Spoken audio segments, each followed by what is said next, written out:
I replied to 3 dog heads and awakened a spiritual system. I was hit by 3 dog heads and bound to a silly host. But why? This is completely different from what I imagined, right?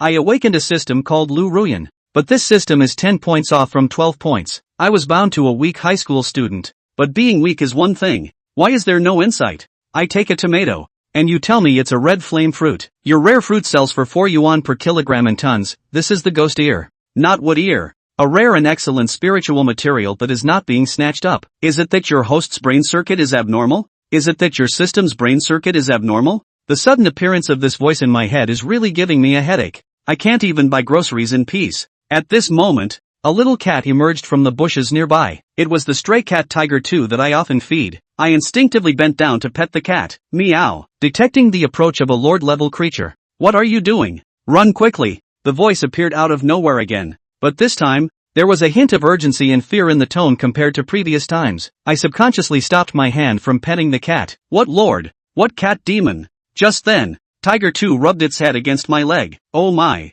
Can't you see such a big shadowy cat demon? It's a death trap. Why aren't you running? Hearing this, my eyes widened in disbelief as I looked at Tiger 2 on the ground. What in the world was this cat demon? Tiger 2 seemed unaware of my confusion and made a gentle sound. Warning, the shadowy cat demon is using the skill Shadowy Howl. Shadowy Howl contains extremely powerful mental fluctuations. Incredibly terrifying. Oh my. Foolish host, please cover your ears and escape immediately. Meow. Listening to Lu Ruyan's anxious emotions and Tiger 2's soft and cute meow, I didn't know what expression to make for a moment. You call this terrifying? Tiger 2. I won't play with you today. It's like my mind has been invaded. I stood up after speaking. Today's events were truly bizarre and needed to be carefully sorted out. Tiger 2 seemed to understand and tilted its head before running off. Truly a host. Facing a lord-level creature with such terror. Remaining calm in the face of danger. Successfully driving it away. Oh, the change of face was quite fast. With doubts in my mind, I returned home and took out the vegetables I bought from the market. Liu Ruyan,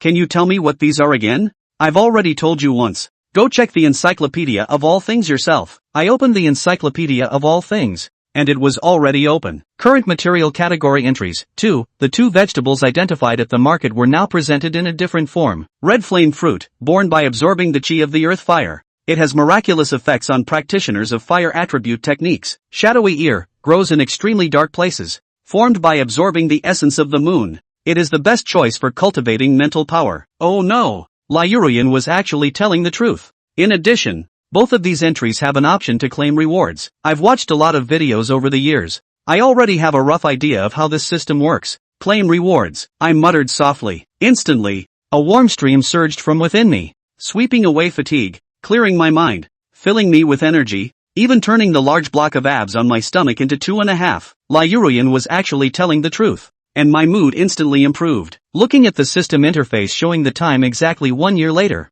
there might be major changes in the world afterwards. I have already signed into the system now. This is not a dreamy start, but an early development by a year. Thinking about this, I couldn't hold back anymore, and tried to open the Animal Encyclopedia. Animal category entry. Shadowy cat demon. Attributes, dark, assassin, curse, rank, lord-level creature. There was indeed an option to claim rewards. Claiming the Shadowy Cat Demon entry grants the ability Shadowy Piercing Roar, which emits a sharp sound for soul attacks. My heart was excited and my hands were trembling. Following this trend, unlocking more entries would lead me to the peak of life. After finally calming down my excited mood, I remembered a piece of news near my home. It was a trial operation subway line, and on the last train of that day, several passengers suddenly appeared in the originally empty carriage. With the eerie fact that the surveillance inside the train was also damaged. These passengers woke up completely losing their memory of being on the subway. And there were even witnesses claiming that there were blurry figures wandering on the subway platform at that time.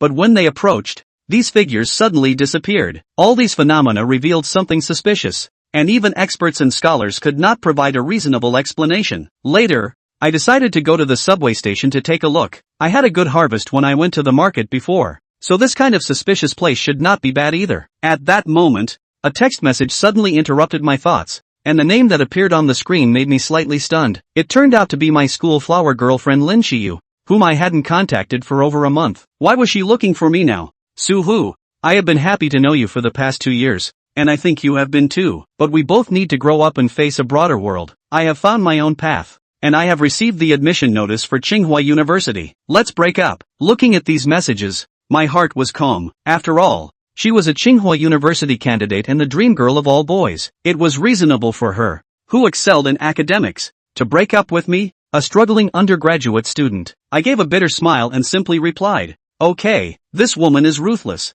cutting off her feelings first after getting ashore. But now that the spiritual energy has recovered, I wonder how long she can be proud." I rode my bike to the target subway station, and since it was a newly opened station, there were only some cold equipment placed there, and I didn't see any staff. Soon I arrived at the platform and started looking for clues along the tracks. The empty platform echoed only with the sound of my footsteps. "No, where did you come from all of a sudden? There is a high black fog ahead. Extremely dangerous, at a restricted level. Hurry up and run. What are you standing there for? The chance of survival is 0 if you go further." Just then, the silent Lu Ruyan finally came back to life, her voice repeating continuously, revealing an unprecedented sense of urgency and panic. A black fog covering? I heard this term but didn't panic too much, just felt that Lu Ruyan's words were a bit dense. I slightly slowed down my pace, still appearing unusually calm, not letting myself lose composure under surveillance. The streetlights in the area ahead seemed dimmer than elsewhere, and the circuit seemed a bit unstable, but these phenomena seemed completely unrelated to the extreme danger that Lu Ruyan mentioned. From now on, it seems that Lu Ruyan, due to the time distortion, was talking about things that will happen in the future, and this place will become a restricted area. What exactly are those black fogs? Despite my thoughts, I still took a step forward. For ordinary people, they might really think that the circuit ahead is unstable or that there is a problem with the light bulbs, but I know that there is a slight sign of revival. Warning, there seems to be extremely powerful group creatures hidden in the black fog. Do not approach. Warning, the black fog has strong corrosiveness and mental interference. What are you waiting for? Evacuate immediately. The system's warning became more urgent. The corner of Su Ming's mouth twitched as he tried his best to hold back his emotions. He's not afraid of being yelled at, but being scolded by such a retard is more or less hard to accept. Snap! Su Ming casually slapped 2 mosquitoes to death. Hissing, "Host awesome class." With the power of a small waist, he killed 2 head-level void rift tooth mosquitoes. 30 points for the first kill of a chieftain class creature. Please don't take this lightly. According to the detection, there are still a few void rift mosquitoes not far from here. Hearing this, Su Ming looked up at the streetlights on the side of the road. There, several mosquitoes hovered. Just this? Soon, Su Ming walked this section of the road under his feet as well. It really wasn't much different from anywhere else except that it was a little dimly lit and slightly cooler. Who would have suspected this? And that's even with his intentionally heightened focus. The host actually managed to pass through the high concentration black fog shrouded area, and is as top as Mondo, going wherever he wants to go. Scene class iconography has been unlocked. Unity's voice came out, his tone filled with shock and excitement, and so billion drops of pride. It was like that bull, meeting a 1,000-mile horse like Su Ming. How did such a humanized tutelage deviate to a silly chant? Chapter 5, Bondage. Treating him like a fat goat? Su Ming spat while returning the same way. He had come to the end of the platform just moments before. Although he didn't find out the truth, the harvest from this trip was not bad. Suddenly, Su Ming's expression tightened. A beautiful shadow walked over from a short distance away. The figure looked a little hazy in the dim light. As the distance between them shortened, Su Ming gradually saw the appearance of the visitor. It's a woman in uniform. The key is pretty good looking, about 20 or so, tall and elegantly curved. Her long hair glowed softly in the light, swaying gently with her steps. The uniforms are tailored to flatter the figure. The features were delicate, with a heroic look between the eyebrows. The woman stepped on a high heel and walked to Su Ming, her voice clear and cold. "What are you doing here?" Su Ming was a bit nervous, his eyes revealing a hint of vigilance and uneasiness, and he didn't answer back the first time. Seeing this, the woman froze slightly. Isn't she a little mean? According to the information she had just gotten, she was across the street from nothing more than a still slightly green senior-to-be. Fresh meat. At that thought, the woman pulled a piece of identification from within her pocket, and her tone calmed down considerably. "I'm a subway station worker in charge of security patrols."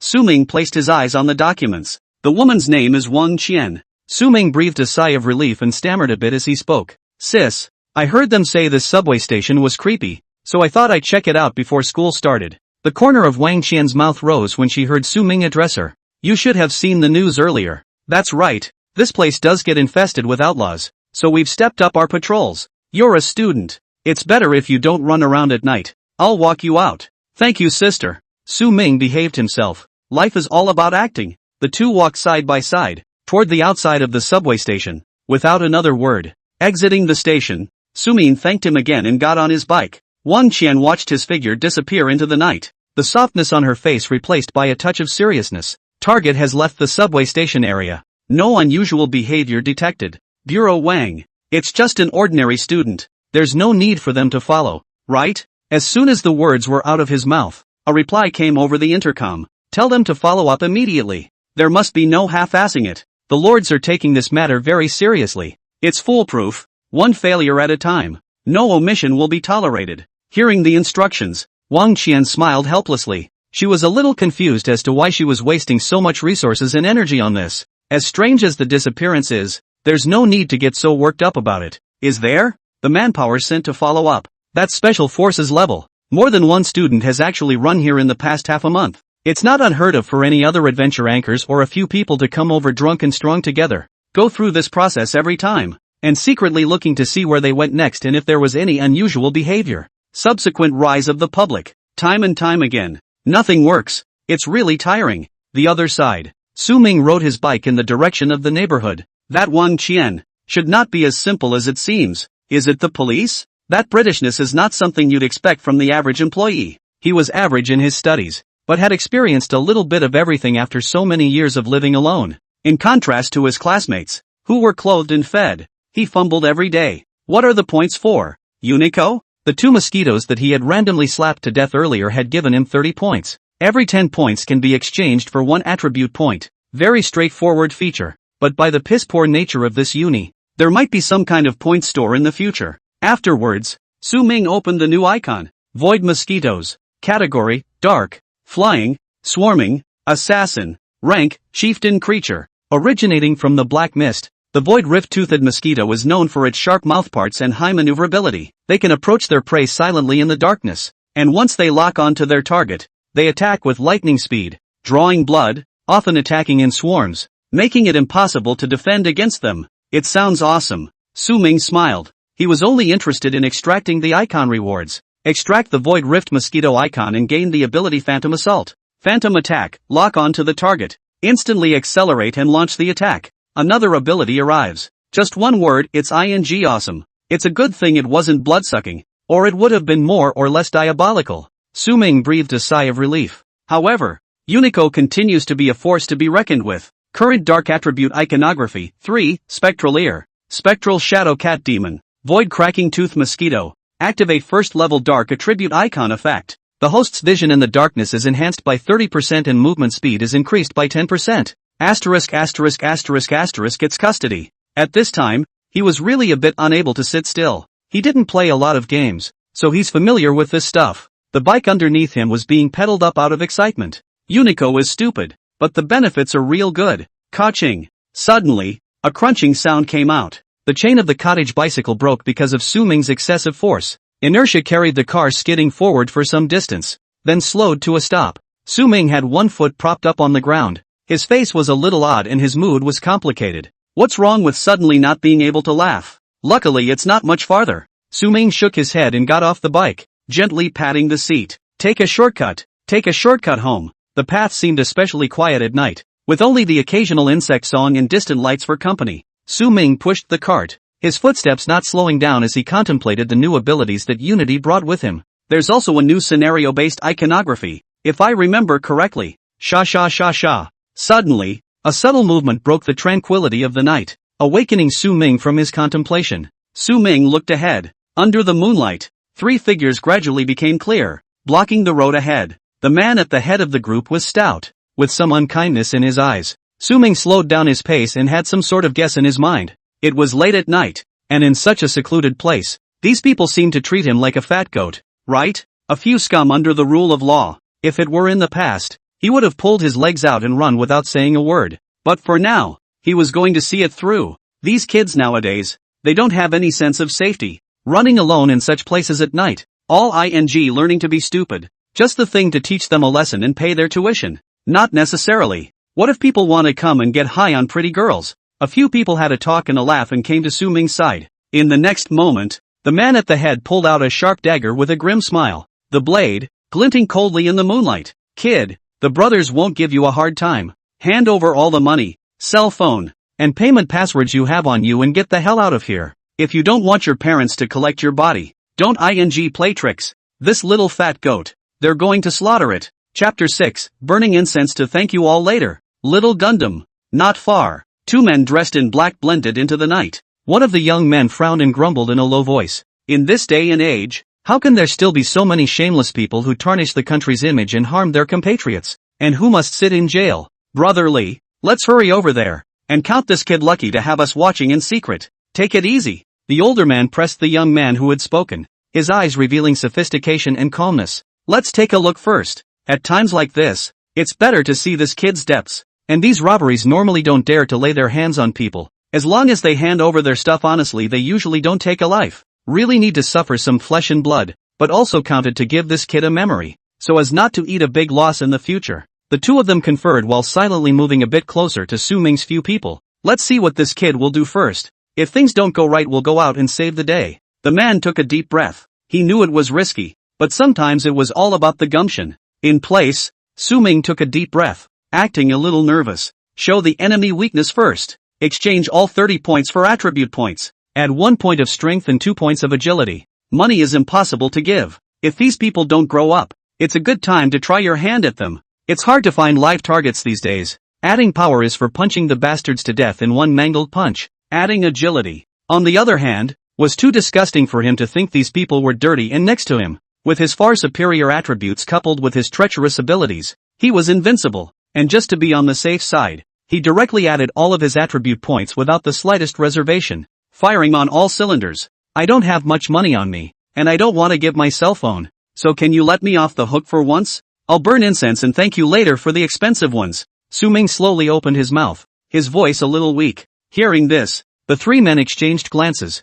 reading a touch of doubt as well as incredulity in each other's gazes. This kid in front of them, in a harmless tone, but kind of scolding them? What are you boys talking about? For your information, there's no surveillance in this place. The face of the man in charge sank, his voice revealing a few moments of anger and impatience. This kid, he doesn't really think they're afraid to make a move, does he? Su Ming remained cloudy. He could sense the hostility in several people, but he was more than aware of how strong he was now. Each point of attribute is extremely rare for regular people and improves tremendously. Can't you understand? I said I don't have any money on me and I don't want to give my cell phone. And, meet Sat Cinema. For these dregs, he really didn't have a good face at all and didn't bother to bull asterisk asterisk asterisk asterisk. Asterisk asterisk asterisk asterisk. Him, the man in the lead, was completely enraged by Su Ming's attitude. The three of them rushed up toward Su Ming almost simultaneously, ready to give this mouthy brat a beating and meet blood. Madder than they are. Darkness. Asterisk asterisk asterisk asterisk. This kid so on top? Even that old police officer, at this point, also a little unable to sit down. A healthy step and want to rush up to save people. Crazy. Where did that come from? So brave. How did you live to be so old? No wonder I dared to go to the subway station alone. Born to make a holy body of death. And the next scene that happened made his brain go a little down. Hiss. This kid. How is it possible? Not far away, someone was wounded and fell to the ground. But not that kid. The three men fell into a peaceful sleep. It was a scene that was somewhat beyond his knowledge as an old police officer. Under the moonlight, Su Ming's figure was like a black lightning bolt, weaving between several people. He moved like a ghost, so fast that it dazzled the eyes. Several of the men basically had little room to react or resist, falling to the ground and wailing like puppets with broken strings. Just a few breaths. Asterisk asterisk asterisk asterisk. The young constable's voice trembled and his eyes rolled as if he had seen a ghost. The offense switched sides. The little lamb, alone in form, has rushed into the wolves to make a killing? Ridiculous. Brotherly, are we still going out? With a hint of uncertainty in his voice, he turned his head to the old constable and waited for instructions. The old constable smiled bitterly and shook his head. The situation on the field had completely exceeded their expectations. This weak-looking kid had them all fooled. Too good at hiding. It's so well acted. I'll keep following him first later. You stand guard here. Don't let anyone enter the scene. I'll contact the top. In an instant, the old officer made his decision. It's times like these that people have to be shaken. After so many squats, it finally paid off. Judging from the battle power this kid has shown, it shouldn't be as simple as it seems. It might actually have some connection to the subway station incident. I don't know if this kid has done anything bad. If he can be absorbed into the war zone. The old constable's eyes revealed a hint of complexity. This kid has so much potential. The country needs this kind of talent. Soon the old officer reported what had happened here. There are already commissioners on fire to get here. Brother Lee, how does this guy compare to those soldier kings? The young officer gulped and continued to ask questions. He prided himself on his strength, and was considered one of the best of the younger generation in the special forces. Still, the scene he had just seen made him a little skeptical. Are all high school students nowadays this strong? The old constable was silent for a moment and spoke slowly. Can't tell. Really can't tell. The speed he displayed just now was even faster than the two of us. If it's further up, I can't judge it well. Only those soldier kings themselves know. Of course, the combined strength of those soldier kings is definitely stronger than this kid. If you let go and do it, the only one who will die will be this kid. Of this he had no doubt at all. Guns and instruments. Physical soaring. One man is too strong to stop the power of a hot weapon. Still a bit careless. Should have recorded it earlier. The old constable sighed. Then prepared to move. The kid, not far away, had pushed on his bike and continued walking rather calmly. On the other side, Su Ming didn't change his face as he continued to move forward. For having just cleaned up a couple of the dregs of society, he really didn't have much of a psychological burden other than some relief. Anyway, he was alone and had no fear of reprisals against his friends and family. Can't you claim an enemy in the void? Now I'm terribly strong. Su Ming lamented. The only test of intensity is actual combat. He hadn't even utilized his abilities just now, completely numerically crushing them, with no operation to speak of. Is this the power of a Kryptonian? His data panel, there's so many billions of bits of supermodels. Summing, power, 8, physical fitness, 7, spirit, 7, agility, 7, charm, 7, abilities, spectral spike, spectral shadow assault, first level dark attribute graphic, overall assessment, wasteful in every way, therefore a small waste. If the norm is 5 points for each criterion, he's a proper little Gundam. What's the point of skinning him? Chapter 7, Someone from Above. What kind of black technology is this? The journey that followed was uneventful. Su Ming returned home without incident. In the middle of the night, the old officer watched Su Ming go up the stairs and quietly retreated. Wait for me at that place. I'll be right over. He can't rest yet. He'd have to go back together and hold the place until the experts sent from above came. There is no room for error. The other side. Su Ming took a shower directly after he got home and washed up and got into bed. It was actually early, just after 9 p.m., but he turned off the light anyway. It is only in this darkness, where the rest of the senses are closed off, that thinking is at its clearest. I left my house and was on my way to the subway station when I didn't even come across a hint of Tunsun, whereas at the station there are hints of a black fog-shrouded no-go area, and an encounter with a revived mosquito. Then the conditions that triggered the tutelary sun seem much clearer. Su Ming rolled over in bed. The reason the original ingredients in the house didn't trigger the Tsuko is because they hadn't essentially begun to revive and didn't qualify. And the tomatoes, fungus, and celery you buy at the market are already showing signs of revival in your body. It doesn't look too different up front, but it's completely different. It's like a pregnant woman who just got pregnant. You can't tell the difference from the surface. He thought again about the mosquitoes in the subway station. The determination given by the retarded tutelary sun is not actually whether meeting a new thing activates the new iconography, but whether the thing itself has begun to revive. The garlic, rice, etc. in the house, none of them have signs of revival in them yet, so they can't draw out the Tsuko. Looking at it this way, that food market could be as unusual as the subway station. Why else would there be so many things with signs of recovery? If I want to grow fast in the future, I'll have to specialize in those places with anomalies as well. Where there's something wrong, there's me. At this instant, it was as if a beam of light shone into the depths of Su Ming's mind, dispelling the heavy fog. The goal is clear, the motivation is full, and we say we will do it. Alley. A black sedan rode the night into the nearest street. The door of the car opened and several figures stepped out of the car. Their temperament very different from the norm. The men didn't say much and walked straight towards the alley. The man at the head of the group wore a long black trench coat, the hem of which swung gently in the wind. His face was stalwart, his features as deep as a knife and axe, and his eyes flashed with a falcon-like light, as if he could see into all hidden secrets. At the same time, his gait was calm and unhurried, every movement revealing an extraordinary demeanor, strong and confident. In his hand, he held an oddly shaped square instrument. The surface of the instrument was engraved with odd patterns and looked very technological. Two officers were guarding the area where Su Ming had earlier clashed with someone. As for the three attempted robbers, they were briefly questioned and then let the local police department escort them away. The old police officer specifically told the police to take care of them. These scumbags must be memorized so that they will never again be able to bring themselves to do anything wrong. Pack it in hard. Brother Lee, Actually, I've never been able to figure out what exactly we're looking into. The ridiculously strong kid from earlier, the fishy subway incident, and the extreme attention from above. The young officer felt more and more that what they were investigating was unusual. The old officer glanced at him and smiled somewhat mysteriously. Even I'm not really sure, but remember, it is an honor, a recognition, to be chosen for this series of missions. You should have heard that there have been a number of strange occurrences across the country, and even around the world. Lately, once or twice can be considered a fluke. But, when the old officer said this, he suddenly stopped speaking and his eyes looked to the other end. From over there, someone's coming. The two men looked at each other and quickly shot to their feet. Soon, the two sides converged. In the old officer's eyes, there was a flash of surprise. One of these men who had come was one he recognized. The official thief is big. One of the absolute top brass of the police district. Quite prestigious and famous. But even with that status, he now walked behind the man at the head of the group.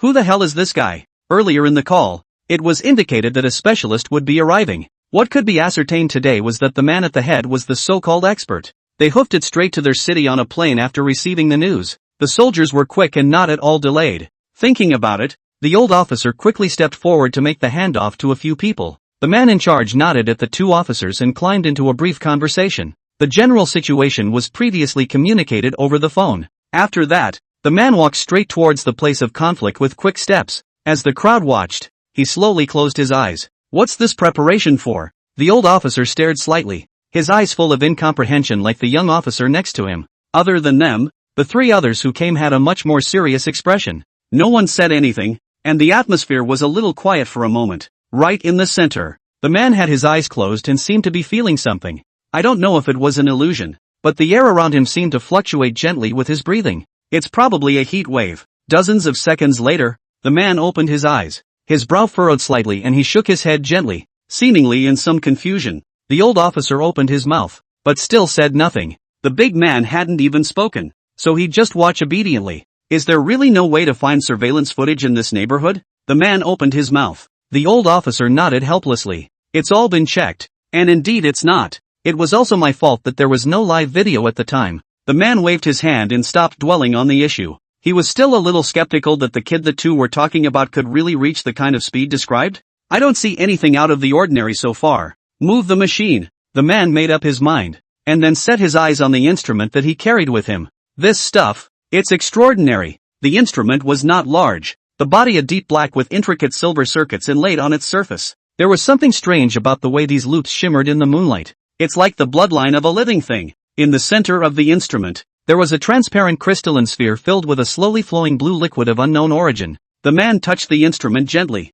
his movements full of ritual. His fingers glided gently over the silvered circuit, each touch precise, as if he were playing a silent piece of music. As he maneuvered, the crowd's eyes widened. The blue liquid in the crystalline sphere unexpectedly began to accelerate its flow, emitting a bright light. What kind of black technology is this? Chapter 8, Machines Don't Lie. Ordinary People? Beilongjiang. The glow of the sphere grew blinding. The man closed his eyes again, seeming to sense the world around him in another way. The silver circuits on the instrument began to emit a faint blue light that mirrored the glow of the crystalline spheres, enveloping the man in a halo of light. The scene was, more or less, sci-fi. Especially these two officers from earlier were shocked beyond words. Their country's technology. Has it gotten this strong? Can't read it, but it's dazzling. After a few minutes, the glow finally dimmed. The man's eyes opened, but his frown deepened. Mr. Wang, how's it going? It was at this point that Director Yuan initiated the inquiry. The same one that the old officer recognized earlier. Yuan Chang, one of the three chiefs of the Southeast War Zone, had gone deep into the front lines many times in the previous years, and had a great reputation for his achievements in battle. None of this is critical. The point was that he heard Director Yuan address the man. Mister? This man with a remarkable temperament. Wasn't he someone within their police department? Bureau Yuan. There's something strange, the man murmured, a flicker of doubt in his eyes. From the description, that child is truly remarkable, and the two special forces soldiers certainly can't be wrong about their vision. But it's true that I didn't feel any fluctuations regarding abnormal energy. Even if you use the instruments, it's still the same. That kid, he's supposed to be just a very talented regular guy. Hearing the man's words, Director Yuan's several people looked a bit puzzled. I don't know if I'm glad or lost. Machines don't lie. The lid is off. After thinking for a moment, Director Yuan began to speak. Long Pingan, You stay over here and assist in investigating matters related to the subway station. Yes. The man named quickly stepped out of the line, moving cleanly and without any delay. Once again, the older officer was startled and couldn't help but look at him more. The name? He'd heard it before. A rising star in the Southeast war zone with a reputation for top speed, strength and fighting skills, with few rivals in the younger generation. A strong contender for the future king of soldiers. The waves of the Yangtze River push forward the waves of the future. A flicker of admiration flashed in the older officer's eyes. People like them are born to worship the strong. At the same time, the curiosity in his heart grew a little more. These are real tough guys. Once again, he had a new perception of the importance that the higher-ups attached to this matter. It feels like it's about to change. In addition to his good hands, Long Pinyin has a straight nose, firm chin, and an upright posture, and his profile is in full pull condition. I don't know how much better than those fresh meat. Should be about the same age as my daughter. If I could get the two of them together. The old officer's eyes twinkled, wondering what he was calculating. You are definitely not as strong as others in your own life.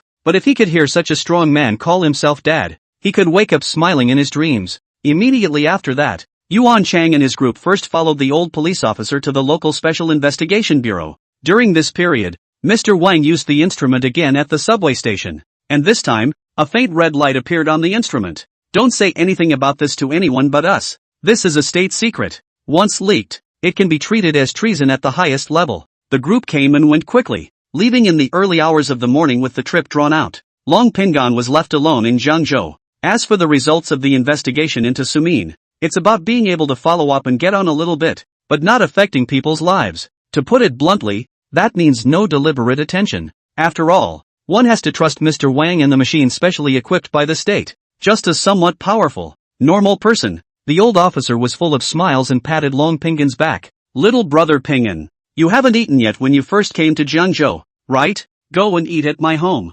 I'll call my daughter right away to cook more dishes. What? You've eaten? That won't do. Our custom in Zhangzhou is hospitality. When in Rome, you must come home with me tonight. The night was deeper, and the sky of Zhangzhou was shrouded by a faint moonlight color, as gently as a veil over the city. The starry lights echo the stars in the sky. The streets of Guangzhou gradually quieted down. The hustle and bustle of the day has receded, replaced by peace and quiet. The occasional vehicle drove by, and the sound of tires scraping against the ground echoed in the night sky. But it was not obtrusive. Rather, it added to the rhythm of the night. The children's dreaming, the old man's snoring, and the occasional dogs barking in the distance all added to the late night. Zhangzhou, naturally, has a river, Beilongjiang. The moonlight sprinkled on the river, sparkling as if countless pearls were jumping on the water. The mountains in the distance loomed in the night, like an ink painting, quietly telling the story of the years. The willows by the river swayed gently in the wind, their branches swaying and dancing in the moonlight.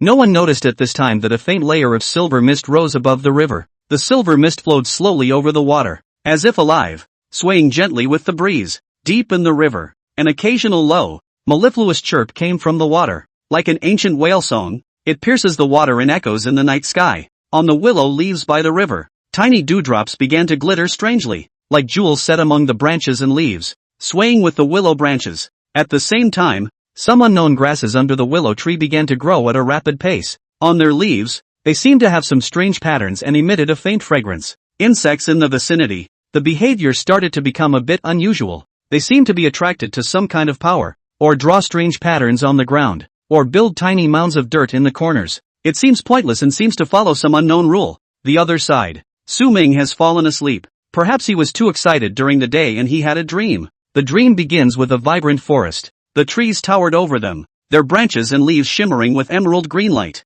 Deep in the forest, a snow-white elk paced languidly, a gentle, intelligent light shining in its eyes. The elk stepped briskly, tiny points of light rising from beneath its hooves with each falling step, with a crisp bell that heals everything around it. Above the sky, a huge phoenix flew. The feathers are colorful, and each lift of the wings brings up rising flames and light. It hovered in the air, its cries piercing through the clouds and cracking the rocks, shaking the entire grassland and making all living beings worship it. Su Ming continued on and came to a lake. On the surface of the lake, two graceful water unicorns frolicked in the waves. With a gentle leap of the water qilin, a column of water shot up into the sky, transforming into a brilliant rainbow of colors. He also saw flying martial arts masters, as light as swallows, weaving in and out of tall buildings as if they were not bound by gravity. The movements contained the power of heaven and earth, and each strike carried the sound of breaking air. Finally, he arrived at the top of a towering mountain. It was cloudy, as if it were a stairway to the heavens. In the sky,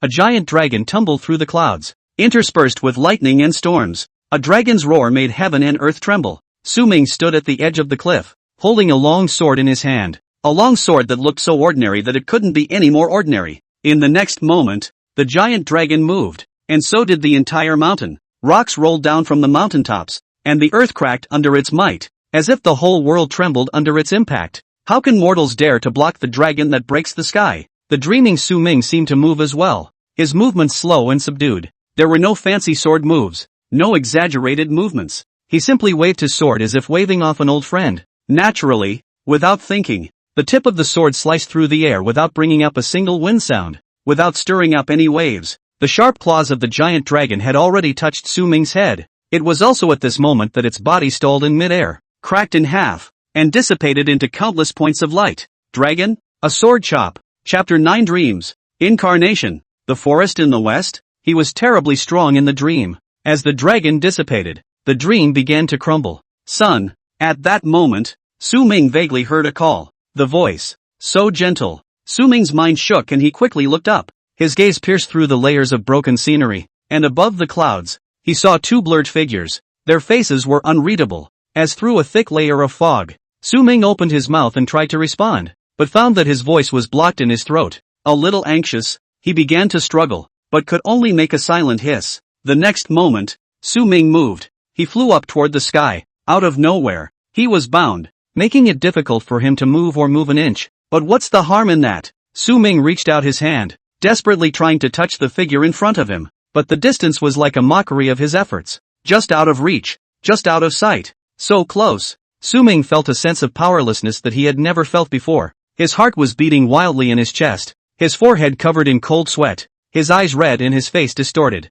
It's going to be too late. The world, still further crumbling. Wait, Su-ming finally hissed, but the sound paled into insignificance amidst the collapse of the dream world. Shards streaked past him like a meteor shower. Su-ming struggled to hold on to those pieces, to piece together the world that was about to shatter, but it was all in vain. No, don't leave me, the sound echoed through the empty dreamscape. The two figures, however, had already disappeared from sight. Phew! Su-ming woke up from his bed with a start and sat up violently. His heart was pounding wildly, and sweat was already soaking the sheets. 10 or so minutes passed before Su-ming was able to slow down. Do daydreams come and go? Su-ming shook his head with a bitter smile, and there was some desolation in his tone. The matter of aura revival was naturally on his mind for the whole day after he learned about it. There's no excuse for dreaming about it. Who doesn't desire to be strong? Who doesn't aspire to reach the top and look out of the world? That voice, so gentle. The corner of Su-ming's mouth curled up into a smile. That call in the dream was so dear.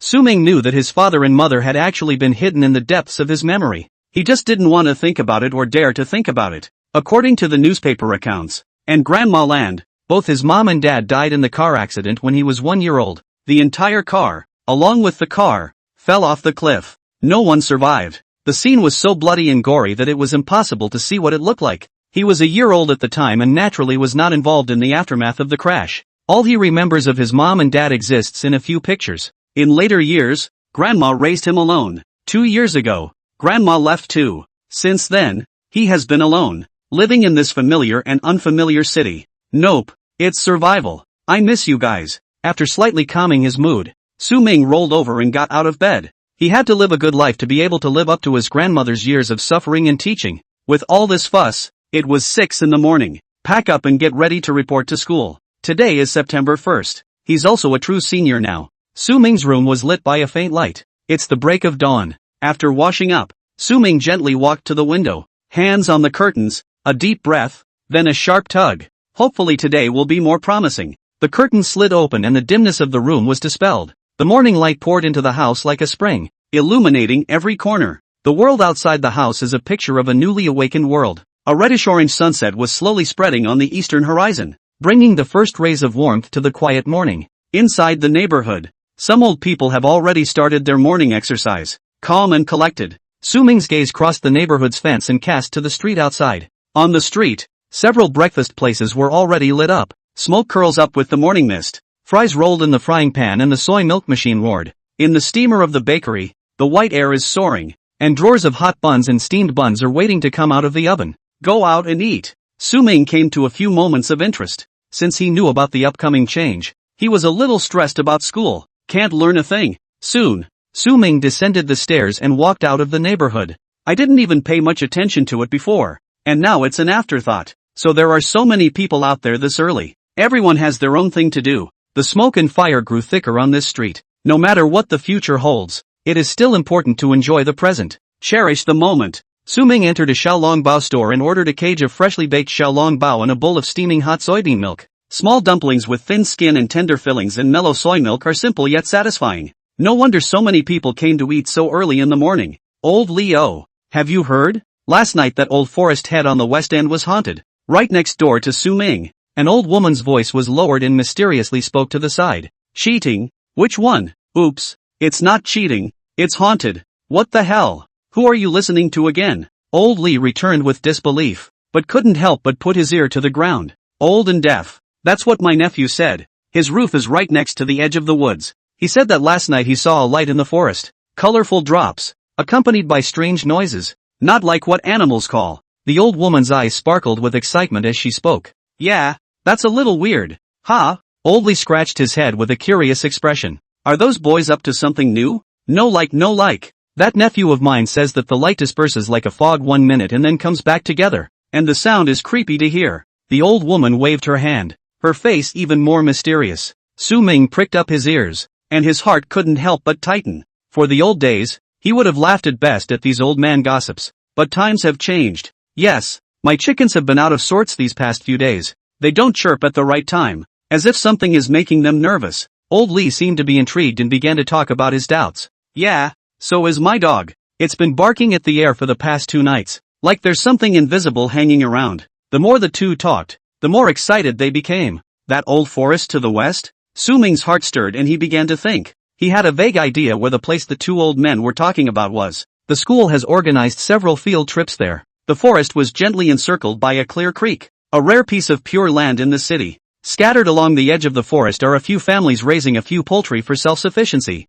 in harmony with the natural surroundings. The things they're talking about might really be related to the aura recovery. Just because it's not on the news doesn't mean it's not there. Those remote places are still to be tapped. Gotta check it out sooner rather than later. Listening to the two men's descriptions of what was going on over there had been a bit of a mystery. When it dragged on further, he wasn't really sure if he could deal with it. Chapter 10 Moral Abduction? We're not from the same world after all. After another 10 minutes or so, the two old men left, talking to each other. Su-ming also paid and walked out of the breakfast store. It's already 7:30 in the morning. Next, go to school. His house wasn't too far from the school. It was about a 20-minute walk. There were quite a few parents and students passing in that direction along the way. Everyone is getting up early to return to school and not daring to delay. I wonder what these students will be feeling in another year. The cold window to study hard for more than 10 years. The basket of water is empty. Senior class of 8. Su-ming came to the door of the classroom and was slightly shocked. It was only 8 in the morning and the class was already almost here.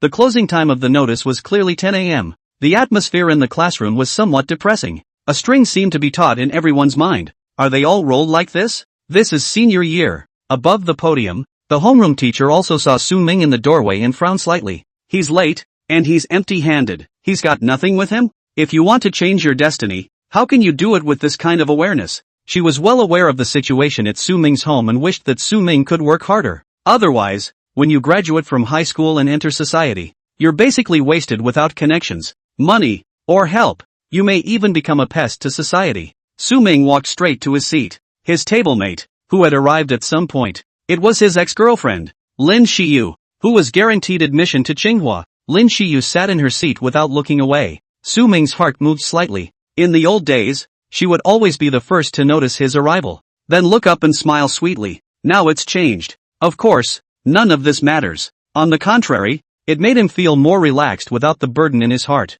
It's nice to do your own thing and not bother anyone. As time passed by, Su-ming was a bit restless. It wasn't because Lin Shiyu treated him like air. Rather, these days, he just can't read these textbooks. Isn't it a pure waste of time? Solely, I swiped my cell phone under the drawer to see what other strange things had been going on lately and to prepare in advance. Su-ming. I don't know how long it took, but a cold voice sounded from the sidelines, like a cold winter wind, cold and penetrating.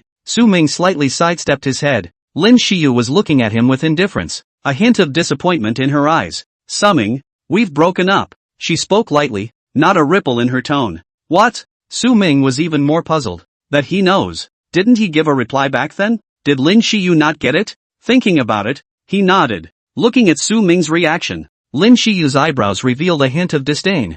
I know it's hard for you, but it's the truth. Give it up. Do you think that by giving yourself up like this now, acting like you don't care and not studying in front of my eyes, you're going to get my attention and salvage anything? Or are you trying to morally kidnap me for it? And then when you don't get into a good school, you give people the impression that you were influenced by me? What? Su Ming was even more confused. This woman. What kind of nonsense is she talking about? Is it really so? Dumbfounded? When Lin Xiyu saw Su Ming's reaction, her complexion became a few points colder. She didn't expect that Su Ming was really such a person. In the past, it was her ignorance and looking away that made such a big joke. Originally, there was a hint of guilt, a hint of sympathy in her heart. But at this moment, it was completely gone. It really wasn't her problem. The fault was all Su Ming's. I told you. No way. Instead of bringing me back, you'll make me even more sure I made the right choice. Lin Xiyu paused. Learning is not for others. Your future, your life, is all yours. I wish you'd grow up and stop being so childish.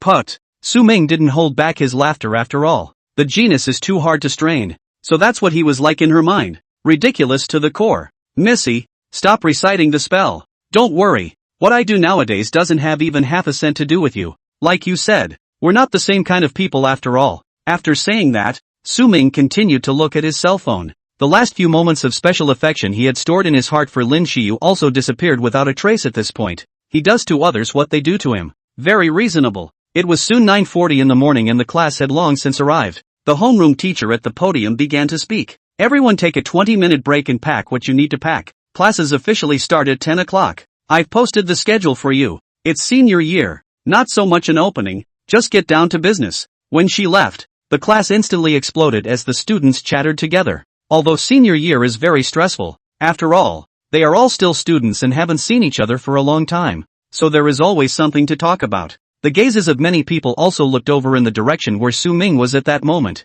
Not looking at him, of course. Instead, he looked at Lin Xiyu next to him. Have you heard? Class President Lin received a guaranteed admission letter from Tsinghua. He'll be exempted from the college entrance exams. Isn't it nonsense? Who doesn't know this news? One can only speak of envy. I don't even dare to have the slightest bit of envy. I'm not worthy. The class president is the class president. Not only is she beautiful, her family is well off, and her grades are top-notch. How could such a character exist beside me? That's something you should ask Su Ming. What kind of luck did he have to be the class president's boyfriend that he wasn't just better looking? Yeah, no matter what the competition is, Lin Banchang is on top and ruthlessly crushes Su Ming underneath him. Shu, keep it down. The crowd whispered. Su Ming, who was the one involved, was still playing with his cell phone. His mental power was boosted by 2 points, plus the fact that these people's voices weren't actually small. He heard them all. But what others say is their business and it doesn't matter. Top or bottom, it really doesn't matter that much. The mindset has been different for a long time. Right at this moment, Lin Xiyu suddenly slapped the table and stood up from her seat. The sound is crisp. The entire classroom was instantly quiet. All the gazes converged towards this side, as if attracted by a magnet. This is the beautiful class president who is guaranteed to be admitted to Tsinghua. Who wouldn't want to look at her more? The sunlight poured onto her face at just the right moment, adding a bit of softness to her cool expression. The white skin looked even more delicate in the sunlight. Eyebrows like distant mountains, eyes like autumn water, a touch of red lips especially bright. She stood there with an elegant stance and a dusty demeanor. It is like a blooming lotus flower, noble and inviolable. Satisfied with the crowd's reaction, Lin Xiyu cleared her throat and opened her mouth to speak. Students, we are at the most critical turning point in our lives. Senior year is the battlefield of our youth, the best time to prove ourselves. Her eyes were firm, sweeping over the people present. In this senior year, when it's only a matter of time, there's no time for hesitation, no reason for indulgence. There should be only learning, only progress, only the pursuit of ideals in our hearts. As Lin Xiyu said this, she took a deep breath and her tone became icy cold. Everyone knows that I've been in a relationship with Su Ming's classmates for 2 years. As class president, I admit to doing something wrong. But now, I'm setting an example by officially breaking up with Su Ming-san. We can't be selfish. We carry on our shoulders not only our personal future, but also the expectations of our families and the teachings of our teachers. I want all of my students to be able to give it their all without any distractions. Senior Class 8. Go for it. Impassioned. The righteousness is austere. And a ing crown. Chapter 11 Crown Words. Tie the knot. Change seats. Lin Shiyu's words were like morning bells and drums, echoing in the classroom of Senior Class 8. Every word is powerful. Every word is passionate. With unquestionable majesty. After a short silence, the classroom erupted in thunderous applause. This is their squad leader. Not only an academic leader, but a spiritual leader. What an honor for them. How could they not love it? However, when everyone's gazes turned to Su Ming, their eyes couldn't help but take on a few hints of mockery and gloating. After all, Su Ming's ability to fall in love with Lin Banbang in the past 2 years had caused many people to be secretly jealous and resentful in their hearts. Even jealous to the point of going crazy. Why can't they be the ones to fall in love with the class president? And now, Su Ming deserved what he got and deserved to pay. It's ing awesome. The crowd was excited to no end. Beside Lin Shiyun, Su Ming also gently applauded. This woman performs this play brilliantly. Nah. He couldn't help but applaud and couldn't help but smile more than anyone else. Crazy, huh? While Lin Shiyu enjoyed the applause from the crowd, her afterglow skimmed over to Su Ming, and her heart was slightly startled. It was the first time she had seen such a smile from Su Ming, inexplicably giving her the feeling of being a little cold and flustered. This Su Ming, he wouldn't still be thinking of taking revenge on her, would he? Don't you know she's doing it for his sake? For everyone's sake? Just then, the homeroom teacher walked into the classroom again. Lin Shiyu quickly sat down her body. She said everything she wanted to say. The students were in the background and naturally spread the word and quickly festered the story. She's sure to win compliments from her teachers for that comment. Secondly, she was also equivalent to making the news of her successful breakup with Su Ming known to the world. The right strategy. 2 birds with 1 stone. On the podium, the homeroom teacher began the language lesson. Essays are such things as talented, sensational, and hilarious. You're not talented and you can't be melodramatic. So you've got to give the markers a whole lot of fun and mix up the scores. All bland and boring. Who wants to read it? Off stage, Su Ming didn't listen to a single word. He's angry now. Originally, there was no prejudice against Lin Shiyu, so it was good to get together and leave each other in peace. The big deal is that he'll never interact again, and he's avoiding it. However, what Lin Shiyu had just done made him feel sick for the first time. Using him, whether it's wanting to stand up for yourself, wanting to motivate your classmates, or wanting to break up, there's no excuse for any of that. Still, the choice to use such a means of hurting his pride and completely disregarding the feelings of others made him feel a hint of strangeness. Again and again. This beam, it's kind of a knot. Can't stand it. Can't stand it. A lesson passes quickly. Su Ming didn't play with his cell phone in this class. After all, it wasn't really convenient that he was still sitting in the front row for the first class of the school year. And of course, not listening to the lecture is all. He took out his book and scribbled on it. This is mapping out the subsequent lines of development, decluttering the veins. After class, the classroom was once again noisy. Many students' eyes, once again, looked this way. Everyone wanted to read some despondency and hard feelings from Su Ming's face. After all, studying is so hard. The only way to find some comfort and joy in their hearts is to see others having a bad time. Of course, they were doomed to nothing. Su Ming ignored the gazes around him and walked straight towards the last row of the classroom. Chow, don't fall asleep. The sleeping boy was awakened by the sudden voice and raised his head. His face showed obvious impatience. Teachers don't really care about him. Now how dare anyone else? His eyes were half open, half closed, and a hint of hostility was revealed in his eyes. Obviously extremely upset about having his sleep disturbed. What for? Wang Chao coldly inquired, his tone carrying obvious displeasure. Su Ming ignored Wang Chao's attitude and was straightforward. I'd like to switch places with you. No change. Wait. Wang Chao's words of refusal had just reached his mouth when he stiffly held them back. A treasure like the last row, or a separate seat, that had been earned by his long hard work. The average person really isn't blessed with this. Normally he certainly wouldn't change it. But a thought flashed through his mind. Su Ming's deskmate. But Lin Shiyu, the beautiful girl who was regarded as a white moon by all the boys in the class, and also by him. That position, Su Ming, seems to be better than his. He was usually uneducated and didn't care to socialize too much with his class. However, it was still extremely attractive to be able to sit with an extremely good-looking girl like Lin Shiyu. A hero's anger is a red herring. A man like him would be more perfect and compelling with a beautiful woman by his side. If I can really be at the same table with Lin Shiyu, every day I go to sleep, I can smell the faint fragrance of her body. Even dreaming is presumably sweeter.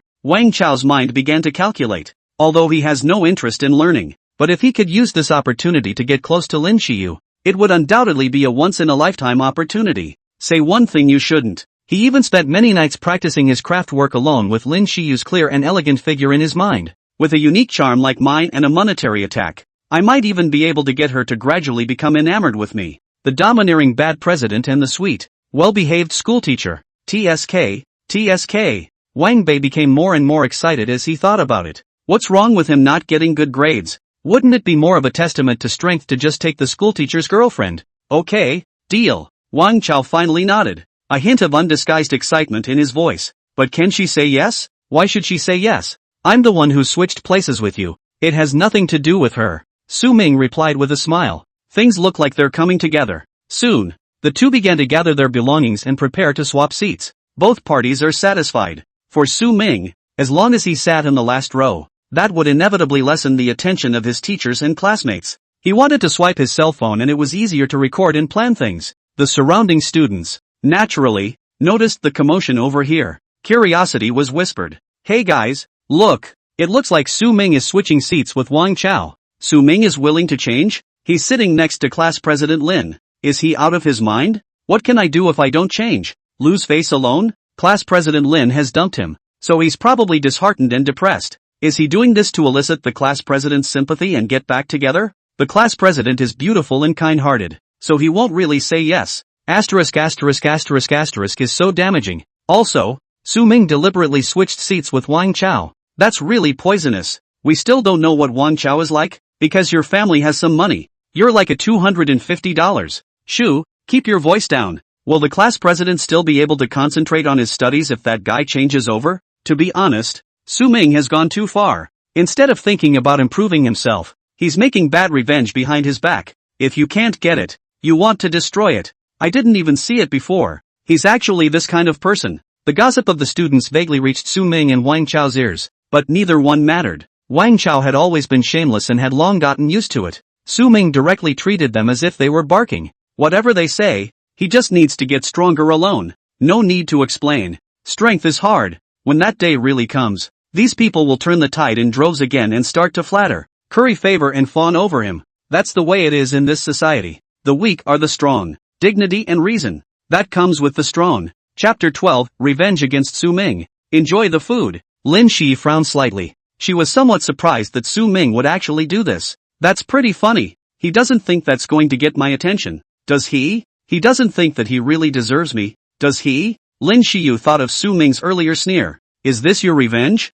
Su Ming? Tai. Childish. And boring. She despised him more and more now. Instead of thinking about improving himself and minimizing the distance between the two, he makes one small move after another. Su Ming is hopeless. Also at this time, Wang Chao sat down next to Lin Shiriwei and smiled towards her. Lin Shiyu forced herself to hold back the boredom in her heart and nodded her head in acquiescence. This made Wang Chao's face smile even wider. No rejection. So is it a sign of interest? There's a chance. Lin Shiyu was actually very upset to sit with this kind of person, but she didn't know why. She just wanted to be angry at Su Ming again. Even if she suffered a little bit, she wanted to frustrate, discourage, and despair Su Ming's plans. What's the point of pretending it doesn't matter? And only one, good, word back to me. Playing it off now? You've got a heart on, don't you? Can't close the show, can you? No matter what means you use. It's nothing more than self-indulgence and overrate yourself. The last class of the morning begins. The crowd of students put away their thoughts of watching the fun and listened attentively.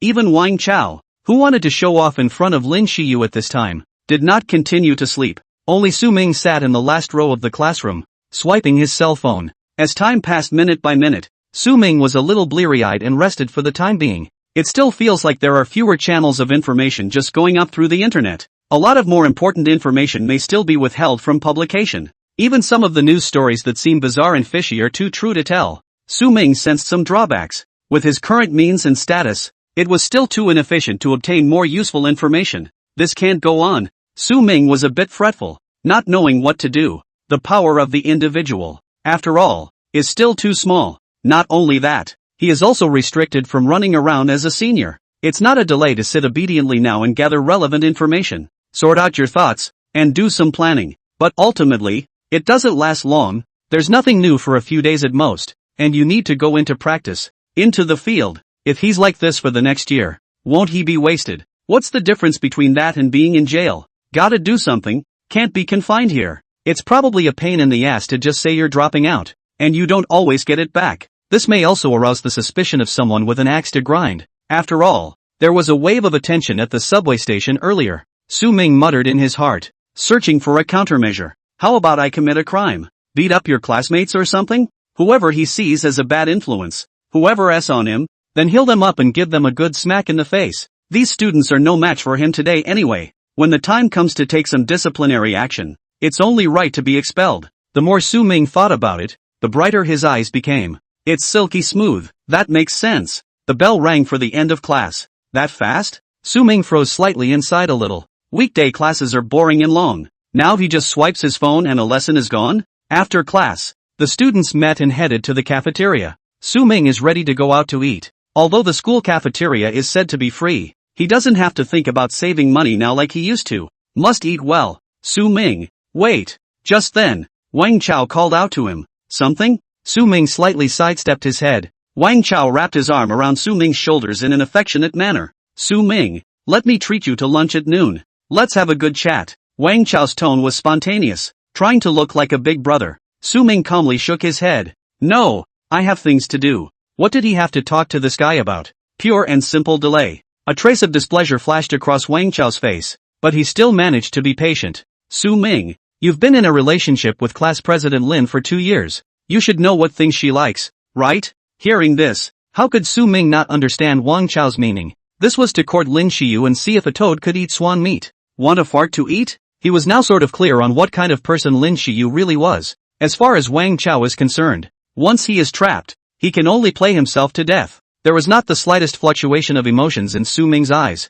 and his voice remained indifferent. I'm not available and I don't know. After saying that, he directly turned around and left. About this matter, it really did not give him the slightest interest. What would happen to Lin Xiyu and Wang Chao? That was also their business. It was none of his business and he didn't want to hear it. Wang Chao froze in place. He didn't expect Su Ming to be so cold and faceless. Looking at Su Ming's departing back, a hint of gloom flashed in his eyes. Su Ming, right? You really take yourself seriously when you're forced to do this? How dare you reject him? This kid, is it possible that he's still thinking of getting back together with Lin Xiyu? What a ing dream. Wang Chao's voice was low, and a hideous smile appeared on his face. From now on, Lin Xiyu is my woman. Hit on her and don't blame me for disregarding my classmates' feelings. Just a motherless orphan who deserves to die. Wang Chao picked up his cell phone and dialed a call. Must get Su Ming and teach him a lesson. On the other end, Su Ming had already walked out of the school gate. He didn't know that Wang Chao had already regarded him as a thorn in his side and a thorn in his flesh,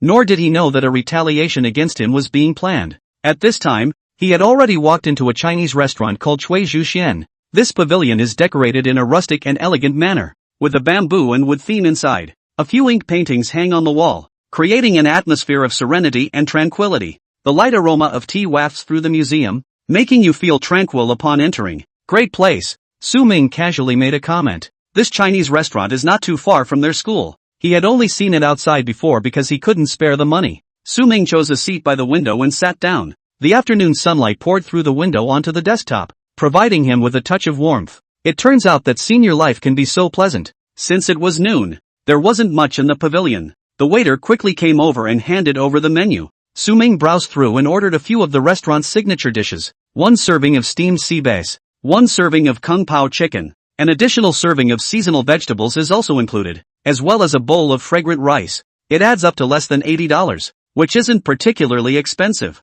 That's life. Su Ming was a little emotional. What a hard life I've had in the past. Soon, kung pao chicken and seasonal vegetables were served. The kung pao chicken is spicy and flavorful, and the tenderness of the chicken pieces paired with the crunch of the peanuts is simply wonderful. Seasonal vegetables are largely unprocessed, and simple cooking preserves their original sweetness. No wonder so many people like to go down to the restaurant. It really seems to taste better than I can make it myself. With that statement, he meant it. After about 10 minutes of eating, the steamed sea bass was finally on the table as well. All work. The sea bass is lying quietly in a white porcelain plate, on which a few slices of ginger and scallions are laid diagonally to remove the fishy smell and increase the flavor. Below the fish, a layer of turquoise lettuce was spread. In terms of face value, Su Ming could give it an 8 out of 10. It's selling well. Let me taste it. Su Ming's fingers were tingling. The meat is tender and melts in your mouth. Cool. Asterisk asterisk asterisk asterisk. Host danger. Don't. Hissing.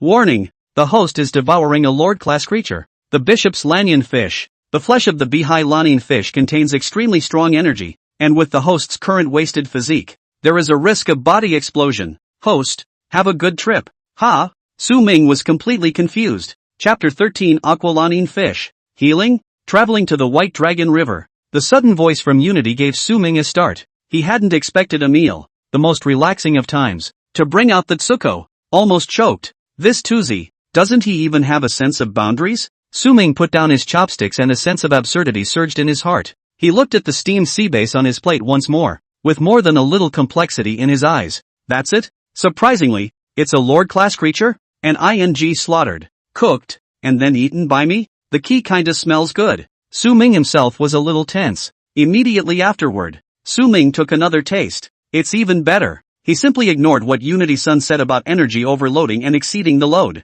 Now this little fishy hasn't even grown up yet, so it can have a load of energy. It's probably hard to get it to replenish a kidney. Thank you for the gift of nature. Su Ming murmured in his heart, feeling that the meal money was more than worth it. It was also at this time that the waitress sister from before came over again. Would you like some water, sir? Just now. Su Ming almost choked. She was watching. Normally, she didn't bother with this kind of small things. More is better than less. But this noon itself was less crowded. Plus this young boy was handsome. She was idle, so she might as well come over and strike up a conversation to relieve her boredom and pass the time. Su Ming softly thanked him and asked the waitress sister to pour a glass of water. This fish is so fresh. It's the first time in my life I've eaten such fresh fish. Su Ming didn't mince his words, wanting to see if he could sidestep a bit. The waitress covered her mouth and laughed lightly, nodding her head with some pride in her tone. We go to the river and get all our bass freshly caught. Those domesticated bass sure don't compare. Oh, hearing this, Su Ming came to be even more interested.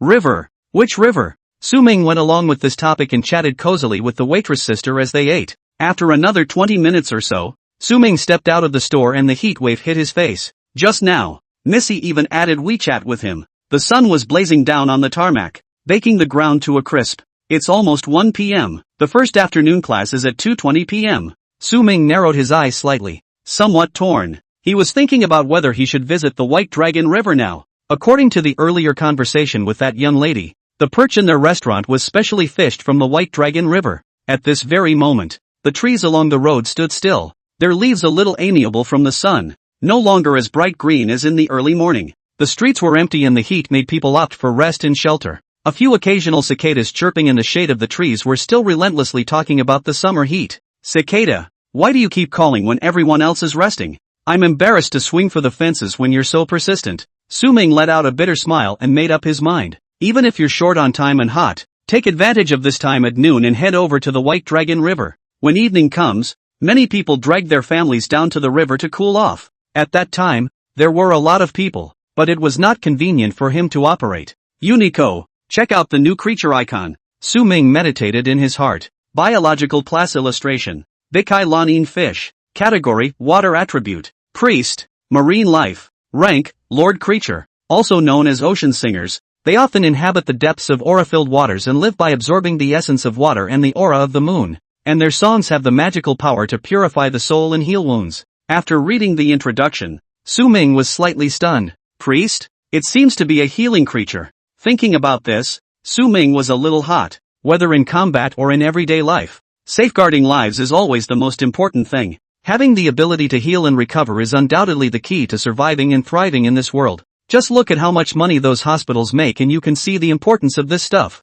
What's more, with the arrival of the era of aura recovery, all kinds of creatures and environments will undergo drastic changes. The ability to have a hand in healing will give him an advantage in this general context. The iconographic rewards of this thing should be related to healing as well. Tuzi, I want to extract the graphic reward of the Bihai Lanin fish. Su Ming's heartbeat accelerated slightly, and he was a little nervous. Extract the Bikai Lanin fish icon and gain the ability title song. Song of the Tides. Passive ability, affinity for the element of water. Ability to move more easily and quickly in water. Song of the Tides. Active ability, through chanting, revitalize the injured. Recovery effect. Range of chanting is related to mental power.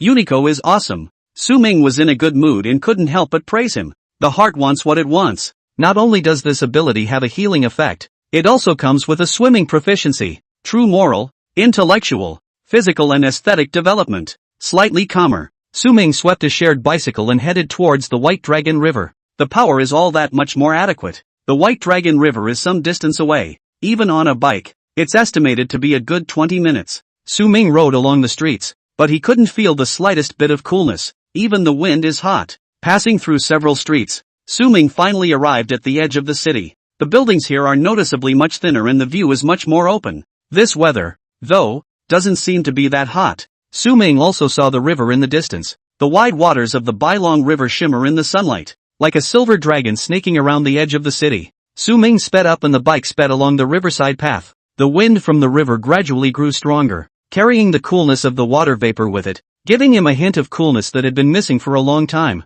Empty now, packed at night. Good thing I came early. Finally, Suming reached the White Dragon River. What does it mean to be in a new place? Naturally, there are new opportunities. Chapter 14: The Story of the White Dragon and the Ancient Bridge. The Woman and the White Dragon. Suming stopped his bicycle and stood on the riverbank, looking out over the big river in front of him. The river was vast, glowing silver in the sunlight. This bike sharing, it's a good thing. Suming wiped the beads of sweat on his forehead with his sleeve with some emotion. Unlike his cottage bike, which he pedaled right through yesterday, the quality is terrible. The ones at home really aren't as comfortable as the ones outside. Bike sharing not only saves energy, but it can be done anytime, and the ride is also faster and more enjoyable. Looks like I'll have to keep up with the times and get some new objects. 2. Suming made plans. Grandma left him money and 100,000 or so. I hadn't been able to use it before. Thinking about college, living expenses, etc. Now it's less of a concern. It's time to eat,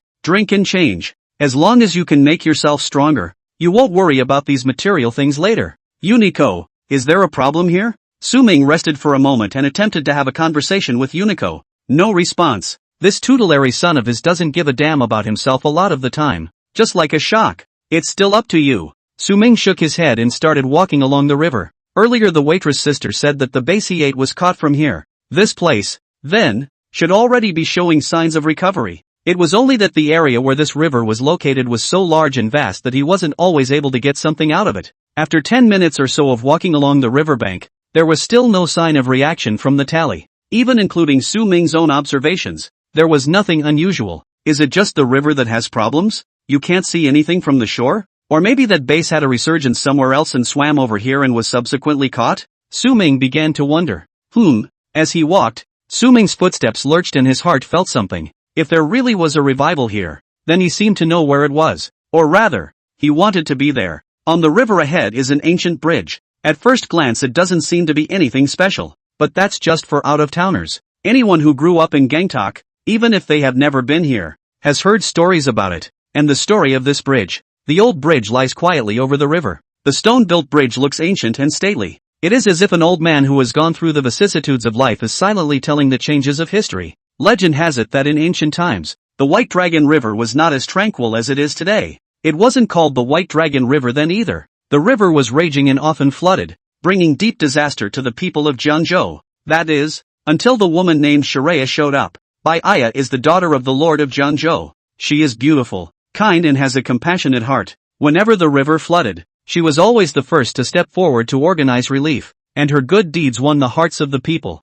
Until that day, the city of Jiangzhou was hit by an unprecedented flood. The sky is like an angry sea, rolling and churning with black waves. Right under this turbulent firmament, the city of Jiangzhou faced an unprecedented disaster. Thunder roared and heavy rain fell. The angry waves of the river were like wild horses out of control, relentlessly pounding the embankment and threatening to reduce everything to nothing. The water level of the river is rising, threatening the homes of people on both sides of the river. Any higher and it's all flooded. On the edge of despair, a figure stands alone by the river. It's none other than Aya Shirado. At this point she had exhausted herself and was exhausted. But mortals are mortals after all. She really couldn't carry the wrath of heaven like that. Her dress hunted in the gusty wind, and her long hair danced wildly in the torrential rain, but her eyes remained steadfast, and she folded her hands and prayed to the heavens. Tears mingled with the rain, and her cries seemed so faint, yet so clear. Against the thunder, she was hissing, she was shouting. She said she would give her life for the peace of Gangju.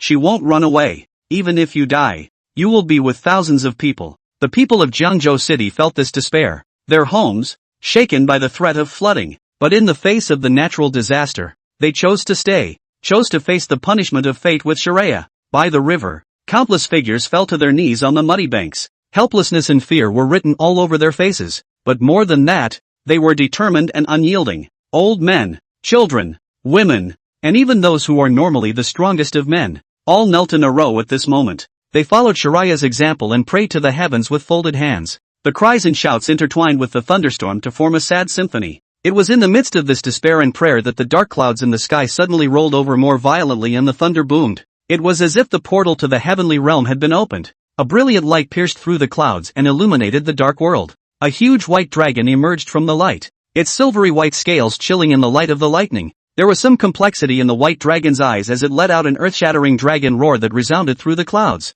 It came down to earth under the watchful eyes of all. With a flick of its tail, the white dragon cut a deep gully in the earth. The river was guided into the gully and the raging floodwaters were diverted and gradually calmed down. The crisis seems to have lifted. However, Aya exhausted herself at this moment, and her body collapsed at the river's edge like a kite with broken strings. Can man, or can he not prevail? Her voice was so small that only a few people heard her mumble. The efforts and sweat, blood and tears of their thousands of people are no match for the flick of the hand of the god of heaven. The white dragon hovered in the air and let out a deeper dragon roar. It seemed to be dialoguing with heaven and earth, and it seemed to be communicating with the fallen white silk. There was something sad about this dragon's roar. Then, the white dragon's figure began to gradually become transparent, and its huge body transformed into countless points of light, falling towards the great river. The imagined fall to the bottom of the river did not occur. Its body transformed into a stone bridge that spanned the river and became a channel connecting the two sides. Aya's body, too, was completely transparent at this moment and disappeared.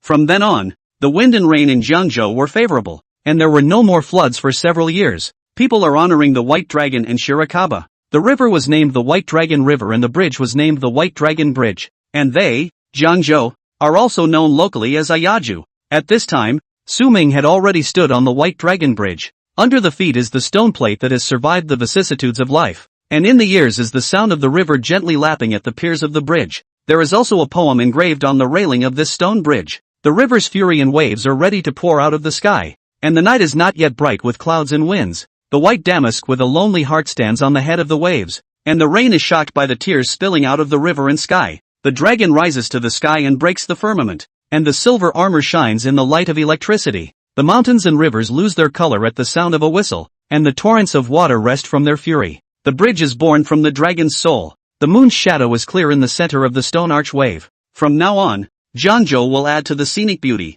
Swearing Changning on the White Dragon Bridge. Su Ming gently stroked the verse engraved on the railing. The eyes seem to have gotten sand in them, and they are a little red. But he laughed again. Like the sunlight of the breaking dawn, it dispels the gloom in the heart. Why are you suddenly more excited about the aura recovery? Su Ming tilted his head to look at the sky and murmured softly. He wanted to see the dragon that had calmed the flood with his own power. He wanted to see the woman. Chapter 15 New Illustrated Reward. Scene Class Illustration. Su Ming blew the river breeze for quite a while. It's cozy, but it didn't lead to Tadako. Hasn't this place recovered yet? Did that fish really come from somewhere else? Su Ming was slightly lost in his heart. Not so much because it was a wasted trip. It's just inexplicably sad. Soon, Su Ming got off the bridge from the other side. It was also at this point that Tadako came to life. Hiss. The host's chance is so deep and his luck is so unbelievable that he has discovered a heavenly paradise. It's like a walking treasure map. New scene class illustrations have been stowed. Instantly, Su Ming came to life.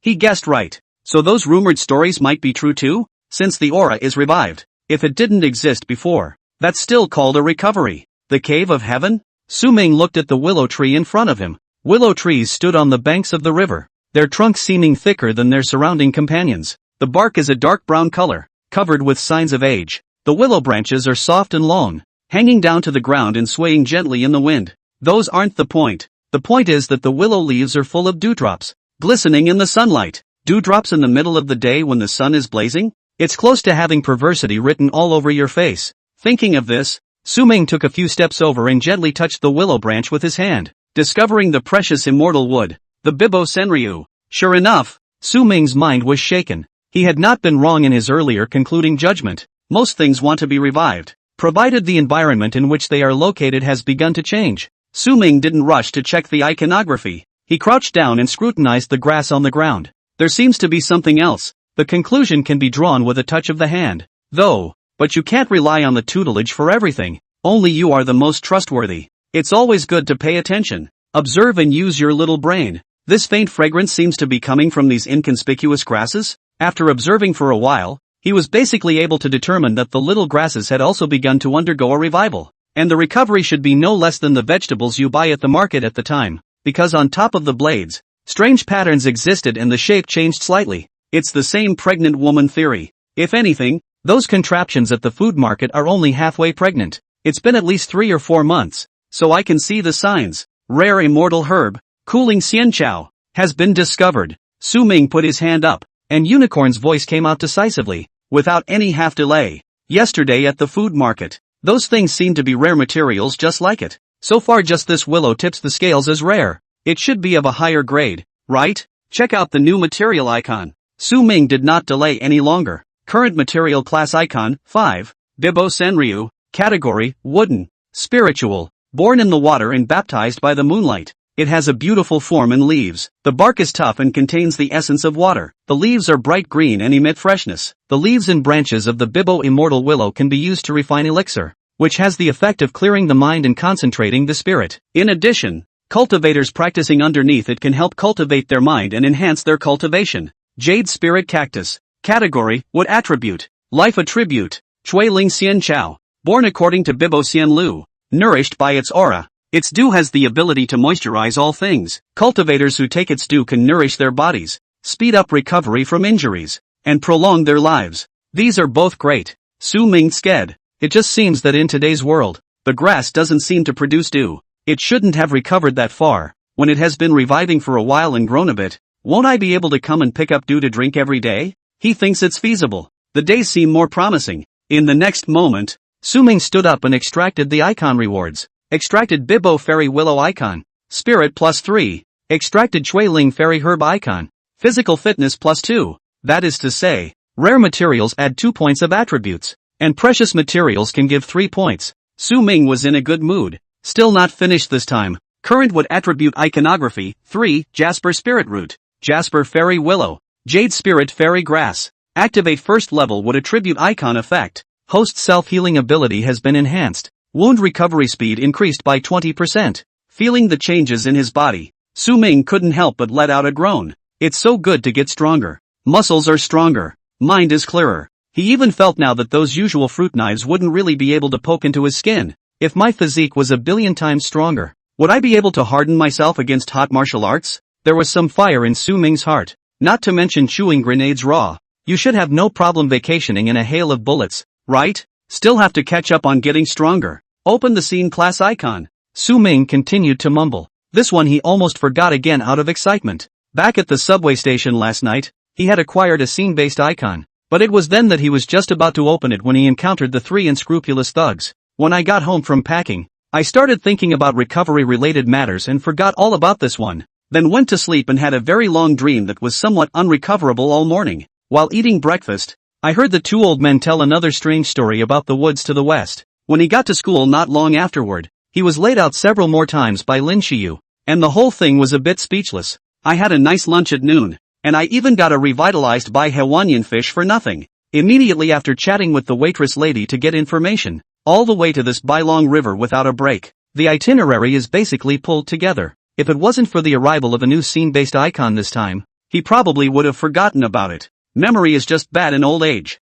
Current scene class illustrations, 2, Black Mist Dead Zone, Absolute Forbidden Zone. The black fog, like the cloak of death, shrouds this cursed land, noiselessly eroding living beings. The light of day is dimmed here, and only the light of the underworld flickers under the endless night, as if countless lost souls are wandering through it. Immortal Spirit Cave, a true peachland. Spiritual chi flourished like bamboo shoots after the rain, nourishing every inch of land here. Exotic flowers and plants blossom. Immortal birds and beasts play among them, and the essence of the sun and moon converge here, making it a treasure land that cultivators can only dream of. Cultivating here will not only greatly increase the speed of cultivation, but will also give you a chance to comprehend the supreme laws of heaven and earth. Sounds like it's pretty awesome. Ha! These 2 illustrations, one black and one white, are a stark contrast. Extract the scene class icon reward. He was really curious about what kind of stuff would be rewarded out of this type of iconography. It can't be attribute points again. Can it? Chapter 16, The Key of Nothingness.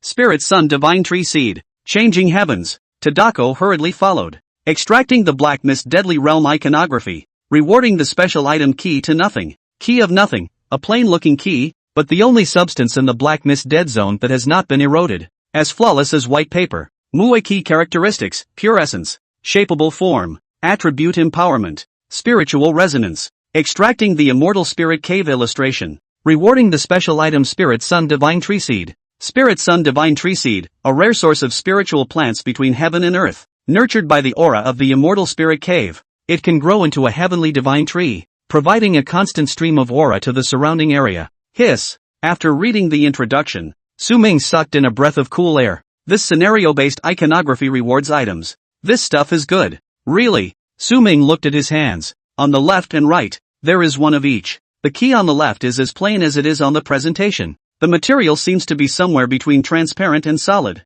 which is rather odd. And on his right hand was a small seed. Nothing special to see. This Tuzi, he wouldn't have just found two pirated goods to fool me, would he? Su Ming was a little unsure. The next moment, his face changed slightly. Some message that automatically entered his mind. It's about that key. The characteristics of the key in question on the previous introduction suddenly became much clearer to him. That is to say, this key can change into any shape and form according to my will and needs, from weapons to tools. It's malleable. On top of that, it can give different attributes on it depending on what I do. It's the equivalent of a blank weapon in a game. And I can enchant it. Su Ming's eyes grew bright. This is definitely a good one. Only at the moment, it seemed that he could only get this key to transform into one form, and would have to think deeply about it. Keep it for now. Take your time to think about exactly how to use it and how to develop it during class. The key would just change form, and he'd have a lot to think about. You can't eat hot tofu in a hurry. That included the mysterious seed, which he couldn't plant for a while. We can't just bury them anywhere, can we? Where is he going to cry if it dies young or if someone else digs it up while he's at school? Student status is still too restrictive. Su Ming shook his head and walked towards the direction where the shared bicycle was, preparing to return to school. Pretty ridiculous. The world has begun to change drastically, and it's amazing that they're even taking classes. Su Ming stepped on the classroom bell and returned to his class. From the podium, the male teacher with the Mediterranean top glared at him and said nothing more. Classes begin. The teacher was in full voice. The students were fully concentrated, and Su Ming wanted to run away. He'd only sat down and looked at his phone for a short while before he wanted to go out and about again. Staying here is too much of a delay. Still need to leave soon. School will only limit me, and I'm not in the same category as them anymore. There's not much need for contact. Su Ming played with the key in his hand. This thing? What the hell good is it to turn it into? How does the enchantment work again? And this kind of sub? You definitely can't plant it in a crowded place. It's too risky and easy to expose.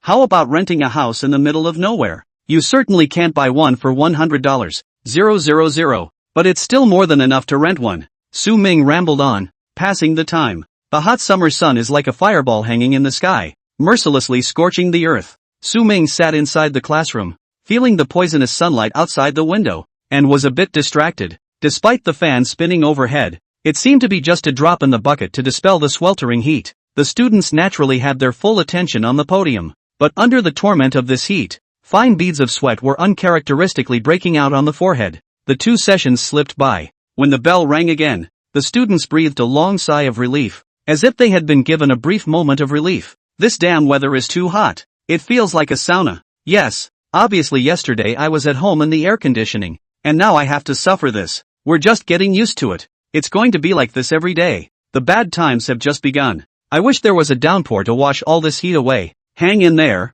We'll be free in a year. I hear college life is great. The students whined and complained, trying to take a breath of air as a way to ease their irritation. Soon, the school bell rang again. It's only 4 in the afternoon. There are 2 whole classes left. The class began and Su Ming continued to swipe his cell phone. The benefits of the last row are highlighted. After a noon of fermentation, the teachers seemed to know about what happened between Lin Shiyu and him. It's like they're all starting to leave him alone? But that was normal and just what he wanted. In the eyes of these teachers, students' futures and prospects have long been graded by grades. A Qingbei seedling like Lin Shiyu was a treasure in their eyes, an object they were willing to invest time and energy to cultivate, even to curry favor and flatter. After all, the future of such students could be brighter than them. On the contrary, what about him? Su Ming? No family background, no money, and a falling out with Lin Shiyu.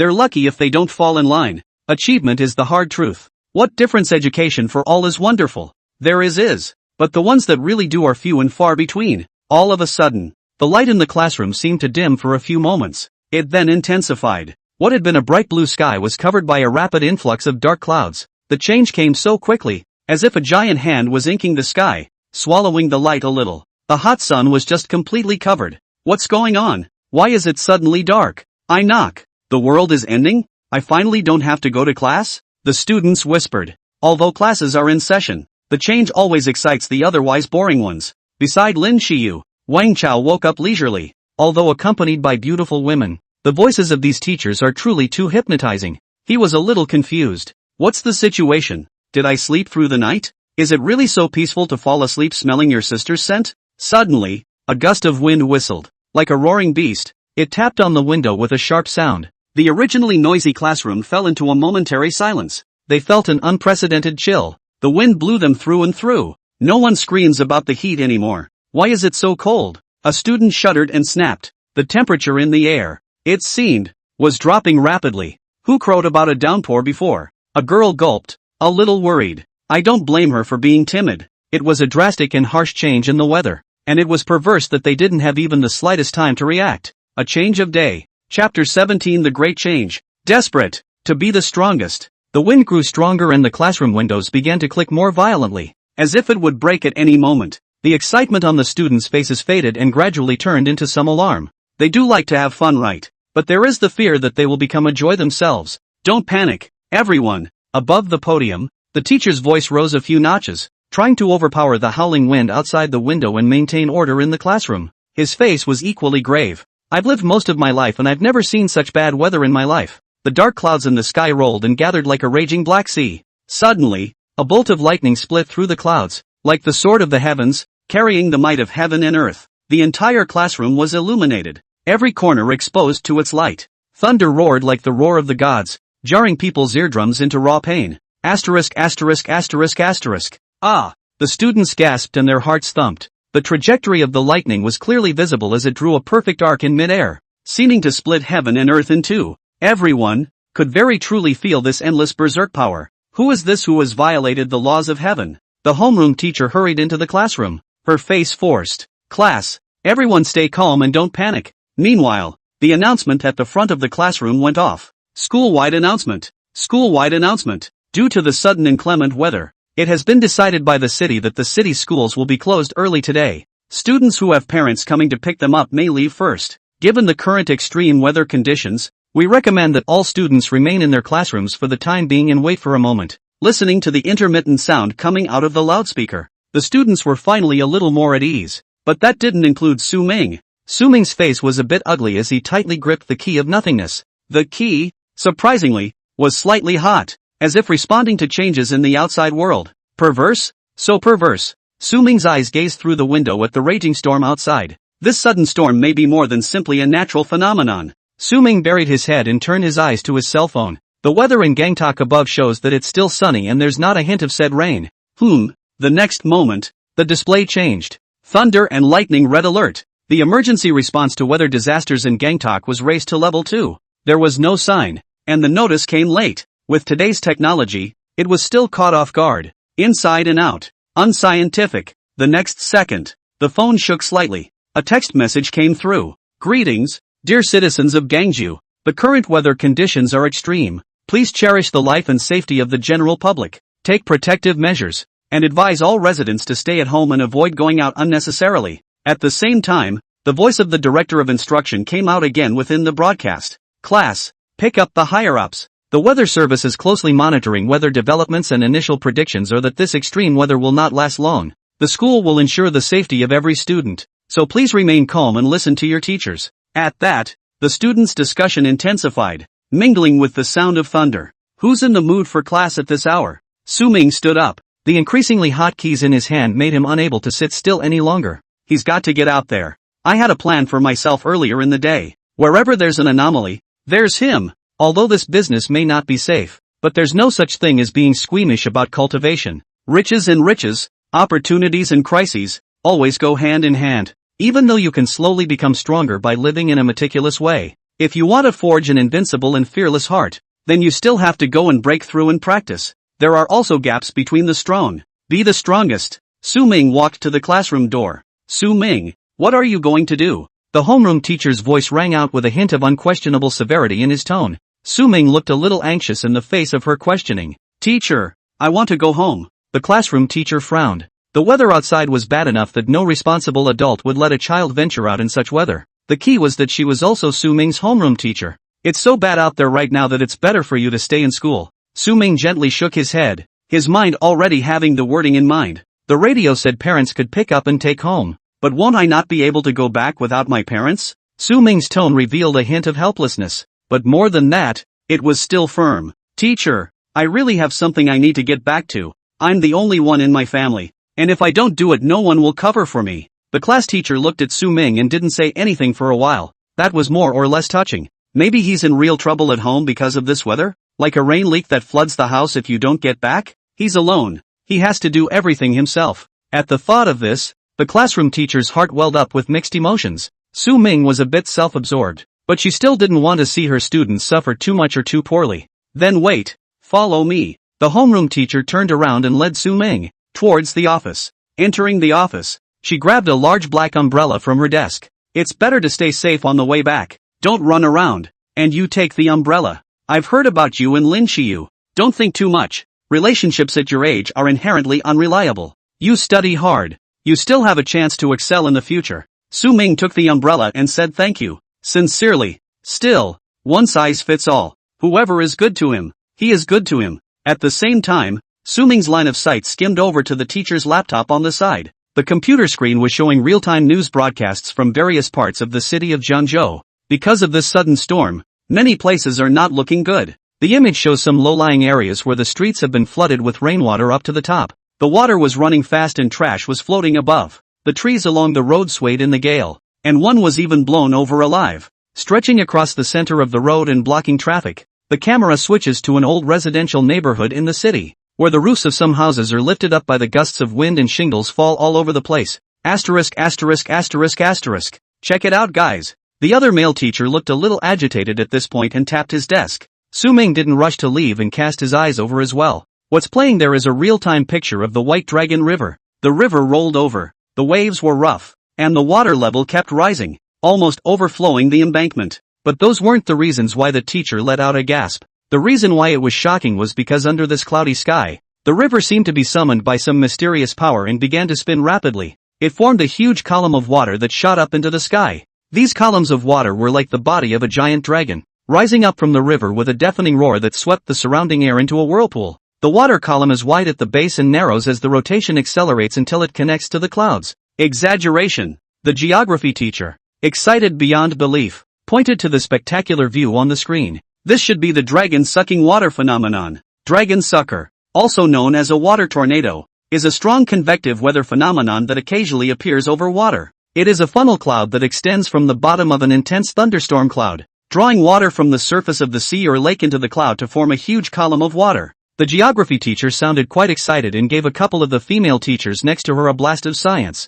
I didn't realize that after half a lifetime of teaching, I'd finally get to see it in person for once. And in the next moment, the screen went black. The official real-time footage about the Bailong River seems to have been cut off. Su Ming's heart fluttered and he did not intend to linger any longer. The disappearance of the live feed may have been affected by extreme weather and equipment damage, but it could also be that officials have actively cut off the source of information. There are some things that can't be publicized yet. Chapter 18, formally stepping into the ranks of cultivators. Aura for my use. The teacher discouraged it to no avail. Still holding the black umbrella, Su Ming walked out of the school. The rain was torrential, and the dark clouds in the sky were so thick that they seemed to overwhelm the city. Thunder roared, and the atmosphere of terror and tempest was palpitating. The world seemed to be drowned in rain as the gusty winds rolled up the curtains of rain, blurring the vision. Su Ming stood at the entrance of the school and put away the black umbrella that his homeroom teacher had given him, letting the rain hit him. It wasn't that he didn't appreciate it. Rather, the umbrella won't do much good in this extreme weather,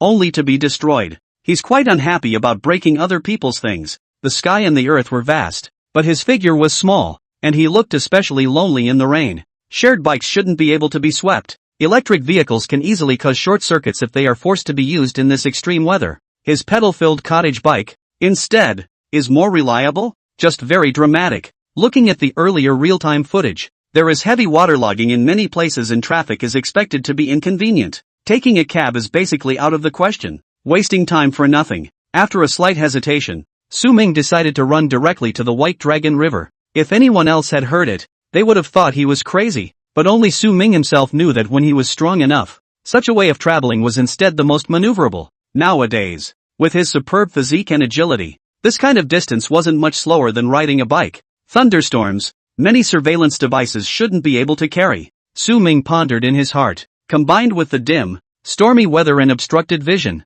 there shouldn't be too many people noticing me either. The concerns are definitely there. His speed is really a bit exaggerated once he gets going. The next moment, Su Ming began to run wildly, splashing water with every step. The rain blurred his vision, but the thoughts in his mind were unusually clear. Try to take less crowded routes without compromising your time. The scenery along the way became twisted and dreamy with lightning and thunder. The trees swayed like ghosts in the gale, dancing in the rain. Thunder roared in his ears, and each flash of lightning illuminated the path ahead, giving Su Ming direction. Su Ming traveled through the rain, his figure appearing and disappearing, as if he was one with this storm. His heartbeat was synchronized with the thunder, each beat full of power. The rain washed over the body, not adding to the burden, but taking away much of the fatigue. The feeling, it's amazing, just in time to see how fast and for how long I can run at my limit nowadays. The more he ran, the more fiery and soothing Su Ming's heart became. He crossed the waterlogged street, his splashes glinting in the light of the lightning.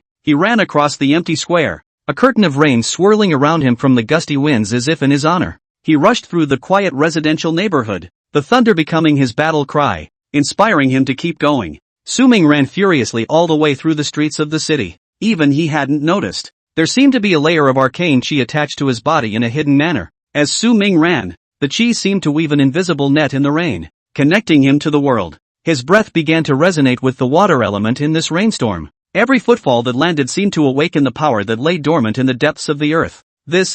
Gradually, Su Ming sensed this power flowing through him, synchronized with his heartbeat and breathing. His pace became lighter and faster. The attributes of physique and agility didn't go up, but he seemed to be using them better. Is this the power of aura? Su Ming secretly pondered, his heart feeling something. He seems to have become more connected to the world. Is it just this rain, or am I really extremely perceptive and born to cultivate? A flash of surprise flashed in Su Ming's eyes. He began to run with more focus, trying to connect more deeply with the scent. No one saw that in the dense rain, an aura seemed to form around Su Ming's body. The rain was naturally guided away as it approached him, as if by an invisible hand. With every breath he took, he seemed to be sucking in the aura around him, giving him a constant supply of stamina. The host's enlightenment is extraordinary. He has realized cultivation on his own. You've officially entered the ranks of cultivators. Current realm, 3 stars of the Chi refining realm. Su Ming's mind was shaken. He's a real cultivator too, and it seemed that because of his own attributes, he had directly stepped into the 3 stars of the Chi refining realm. Previously, even though he had gained the ability to have abilities and his physical attributes were far beyond normal, he had not entered this sequence after all. The two are fundamentally different. Cultivators have more sense and control of Chi. These people can perceive and absorb the aura of heaven and earth and transform it into their own power. This power is not only limited to enhancing the attributes of the body, but also lies in the diversity and plasticity of the aura, just like using aura for attack, defense, even manipulating items, and so on. Esoterically, an ordinary person with even the strongest physical qualities, as long as they don't have special abilities and mastery of Chi, they can't do a lot of things, but the two are not inherently in conflict. It goes both ways to be stronger. Attribute values he had to pile up, and realms he had to get on. In an instant, Su Ming's speed was a few points faster than before. He tried to increase his running speed by wrapping his feet in aura to lessen the impact when he landed. Learning to use running, I finally reached the neighborhood of the White Dragon River. It wasn't as exhausting as I thought it would be. It's only half an hour from the school. Faster than expected. Hiss. Su Ming stood in the rain, letting the gusts of wind blow, looking at the vision not far away in a bit of a daze. The sky was low, and the clouds were as heavy as 1,000 pounds of weight. Lightning flashed between the clouds like the angry lashes of the heavens, and each flash was accompanied by earth-shattering thunder. It was suffocating and oppressive, as if the weight of the entire universe was centered above this soon-to-be shattered sky. The wind was like a knife, cutting the air mercilessly. The curling rain formed a curtain of rain in mid-air, intertwining into a curtain of water in front of Su Ming, cutting his vision to pieces. It's nature's merciless judgment on everything in the world. On the surface of the White Dragon River, huge columns of water rose to the sky. Spinning and twisting, it seemed to break the boundaries between heaven and earth. The bottom of the water column was connected to the river, and the upper part was inserted straight into the dark clouds, forming a giant tower connecting heaven and earth. The silvery white glow of the water column grew brighter in the light of the thunder and lightning. They shimmered in the darkness like a silver dragon tumbling through the night sky. Interesting, genuinely interesting. Su Mingdi's body trembled a little, not knowing whether it was nervous and scared or excited and thrilled. His gaze pierced through the curtain of rain and locked onto the legendary White Dragon Bridge. The river surged like an angry beast, constantly slapping the bridge abutments. The bridge trembled in the raging storm, as if it would be torn apart by this force of nature at any moment. Water columns rose up around the bridge, like sharp swords, pointing straight up to the sky. Extremely menacing. It's hard to see, Su Ming murmured in a low voice. He had a premonition in his heart that the White Dragon Bridge was the heart of this storm, the place where all the unknowns and dangers converged. But at this distance, he couldn't really see. The White Dragon Bridge was hidden in the dim rain, as if it were a giant beast lurking in the deep sea, waiting for its prey to approach. Warning, crisis lies ahead. Energy is unusually violent and disorganized. Once you step into it, you will not be able to survive. Host, please escape as soon as possible. Don't think about dying all the time. Unity-san seemed to have sensed Su Ming's thoughts and hurriedly issued a warning. Su Ming's expression flickered and he smiled a little sprightly. Goon. Shut the up. How many times has this guy said he's gonna die? When did he not come out unscathed? Cultivation is supposed to go against the grain. If you don't even have this awareness, you can't afford to lose face by letting others have all the chances in the future. Boom! Lightning cut through the sky and pointed straight at the river, illuminating Su Ming's face. It seemed to be launching a provocation against him. I'll be damned. Su Ming moved. Chapter 19, Live Broadcast. Lei Jiao. You already have a way to take your death. By the White Dragon River. Families, brush up on your likes and bounties or I really will have to withdraw. Lin Kor was now very torn, and there was both excitement and fear in her trembling tone. The number of real-time viewers of her live broadcast had already exceeded 50,000 online, and it was still soaring. Before this, her live streaming popularity had never broken 100. It's splashy rich. Don't. Anchor, don't go. I'll give you a super rocket. This is a scene that you won't see once in your life. And the anchor doesn't want to have regrets. This weather is evil. Are these tornadoes in the sky really something science can explain? Where is the Taoist friend who is here to cross the threshold? Show yourself quickly. If you ask me, the anchor should withdraw. It's too dangerous. Don't be seen on the news tomorrow. Asterisk. You guys, look, there seems to be someone over there. It's true. Anchor, cut the camera. Wrinkle, who was scared in her own right, kept staring at the scrolling pop-ups to try and ease her emotions. Mind you, she's been live streaming for 2 months now and it's been uneventful. I wanted to come out today and take my chances and see if there was anything I could broadcast. If she didn't come in with some heat, she would really have to go home and accept her elder's arrangement. By the time she turned near the White Dragon River, the sky had suddenly changed. Originally, she was also planning to leave to escape the rain, but the sudden change in this river caused her to stop hard. The river water actually flew up towards the sky. This kind of shocking vision, even a pig knows that it must be a splash of traffic. Once you can catch it, it's not impossible to take off on the spot. She knows too much. As dangerous as this place was, she craved opportunities like this, and once she missed it, there would be no next time. One must fight. One must go to the top. One must gamble. Now it seems that she won the bet, and the results are naturally nothing to sneeze at. Anyone who swiped into this livestream couldn't walk away and quickly shared the livestream. It was just too much of a shock. It can be said that a very large portion of the citizens of Zhengzhou, regardless of their occupational status, as long as they are brushing up on their live broadcasts, they are all here with her nowadays. Officially the live feed is cut off for this side. She's the only one who can see it. 1 by 1, 10 by 10. To today's tens of thousands of people online at the same time, it's only about 10 minutes. Likes and gifts are even more completely non-stop, and everyone is afraid that the anchor will wimp out and run away. Such a live broadcast in real time can be 100 times more exciting and shocking than watching a movie. Anyone else? Lin Kor looked at the pop-up and instantly raised her head. She's not the only one in such a dangerous place? Really fake? Man, it's still there. Lin Kor let out a gasp at that moment, and the camera was instantly directed over. Within the camera, a figure was walking towards the White Dragon Bridge, and it wasn't exactly slow. But it was the White Dragon Bridge that was the most chaotic, stormy and dangerous-looking place. How dare he? This man doesn't want to die. Call the police. It's a big deal if someone gets killed. What are you waiting for? Hurry up and save them. What's wrong with you upstairs? Why don't you go save yourself? What's the difference between this and sending someone to their death? That's it. If someone wants to die on their own, why do they still have to be accompanied by others? Looking at the figure, that person should not be very old. Don't get carried away. Lin Kier looked at the pop-ups and was also a bit flustered and overwhelmed. She could see better than anyone that someone was indeed heading inside, and by the looks of the man, he might as well be a student. But she was truly afraid to take another step forward at this time. Today she is in a position that is inherently dangerous. If she dares to come any closer, she'll have to die here if anything happens. Try and die. The only way to understand just how horrible and nasty this weather really is to be there. It's like divine punishment.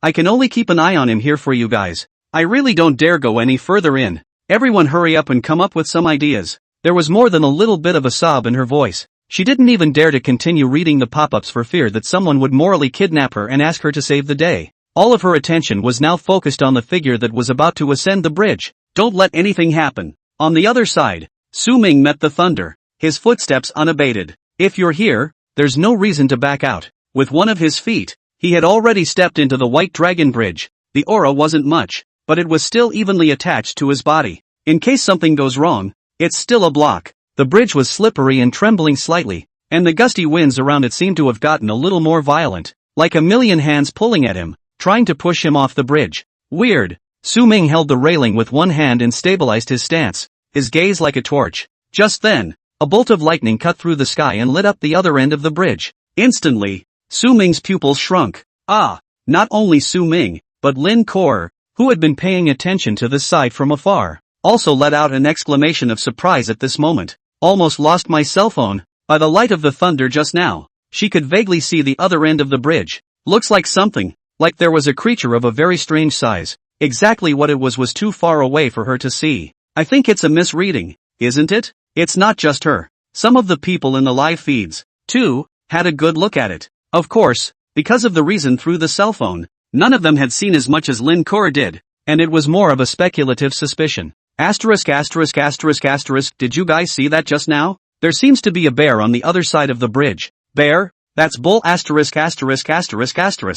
nothing there. I can't see in the dark. I think I just saw something. 2. Whether or not it's a misreading, isn't the point the guy who just went in? I wonder how he's doing. I'm afraid I'll be on the news tomorrow. It's my own fault. I deserve it. People don't think highly of Su Ming. No one can guarantee that something won't happen to them in a place like this. The wind and rain are all still secondary. If he was swept and drowned by the river, or even struck to death by a falling thunderbolt, there would really be nothing he could do about it. People, you have to be in awe of nature to do that. On the White Dragon River, Su Ming's expression was focused. There is indeed something on the other side of the bridge. The wind was howling around them and it was pitch black all around. But because of the dark attribute icon's night vision enhancement effect, he could barely see what the thing looked like. The body was slithering like a snake, but it was larger than the average snake and stood upright. The head is shaped between a dragon and a beast, with a pair of sharp horns on its forehead, the tips of which flash with electricity. The point is that this guy, with his ing sharp claws, is a bit of a misfit. It wasn't these places that made Su Ming scornful. Rather, there were currents running through the guy's body from time to time. Whenever the thunder made a sound, its body seemed to resonate, and electric currents went in all directions. The level of recovery of this thing doesn't feel low. I can't even tell what the body is. But really, until a year from now, it's bound to be a boom. Unico, say something? Weren't you the one who yelled at me to shut up earlier? Su Ming was filled with black lines. There's no point in listening at this point. Host, run. You're already on your way to death. Epic Thunder Jiao detected. Known for manipulating lightning and storms, brutal and incomparable. You're not enough for them to stuff their teeth with. Epic? This was the first time Su Ming had heard of a creature of this class. The reward for killing a creature of this rank should be generous, right? Su Ming's mind began to come alive with stupidity. Chapter 20, The Entrance of the Military. Zhang Zhou is going to fire out of the ring? It's not that it can't be a battle. Granted, the thing had a high ceiling, an epic level he'd never even heard of. But that's also later. What's that got to do with now? He's really not a wimp. Cultivators are just fine. I can vaguely sense its aura and threat. It shouldn't be too much different from me. Just half a caddy. If you can't beat me you can still run. Thinking of this, Su Ming took a decision. A broken auger, making so much noise, I don't know what it's loaded with. Still want to transform into a dragon? Are you worthy? This land under your feet is covered by the true dragon. Roar! The Thunder Jiao seemed to have heard Su Ming's mockery, and its roar shook the heavens. At the same time, the lightning was so loud that the entire White Dragon River seemed to tremble for a few moments. In the distance, Lin Kor was directly paralyzed with fear. Her cell phone slipping off. She just saw it. That thing wasn't even a bear. And like the dragons of legend, flashing with electricity. Even more incredible, the figure that had gone in earlier seemed to be confronting the dragon and was about to clash. Her worldview completely collapsed. Asterisk asterisk asterisk asterisk. Where's the anchor? Something's wrong, isn't it? Why is the screen black? Did you see that? There's ing dirt. Asterisk asterisk asterisk asterisk asterisk asterisk asterisk asterisk. What exactly is it? Where's the anchor? Say something. It must all be fake. I'm still dreaming. I must have eaten the fungus and hallucinated. Who has seen this scene after decades of living? A sensation across the web. Lin Kor fell to her knees and let the rain hit her. Her mind like a mess. It took a while to recover. As for the cell phone, she didn't have the courage to pick it up and go live again. If what she had just seen was true, it was too shocking. What if she does go ahead and record it? What if she's being watched? She still has some brains. These things, if aired, would have more impact than even a small movie played in public. If, because of her behavior, she disrupts the social order and sets off an uproar, then she might be greeted not with astounding wealth, but with a trip to jail for tea. And she's all ruined. Also at that moment, several police cars came this way, at great speed. Not one of those ordinary police cars. It's all armed police vehicles. The kind that are bulletproof. The silhouette of the car looked stiff and cold against the dim sky. It's as if it's a chariot that's driven straight from the battlefield into the city. A behemoth of steel. With the sound of tires treading water, these police cars came to a sharp stop at an almost impossible angle around Wrinkle. More or less too much showmanship. The splashes scattered like diamonds in the headlights. The car door was violently pushed open at almost the same time. A group of police officers in black SWAT uniforms fishtailed out. They appeared like ghosts in the night. Swift and silent. These cops, they seemed to be extraordinary. The movements of the SWAT officers were coordinated as if they had been rehearsed countless times. The faces were masked, revealing only cold eyes, and the guns clutched in their hands glinted coldly in the rain. Two of the SWAT officers quickly walked towards Lin Kor and one helped her up. The other man picked up her cell phone straight away, blocking the camera with one hand and shutting the live feed down decisively with the other. This scene happened so fast that Lin Kor was even a little too late to react. The only thing she knew for sure was that she seemed to be in big trouble. What's the big deal about arresting her? These policemen, all of them with extraordinary temperament, were completely different from those civilian police she usually saw. The key also has all the guns. What's going on here?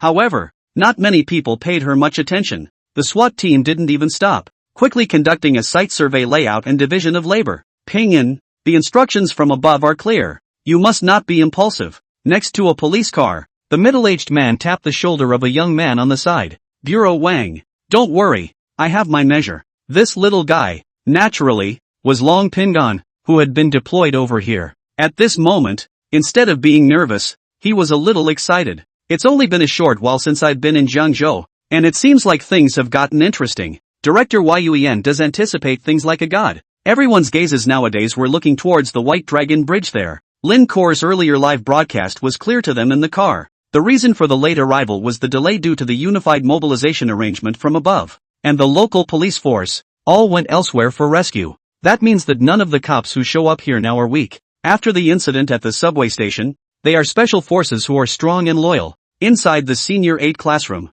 the class still hadn't resumed its traveling lessons, and everyone was looking at the all-in-one computer at the front of the classroom. On the all-in-one machine, it's showing what's happening in the regions during this extreme weather. The situation seems to be all under control, with police officers cooperating with the local people in an organized manner. This was a relief to the students, while at this moment, Lin Shiyu's head was inclined towards Wang Chao. Of course, it's not a relationship, and there's no ambiguity. She wasn't hungry enough for that. It was mainly the images in Wang Chao's cell phone screen that caused shockwaves to rise in her heart. Wang Chao was watching the live broadcast from the White Dragon Riverside. Originally, she wasn't going to follow along, but there was something about the man's voice on the live stream that was really familiar to her. Upon closer inspection, it was really her cousin Lin Kier. Plus, the images of the White Dragon River were genuinely shocking, and she had to watch them. Just earlier, a jolt went through her mind, thumping wildly. The back of the man who had traveled to the White Dragon Bridge at that time, she had also seen. There was always something familiar about the way it felt to her. Seems like I saw it every day for the first 2 years. Who else could it be if not Su Ming? It shouldn't be him, should it? I must have been mistaken. It's impossible to tell from that far away and in the dark. It's probably because I'm still angry and I associated with him. What's more, Su Ming only left the school half an hour ago, so how could he have gotten there so quickly? Thinking that, but she still stared intently at the screen. It has nothing to do with Su Ming. She's the one who's worried about her cousin. She then saw the scene she had just seen and directly covered her mouth so that she didn't cry out in shock. 2 figures were on either side of the bridge. That side face was a little blurry under the lightning, but to Lin Shi, it was more familiar and recognizable than the back. In this world, are there really people who look so much alike? Lin Shiyu was a bit confused, some panic, somewhat overwhelmed. By now, the live feed was suddenly cut off, but the pop-ups continued to roll extremely fast, and even got worse. Asterisk asterisk asterisk asterisk. In the end, what happened? How the live broadcast are given off. It's over. Anyone dare to go to the White Dragon River to take a look? What are you looking at? You want to die? Call the police. This is a real mess. Is it possible that it was the police who shut her down? Hisses. What if the police really did shut it down? Is there really a secret in that bridge? Do you guys remember that guy who just went in? He seems to be confronting the monster on the other side. Is this a preparation for a fight? Asterisk asterisk asterisk asterisk. Heaven and earth visions. Masters confront each other. I've come to realize that this is a immortal cultivation novel. It's over. I suddenly can't understand this world. Can't it be that all the immortal cultivators are for real? The audience in the live broadcast room completely exploded. Everyone understands that they, Jiangzhou, may have to fire out of the circle. Jiangzhou, Beilongjiang, live streaming, thunderstorms, mysterious figure, monster. There's nothing to singling out these keywords, but combined together, the nuances are awesome and big. Chapter 21 Worldly Masters?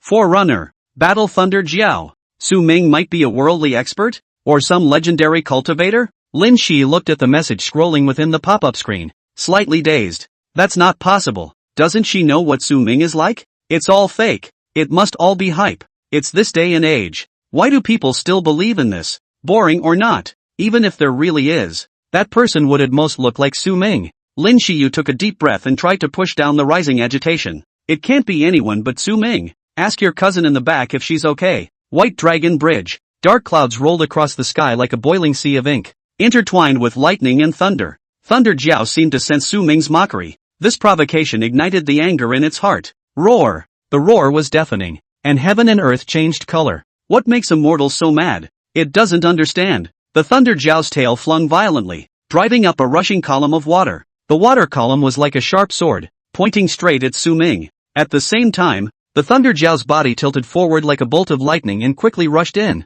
Double-barreled. Su Ming's heartbeat accelerated at this moment. For the first time he felt threatened by death. But more than fear in his eyes was a fervor for battle. Isn't that why he collects iconography and strengthens himself? To fight and have fun? For a man, what better way to get the blood flowing? In an instant, the key in Su Ming's hand transformed into a long sword. It's the same one he used to slay the dragon in his dream. He thinks it's cool. The sword flowed with a faint aura, and was with Su Ming's will and power. Asterisk asterisk asterisk asterisk. It's just a matter of fooling around. With a flash of swordlight, Su Ming met the Thunder Jiao's onslaught. If this guy was in his Dechang state, he would definitely turn around and run without saying a word. But you've only just recovered. Is it really a good idea to act like an asshole? Su Ming's figure transformed into a ghost in the rain, colliding with Lei Jiao's lightning power. What he lacked today was real combat. The scaly dragon's aura wasn't too far off from his, and was even a bit weaker, making it an excellent target for practicing. The tip of the sword came into contact with the scales of the Thunder Jiao,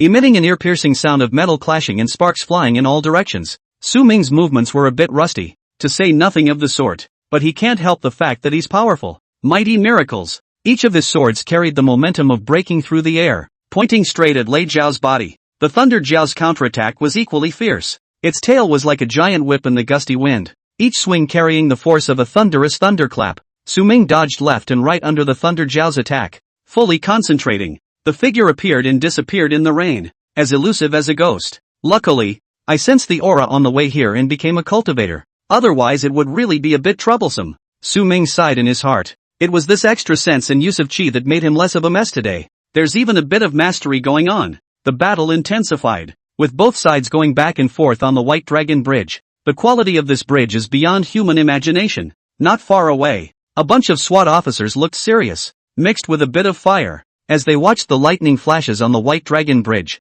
they couldn't see exactly what was going on inside, but no one was stupid enough to make a rough guess as to what was going on inside. Those two freaks, they should be fighting. Is this really the power that man can achieve? Other than them, Lin Kor's pupils even shrunk and her body trembled. She could never have imagined that she would encounter so many things that would shatter her worldview when she went out happily today. It's really not a movie. Phew. Beside director Wang, Long Pingon exhaled, his eyes wild and shocked. No one's attention is on him right now, but if one really bothered to look, there seemed to be a faint fluctuation of breath around his body. He's a rookie with a reputation in the Southeastern theater, alright, but he was also a true pioneer. Several months earlier, the country's top brass had noticed something. This world of theirs seems to be starting to change a little. At first, no one took it very seriously, but in the last 2 months, there has been a growing sense at the top, and in the military, that things are out of the ordinary. In their part of the world, there seemed to be unusual energies they had never seen before. The top brass held several meetings overnight to finalize several special investigation teams. 2 months of learning a lot of rewards, and appalling results. This should be a dramatic change that hasn't been seen in thousands of years. Chaos will rise. This particular energy, under the day and night research of the special investigation team, has finally made an instrument that can be distributed for measurement purposes. It's the one that showed up at the subway station the other day. The trained specialists work with the instrument for sensing, and whenever there is an abnormal energy fluctuation, the instrument will emit a red light. The greater the abnormal energy fluctuations, the brighter the red light. According to special investigations, this anomalous energy affects not only plants, animals and the environment, but also their human beings. There are very few people who seem to sense this unusual energy and have a natural affinity for it, or even turn to their own use. Until 2 weeks ago, the state secretly released a bombshell that only a very few people knew about. They have a name for this unusual energy. That's Reiki. Those who are able to sense abnormal energy fluctuations, that is, to sense auras,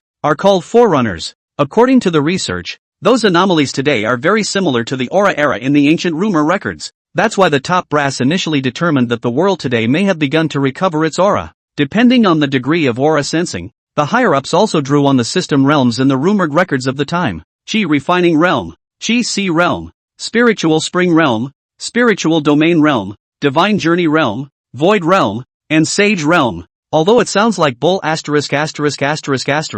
like it's about fictionalized myths and legends, but he, Long Pingon, was such a supreme heavenly pride, a genuine one-star forerunner of the Chi refining realm. To put it bluntly, even those king of soldiers, as long as they didn't sense the aura to become forerunners, they wouldn't necessarily be his opponents. What a terrifying aura! Is that really a human fighting against that thing in there? At this moment, Long Pingon was shocked and confused at the same time. According to what he had learned, in the entire world today, their country had the highest level of acuity for aura revival. After all, it has a long cultural heritage, and his current Chi refining realm 1-star battle power definitely ranked among the top in the country, maybe even top 10. However, the fluctuation of breath on the other side of the White Dragon Bridge caused him to feel incomparable palpitations. It's so much better than him. What the hell kind of monster is that? The aura has only just begun to show signs of recovery. How did he manage to be so strong? Even that god of war can't do this, right? Where the hell did this guy come from? If it wasn't for the orders from above,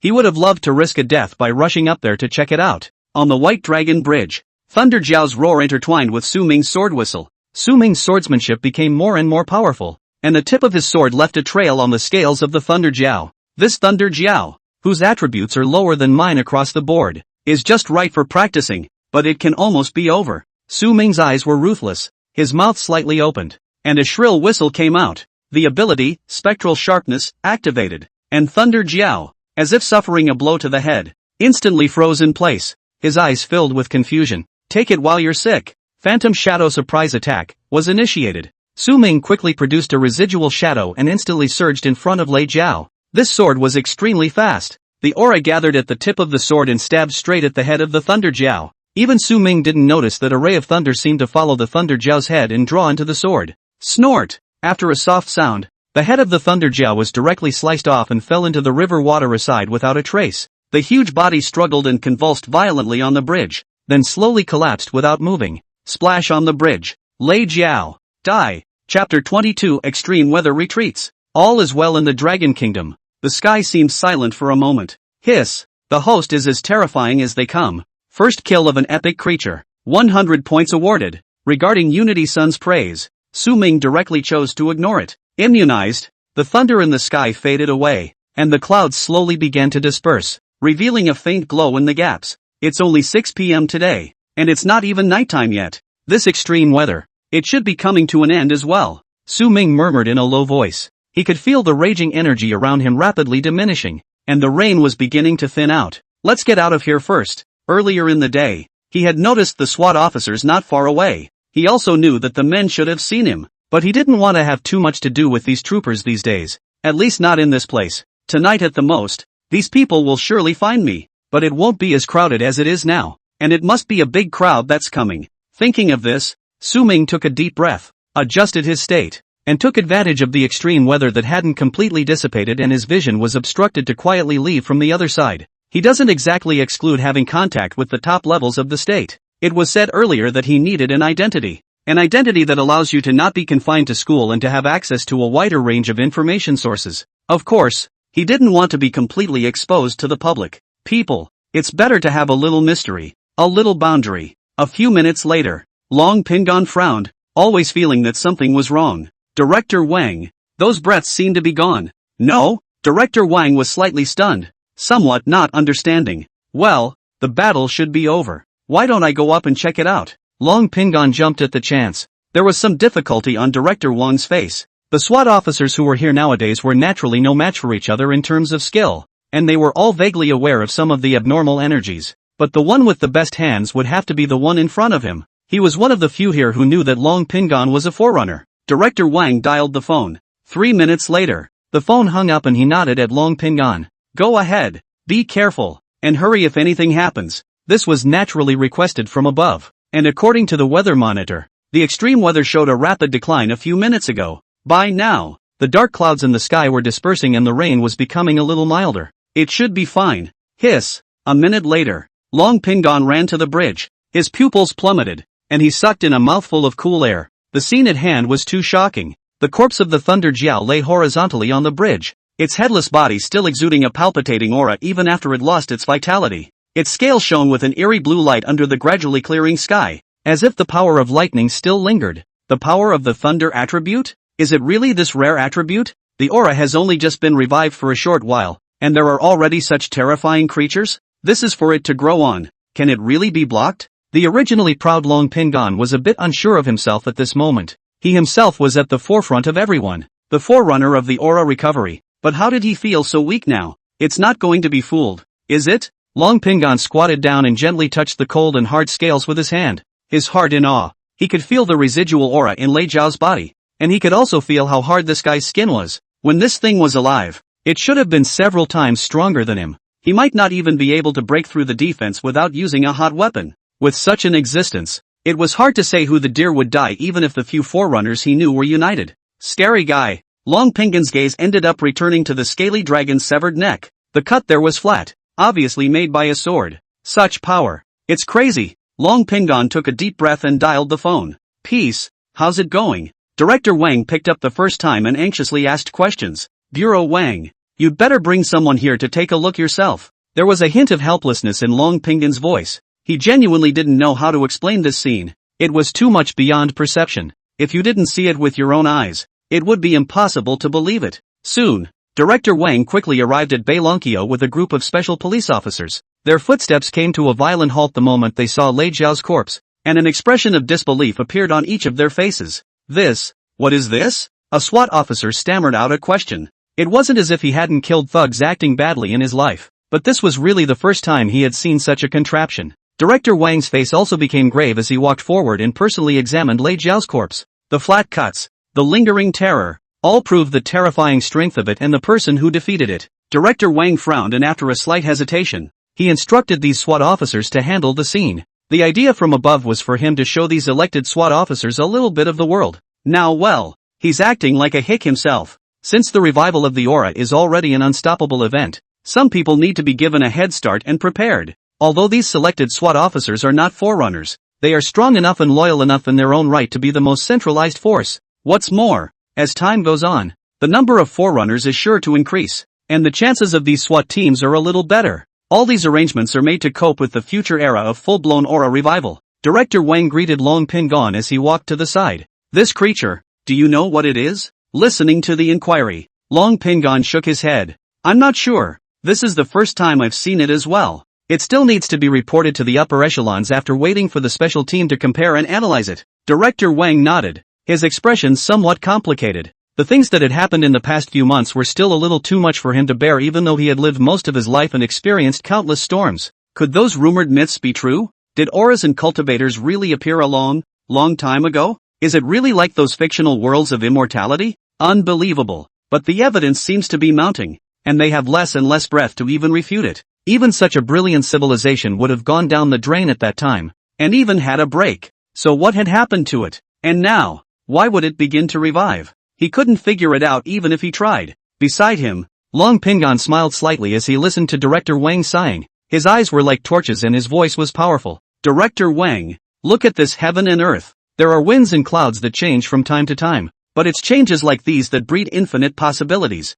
Long Pingon waved his hand and pointed to the sky. The aura is revived, and if you are afraid of it, it is a disaster. If you dare to look it in the eye, it is the opportunity to make a rise. Our Dragon Kingdom, since ancient times, has had countless heroes and heroines. No matter how the times change, they are able to forge ahead through the storm and create their own glory. By our generation, it will only be stronger, and it can only be stronger. Director Wang looked at Long Pingon, a flash of appreciation in his eyes. With people like you, all is naturally well in the Dragon Kingdom. By the way, what do you think of that guy's strength? Hearing this, Long Pingon took a deep breath. He naturally knew who Director Wang was talking about. Strong, very strong. I even suspect that he may be stronger than any forerunner we know of. Director Wang looked shocked. He knew the man would be great, but it was unexpected that Long Pingon would give such a high rating. It's too bad that a forerunner so powerful can't be of use to the country. If worse comes to worse, it's a person with a bad heart. That would be a huge threat.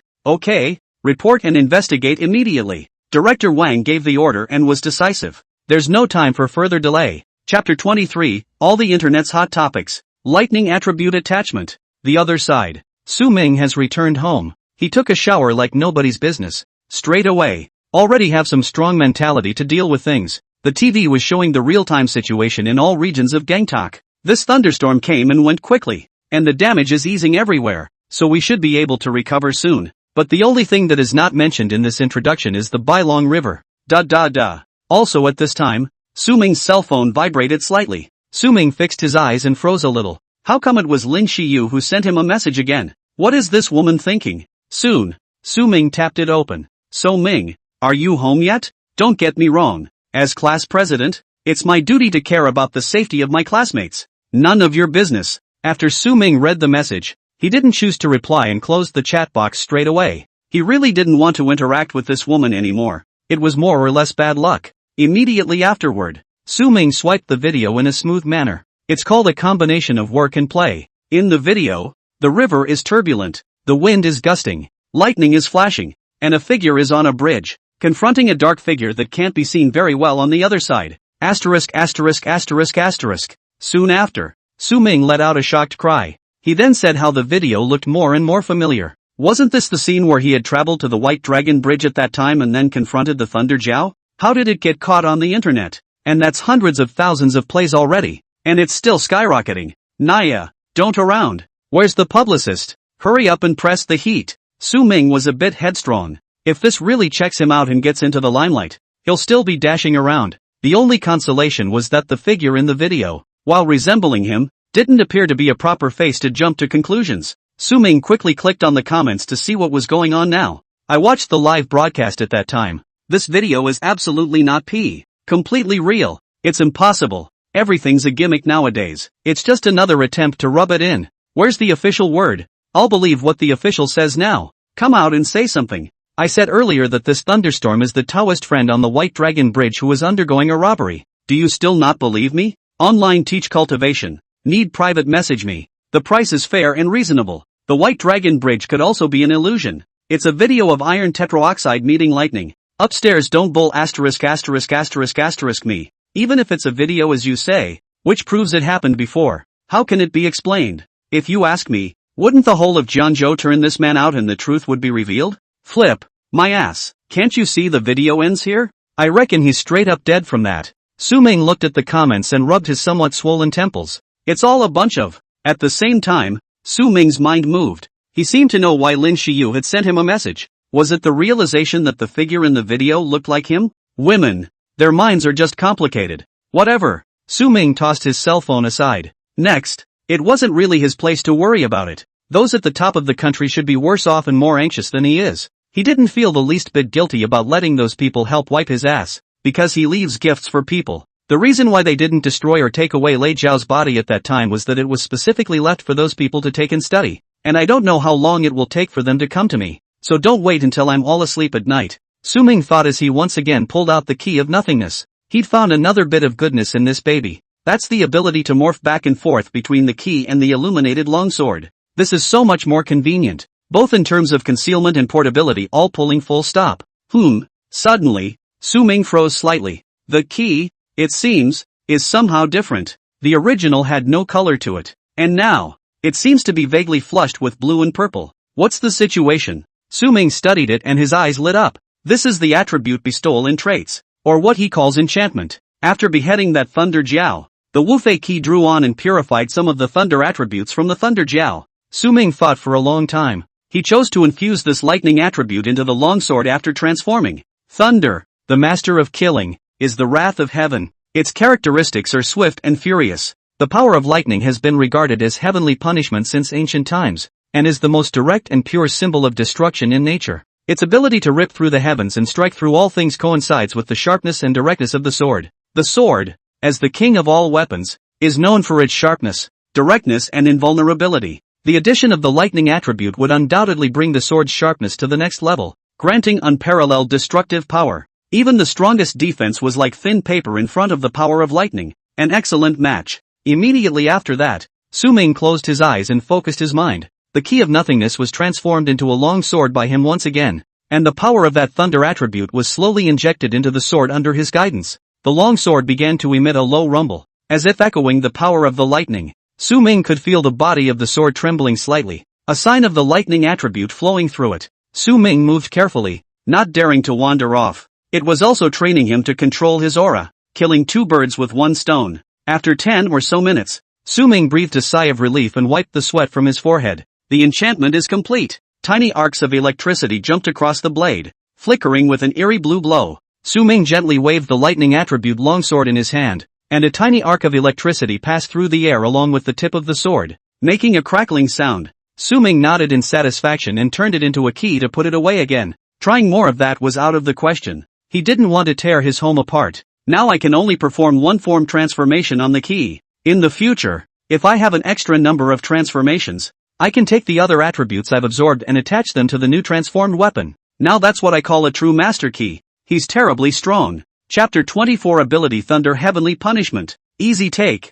Unico. Open the new creature icon. Su Ming rested for a moment and continued the harvest. What else? What could be more enjoyable than that? Thunder scale. Category, electricity. Dragon. Mage. Rank, epic creature. Rumor has it that the heavenly emissary in charge of the power of thunder and lightning was born at the time of the 9 heavenly thunderstorms, and is one of the most violent existences in the heavens and earth. The Thunder Jiao possesses the supreme power of controlling thunder and lightning, and every time it shows up, it is accompanied by thunder and lightning that shakes the heavens and earth, terrifying as it is. After reading the illustration, Su Ming nodded in recognition. It does look impressive from the introduction, but it has to grow up too. Su Ming smiled. Like this Thunder Jiao, he was fooling around before he grew up, and he was directly chopped up by the chi refining realm. Isn't it good to keep developing? Have to deliver. There's even a mage in this guy's category? Thinking carefully, Su Ming was relieved. This guy, after all, still had some ties to the dragon. It wasn't an exaggeration to be able to summon the power of heaven and earth to invoke thunder punishment,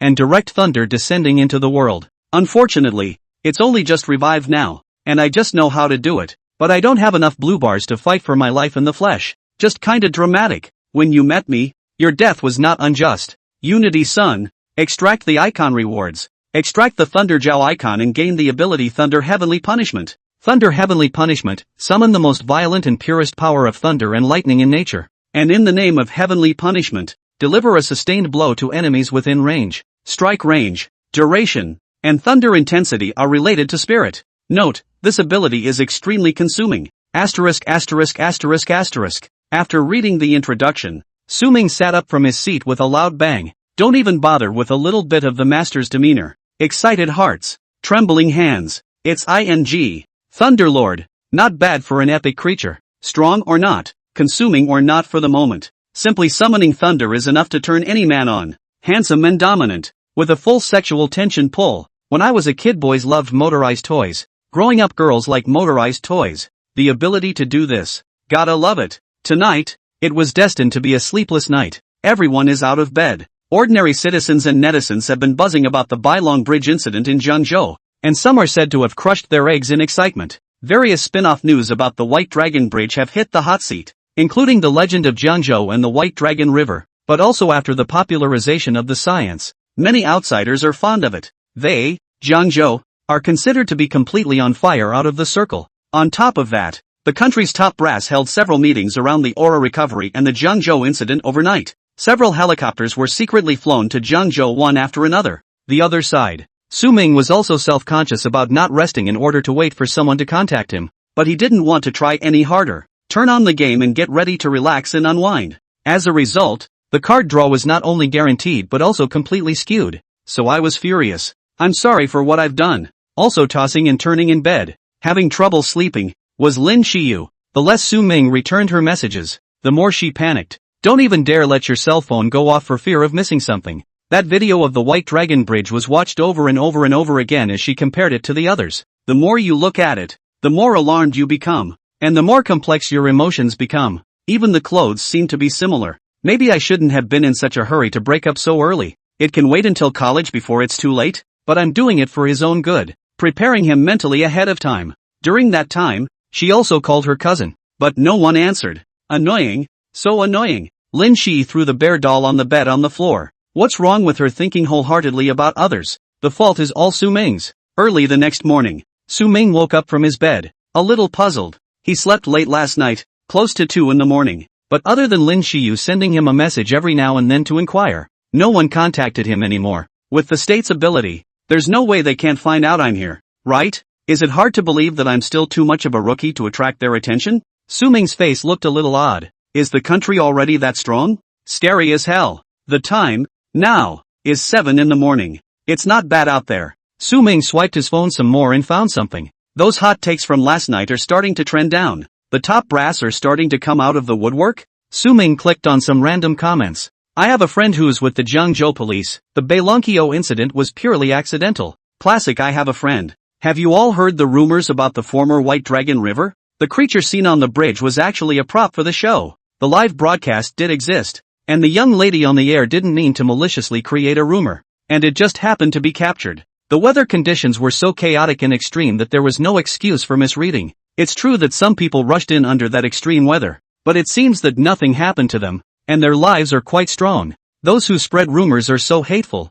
making people panic. We still need to be more mindful in the future, so as not to be exploited by those who have the intention to become a traffic password. One night passes and the wind is changing. There are so many of these languages and none of the users are the same. It became mainstream for a while. Nice touch. Su-ming's eyes lit up. No official has come out to clarify or explain the whole thing, but they rationalize things directly by way of this high-level watering hole. At the same time, pull up the emotions of the general public by indicting some more unscrupulous bloggers who will do anything for traffic, quietly stealing concepts. That way, everyone is on the same page. Plus things were so shocking that people were less likely to believe it themselves. As long as there are no more accidents, public opinion will soon die down. Of course, there must be a small number of people, too, who can see that something is not right here, but it doesn't matter. The state doesn't need everyone to believe it. Very few perceptive people noticed the anomaly, and it wasn't a bad thing to prepare in advance. As long as the majority of the population believes that society can remain orderly and stable and within manageable limits.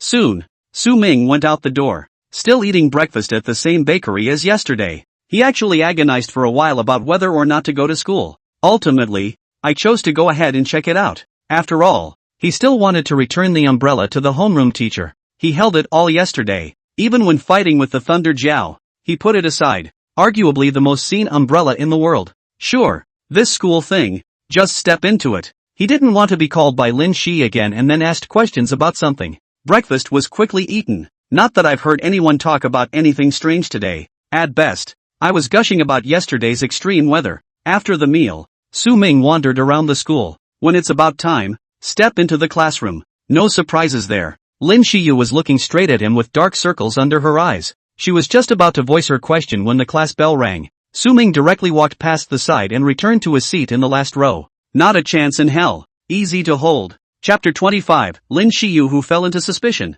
A visit from the military district. On the podium, the teacher began to lecture. For these seniors, as long as the earth didn't explode, it's time to keep learning. Off campus, 2 police cars pulled up in front of the school, their bodies glinting coldly in the sunlight. The door of one of the police cars opened and several figures stepped out of it. It's all old faces. The old police officer who followed Su Ming home at the time and helped him with the aftermath. The rookie of the Southeast War region. The one-star pioneer of the Qi refining realm. Long Pingan. Director Wang of the Jiangzhou Special Investigation Bureau. As well as once again rushing to Jiangzhou overnight. Yuan Chang. One of the 3 leaders of the Southeast War Zone. The principal had been waiting at the school entrance for several minutes. When he saw the visitor, he hurriedly greeted him with a smile. He had received the call 10 or so minutes earlier and didn't dare delay a moment. It was the mayor of Jiangzhou who personally called him and told him to show respect. Soon, Director Wang finished negotiating with the principal, and a few people walked to the school building together. The final destination, the Senior 8 classroom. The group first went to the teacher's office and spoke with Su Ming's classroom teacher. Inquired about Su Ming's usual condition, and what Su Ming has done since the extreme weather happened yesterday. The final result of the inquiry was pretty much the same as in their investigation. Nothing special. Even Lin Shiyu was investigated by them in passing. Can this break up? Let's go. Call Su Ming from your class for me. The tone must be better. After all, we're not here to arrest him. We're just asking about something. The old officer smiled and opened up to the class. The homeroom teacher nodded and rose from her seat. At the same time, she gulped. She actually vaguely understood why these people came to Su Ming. It was only a short while ago that Su Ming had returned her umbrella. Her hands were shaking then. For that video from yesterday's White Dragon Bridge, she also watched it. Aside from Lin Shi, she had also always felt that the figure was familiar. After all, she was Su Ming's homeroom teacher, and the memory of giving him the umbrella alone yesterday was quite impressive. These are not the most critical. Qi was in the video and she had dragged a frame countless times. In the image, the back figure was holding a pile of black stuff in his left hand, not quite visible, and walking towards the White Dragon Bridge. No one else could guess what it was, but she had a reference. It's the umbrella she gave to Su Ming. Fine thoughts. Whether it was the back or the thing in his hand, the genus was too coincidental. And today these police came to find Su Ming. It was as if she had discovered some shocking secret. Can such a person be her student? The front will be here soon.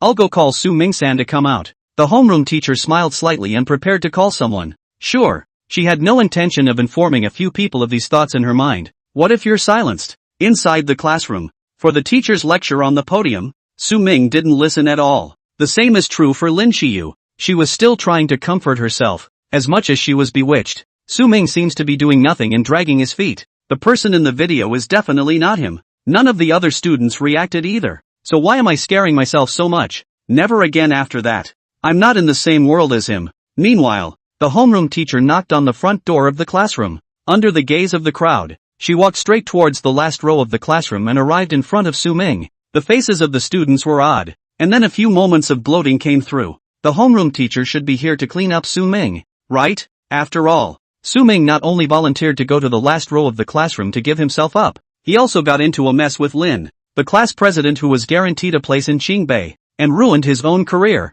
This homeroom teacher of theirs, when she gets angry, she's a total she-devil. The whole expectation lived. Mr. Su Ming, can you come out with the teacher for a moment? There are people outside looking for you. What? The classroom was quiet and the students froze. Why was there always stern demoness so gentle in her tone? Su Ming put away his cell phone and nodded flatly. Okay. Seeing this scene, the students were completely in the wind. So pushy? If you don't know, you'd think it was Su Ming who bailed out of Qingbei? Soon, facing the complex and incomprehensible gazes of the crowd, Su Ming walked out of the classroom. Lin Shiyu couldn't sit still any longer. Inside the teacher's office, Su Ming sat with the 4 men from the police department. The office door was closed and there were no security cameras in the corner. Both sides sized each other up. Su Ming-san, do you know why we came to see you? The older officer was the first to open his mouth, his expression casual. Su Ming shook his head. Seeing this, the old officer's face froze a bit. This kid doesn't give a damn about face?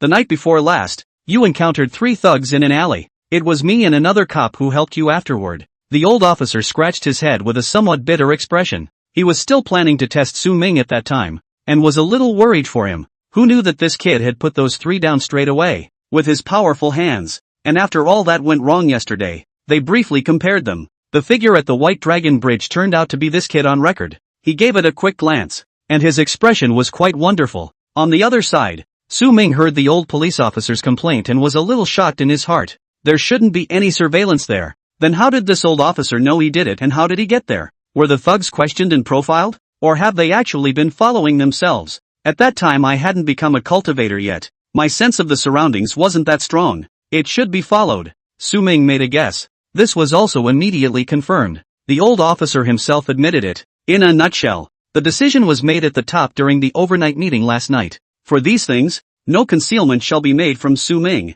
After all, such a powerful person of unknown strength might have known about their trail for a long time. Just didn't plan on going against them. Look at it this way. It's good news. After all, tracking this kind of thing was something that other strong people wouldn't necessarily be able to stand. Pretty good temper. The name Su Ming was also memorized in the hearts of all the executives overnight. Unknown strength, ing strong. Under the somewhat nervous gaze of several people, Su Ming nodded. Now that he had initially determined the identities of the several people on the opposite side, there was no need to hide some things. Everyone save a little time and be sincere. Seeing Su Ming nod his head, several people sighed in relief. The pressure of facing such an expert was truly too much, making them more nervous than going to the front line. As for whether that person last night was Su Ming or not, there was actually no need to even ask anymore. Both sides get it. In the next moment, Yuan Chang stood up from his seat and moved cleanly, extending his hand to Su Ming. Su Ming student, introduce yourself. My name is Yuan Chang.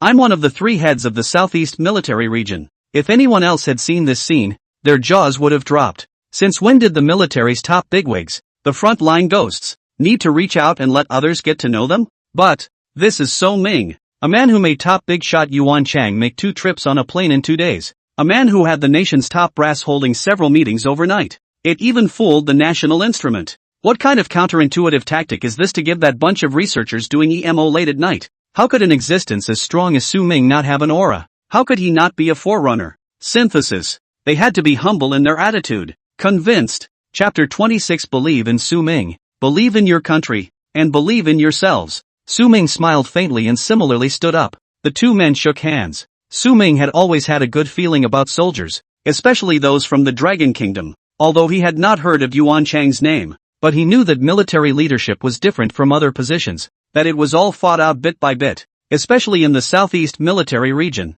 shed blood and sweat for the country and the people, and made great achievements. The atmosphere was overall quite cordial and both parties were satisfied. Su Ming-san, do you mind if I call you that? Yuan Chang smiled and asked out loud. He was afraid of Su Ming's strongman mentality and his heart was in the wrong place. It's okay, I'm a junior myself. I deserve it. Su Ming continued to smile, looking casual. Several soldiers were relieved to see this scene. Look at this. It's still good to talk. Yuan Chang's face showed a few rare gentle smiles. The gaze revealed his appreciation and respect for Su Ming. Powerful, but not arrogant or arrogant. He cleared his throat, a touch of solemnity and sincerity in his voice. First of all, please allow me to express my gratitude to you on behalf of the country's top management, as well as hundreds of thousands of citizens in Zhengzhou. You calmed the crisis with your own strength. The meeting up there said that if you want anything you want, just ask for it. It's kudos and encouragement. It's well deserved. Hearing this, Su Ming's expression flickered. By the looks of it, the strategy of the country's top brass was to plan to befriend him first. That means he should be okay. At this point, with his strength, in the middle of the day, Su Ming opened his mouth. Let's not start with what's in store for me. Let's talk about what the top of the country wants me to do first. Su Ming said, staring straight at Yuan Chang. He could feel it. And of the few, the one who spoke the most was this one. There are some words that wait for someone else to bring them up first. Then he's in a passive position. Learn to be preemptive. Hearing Su Ming's question, several people were slightly stunned. Whether it was Chief Wang or the old officer. Everyone looked at me and I looked at you. There's something unorthodox about this kid. But it sidesteps one thing. Su Ming is really grounded. Yuan Chang nodded slightly, then coughed lightly and sat down. He could lead soldiers to war, but when it came to these things, it was still Director Wang beside him who was more professional. Discuss these. Sloppily. That was why they had come to Su Ming today. Just discussing the program was discussed all night. And Yuan Chang was even allowed to come over overnight to calm the scene. Intent on this, Director Wang stood up from his seat and gently bowed to Su Ming. The attitude was humbling. Hello Mr. Su. To introduce myself, I'm the head of the Special Investigation Bureau of Zhengzhou City. I'm ashamed to say that I was in charge of the subway station incident, as well as the White Dragon Bridge incident, but neither was handled very well. I've been feeling emotional on the way here. It's an honor for me and an honor for Zhengzhou to have a young generation like you. I'm sure you are aware that we are in an era of unprecedented, earth-shattering change, the era of aura revival. All kinds of visions are beginning to appear in our country, including all over the world, with increasing frequency and impact. I won't elaborate more on this point. Mr. Su should know better than I do. Su Ming nodded without interrupting. True to his expectations, the state has also realized that something is not right in today's world, but it shouldn't be known too much earlier than him, because the signs of aura recovery have only just begun. These are changes that the state has seen and has been acting on. One slip up and it could be all over the place. I won't expound on exactly what the impact will be. Mr. Su is a smart man. There's no need for that nonsense. I'll go straight to the conclusions of the meeting above. The top brass wants to recruit you and join the military. Once you join the military, you will be provided with as many resources as possible to help you grow further. At the same time, contribute to the country in its time of need. Director Wang's words were straightforward and sincere. It doesn't even paint a big picture. It was to try to tie Su Ming to the country and the military in a common line. Raise an army for 1,000 days and use it for a while. Su Ming didn't answer at first. A few people did not make any interruptions and waited patiently. Su Ming didn't have much doubt about what Director Wang said. As he said, once the era of aura recovery was in full swing, the country would need people like him to maintain the situation. As soon as he chooses to join, those resources, for sure, will be tilted in his favor. Look at it this way, it's a good choice. Steady, same as having an establishment. But, it's also just good. Stability equals middle ground to a large extent. If you want to go further, then you need to go with the sword. Under the gaze of the crowd,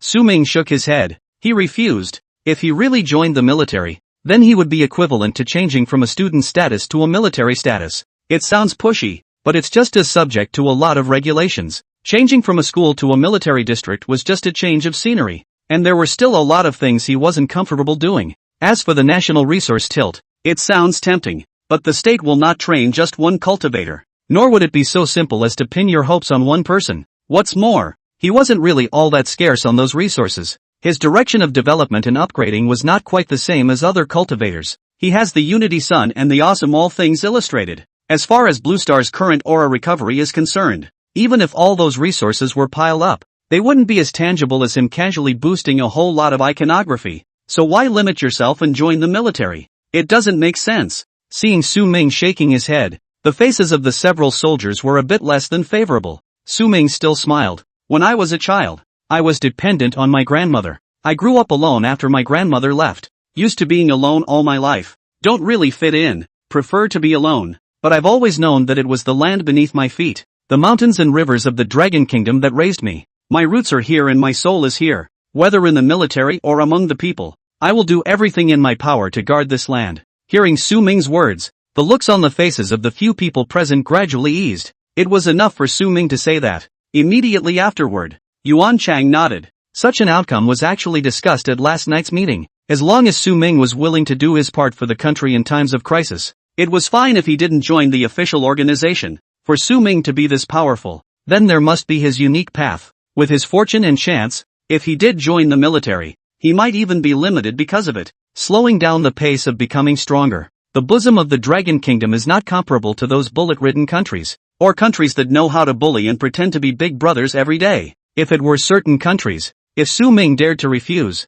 he might have to be taken down on the spot or tripped up behind his back. But the Dragon Kingdom won't. Last night's meeting, that's what the one said. The Dragon Kingdom has always honored tolerance and symbiosis, not exclusivity and exclusion. To fight tooth and nail to stifle the strongest once you find the strongest is the behavior of the weak, the thinking of a coward. A truly strong person will use the strength of others as an incentive to strengthen themselves in this way, creating a positive cycle that will lead them to a higher path together. Believe in Su Ming, believe in your country, and believe in yourselves. Chapter 27, Special Secret Advisor to the Special Investigation Bureau of the Dragon Kingdom. The conversation continued. The atmosphere was quite cordial. Su Ming's words of family and national sentiment had really poked the hearts of several soldiers. They didn't doubt that there was a lie in Su Ming's words. Those who can cultivate to this realm. Shouldn't we be talking about a Taoist mind? One word and one deed that surely counts for something. Eventually, the two sides talked it out. Su Ming also has a new identity. Didn't join the military, but special secret advisor to the Special Investigation Bureau of the Dragon Kingdom. Usually free as hell. No restriction on the area of movement. And some news on the military. It is equivalent to a name. And it is only necessary to show up in case of big events. It's kind of a collaboration. And it's kind of the state changing sides to support him. The grid opens. This status and welfare policy has also been decided in a meeting at the top level of the state. Yuan Chang can do this. As the saying goes, if you doubt someone, use them. There is no point in cringing and hesitating at this point. The Dragon Kingdom has this vigor and stamina. Then after that, Su Ming added WeChat with each of the four people. The old officer was most agitated. What can he do?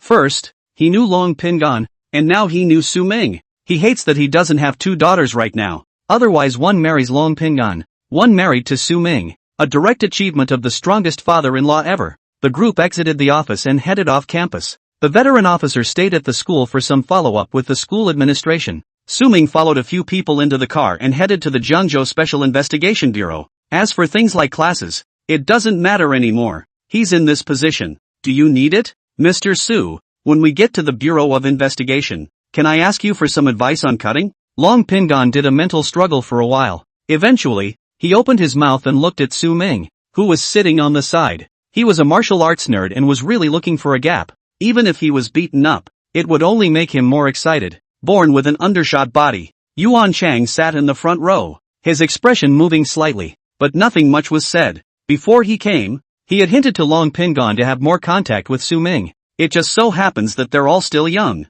With a strong person like Su Ming around, he should be able to grow faster. With a talent like Long Pingan, they really didn't know how to teach it. In the past, it was naturally fine, but now that the aura recovery has just begun, they themselves are not yet pioneers. So what are they going to teach others? It's a joke. What's more, he was the only one in this car who knew that Long Pingan was that one's own son. This matter was not known to many people even in the entire military. The secrecy is excellent. More contact and bringing the two of them closer to each other. Granted. At Long Pingan's request, Su Ming nodded. He wasn't actually very clear right now what kind of level these people in the military were at, but this kid is qualified to come along, so he should be good. Just the thing to try. If this kid is strong, then he's bound to be on fire and leave no hands at all. Only then will we not be compared or belittled. Good on. These thoughts of his were not clear to Long Pingan. Otherwise, I guess I'd just run away in fear. All guns blazing? Seriously? It's killing him. The car made its way through the busy downtown area and eventually reached the outskirts.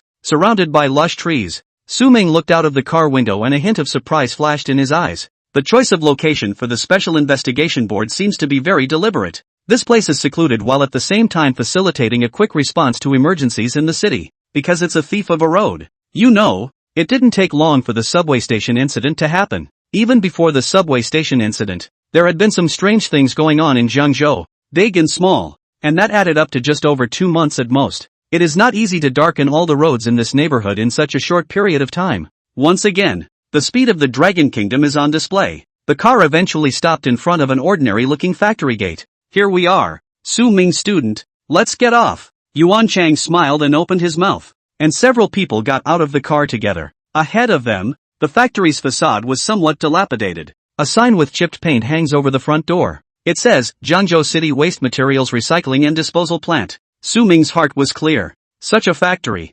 naturally, would not attract the attention of the public. Much less would anyone want to look inside more than once. Some of the odd things that are shipped this way make sense. Go! Yuan Chang walked in front, and Director Wang, Long Pingan and Su Ming were side by side without much explanation. An expert like Su Ming definitely understood the intent. On the surface it looks unassuming, but in reality it's something else. Entering the factory, Su Ming could see several people in overalls busy. Their steps were steady and their eyes were sharp. Never an ordinary worker, mostly trained SWAT. Su Ming's perception of this aura became even sharper after becoming a cultivator, and it was hard to look away. Mr. Su, this is the location of our Zhengzhou Special Investigation Bureau. Although it looks unassuming on the outside, it has all the amenities on the inside. Director Wang did the explaining. The group made their way through several ordinary-looking warehouses and eventually came to an elevator in a corner. Director Wang made a move on the elevator buttons and the doors slowly opened. "Come in, Mr. Su." He made a gesture of invitation. Su Ming followed a few people and stepped into the elevator. As the elevator descended, some strange emotions ran through his mind. In just a few days, his life seemed to have turned upside down and completely changed. The military, national level advisors, aura revival,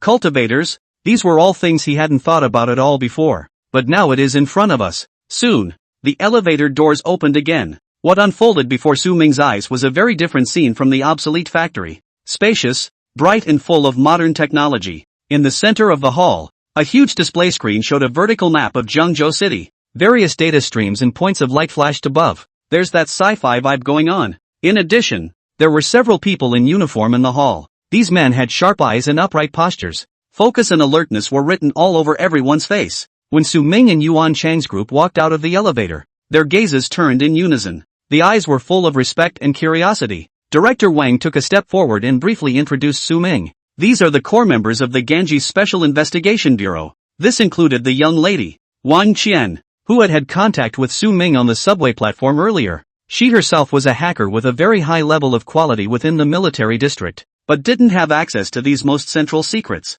But it was because she had had contact with Su Ming. She was also promoted after the White Dragon Bridge incident yesterday. To Wang Qian, shocked tonight did not sleep. She was actually thinking that it was a lonely life for such a bigot. She actually put him on the spot then, in front of this super duper guy, and told him not to run around at night. For the first time in her life, it was so exciting. Chapter 28, The Wallflower. The entire morning was spent inside the institute by Su Ming. Learned quite a bit of information, including the instrument that was used to test for unusual energies that had seen the light of day. It was shipped overnight. The others couldn't understand why that instrument hadn't worked on him before, hadn't detected the red light, but Su Ming himself knew it well. He was dealing with those social scum slaughterers at the time. It didn't become a cultivator at all. It was purely crushed by numerical values, and it didn't use any abilities. That's if it can be detected. Instead, he was going to wonder if there was something wrong with that machine. Of course, that was something he wasn't going to explain. All that was said was,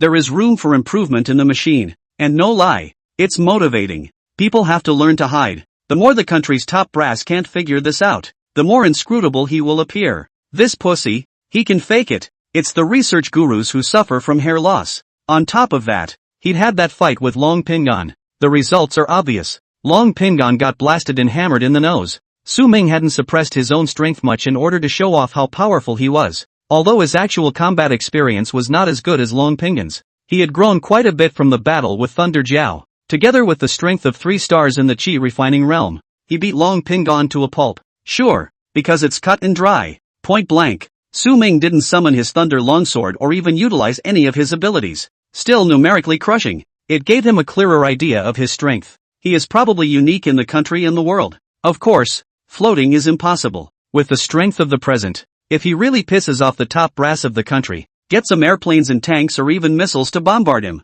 he deserves to die or die. The other side. Senior class of 8. Class teacher Zhao Fang walked into the classroom. Class, a good news announcement. Su Ming, from our class, has been admitted to the Southeast Military Academy. Hiss. Below the podium, the students sucked in a breath of cold air. They were well aware of what the concept of the Southeast Military Academy was, the equivalent of Tsinghua University in terms of military schools. In a sense, it's more demanding than going to Tsinghua University. To put it mildly, graduating from Tsinghua University may still not mix particularly well, but when you graduate from the Southeast Military Academy, you go straight to officer level, and you're flat on your back from there. It could be said that the moment Su Ming stepped into the Southeast Military Academy, he was already not in the same category as them. Instantly, the classroom whispered. Zhao Fang on the podium didn't stop it. Her attitude towards Su Ming nowadays was a bit peculiar, also knowing that Su Ming might be even better and stronger than she thought. Stronger than she could understand.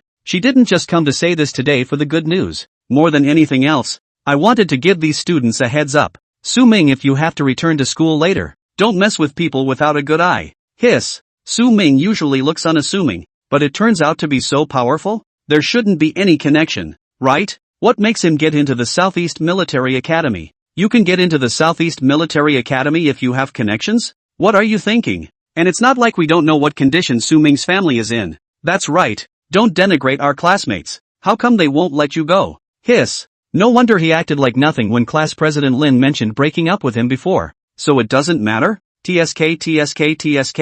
I wonder what class president Lin is feeling right now. He told someone to break up with him, and now he's afraid that he's regretting it to death? She deserves it. Thinking she's guaranteed admission to Tsinghua, she dislikes others. Playing with her feelings, not a good person. For a while, the rhetoric was all over the place. Many girls, in particular, had long been dissatisfied with Lin Xiyu behind her back. Just the right opportunity to spit. We're all classmates. What makes you prettier than them? What makes you better than them? That's the reality. When you're having a bad time, a bunch of people follow the strong side to bully you, step on you, and laugh at you. But when you come on strong, these people are like wallflowers again. Be your right-hand man willingly. Anyone who goes against you, it's against them. At this moment, Lin Shiyu's face was a bit ugly, including Wang Chao who was next to him. Suddenly it didn't feel like Lin Xiyu smelled so good either. At this moment, Wang Chao silently took out his cell phone and edited a paragraph out. He contacted a few local gangsters yesterday,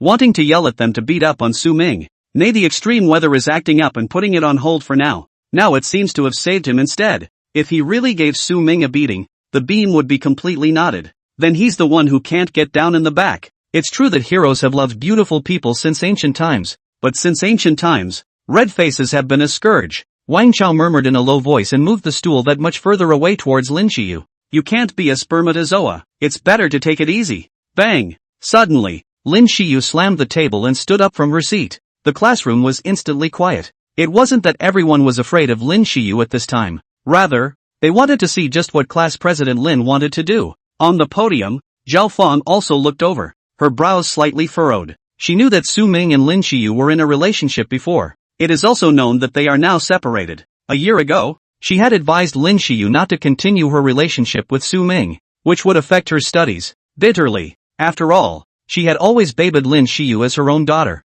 And now, all of a sudden, what's the deal with not seeming to like it as much? Psyche, what's wrong? Zhao Feng softly inquired. Teacher Zhao, I'm a little unwell and would like to take a leave of absence to go home and rest. Lin Shi tried to control her emotions as much as she could to keep herself from being too embarrassed. Oh, good. Zhao Feng hesitated for a moment and nodded in agreement. At this time, it's good to let Lin Xiyu be quiet by herself. Soon, Lin Xiyu came to the school entrance alone and took a taxi. In the old days, Mr. Zhao would have walked me to the school gate. Lin Xi's face was a bit despondent. Mr. Zhao today didn't even ask her more than a couple of questions. And those classmates, how could they talk about her like that? She tugged her fists tight at the thought. The reason why this situation was created today was all because of Su Ming. Su Ming, you're even this kind of person. If that person on the White Dragon Bridge was really you, then why did you hide it from me all these years? Is it because you don't think I'm worthy? Playing with a girl's feelings like that? Dead scum. I hate you. At the same time,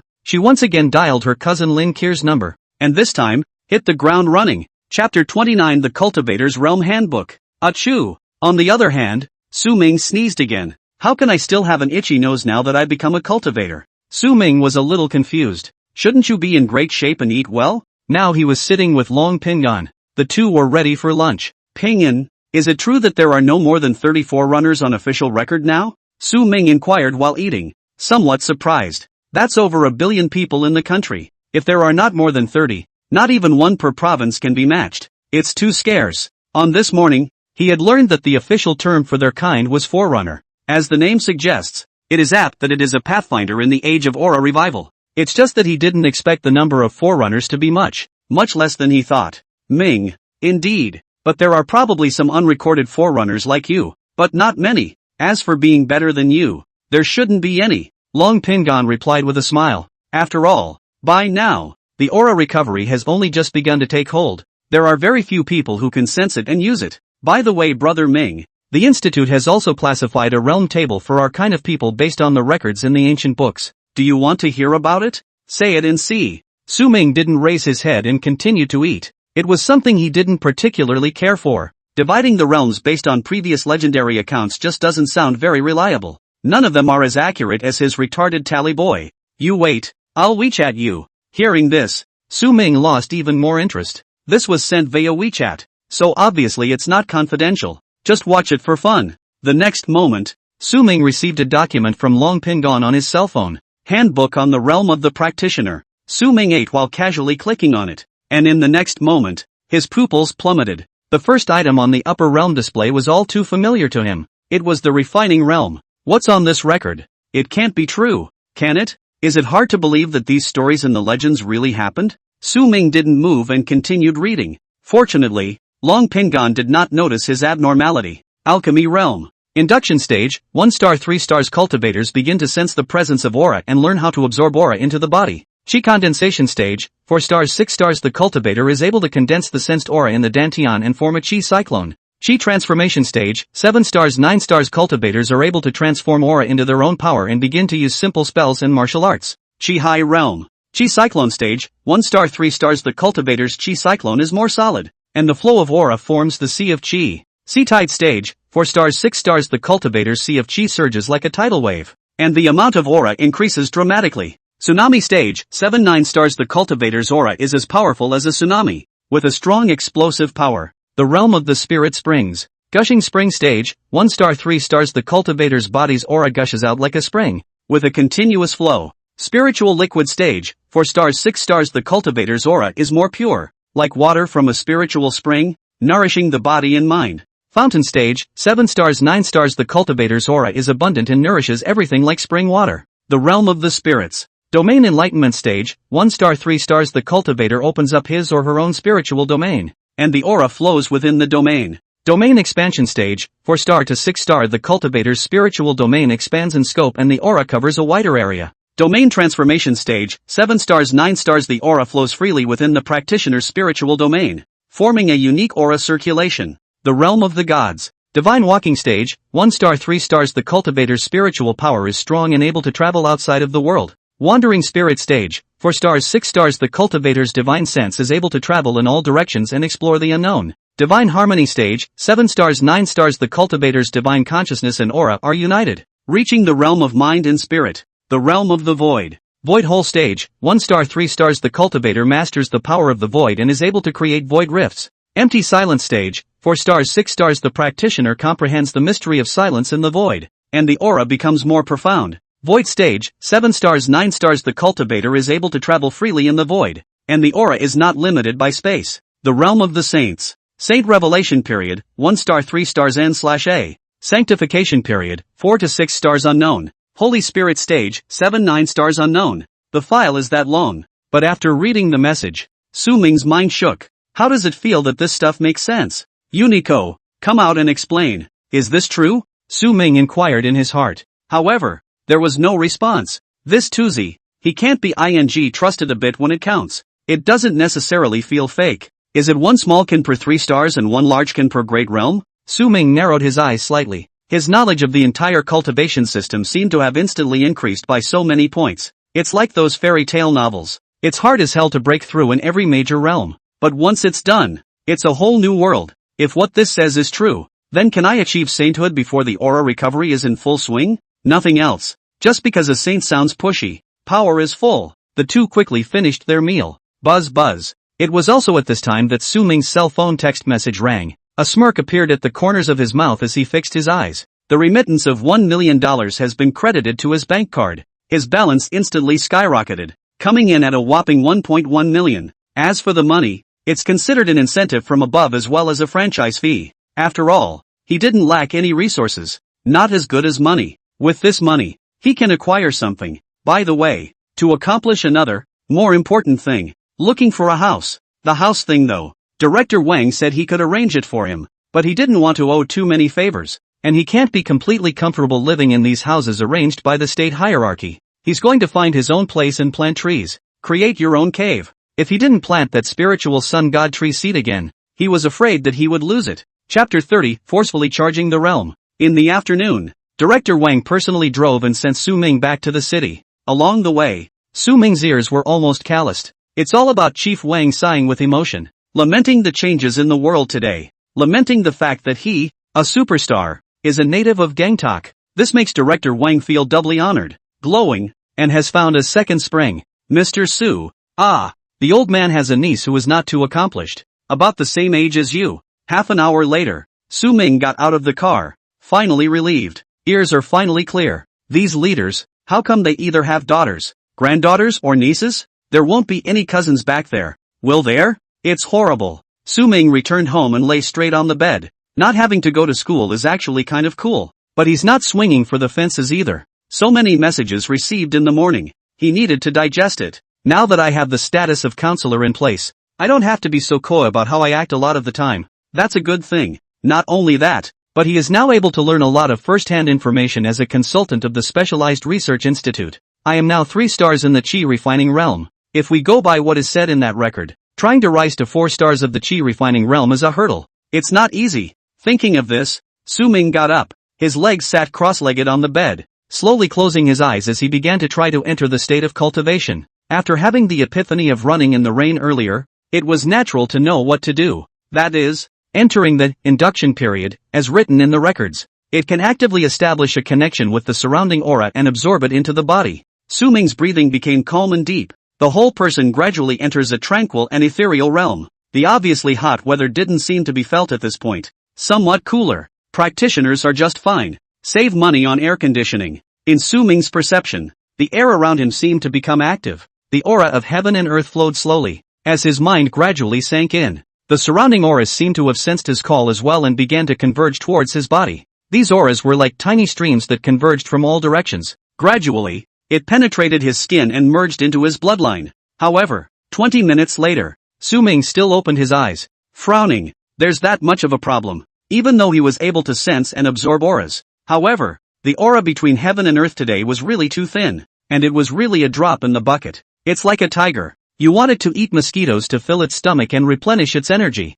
The genus is a bit excessive. According to the current concentration of aura on the blue planet, to rely on this method to break through to the 4th star of the chi refining realm is almost as difficult as climbing into the sky. As I am, so are the other forerunners. Su-ming stood up and walked to the window. Pull back the curtains and let the sunshine on your face. He gazed at the sun in the sky, but in his mind he was thinking about the solution. The importance of the Lingxi divine tree seed was revealed at this moment. If that thing was done right, he could make his own land filled with aura and be self-sufficient. But that's also an afterthought and won't solve the immediate problem. With the overall lack of aura, if I want to improve faster, I need to find places that have slightly more aura. As the forerunners gradually increase and become stronger, everyone will come forward to seek these opportunities. At that point, conflict will proliferate. Without clarity, casualties are inevitable. After all, there are many wolves. To get a head start and have all these resources in your hands, you need to be far ahead all the time. The ones at the beginning eat meat, the ones at the back point drink soup, and then the ones at the back don't even get to lick the bowl. Thinking of this, Su-ming no longer hesitated. He had to raise his realm quickly, leading all the way and taking advantage of all the benefits. I do seem to have a way, though. Su-ming's expression flickered. That was to take attribute points to dislike one's physical qualities, thus forcing one to break the realm. Unity Sun, take the 100 points you gained earlier and exchange them for 10 attribute points. Add 2 points to strength, 1 point to physique, 3 points to agility, and 3 points to charisma. There's a little spare left. Add everything to make him nutritionally balanced. Added successfully. The host has successfully broken through the 3 stars of the chi refining realm and reached the 4 stars of the chi refining realm. It's a done deal. Really forcefully break the realm. Su-ming's mind was shaken. He could feel that a sea change was taking place within him. It's not just about physical fitness all around. It was as if a new power had been injected into his body. Or rather, breath. This invisible breath stirred deep within his abdomen. It was as if a whole new space was going to open up there. It's an experience like no other. There was a hint of pain, but nothing compared to the anticipation and excitement. The aura flowed through his body, gradually converging to the center point of his abdomen. Every breath, every heartbeat, seemed to power this centerpiece. Su-ming concentrated his mind and guided the aura to rotate in a specific trajectory, forming a tiny vortex. The process was slow and difficult. Luckily, there was a constant stream of aura that had been doing the supporting. As time passed, Su-ming felt the center point of his abdomen getting hotter and brighter. The aura there began to condense into a cyclone. Faint, but real. This cyclone was like a seed that contained infinite vitality and potential. Finally, after a deep breath, Su-ming felt the chi cyclone at his dantian shake violently. It then stabilized. Dantian, it's a done deal. The breath skyrocketed. Su-ming had an active mind. According to that record, 4 to 6 stars in the chi refining stage is called the chi condensation stage. Chi condensation stage cultivators are able to condense the aura they sense in their dantian and form a cyclone. Totally right. Looking at it that way, that account really doesn't seem to be a problem. There really is something at the top of the country. It's not simple.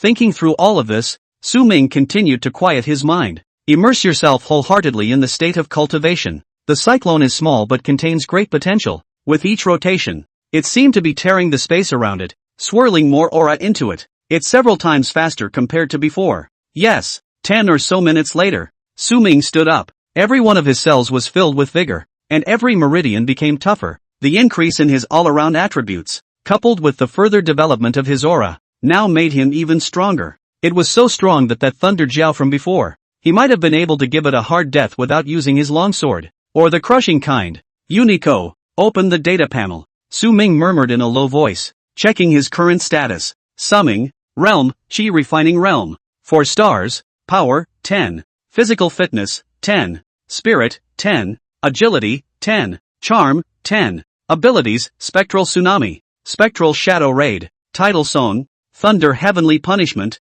First Level Dark Attribute Graphic, First Level Wood Attribute Graphic, Comprehensive Evaluation, Weak in all aspects, no hands, therefore a small chicken. That was why he had a little attribute point left over that he didn't add. Unity is at 10 o'clock, OCD Gospel, and looks neat and tidy. As for the evaluation given to him by the Unity Sun, what with turning from a small waste into a small vegetable chicken, he simply ignored it. I'm a proper pentagonal warrior with all-around high-intensity development. Fierce Batch. Chapter 31, How Dare a Firefly's Light Compete with the White Moon? Immediately afterward, Su Ming took a nap. He's so strong, he has to give others a chance to catch up. It was too hot in the middle of the day and he didn't really want to go out. As for meditating and absorbing aura, not that idea for a while. Don't blame him for being lazy. The genus is so thin in aura that it is ridiculously inefficient. Might as well rest until you're refreshed first. Then when the weather cools down a bit, go out and do some shopping. What could be more moody than buying? The other side.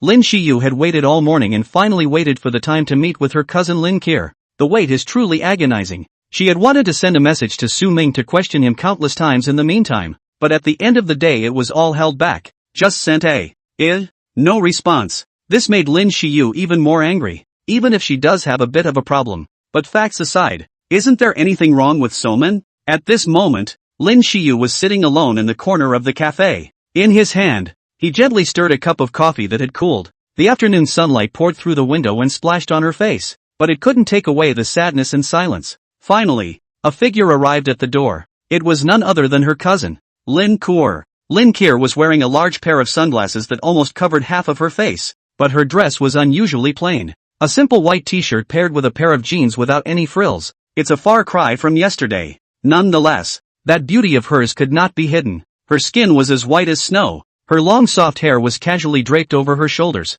and her body was hot. The big place was quite a bit bigger than Lin Sherwan. Seeing the visitor, Lin Shiyu hurriedly waved. Lin Kier walked over to Lin Shi and sat down, removing her sunglasses. Very noticeable dark circles under the eyes. Apparently, this is also a master who didn't sleep well. Lin Kier looked at the well-behaved and moving Lin Shiyu. A trace of favor and care flashed in her eyes. Psyche, been waiting long? I was delayed by something earlier, but shouldn't you be in school today? Lin Kier asked in a soft voice. Lin Shiyu smiled sweetly and shook her head. I haven't been here long either. I took the day off, because I saw you live yesterday and was so worried I thought I'd call you. Turns out I never got through yesterday, and I was on edge all night and didn't get much sleep. Take today off as a break. I got bailed out of Tsinghua anyway. It won't delay anything. Lin Shiyu pretended to be relaxed and even pointed to her dark circles. Seeing this scene, Lin Kier's eyes flashed with a hint of emotion and heartache. It was amazing how far this cousin of hers had gone for her. Called her one after another to check on her and asked her out for a break. Who says it pays to be treated well by anyone other than your parents? Nonsense. Look at this cousin of hers. How nice to be in good character. Don't worry, it's fine now. Lin Kier's tone was soft. Lin Shiyu nodded. Cousin, what the hell happened yesterday? It scared me to death at the time. I really thought something had happened to you when the live feed broke and I didn't know what to do. Lin Shiyu pretended to be worried and sidestepped. Lin Kier sighed softly, a hint of hesitation flashing in her eyes. The exhortations of those men at the time kept echoing in her ears. That's classified. Her lips twitched, but she held them back. Can't really say. Kagome-san, you're not hurt, are you? Is there anyone bullying you back there? You give me the word and I'll help you figure it out. Just say what's wrong and I can help you share it. Lin Shi rode the wave of victory, her eyes filled with worry while looking a little anxious. Seeing this scene, cracks began to appear in Lin Kier's heart wall. This cousin of hers, Not only did she get much better grades than her, but she was also completely unapologetic and so kind to her. Where to find such a good sister? Just reveal a little bit. It shouldn't be a big deal, right? Cousin Shiyu treats me with sincerity. If I let her chill her heart, then won't I become a sinner? Lin Kor hesitated for a moment before finally deciding to reveal some information. At least it would allow Lin Shiyu to be somewhat prepared. Psyche, what happened yesterday was actually more complicated than what we saw on the live broadcast. Wrinkle lowered her voice. These issues are actually very sensitive. You can't tell anyone about them, okay? Lin Shiyu's eyes flashed with a hint of surprise, but she still nodded seriously. Well behaved. This world, it may not be as simple as we see it on the surface. Lin Shi concentrated, but after waiting for a long time, it seems that Lin Kor didn't continue? That's the end of it? The atmosphere was somewhat silent for a moment. Psyche, are you even surprised at all? In the end, it was Lin Kor who didn't hold back and was the first to ask. No, just don't quite get it. By the way, cousin, what happened to the man who entered the White Dragon Bridge yesterday? Hearing this, Lin Kor's face changed slightly. Lin Shiyu keenly captured this. That guy should be fine. Psyche, you mustn't ask or pry much about that man. All I can say is that guy looks about your age, but nothing like us. It's absolutely confidential. Lin Kor thought again about the scene she had seen at that time. That man. It's horrible. Her cousin is guaranteed admission to Tsinghua University, which sounds excellent and promising, but with that man, it was no comparison at all. How dare the light of a glowing fire compete with the light of the moon? Later, the two chatted about something or other, but the mind was clearly not even on it. Lin Shiyu's mind kept echoing her cousin's earlier words. That guy, about her age? That is to say, there's still a really high probability that it's Su Ming. Su Min is confidential? Lin Shiyu's complexion was complicated. Is he really that good? Was there really something she didn't do right when she was so determined to break up? Lin Shiyu herself didn't even know that her heart was starting to get messed up. What's with the regret? After that again, the two separated.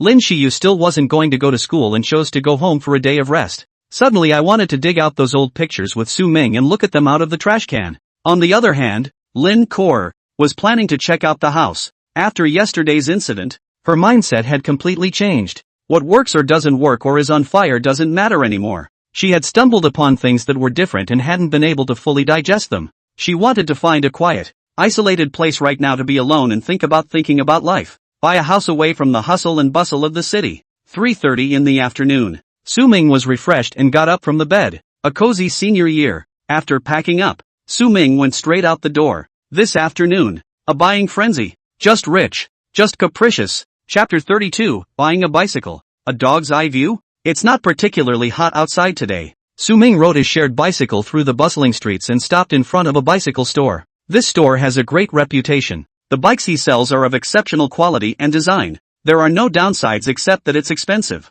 Seeing the visitor, the uniformed young lady rushed to welcome him with a warm and friendly smile. Welcome, sir, how may I help you? Her voice was soft and inviting. Not far from them, another slightly older salesman patted the apprentice beside him. See, this kind is the kind that has no eyes. This guy came on a shared bike. He looks like a student. He doesn't have much money at all. It is a real waste of energy and time that Lee is still enthusiastically posting it. Su Ming's ears twitched, and the corner of his mouth hooked into a smile. With his current strength, it really did give him a chance to hear the broken mouth of the man next to him. Miss, which is the most expensive bike you have here? I want to understand. Hearing Su Ming say this, the young lady's eyes lit up, obviously surprised. Please come with me. We have a top-of-the-line electric manual dual-purpose bike in our house. On the side, the old salesman's face changed. Come up here and get punched in the face? She continued to lower her voice, crunching her words to the apprentice on the sidelines. Just watch. This kid must just be curious and won't really buy it. Just a kid who hasn't seen the world. He'd lose his mind if he knew how much that car cost. The young lady led Su Ming and walked to the most prominent location in the store. Behind the two salesmen from earlier followed. There's not a lot of people at this hour, and they all want to come and have fun. Here, a uniquely shaped bike with sleek lines sits. Basic security was also done. It looks a little handsome. The body of this bike, made of carbon fiber, is both lightweight and strong. The accessories are all state-of-the-art. 2. Well crafted with excellent performance and extreme looks for both urban shuttling and off-road adventures. The young lady made a detailed presentation without any impatience at all. Su Ming circled around the bike and was also more than satisfied. Good indeed. That's the one. Su Ming's voice was breezy. Hearing this, the young lady couldn't hide the surprise in her eyes. That straightforward? Suddenly the young boy felt so handsome. But, behind the two, the gossiping salesman couldn't hold back his laughter. Su Ming frowned. He and the young lady were having a pretty good time talking in their own right, and someone had to come along and spoil the fun. I say kid, do you know how much this car costs? Even if your family got you the money to yell at you to buy a car, they shouldn't have let you buy this one. The price is a bit steep. Looks like a reminder. But there was more than a little bit of yin and yang in her tone. None of your business. Su Ming didn't look good at all. Sir, this bike costs 110,000. At this point, the tone of the young lady from earlier lowered quite a bit. She hadn't been on the job long and didn't have much of a track record. She had just heard the old salesman say that, and she was a little unsure in her mind. Swipe your card. Su Ming took out his own bank card and handed it over towards the young lady. It was a price that he, too, found a bit outrageous. I can't imagine it would be so expensive. Could have bought a minivan, but at this time, he naturally wouldn't show it. Granted, he was now a cultivator, and was not in existence in the same world as ordinary people, but he just had to hit some people hard in the face, and with his strength and status today, it's really not that hard to make another 100,000 millions. Just buy it. The young lady took the bank card, her arms trembling a little. She didn't expect that the handsome man in front of her, who looked even smaller than him, would actually want to swipe his card, and acting so calm. She operated the POS quickly, with some apprehension. She was worried that it would be a farce. If there was no money in there, then not only did she lose her huge commission, this little boy might not be able to get down. The gazes from all around were focused on this moment. Drip. Swipe successful. The sound of a successful transaction was clear. The air in the entire store seemed to freeze for a moment. A bright smile instantly bloomed on the young sister's face. It's not a prank. It's real. The old salesman who had previously mocked the two had an ugly face. How did you pick up such a big bargain for her, when I'm clearly the oldest employee here? I should be the one trading. At this moment, she felt like she was no less than being slapped so hard that her face was burning hot. The corners of her mouth twitched and her eyes filled with disbelief. The apprentices, including the one next to her, were dumbfounded, not expecting things to go this far at all. This master of hers seems to be more or less unreliable. Just then, the middle-aged man in a well-pressed suit walked out of the office with hurried steps. His gaze quickly scanned through the store and finally settled on Su Ming, a hint of surprise and curiosity flashing in his eyes. This gentleman, I'm the manager of this store. Thank you for supporting our family. The manager's voice was full of currying favor and respect as he extended his hand towards Su Ming. With such a young fortune teller, they had to strike up a good relationship. Su Ming smiled faintly, but had no intention of shaking hands. Your family does have nice bikes. Talk about support. But some of you here don't seem to have much of an eye for it. Hearing this, the manager's face changed slightly. A flash of realization flashed in his eyes when he saw the old salesman's stifled red face on the side. It's a dog's eye view and then a kick in the teeth. Sir, the most important thing for us in the service industry is to show respect to our guests and have a good attitude. It was a dereliction of duty on my part that the staff under me didn't do a good job, and I offer you my sincerest apologies. To make amends, we're offering free lifetime maintenance on your new car. Secondly, the manager took a beautiful card out of his pocket. This is our store's VIP gold card. In the future, when you hold this card and spend money in our store, you will enjoy a 10% discount on all goods, and prioritize your experience with our new products. Su Ming took the gold card and nodded. Either people can be managers or they can do things. After that, the manager helped the sales lady along and took care of the follow-up matters for Su Ming. Mr. Su, why don't you add our sales a WeChat, and contact us at any time if anything happens? The manager smiled and opened his mouth, giving the sales lady a color. Su Ming looked at it and didn't refuse. That's the reality. When you have power, you are the reason. You are the human condition. You can then decide the fate of others. When it was over, Su Ming rode his brand new bicycle, and his back was fading away in the eyes of the crowd. The manager turned and gave the old salesman a cold look. The previous harmony in his eyes was gone, replaced by a hint of sternness and dissatisfaction. You'll be paid every cent of your commission for the month. But starting next month, down one pay step. If you can do it, do it. If you can't, walk away. Immediately after that, he then set his eyes on the sales lady who was doing the handover with Su Ming. There was an extra touch of softness on his face. Lee Cine, right? Starting tomorrow, get the gold sales treatment. I've asked you to WeChat with a client today, so make sure you take advantage of the opportunity. You're young, beautiful and motivated, and once you get the relationship right, you'll have a great future. Chapter 33, Buying a House. A shocked Lin Kuo. How the car dealership followed up. Su Ming didn't really care. All he wanted was to get by without suffocating himself. With that power, why would you let people who are upset with you get away with it? No such thing. What, you're all high up and can't turn a blind eye and not see eye to eye with them? It doesn't exist with him. It's all about punching these people in the face. Su-ming rode his bicycle and traveled through the city with more or less the same feeling. This thief's damn expensive bike does have its own unique charm. It's fast to ride and at the same time not at all tiring. Stomp on your own if you want to. Just cut the electric mode if you don't want to pedal yourself. I don't know how many times more advanced than his original cottage bike. That ride was 30 minutes past. It wasn't too tiring and was quite refreshing. There wasn't much traffic on the road in the afternoon and it was a smooth ride. It was a good experience accompanied by a slight cool breeze. The destination of this trip? Here it is. A property on the edge of town. The location is indeed a bit remote, away from the hustle and bustle of the city, surrounded by a serene natural landscape, nestled in the mountains and surrounded by water. It is lush and green. The air was fresh with the scent of earth and flowers. This is a property that specializes in luxury villas. Each one has its own courtyard and spacious green areas. It was also because of these reasons above that Su-ming chose this place. If it was according to the arrangement made by Director Wang and the others,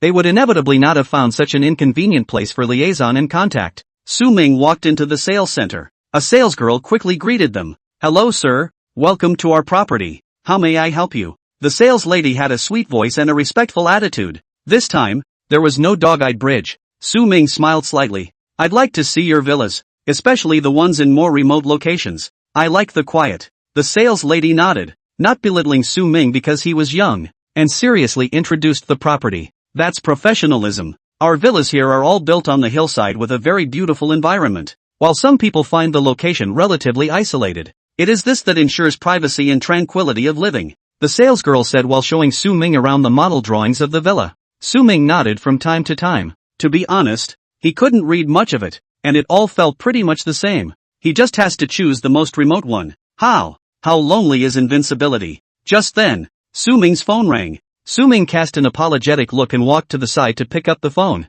The caller was Long Pingon. "Ming, where are you? Do you have time to come by the subway station? I can come and get you." There was so much gravity in Long Pingon's tone. Su-ming felt something in his heart. By the looks of this, there should be something new at the subway station. To this day, the disappearances there remain unsolved, and the strangeness is evident. "Okay, I'll send you a location and I'll look at houses over here." That, he didn't do to hide. It's impossible to hide it anyway. If he really bought a new house, the higher-ups would surely be the first to know. Just this one. Hanging up the phone, Su-ming returned to the sales lady and pointed to a villa with the most remote location. The salesgirl froze. She really didn't expect Su-ming to make a decision so quickly. Make a phone call and it's set? It's as random as buying a toy. The sales lady quickly suppressed the shock in her heart and cleared her throat. There was a hint of undisguised excitement and anticipation in her voice. After all, this villa that Su-ming was referring to was not cheap. This means that once it's a done deal, her commission is cool to the point of taking off.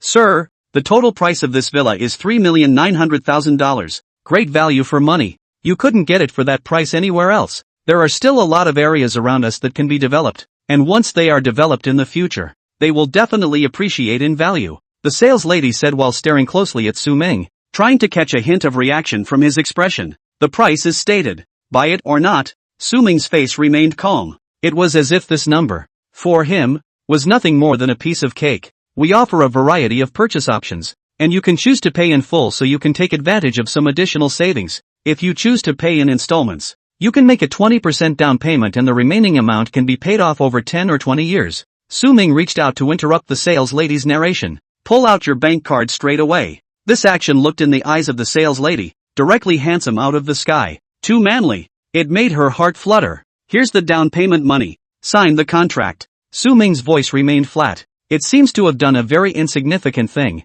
Also at this time, a figure walked into the sales hall, wearing sunglasses and having a great figure. It was Lin Kor without a doubt, as Lin Shiyu's cousin. Her family's condition was equally not bad. Otherwise, how dare you live broadcast your dreams? If you can't catch fire, you'll have to go back and be forced to inherit the company. But what happened yesterday wasn't a bad thing. For one thing, she seems to know more about the world, and the other thing is that what she got up to yesterday was really scaring her parents. Now those two old people is afraid of this precious daughter again stir up some problems. As long as you don't go on air and don't mess around with those places, anything goes. Want to buy a house for a break and don't want to work? Just transfer the money to her straight away. In the past, it would not have been so cool. Suddenly, Lin Kuo was attracted by the movement on Su Ming's side. After all, that salesgirl was all flushed and agitated, clearly excited. This made her unable to help but look at Su Ming twice more. Su Ming, at this moment, was turning his back to her. Lin Kuo froze slightly.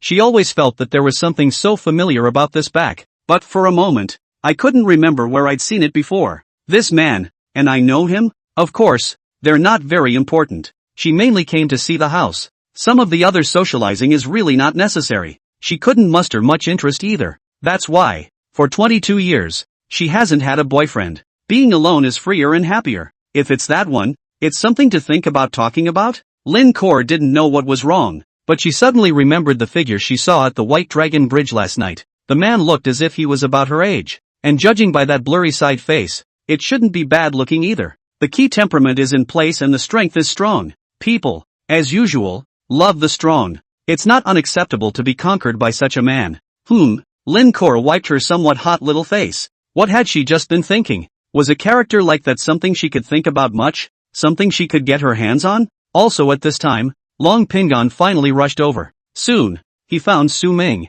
Ming! Long Pingon cried out softly, and Su Ming looked over obediently. Okay, you can do the formalities and contracts for me first. I still have something to do. Su Ming instructed the sales lady, added WeChat with her, and prepared to leave with Long Pingon first. Oh, good. The salesgirl nodded seriously, her face slightly flushed. A young boy so thunderous, so dignified, and so rich was a real turn-on for her. The friend of the key who came to greet him was handsome, too. Not far. Lin Kuo took it all in and froze in place. The eyes were huge. It's a good thing you're wearing sunglasses so no one else can see it. Her breath caught a little and her body trembled. The boy who had just arrived, whom she had seen at the police station yesterday, seemed to be of no low status at all. He was among the few people who had instructed her not to reveal the events of the White Dragon Bridge, and now he's actually walking with this little boy who's buying a house? My God! Lin Kuo covered her mouth. She suddenly remembered why this little boy's back was so familiar. It's extremely similar to the one I saw yesterday at the White Dragon Bridge.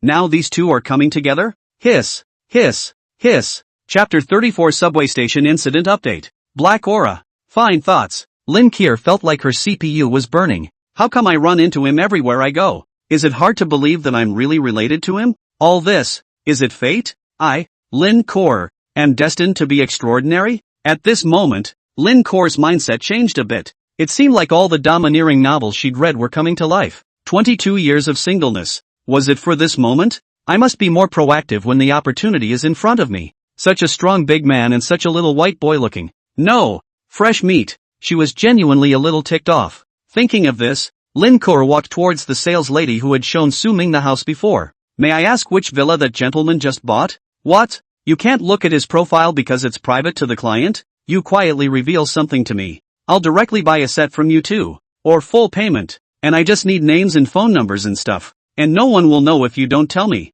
The other side. Long Pingon drove the car and Su Ming sat on the passenger side. Which means that the few passengers who appeared out of thin air at the subway station earlier weren't actually released to live freely? Hearing Su Ming's inquiry, Long Pingon nodded. That's what it says to the public. But they, and their families, have actually been in the custody of the Bureau of Investigation. Temporary accommodation was arranged for them. With food, clothing and shelter all free of charge, and additional subsidies. After all, the matter concerning the recovery of the aura is not to be taken care of sloppily. Soon, the two arrived at the River State Special Investigation Bureau. Many of the warehouses here are actually residential neighborhoods from the second floor up. Director Wang walked over, with a hurried gait. His face was very unpleasant. This made Su Ming's heart tighten. Things might be worse than he thought. Counselor Su, come on. Without pleasantries, Director Wang led the way. Soon, the three came to a room door. At the door, a total of 4 gun-toting SWAT officers did the guarding. Today's situation seems a little less manageable.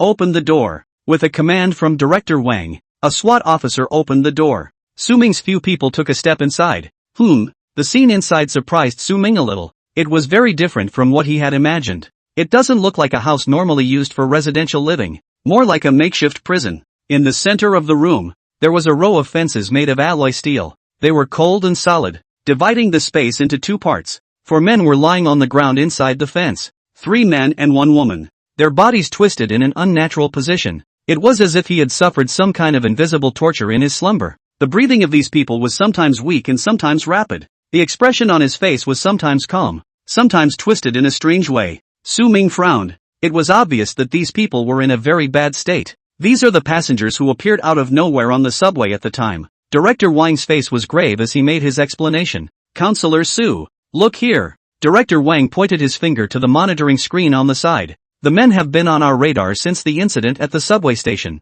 including on their hands. They wear bracelets used to monitor various body data. For such a long time, these people have not shown any abnormal indicators, no different from normal people. We had planned to release them in a few more days. Who knew something would go wrong at this time? It's too much torture. Su Ming's gaze went to the screen. According to the screen, although these people's eyes were tightly closed, the eyeballs under their eyelids were rapidly rotating. This indicates that their brain activity is unusually active. Director Wang sighed, his eyes revealing a hint of helplessness and anxiety. Our staff, in the first instance, monitored the abnormalities in their indicators, and the time period in which they had their anomalies was very close together, no more than a few minutes before and after. According to their family, they were all acting normal and not half bad before the incident. There are those who take naps and those who are idle and watch TV with the family, but all of them, without warning, went into convulsions and some frenzy, and immediately afterward fell into a state of unconsciousness from which they could not be roused. Director Wang scratched his hair vigorously.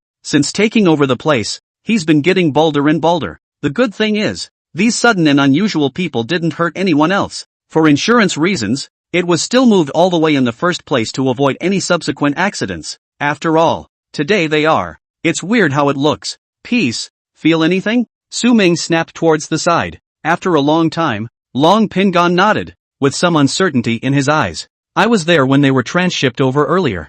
I didn't really feel anything other than they weren't quite right physically at that point. But right now, there seems to be some vague aura coming out of them that doesn't make me very comfortable. Long Pingon's face didn't look too good. If his feelings are correct, this means that the situation for these people is deteriorating further. Su Ming nodded, meditating and sensing the space around him. Because of the strength of the 4 stars of the Qi refining realm, he was much more observant than Long Pingon. There was some black aura vaguely entwined around the bodies of those people. It's full of weirdness and uncertainty. What were these guys going through at the time? Exactly? Appearing out of thin air, surveillance failing. It's bizarre. Su Ming's heart wasn't too calm either. Because of the Unity Sun, he knew more about some aspects than the top of the country. They know that the aura is revived correctly, but they may not be quite sure. Along with it, there was a weird black mist and other filth. The Phantom Cat Demon and Void Rift Tooth Mosquito in his iconography were influenced by that thing. Can affect the environment and organisms? That affects people. And it seems reasonable, doesn't it? Su Ming was reluctant to admit it though, but that may well be the truth. Director Wang, open the door. I'll go in and take a look.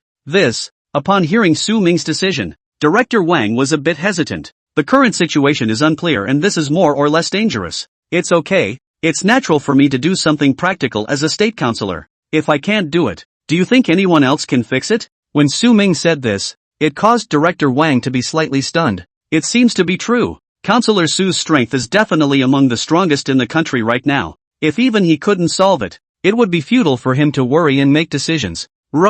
Be careful, Councilor Su. Director Wang gritted his teeth and personally opened the door for Su Ming. Su Ming stepped in and gazed at the several people lying on the ground. The black aura wrapped around these people is even more pronounced. Su Ming felt a twinge of unease. Despite the extent of these black chi today, he didn't think it would be much of a problem to deal with. But can't help that these things keep growing. And that's just gang talk. Anywhere else? No? Outside the fence. Several people nervously stared at every move inside. Su Ming squatted down and slowly extended his hand towards the only female among the 4. Nothing to do with gender. Just the most obvious black aura on this one. Just at the moment his finger was about to touch the black gas, a strange change occurred. Chapter 35 Polluters? Soul-eating mist. The 9 black mists? Su Ming's ears, once again, resounded with the anxious voice of Unity Sun. Warning! Polluters detected. Hosts should hurry and run. There's still a chance of survival. This kind of dirty stuff, whoever gets it will be in bad luck. Su Ming's movements lurched,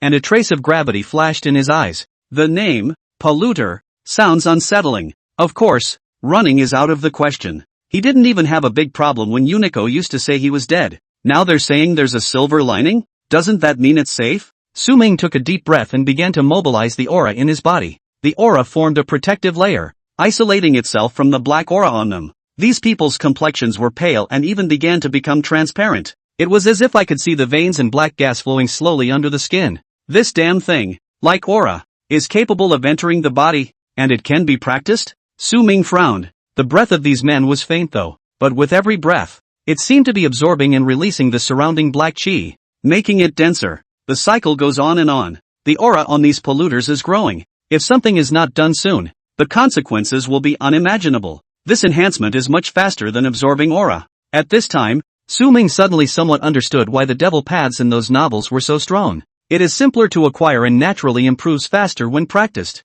One inhale and one exhale can increase. Is this ing comparable to Reiki? Can it be saved? With a thought, Su Ming instantly surged his own aura out, no longer holding back. Not far away, Long Pingan's body shook, his eyes filled with unbelief. This instantaneous surge of aura was too majestic. It was obvious what he felt. At that time, when Brother Ming and I were sparring, although the aura was also strong, it was nowhere near as terrifying as it is today. Brother Ming really didn't use his full strength. Even now, it may still be hiding. As far as those forerunners in our system are concerned, I don't know if they can last a little longer in Ming's hands if they go together. Long Pingan's emotions were somewhat complicated while he was shocked. Ming is just too strong. Those so-called geniuses and soldier kings within their military region felt like they had all become jokes. In the meantime, Su Ming tried to touch the black chi on each of the four with his own aura. He wanted to try and see if he could neutralize or dispel them. When he had drawn the lightning attribute into his sword earlier, he had become quite skillful in the use of his aura.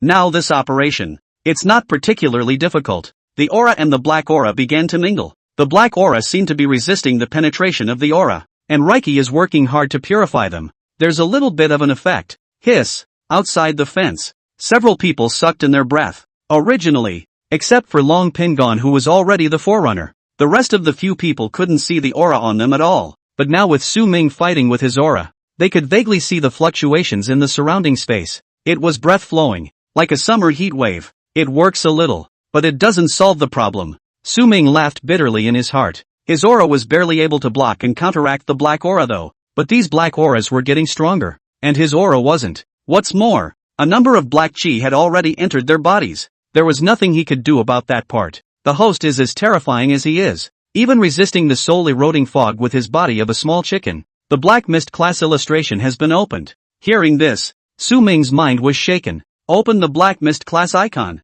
It's a critical time, and there's no time to delay. He's just trying to figure out what these things are now. Unico was spot on with this save. Black Mist class illustration. Soul-crushing fog, one of the 9 black fogs. The soul-eating fog is extremely common, and has become a nightmare for all living beings with its silent invasion and irreversible effects. Once entangled in the soul-eroding fog and penetrated into the body, gradually eroding the life force and soul, the eroded object is called a polluter. The pre-pollutant is no different than normal, and the erosion is silent, gradually losing self-consciousness in the middle stage. After a short period of sleep, all attributes surge, berserk and powerful. Late-stage polluters, who lose their ability to think and judge, become purveyors and enforcers of the black fog. Once the soul-eroding fog has finished eroding, the object is completely enslaved to the black fog and will never be able to return. Su Ming quickly finished understanding the contents of the iconography. Even the black mist is divided into types? There are 9 ing types of this filth? This kind or the most common?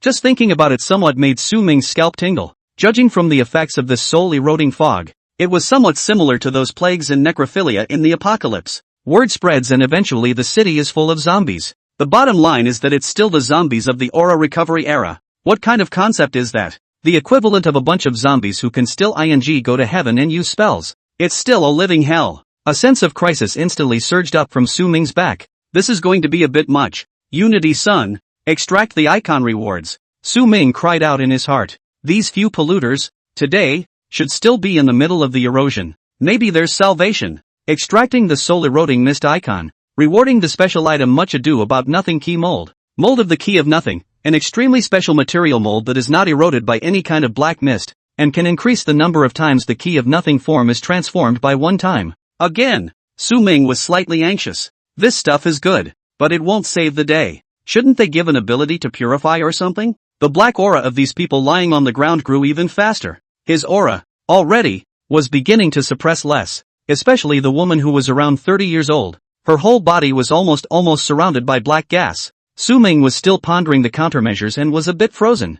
A sudden, piercing chill spread through the room. The black chi around the woman, like a living thing, began to spin wildly, trying to spread in all directions. The red light on the monitoring instrument outside the fence was instantly a degree higher. At the same time, the woman's eyes suddenly opened. The pupils were pitch black, without even a hint of the whites of the eyes. It was like two black holes that swallowed up all light and hope. In an instant, her hands gripped the ground, her fingertips sinking deep into the concrete. No good. Su Ming's heart tightened. In the instant before the crowd could react, the woman's body violently bounced off the ground. Like a beast of prey, it pounced towards Su Ming. Look out! Outside the fence, someone let out a gasp. Su Ming reacted extremely quickly and quickly retreated, barely pulling away. Mid to late erosion. So soon? Su Ming was shocked. At the same time, he felt a burning heat coming out at his pants pocket. That location. It's the key to nothing. Su Ming was stunned in his heart. Previously during extreme thunderstorms,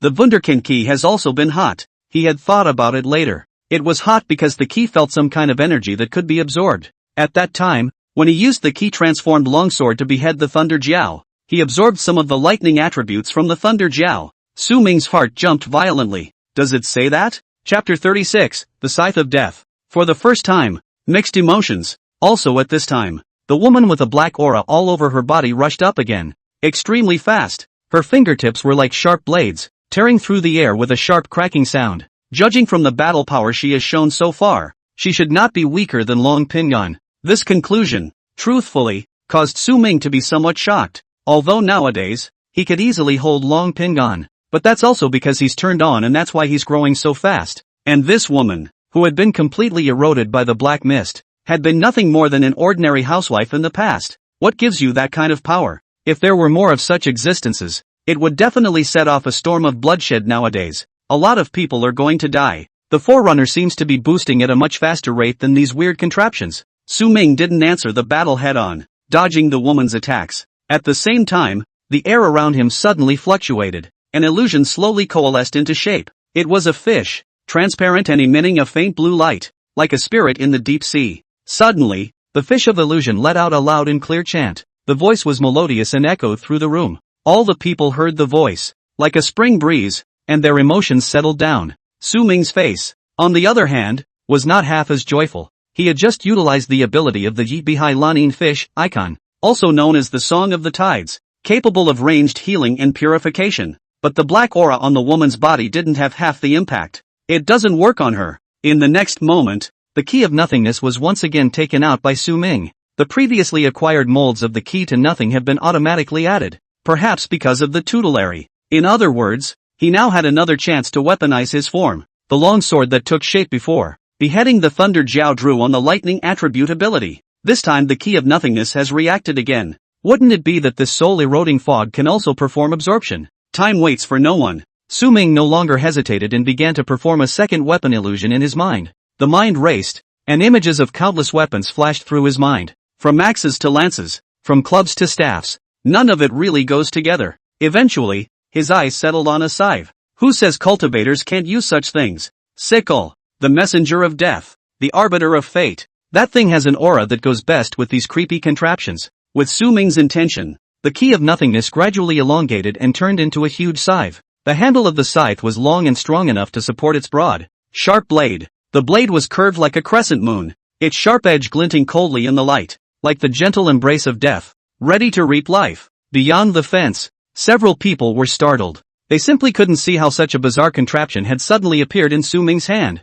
Fighting with scythes? More or less eerie. Director Wang. Su Ming couldn't care less at this point and roared out towards the fence. Director Wang's expression changed and his hands clenched. The nails were almost embedded in the palm. Granted. The next moment, he practically roared. He understood what Su Ming meant. Inside the fence, the woman felt the threat from the side. Her movements gave a slight lurch, but then she charged at Su Ming even more frantically. A hint of hesitation and struggle flashed in Su Ming's eyes, but he still gritted his teeth. According to the iconography, the woman was in the late stages of erosion. All that was left was an empty shell, a slave to the black mist, an accomplice to sin. This time, Su Ming didn't avoid it again. His eyes were full of reluctance though, but he had to take that step. The aura recovery has only just begun though, but every time the world changes drastically, it breaks the old bonds. What with the peace and stability and the good old days, it's falling apart step by step. A harsh reality that will play out more and more frequently. And now, hesitation and indecision if you can't do anything even though you know the other person is hopeless, destined not to become the most powerful. There must be a first time for everything. The scythe in Su Ming's hand, as if it had sensed his determination, radiated an even more ghostly cold light. Su Ming looked at the grim-faced woman, and his hands finally made a move. The scythe was in the air, drawing a graceful but deadly arc. Ah! A sharp sound came out. The woman was chopped by the scythe and her body flew violently backwards, hitting the ground hard. Black blood splattered out, instantly blackening the ground. It shook a few times and didn't move. Su Ming gripped his scythe tightly and took a step towards the fallen woman. There was pity in the eyes, but more than that, it was determination. There was a somewhat frightening silence around them, but no one made a sound to disturb them. In the next moment, the black aura on the woman's body began to surge towards the scythe. These black auras wrapped around the blade of the scythe and were slowly inhaled. The blade glistened with a deep black sheen. The ancient runes on the scythe's handle quivered slightly, like a demon's whisper. Su Ming could feel that the power of the scythe was increasing. This scythe absorbed the black mist and didn't even need me to transform it back into the key of nothingness.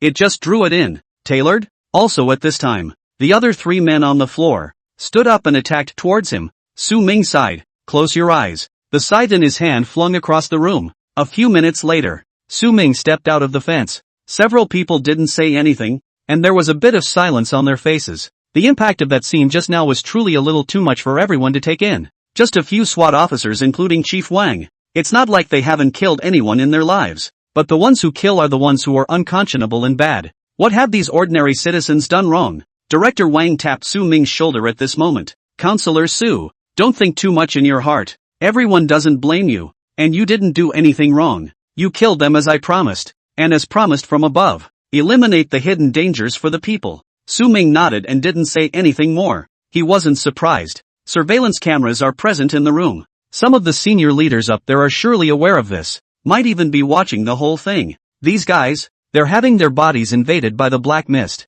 I tried forcing the black mist off them with my aura, but it didn't work. The stranglehold didn't work. They were ordinary people, and by the time they started to storm, they were in the late stages of erosion. The disease is so serious that the gods can't save it. Su Ming explained, his tone calm. For the next nearly 20 minutes, Su Ming gave a general account of his understanding of the black chi in these people. No concealment was made, including symptoms in the pre- and post-erosion phases. He is, after all, a nominal advisor to the state and still has to do something. What's more, getting these characteristics out there will give the state a more precise direction for research. It's not a bad thing in his case. Help each other. He himself was a citizen of the Dragon Kingdom. Counselor Su, it's been hard on you today. The follow-up, including the family side, is in our hands, so don't think about it too much. It won't affect you. Director Wang wanted to say a few words of comfort. Su Ming waved his hand, barely squeezing out a smile. It's okay, I'm going home first. Out of the house, Long Pingdon accompanied Su Ming and took out the bike that was previously in the trunk. Go away. Without saying much, Su Ming rode his bike and returned to the neighborhood alone. It was now 7 o'clock in the evening, and the street lamps on both sides of the street emitted a dim glow, stretching Su Ming's shadow. Inexplicable body fatigue. Su, inside the small area, a voice called out to Su Ming. Su Ming turned his head to look. It was none other than the old granny who lived downstairs from his house. With a kind smile on her face, she took a few steps over. Su, you're a senior this year, right? Studying must be hard. While saying this, she handed Su Ming the roast duck she had just bought in her hand. The bag is aromatic. You guys, you're too tired to study. You need to replenish your brains more. Grandma, no need. Su Ming waved his hand and hastily refused. You take it. My son was supposed to come home for dinner today, but then he said he was working overtime at short notice. Grandma, I can't eat this stuff again. It can't go to waste. You're a good boy, and Grandma's happy when you eat it. Seeing that he couldn't refuse, Su Ming took the roast duck and an unspeakable sourness welled up in his heart. Thanks. Saying goodbye to the grandmother, Su Ming returned home alone. No lights on. The roast duck was placed on the table by him. Su Ming stood in front of the balcony, looking out at the night scene, not knowing what he was thinking. After a while, he closed the curtains, carried a small bench and sat at the table, still without the light on. In the dark, you can't see anything. 1 hour, another hour. Phew! Suddenly, someone in the darkness breathed a sigh of relief. The phone screen lit up, reflecting Su Ming's face. It was already 9:30 p.m. Su Ming dialed the phone. Peace, come out and drink. Bring some kebabs. Chapter 37 Handing Over the House. Planting the Spiritual Sun God Tree Seed. Half an hour later, Long Pingon appeared at Su Ming's doorstep with beer kebabs, together with the half-roasted duck that had been reheated by Su Ming. The two of them ate together until very, very late. There is a lot of emotion. There are no fixed laws in this world. Good and evil are not ordained by God. They are all determined by one's own heart. The brave are celebrated in the light, and they stand firm in the darkness. Walking in the world, only a clear conscience can be invincible. The sword points to the sky, not to kill. He who has compassion in his heart and blood on his hands is also compassionate. Su Ming figured it out. Early the next morning, Su Ming woke up from his bed. Refreshing. Long Pingon left in the middle of the night and took the trash with him. After all, drinking two men, if they sleep in the same room, more or less ambiguous. Su Ming picked up his cell phone. It's already 8 in the morning. Slept pretty well and wasn't too affected. Even Su Ming himself wasn't sure. His mind, it seems, is getting stronger. Just ask your heart. No need to think about it anymore. On the phone, there were several extra little red dots. It's all unread messages. The ones with the highest number of small red dots were the messages sent to him by Lin Xiyu. Over 50 unread messages in all. Su Ming still had no intention of clicking on it, and only looked at this one displayed at the top. Su Ming, is there some kind of misunderstanding between us? Can we meet and have a chat? Chat my ass off. Su Ming murmured in a low voice and skipped right over it. At the bottom, there were unread messages from several other people. They are Chenya, Li Sini and Zhao Mengmeng, a Chinese restaurant waitress lady, a young lady who docked her bike with her yesterday, and then there's the lady who sold her house. The key is also that they're all pretty good looking. Chenya asked him when he was going to eat again, in a rather casual tone, with a few jokes. Li Sini first expressed her gratitude to him and then asked him if the bike was still satisfactory and if he wanted to go out together. In the end, it was Zhao Mengmeng who gave him the word that the formalities were almost complete. He needs to go in and sign a few papers and then he can pick up the house whenever he wants. I'm coming over this morning. Su Ming only returned this sales lady. After that incident yesterday, it gave him a few moments of urgency that pushed him to speed up. The world now looks like a quiet world on the surface,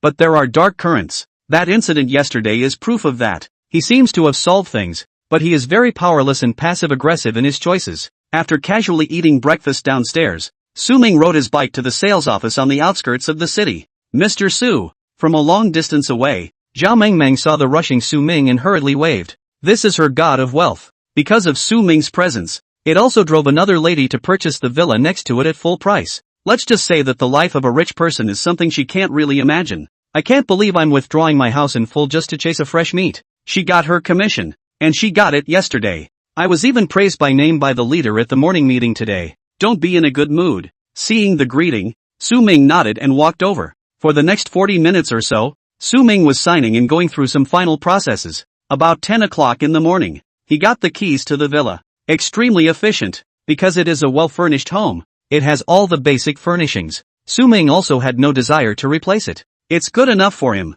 Mr. Su, would you like me to accompany you inside? I have all day if you want. Our villas are also all camera-free to protect the privacy of our residents, so you can rest assured. After handing over the room, Zhao Mengmeng inquired with some anticipation. She really wanted to spend more time with such a young and handsome man who was also rich. It can even be icy. No need. Su Ming lightly refused and went to the villa he was in alone. It's not that he's not interested in girls. Rather, he wanted to do the right thing first. Do all the things that need to be done. And these girls in sales, to be honest, he had so much fear. His first time, he can't be so casual and give it to these random women, right? Follow the winding path through a patch of well-manicured lawns and flower beds. Su Ming arrived at the deepest part of the residential area. His villa, right here. Looking at his surroundings, Su Ming nodded. Tranquil, elegant and remote from the hustle and bustle of the city. Su Ming took out his rune card and swiped open the gate to the outer courtyard of his villa. The mood was a little surly. From now on,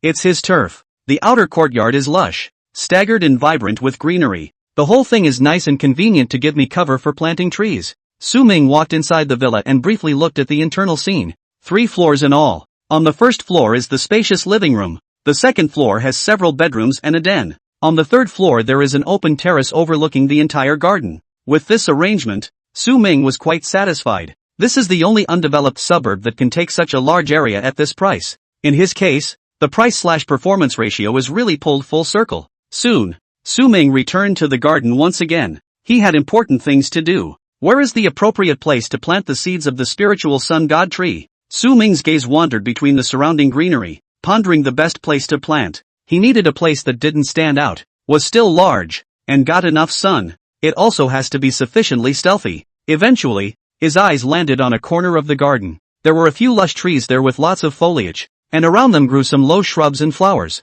It provided a natural cover for planting the seeds of the spiritual sun god tree. Right here, Su Ming nodded in satisfaction. In the next moment, he closed his eyes and slowly diffused his aura out. The aura was like a big invisible net, spreading in all directions. Nothing out of the ordinary was found. No one peeps. After determining this, Su Ming opened his eyes and walked towards the plot of land. In his hand, he already had an extra long sword. With a light swing, the tip of the sword drew a graceful arc in the air. The sword chi came out with it and landed precisely on the ground. Swish! After a few sounds, the dirt and weeds on the ground were easily cut away. A moderately sized crater appeared in front of him. Just kidding. He's a cultivation powerhouse. Is it hard for him to dig a little bit with his hands or a shovel? It doesn't exist. Su Ming put away his long sword. From his bosom, he took out the seed of the spirit sun divine tree. The seeds were black in color and emitted a faint glow, as if they contained infinite life force. Go you! Su Ming carefully placed the seeds into the pit and then gently covered them with soil.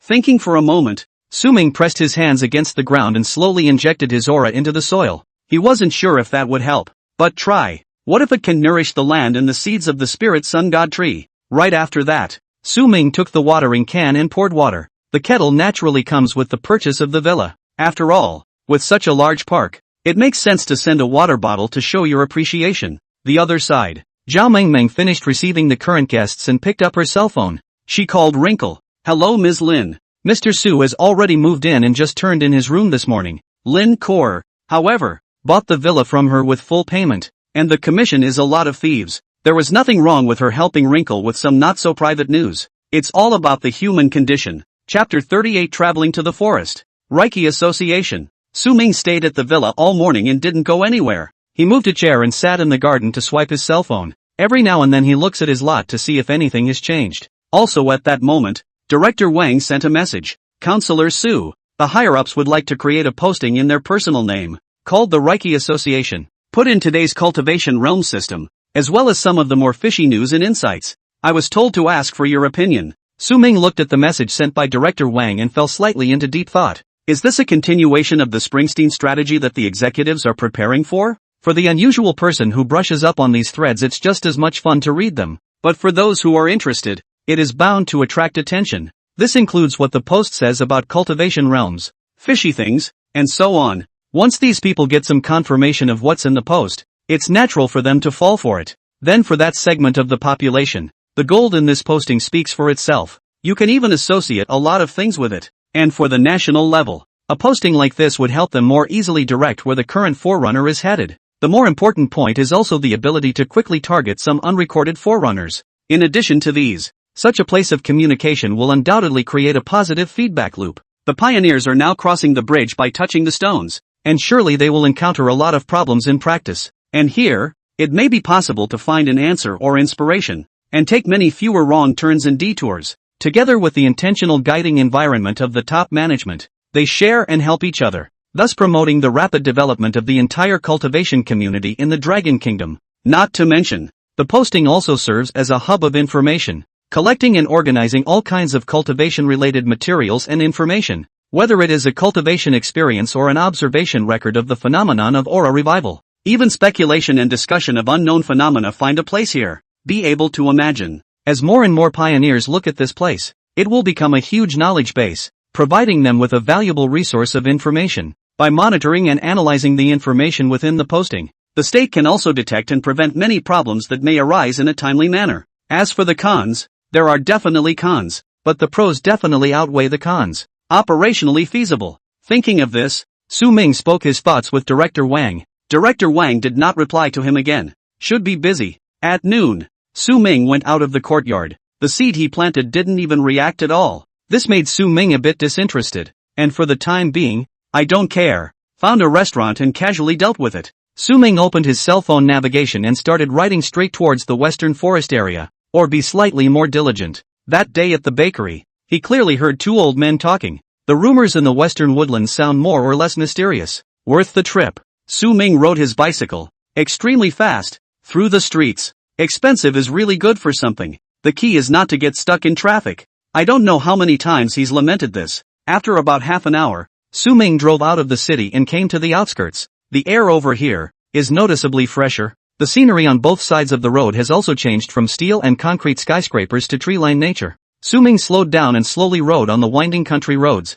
lined with lush trees. The sunlight poured dappled light through the gaps in the leaves. Green water and mountains, birds and flowers. The air is filled with the fresh scent of earth and grass. With the babbling of a stream in the distance and the occasional birdsong coming from the forest, everything seems so serene and peaceful. Being so calm is not good for me in turn. Su-ming frowned. The target area is still slightly too big. His key of inaction, 2, made no response. This means that no attribute energy was sensed that could be used for absorption. Of course, it's also possible that there are no new blank molds, so the absorption of new attributes can't be performed and sensed. Su-ming got off his bike and started pushing to walk. The trees in the forest are tall and strong with lush foliage, forming a natural green barrier. The sun poured down between the treetops, a column of light illuminating the forest floor. The ground was covered with fallen leaves that rustled when stepped on. Suddenly, Su-ming frowned slightly. Just now, he detected a hint of unusual aura fluctuations. Reiki. Su-ming stopped and concentrated, slowly expanding his senses outward in an attempt to capture the source of that fluctuation. A moment later, Su-ming turned his head sideways and his gaze was like electricity, shooting straight to a hidden corner deep in the forest. The movement is over there. With a slight hesitation, Su-ming parked his bike on the road and pressed the anti-theft lock. Then, gingerly, he approached that way. As he pushed aside the last layer of underbrush, a sight, somewhat surprising to the eye, appeared before him. Ahead, there seemed to be a formation organ-like contraption. It looks rather esoteric. It was the first time he had seen it. If it were normal, he might have casually looked at it and dismissed it as someone having nothing to pose for fun. But it's different now. On this, there was a very obvious aura fluctuation. This is intriguing. Su-ming took a step and walked towards that side. He's going to take a closer look. The conclusion is clearer when you get closer. This thing, it should just be artificially posed. If you've never eaten pork, you've never seen a pig run? The contraption spread out in front of him was very similar to those formations played out on television. The outline of the formation was outlined by countless small, pure white stones with smooth lines. The stones shimmered with a faint glow in the sunlight. It was like countless stars converging on the ground, forming a vast star map. In the center of the formation, a fist-sized stone was set. The stone emitted a soft blue light, like a miniature moon, reflecting with the small stones around it. These are not the most important. The breath slowly flowed above the formation, forming a unique magnetic field. The auras around them all seem to be running towards this. Just go into a random forest and you can come across something like this? Su-ming didn't know what to say. The next moment, he reached out his hand and touched it towards those small stones. Stop! Suddenly, an angry shout rang out from behind him. Su-ming's hand stopped in midair, but no one noticed that the corners of his mouth quirked up in a smirk. From the moment he had just arrived in front of this formation, he knew that someone was staring at him from the shadows. Seeing that he was going to get on with it, the men finally sat down. Chapter 39, Formation. It's not a wimp. It's from the heart. Two figures, a man and a woman, walked out from the side. All looked younger, not much older than him. The man was tall and had a strong face. In this comparison, the woman on the side was quite petite and had a clean face. Only her face was now tinged with a few moments of anger. Hey, why are you touching our stuff? Su-ming looked the woman up and down and spoke faintly. Is this place your home? The woman froze, but shook her head. Su-ming smiled. Since this isn't your house, you know it's a public place. So what makes this thing yours? And I can't walk around as I please? And I'm just looking around. I'm not doing anything. What are you trying to do with all the fuss? Restrict my personal freedom? When the woman heard this, she was obviously a little thin-skinned. Her face reddened and she didn't know what to say. The man on the side saw this and his face grimaced. He stepped forward. Don't mess around here. I advise you to get out of here. This thing is something we put up for fun, but it wasted a lot of energy and we don't want to show it to you. Don't blame me for being rude to you if you don't leave. The man's voice revealed a hint of threat. Su-ming glanced at the man and felt a little amused, but he didn't get angry. These two people in front of him didn't seem to have too much malice towards him either. I can walk, but first you tell me, what is this pendulum? Su-ming pursued the question unhurriedly. The man didn't know how to reply for a moment, so he simply pressed closer towards Su-ming, revealing his muscles. I'm going to ask you one more time. Are you leaving? The man's voice was colder and harder. Su-ming shook his head, seemingly smiling. It's not that I won't go, but everything has to be figured out. You three came over here to play just to lay some rocks? Pendulums can still pose for auras? Upon hearing Su Ming's words, the two men's faces changed violently, their eyes filled with disbelief. How did he know? Also at that moment, another figure emerged from the shadows. It's an old man. The old man walked towards this side, dressed in a long gray robe, somewhat like the Taoist priests dressed in movies and TV dramas. Su Ming stood in place without feeling any surprise. The expression on his face remained the same. He had, earlier, sensed the aura on these three people. They should all be forerunners of the first star of the Qi refining realm. The statistics from the top of the country should only be used as a reference. As the aura recovery deepens, there will be more and more forerunners, just like the rain. Seeing the old man appear, the two young men slightly bowed their heads and retreated to the back. It was obvious that he had the utmost respect for this old man. The old man looked at Su Ming with a burning gaze.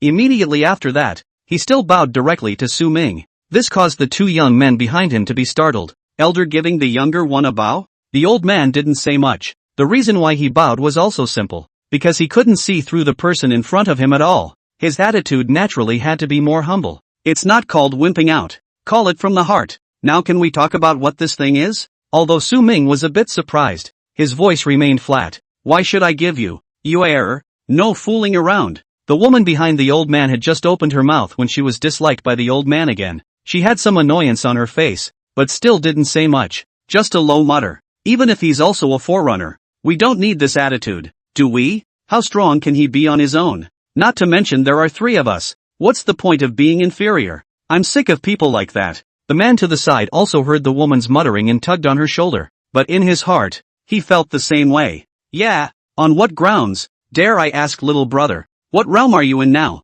The old man didn't answer Su Ming's question head on. Su Ming frowned, and his long sword was instantly called out. Thunder flashed above the sword, like a tiny electric snake swimming. He didn't bull at all and flicked his wrist. The long sword drew a graceful arc in the air and then slashed towards the ground. This sword, there were no fancy tricks, just pure power on display. Boom! With a loud sound, a deep gully erupted the moment the sword chi made contact with the ground. Dust and debris were flying. A berserk aura instantly erupted in an instant, just like a sleeping ferocious beast awakening, emitting a palpitating pressure. The strength of this aura caused the few people around them to feel a sense of suffocation. The old man was the first to bear the brunt because he was the closest, and his face instantly turned pale. This power, far beyond his imagination, he couldn't resist at all. He thinks he's strong. However, in front of this sword of the person in front of him, it was like a mole cricket. It was reduced to a complete and utter joke. The two young men behind the old man were even more impacted by the aura and retreated back and forth. Their faces were horrified. Obviously didn't expect that. This person's strength could be terrifying to this extent. If that sword had chopped into them, they would probably have become two halves on the spot. Su Ming closed his sword and stood, his gaze sweeping over everyone present, his voice still calm. Now can you tell me what it was? The old man took a deep breath and collected his other thoughts. In the face of such a strong person, any concealment was useless. Instead, you can get yourself into a world of trouble. The only thing you can do is cooperate. The old man's attitude was extremely humble, and there was a hint of trembling in his voice. Your Excellency, forgive me, but I am a Taoist from Green Pine Mountain. Taoist named Green Pine Z. The old man arched his hand in greeting. These two behind me are my untalented disciples, Yuer and Fonger. Wait. Su Ming interrupted the old man's narration. You are from the Green Pine Taoist Temple? Qingsong Mountain. Su Ming had really heard of it. It's the mountain they're on now. Just halfway up the mountain, there is a Green Pine Taoist temple. It's still one of the hotter local tourist hit spots in their river state. He and Lin Shiyu, yesterday, had made a wish in that Taoist temple, and paid 10 ING dollars to hang an in-law sign on a tree. I've heard people say that this tree is a thief and that the heart wants what it wants. As it turns out, doesn't work. The old man didn't know what Su Ming was thinking, but he still nodded. I am the current Guan master of the Green Pine Taoist temple. He wouldn't dare lie. Are you going to have to take the test for establishment when you become the head of this observatory? Isn't it quite difficult? It's a civil servant after all. Su Ming was a little curious. Upon hearing the inquiry, the corners of the old man's mouth twitched, somewhat strained. Is this the strong man? Brain circuits so different, but it was more of a side note that the man really didn't care about them. When the old man took office, there was no such thing as a test editor. But these two disciples of mine, their grades are not bad. Hearing this, Su Ming nodded. That line on the internet, the end of the universe is the compilation. As if that makes a little bit of sense. These days, a degree is required to be a minor Taoist priest. What's the use of just getting good grades? I don't know where the quality of etiquette has been learned. Behind the old man, the two men heard Su Ming's muttering and didn't dare to respond even though their faces were suffocatingly red. All learned from their master. It's not wimpy. It's from the heart. Chapter 40 Taoist Book? Green Pine Spirit Tree. The old Taoist priest similarly did not dare to respond to Su Ming's mutterings. To storm out at this time would not be to stand up for the disciples. Instead, they send their heads off in anger. The old Taoist priest turned his gaze to the formation on the side. Seeing the situation, Su Ming also put away his jokes. There was more than a little seriousness on his face. He was also curious. How on earth do these mercenary-flavored Taoist priests know about such arcane contraptions? The old Taoist priest spoke slowly. This formation should be called the spirit-gathering formation. What do you mean? Should? Su Ming also raised his eyebrows when he heard this somewhat less certain tone of his. The old Taoist priest seemed to have seen Su Ming's reaction and let out a bitter smile. His gaze became somewhat distant. This spirit-gathering formation should be considered a secret that has been passed down from generation to generation in our old family line.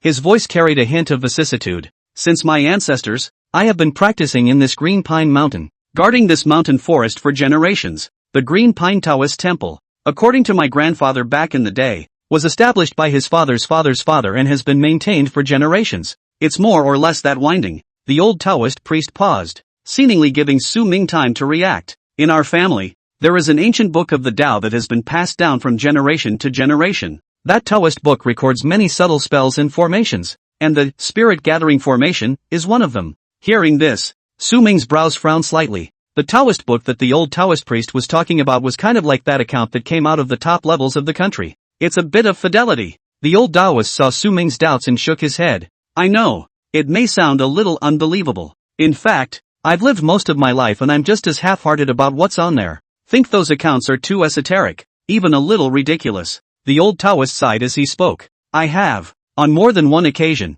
tried to cultivate some of the spells in the Taoist books, but no matter how hard I tried, trying all kinds of methods and timing, I couldn't feel any effect. After a while, I just gave up. Consider these so-called ancient secret methods as nothing more than some fantasies left behind by our forefathers. Keeping this Taoist temple, collecting incense money every day. The days are quite carefree, peaceful and happy. As the old Taoist said this, he turned his gaze back to the two disciples behind him. The two of them are a brother and sister pair, and they were disrespectful to little brother before, so please be generous. 5 years ago, they were entrusted to me by my friend and sent to me here at the Taoist temple, and have been living with me ever since. Hearing this, Su Ming was slightly stunned. He caught the faintly dimmed looks of the two men behind the old Taoist priest at the mention of this. It could be that, like him, there was some kind of change in the family. Otherwise you don't usually make that choice. Of course, if the old Taoist priest didn't go into detail, he didn't intend to ask more. It's all someone else's family business. Through the old Taoist priest's next words, Su Ming also understood the pulse of the matter. It was also about 5 years ago that the state began to regulate tourist attractions around the area as well as places that offered tourist services. Specialized personnel were assigned to interface with these places and push them in a more formalized direction. The ever-so-famous Green Pine Mountain, coupled with a Taoist temple with a long history and cultural tradition, has naturally received attention. The old Taoist priest, as the Taoist leader of Green Pine Mountain, didn't have much resistance to these changes. He knows that keeping up with the times is necessary. It is also a way to preserve and promote traditional culture. And the benefits of actively cooperating with the state's normative actions are quite numerous. Some new staff members have been arranged from above to come and help with the many things, but he doesn't have to pay them a salary. There are countries open. He's more relaxed while earning a higher level of income because of local government publicity. Why not? Of course, those two apprentices of his are a bit out of line. In order not to be left to gossip by others, the old Taoist priest told them to study hard and take the civil service exam. Both of them also lived up to the expectations, and with their academic foundation and hard work, they succeeded in obtaining the establishment and stabilized themselves. The old Taoist priest who treated the two disciples as if they were his own children and grandchildren was naturally happy. It's become a bit of a story, even including the book of the Tao that had been passed down from their ancestors. He had given it to these two for perusal. Of course, the two men had little interest in that book of the word. After some fruitless attempts, it was not mentioned again. A few people are still living in peace and style. It is cozy to watch the young couples, elders seeking peace, and so on, who come every day to clock in. But it all started to change about a month ago. When Su Ming heard this, he became even more pumped up. Here comes the point. That night a month ago, there was something not quite the same as usual on Green Pine Mountain. That night, The stars in the sky were extraordinarily bright, and the moonlight became unusually bright. It was late at night and everyone was resting, but I don't know why, but I just can't sleep. I toss and turn in bed, and I always feel like something's wrong. Finally, I walked out of the house. The old Taoist priest's voice trembled a little, and there was a glint in his eyes. It was as if the wonders of that night had surfaced before his eyes once again. The moonlight was like a wash, sprinkling the entire green pine mountain. The ancient trees of the mountains seemed to be draped in a veil of silver in this soft glow. The shadows of the trees swayed gently in the wind. It was like a group of fairies in silver dress dancing in the night. I see it, the 1,000-year-old tree in the center of the Taoist temple, blossoming brightly in the moonlight. It was a night he remembered well now. Every leaf on the tree was glowing. Even the trunk of the tree lit up with a strange pattern of light. I approached the tree and a subtle and powerful force surged out of the trunk and filled the air. A hint of awe flashed in the old Taoist's eyes. It was a power I had never felt before. It was pure, ancient, and full of life. It was then that he reached out and gently touched the trunk. The power flowed through his palms and all over his body. As he stood under the tree, bathed in the wondrous sight of moonlight intertwined with tree light, a sudden inexplicable impulse surged within him. At that moment, his mind couldn't help but conjure up the breathing and exhaling method recorded in the Taoist book. He closed his eyes and began to breathe in and out slowly, following the book's guidelines. It was a maneuver he had practiced thousands of times long ago. As he breathed deeper, he felt the power coming out of the trunk of the tree and began to combine with his own breath. Hearing this, Su Ming realized in his heart, he was feeling the aura and had officially stepped into the ranks of cultivators. Golden scales are not the stuff of the pool. Once they meet the wind and clouds, they turn into dragons. According to the old Taoist's account, he also woke up his 2 disciples that night. The 3 of them went out of the compound together and performed their senses under the spirit tree, but neither of them made it, except for the old Taoist priest. The reason also seems to be simple. These 2 men read the Taoist books as well though, but compared to the old Taoist priest, it's not even close. The old Taoist priest had practiced for many decades, and this was the only way to gain some insight and use it under the spirit tree. Who are they? In the following days, although that kind of vision did not reappear, the concentration of aura around the Green Pine Taoist temple had been very high. These 2 disciples of his, moreover, did nothing else but study that breathing method, but, even after studying the breathing method for nearly a week, he still couldn't sense the slightest bit of aura. That is to say, it's a path that doesn't seem to be working. Wait! Su Ming spoke out and interrupted the old Taoist priest's narration. If it's really what he says it is, then the 2 disciples behind him, why is it possible to get to 1 star of the chi refining realm now, as open as he is? Chapter 41, 3 illustrations. Earth attribute, heavenly attribute. Hearing Su Ming's question, the old man smiled sarcastically. Little brother, you may not know, these 2 disciples of mine did not become forerunners by relying on the breathing method in the Taoist book. Hearing this, Su Ming was slightly stunned. Not an epiphany gained through the subtle way of breathing? Then he seemed to have guessed so much more before. But think about it. If that breathing method really does harden the forerunner, that would be awesome. If such means are in the hands of the state, that goes straight to full rollout in the military. All the way across the board. More or less too sick. Half a month ago, a few people from above came to our Green Pine Taoist temple. Su Ming's heart fluttered. What the old Taoist said should be those people from the Special Investigation Bureau. They have a very special instrument in their hands. And here the red light is blazing. I didn't hide it. Hearing this, Su Ming's expression was a bit brilliant. He understood what the old Taoist was thinking at the time. After all, this kind of thing is too shocking. It's better not to show it. But before the means of the state, it does seem a bit dwarfed, not to admit it. And then later, I confessed all about the vision I had at that time, and about the Book of the Way. Also from that day onward, the Green Pine Taoist temple was no longer open to the public. And those staff members who were originally assigned to it were all transferred. And the only reason these 2 untalented disciples of mine were also able to become forerunners was that I agreed to an exchange. The country's top brass exchanged 2 pills for 1 point of a transcribed Tao book. It was also these 2 pills that gave them a sense of aura. Hearing this, Su Ming was enlightened. No wonder, but it also gave him further knowledge of state tactics, an elixir that allows ordinary people to feel the aura. It's not even necessary to think about it. It must be worth a fortune. And it's not too much to say that it's a rare treasure, plus a transcription of the Taoist books. The actions and growth rate made by the Dragon Kingdom for the recovery of the aura are not slow at all. After all, they have too many hands and too much authority. The energy is far beyond imagination. I don't mean any harm either. This, spirit gathering array. I'll just see if it's okay, right? Su Ming's tone at this moment was also much calmer. If what the old Taoist priest said was all true, then they shouldn't be enemies.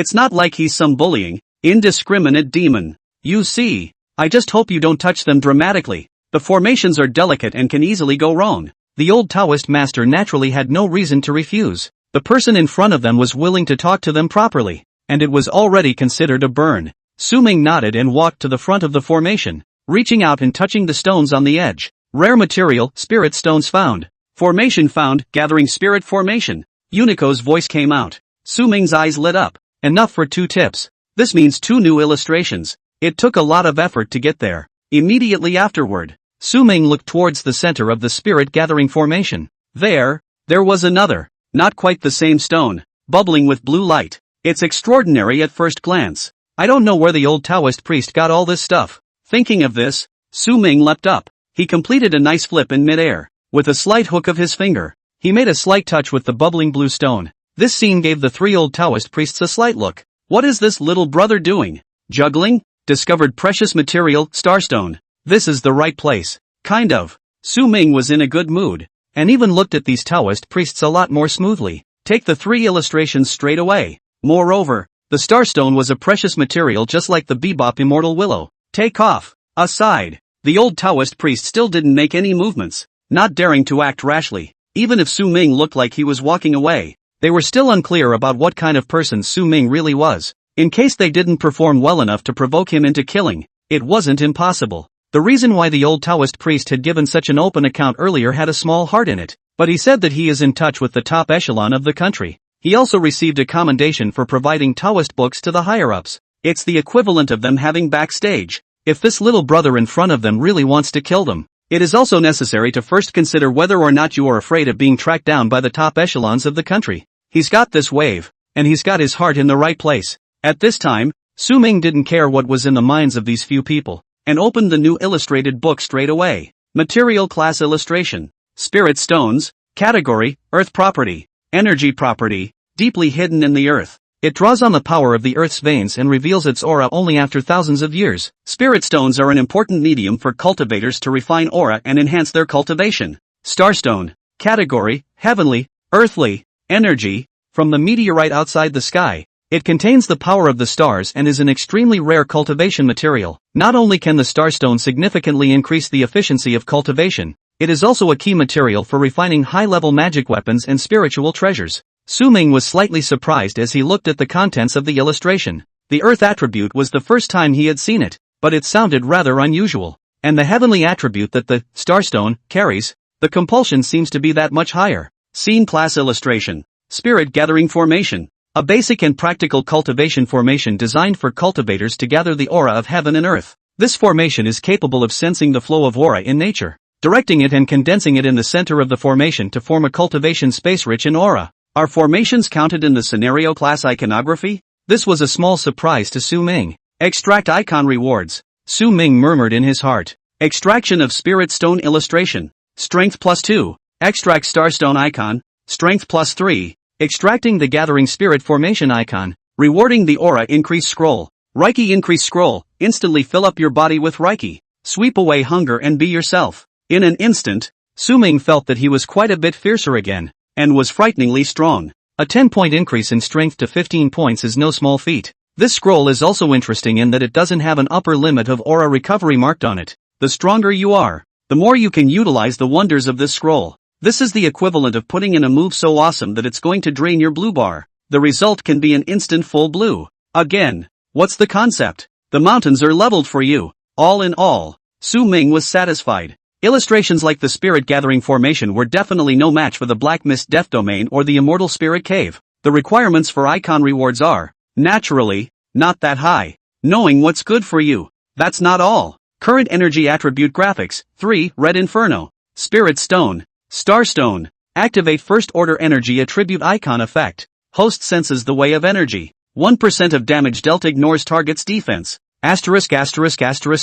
Real damage? Su Ming was shocked. What a concept. Quite possibly the most thick-skinned man in the world who can withstand a cannonball. He gives a pox pit out every time he strikes. What a heifer upside down. Awesome punch. Chapter 42 The Strange Western Woods. Think about it. Su Ming's eyes were looking at the old Taoist priest with an extra bit of fervor. Simply a blessing. The old Taoist felt Su Ming's gaze and silently swallowed his saliva. This little brother. He's not having a dragon's love, is he? The stronger the person, the more unique the fetish. But at his age, how can little brother get down? Are you really that hungry? What did you build the spirit gathering formation here for? Su Ming was slightly puzzled and softly asked. Logically speaking, it would not be better to set up a formation directly at the Green Pine Taoist temple, so why bother? Little brother, the reason why we set up the spirit gathering formation here is actually to lure the snakes out of their holes. Lure the snakes out of their holes? Su Ming was slightly puzzled. The old Taoist nodded, some concern in his expression. Last night, my disciples and I were practicing at the Taoist temple.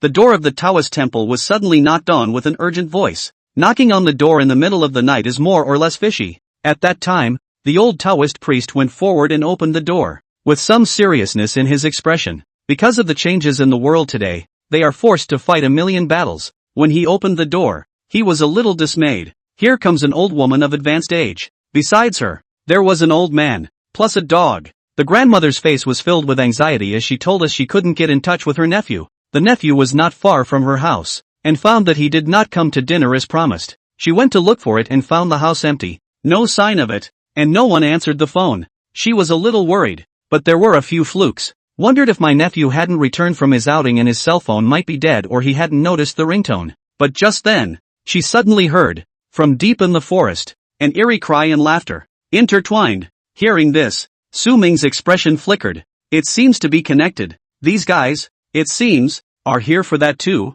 Only at the time he was listening at the breakfast place, the grandmother was still talking and laughing and didn't pay much attention to it, giving it away as gossip. Unbeknownst to them, it is a huge crisis that is approaching, and now those weird contraptions have affected them. The old Taoist priest continued. According to the old lady's description, she had wanted to hold back the fear in her heart and explore the depths of the forest alone. The dog beside her, however, showed unusual fear, and refused to advance, but only barked furiously. With a mournful and trembling voice, the old lady realized something was wrong and found the old man who lived alone not far away. Who knew that at the old man's house, something fishy was going on too? All those chickens he had at home, male and female, were dead and bleeding from all 7. The two realized something was wrong, so they took the dog and found it together. It's a Taoist temple after all, and in these people's eyes, we're the only ones who can deal with those weird contraptions. Hearing this, Su Ming roughly understood. This is a call for help. Little brother.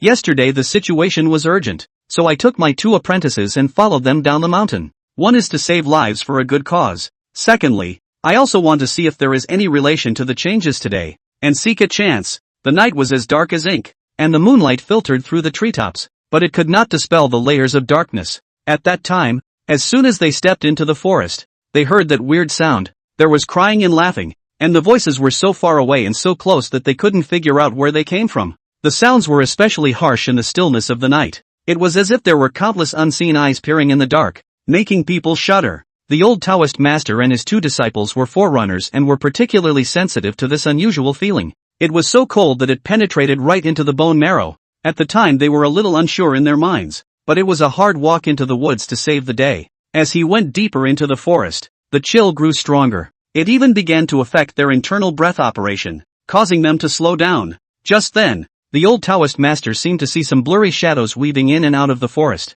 but when they tried to get closer to check, the shadows disappeared without a trace. It was as if they were teasing them. It was also at that moment that the old Taoist master made up his mind not to go any deeper. Creepy overkill. When they weren't pioneers yet, they might have thought someone was playing God. Go for it or report it to the police. But by then, they already knew the world wasn't as simple as it appeared. Going any deeper may not be saving lives. Instead, they hitched themselves up. At that time, I contacted the Bureau of Special Investigations to report the situation here. The Bureau of Investigation is taking this very seriously, and immediately deployed manpower to prepare to come over today to conduct an investigation. To be on the safe side, we've been told from above to evacuate immediately and not operate at night. There are so many unknowns in these parts of the night. Let's wait until the drawn men arrive today before we all set off together. Counting the time, they should be coming soon too. When Su Ming heard this, he finally figured out the cause and effect. Set up this polygonal formation. For one thing, utilizing the formation made it easier for them to perform aura sensing absorption around here and wait for the incoming people. Secondly, I wanted to see if I could lure the creepy things out of the woods and keep watch. After all, the environment inside was much more dangerous and complex than here. What time are they coming? Su Ming softly inquired. It was almost nightfall and those people hadn't come yet. Enough to see how scarce manpower was these days. Otherwise, with the current traffic, it's pretty much early morning at best. Not that he minded moving in together. Forerunners are scarce in the Dragon Kingdom now. It would be nice for him to help take care of it as a national advisor. It's also a way to brush up on your performance. It should only be half an hour. The old Taoist priest hesitated for a moment and told the truth. Su Ming nodded and took out his own cell phone.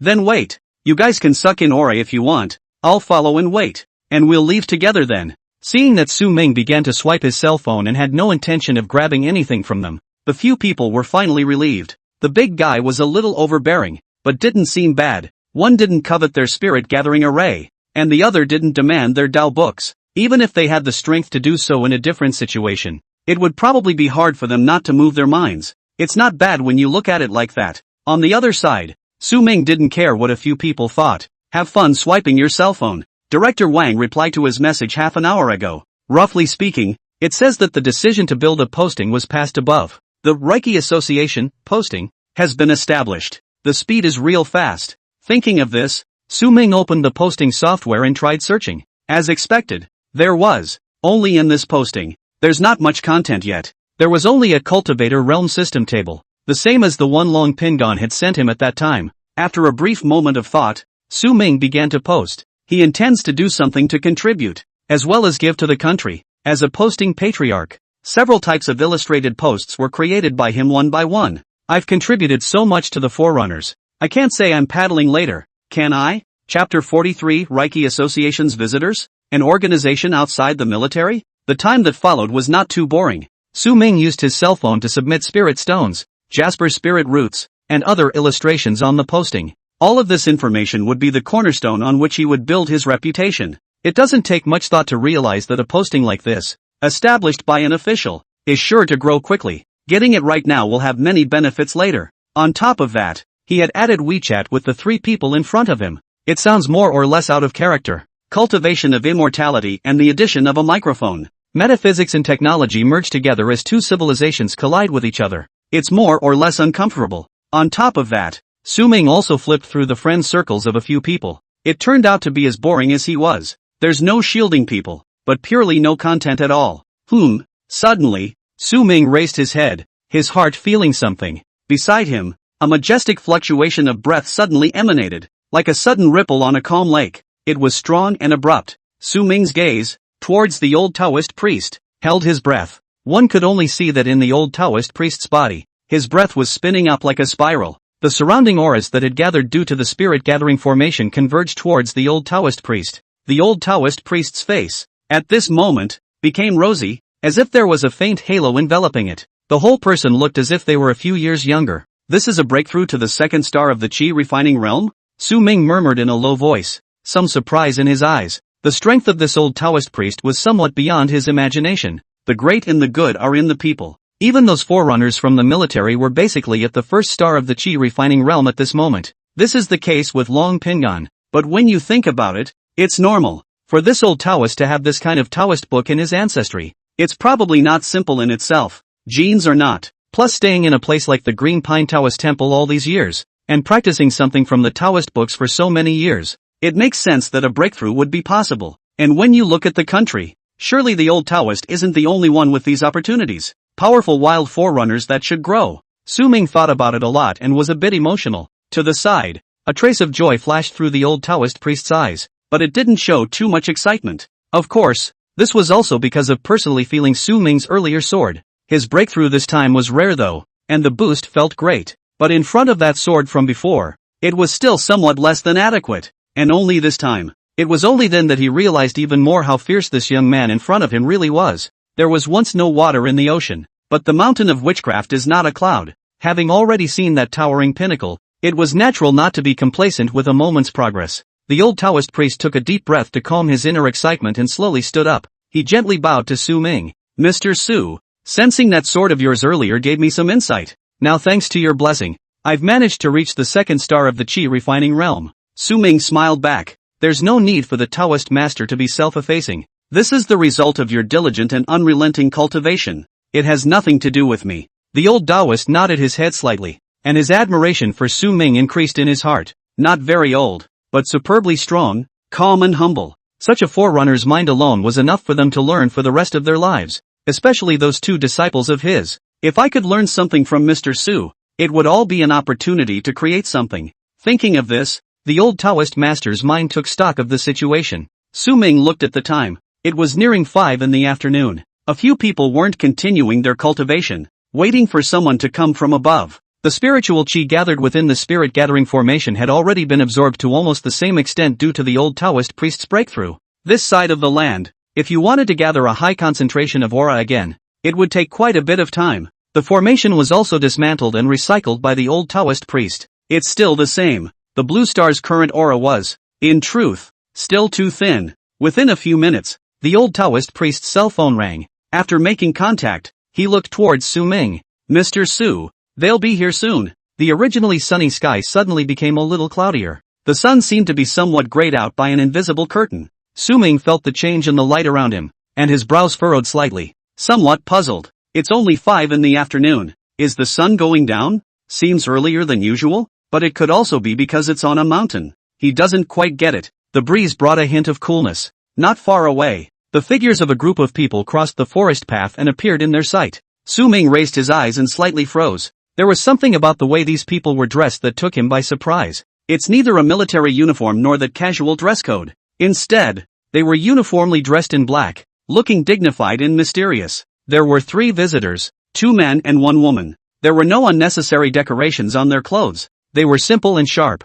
Gives a dry look. One of them, a middle-aged man, appeared particularly conspicuous and walked in the forefront. He's not exactly handsome, but those deep eyes revealed an undeniable sharpness. There are shallow wrinkles on his forehead that seem to record the years and experience. With a steady pace, he should be the leader of the 3. The middle-aged man at the head walked up to the old Taoist priest, ignoring Su Ming's several people. Straight away, he held out his hand and began to introduce himself. Taoist, my name is Xiao Shan. I'm the team leader sent on this mission by the Reiki Association. The old Taoist priest nodded slightly in a modest manner. Team leader Xiao is not far away. Poor Taoist Ching Song. Xiao Shan nodded slightly and turned to look at the 3 of them. Su Ming, a hint of surprise flashing in his eyes. It wasn't that he could see how strong Su Ming was. Rather, the fact that he could still see so many forerunners in such a place somewhat surprised him. Yesterday on the phone, I said you had a total of 3 men. And now this? This is little friend Su, who is traveling with us this time and is also a forerunner. Su Ming had explained before. Don't publicize it. Xiao Shan's gaze lingered on Su Ming for a moment longer before turning to the old Taoist. In his perception, among the several people, this Taoist master should be the only one who was barely strong enough. Everyone was a 1-star forerunner of the chi refining realm though, but there are gaps between the forerunners. With just the 3 of them coming, it should be more than enough to beat all 4 of them combined. After all, they have a lot of real-world experience, a lot of cooperation, and a lot of insight. Of course, that's just him talking casually. They were called from above to cooperate, not to flaunt their power. Taoist master, we can leave now so that we don't have a long night. Chapter 44, Civilian and Military, a mutation coming? The old Taoist priest casually agreed, but he didn't act immediately. Instead, he turned his gaze to Su Ming. It seems to be a call for input. Seeing this, Su Ming had to nod his head. Alright then, let's get going. I'll lead the way. The old Taoist grew up with a wave of his hand. On the side, Xiao Shan frowned. The small movements of the old Taoist just now were all in his eyes. What's that supposed to mean? They came all the way here, and instead of listening to them, they listened to a child acting on their behalf? Is it not clear who is the backbone? Humph. Xiao Shan snorted coldly, but didn't say anything more. If the kid was stronger than them, so be it. But how is that possible? I can only say that this old Taoist priest can't behave and doesn't know anything about the world. Doesn't even understand that the strongest is the strongest. Behind Xiao Shan, the 2 youths didn't think about that much and climbed into conversation with the 2 disciples of the old Taoist master. The young man's name was Zhao Lei, and he had a big, muscular body. The veins bulged on his bare arms. At first glance, it's the kind of thing that's physically solid. As for the woman, she has a great name. It's called Serenity. People are as they are. She didn't seem to be much of a talker, but her voice was sweet. People are not haiku, just more quiet and introverted kind of feeling. The black dress clung to her form, emphasizing her stature. Even in her plain attire, her beauty remains hard to hide. Long, silky hair, fair skin and a delicate face. Even Su Ming had to admit that this was the best-looking girl he had seen so far. Lin Xiyu couldn't even compare. Spelling out their appearance, the two may not be that far apart. However, the serene aura that emanated from Serenity was far from being comparable to Lin Xiu. Su Ming followed along the entire time without speaking. The two disciples of the old Taoist master didn't quite dare to approach him for a climb. The two youths from the Aura Association had no intention of initiating a conversation with him. Su Ming was happy to be free, pondering in his mind. He had originally thought that it was someone from the military who had come. As a result, I heard that the leader, Xiao Shan, say that they all came from the Reiki Association? Isn't the Reiki Association the name of the posting that Director Wang said? And really got an organization out of it? Thinking of this, Su Ming took out his cell phone and sent a message to Director Wang for inquiry. This time, Director Wang returned the call back quickly. Su Ming swept through a few eyes and finally understood a general idea. The military, the country's explicitly forerunner organization. The Reiki Association, on the other hand, is more of a private forerunner organization. Of course, there must be some guidance and regulation from the state as well. The military is bound to be strict and loyal in its recruitment of talents. For most of the pioneers, it's not really up to that standard. It's not that ideologically aware. They may even feel that something like the military may be a constraint on them. This is where the somewhat folksy Reiki Association comes in handy. They don't have to worry too much about the people the military can't take. They provide an excellent organization for this part of the forerunner. These pioneers also help to do something about it. Mutually beneficial and positive. The military and the Reiki Association, equivalent to two lines of development, have many benefits. As a few people stepped deeper into the forest, the sky seemed to be silently covered by a giant invisible hand. The sun was swallowed up by heavy clouds, leaving only a gloomy gray haze. The light became stingy, and the few rays of sunlight that struggled between the treetops were unable to penetrate the oppressive gloom. It's only past 5 in the afternoon. Su Ming felt more and more in his heart that something was not quite right. This forest, it was quite a bit weirder than he had imagined. The mist began to travel through the forest. They were light and thin as gauze, but they carried an unspeakable coldness that was eerie and unpredictable. It's not just Su Ming. All of you present are forerunners and have sensed that something is wrong here. The few people besides Su Ming who were originally chatting also quieted down at this time. It's pretty measured. Zhao Lei and Serenity glanced at each other, and a hint of vigilance showed in both of their eyes. They have all been involved in missions and already have a sense of crisis about these phenomena. Zhao Lei's veins bulged out on his arms, as if he was ready to deal with all kinds of emergencies. Serenity still didn't say much, but her eyes revealed a witty look. Underneath that serenity of hers, there seemed to be a hidden power that could not be ignored. Su Ming took all this in and secretly nodded. The people who came were not all vases, not like the old days. A lot of times when people come, it's just a formality, and we all know it. A look of gravity appeared on Xiao Shan's face, although his heart was a bit displeased. At this time, he naturally wouldn't drop his chain. This mist is coming from a strange place, so pay some attention and don't take it lightly. The group moved slowly through the mist, their footsteps echoing in the silent forest. The fog was getting thicker and thicker, and their vision was severely impeded, so several people had to get closer together. An unspeakably depressing feeling spread through everyone's heart. The cell phone is out of signal. Su Ming, who hadn't said anything, opened his mouth at this moment. He was a little distracted. It is more or less difficult for the contemporary young people to play without cell phones. Just then, a sudden gust of wind, with an almost palpable chill, blew the fog even more wildly. The trees swayed and rustled in the wind, as if whispering in warning. Although the time had not yet reached night, the surroundings were already blurred. Xiao Shan's few people took out flashlights and barely illuminated the surrounding area. Warning, high concentration of black fog ahead.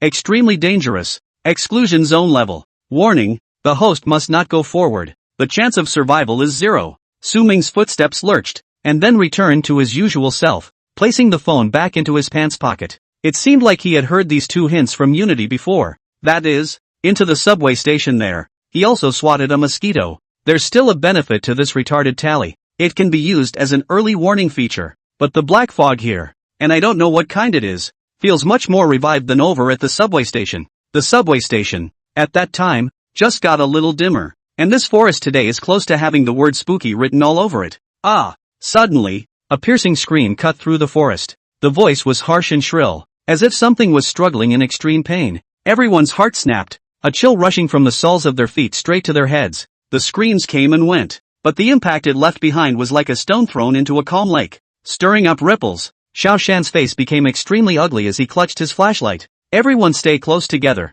Don't spread out. Su Ming frowned slightly. He could feel the breath around him becoming unusually disorganized after the scream. Also at that moment, an even more violent wind swept in. interspersed with low growls and hisses. "What's that?" Xiao Shan suddenly pointed forward, his eyes filled with shock. It was as if something was traveling under the trunks of the trees in the twisted forest ahead. "There's more than one." A blurry figure was extremely fast and was approaching their side. Chapter 45 Dark Eclipse Winged Bat. A black pressurized mass. The crowd's hearts skipped a beat. An unprecedented sense of crisis instantly surged up. Like an enemy. Swish. Suddenly, a dark shadow sprang out of the trees on the side with great speed, and closest to it was Serenity. Standing on the far left, Zhao Lei was closest to Serenity and quickly reacted. He drew himself up in front of Serenity, anger in his eyes. "What the?" In an instant, Zhao Lei's figure became like a solid fortress. The surface of his skin glowed with a faint earthy yellow color, and his muscles bulged under his black clothes. It was as if it contained the potential to withstand the force of 10,000 pounds.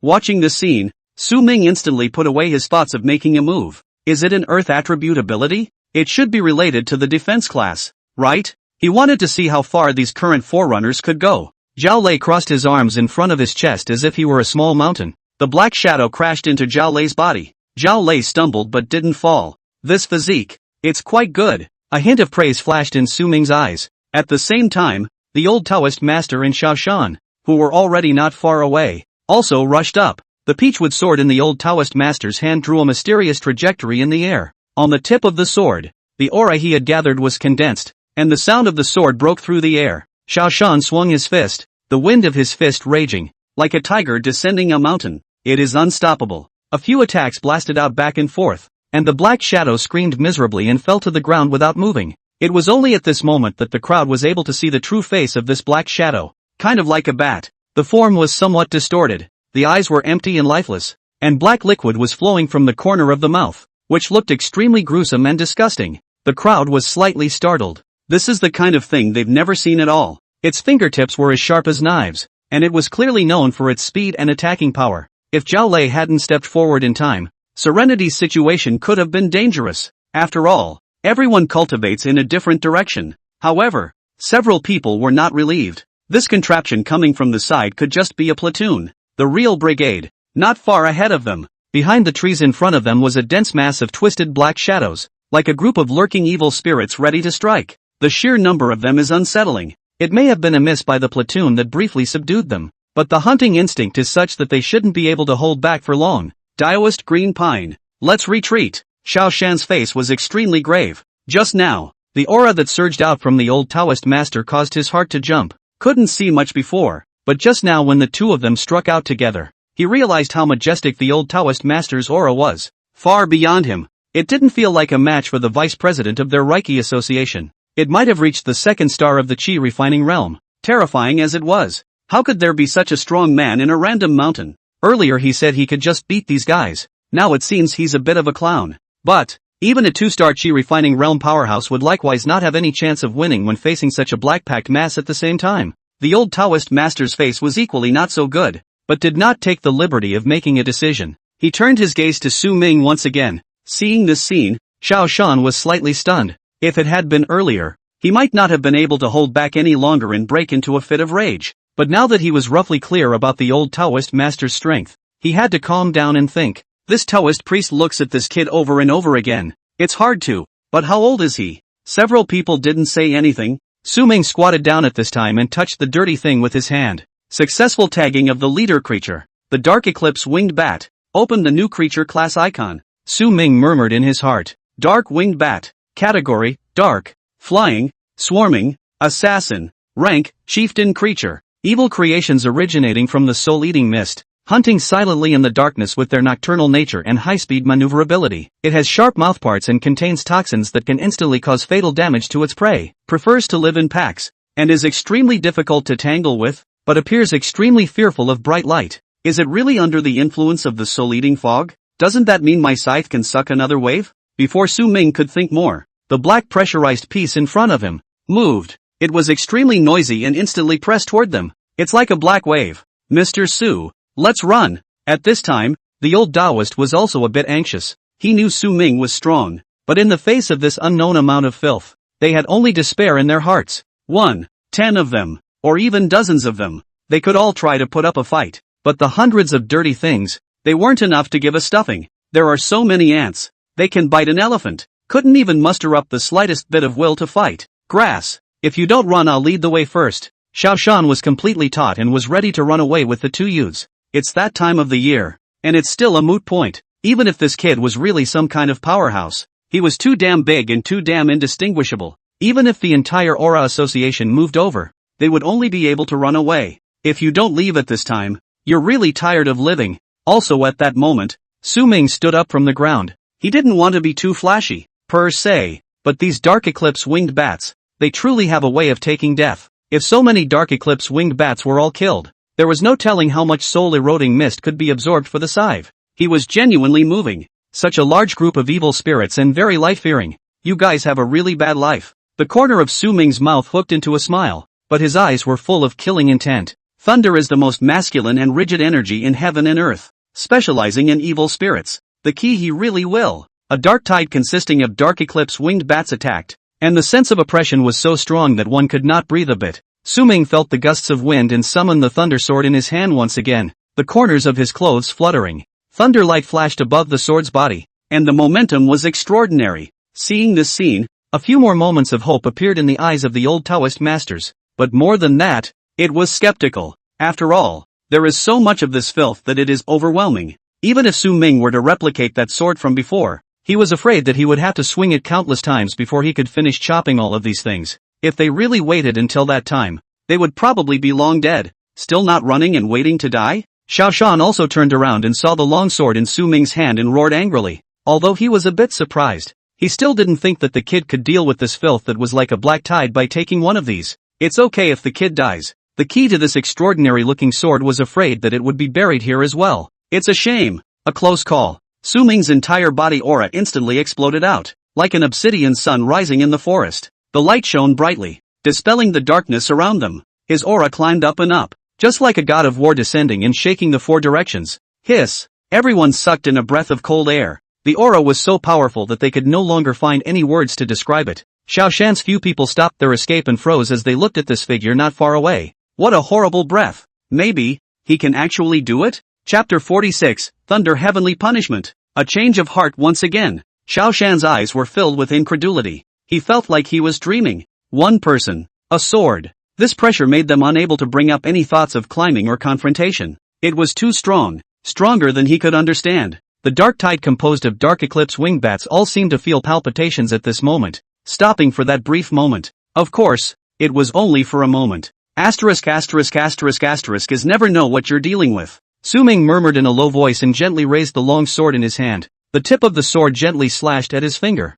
and a drop of bright red blood oozed out, slowly sliding down to the top of the sword. The old Taoist and the others froze. They didn't know what Su Ming was doing. Su Ming raised his hand. The sword pointed to the sky, as if challenging that unjust world. This blood of his was not only the essence of life, but also a medium to stimulate the power of thunder. The world is full of injustices. Draw thunder with blood. Su Ming's voice echoed through the forest. Thunder sky punishment. Activate. As the words fell, dark clouds rapidly gathered in the sky like a huge black curtain. The whole world, completely plunged into darkness. Thunder rolled through the clouds and lightning traveled between them. Heaven and earth changed color, and the entire forest trembled under the heavenly might. Asterisk. Xiao Shan didn't hold back and his mouth opened extremely wide. Is this human? The heavens and the earth are colored for him? Can humans, really, call the wind and rain down thunder with their own power? Beside him, Zhao Lei had knelt on the ground at some point, his eyes shocked while filled with uncontrollable fervor.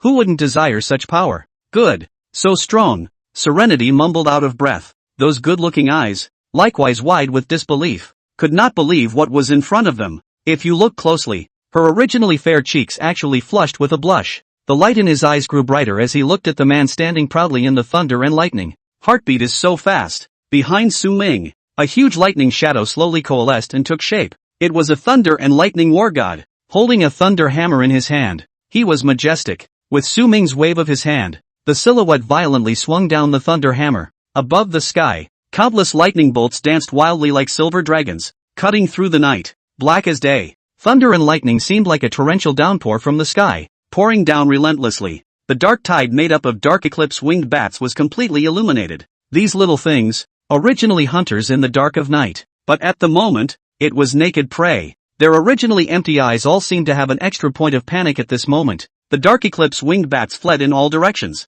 letting out ear-piercing screams as they tried to escape this extinction. But, all in vain. Like wildly dancing silver serpents, the thunderbolts weaved through the forest, mercilessly shattering them. The mournful screams paled into insignificance against the thunder. Their bodies turned directly into ashes in the fury of the lightning. Occasionally, a few dark eclipse winged bats broke through the layers of power grids and rushed to Su Ming. It is also the part of being chopped by a sword. It's just a moth to the flame.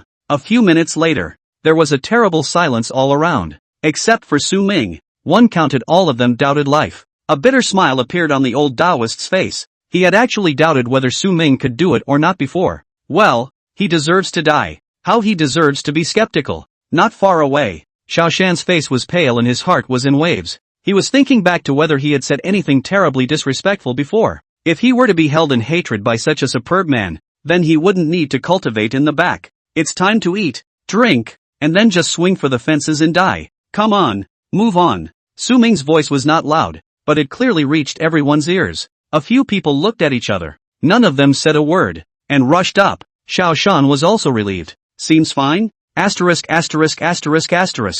the next moment, several people were shocked in their hearts and their legs trembled. Xiao Shan, in particular, almost fell to his knees as his legs went limp. Luckily, Serenity was quick on her feet and held her up. Team leader Xiao, are you okay? Xiao Shan shook his head. Su Ming, who was in front of them, the long sword in his hand disappeared and instead turned into a very bizarre scythe, emitting black gas all over its body. Is this ready to take on the form of the Grim Reaper and come to reap their lives? Think about it. The Jedi greats were no longer hiding, and it was normal for those of them who had seen the secret to be killed and silenced. Su Ming looked at the reactions of the several people and was slightly stunned. Then, probably understanding something, he blushed oddly and shook his head. Don't worry, it's fine. After a few minutes, the crowd barely adjusted and continued on their way. It was still the old Taoist priest who led the way. Only this time, no one said much, afraid of upsetting Su Ming. That scene from before was still fresh in my mind. Su Ming was in a good mood. Along the way, his scythe was drawing on the soul-eroding mist. All those crushed dark eclipse winged bats became the best sustenance for this guy. Black light flowed as it absorbed the soul-eroding mist. The scythe, which was already demonic, became more and more fascinating at this moment. It was as if there were living souls roaming the blade. The blade of the scythe, with its deep black light, made people involuntarily attracted to it, but they didn't dare to look directly at its sharpness. Serenity's gaze was once again drawn to the scythe, and a hint of amazement flashed in her eyes. The scythe gave her a bigger shock than the longsword before. Even Su Ming, the person, was also positive and evil and demonic in her eyes. She had always been a good girl. Where had she ever seen such a scene? There is a forbidden beauty. Serenity's little heart was thumping like a deer in headlights. Some of this, Su Ming naturally did not know. Unity Sun, extract the icon rewards. Extracting the Dark Eclipse winged bat icon and acquiring the ability Paralyzing Toxin. Paralyzing Toxin, by releasing a special toxin. It interferes with and paralyzes the flow of the opponent's aura,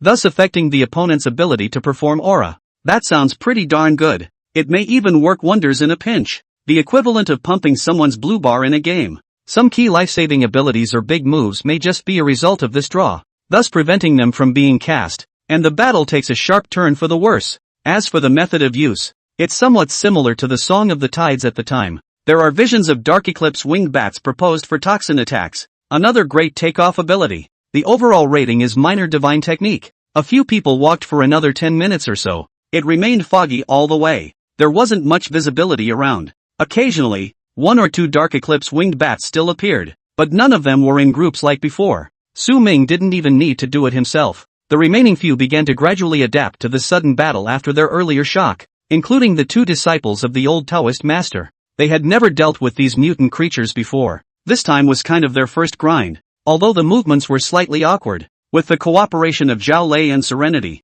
and the touting of the old Taoist priest and Xiao Shan, it was no problem. Su Ming has the simplest thing to do, carrying the scythe. When those little bats were mailed, it would be fine to directly draw on the soul-eroding mist in their bodies. The growth of this weapon is truly too terrifying. He, woohoo, woohoo. Suddenly, a chilling cry and laughter came from the forest ahead. The sound was far and near, high and low. It was like countless ghosts whispering in the ear, or like a complaining woman wailing in the darkness. The crowd was on its feet. Coming. Those voices from that time came out once again.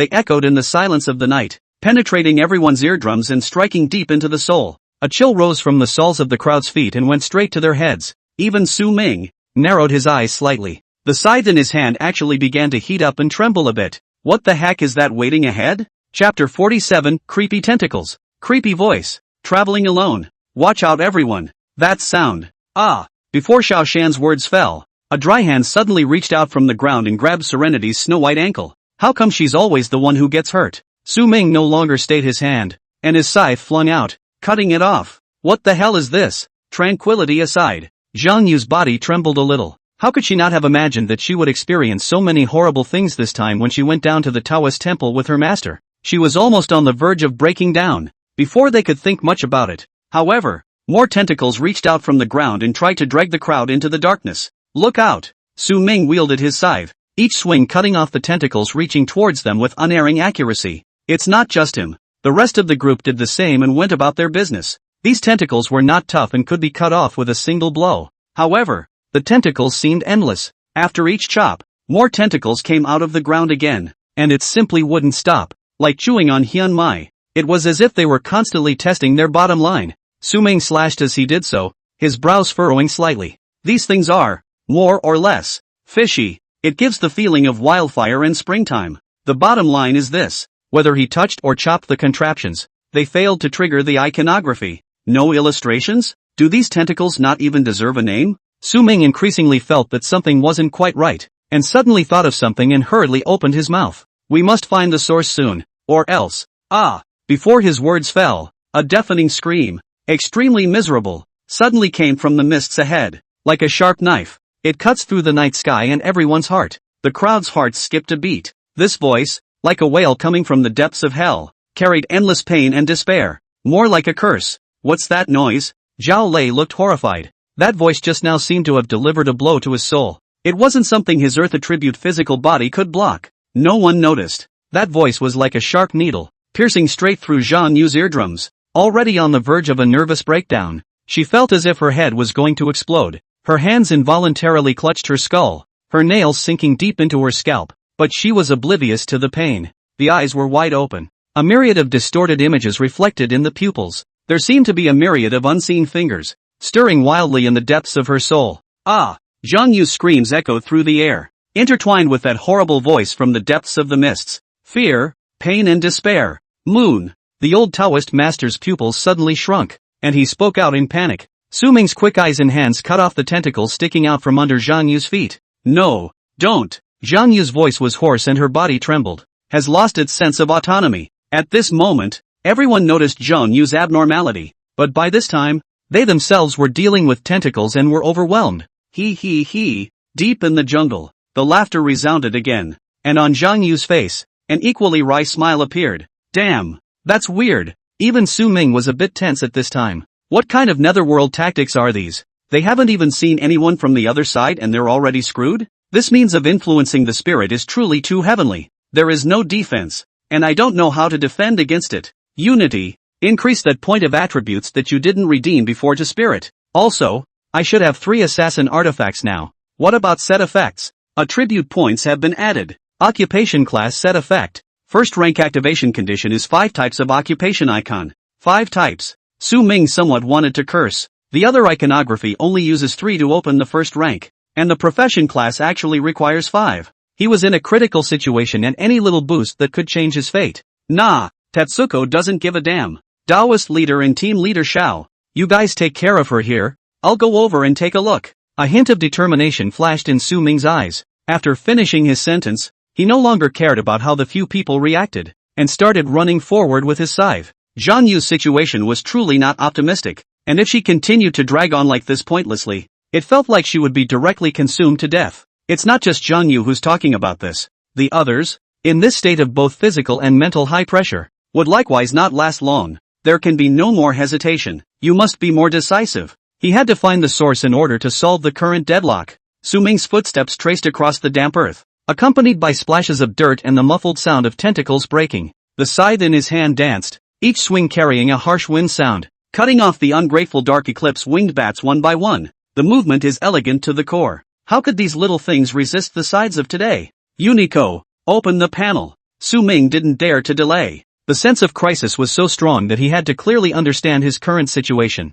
Summing, realm, chi refining realm. 4 stars, power, 15. Physical fitness, 10. Spirit, 11. Agility, 10. Charm, 10. Abilities, spectral tsunami. Spectral shadow raid. Tidal zone. Thunder heavenly punishment. Paralyzing toxin. First level dark attribute graphic. First level wood attribute graphic. First level energy attribute graphic. Comprehensive evaluation, weak in all aspects. No hands, therefore a small chicken. With this much power, it shouldn't be too much of a problem, should it? Su Ming murmured in a low voice, but in his heart, he was a bit bottomless, because of the attack on that unknown contraption. It's just too weird and unpredictable. The mists were like a thick curtain that obscured Su Ming's vision. His heart, however, was unusually clear at this moment. It's also strong-armed. Once you make a mistake, you're likely to be doomed. He. The voice, it seemed, sensed his arrival and wasn't as sultry. Instead,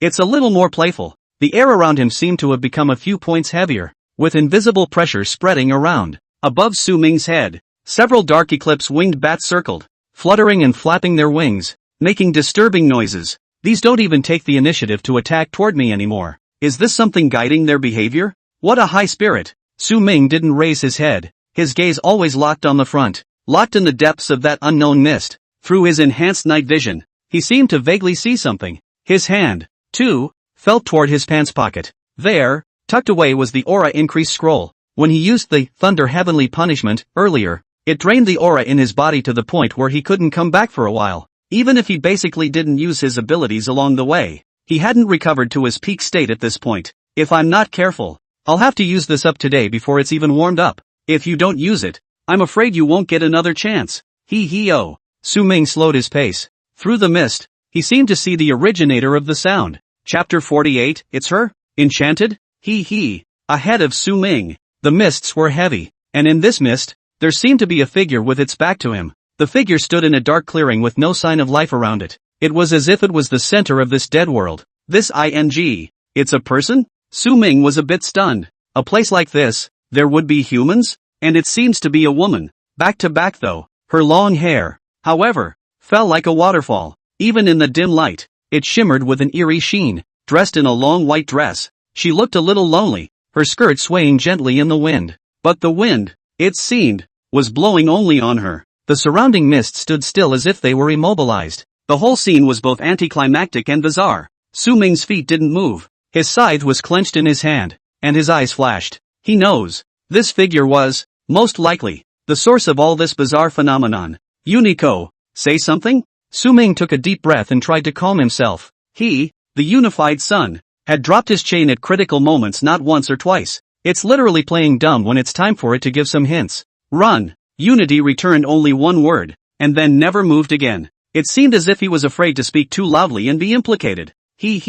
Woo. The strange sound came again, and the fog in front of Su Ming seemed to start dissipating. Playing God? The silhouette of that figure became clearer and clearer. Su Ming could even see that her shoulders were shaking slightly. It seemed to be whimpering and snickering. Or should I really run away and forget about it? Su Ming was a little hesitant. He could feel that the aura emanating from that figure was exceptionally powerful and bizarre. It even made his scythe start to tremble slightly. Who are you? Su Ming's voice echoed in the silent forest, trying to break this silence and repression with words. He really didn't have time to keep going on like this. The situation on the old Taoist master's side is still unknown today. However, the figure did not respond. She remained still, as if she hadn't heard him. Su Ming could feel that the air around him became heavier. The invisible pressure made him almost breathless. Grass. Su Ming's eyes were ruthless as the scythe in his hand disappeared and changed into a thunder sword once again. Can't spend time with these filth here for nothing. The only way out of the fear of the unknown is to face it head on. Take it or leave it. Su Ming's figure dashed forward like a bolt of lightning cutting through the night sky, the arcs of the thunder sword jumping in the air. Also at that moment, the figure slowly turned around. It moved slowly and didn't seem to panic at all. It's eerie and elegant at the same time. When Su Ming finally got a good look at her face, his heart skipped a beat and his figure lurched. His eyes were filled with shock and disbelief. It was an extremely beautiful woman with a flawless face. But none of that is the point. The point was that this face was all too familiar to him. It's not his ex-school girlfriend, Sylvia Lamb? What the hell? This world, it seemed, was even more magical than he had imagined. In the next moment, A sly glint flashed in Lin Shiyu's eyes, smiling like a flower. The original eerie mist seemed to be dispersed by some mysterious force. A valley of flourishing flowers is revealed. The sunlight filtered down through the clouds and poured over the earth, casting a golden veil over everything. Flowers compete in the warm sunshine. Reds, yellows, purples and blues are colorful and beautiful. The scent of the flowers was refreshing as the breeze blew through. Lin Shiyu stood in the middle of the sea of flowers, her figure blending perfectly with the surrounding scenery. Beautiful. Exceptionally beautiful. Su Ming was completely confused. Su Ming, you're finally here. I've been waiting for you for a long time. Lin Shiyu's voice was soft and seductive, trying to tug at Su Ming's heartstrings. Su Ming stood in front of the blooming sea of flowers. The confusion and vigilance in his heart did not diminish due to the beauty in front of him. Su Ming, don't you remember our agreement? Lin Shi murmured softly. There was a hint of sultriness in her voice, a hint of expectation. This spring we will be reunited in the most beautiful sea of flowers. You once said that no matter how the world changed, you would find me. Su Ming's heart shook. Those memories buried by time come like a tidal wave. They did have such an agreement. It was a promise made by the two of them by the cherry blossom tree on an unceremonious afternoon on campus. Lin Shiyu looked at Su Ming, who was in a daze, and slowly walked towards him with a light smile at the corner of her mouth. Her every step was light and graceful as she stepped on the petals of the flowers. She reached out her hand, her fingers white and slender,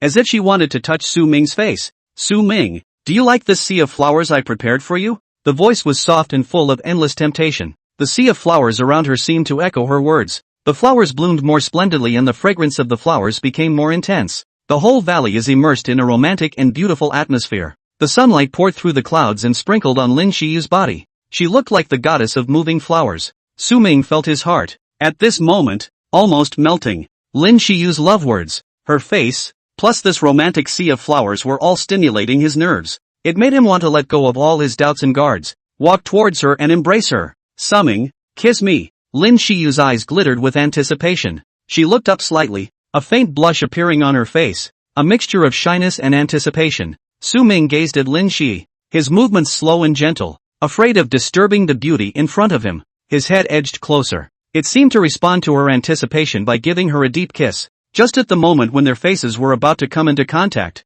Su Ming's body shook violently. The thunder sword, which he had previously transformed into a key, once again appeared in his hand. The thunder sword pointed directly at Lin Shi's heart with a thunderous force. This change was too sudden. Su Ming's movements were swift and stern, without any half-hesitation. At this distance, it was impossible to dodge. And compared to usual, there was one more point of hostility in this sword. How could he not know that it was an illusion? As I said before, when the wind picked up, the back's skirt fluttered, but the fog was motionless, already proving that something isn't quite right here and there may be hallucinations of sorts. It was then that a chant appeared behind Su Ming. That was his ability, Song of the Tides. It cleanses his mind directly, not allowing him to fall in so easily. His guard drawn full. The filth, I must say, is truly too much of a gas. If he had taken a different person to hallucinate, he might still have been affected and might have planted it, but who's not to take? Preferring to take Lin Shiyu, who had broken up with him and was disgusting to him.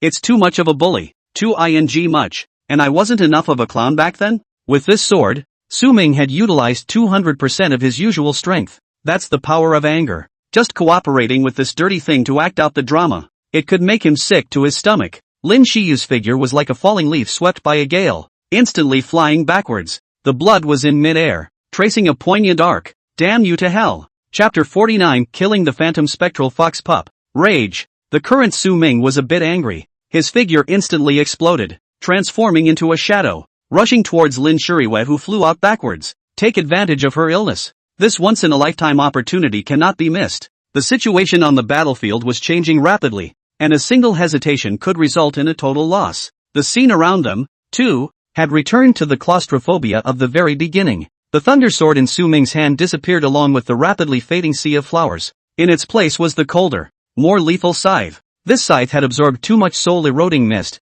and its power was far beyond that of an ordinary weapon. The reason why I chose thunder sword at the time. Or was it because the two were so close that a straight thrust from a long sword was better powered and unexpected? And nowadays, if you want to play harvest, the scythe is definitely the best choice. The figure of Lin Shiyu landed heavily on the ground, and its appearance began to distort and change. It actually turned into a white fox with a miniature body. On its body, there was a bloody hole that Su Ming had just caused with his thunder sword, and it looked extremely tragic. This fox's eyes were scarlet and its legs were trembling, obviously suffering from a serious injury. Su Ming didn't withdraw his hand at all, and his scythe cut through the air with a sharp whistling sound. What compassion or pity? It doesn't exist. Shout. However, the scythe struck the ground, leaving a deep gully. This white-haired fox, surprisingly, showed a strong desire to survive at the edge of life and death. Its legs stomped violently, and its body drew an arc in the air, narrowly avoiding Su Ming's fatal blow. There wasn't the slightest hesitation in Su Ming's eyes,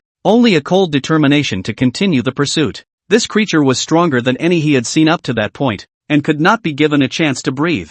If this fox hadn't botched it, it wouldn't have been him who had the upper hand today. There's no reason why he shouldn't give it his all. It was also at this moment that the fox's eyes glowed red, shooting straight at Su Ming. Not good. It happened so suddenly that Su Ming didn't dodge it. Instantly, the world became distorted and the surroundings blurred. He felt as if there were countless shadows dancing around him. These shadows whispered in his ears, their voices far and near, high and low, noisy. It's like eating Yunnan mushrooms. Without the slightest hesitation, Su Ming forced himself to endure this marvelous feeling and tore off the aura increase scroll that he had been keeping ready. He had very little aura left in his body, and now was the perfect time to use the scroll. He's a man grounded in the present. It will not give the enemy any opportunity to take advantage of it. The scroll glowed with light, and a powerful aura instantly surged into Su Ming's body. The aura is full. In the next moment, the illusion of the Bihai Lanin fish appeared behind Su Ming's back once again, and the chanting came out. Like the waves washing over it, it instantly cleared away all the illusions.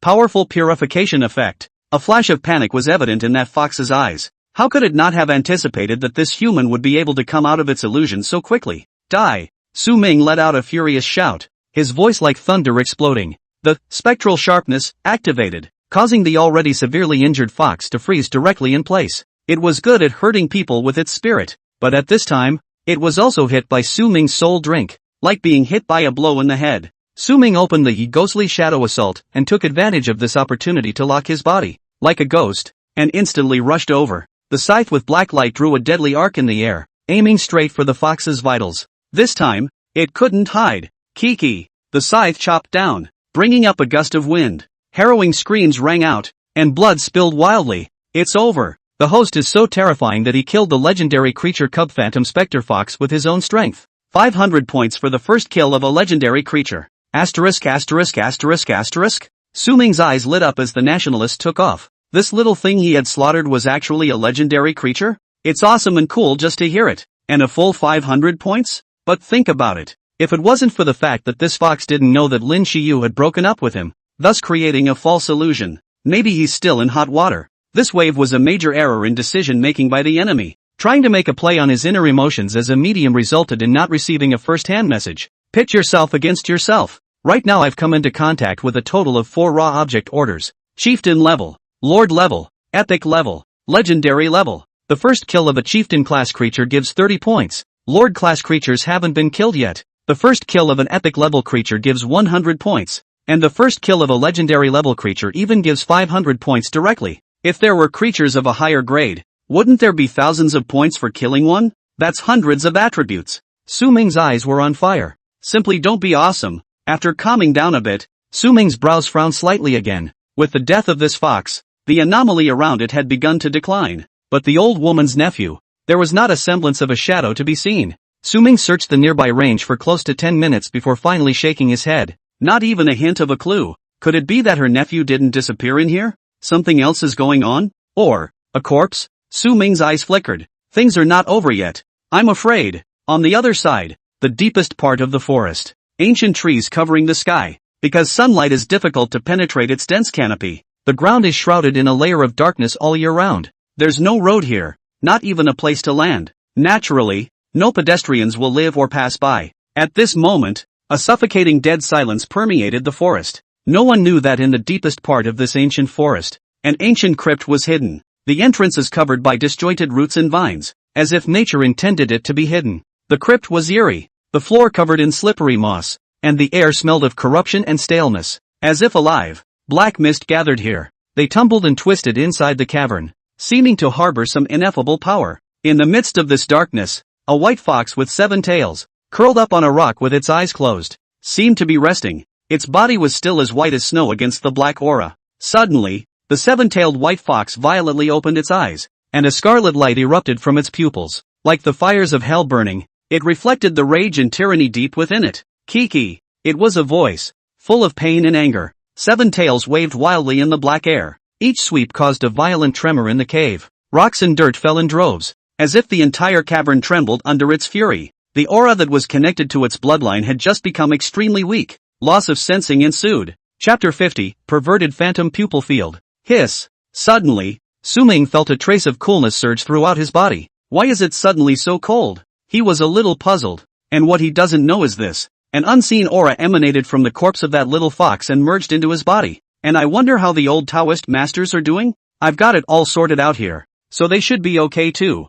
right? Su-ming ran all the way towards the direction he came from. Meanwhile, the new icon was opened by him. This is the first legendary creature. Phantom Fox Pups. Category, Dark Attribute. Immortal Beast, Illusionist, Assassin. Cursor, Rank, Legendary Creature, Ghosts of the Night. Whispers among the stars. Possessing the innate power of the dark attribute, with a mysterious pedigree. As a cub, he has shown breathtaking potential, a natural master of illusion. As an adult, the number of tails increases. 1 tail for 1 world. 9 tails to mess up the world. Asterisk asterisk asterisk asterisk. Su-ming couldn't help but gulp after reading the illustrations. Legendary creatures are truly as terrifying as they are. Good thing he didn't let that grow. If he really messed with a future 9-tailed demon fox and gave it back to let it go, he was afraid that he wouldn't be able to live at all. We can't beat the little one and come to the big one, can we? Extract icon rewards. There was some excitement in Su-ming's heart. The Thunder Heavenly Punishment, provided by the previous epic grade Thunder Augur, was so powerful that the heavens and earth changed color. And this, however, is a legendary level icon that's a bit higher. Can the ability to give be bad? Extracts the Phantom Fox Pup icon and gains the ability Phantom Pupil Field. Phantom Pupil Field, casts Phantom Pupil, pulling one target into an independent field and decreasing all attributes by 10% 30%. The specific drop value is related to the mental difference between the two sides, and the target drops the attribute, which is transferred to the user within the field. The field exists for 10 minutes, or dissipates upon the death of any target on either side during that time. Cooling time, 3 days. Does not consume aura. Note, the field is evolvable. Hiss. After reading the message, Su-ming sucked in a breath of cool air. Forced one-upmanship? So sick? He was kind of reminded of Iron Man's big move when he was playing League of Legends. As long as the mechanics of this ability are put to good use, it is considered unbeatable. Think. Say the opponent has 9 warriors and 1 mage. Mages don't have much ability to defend themselves, hiding behind 9 warriors and outputting like crazy. And he doesn't just summon silly by having a domain set on and forcing a mage to pull an in-area solo. Beyond that, suppose thousands of attacks are slamming into you. You pull in random people into the field. It's the equivalent of having 10 minutes of duo invincibility and avoiding a lot of damage. Absolutely divine technique. There are many unexpected benefits to this thing once it's used properly. It's just that the cooldown is slightly longer. It takes a full 3 days. There's no need to consume Reiki, but there's a time limit requirement, each to their own. And the last entry says that this field is evolvable, so maybe it will be stronger and more perverted in the future. Just don't know how to evolve? Maybe it's utilizing the domain to kill some more powerful people? Su-ming pondered as he darted in the direction he had left then. It's close enough. A few minutes later, the old Taoist master several people finally entered Su-ming's line of sight, all sitting on the ground resting and looking fine. Several people similarly saw Su-ming and their eyes lit up. How is she? Su-ming moved closer and voiced an inquiry, his eyes looking towards Zhang Yu, who was leaning on Zhang Feng.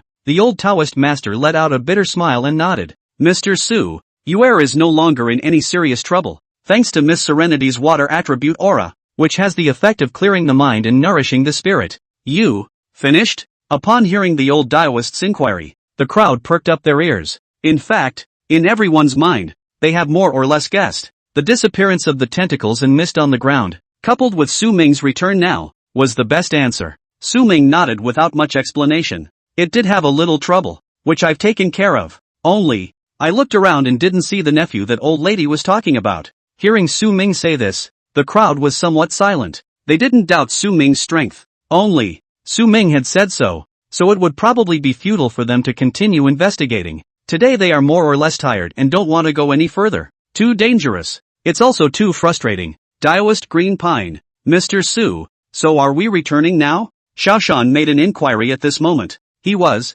now, not daring to be arrogant at all and acting extremely humble. After all, he couldn't beat either of these two. Previously, he was still not very satisfied because the old Taoist master was quite vocal about Su Ming's attitude. Only now do I realize how wrong I was. Su Ming pondered slightly and looked at the tired crowd, but finally nodded. They're already risking their lives to find someone. Still not much to show for it, but a clear conscience. Just have to leave it for now and follow up with the top brass to figure out what to do. It is naturally impossible to want everything to go your way. Soon, the crowd was out of the forest. The old Taoist master, with his two disciples, took the lead in bidding farewell to Su Ming's few people, and then left. Originally, the old Taoist master was thinking of having these two disciples of his find a way to follow Su Ming and seek further development. However, when Zhang Yu had a mental breakdown and was on the verge of life and death, he was moved in his heart and still gave up the idea. The quest for power in the coming chaotic world is tempting, but it often comes with great risk. Being peaceful and keeping your acreage is a way of living.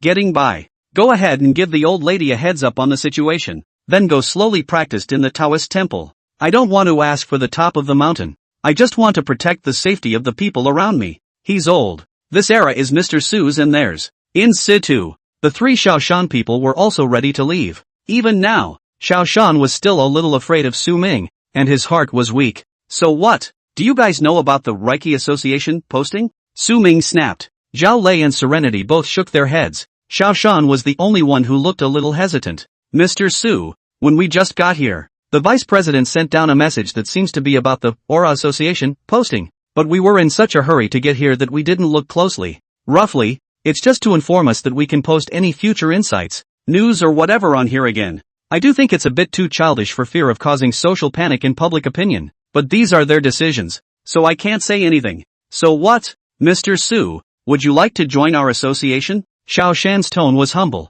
but his mind was active. If Mr. Su was really willing to join the Reiki Association, then this position of president would probably have to change. For those of them, strength is honored. Su Ming shook his head. I don't add associations. I'm just a little curious. How many people are in your association now? What realm is the president in? Chapter 51 Relying on Serenity. Upon hearing Su Ming's triple inquiry, a hint of hesitation flashed in Xiao Shan's eyes. Still, in the next moment, he gritted his teeth. The big man himself has asked the question. Would he be a human being if he wasn't blunt? He can't toast to that. Before the aura revival will not be able to behave and understand the human condition. Now that the opportunity is in front of you, don't you appreciate it? Mr. Su, I actually haven't met our president either. But our vice president, a few days ago, was a 2-star in the Qi refining realm. I joined the Reiki Association about a week ago, when there shouldn't have been more than 10 people in the association. It's just that the association is growing extremely fast,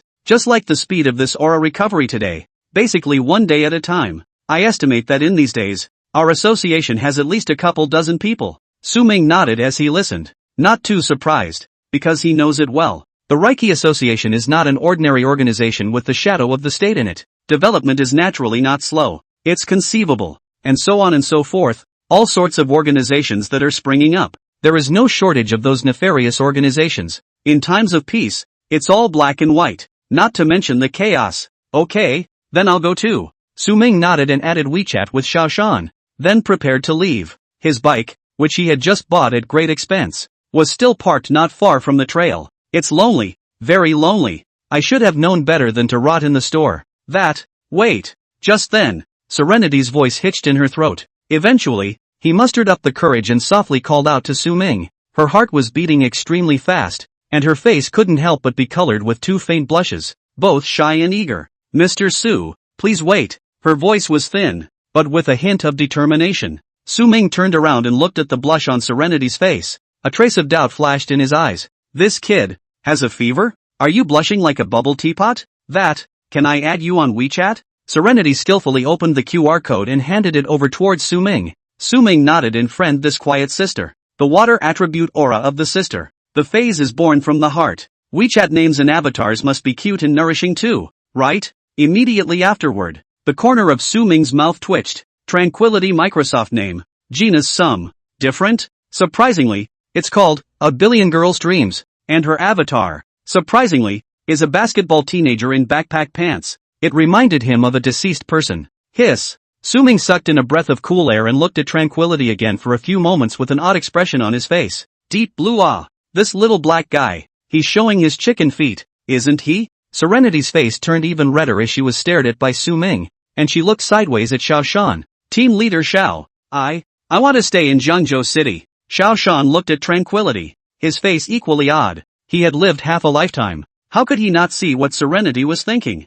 Only that they've been working together for almost a week and they can't compete with someone they've known for only a few hours? Of course, other than being older, it doesn't really seem to compare. Xiao Shan couldn't say much at this time. I'll communicate with the association. Why don't you come back with me first? Serenity shook her head decisively. I'm not asking for instructions. I am informing you that if it doesn't work, I'm quitting the Reiki Association. Hear that? Xiao Shan was completely numb. This Su Ming, what kind of ecstasy did he give this girl? On the side, Zhao Lei's expression was also a bit taut, feeling some faint sadness. Through the week he had spent together, he naturally liked the girl, and the two are of similar age. It's impossible to say you're not impressed. But today, hey, Xiao Shan scratched his head and looked at Su Ming again before finally agreeing. Alright, I'll go back and tell the vice president. Zhao Lei, will you go back with me? Zhao Lei didn't say anything, just nodded. He's got to go back. Serenity wants to follow Mr. Su nowadays, that he can't raise his temper a bit.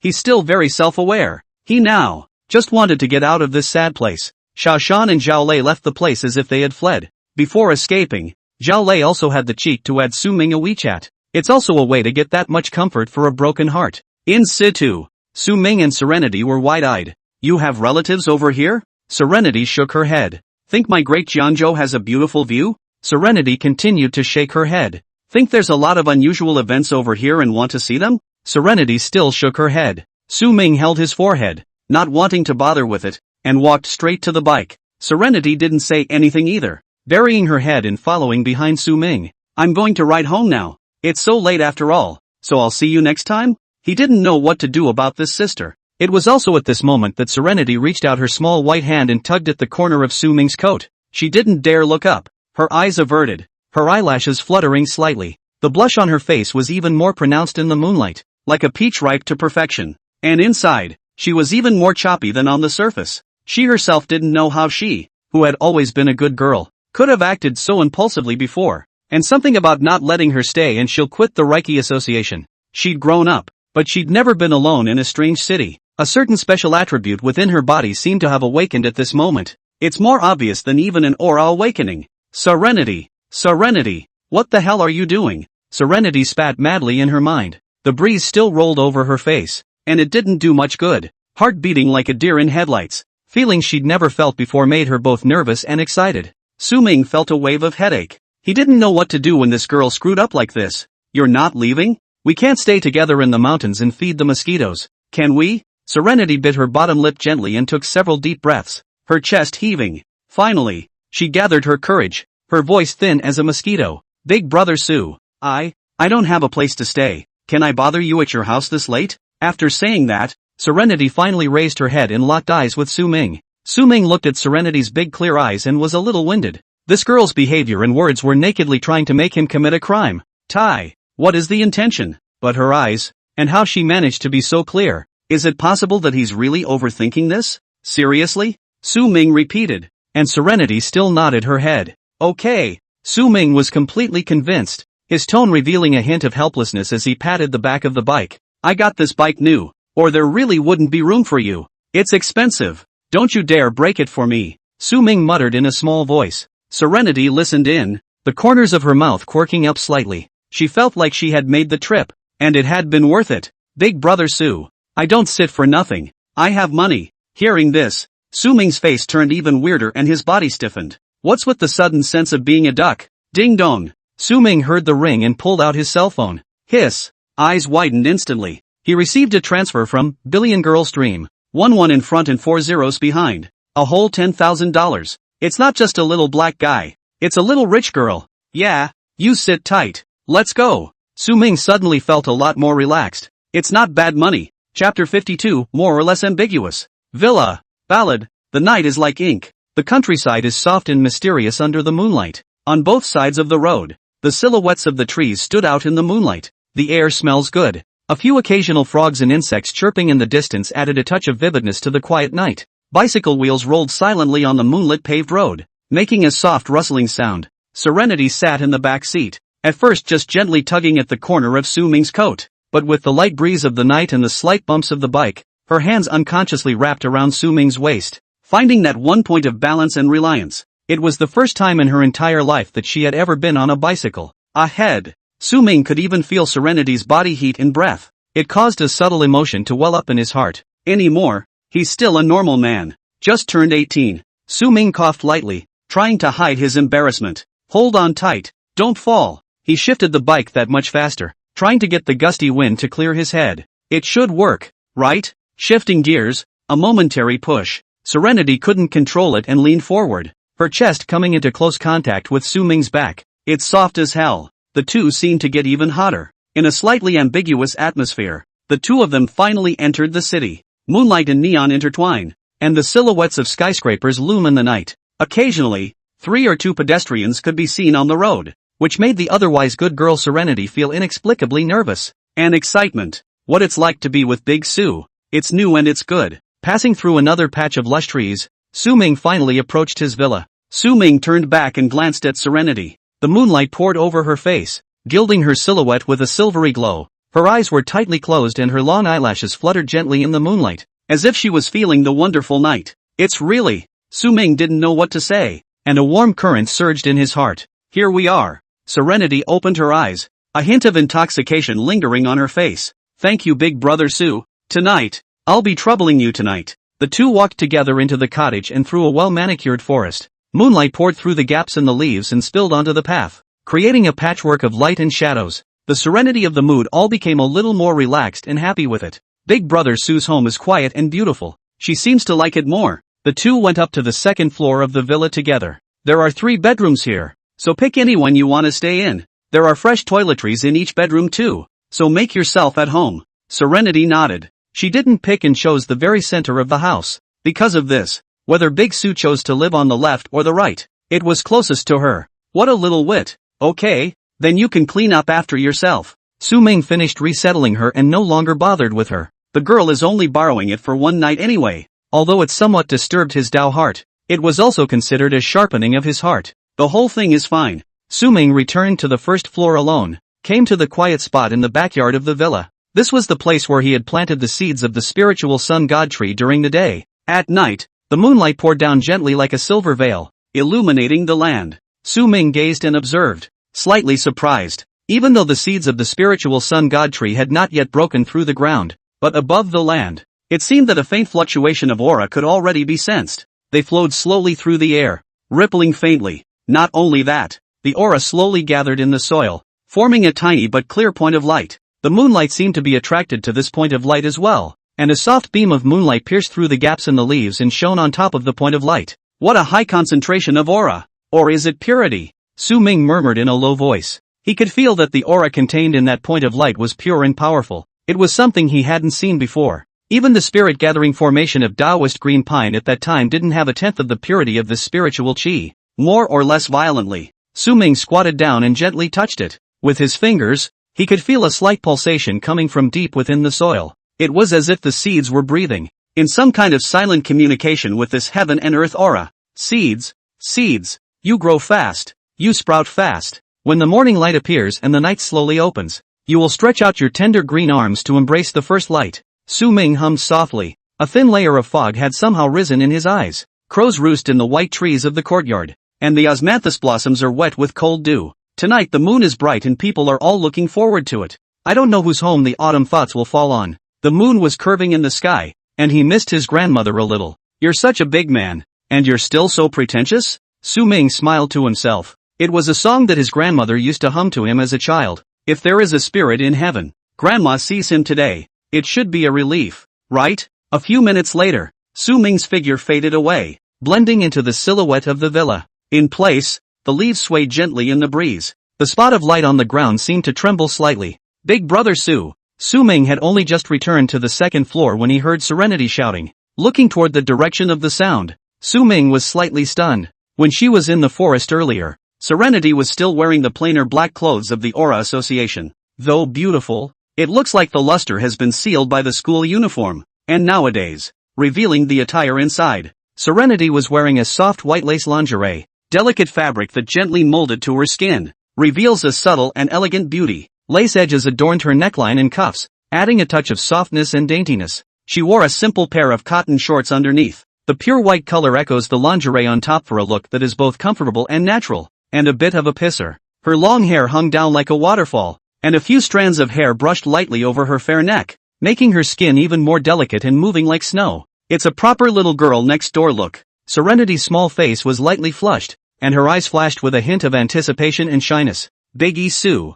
I'd like to take a shower. Is that okay? Summing snapped out of his brief daze and reached out to point in one direction. Go ahead. There's a fresh set of toiletries ready in the bathroom that you can just use. It was originally intended for himself. Now it looks like the only way to add another set is tomorrow. Serenity nodded, the blush on her face intensifying as she wondered what she was thinking. Thank you, big brother Sue. I'll go then. By the way, I don't whore for nothing. Not for nothing? Su Ming somewhat missed the point. It wasn't long after that his cell phone rang again. Tap on it. Asterisk asterisk asterisk asterisk. Good lord. This ninny transferred another 10,000. He was really going to be a bit overwhelmed by this money attack. Chapter 53. I want to be quiet. Do you know what it means to be bitter before sweet? The other side. Serenity leaned her back against the carved wooden door of the bathroom, her heart like a deer in headlights. I had just finished transferring money to Su Ming with my cell phone, and an inexplicable leap of joy surged up. She patted her cheeks, a hint of triumph and excitement in her voice.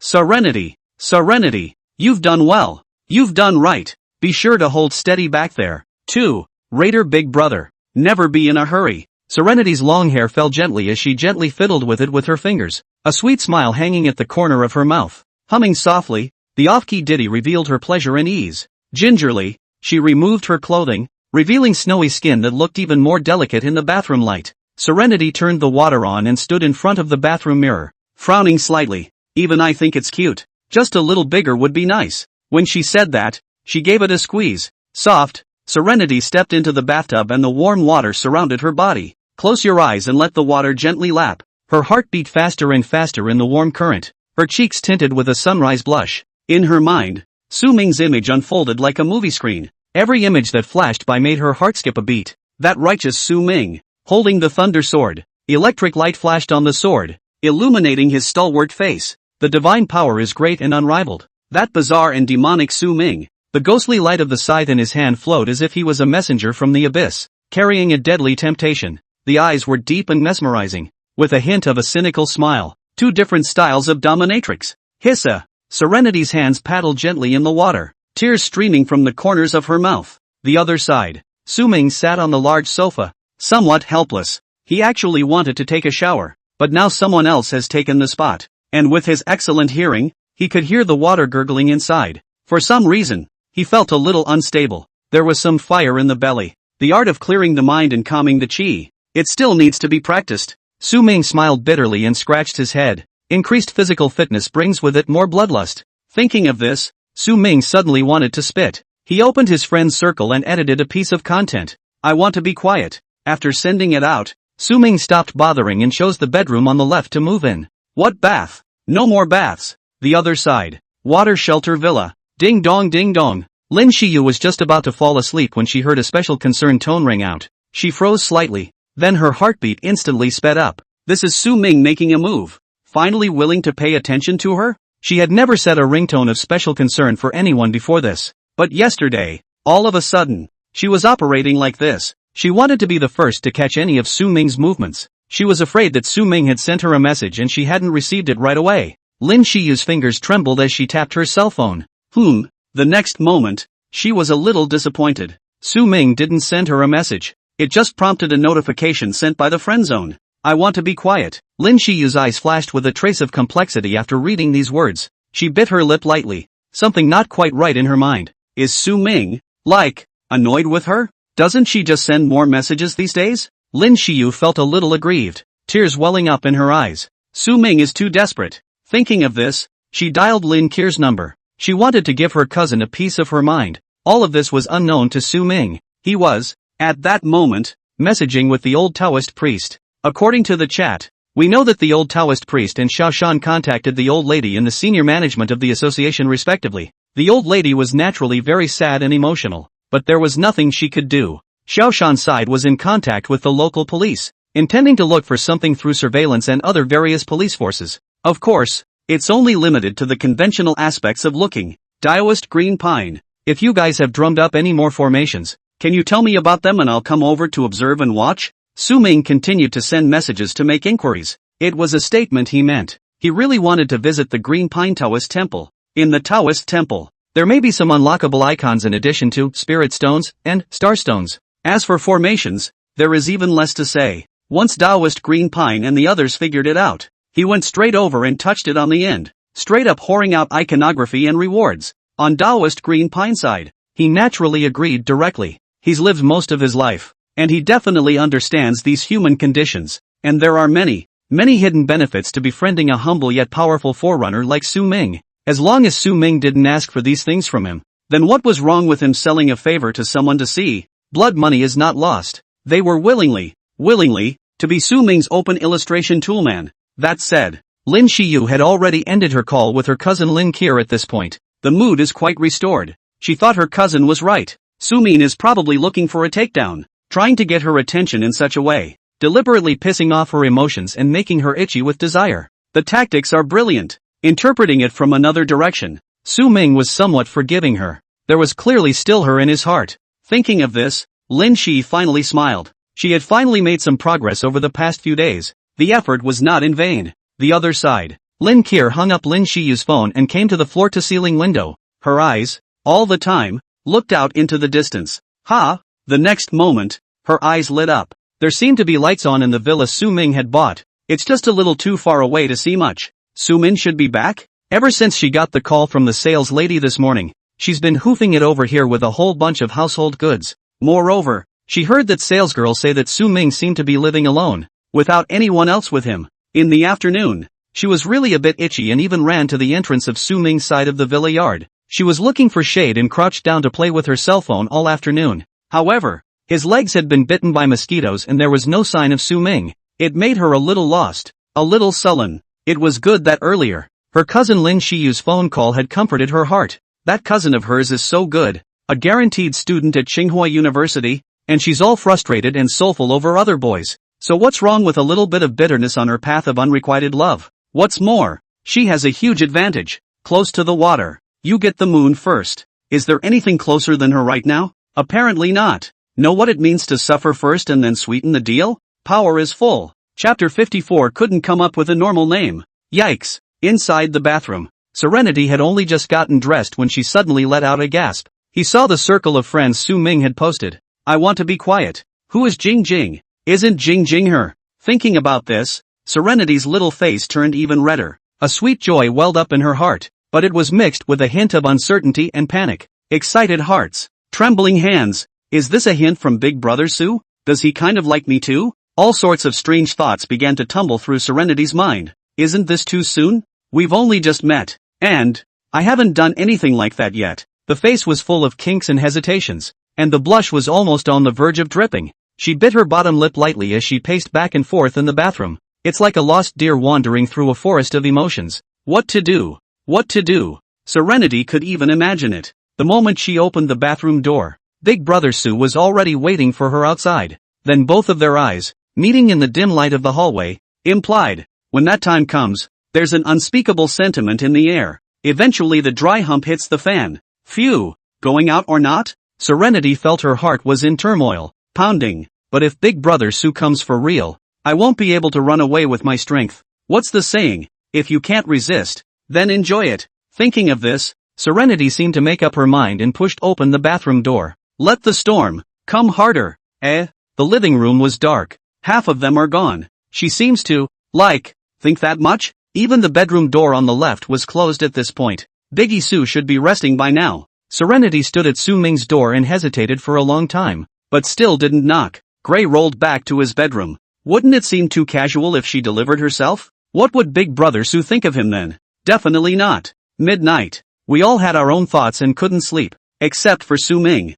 Serenity lay on her bed, her small hand tapping frantically on the screen of her cell phone. It's a chat group. There were 5 people in the group. The dream of a billion girls. Beautiful girls. Fancy arsonist. Toolman NPC Ray. Cold young woman. 5 people that can't come up with a normal name. the dream of hundreds of millions of young girls, is naturally serene. Toolman NPC Ray, it's also rather obvious that it's Jalei, who they went into the forest with earlier. The reason he took this name was truly his own willingness, because of this group. Except for him. The rest are all girls. The reason they knew each other was naturally because of the aura association. We've all met a few times in private, kinda pitched in, so a group was created. The name of the girl is Yao-Ting-Ting, but she has nothing to do with strong. 1 m 5 small potatoes, doll face, cute and playful character, standard lowly, Fong Xin arsonist, named Shinbing, as her name suggests, high and cold goddess style, tall figure with cold temperament, absolute imperial queen, stranger do not enter. The cold young woman is an older sister in her 30s named Zhou Jin, warm and bright person, but a female solo and single to this day, both majored in a contrast. Cold young woman at billions of girls' dreams, so you're really just going to stay in Jiangzhou and not come back, with your soul hooked? $1 billion girl's dream, hey, don't come back, it's a lot more fun here, and I'm living in Big Brother's house right now. Fong Xin arsonist, Jing, grow a heart, don't be fooled, such an excellent sister, how come she grows a love brain? $1 billion girl's dream, don't worry, sister Bing, Big Brother is very nice, American girl strongman, traitor, heavy color, is that big guy really that strong and handsome? I don't believe it, unless you send me a picture. Cold young woman, I think so, Jing this is a lover's eye, Fong Xin arsonist, that's right, I've asked both team leader Xiao and Jalei, they both kept their mouths shut about what Big Brother that was, so I guess it's false. $1 billion girl's dream, oops, it doesn't make sense to you guys, you don't understand. Cold young woman, by the way, isn't the association going to organize a small group building next weekend? You call that Big Brother to come to us to inspect and see if he's worthy of being with our Jing. When Serenity saw this message, she gave a slight lurch and pondered in her mind. This reunion, as she also knows, is when the pioneers of a region get to know each other and exchange ideas and promote development. Going she still kinda wants to go too, but she'd have to think about how to get Big Sue to go along. She was going to show a few of her little sisters just how strong Big Brother Sue really was. Hit them hard in the face. She's got a vision, and she can't be wrong.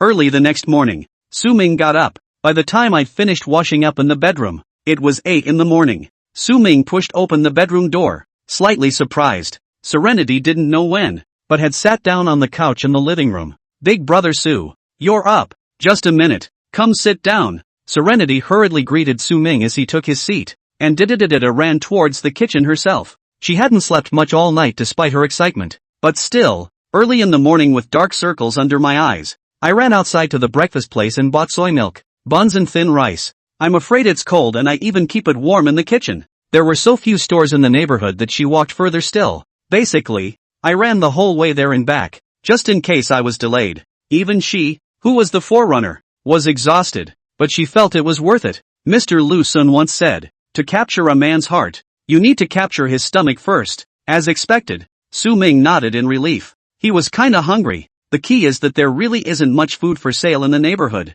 so it's not very convenient. The two of them sat at the table, and Serenity reached out her small hand and handed the largest meat bun to Su Ming. When are you going to leave? Su Ming casually inquired. Serenity's movements froze and her small face fell. That, Big Brother Sue, I don't have the money to move, so why don't I stay at your place? You don't feel comfortable with me being alone when life is so unfamiliar, do you? I don't whore for nothing. 10,000 a day. Her tone was anxious, afraid that Su Ming would kick him out. Hearing this, Su Ming's head was filled with black lines. This little rich girl is transferring $10,000 out of her hand, and she still says she doesn't have any money? Ding dong. The next moment, the remittance had arrived. Su Ming looked at his cell phone and then at Serenity's pitiful eyes, and reluctantly agreed anyway. Who called him kind? Sure, you don't find many people in the world who are willing to babysit and pay for it. By the way, your aura attribute seems to be the water attribute, right? What exactly does it all do? Su Ming thought of the time when Serenity used her aura to assist the mentally damaged Zhang Yu. My water attribute aura is mainly about healing, right? Serenity bit her finger in thought. It seems to relieve minor wounds and pains, like a fine rain in nature that moisturizes the earth. She then flicked a stroke in the air. In the air, a crystal droplet condensed and landed on the table. And then there's like this, creating water out of thin air. Aside from that, my aura can simply communicate with the water elements and manipulate them into various forms. Water shields for defense, for example, or even water arrows for attack. Might work better in rainy weather. Serenity was still pondering, but she didn't notice Su Ming's eyes getting brighter and brighter. Did she just say she could water it? Thinking of this, Su Ming reached out and interrupted Serenity's narration. So, have you learned to plant trees yet? Chapter 55 Planting Trees and Cooking Tools. Man, Serenity is in place. Planting trees? Serenity froze slightly. Some can't quite figure it out. Still, she shook her head. What's the point of learning that? Eat first. Su Ming smiled warmly and took the initiative to give Serenity a fritter. But in his heart, he was calculating. The water this girl makes should be purer than the one connected to the hose, right? It may also contain an aura. That would be rare. If she were to learn gardening and planting techniques, and water and care for the Lingxi divine tree seeds every day, would they grow a little better? After all, he somewhat didn't have that time and energy. The meal was rather modest, but both of them had a good time with each other. Come on, I'll take you somewhere. After eating, Su Ming stood up, a sly glint in his eyes. Serenity blinked and asked no more questions. Naturally, she had no reason to refuse. Following Su Ming around put her in a pleasant mood. This feeling of the big man making himself a little follower was something she loved and enjoyed. She just likes it when others move and she just follows the rhythm. The two walked out of the cottage and headed outside to the woods, all the way to the plot of land where the seeds of the spiritual sun god tree were planted in the corner. A hint of delight flashed in Su Ming's eyes. It was amazing to see that a tiny shoot had sprung up on this piece of land. It glowed faintly in the morning light, as if it were nature's purest gift. The shoots, though tiny, exude a vibrant strength. Serenity also saw this guy and her eyes lit up. She couldn't help but crouch down and reach out her fingers to gently touch the small, tender green buds. Su Ming's mind moved without stopping. The more Serenity liked it, the better he could make it. Above this small bud, there seemed to be a faint layer of mist floating around. But it's not a fog. Rather, it was a materialization of aura with a very high purity and concentration. They slowly converged on the little bud, and were greedily absorbed by it. Serenity seemed to have sensed something as well, and a hint of incredulity flashed in her eyes. She was a little speechless. She had thought that it was just an ordinary bud, but that doesn't seem to be the case. Seeing that the time was ripe, Su Ming finally opened his mouth. Do you think I'm strong? Hearing Su Ming's words, Serenity nodded frantically, like a chicken pecking at rice. Isn't that bull *********? That heavenly god's posture yesterday? She saw it with her own eyes. It couldn't be faked. Cultivating Reiki is more than just working behind closed doors. It requires integrating with all things in nature to sense and apply. Look, Su Ming said while pointing at the seedlings on the ground. Once this little guy grows up, he's bound to be extraordinary, because every leaf, every branch, can be part of the Reiki practice. Su Ming cleared his throat and tried to keep his voice low and charming. I'm also where I am today because of constantly trying various methods, constantly connecting with nature, and constantly manipulating and utilizing my aura. Immediately after that, he patted Serenity's shoulder with a sincere tone. Your water attribute aura. If it's just used for simple healing, it's too much of a waste. It should have more possibilities, more uses. Serenity was deeply attracted by Su Ming's words, her eyes glittering with curiosity and desire. How could she not want to be as strong as Su Ming? So, what am I supposed to do then? What other uses are there? Su Ming reached out and pointed at the seedling. Water it. Nourishing it with your aura is not only a cultivation of it, but also an exercise of your own aura, with many benefits. To be strong, that means starting with every little thing well. Planting trees actually involves a great deal of knowledge. From this day forward, this seedling is yours. You need to read and study more and think about how you can take care of it so that it can thrive. Being close to nature is also a practice. Serenity seemed to understand, but hurriedly nodded her head. First, she wants to get stronger. Secondly, this is a task explained by Big Brother Su. There's no reason she can't do well. Thank you, Big Brother Su. Serenity was a little agitated. She didn't know where she could find another bigot with such a single-minded concern for others. Seeing Serenity's reaction, Su Ming was satisfied even though he was a bit vain. Serenity is older than him, so I don't think he's fooling the kids, is he? And he wasn't wrong about one thing. It's hard to be extreme in anything, but if you can do it to the extreme, it is bound to be very strong. Letting Serenity moisturize the spirit sun divine tree seed with water attribute aura might even have some cultivation effect. This is the spiritual sun god tree. Where this thing is, the aura won't be thin. If tranquility could really accomplish the mission, then he would naturally not forget tranquility when the time came, and he would share the same blessings. So what? Can you cook? Su Ming asked again. A little bit. Okay, then cooking is also a practice for you. What? Serenity was filled with doubt. Su Ming hated it inside. The reason why your cultivation is so slow and the gap between you and me is so large is that you are missing these senses. You think, cooking. That's the fusion of the 5 elements. The Taoist nature of water and fire. The fire of the furnace can both refine everything and forge the heart. And controlling the fire is the embodiment of the subtle manipulation of aura in cultivation. Cooking is really just like meditation in cultivation. The process requires mindfulness and concentration. Besides, cooking is still a creative endeavor. This coincides with creative thinking in cultivation. You can't get away from creative thinking when you manipulate the water element for things like water shields and water swords. Serenity stood dumbfounded, listening to Su Ming's words in a bit of a daze. At this moment, he felt that there was light in Su Ming's body. No wonder Su Ming could be so strong. He was really incorporating all the cultivation into his life. Life is also practice. With such a realm and such a heart, how can one worry about not becoming a master? And he was so selfless to share all of his insights with her. What kind of spirit is that? She was only worthy if she gave her life. So what? You have a good time sensing. I'm going out. Su Ming patted Serenity's shoulder and turned to bolt. Looking at the flabbergasted Serenity, he still had a vague pang of conscience. If he didn't leave again, he was afraid he wouldn't be able to hold it together. Planting and cooking toolman, Serenity is in place. And now he was going to make another trip to the market where he had bought his groceries that day. The place where dreams begin. The many illustrations show that it is unusual there, with signs of a revival of the aura. It's been a couple days. He had to go back and look around without further delay. Chapter 56 Step by Step on the Right Track. Saying goodbye to Serenity, Su Ming rode his bike out the door. Let this sister learn and realize at home. The future is promising. Along the way, Su Ming felt more and more that his decision was correct and promising. That is to develop more tool people and become big capitalists. With the Green Pine Taoist temple piece, he could periodically go and touch new things and open illustrations. To get a lot of key information, you can go through the Bureau of Special Investigations, the military, or the Reiki Association. As for this part of the family, it was temporarily handed over to Serenity to take care of the responsibility. Just run through the path and realize that you let the toolman go and find the toolman for him. Then he could just lay back, sit back and wait for the harvest, and get stronger and stronger. Horribly efficient. Not bad, not bad. Su Ming nodded. He got his own recognition. Around 10 in the morning, Su Ming finally arrived at the entrance of that food market. This food market, close to his old neighborhood, but it does seem to be a bit of a distance from his side of the villa. At this point in the day, the food market is not very crowded,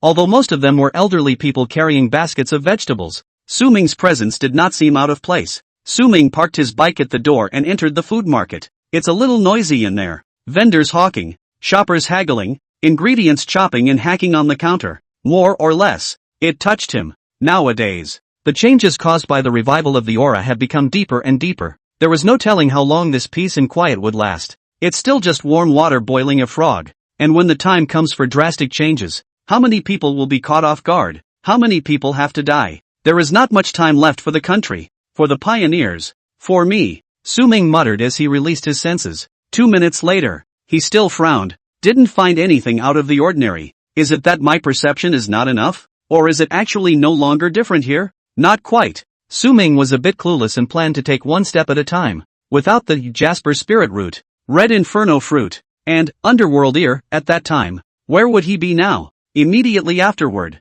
Su Ming hadn't been idle. At each stall, he would bend down and touch all the vegetables. More or less itchy hands. An old lady looked at Su Ming, who was carefully selecting, with some emotion. There are so few lads these days who pick their vegetables so carefully. It would be a relief if my granddaughter could be with a young man like you who knows how to live his life. Su Ming's ears twitched. The old woman's mutterings. Naturally, he heard. More or less embarrassing. Grandma, help me load this cucumber. Su Ming took out his cell phone and prepared to pay. The fact that he was looking for something with a revived aura didn't stop him from stocking up on ingredients. The villa side hasn't been developed much and it's hard to get these fresh vegetables and fruits. And again, it's more or less rude to touch all the dishes and not buy anything. Cucumber. He still likes it. I just don't know if Serenity likes it. And it has many uses besides eating. Most girls have a couple of these at home. Cut into slices and apply the mask. The hydration is great. Time passed by. And Su Ming had more and more plastic bags in his hands. He bought a lot of groceries.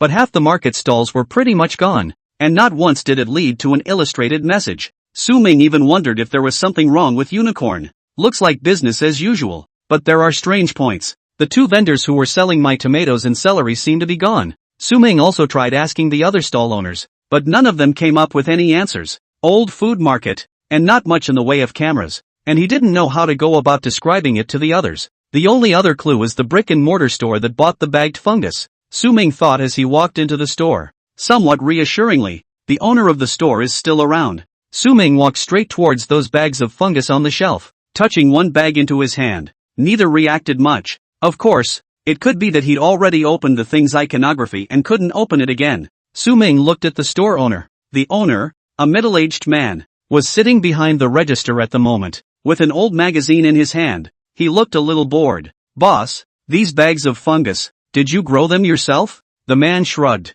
No, but it's guaranteed fresh. We went to the site to collect it. Su-ming's eyes lit up when he heard this. The scene. Which scene? Boss, load up all these fungus. I'll take them all. As soon as Su-ming's words fell, the boss put down the magazine, and a touch of dismay appeared on his face. You want them all? I still have dozens of bags of fungus here. Su-ming nodded again in confirmation. What's the point of buying so many fungus? The boss got up. Su-ming smiled faintly and pulled out a few $100 bills from his wallet, gently placing them on the cash register. To tell you the truth, our family is planning to open a private dining room. I've tasted this fungus and it has a good flavor. But more than that, it's about reaching out to those sources of supply. After all, we're in somewhat high demand. The owner's eyes lit up as he looked at the money on the table. He somewhat understood what Su-ming meant. The point is not this fungus. Rather, he was drunk and wanted to see if he had some sort of delivery channel. The owner sulked for a moment and looked at a couple of red tickets on the table. Boy,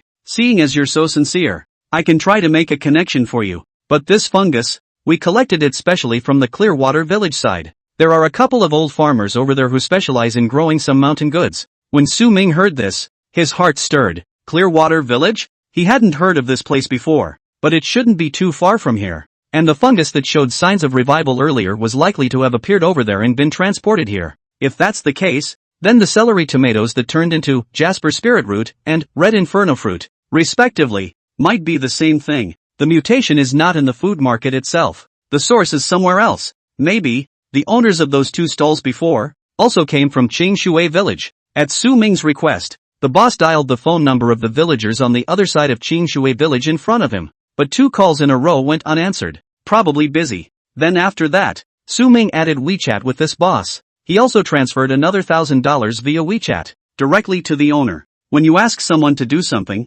you always have to give them a favor. Apart from asking for some news, the main thing was to trouble the owner to find a channeler to deliver different dishes to his villa every day. Spend a little money, but increase your chances of opening an icon, just in case a dish is sent over one day that happens to show signs of aura revival and opens a new chart. Then he can still follow the trail all the way to the top. It saves time, it's efficient, and by the way, it takes the inconvenience of eating out of the equation. And maybe, Serenity would even be grateful to him. After all, she didn't have to go out and buy groceries herself every day. She just had to cook and raise that little seedling. Think, how much effort had he, Su-ming, put in order to allow her to cultivate at ease and not be disturbed by matters outside of her body. Everything was organized and the morning was almost over. Su-ming moved the bike to the vegetable delivery truck and got on it with the employee that the boss had arranged. Since he had already arranged for a special person to deliver food to the villa every day, it would be a good time for this person to familiarize himself with the route today. And Su-ming specifically ordered it.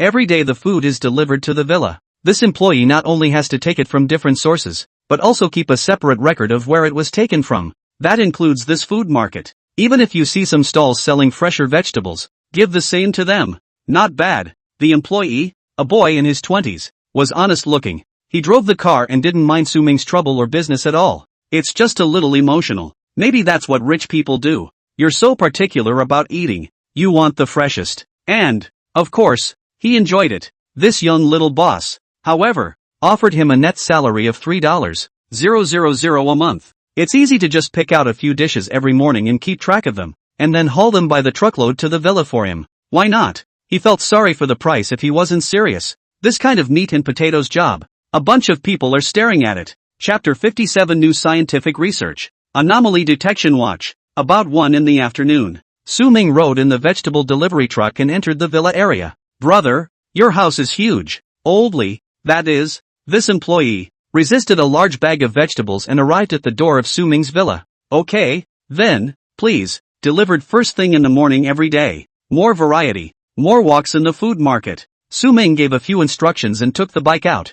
Then the two said goodbye. Old Lee got into the car with a flash of envy in his eyes. Just now, he saw the girl who was in the villa. That's a good-looking one. Without thinking about it, he could roughly guess what the relationship was with his little boss. It's good to be rich, to have a golden house to hide a daughter. TSK TSK TSK. Old Lee shook his head and drove off. A day like this was something he could only dream about. Inside the villa, Serenity's eyes reddened again as she listened to Su Ming's few casual explanations. Big brother Su is just too good to her. In the morning, when he said he went out to run errands, it turned out to be just to prepare resources for her, so that she could cultivate more without any distractions. Big brother Su, I'll go cook now. You rest. Without saying a word, Serenity began to move. Su Ming nodded. The children are teachable. For the next nearly an hour, Su Ming was swiping his cell phone, looked around at the news, then clicked into the Reiki Association posting. Say what you will. Help! I think I'm in a weird place. Su Ming looked at the title and clicked in. Brothers, our garage doesn't seem right. Could there be an evil spirit? I just watched the surveillance and recorded it from above. Su Ming obediently clicked on the video. In the video, the poster's car is parked. Then, surprisingly, it vibrated rhythmically. Ha! The car shook up? Su Ming was a bit puzzled. It seems to be that weird? Hiss. And in the next moment, Su Ming sucked in a breath of cool air, as if he had thought of something. What quake? He hurriedly scrolled down the comments. Clearly a cuckold emoji. Then after that, Su Ming read quite a few more postings. Now that the Reiki Association posting has only just been created, there isn't a lot of content. Half of them are having fun, thinking that some people are trying to cultivate immortality to the point of being bewildered and fooling themselves. The other half, on the other hand, really had a tendency to start talking about it so much. That includes a few of the illustrated posts he made, which got a few people to respond. Just before he could take a closer look, Serenity walked over. Big brother Su, it's time to eat. At 2 o'clock in the afternoon, the two men ate. I have to say, Serenity has some talent in the area of being a nanny. Originally, when he looked at Serenity's little rich girl-like appearance, he should know nothing about such things as cooking. It turned out to be quite tasty. Look away. After that again, Su Ming went out alone again. This made Serenity skim her lips, feeling a bit sultry. Why does she feel like a woman alone in her house? Half an hour later, Su Ming arrived at the Special Investigation Bureau. Bureau Wang, you're looking for me? When Director Wang saw Su Ming, he nodded and smiled. The next moment, he took out an ID from the drawer and handed it to Su Ming. Counselor Su, this is a document made especially for you from above. Keep it. Some special occasions should come in handy. Su Ming's eyes lit up as he took the document. The cover of the document is black and delicate to the touch. In the center of the cover, there is a silver emblem. Flipping the papers over, a picture came into view. It's the man himself. Below the photo, there is a small line. Special State Consultant, Counselor Su. This document doesn't look very formal, but it's actually passed a letter with the superiors in each region, and it's absolutely valid. Su Ming nodded. He can understand. With documents like these, the average person seeing them would just think they were crafts made for fun. Wouldn't believe it. He didn't need these people to believe either, as long as it comes in handy in a pinch. Other than that, there's one more thing. Director Wang's eyes burned. According to the originally planned schedule, the subway here will be put into official operation in another week. But because of that incident, only plans had to be postponed, or even cancelled. And I called you here today because the top has been working on new equipment overnight, and I'd like to ask you to take this opportunity to tag along on the subway. Hearing this, Su Ming was a bit surprised. He seems to have punked the researchers before. Now it seems that the pit is having an effect. Is this a disguised effort for the country? Director Wang stood up and took out a small delicate box from the safe at the side. Opening the box, there was a watch lying inside. The exterior of this watch looks no different from a regular watch, but Su Ming knew that it was by no means ordinary. Counselor Su, this is the latest anomaly detection watch developed by the Investigation Bureau. There was a hint of pride and excitement in Director Wang's tone. Although it cannot be mass-produced at the moment, it is more practical than the previous instruments. Su Ming picked it up. It's a little heavy in the hand. There are no numbers or hands on the dial, but a transparent display. And at the top, a number is displayed. 3. It detects abnormal energies around it in real time and displays them digitally. The higher the value on the watch, the higher the current anomaly in the area. This digitized display is more intuitive and accurate than the previous red light display. On top of that, it's portable, covert, and real-time. When Su Ming heard this, he couldn't help but nod his head as well. It's impossible to say that you don't admire these research workers. That's right. Science and technology are the first productive forces, the future and the future of a country, at least for now. In the next moment, Su-ming put the watch into his coat pocket in a smooth manner, his movements flowing naturally. Counselor Su. No. Chapter 58. Going to the first station of the subway. Director Wang rushed to speak. Ha? What's wrong? Su-ming had an innocent look on his face. So what? This watch, in extremely limited quantities. Zhengzhou also has such a precious watch because it's rated as a Class A abnormal city. It's specifically for our Bureau of Investigation. Just in case, this watch, you have to take it out. When it's mass-produced in the future, I'll be sure to yell at the top to equip you with a piece. And it's also personalized for you. You can have it engraved with the desired pattern or word kind of thing. Director Wang scratched his head and reached out to Su-ming with some embarrassment. The words had come to this point, so Su-ming couldn't afford to force his way over and return the watch. On the other hand, he had Tadako with him, and it was barely a means of detection. We'll talk about it later. Knock, knock, knock. Also at that moment, there was a knock on the office door. Come in.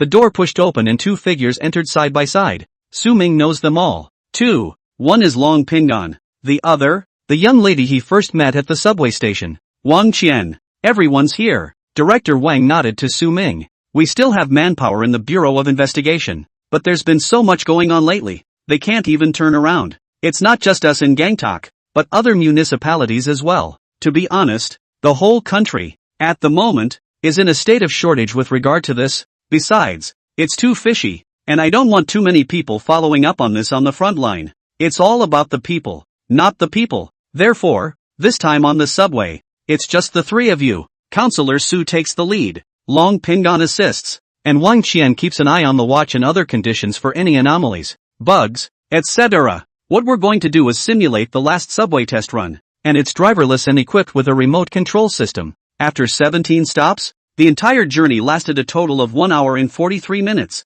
Hearing what Director Wang said, Su-ming expressed his understanding and did not say much. There are times when more people are not a good thing. With Long Pingon giving him a hand, that's fine. The boy's temper was quite right for his character, and he had that little bit of strength in himself. As for Wang Qian, she had heard from Director Wang before. Although a woman, she is an outstanding newcomer in the field of information technology and software hardware. Even things like driving a subway, Wang Qian actually knows a little bit about it. Such a team configuration is small but quite reasonable. After all, he, Su-ming, alone, could assume many identities. Then, without delay, the three of them went out of the Bureau of Special Investigations. Outside the Bureau of Investigation, police cars were already waiting. This thing with them, it's going to take a long time, because you have to go to the starting station first. The three got into the police car. The person who drove the car was also someone inside the Bureau of Investigation, and Su-ming had seen it before. A few of you can rest for a while,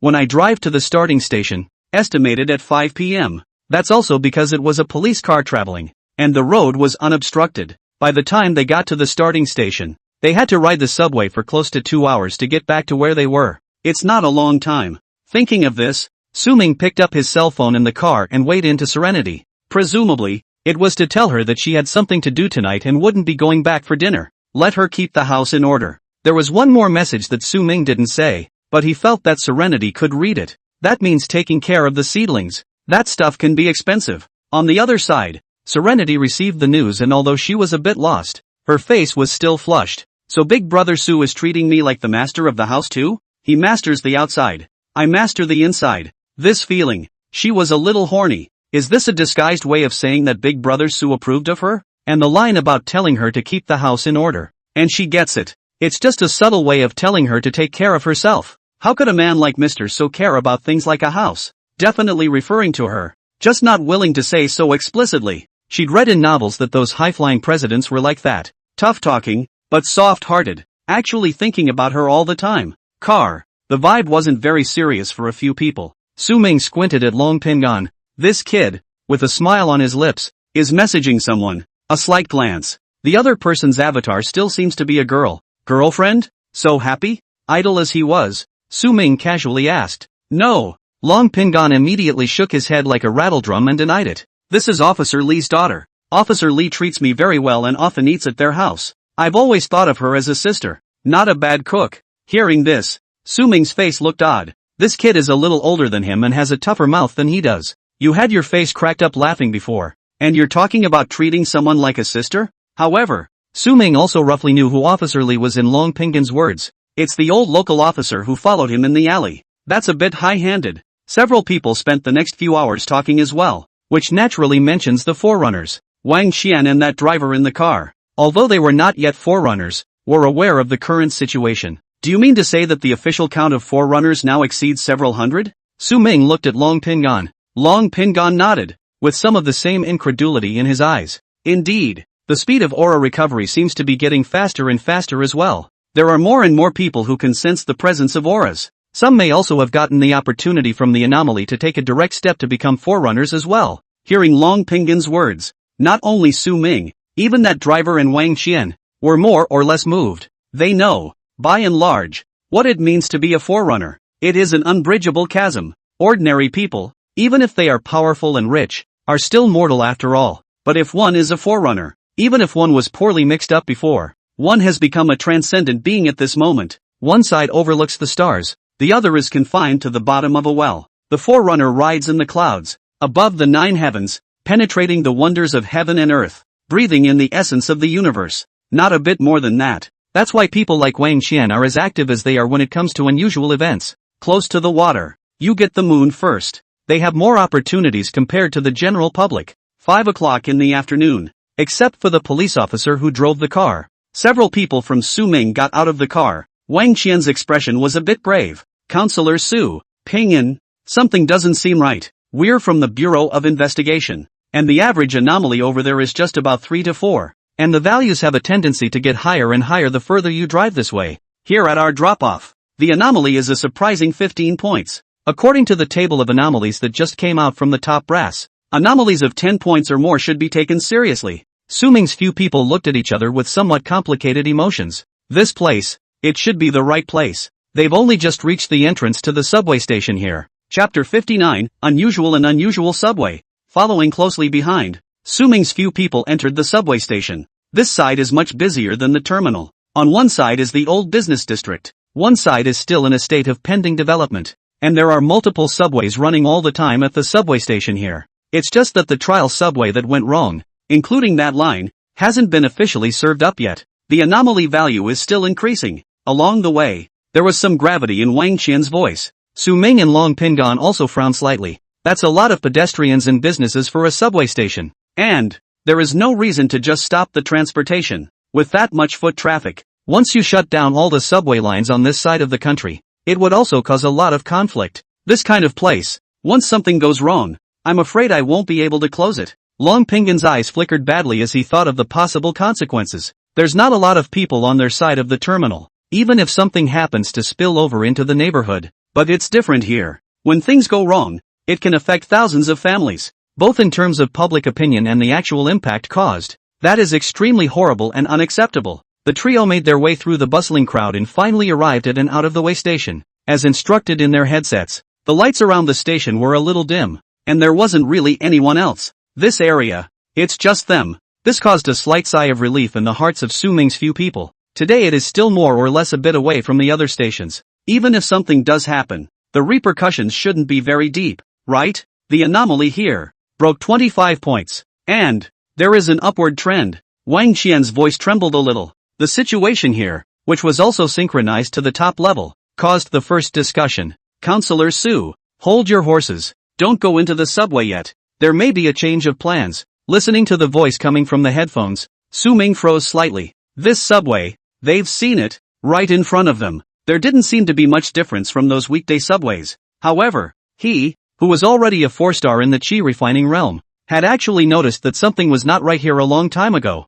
The scent of the place made him restless and uneasy inside. And the last time this happened was when he was facing that phantom specter fox cub. That thing, at the time, hadn't grown up yet, though, and punked itself. But then again, it's the base of a legendary creature. So here, can't it be simple? The atmosphere was a bit depressing for a moment. Again, up a little more. Wang Qian's heart is beating fast. She's not a pioneer yet. If they encountered an anomaly, then she would definitely be the one to die the most. After about 5 minutes, Director Wang's voice once again came from the headset. Counselor Su, the results of the high-level discussion are out. It's up to you to choose. An anomaly value of 25 points or more is currently the first of its kind. and we don't know what's in it. Go on. You may die. And the odds are not good. His words were not only heard by Su Ming. The same goes for Long Pingan and Wang Qian. Director Wang, if we don't go, isn't it possible that this anomalous energy will continue to rise according to the current trend? Su Ming faintly asked. At the other end, there was a half-dozen moments of silence. The projection does. It's basically certain that the values will continue to rise. After reaching another point, completely explode. When Su Ming heard this, he and Long Pingan exchanged glances and smiled at each other, laughing a little helplessly. Then there's nothing more to say. It has to go. Wang Qian, you leave first. It's too dangerous. No one will blame you. I'll make it clear to Director Wang. Su Ming looked at Wang Qian. She was still a normal person, and if something happened next, she might not really be able to protect her well. As for Long Pingan, he doesn't advise. If you want to get stronger, then you must face the crisis head-on. This person, Long Pingan, was equally stubborn in nature. Wang Qian's face changed, but in the end, she still shook her head. I'm staying. You guys don't have to worry about me when the time comes that there's really nothing you can do. It's my choice. I want to be a pioneer too. Wang Qian took a deep breath, her eyes resolute. Danger and opportunity come hand in hand with death. She was a very defiant person and didn't want to be left behind by the times. Sure, okay, off we go then. Su Ming waved his hand and prepared to get into the car. He's not good at persuading people, and there's no need. Respect for the destiny of others. The three of them got on the subway anyway. Within the National Bureau of Special Investigations, NBSI, and the Gangetic State Bureau of Special Investigations, GSSBI, everyone stopped talking and stared at the picture on the screen. The source of the information, naturally, is the surveillance in the subway. After what happened that time, not only did they double-check the surveillance on all the cars, also added another set of spares all over again. Still the best quality kind. Any more interruptions in the security footage would have to be a ghost. The subway doors slowly closed. There was naturally no one else in the carriage other than the three of them. Let's go together and see if there's anything out of the ordinary. Su Ming opened his mouth to command, while scanning and checking up every corner of the carriage. At this time, aura sensing didn't seem to work so well, because the whole compartment gave him a strange feeling. But I just don't know what the blame is. 26.27. 26. Wang Qian kept staring at her watch. Since getting on this subway, the value above has been bouncing back and forth between 26 and 27. The thief has a problem. The sound of the wheels scraping against the track echoed in the empty compartment. The view out the window began to regress. Skyscrapers, billboards, pedestrians, everything skimmed by as quickly as a movie screen. At each stop, the subway also stops and opens the doors to simulate passengers getting on and off the train. Everything seemed weird, but at the moment, it's really business as usual. 20 minutes later, a few people were wide-eyed. All the compartments had been seen by them. Really didn't find anything wrong with it. The monitoring values on the watch jumped back and forth from 26 and 27 at the beginning. It changed to 27 and 28, bouncing back and forth. And Su Ming's Unity Sun, who hadn't given a single hint the entire time, dumbed down again at a critical moment. The subway was smooth and headed off into the distance along the tracks. This added to the annoyance and frustration in several people's hearts. I know there is a problem. I know the problem is getting worse, but I just don't know what the problem is. It felt like being on a seemingly calm lake. You were swimming up there and it would have been fun. That's when someone tells you that there's a ferocious crocodile lurking underneath this lake, but you can't get to shore or see it. This state of constant mental strain and trepidation to no avail is 100 times more uncomfortable than facing danger head-on. 28, 29. Counselor Su. The anomaly value has been able to jump up to 29. Wang Qian let out a startled cry. This depressing atmosphere is driving people crazy. It's not right. Also at that moment, Su Ming narrowed his eyes. Just now, he detected a hint of incongruous fluctuation, and that timing seems to be the moment when the anomaly value goes up to 29. Quantitative change causes qualitative change. Couldn't sense it at first, but now, he seemed to be able to detect something. On the bright side, it's a good thing to finally have a clue. But the truth is, it's real bad. The late stages of severe illness are often linked to incapacitation.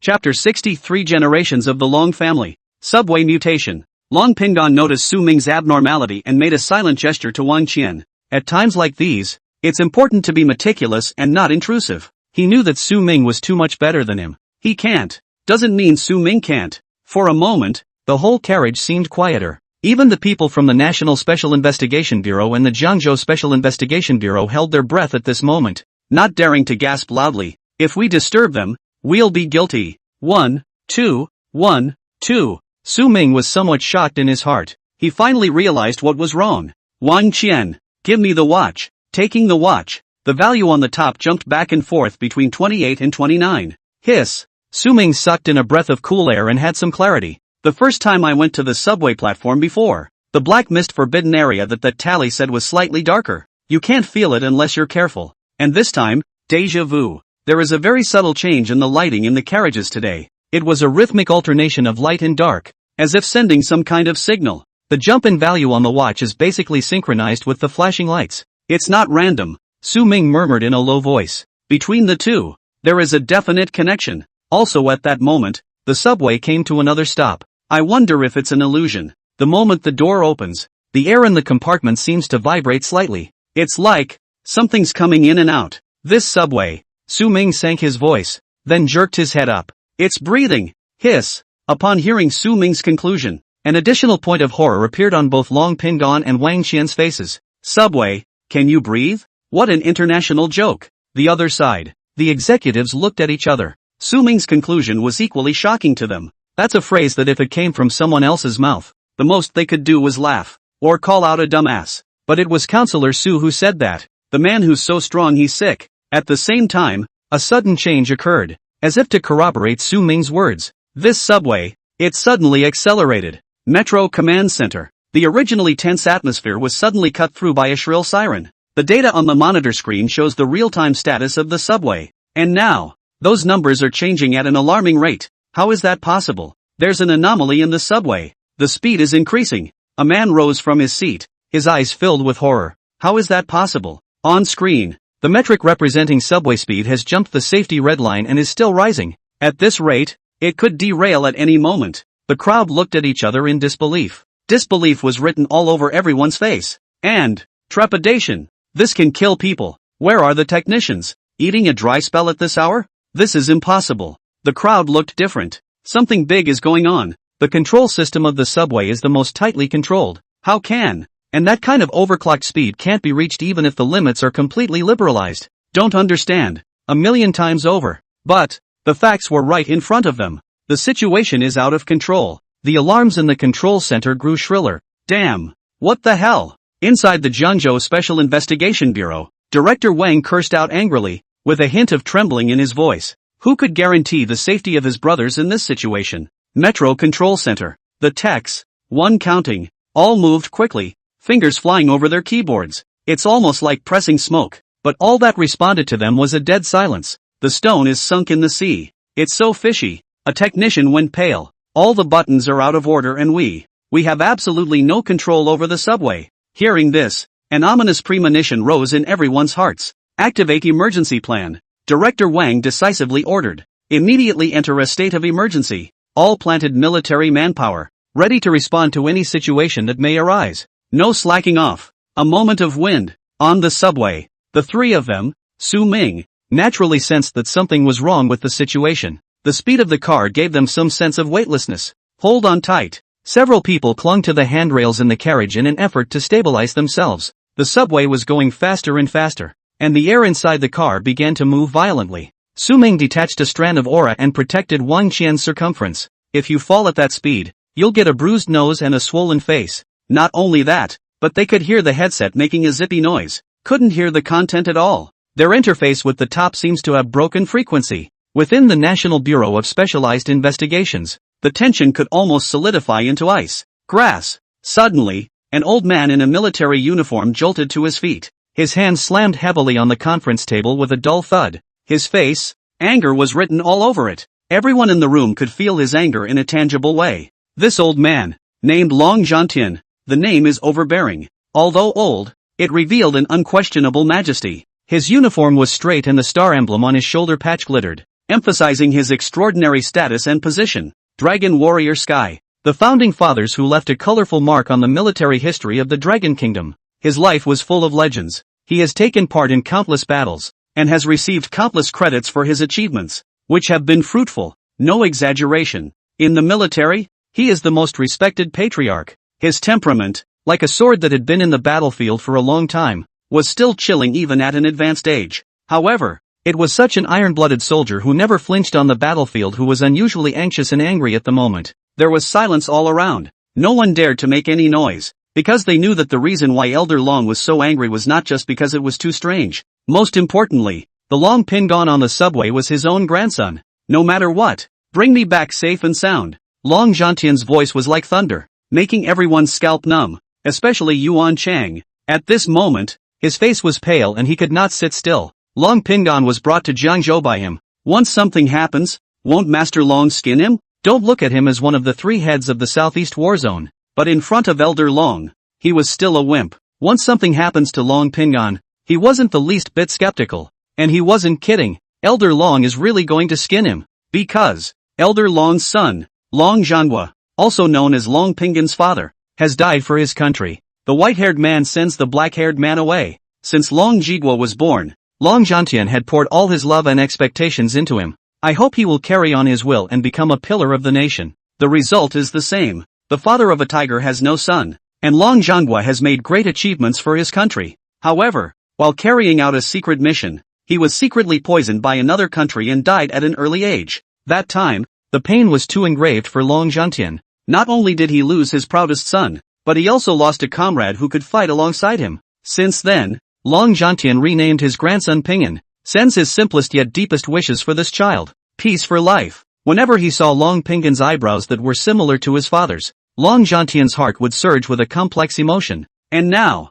Long Pingon was also in danger. How could he be calm inside? And in the next moment, something even more desperate happened. Surveillance in subway cars. Again, all blacked out. Chapter 61. If miracles had colors, they would be oriental red. Inside the wagon, the faces of the three Su Ming people were also extremely ugly. The subway is going faster and faster. The lights had all gone out. The view out the window, too, turned to chaos. The three were surrounded by a suffocating darkness. It was as if they were buried alive in an endless abyss. What the hell? Including Su Ming's aura. It seemed that it couldn't put up any resistance at this point. It's like a fragile piece of white paper that breaks at the first poke. If it was earlier, the subway was a steel dragon. Then, by now, it was becoming a beast that had broken free of its chains and was carrying them through the cracks of time. The air in the compartment was thinned by the surge in speed, and every breath felt like it was swallowing up fear. The faint glow of the watch screen in Su Ming's hand became the only source of light in this darkness. 30. The numbers are like the eyes of the devil, glittering ominously. In the darkness, several people's senses were unusually sharp. It was as if they were stripped of all coverings and exposed directly to the fear of the unknown. Buzz, buzz. A low, continuous hum began to echo through the compartment. Faint at first, yet it gradually strengthens, until it was deafening. Like the heart of a subway, it beats wildly around them. Each vibration was tearing at their eardrums. Dying? Wang Qian looked horrified. By this time, she was truly regretting it. Suddenly, a dazzling light broke through the darkness. Up ahead, a white hole capable of swallowing everything seemed to appear. The center of that white hole seemed to hide an endless abyss that drew them onward and onward. Irresistible. The subway was like a cursed hearse, carrying Su Ming's trio towards the dazzling white light. The speed was so fast that it seemed to tear the boundaries of space and time. The trio's heartbeats almost stopped at that moment, their pupils reflecting the approaching white light. Can't move, can't hide. The next moment, the carriage they were in still collided with the white light. The imagined explosion did not occur. There was only a strange, or eerie calm. The previous sonic booms and vibrations had all disappeared without a trace at this moment. The three of them, Su Ming, felt that their bodies were being stretched and compressed, but no pain. Their consciousness began to blur and the scene before them became fragmented. White light, darkness, and chaos intertwined. Can't. At the last moment, Su Ming gathered the only remaining aura in his mind, wanting to maintain his final clarity. Pupils plummeted. He saw it. The metal walls of the subway cars began to become transparent. Gradual blurring. It rippled like a wave of water. The outline of the wagon began to distort. The metal and glass seemed to be melted by some mysterious force, slowly changing form. With the deformation of the carriage, a quaint street gradually emerged. The green stone paved road stretched under Su Ming's feet. Each stone slab looked smooth and historical, as if it has witnessed the vicissitudes of countless years. On both sides of the street, there are quaintly styled buildings with finely carved wooden doors and windows and flying eaves. The masonry on the walls is clearly textured with signs of age. The roof shingles are layered and staggered. Light and shadow flow. Time and space whisper. The original roar of the subway faded away. Replacement. It's a cacophony of human voices. The lilting sound of a piano could still be heard in the distance. This is... Su Ming looked horrified. The scene in front of him was somewhat beyond his knowledge. The streets are crowded with pedestrians, some dressed in gorgeous silks, others in coarse linen. An old man with a cane in his hand slowly walked forward, reciting words in his mouth. A few children were chasing and laughing in the street. Sugar plums, big, sweet sugar plums, rouge and silk fabrics at a good price. Look at those people. They are dressed so strangely. Are they not from a foreign land? Don't talk too much. It might be a nobleman. Also at this time, the two people beside Su Ming finally came back to their senses. There's one that counts, and another that's clueless. Just now, they all thought they were going to die. But now, what is it? The other side.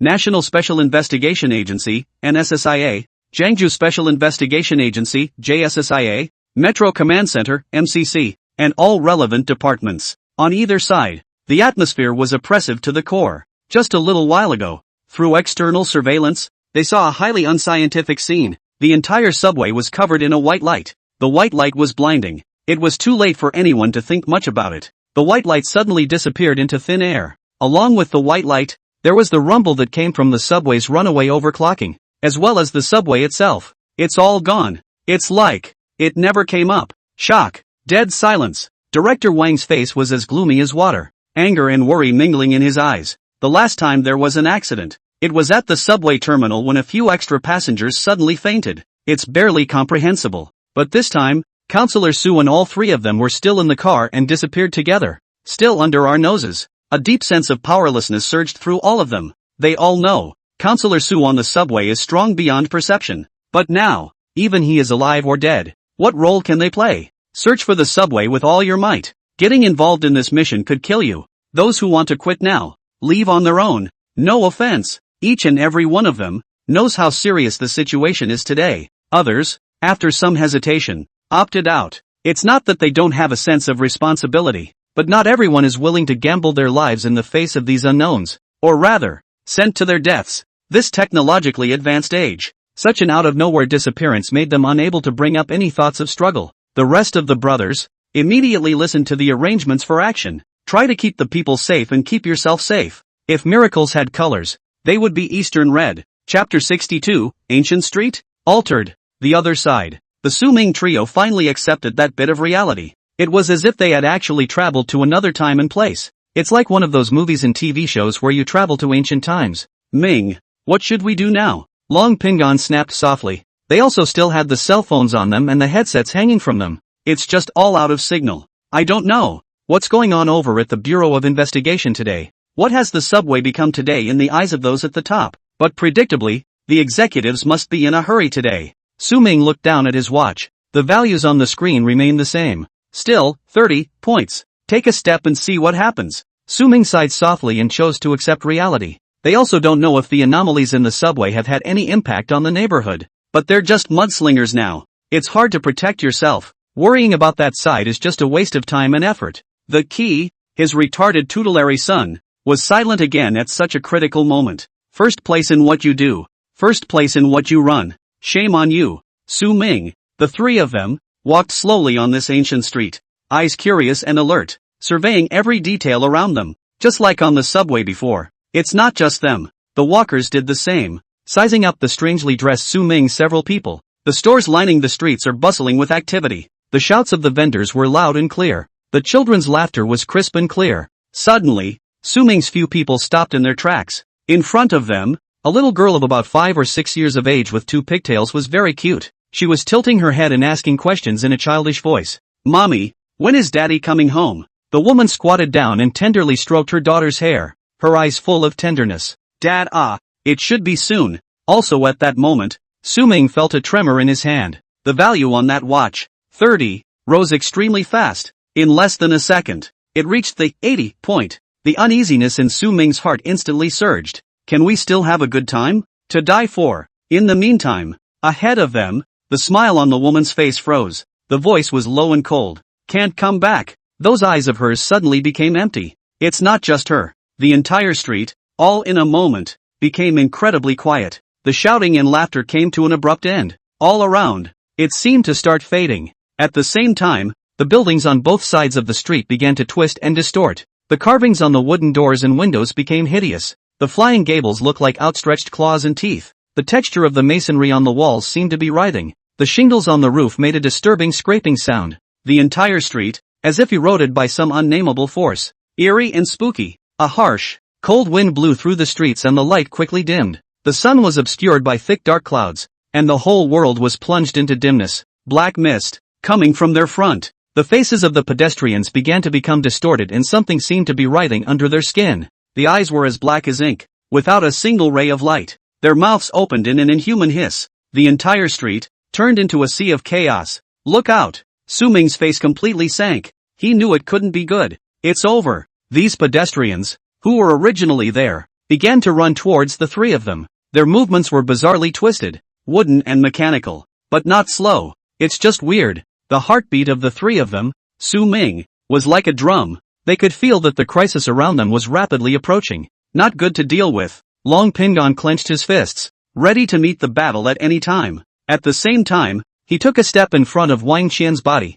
showing his manly character. It was also at this moment that countless hands suddenly stretched out from the black fog in front of them, carrying a sickeningly viscous liquid. These things tried to grab the three Su Ming and drag them into the endless darkness. It's not just the hands. These black mists are filled with many other horrible things that loom large. The shapes and forms are creepy. They seem to be birthed from the deepest fears, full of threats to life and blasphemy to the soul. And there seemed to be something staring at them after these black mists. It goes right to the soul and leaves no place to hide. No doubt about it. Once given a toe in, it won't come out. Brother Ming, let's battle. Long Pingon let out a furious roar, his eyes flashing with unyielding fighting spirit. With Ming, he doesn't bring a wimp. Straight up combat. Cool. Su Ming's eyes flickered as he judged the situation. Battle the hell outta here. Run. Su Ming shouted, grabbed Wang Qian with one hand and prepared to drive and rush towards the back of the street. At that time on the subway, he had already exhausted his aura. It's especially exhausting to stay awake at the last minute.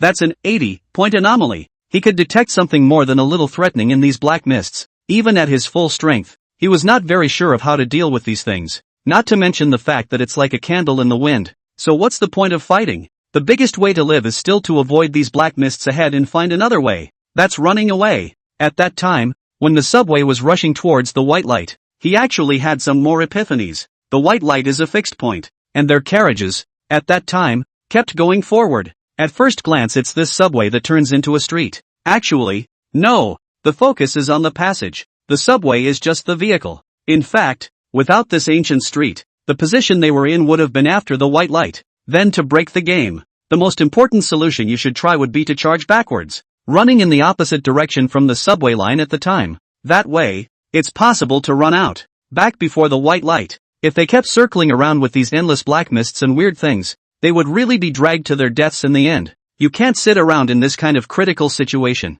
Once a decision has been made, it must be acted upon without delay. The wind howled around them as Su Ming led the escape. Several people's hearts beat like war drums. The atmosphere is just too depressing right now. Su Ming and Long Pingon were both still a bit better. After all, they had experienced quite a lot, and there is strength in the body. But Wang Qian's mind was already filled with fear. But even she hadn't noticed. In her heart, a hint of longing and defiance seemed to have been born. It's fighting fear. Why should she be a little behind a few people? Why should she be the one to be protected? Just because she's a woman? She wanted to stand up for herself, too. Behind them, those black mists were like a giant beast that devoured everything. In hot pursuit, Su Ming shielded the few auras he had on Wang Qian's body. In this kind of high-speed running, Wang Qian's arm might be injured due to his huge pulling force, even ripped off. The aura wasn't much, but every bit of protection was vital in such a critical time. What Su Ming and Long Pingon didn't notice was, Wang Qian actually closed her eyes slightly. Her breathing went into a marvelous calm in this critical situation.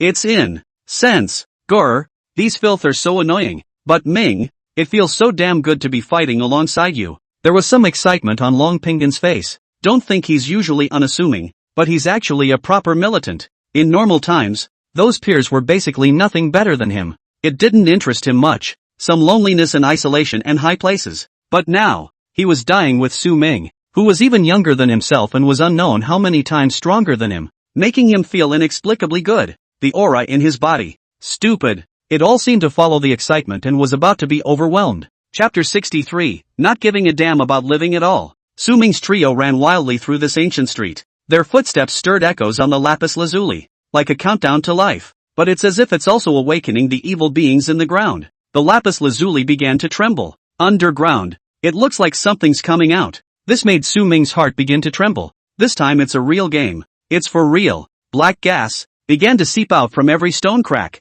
It was like countless tiny tentacles that slowly spread throughout the street. Bang! Look out! A strange sound erupted, and Su Ming viciously pulled down Wang Qian's body. And under Wang Qian's original feet, something broke through the ground and the masonry flew and cracked. It was a bony hand. Fingernails were sharp. Fingertips caked with dirt and blood. 81, 82, 83. The value of the watch on Su Ming's body began to rise again. Is this ING phase 2? Su Ming felt like going crazy, but they had no other recourse but to keep running. Once they stopped, they were going to be drowned by the black tide of fog behind them. Couldn't even spit out the bones, I guess. The lapis lazuli slabs under his feet cracked piece by piece. In addition to those hands, a twisted face was revealed. Their eyes are hollow and their mouths are wide open. It was as if they were peering into the world from the depths of hell. Spying on them too. Buildings on both sides of the street continued to crumble. Their original shapes completely unrecognizable. The texture of the masonry on the walls twisted into a face of pain. They twisted and distorted in the black mist. Speaking of endless pain and despair, the shingles on the roof no longer make a scraping sound. In its place, there was a shrill wail. The wails echoed through the black mist, unsettling the mind. To say it's a hell on earth would be a ING understatement. What the hell is this subway? It feels like you're not riding the subway, but a ING coffin pulled by 9 dragons. Su Ming couldn't help but curse out angrily. And depressing and aggravating. Bang! Long Pingon didn't have the strength to mouth off at this point in time. He wanted to say something back to Su Ming, but he was just too busy. His fist slammed into an incredibly pale hand. Straight up dry bone cracking for that hash. It's too confusing. Su Ming gasped for air. The thunder sword in his hand swung almost numb. Kill, kill, kill. The thunder sword is going to be chopped up for him. These eroded pedestrians are not strong enough to hack and slash. But it doesn't even kill a little bit. Endless. Killing one group and charging up another. Su Mingdu was even a bit skeptical. Does it really add up to that many people in an old town? It feels like they've all butchered the town.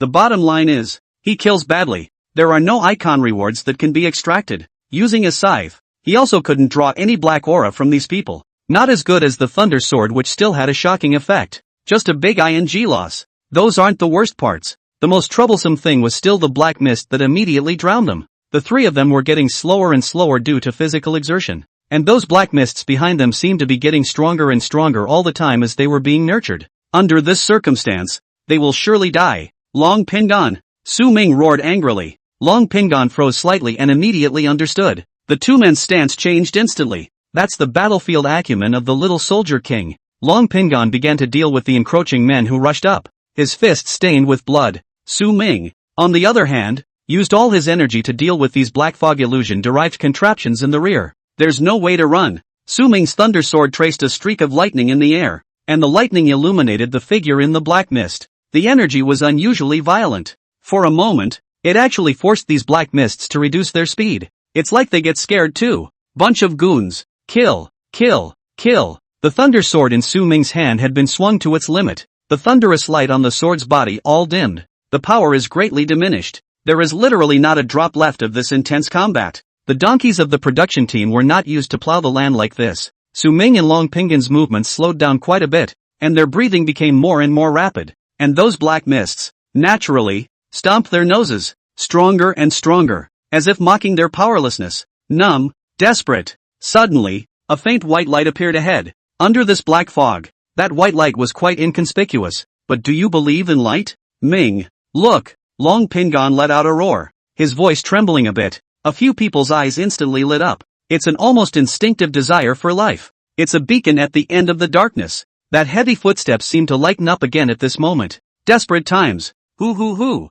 The wind suddenly whistled even more furiously. These black mists seem to be alive. They seem to sense the hope in the eyes of Su Ming's few people. They are angry. Angry that these prey are about to escape their grasp. These black mists began to roll over and speed up, directly bypassing Su Ming's several people from both sides. Like a python looking for an exit, it headed straight for the faint white swirl of a wisp that represented hope. It's urgent. This is crazy on the mouth. It is also more and more proof that their actions are not a meaningless spread, but have a clear malicious and purposeful intent. It was to mess with the Su Ming trio. The black fog in front of the white vortex was initially just a mass of chaos, but they slowly swirled in the air, gradually accelerating and forming a huge vortex. As the vortex spun, the black mist began to take shape. It was like being pinched and molded by a giant invisible hand. It is! Long Pingon let out a startled cry. In front of them, the black fog slowly rose, like a composition, or rather, more drawn out than one would seem to be. The body was slender, like a perfect deity in an ancient Greek sculpture. However, this deity is not from the light, but from the deepest darkness. Behind him, the black wings unfolded, blowing away all hope. The faces were blurred, as if superimposed by countless agonized faces. Those eyes, made of black light, were cold and cunning. In its hand, the scythe made of black mist shimmered with an ethereal light. Misty tentacles wrapped around the scythe's hilt, slowly writhing, like an angel in the darkness and the embodiment of death. Shoo! The scythe pointed horizontally, full of disdain. In front of Su Ming's few people, there was it holding a scythe to guard the whirlpool. Behind Su Ming's few people, a tidal wave composed of black mist tumbled, not giving a damn about living at all. Asterisk asterisk asterisk asterisk. No martial arts. I've been running away exhausted like a dog for so long. It's not easy to see hope, and now I'm still playing blocking the door, right? Su Ming's face completely sank. He was completely enraged. Chapter 64, It's not your turn to pretend. Breakthrough. Breakthrough. Still breaking through. The scene was scorched to the core for a moment. Long Pingon seemed to have sensed Su Ming's emotions on the side, and likewise was a little bit unfavorable. It's really hard to feel like you're trying your best and still losing the battle. It's obviously just a little bit closer, but it's the one loss that does it all. He hates. Brother Ming, why don't you take Wang Qian and run away first? I'll drag the dog. Long Pingon's tone was somewhat bitter, but very determined. He has a bare heart. He wants to be like his father and give everything for his country. Su Ming's strength and talent was much stronger than his. He must not die here. This would be a huge loss for the Dragon Kingdom, although he was far less powerful than Su Ming. But he wanted to try and see if he could help Su Ming escape. With him, the Dragon Kingdom has a better chance of winning, to be able to stand firm in the age of aura recovery. Time, as if frozen in this moment, the black tide stopped temporarily behind them, like a beast poised to strike, quietly watching its prey. The black ambassador of the scythe blocking the front of the white vortex loomed large. Its very existence is an oppression, a merciless mockery of the living. There's a wolf in front of you and a tiger behind you. Su Ming's trio seemed to have become lambs to the slaughter. The end of a strong crossbow, played by the strongest man in the darkness. The weak survived because of the acquiescence of the strong. The more Su Ming and the others struggled, it only made them more excited. The value of the lamb's existence is to set off the greatness and power of the strong. In the sky, there was a sudden drizzle like silk, quietly descended upon these streets shrouded in darkness. The raindrops were clear and pure, as if they were holy water falling from the sky, trying to wash away the filth and despair of this world. But, this was just Long Pingon's reverie. Why should the rain help them? The raindrops fell gently, without sound. Long Pingon raised his head, letting the rain dampen his face, feeling the hint of coolness. Droplets of water slid down his forehead, blurring his eyes and kissing their way to the floor. This moment touched his heart. Nature's breath. It feels so good to be alive. Long Pingon's eyes were determined and he no longer hesitated. He was not as strong as Su Ming, but now, he was going to be the sword that ran through everything, fighting for a ray of hope for Su Ming and Wang Qian. Moths to the flame. Self-destructive. But someone has to do it. Ming, don't hesitate. Long Pingon's voice echoed in the rain with indescribable firmness and sadness. Take Wang Qian and go. I'll stay and stall it. If it dares to stand in your way, I'll chop him up. Peace. You. Su Ming's voice choked. He tried to say something, but the words fought in his throat, unable to become a sound. Long Pingon smiled, a hint of relief in his smile. Ming, don't be a mother-in-law. Despise me? I still have the means. Come on, don't let me die for nothing. The black tide behind a few people, as well as the side black envoy in front of them seemed to have sensed the emotional fluctuations between them. There was no rush to attack. It's like enjoying an upcoming melodrama, waiting for the final curtain. Su Ming's face was ugly, or quirky. He was completely taut. A sideways glance at Long Pingon. No, where the did you get that confidence? You've got a dickens of a means. Do you know how strong that pussy thing is? Su Ming pointed at the side black envoy in front of him. The aura coming from that guy was several times stronger than he was in his heyday. Dragon Heian versus side black envoy? I'm afraid I'm going to give seconds in one move. Where's the hullabaloo? And also generously killed a way out of it. Courageous, but useless. Peace. It's not your turn to act like a pussy at a time like this. I've been so repressed for so long. If I can't be handsome at this point, it's worse than killing me. Watch and learn. After Su Ming finished his 2 sentences, he straightened his hair and grinned at the corner of his mouth. He had fled all the way, so naturally he would have expected this scene. because in his place, he would have blocked the door just the same. But who says he doesn't have a backhand? Which of those Ultramans didn't get beaten half to death before they started to zoom in? Your family throws the king bomb first in the opening game of a game of landlords? Su Ming's eyes were filled with wariness. It's his turn to play the game. Unity. Convert the 500 points from earlier into attribute points.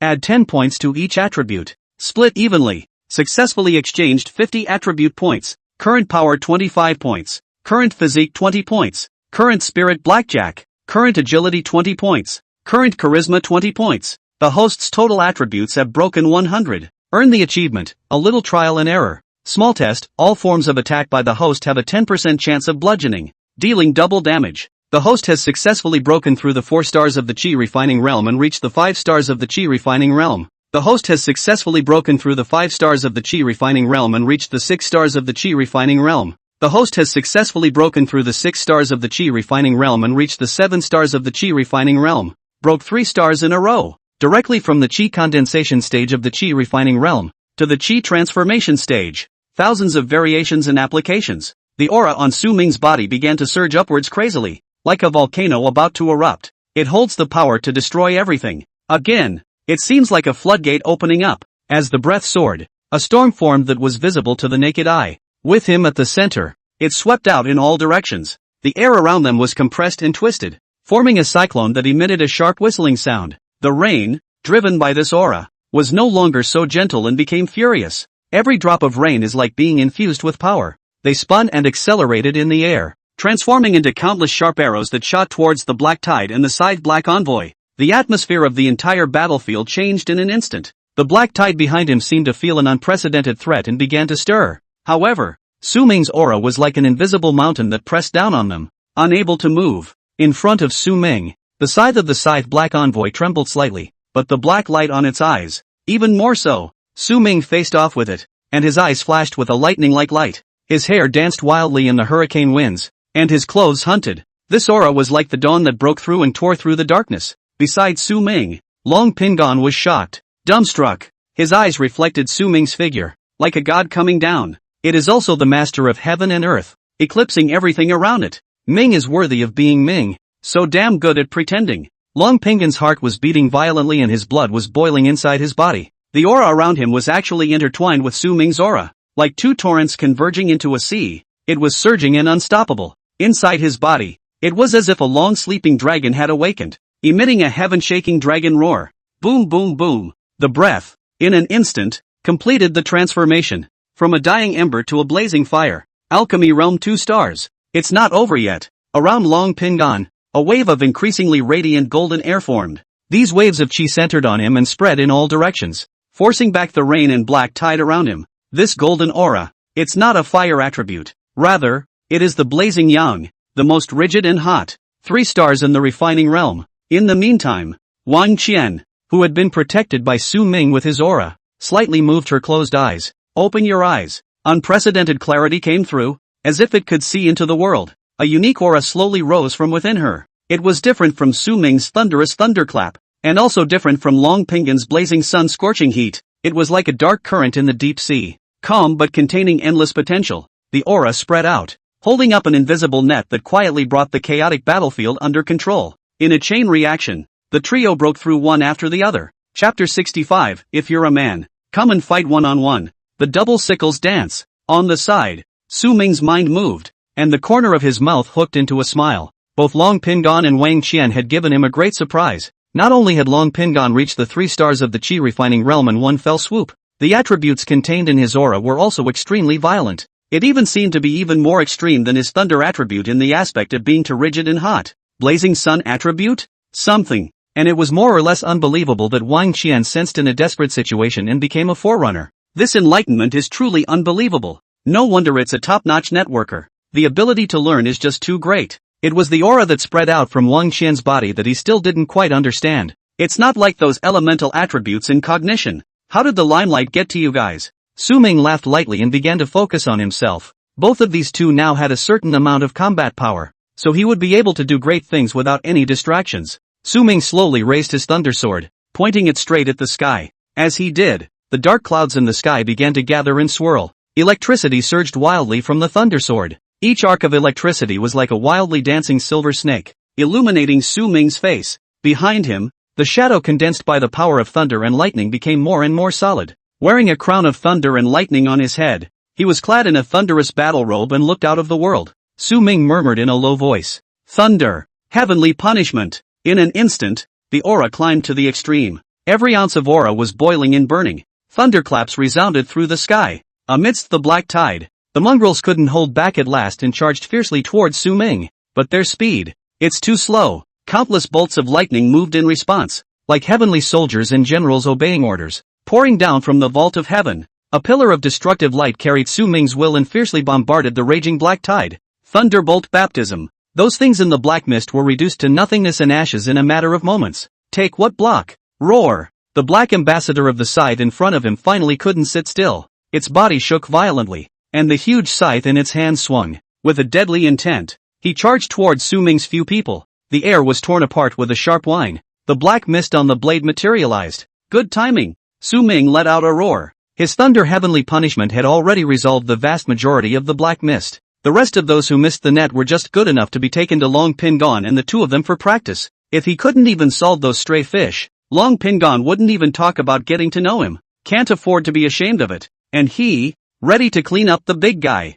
If you're a man, come and fight alone. Su was unusually calm. His eyes were deep without even a hint of fear. And in the next moment, an endless darkness seemed to start swirling in the depths of the pupils. Gradually, two deep whirlpools formed, with no bottom in sight. The vortex was bizarre, like it was connected to the underworld. Phantom pupil field. Su Ming whispered softly. Two dark rays of light shot out from Su Ming's pupils, piercing through space and directly striking the massive body of the scythe black envoy. The guy tried to dodge, but there was no time to react. Its movements stalled violently, as if firmly held down by invisible shackles. Everything on the battlefield seemed to have stood still at this moment. The wind, the thunder, the whistling, all lost their voices. The figures of Su Ming and the scythe black envoy just disappeared into thin air under the gaze of several people. It is, in place. Long Pingon was appalled. He could roughly guess that this was Su Ming's tactic, but isn't that too counterintuitive? He didn't even feel the aura fluctuation. Of course, Su Ming is strong after all.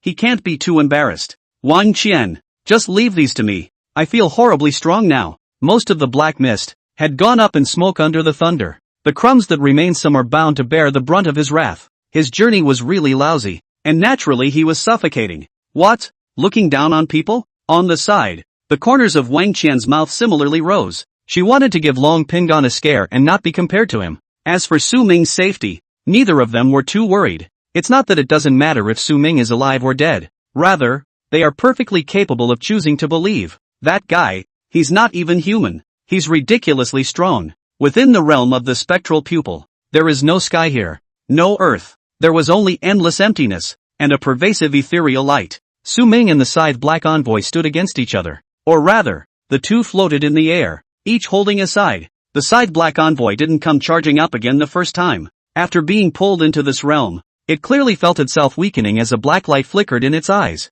It seemed to be in shock. At the same time, Su Ming's aura skyrocketed. The part of the attributes that the scythe black envoy had lost was being transferred to him. This guy, he's still strong. Su Ming felt the changes in himself, and a bitter smile spread across the corners of his mouth. The more his breath enhances, the harder it is to actually trouble, because the stronger the scythe black envoy was, the more attributes he could transfer. More or less. 10 minutes to kill you. Su Ming's figure stormed. The underworld can only last for 10 minutes. If you leave this realm, the scythe black envoy reconnects with the black mist, adding variables in vain, and he'd be out of attribute transfers. So he had to fix this thing in 10 minutes. Or no more chances. Su Ming's movements were swift and decisive, like a bolt of lightning that cut through the void. Also at this time, the thunder longsword in his hand disappeared. The black spectral scythe, once again, appeared. It's something he has too. The body of the scythe emitted a hauntingly cold light within the domain of the spectral pupil, as if it could even devour souls.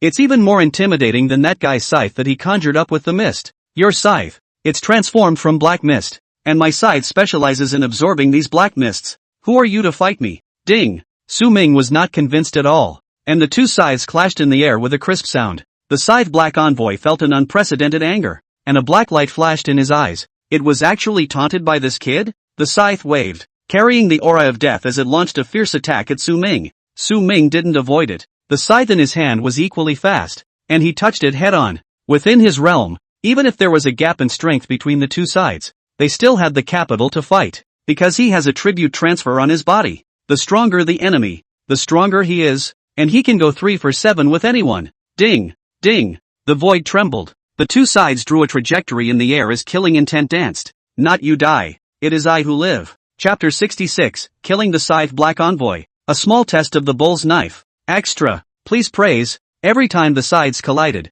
many black gases were dispersed in all directions. This guy is, more or less, outrageous. At this moment, Su Ming felt terribly strong. If he was given a high mountain in front of him, he felt like he could split a river out with a single slash. But, clashing with this scythe black envoy, he still couldn't gain the upper hand and was beaten back. However, Su Ming's battle spirit grew stronger and stronger, and the more he fought, the better he felt, because his scythe is so sick. Outside the realm, his scythe couldn't suck up this black mist, but here, the scythe black envoy seemed to be broken from his roots, and was restrained by his scythe to a great extent. As the two sides exchanged blows, the scattered black chi had no place to escape, and all of it was absorbed into the scythe in Su Ming's hand. Su Ming, though relatively weak, is getting stronger with each fight. That scythe of his, the more he fought, the more demonic it became. It's better than sucking up ice and fire. After just 5 minutes had passed, it had already turned into Su Ming pressuring the scythe black envoy to fight.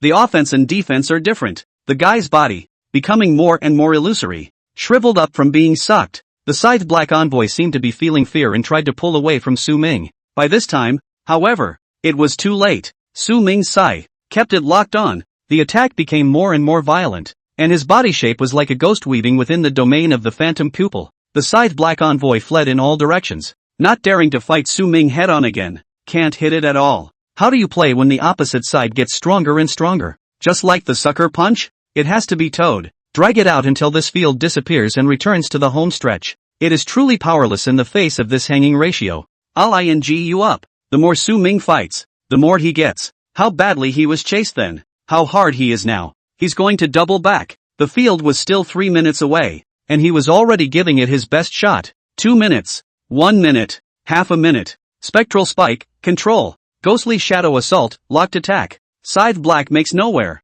In the last 15 seconds, a set of silky little combos. Su Ming's figure instantly disappeared in place. When he reappeared, he was already above the scythe black envoy. His scythe, with a demonic to the core glow, with a black aura emanating from his body. He was more like a messenger crawling out of hell than the scythe black envoy. Asterisk asterisk asterisk asterisk mud devil. The characters are well spoken and of the highest quality. Su Ming's scythe directly slashed through the black ambassador's neck, crunching smoothly. This strike had gathered all of his chi, including the remaining aura. All of it was bestowed on the scythe. Stud. One hit. Not a chance. The scythe was like a black meteor that cut through the night sky, carrying all of Su Ming's anger and killing intent. At the last minute, the guy regained his clarity and was terrified beyond belief. It tried to duck, but it was too late, and its neck was slashed through. The demonic black light instantly engulfed its figure, and in that instant, the black light flashed, multiplying its power. This is the effect that triggers the small trial achievement.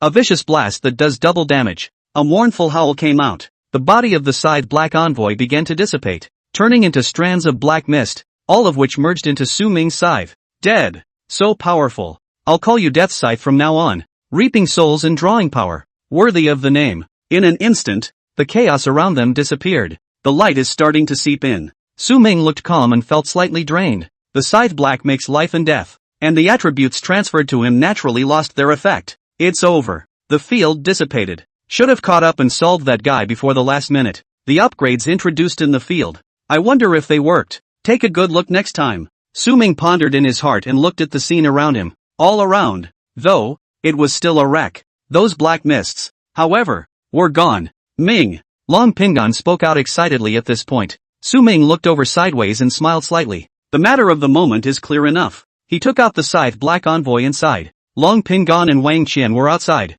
successfully removing those stray fish. This arrangement, reasonable. Go. Su Ming greeted him and didn't intend to linger any longer. There's a lot to say, but there's no rush. After all, they didn't know what was going on out there today. It's too late. Get out early so you don't worry everyone. The raindrops in the sky are getting thinner and thinner. It should stop soon. Long Pingan, together with Wang Qian, stepped into the white vortex first and disappeared. Su Ming is one step behind and half a foot in. Also at that moment, his heart suddenly shook. An unspeakable intuition stopped him in his tracks. Su Ming turned around violently and stared towards a seemingly empty direction. His pupils instantly contracted. Between blur and clarity, there seemed to be a figure over there, looming. The presence was faint, as if it might be blown away by the wind at any moment, and could not be seen truly. But Su Ming's intuition told him that it was not an illusion. Rather, something was really spying on them. A strong urge surged in Su Ming's heart. He wanted to rush over and lift the veil, but just then, an irresistible force came from the white vortex. Grass. Su Ming's consciousness, in the white light, gradually blurred. When he slowed down again, he was back on the subway. Ming, we're really back. To the side, came Long Pingan's somewhat excited voice. He had really thought he was in for it before. The lights in the compartment were bright and steady. The car's speed was regular, without even a hint of abnormality. It was as if all those earlier encounters were hallucinations. But underneath this calmness, Su Ming's face was extremely ugly. Who was the figure that spied on them then? Within the white light. Did he just spot me? Kind of funny. Surprises me over and over again. Even this rain I prayed for didn't come in handy and took care of itself. But it's just a chi refining realm. It's not simple. It's becoming more and more difficult to see. It was also at this point that the devastated scene began to fall apart. All things, reduced to chaos. It's time. In place, the silhouette disappeared. Only a few cherry blossoms drifted down to be buried with this part of the world. Chapter 67 Many Speculations. On the other side, above the subway, Counselor Su, I'm glad you guys are okay. According to the display, you are arriving at the terminal immediately. Everyone's waiting for you over there. Director Wang's voice came out of the headset, full of excitement. How desperate I was before. How excited I am now. Luckily nothing happened. Otherwise the rest of his life is kind of hopeless. It would also be a huge loss for the Dragon Kingdom. Just earlier, they had joined forces with multiple departments and poured their resources into the search. Surveillance, helicopters, police cars, even local pioneers, all the forces that could be utilized were basically brought to bear. But it's just very feeble to see even a hint of it. On the contrary, those citizens in the immediate vicinity sensed that something was wrong, because the battle is really a bit big. Even if the senior management intends to conceal it, it is simply impossible to conceal it. Nowadays, in the information society, these things are casually photographed. Add to that the circle of friends, various group chats, video apps, etc., and it's a snap to get the word out. It's just that none of these citizens knew what was going on. There are 100 opinions out there, and they say all sorts of things. Surprise! Someone was caught whoring. In order not to lose face on TV, injured police officers to escape.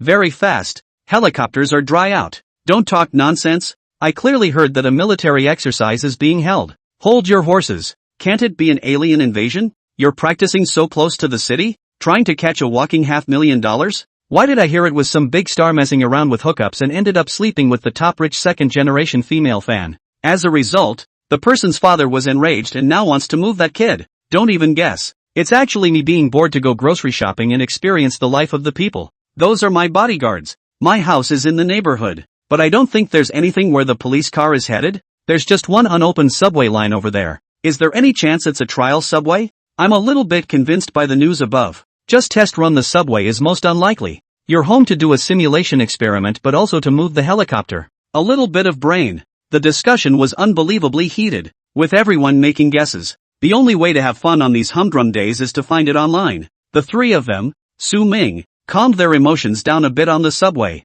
As for the abnormal energy detection watch on Su Ming's hand, the value display was finally normal. Only 2 points. In this climate of aura revival, there is no problem at all in saying that the wind is calm. It's not at all the same concept as the previous 30 points. A few minutes later, the moving train slowed to a stop. Through the car window, I could see the people waiting outside. Of course, that's just an appetizer. Most of the important leaders, they haven't arrived yet. By the looks of this, there won't be a break for a while. Su Ming sighed and felt towards his pants pocket, wanting to pull out his cell phone to check the time. The next moment, his face changed. The cell phone is gone. Probably lost it earlier while dying in the aperture, or while doing battle with the Scythe Black Envoy. It's just a pain in the ass. Su Ming's few people got out of the car. In the back of my mind, I realized that this does not mean the end of the subway incident, because the most important thing hasn't been done yet. That's the replay. The crowd moved to where the conversation was taking place. and the next 3 hours or so were spent by several people asking and answering questions. Yuan Chang is here. Director Wang is here. A few executives that Su Ming had only seen on TV also came. It's been a busy time. A lot of things, too, are finally getting sorted out initially. The time they boarded the moving train was 17:11. The anomaly at that time, there were 26 points. At 17:13, the moving train began to start. At 17:13, 17:34, Su Ming's trio roughly finished walking through all the compartments. Didn't see anything out of place, including their communication devices, which were normal and clear. Only by this time the anomalies displayed on the watch had already jumped again at 27, 28 points. At 17:38, Wang Shen noticed that the value on her watch jumped up to 29 and let out a gasp. It was also at this time that Su Ming finally realized something was wrong and detected something. He felt as if the subway was breathing, like a living thing. At 17:45, the main event came. Alarms sounded in the monitoring room. The subway began to show abnormal values,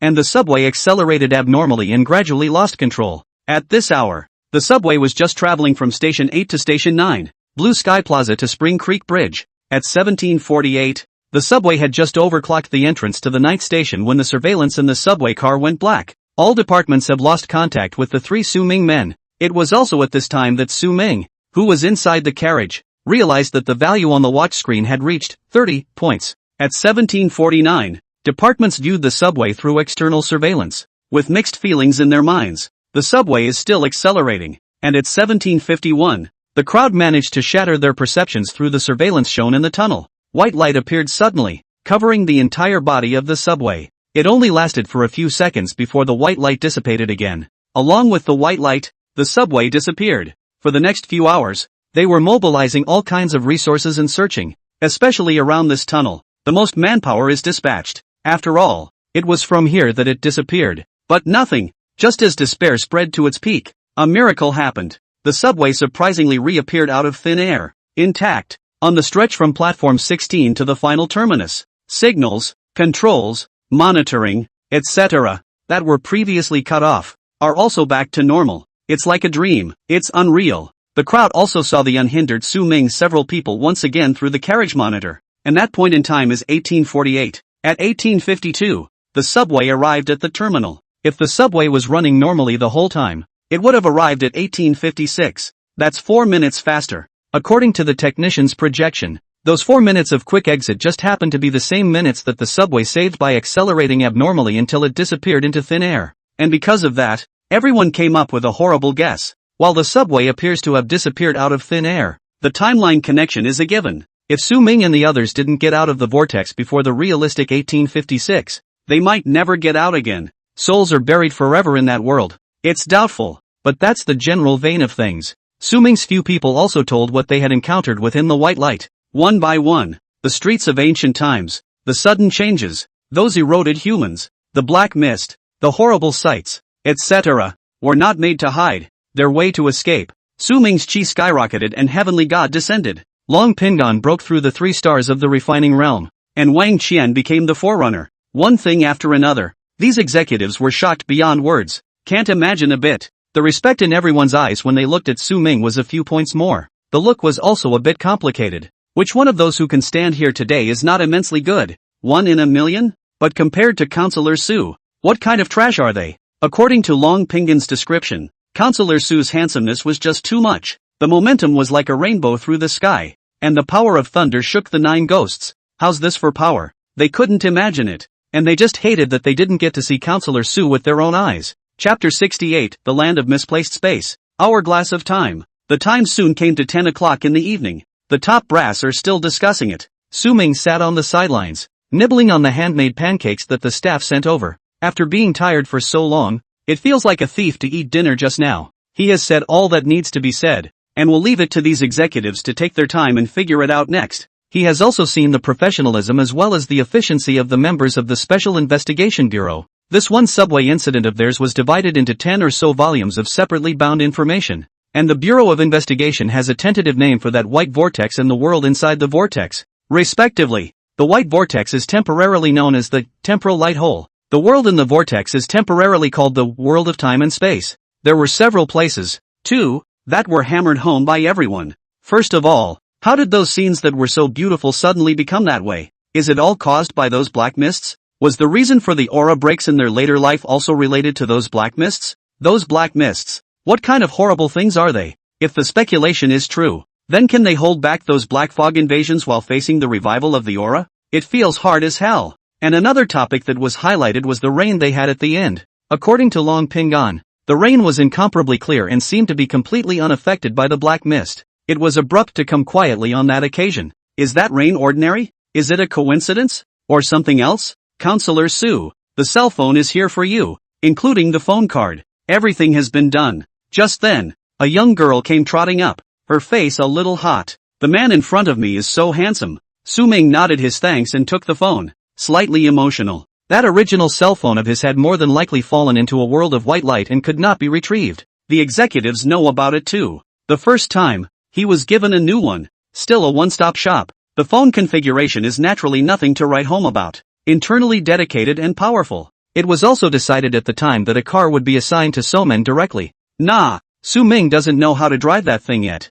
Without a license. A lot of people are afterthoughts. The powerful and mysterious Counselor Su is just a senior in high school. The waves of the Yangtze River push forward the waves of the past, and the waves of the past die on the beach. Su Ming played with his new cell phone, but the thoughts in his mind drifted a bit far away. There was only one thing he hid at that time in the white vortex. That was when he came out at the end, and he suddenly sensed. He also wondered if he was being paranoid. Even if it was true, then he didn't want to talk about it. It's just too fishy. Saying it will do nothing but taint them with karma and add to their worries. Too weak. Unity. Open the attribute panel. Su Ming murmured in his heart. The executives were having a hot discussion, but he was a bit bored at this time. How about looking at your own situation? 3 times a day. Look at how much more you've slugged it out. Summing. Realm, Chi refining realm 7 stars, power, 25. Physical fitness, 20. Spirit, 21. Agility, 20. Charm, 20. Abilities, Spectral Shriek, Spectral Shadow Raid, Tidal Song, Thunderous Punishment, Paralyzing Toxin, Spectral Pupil Field, Ties, First Level Dark Attribute Icon, First Level Wood Attribute Icon, First Level Energy Attribute Icon, Achievements, Small Trials, General Evaluation, Sloppy.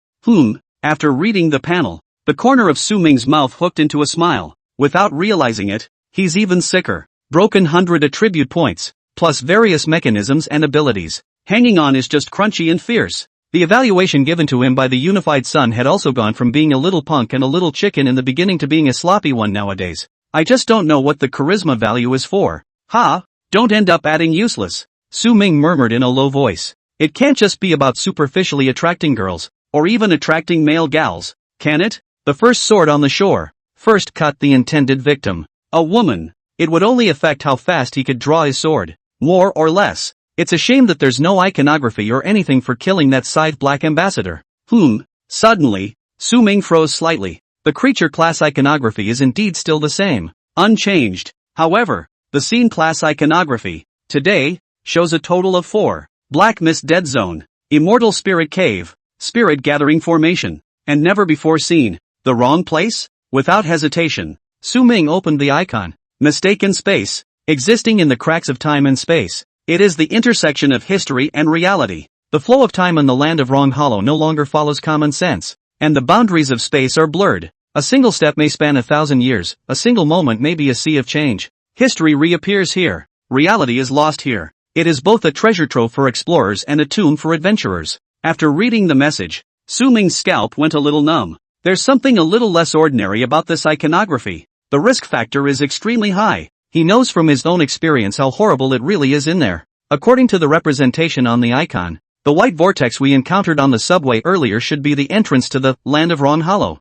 Those top brass analyzed this thing backwards. I just don't know whether the figure that appeared at the end was a human or a ghost. Is it in existence from another time and space? And what is the strength? A demon that has lived for thousands of years? I can enter the land of Wrong Hollow through the white vortex. Then those things in the land of Wrong Hollow, can they come out of it? Thinking of this, Su Ming sucked in a breath of cool air. If that's the case, there's a lot of trouble. Shouldn't be able to though, right? Otherwise the world would have been in chaos, with people dying in bloodshed. Extract new icon rewards, Su Ming muttered in his heart. Extracting the map of the wrong space. Rewarding the special item Hourglass of Time. Hourglass of time, the upper half is filled with grains of sand as bright as stars, and the lower half is a void waiting for the grains of sand to descend. Under normal conditions, the sand in the hourglass is in a state of eternal stability, does not pass away and cannot be replenished. Consume sand when using slow time or time travel back. Slow time, sand flows down like a trickle, slowing down the flow of time and the surrounding environment.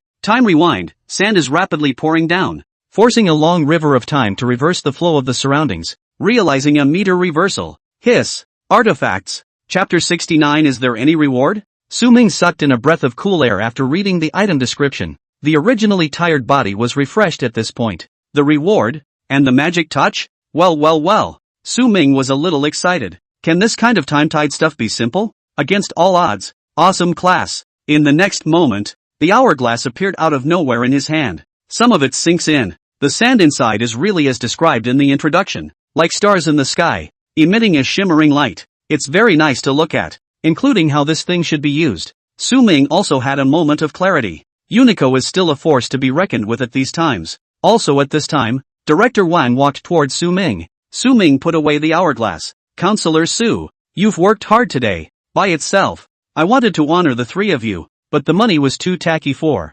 that. Stop. Su Ming spoke out to interrupt what Director Wang said. Money's pretty good, that's all. Director Wang's eyes flashed with admiration as he sniffed. This advisor Su, knowing that the aura recovery had just begun and that those cultivation resources were precious, never asked them for them. Can such a tall man be a layman? But the most secular money was chosen. It's so great. Thank you, Counselor Su. With all due respect. Also, the discussion over at the top is pretty much done. Can you see if there's anything else you want to add? Su Ming was a bit surprised. What's got a heart? He had just wondered how much money the top was going to get him this time. There's something very fulfilling about earning a paycheck. Su Ming got up from his seat and came in front of the executives. He looked at the introduction about the temporal light cave, as well as the temporal world, and spoke quietly. This thing, rename it, Land of Ron Hollow. As the name suggests, misplaced time and space. Another 10 minutes or so passed. Director Wang personally drove Su Ming to his villa. Regarding Su Ming's earlier proposal,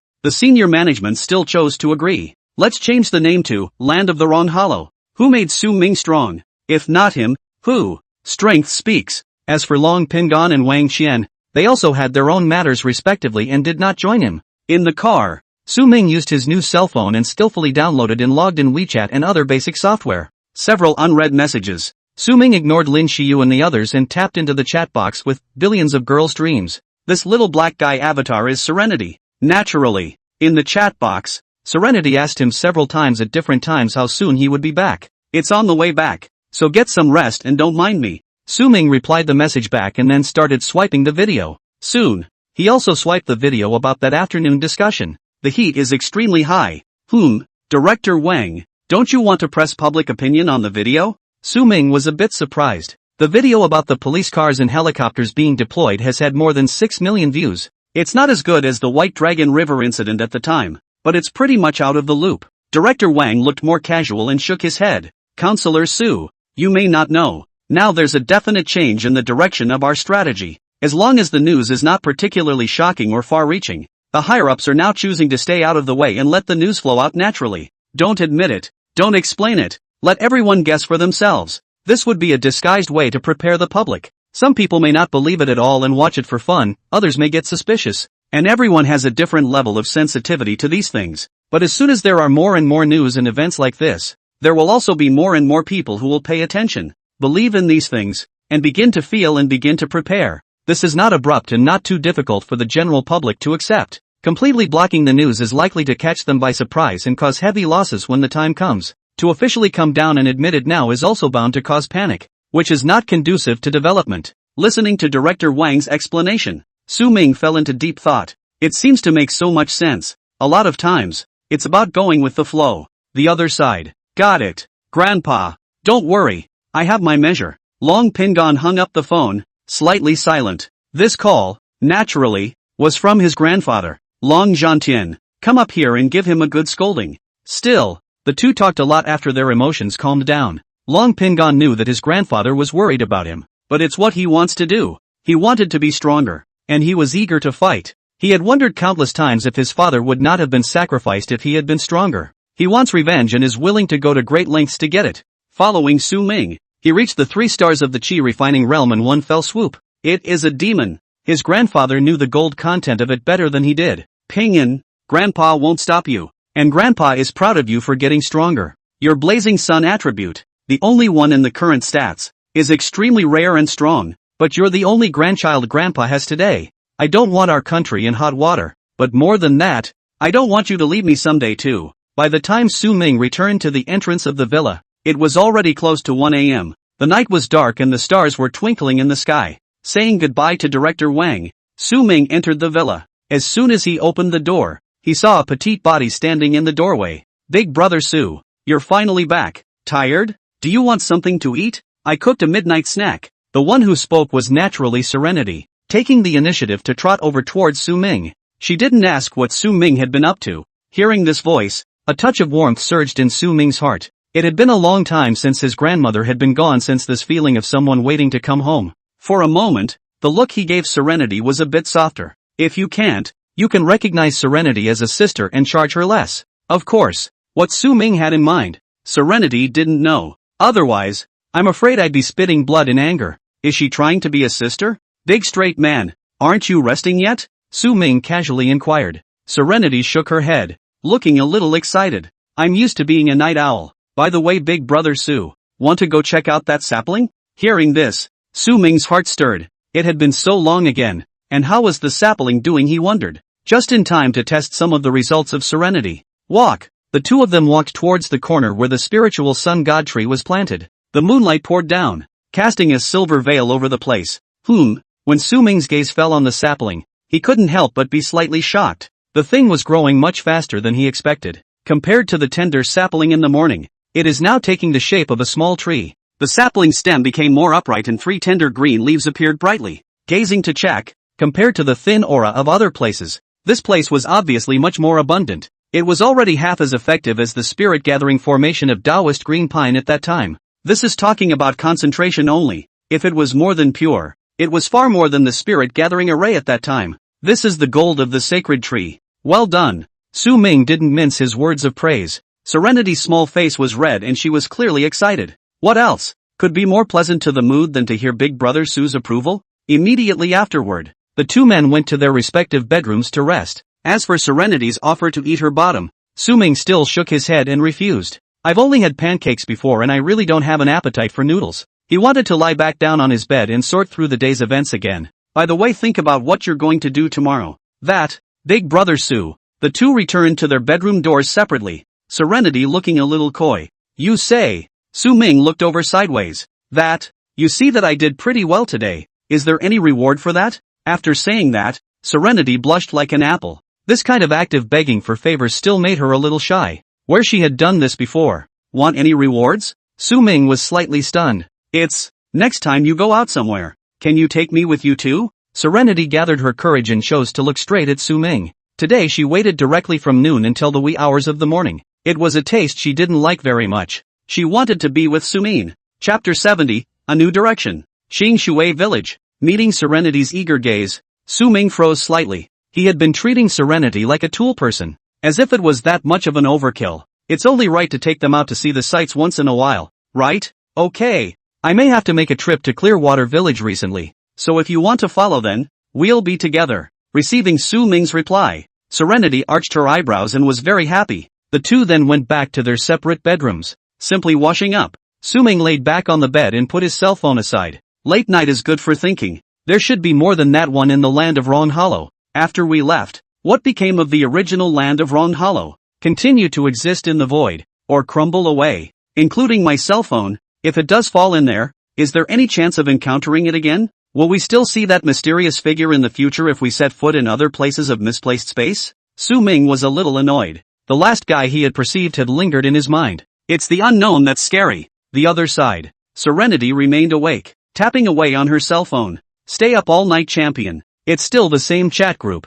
Fengchen arsonist, Jing Jing. You guys are going to Qing Shui Village behind you? Do you want to take me with you? Beautiful girl, strong man, Bing Bing sister. People go to the remote place to date. You follow the lively This is not consistent with your high cold persona hey. A billion girls' dreams. Is sister Bing Bing coming? But I don't know if he's promised. And I don't know the exact time yet either. Fong Xin arsonist. How dare you follow him without knowing anything? I'm not afraid to sell you out. My hometown is near Qingshui village, so I'll go with you to check out that little boyfriend of yours. Billions of girls' dreams. Bing Bing sister, don't talk nonsense. What boyfriend? The 8 characters haven't even begun yet. Serenity buried her head under the covers, a little sheepishly. Although she denied it on her lips, she was made to feel her heartbeat faster in deer in headlights by Shin Bing's words. It's all about to be fished into a warbler. Early the next morning, Su Ming got up early, not much later than Serenity. Those dark circles under Serenity's eyes got heavier. Aren't you used to sleeping in my bed? Su Ming couldn't help but ask. No, I love it. Serenity shook her head like a rattle, but didn't know how to explain. I can't say I miss him so much I can't sleep. Also at this time, Su Ming's cell phone rang. It's the grocery delivery. The two came together to the entrance of the villa and brought in all those ingredients. Coming out together early in the morning, little brother Su is really a golden house. The man returned to the vegetable truck and couldn't help but mutter, his envy growing a little more. Su Ming's life, his dreams. Inside the villa, Su Ming touched all the dishes. Fresh it was, but none of it led to Tetsuko. This is inefficient at this rate. Su Ming frowned slightly. Serenity then went forward to cook. He traveled alone to the land of the spirit sun god tree. Compared to the night, the sapling was a little taller and had an abundance of aura. But Su Ming still had no desire to suck them up. Let them stay with the saplings until they are big enough. And he's not quite like the other forerunners. If he wanted to break through to a higher realm, it didn't necessarily mean that he had to absorb auras all the time. As long as the attribute points were added in place, one could forcefully break the boundary. It is equivalent to having a small world inside yourself. Reach certain unlock conditions and imbue your aura directly into your body. Metso. It didn't take long for the two to start eating at the table. Serenity. If there's nothing else in the afternoon, I'm going to head straight to Clearwater Village. Do you want to go? Su Ming snapped. After all, I promised someone last night, so it's only right to ask now. And it's not like he's there to fight. Shouldn't be that unlucky. You've run into a lot of again, haven't you? In the afternoon? Serenity was slightly surprised. Big brother Su. Can I bring a friend with me? I'll ask her if I can. Serenity was a little nervous. Friends? Su Ming frowned slightly. It's not like he's going on a trip. Why is he dragging his family along? Also a forerunner of our Reiki Association and a very good-looking sister. She seems to want to visit her hometown recently, and her hometown is near Clearwater Village. Seeing Su Ming's expression, Serenity hurriedly replied, a little nervous. Fear of rejection.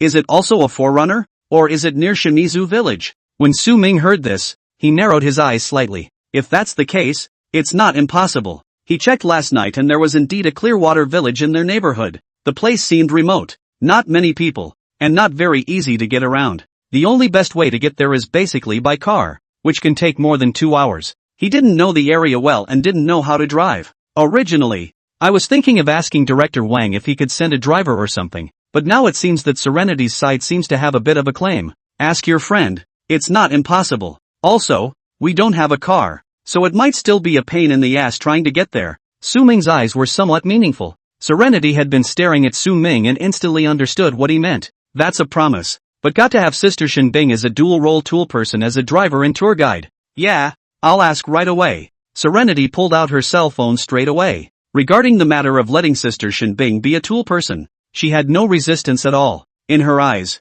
it was such a wonderful blessing to work for Big Brother Su. Enjoy it. By the way, let Sister Shin Bing see how excellent her vision really is. Better shock her for 100 years. Big Brother Su, have another bowl of chicken soup. Serenity served the chicken soup in front of Su Ming, sat herself down, and began to communicate with Shin Bing. The thought of being able to punch the high-strung female president in the face next excited her. Chapter 71, Ether. The Other Side. Jinsha City, downtown. Top floor of a skyscraper. Shin Bing was sitting in her spacious and bright office. As the female president of a well-known clothing company, her office design is yet simple and modern. Huge floor-to-ceiling windows give views of the entire city. Sunlight poured through the window onto her desk, adding a touch of warmth to the room. Shin Bing was crossing his legs and leaning back in his wide leather office chair with an elegant posture. Career takes off. It also became a forerunner. More or less. She was a little bitter and couldn't care less. Versailles this race. Shin Bing was wearing an exquisitely tailored professional suit,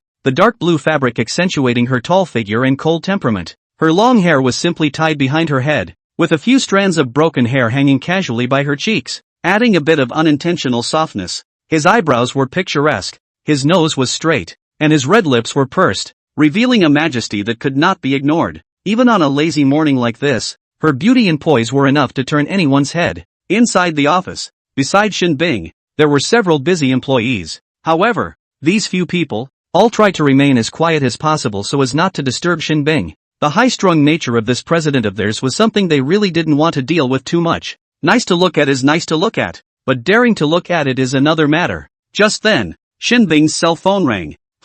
Answering the phone, Serenity's excited voice instantly came through. Sister Shinbing, Big Brother Sue has promised, and we plan to leave for Clearwater Village this afternoon. Are you coming? Shinbing raised his eyebrows slightly. It was quite a bit faster than she thought it would be. It's not a no-no, though. Yes, you guys are in Jeongjo, right? I'll come over later. Next door to Jinsha City is Jeonjo, which is just over an hour away by high-speed train. Yeah. Serenity was a little excited, though her next tone was a little coy. And that, we don't have a car. Why don't you drive over here, Sister Shinbing, and we'll drive ourselves? Hearing this, Shinbing was a bit confused. She was getting more and more eager to meet who the Big Brother Sue was that Serenity was talking about. How could you fool Serenity like that? You don't even have a car and you're still mesmerized? What kind of drugs were they given? If she found out something was wrong, she could still save Serenity from herself and the two of them could clean up that kid's mess together. Okay, I get it. Shinbing's voice carried a hint of undetectable playfulness. I'll arrange it. Hanging up the phone, Shinbing stood up, walked to the window and looked out at the city skyline in the distance. There was a flash of contemplation in his eyes. Sumin, is it? I'd like to see what kind of a man could last a few moves in my hands. As her words fell, the air around her seemed to instantly chill for a few moments. It was as if a high and mighty queen was overlooking her domain. Her aura attributes were similar to Serenity's. It all has something to do with water. But her aura attribute was not the usual water. It's also not like Serenity, which is primarily a healing route. Instead, it's extreme ice. The ice spirit furiously rolls 1,000 waves, and the cold spirit furiously pushes 10,000 measures of frost. A flash of cold light darkens the starry river, and the agar flowers dance around with boundless potential. Extremely aggressive. Looked out the window at the people coming and going. The traffic. Shinbing turned around and pressed the intercom on his desk. Secretary Lee, come in for a minute. Not long after, a tall and elegant woman walked in. It was Shinbing's secretary, Li Wei. President, what are your orders? Li Wei's voice was gentle and respectful. Shinbing turned around, his gaze sharp. I need to go on a business trip for a few days, and you will manage the company for the time being. Li Wei froze slightly, but quickly regained her composure. Understood, President. Shinbing nodded and got up from his seat. Do a good job. I'm looking out for you. After saying that, Shinbing walked with elegant steps and directly walked out of the office without looking back. Li Wei looked at the departing Shinbing. A trace of complexity flashed in her eyes, but it was quickly concealed by her. These days, President Shen had hinted something to her. There's a good chance she, Livy, will take over the place. It surprised her while being a bit unbelievable. Such a big company. You can't just say you won't do it yourself? Just how big is Mr. Shen's drive? And what exactly does he want to do? She couldn't keep up at all. But she is aware of something that the vast majority of people are not. That is, Mr. Shen seems to have a bad relationship with his family. Otherwise, how could the matter of training a new boss not be her turn as an outsider?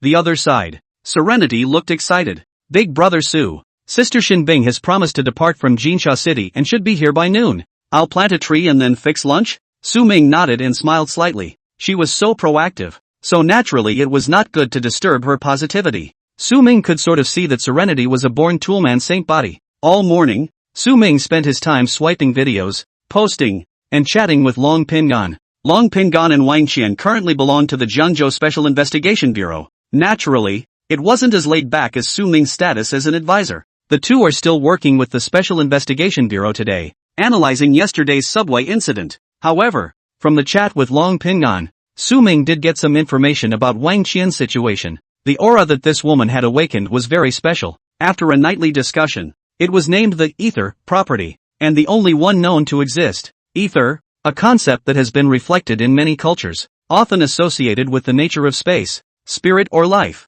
In Wang Qian's case, the attribute of ether manifested itself as an invisible energy. It was fundamentally different from the five elements like wind, wood, water, fire and earth, like a more subtle, deeper presence, or rather, a bit of a mystery. For Wang Qian, the specific effect was the ability to sense and manipulate the flow of energy in space. It even affects the state of matter to some extent. In yesterday's wrong Hololand, Su Ming's domain unfolded and pulled the Scythe Black Envoy into a one-on-one fight. The reason why the two of them, Long Pingan and Wang Qian, who were outside, were able to clean up the remaining stragglers so easily could not be separated from her ability. Her etheric aura, transformed into an invisible baton, guided the chaotic flow of energy. It seemed to be plucking the strings of space, causing those raging black mists to become orderly under her control, reducing the abnormal aura and slowing down the rate of invasion. On the contrary, Long Pingan, under the influence of Wang Qian's ether aura, his perception became clearer. This feeling was marvelous. Long Pingan seemed to be able to perceive the next move of these black mists in the underworld. The genus is counterintuitive. Don't look at Wang Qian, who has only just become a forerunner. But because of the special nature of her aura attribute, the higher-ups were now babying her. Of course, they naturally did not forget Counselor Su. If it wasn't for Advisor Su, Long Pingan and Wang Qian would definitely not have such a terrifying growth rate even if they were talented. If you follow this kind of big shot, why worry about not being able to eat and drink well? They crave it. Chapter 72. Aren't you holding her back? All morning, Serenity was busy coming and going. Su Ming was free and swiped his cell phone all morning. By the way, I'm going to approve the circle of friends. One of the things that got under his skin. In this world now, the recovery of the aura has become more and more obvious. And there are many places that are fishy. But those social media platforms are still dominated by entertainment stars. The world is going downhill. Is it hard to let these fresh meat fend off calamities in the future? Not as good as the deceased man in the backpack pants.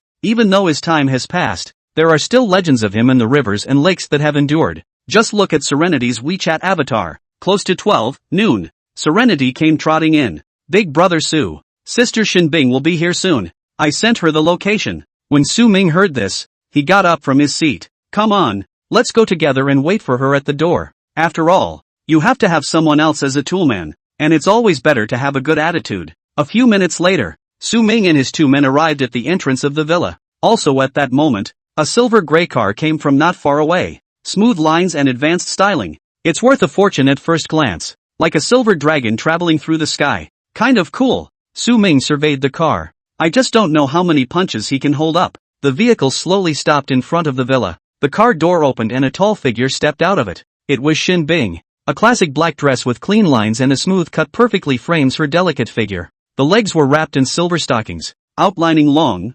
well-proportioned legs. Full figure. Legs that long? Su Ming admitted that he was a bit surprised, though he's not some old colorist. But it's always nice to look at beautiful things. Shin Bing's gaze first landed on Serenity's body, and the corners of his mouth rose slightly. Serenity, long time no see. There was a hint of affection in her voice, and she was clearly fond of Serenity. You know, with those employees of hers, she never had a cold face. Sister Shin Bing, you finally arrived. Serenity's tone was excited, obviously expecting Shin Bing's arrival for a long time. Finally, I can properly punch Sister Shin Bing in the face. Afterward, Shin Bing's gaze turned to Su Ming on the side. A flash of surprise crossed her eyes. She hadn't expected that this Su Ming would look even younger than she had imagined. Quite the little white boy looker. Serenity actually likes this style? In her opinion, shouldn't a quiet, good girl like Serenity long for a muscular man? Shin Bing. Shin Bing extended his hand as a self-introduction. Su Ming smiled faintly, with a calm and polite demeanor, and shook Shin Bing's hand. Not that she felt any discomfort from her icy aura. Hello, my name is Su Ming. Shin Bing nodded. She was still satisfied with this calmness of Su Ming. No wonder it attracted Serenity, at least on the surface. After that again, a few people went straight into the villa. Serenity made 3 dishes and 1 soup, and finally served rice to the 3 of them. Sister Shin Bing, try my handiwork. I'm going to go water first. I'll be right back. Serenity smiled sweetly. Shin Bing nodded, but he still couldn't help but ask questions. Serenity, are you in charge of cooking every day? Watering? Watering what? Serenity didn't answer first and first looked at Su Ming. Only after Su Ming nodded did she begin to reply. Yes, Big Su is so good to me that she leaves all the cooking and gardening to me. I'm going to go ahead. You guys eat first. I'll be right back. After saying that, Serenity left without looking back. The corners of Shin Bing's mouth twitched and his head was filled with black lines. It was obvious that people were using her as a free babysitter, and she's enjoying it and saying it's someone else being nice to her? What kind of drugs did this little boy give to Serenity? It's outrageous. Shin Bing didn't move his stool back that much. She was afraid she'd fall for it too. Then we'll eat first. Without waiting for her, Su Ming saw that Shin Bing did not move his chopsticks, said a word and then picked it up himself. He didn't notice that Shinbing's hands were clenched into fists under the table. She really couldn't help herself, her brows furrowing slightly. How exactly was Serenity brainwashed? So ungentlemanly? Doing his job for him and he still doesn't deserve even a basic wait? What's wrong with manners? It's too much. Wait. Also at this time, Shinbing opened his mouth, his eyes flashing with a cold light. Mr. Sumin. Shinbing took a deep breath, a hint of sternness in his voice. I'd like to know what you really think of Serenity? Suming put down the chopsticks in his hands and looked up at Shinbing. Ms. Shinbing, what do you mean by that? Looking at Suming's still bland face, a trace of anger flashed in Shinbing's eyes and his voice raised a few points. You let Serenity cook every day and put her in charge of gardening, which is clearly treating her like a free babysitter. Aren't you holding her back when she's a forerunner, like you, and yet she does these things every day? Where's the conscience? Besides, do you really not know why she stays here? Do you really not know why she does so many chores and doesn't complain? If she didn't like you, she'd be doing all this time wasting? If you're using her like a nanny, waving her around, then I really don't think you deserve her. The more Shinbing spoke, the more he got a little on top of it, and he felt unfair on behalf of Serenity. A phrase came to her mind. The more you lick a dog, the more humble you are and the less you are taken seriously by others. The unobtainable are always in commotion, and the favored are emboldened. Finished? Suming's voice remained flat and unperturbed as he continued to bury his head and eat. Seeing as you're a friend of Serenity, I won't say much. Stay if you look good. Leave if you don't. Persuade her if you want. I've never forced anyone. There was no fluctuation in Suming's heart. Even tried to laugh a little. He felt like he was in a good state of mind now. Ever since he went through all that with Lin Xiyu. All this pointing, and he really ignored it. What's more, Shinbing wasn't inherently bad. It was also because he was anxious for Serenity in his heart that he came up and tore his face off. As for the matter of Serenity liking herself, it's not like he's a cutie. Naturally, he can feel something, but he really wasn't in the mood for a relationship right now. He had that capital today to become stronger. Even write it out. Why would you voluntarily slow yourself down at this point? Some things, you can't put the cart before the horse. As for Shinbing's claim that he was delaying Serenity, that was even more bull ********.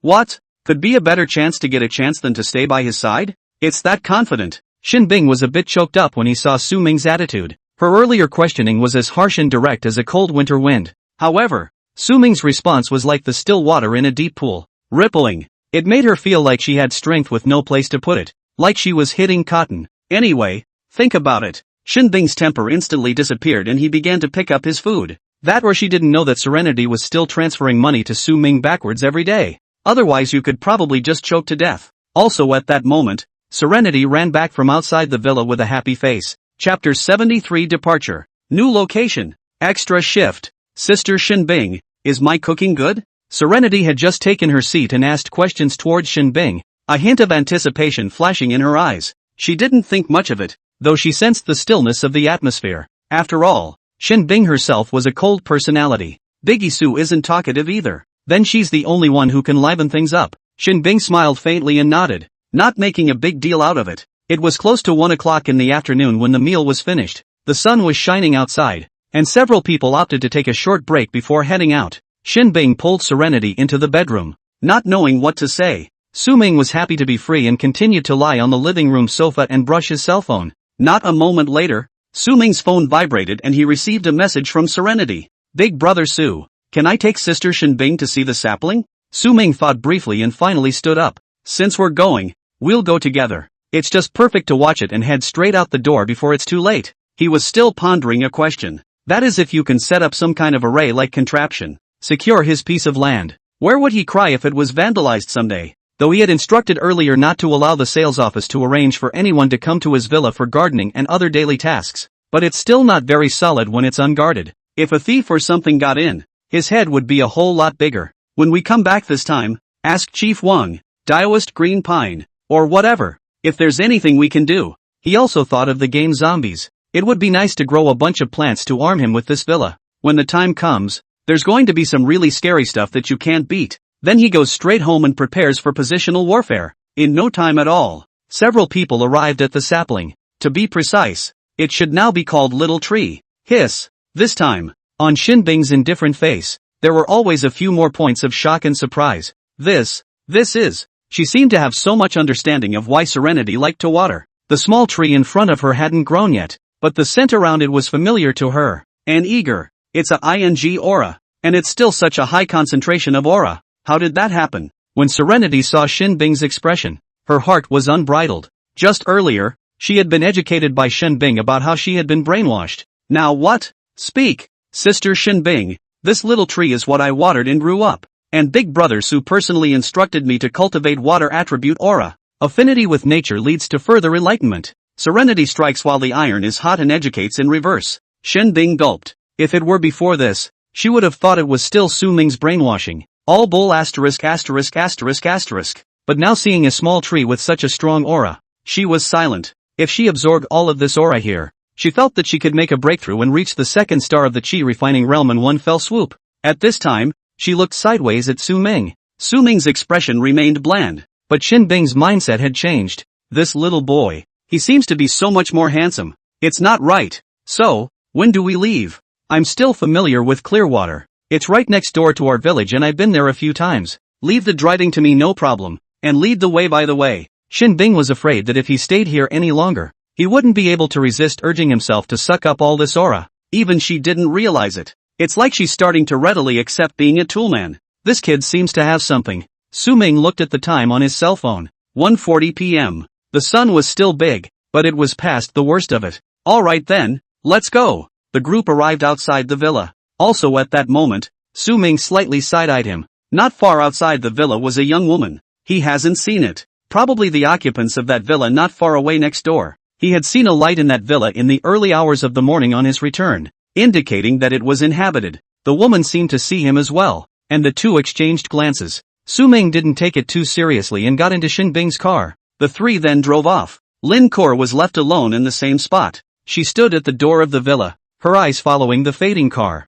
Her heart was beating faster and faster, as if it was going to jump out of her chest. She finally saw Su Ming again. And for once, they were so close. There was even a brief stare down. It was more handsome and heartwarming than the Su Ming imagined in his head these days. That bland expression, the deep eyes, and the confidence and calmness that flowed out of them without a second thought were simply hard to resist. But there was more complexity in her eyes. Besides Su Ming, there were actually two extremely beautiful girls. It's all very nice and seems to have more class than she does. Lin Kor's hands unconsciously clenched, her nails almost embedding themselves in her palms. There is envy and jealousy. There was more than a hint of unspeakable humility and loss. That's right. How can a guy like him not have a beautiful woman for company? Should all be better than me? Lin Kier's eyes were once again confused. What the hell is she doing these days? Powerlessness welled up. She felt like a tiny ant, while Su Ming was a deity on high. The two could not and should not have crossed paths in the first place. Lin Kor looked up at the sky, forcing herself to keep the tears from flowing.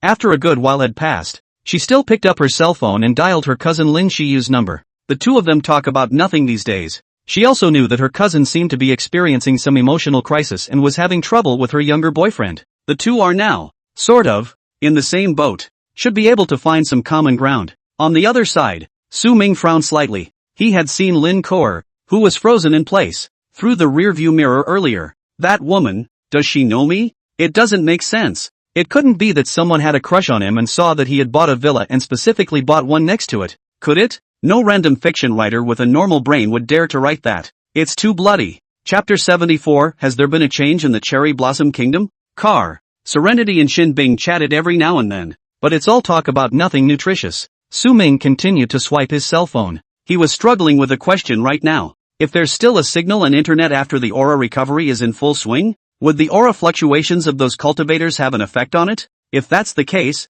then he's going to have to make a move. Suddenly, an extremely fast-rising hot search news caught Su Ming's attention. A major natural disaster struck an island in the Sakura country. The news was like a heavy bomb that instantly exploded on all major social media platforms. Red hot. Su Ming tapped his finger on the screen and tapped into the hot search to see more of the situation. Sakura country. A place hit by an unprecedented natural disaster. The earthquake triggered a tsunami, and many places were severely affected. Below the message is a series of pictures and videos from the scene. Su Ming slid the screen and a shocking picture came into view. There were streets torn apart by the quake, buildings collapsing and dust flying. There are cities that are half underwater after a tsunami. There were the frightened, helpless eyes of people fleeing in all directions. There are even pictures taken via helicopter. A number of people had fallen below, apparently lifeless. Touchy-feely. In addition to this hot tip, there's also a linked hot take. Mysterious phenomenon of natural disasters in Sakura country. Su Ming clicked in. There was a lot of news in there that was organized and listed.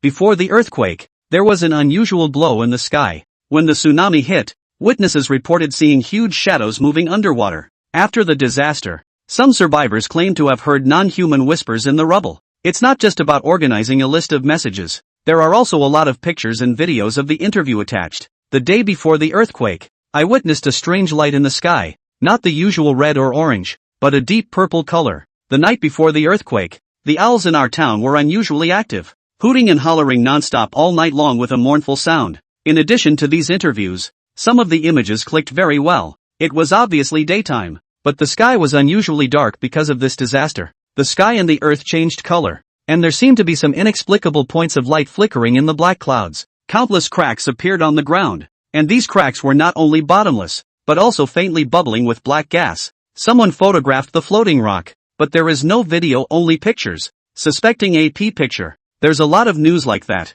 Su Ming slid his cell phone, pondering in his mind. The more he watched, the more he felt that what had befallen these Sakura nationals, who had been living a good little life, was not an ordinary earthquake. From what has trickled out, there are a lot of unthinkable things, but none of them are too hard to accept. It's hard to directly consider whether a lot of things are true or false, let alone the fact that it's on the internet. But the vibrations are real good. Like many of the Dragon Nation netizens, Su Ming did not express sympathy. Instead, we send our best wishes. Wish them a safe trip and a pleasant journey. Su Ming didn't consider himself an evil person, even cleaner than most, but it also depends on who it's for. Have to say, Shin Bing is a good driver. It made Su Ming a little itchy, wanting to discuss and exchange ideas. After all, he doesn't have a driver's license these days, so he can go get a whole one and get himself started. You can't leave it to the woman to move every time. He also wanted to drive a luxury car and feel some speed and passion. More than 2 hours had passed, and the view out the window had changed from the city to a country road.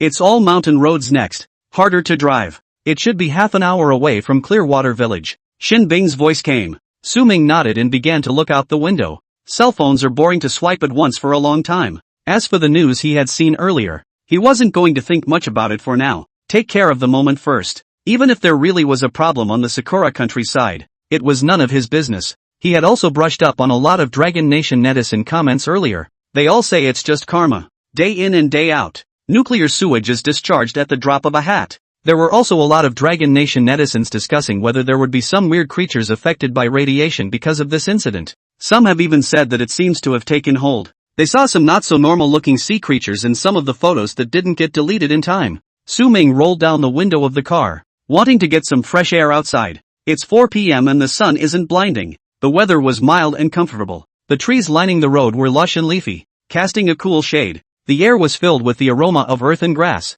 The mountains in the distance are clouded over. Country lanes like this are always satisfying, with worries and hustle and bustle washed away. It's a lot more comfortable and cozy over here than the hustle and bustle of the city. Su Ming's gaze lingered on the scenery outside the window. Shin Bing glanced at him through the rearview mirror and gave a rare smile. I haven't been back in a long time either, and it does seem pretty laid back over here. Before she became a forerunner, she was really fatigued despite a thriving career. And now, she felt less burdened and more relaxed. It's been 2 years since I was last back, and the overall environment hasn't changed much. It's a world away from the pace of development in the city, which is one day at a time. Shin Bing began to initiate conversation. It seemed that by this point, her cold heart had melted somewhat. Or rather, in town, she was afraid to show her heart, because that's her umbrella. Serenity naturally looked excited as well, looking here and there. Being a rich girl, she really hadn't been to many of these places. Really think of it as a tour coming up. After driving like this for a few more minutes, Su Ming's brows furrowed slightly. Seems a little unusual. As the car drove on, the scenery on both sides of the country lane began to change a bit. The branches of the trees are no longer so lush and are becoming thinner and thinner. It's even a little wilted. It's only just the beginning of September. Su Ming murmured in a low voice, having some not-so-good premonitions in his heart. By all accounts, these leaves are starting to turn yellow and should have only started at the end of September. And this yellow outside the window today is not the golden yellow of early fall. Instead, it's yellowing, the feeling that the life force is about to run out. It makes people uncomfortable. Not only Su Ming, but Shin Bing also detected something strange. The ecology here. It seems like it's not as good as it used to be. There was a hint of disbelief in her voice. Obviously it hasn't gone the other way. All buck up and slow the car down a little. It was also at this time that Su Ming spoke, sending some of his aura beginning to spread outward. In an instant, the two women's hearts thumped. They're both smart. Feeling the fluctuation of Su Ming's aura, as well as what he said, how could one not understand a generalization? Moreover, they had never thought about it before. Why did Su Ming come here? Can't really come to a place like this for a rendezvous. Fetishes so special? Thinking of this, the two women perked up. Serenity had also put away her playfulness, and her entire demeanor had changed. She's the quiet type of good girl herself. It's only because of the presence of Suman that it becomes love-brained. You can't fall off the wagon at a critical time like this. The car slowed down. The scenery on both sides of the trail became more and more desolate. Su Ming subconsciously looked at his cell phone. Sure enough, no signal again. It was the same as the night when he had traveled with Taoist Green Pine and his group to the forest in the west. That time, it could also be argued that he had a bad cell phone with poor reception. But now this time, it was a special cell phone that was taken from above just for him. Even the phone card was special. The ability to collect signals is unquestionable. But for now, it still doesn't work.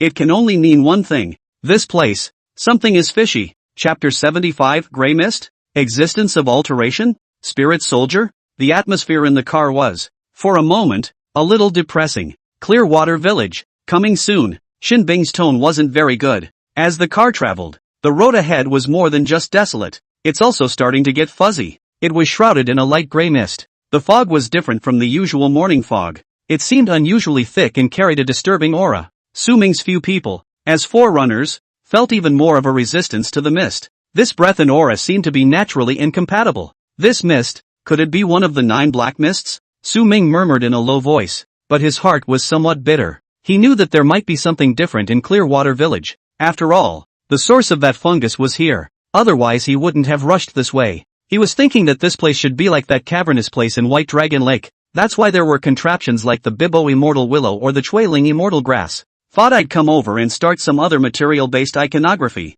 But he seems to have forgotten one thing. Fortunes and misfortunes often go hand in hand. The cave was found there at the White Dragon Bridge though, but it didn't take long before it was met with the all-inclusive Bailongdong incident. Dark clouds pressed down on the city and wild thunder rolled in. He was even in a fierce battle with Lei Jiao at the White Dragon Bridge. Now you want to whore yourself out so easily? Why do you think you have this kind of luck when you've never won a single lottery ticket? My problem should have checked over earlier again. Su Ming was slightly chagrined. Several days had passed since acquiring that spectral ear illustration. At the time, when that owner came here to collect the goods, everything was still normal. And what has happened on the Clearwater Village side in the past few days? Is it possible that the reason the 2 other stallholders, including the other 2, didn't come back to sell their food is that they couldn't get out? They, too, are here? The car drove slowly into the mist. The vision was getting blurry and the scenery around them was getting hazy. It was as if everything was shrouded under a veil of gray. The car feels all dirty. The sunlight seemed to be unable to penetrate the mist and became fainter and fainter. Until finally, only a grayness remained. The trees and fields lining the country lanes became more and more desolate in this grayness, as if abandoned by the whole world. Earlier it looked at least still dead yellow, and looking at it now, it's like a black and white movie. Suddenly, Shin Bing stopped the car. We arrived. Her voice, a little shaky. Through the glass, a village shrouded in gray mist appeared in front of several people. Silence. Get out of the car. And all be careful. Su Ming's eyes flickered as he took the lead and opened the car door. Since he had come, there was naturally no reason to retreat any further, or else there would be more delay. Serenity and Shin Bing followed closely behind. The 3 of them stood by the car, looking at the scene in front of them, somewhat unsure of what to say. Why don't I just notify the Aura Association first and then make a decision? Shin Bing snapped. Su Ming shook his head decisively. No, and here, you can't notify. There's no signal at all. If even he can't solve the trouble here, then more people would probably have little effect. Instead, it will cost more. As for Unicorn, Su Ming didn't expect anything at all now, probably understanding that thing's temperament. Originally thought of it as a detector, a minesweeper. Now it seems that a lot of the time it doesn't solve the immediate problem and it's mostly up to you. Shin Bing tightened his collar, trying to ward off the chill brought about by the strange mist that permeated the area. The mist seemed to have substance, sliding against the skin, like cold and slippery tentacles. It was so creepy that it was a little hard to even breathe. This hadn't even gotten into the village, and the oppression was already pulling in full force. Add to that the fact that there wasn't even a hint of insects or birds chirping, and it was just so silent it was scary. All is silent. Serenity couldn't help but shiver, a few tremors in her voice. This is too strange. As if there are countless pairs of eyes staring at us in this mist. The feeling was even more oozing than before in that western forest. Su Ming took a deep breath and made a quick decision. Shen Bing, Serenity, if you don't want to go, you can just wait here or just turn around and head back. I'll just go into the village and take a look myself. It's still too dangerous. Hearing this, Serenity shook her head violently. Big brother Su, I'm not afraid. You're so strong. We'll definitely be fine. And I can defend myself. You don't need to be distracted. Shin Bing's face was equally ugly, although she guessed that Su Ming was a bit strong. But how much stronger could he be? Moreover, she herself was still of the extreme ice attribute, so if she and Su Ming really went up against each other, it wasn't certain who would lose and who would win, right? But the sense of crisis given to her by that village ahead was too strong. Su Ming even had a little something, but if he was really unlucky and encountered those weird things, he would only die. Serenity's relationship brain is so blind, it's gonna get people killed. I still suggest we return first and react with the people above the association. Of course, if you decide you want to go in now, then I'll accompany you. More me, more power. Shin Bing gritted his teeth and still made up his mind. On the one hand, she wasn't the type to abandon her teammates. On the other hand, ahead of Clearwater Village is her old home village of Panlong, although none of her relatives live there anymore. But after all, there are still houses and things left, and there are some villagers living in the village. She went back this time to get an object from the old house. It's impossible to say that you're not worried at all about not caring. Okay, then follow me. Stay close. As soon as Su Ming's words fell, the long sword in his hand transformed, flashing with lightning. The surrounding mist, under the influence of this thunder sword, seemed to have lightened up by so many points, and had moved away a bit. Seeing this scene, the pupils of Shin Bing behind Su Ming shrank. Relative to Serenity, this was the first time she had seen this, and her heart was appalled. What is this? A long sword with thunder wrapped around it? Hiss! Is this the legendary spirit soldier? At this moment, her perception of Su Ming seemed to have improved by that one point. A spiritual soldier. It was a conceptual term that she had only learned about a couple days ago. It was said that they, the Aura Association,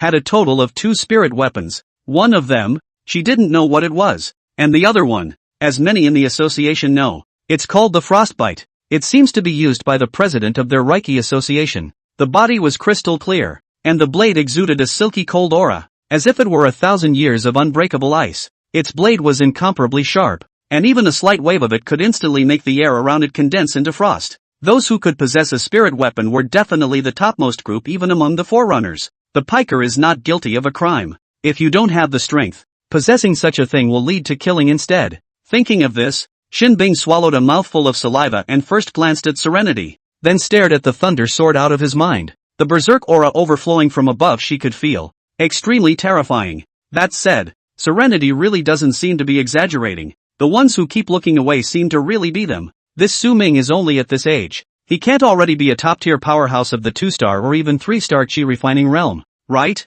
Chapter 76 Rumors of Clearwater Village. In Shin Bing's eyes, Su Ming's image seemed a few points taller. This young puppy seems to smell good too. Ha! On top of that, there was that extra hint of longing in her eyes as she looked at Lei Jian. Who wouldn't want a superb weapon of their own? But she wouldn't go for Su Ming's spirit soldier's idea either. This stuff is so precious. Even if she took her entire company, she probably wouldn't be able to exchange it. However, for this Qing Shui village line, her bottom line was a little bit more solid. With Su Ming and this thunder sword around, maybe they could really go in and make a break for it. Several people cautiously advanced towards Clearwater Village. The chill and oppressive feeling in the fog grew stronger, making every step they took seem extra heavy. Su Ming is okay, but the 2 sisters behind him had already brought their auras to their full strength. Just fending off this mist was making it so hard for them to resist. If it comes down to it, can't move a bit. Several people walked to the entrance of Clearwater Village. To the side, a stone monument caught their eye. Above the stone monument, the 3 big words, Clearwater Village, were engraved. Somewhat gray, the surface was covered with a murky mist, as if some kind of bizarre force was eroding it, blurring it. Shin Bing looked at the stone monument, and a complex emotion flashed in his eyes. It seemed to come to mind. The Clearwater River in this village is the pride of the villagers, and more than that, the lifeblood and soul. The water of that river has always been crystal clear, and the fish in the river are free, and the villagers cherish it and protect it on their own initiative. Every time you plant a crop, when you need to irrigate the crop, you use the water from the Clearwater River. and the crop grows extraordinarily lush. Secondly, the fish in the Clearwater River also seem to be more succulent than other places. Every river god festival, villagers will catch fresh fish from the river and share this gift of nature together. Shen Bing did the explaining. When she was a child, she grew up in the next village and heard the most about what was going on in the next village. Clearwater. The river in Qingshui village is somewhat famous in the neighboring villages. Only in the back. The family left the village and didn't pay much attention to this side of things anymore. River God Festival? Su Ming was a bit surprised. Well, if I remember correctly, every year on the 8th day of the 8th month of the lunar calendar, it's the River God Festival in Clearwater Village. The importance of the River God Festival in Clearwater Village should be no less than the New Year. I heard all of this from my grandfather when I was a kid, too, Shen Bing narrated, with a hint of nostalgia in his voice. It is said that the festival originated from an old legend. Legend has it that a long time ago, the village of Clearwater suffered a severe drought that withered the crops and dried up the rivers. The villagers are in dire straits. In a moment of despair, a divine fish appeared from the bottom of the river, emitting a soft light from its body. Then rains fell from the sky, the rivers refilled and were incredibly clear, and the earth came back to life so that the villagers could survive. That godfish also disappeared into the river, out of sight. Since then, the villagers have regarded that sacred fish as the embodiment of the river god, believing that it brings the water of life. In order to express their gratitude to the river god and pray for good weather every year,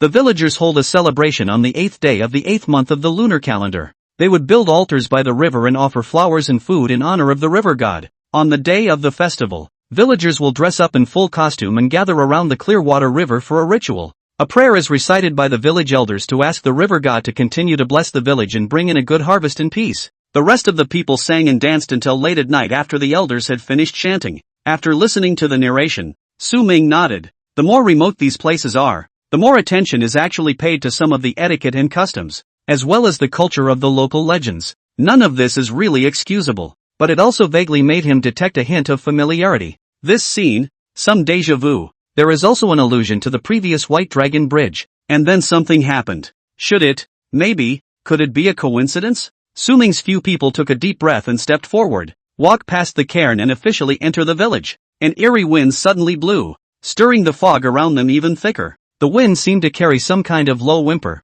It was like someone was crying, or some creature was growling low. In the city, people jokingly refer to the wind that makes this sound as a demon wind, but don't think anything of it. According to science, that's because of localized barometric pressure variations, topographical effects, or thermal differences, among other things. But not now. This wind, cold genius is a little weird. Let a person's heart harry. Su Ming spread his aura out a bit more again, shielding the two behind him at all times. With just Shen Bing and Serenity themselves, he really didn't think he could block it. Several people advanced slowly, each step cautious. Su Ming's intuition told him that the secrets hidden in Qingshui village might be much more complicated than they had imagined. If there really was something dirty, it should also be more terrifying today than the Thunder Jiao at that time. That Thunder Jiao, who had just come out and hadn't even gotten a few breaths of fresh air, was directly chopped up by him. And the contraptions here today have been lurking and growing for who knows how long. It was also at this time that some vague outlines vaguely appeared in the fog ahead.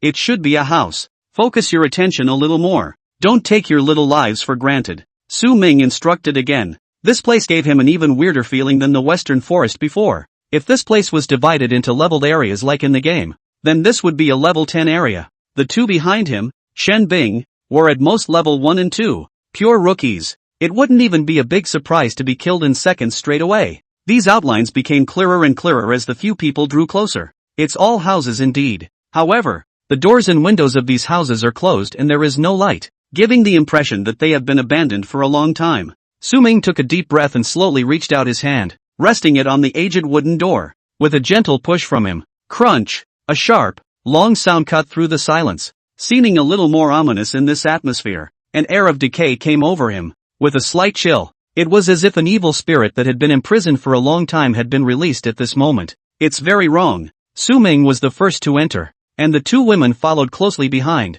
not daring to utter a single breath. The light was dim, the room was well stocked, and a somewhat worn wooden table sat in the center of the room, its four legs seeming a bit unsteady, but other than being a bit run down, there's nothing much wrong with it. The only strange thing was that there was not a single person in the house. Can't even see a flying insect. Where did all the people go? Chapter 77 Traveling to the Clearwater River. Assuming several people went through several houses one after another. There were no signs of damage to any items or fighting. Things may not be as bad as they seem. Sister Shinbing, could it be that everyone in this village has gone out to work? It's naturally deserted here? Serenity snapped at this point. Shinbing shook his head. I don't think so, even though I haven't been to these places in a year or two, but this is their roots and they won't leave easily, especially those seniors. Neither the mindset nor the physical inconvenience will make them choose to relocate straight away.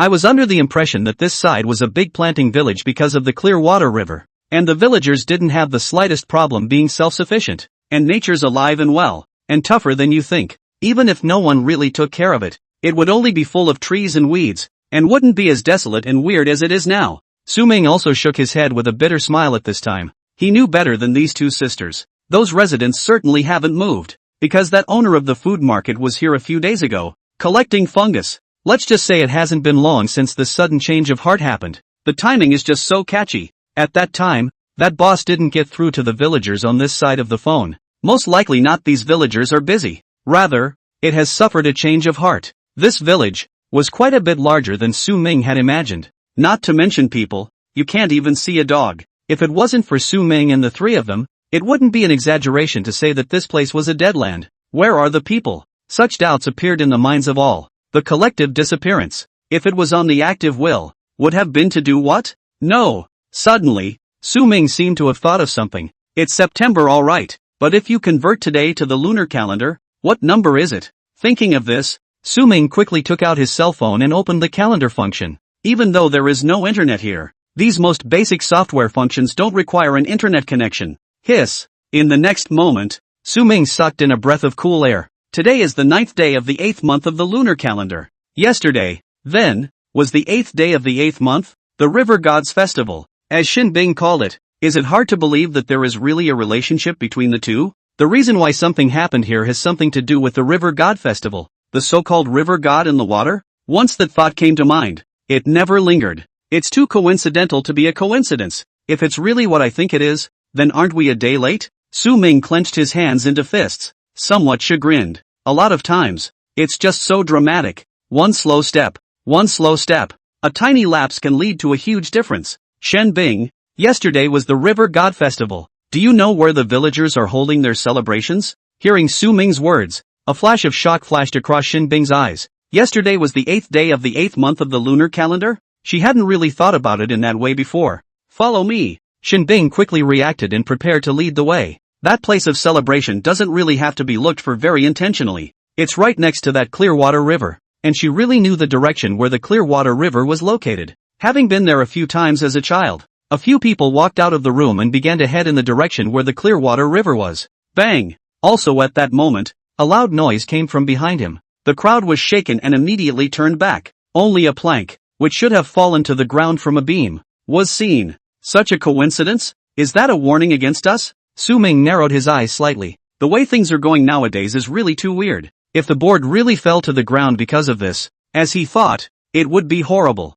It's the equivalent of having their every move under surveillance. And the man behind the curtain, who can still pull off a trick in the cold without their knowledge. Keep going. Su Ming gritted his teeth. The more threatening it is, then the more you have to check it out. Whoever wimps out loses half first. Along the way, the fog thickened. It was as if one could reach out and touch the cold, damp vapor. The surrounding houses loomed in the mist, as if hiding countless pairs of prying eyes. Gah! Suddenly, a shrill cry cut through the silence. Su Ming's heart tightened and he quickly protected Shinbing and Serenity behind him. Only a short distance away, a huge black shadow swiftly swept past their heads, bringing up a gust of wind. What is this? Serenity sounded horrified. Before Su Ming could answer, the black shadow turned back and hovered above their heads. Through the faint light, Su Ming could see clearly through his night vision enhancement. The thing overhead, a monstrous bird of enormous size, had eyes that flashed with a bizarre red light. Humph! Su Ming let out a cold snort as his thunder sword slashed towards the sky,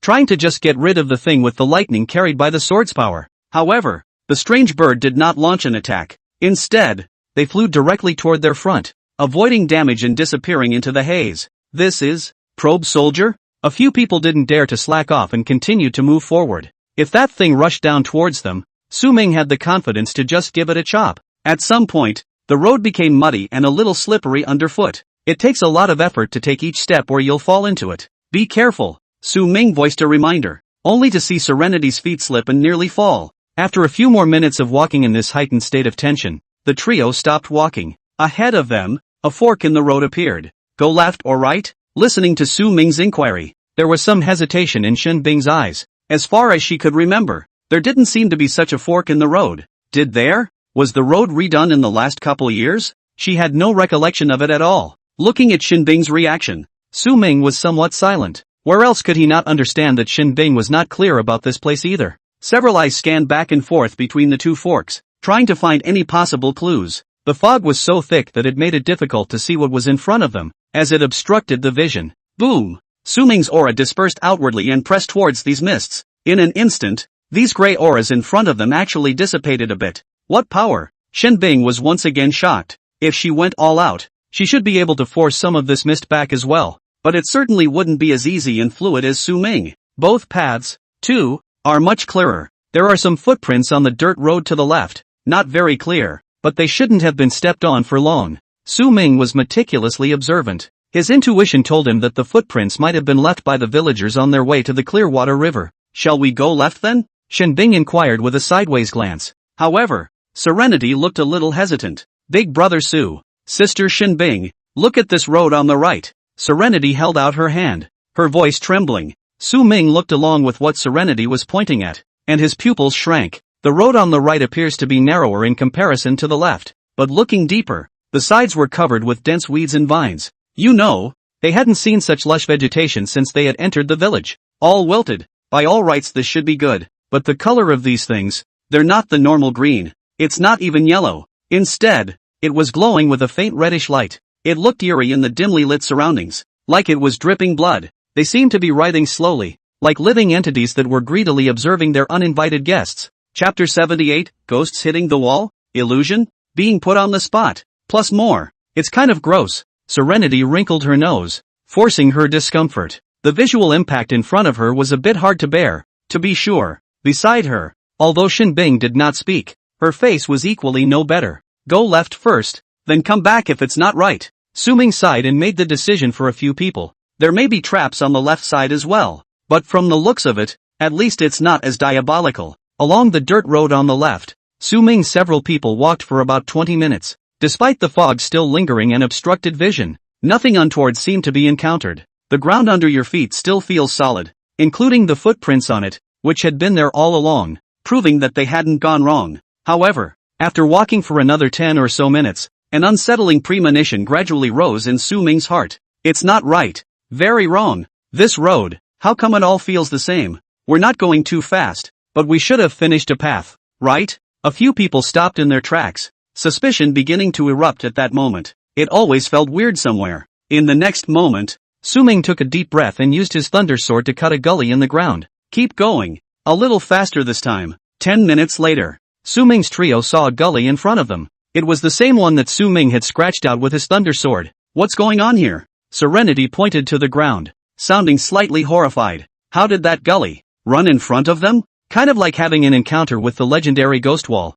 Ha! Shen Bing was also puzzled at this point. Is it hard to believe that this place is haunted? Is it really that evil? I might not have believed it before, but now that the auras are all revived, it seems reasonable to have a PIU? Thinking of this, both of them subconsciously moved closer towards Su Ming. After all, they're all girls, and they're still timid. In this situation of not knowing what to do, it is instinctive to lean on the strong. What kind of tactic is this? Directly changing the environment? If there's something wrong with this scene, my tutelage should have a scene type icon hint, right? Su Ming was similarly silent, standing in place for contemplation. A scene, once again, came to mind. Or is there anything missing or overlooked? Feeling a bit confused, Su Ming once again doubled his aura towards the surroundings to disperse the fog. But even with a clearer view, there was still no sign of anything. The path under their feet was just straight, with no sign of bending. If it's a curved path, just not large enough to be easily noticed. It is indeed possible to come out of a circle and return to the point of origin, but the path before us, which cannot be an illusion, is as straight as a straight edge. Besides, all three of us look straight, so it can't be that we're all hallucinating from whatever poisonous mushrooms we ate for lunch, can it? The three of them looked at me and I looked at you, all with some confusion in their eyes. No danger though, but to just stay stuck here, unable to walk out? Might as well have some creepy stuff to touch base with them then. Combat. Cool. It's better than waiting to die. Also at that moment, a breeze blew by with a slight chill. Wait, hallucinations? Su Ming suddenly thought of something. Before that, there was also a gust of wind. And it's a gale. At that time, a few of them walked out of the room, allowing Shenbing to lead the way towards the Qingshui River. The fog was thick. All of a sudden there was a gust of wind that blew through, carrying a mournful bird song with it. Then, a monstrous bird of enormous size hovered above their heads, its eyes flashing with a bizarre red light. Weird bird. Weird red light. That guy wasn't even a platoon. He was putting illusions on their heads. This place, it was even more uncomplicated than he had imagined. Su Ming's face turned completely cold as he began to cast the Song of the Tides, extracted from the Yi Bihai Laning fish icon. In an instant, a fish of illusion appeared in front of several people. Serenity and Shenbing's complexion tightened. They had not seen this ability of Su Ming. In the next moment, the fish of illusion let out a soft chant, and the three of them only felt that their spirits were instantly relaxed and their eyes were clear. The scene around them began to change. The road, which was originally a straight line, became surprisingly curved. How were they able to say straight before? It really has been going around in circles. It is. Serenity let out a gasp of surprise, and Shenbing also felt a bit unbelievable. We were under an illusion before. The scenes have actually always been like this. No problem. It was that strange bird's illusion that made us think, from our visual perception, that it was a straight line and then kept going around in circles. Su Ming's tone wasn't too good either. Doing the explaining. Being put on the spot and teased for so long by a broken bird makes them look foolish. Don't think about it. Go back to the intersection first. Su Ming was in the lead, leading the two of them to trot towards the previous fork in the road. It's important to get a grip. The reason why that bird had cast an illusion on them at that moment didn't feel like a coincidence. It was planned and premeditated, most likely just trying to stall. One more moment here and the danger level goes up a notch. When fighting the enemy, the most taboo thing is to fall into the rhythm of the other side. If they hadn't had the means to clear the illusion just now, they wouldn't have known how long they'd be trapped inside. What is this time's opponent? What is it? What is it? Su Ming admitted. He came to be so much more interested as he tensed. Time and time again it was a crush, albeit an easy one, but it's also too boring. If you want to become supreme, then you must experience hovering on the edge of life and death, dancing on the tip of a knife. Chapter 79. Can't get in touch? Can't call a little? The other side. River State Special Investigation Bureau. Peace. Still no contact? Wang Qian asked while frowning. Just now, Director Wang found them and told to call Su Ming. It looks like the executives want to talk to Su Ming. Might want to ask him for something, but didn't get through. At first it was still kind of unanswered. When I call again, it says it's not in the service area. It's not just Wang Qian in Longpingan. Director Wang was instantly alerted after the knowledge. The cell phone they took to Counselor Su. That was special. This aspect of the country's signal data coverage is now basically passable except for those very remote deep forests. Where has Counselor Su been all this time? Neither of them take credit with them. Also at that moment, a staff member in a white coat walked over quickly. Director Wang, even with the use of satellites, we couldn't find out Counselor Su's current location. It wasn't that they were monitoring or stalking Su Ming. Even the cell phone they took to Su Ming didn't have any problems. It's just that things are a bit urgent right now. And they checked Su Ming's cell phone mobile network related to it. In the area of their village southward of Jianzhou, Su Ming could still be detected using his cell phone to access the internet and receive and send mobile signals normally. But right after that, it just disappeared so suddenly, with no signal at all, just like it had evaporated. This thing, inside and out, reveals that something is wrong. Is it hard to run to the wrong place again? Is there really that much wrong? Director Wang, why don't I go take a look? Long Pingon snapped at this point. Even Wang Qian, who was beside him, was a bit dumbfounded. It was really exciting to follow Su Ming, and it was easy to meet opportunities. Director Wang hesitated for a moment and finally shook his head. Not yet. I don't know yet. What's going on his end? If he really has encountered some abnormality, with his strength he should be able to deal with it. If he can't even solve it, do you think it's useful for us to send people there? It's just adding casualties. Another possibility is that Counselor Su didn't want us to know where he was, and took the initiative to go there and also blocked the signal through some unique means. We might also cause him displeasure if we rush forward in this situation. All we have to do now is wait. Wait until you can make contact. And make contact at the first opportunity. Also, I'll dock with the higher-ups again right away and see if there are any instructions. Inside the village of Shimizu, it took several more minutes for Su Ming's few people to finally rejoin the fork in the road. It was now known that the left side was a roundabout. A proper trap. The only way to go today, then, is to write weirdness and danger on the plane right. Let's go. There's nothing to say. The pace of a few people was cautious. Serenity, in particular, got goosebumps looking at the writhing vines. These blood-red weeds and vines, as if sensing their proximity, squirmed even more violently. Look as twisted as you want, and your scalp will tingle. It's really, even Su Ming, in his heart, was actually no better, and his dense phobia was on the verge of breaking. Shoo! Look out! Suddenly, a vine swooped over with a cracking sound like a poisonous snake. Su Ming took a step forward and swung his sword. Nail! Sparks were shooting in all directions. These vines are tough beyond imagination. He had this long sword that sharpened iron like mud, but now he had lost his hand on the vines? His arms, moreover, were all slightly numb from the recoil. Can't even break the defense, can't even play a little bit. What the hell? Su Ming's face changed dramatically, and in the next moment, countless vines came at them, wanting to completely drown them. You can't beat it by fighting. The only option in this situation seems to be to run for your life. Big brother Su, need to hit those grasses first. Just then, Serenity suddenly let out a startled cry and reached down to point at those red weeds below. Grass? Su Ming made an instant decision at the moment of crisis. Serenity should have meant to say, fix those grasses before you can break the game. Although he didn't know how Serenity could tell, he could only beat a dead horse and choose to believe it now. Only, these vines were extremely fast and numerous, like a rain of arrows in the sky, and those weeds on the ground, again, are extremely numerous and extensive. Even if he turned on the phantom raid and wanted to clean it up, it was still a bit too late in time. In the nick of time, the air around Su Ming suddenly distorted. The hourglass of time and space that radiated the light of the stars appeared in his hand. The shedding is real, but at the critical moment, it doesn't matter that much. The grains of sand in the hourglass fall slowly and orderly. Each falling grain of sand seems to carry the weight of time. Slow time, initiate. Around Su Ming, those blood-red vines were still fierce though, but in his eyes, their movements became as if they were slowed down. Not only that, the passage of everything around him, except what was his own, slowed. He could clearly see every blade of grass swaying, every vine stretching, as well as the two sisters, whose pupils were gradually dilating from panic. According to the theory of relativity, these things are slower, and that equates to him being faster. Su Ming did not hesitate in the slightest. His speed was utilized to the extreme at this moment, and his figure stormed. The thunder sword in his hand made a large circle on the ground. All those blood-colored weeds, all of them were not spared. At the same time, Unity Sun's voice appeared in Su Ming's mind. Rare material found red blood demon grass. At this time, Su Ming naturally didn't have the time to open the iconography and ignored it for the time being. And that hourglass of time and space was directly put away by him. There's only so much sand you can use in total. It hurt his heart to use it for even a second longer. In the next instant, the flow of time around them resumed its normalcy. Those weeds on the ground directly became charred and exploded. The baptism of thunder and lightning power that he had endured earlier exploded in an instant. Apparently it's all ruined. And those vines that attacked, which were originally red and about to drip blood, became a bit gray at this moment. Even that sense of oppression instantly plummeted. And the reason is simple. They lose the draw of the red bloody grass on the ground. It's the equivalent of a fish out of water and a bird without wings. Humph. These vines had already invaded Su Ming's face,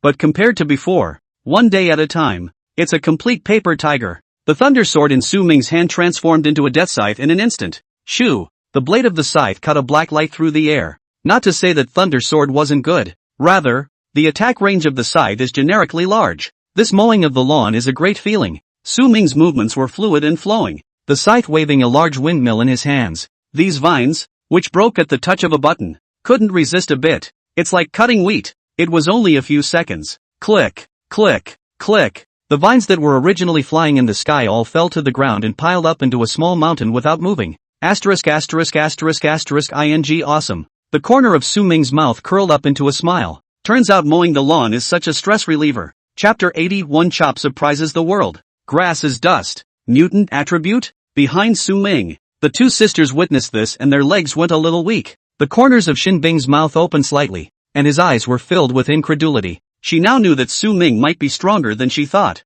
but I didn't expect it to be this strong. Stronger than she knew. The original fatal crisis was easily resolved in a flash? Not only that, the scythe, which was bubbling with black light, overflowed in a way that made her heart palpitate. Is this another spirit soldier? Su Ming. He has two spirit weapons by himself? And it felt like this scythe was even more terrifying than the previous thunder sword. Not only that, just a moment ago, both she and Serenity, too, saw the hourglass-like contraption that appeared in Su Ming's hand. It's nice and sparkly. It was too late for them to think much about it, and a very strange feeling surged through their entire bodies. Then after that, Su Ming's figure was seen to be storming around, moving as fast as pressing the acceleration button, and his movements were as fast as a stump. One chop shocked the world, and grass and weeds were all dust. A man with that kind of speed. Shinbing's heart thumped. Being his woman should make you happy, right? Thinking of this, Shinbing looked sideways at Serenity, whose face was flushed with excitement. What was the matter with her suddenly starting to feel a little envious? The dust has settled. The crisis is temporarily lifted. In Su Ming's mind, 2 other messages had appeared earlier. Successfully slayed Lord-class creature, Blood Vine Demon Worm. 50 bonus points for the first kill of a Lord-class creature. Tadako didn't have a particular tone this time. After all, he had already killed even epic and legendary creatures. He did encounter 2 Lord-class creatures before. One was an orange cat he used to glean downstairs in the neighborhood. The other was a steamed sea bass eaten in a restaurant. So, it's really the first time you've killed a Lord-class creature. 50 points isn't a lot, but it's barely enough, and it's better than nothing. The main reason this thing is a bit of a pain in the ass is because of its special mechanism. Su Ming looked at the vines on the ground and had some heart palpitations. I just didn't realize that this vine wasn't a plant, but was counted in the category of living things. Thinking of this, Su Ming turned back and looked towards Serenity. At the same time, Serenity and Shinbing both stepped forward. Several people didn't bother to mention the hourglass secret, but in the minds of the 2 sisters, after a brief moment of stupefaction, there was already a guess. That hourglass. It seems to be able to affect time. As unbelievable as it sounds, it seems to be the truth. Serenity, how did you know there was something wrong with that grass? Su Ming opened his mouth at this time, somewhat curious. If Tranquility hadn't made a discovery in the first place, they might really not have it so easy nowadays. It can even be very lousy. Life and death. Hearing Su Ming's slightly praising inquiry, Serenity's small face blushed. Well, still, Big Brother Su taught us well. You were telling me to water and feel nature, so I intentionally let my aura go to get closer to these plants and flowers and have some experience. Before that, I subconsciously sensed my aura to them as well. Those disgusting grasses and these vines seem to be vaguely connected. And when your thunder sword collided with the vines, that connection seemed to go deeper. It was very obvious. Like a transfer of power. Listening to Serenity's explanation, Su Ming's heart was shocked. He wanted to snub Serenity as a toolman at that moment and water her spirit sun god tree. And she actually practiced? A really big epiphany. And actually applying it to real combat? More or less an exaggeration. What kind of counterintuitive enlightenment is this? On the side, Shinbing's complexion was also somewhat complicated. At first, she thought Serenity was love-brained and being swindled, and laughed at her for being so jolly when she was doing hard labor for others. But in the present day, she realized that she had been really wrong and self-righteous. Serenity follows the real big man. This big guy is really teaching Serenity stuff too. After all that, she's the real clown. She had previously questioned Su Ming, arguing that he was holding back Serenity, saying he didn't deserve. Now that I think about it, guilt and shyness instantly surged into Shinbing's mind. It burned a little on my face. No, I must find a chance to properly apologize to Su Ming. How come it feels like the most useless of the 3 right now is me instead? As much as she hated to admit it, it seemed to be the truth. She currently plays the role of driving and guiding the toolman. Perhaps it's time for me to drop the company stuff completely and see if I can live in Su Ming's villa? Isn't there a spare room in that villa? The 3 of them had different thoughts as they continued to walk on the trail. Shinbing, in particular, didn't know what he was thinking about, and his complexion changed dramatically. Su Ming tried to control the use of his aura as much as possible while ensuring basic safety. Just because you've solved the creepy contraptions doesn't mean it's safe. Now these are just appetizers. The main meal is yet to come, and Reiki must be distributed properly. He's better. If you give a hit and run out of blue, your flesh strength is still online and you can go for a touch. As for those other 4 runners, if their physical fitness didn't keep up, they wouldn't be much stronger than an ordinary person after their aura was depleted. As he walked, Su Ming checked the new iconography in his mind. One is a material class icon. One is a creature class icon. Material class illustration. Red blood demon grass. Category, mutant attributes. Red blood demon grass. An evil plant bred in the place where blood and darkness meet. They are found in cold corners, drawing on the darkness of the night and the blood of living beings, and their leaves are as red as if they were dyed in blood, emitting a mesmerizing dark red glow. The presence of red blood demon grasses often signaled ominous and dangerous surroundings. They formed a bizarre symbiotic relationship with the blood vine demon insects, relying on each other and growing together. After reading the introduction, Su Ming's heart sank. A mutated attribute. It was the first time he had seen it, and with that attribute in place, there seems to be no other attribute? Singularity often means dominance. Its presence often signals ominous and dangerous surroundings. Su Ming's heart became even more uneasy. The villagers here. Something may have really happened. Extract icon rewards. Su Ming did not dare to delay and hurriedly extracted it. Extract the red blood demon grass icon. Charisma +2. Ha! Su Ming was slightly stunned. This mutant attribute. He couldn't figure out how it was related to charisma. The charm. What the hell is the point? Of course, now was not the time to think much about it. Open the new creature icon. Biological class illustration. Bloodvine demon bug. Category, mutant attribute. Hybrid. Assassin. Rank, Lord creature. The bloodvine demon bug possesses both the growth characteristics of a plant and the mobility of a living creature. By drawing on the constant flow of blood chi from the red blood demon grass, it thus gains unusually strong vitality and aggressiveness. The vines were like blood-red chains, with a hardness that far exceeded steel, cutting through the air like sharp blades, with tips so sharp that even solid rocks could be easily torn apart. Once provoked, they are extremely difficult to deal with. Fruity. After reading the illustrations, Su Ming felt something in his heart. It was really right for serenity. To resolve this blood vine demon insect, it was to first resolve the red blood demon grass, because this mechanism exists. It's not a problem to treat it as an epic, or even legendary creature if the mechanism isn't surveyed. That power and defense. It's overbearing, and this thing was the same as the red blood demon grass with that fishy mutated attribute. On top of that, a whole new category has emerged, the hybrid. Chapter 81, The Villagers. Alter. Burn yourself. Crazy plus. What's a hybrid? Is it also a type of profession? Su Ming's eyes flickered, somewhat confused. It was already known earlier that the tie effects of the profession classes required 5 of the same profession to be opened at the lowest level. Others, like the dark attribute icon and wood attribute icon, 3 of them will open the first level of the icon effect. Not quite. This occupational class iconography seems to be a step above. Extract the bloodvine demon bug icon reward. Su Ming took a deep breath. Skillful. Extract the bloodvine demon worm icon and gain the ability Red Blood Frenzy. Red Blood Frenzy. By burning blood, the user's potential is stimulated for a short period of time. All attributes will be increased by 50% within 5 minutes, and the attack carries a drawing effect, drawing the opponent's blood to replenish its own vitality. At the end of blood burning, all attributes drop by 90% for 12 hours. This, Su Ming was a little surprised in his heart after reading the ability introduction.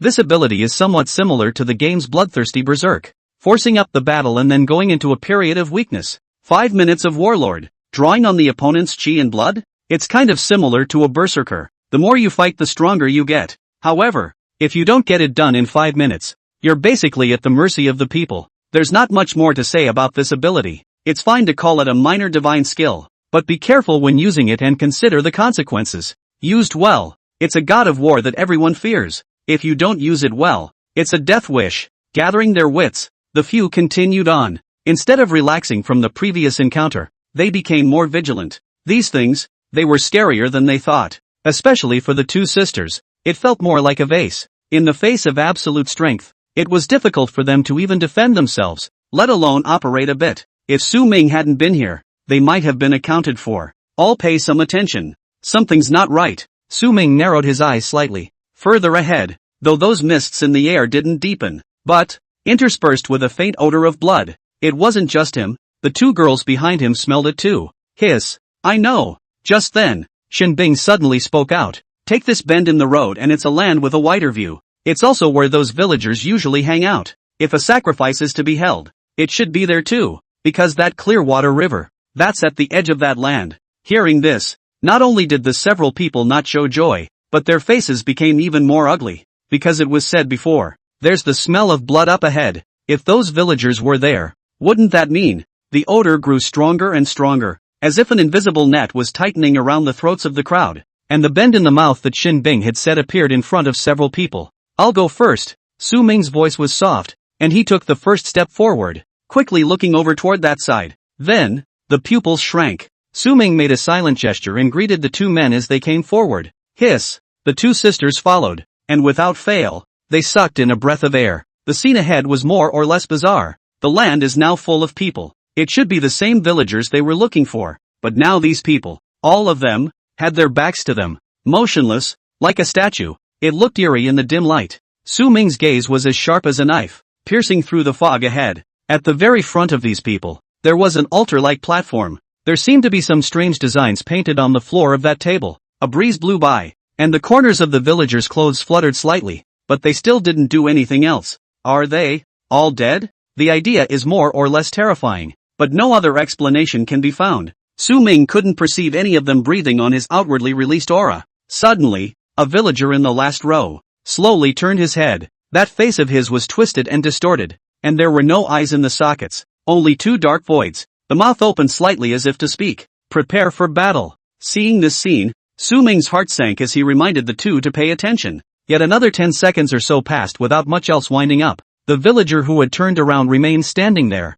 The rest of the villagers also remained with their backs to them, not moving. Su Ming thought that it would be like in the land of Wrong Hollow before, when these people suddenly went crazy and came to attack them. TSK. Get up there. Su Ming couldn't help himself and stepped forward with the two, trying not to make too much noise. Caution is necessary, but you can't look ahead and delay the moment for nothing. The longer it drags on, the worse it could get. A few people came to this villager. River God. The river god comes down. This time, they finally heard what the villager was muttering. The river god descends? Suddenly, a chilly wind suddenly blew by, carrying an even stronger smell of blood straight to the nostrils of several people. A grayish-black smoke surged from the altar in front of them. Those patterns on the ground floor were emitting ethereal light. Under the smoke and light, a blurry figure slowly emerged. It's hard to see, and it doesn't seem to have a solid body. It's like a combination of water and mist. Behind this altar, there was originally that crystal clear water river, but in these days, it becomes dark brown and dirty. It was as if thick plasma was slowly flowing, emitting a sickeningly fishy odor, more like a river of the underworld. With the change of heart at the altar, those blood waters seemed to be alive as the water columns rose up to the sky. The waves surged, transforming into a blood-colored python that poured towards the blurred figure on the altar. Stay here and watch yourselves. Su Ming's voice was firm and decisive, and a resolute light flashed in his eyes. Shen Bing and Serenity wanted to say something else. However, Su Ming had already rushed out, and his scythe was once again transformed into a thundersword that specialized in breaking evil spirits. Currents twine and crackle. His speed was extremely fast, like a bolt of lightning that cut through the gloomy space. No way. The figure at the altar's aura was becoming stronger and stronger. Each injection of the blood-colored python made it more solid and terrifying. The consequences are unimaginable if not stopped immediately. At this time, if you are still dry standing and talking about martial arts, it is true. In the meantime, these villagers finally made a move. It wasn't coming at them as they had feared earlier. Still with their backs to them, only their bodies began to tremble, and strands of blood-black aura drifted out from their surfaces. These aerosols were like thin threads that were attracted to the figure on the altar. It eventually converged into a stream of black smoke and surged over in a brain. Although Su Ming saw the scene, the pace of his forward charge did not slow down in the slightest. Flop! Flop! The villagers around him, as if they had been drained of their last bit of usefulness, fell to the ground. A body fell. The sound was but clear in the oppressive atmosphere, as if it were the drumbeat of death. They were completely and utterly empty shells, bereft of soul, dried up and fragile. Su Ming's eyes, even colder. Whatever the hell that guy was, it really deserved to die. All that fell were lives that had been alive. A whole village of people, just gone? Chapter 82 Pupil of True Vision. Weakness Detection. Energy Flow Perception. The lightning on the thunder sword became even more furious, as if it was a reflection of the firm beliefs in his heart. The wind whistled in his ears. The figure at the altar grew stronger and more solid. Su Ming's speed did not decrease, and his thunder sword violently stabbed out, pointing straight at the altar itself. You have to cut down the grass to get to the bottom of the problem. Destroy the altar directly and get to the root of the problem. It was also at this time that Unity Sun's voice came out again. Current assassin profession icons: 5. Phantom Cat Demon, Void Rift-Toothed Mosquito, Dark Eclipse Winged Bat, Phantom Fox Pup,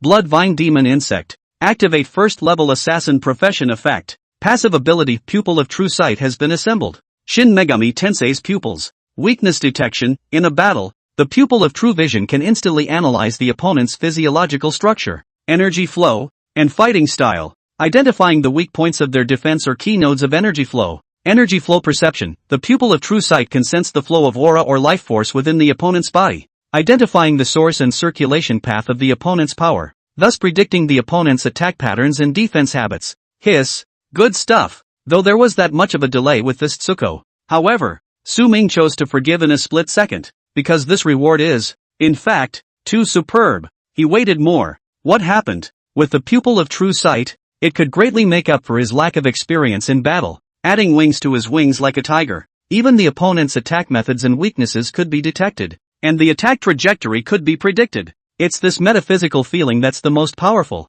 In the depths of Su Ming's pupils, it was as if two tiny black flames were lit up in the shape of a hooked jade. The light wasn't blinding, but it was profound, as if it could see into all the secrets of the world. Also at that moment, he rushed to the altar. Break me! The thunder sword slashed at the edge of the altar with a thunderous momentum. However, the expected blow-up didn't happen. A deep black light erupted out of the cracks in the altar with great speed. Like a living tentacle, it wrapped around Su Ming's entire body. What the hell? Su Ming was horrified in his heart. Black light flowed and formed a huge light shield. Su Ming felt himself being pulled by an irresistible force. As the darkness receded like a tidal wave, Su Ming's vision gradually cleared up. He himself was standing in a void made of black light. All around was an endless darkness, with only black light flickering like the most distant galaxies in the night sky. It feels a bit like my phantom pupil domain. Subspace. Su Ming quickly reacted with vigilance in his eyes. In front of Su Ming, black light slowly condensed. Almost instantly,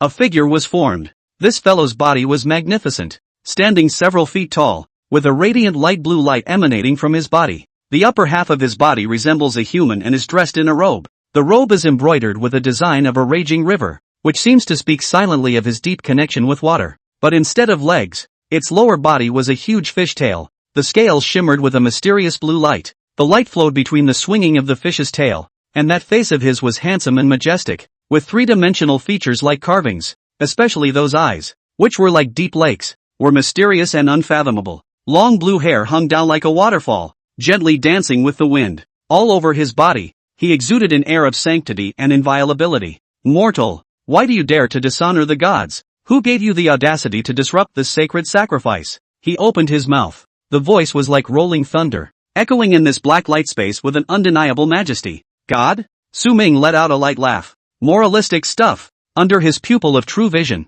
the figure was not as flawless as it seemed. This guy's circumference was actually entwined with strands of imperceptible black gas. These black chi were like tiny snakes, twisting between the hem of his coat and his long hair. Cold and evil. How dare you call yourself a god with this kind of stuff? And you deserve it? Looking at Su Ming's reaction, the river god seemed to become even angrier. His brows furrowed. Bold mortals, how dare you speak out of turn like that? I am the god who blesses this land. How can I allow you to slander it? Because of me, this land is in good weather. I keep the people in peace. Why am I not worthy of being a god? I am the river god here. His voice echoed in the black light space, and a wave-like pressure followed. This mighty pressure had form and quality, carrying a surging power. Su Ming's face changed slightly. The speed and ferocity of this pressure made him feel an unprecedented pressure in an instant. You can't hide. You can only fight it. However, when he mobilized his aura and was actually hit by this pressure on his body, it was a bit strange. He felt just a hint of coolness. It was as if it were a breeze on a summer's day, but it did not bring any harm or oppression. What the hell? Play? Su Ming was a bit stunned, gazing at his hands and feeling the power flowing within him. It didn't seem to be any different than before, but rather a lot more comfortable. What he didn't notice was that a hint of surprise and alarm flashed across the river god's eyes on the opposite side. His mighty pressure was coalesced by the piety and awe of the believers over countless years. This power had caused countless living beings to tremble before him and fall to their knees, not daring to resist in the slightest. In his conception, Su Ming could only be like a boat struck by a raging storm in the face of this power of faith, being mercilessly devoured. However, not even the corners of his coat blew, and his demeanor was unruffled.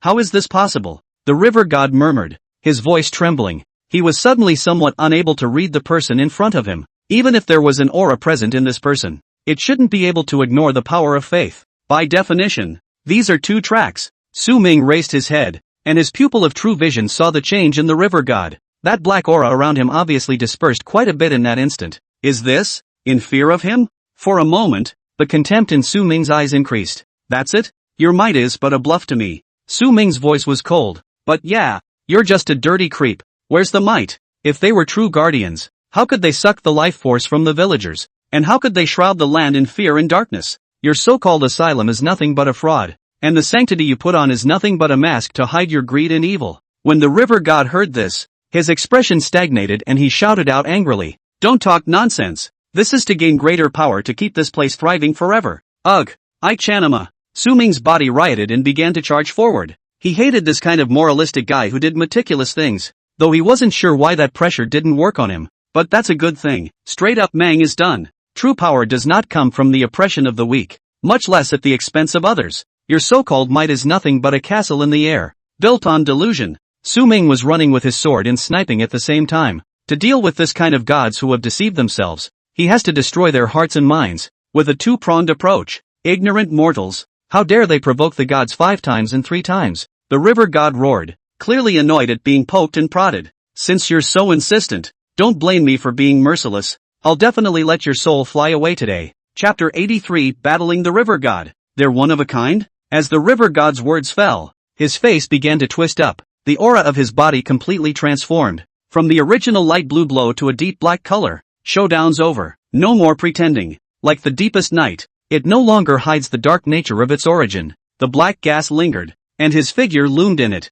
like a demon coming out from the depths of hell. In his hand, a scepter slowly coalesced, more like the legendary Poseidon trident. The body of the halberd was made up of grayish-black mist, and it was inscribed with ancient patterns. These patterns, Su Ming had seen before on the floor of the altar. Each pattern seemed to contain endless power. The tip of the trident shimmered with a reddish-black light, as if it could tear apart anything that stood in its way. The river god raised his trident high, his black aura around him raging like a gale. His long hair flew wildly, and his eyes were filled with madness and determination. Mortal, die! The river god roared, his voice deafening. As the trident swung, it brought up a harsh gust of wind and stabbed fiercely towards Su Ming. Su Ming faced the river god's movements without fear in his eyes and remained calm, like a meteor that cut through the darkness. His body was athletic and powerful. This guy, he felt like he could touch it, because this so-called river god had 2 scents on him. A kind of gray mist that he was familiar with, and another kind of contraption that was of the same origin as that mighty pressure just now,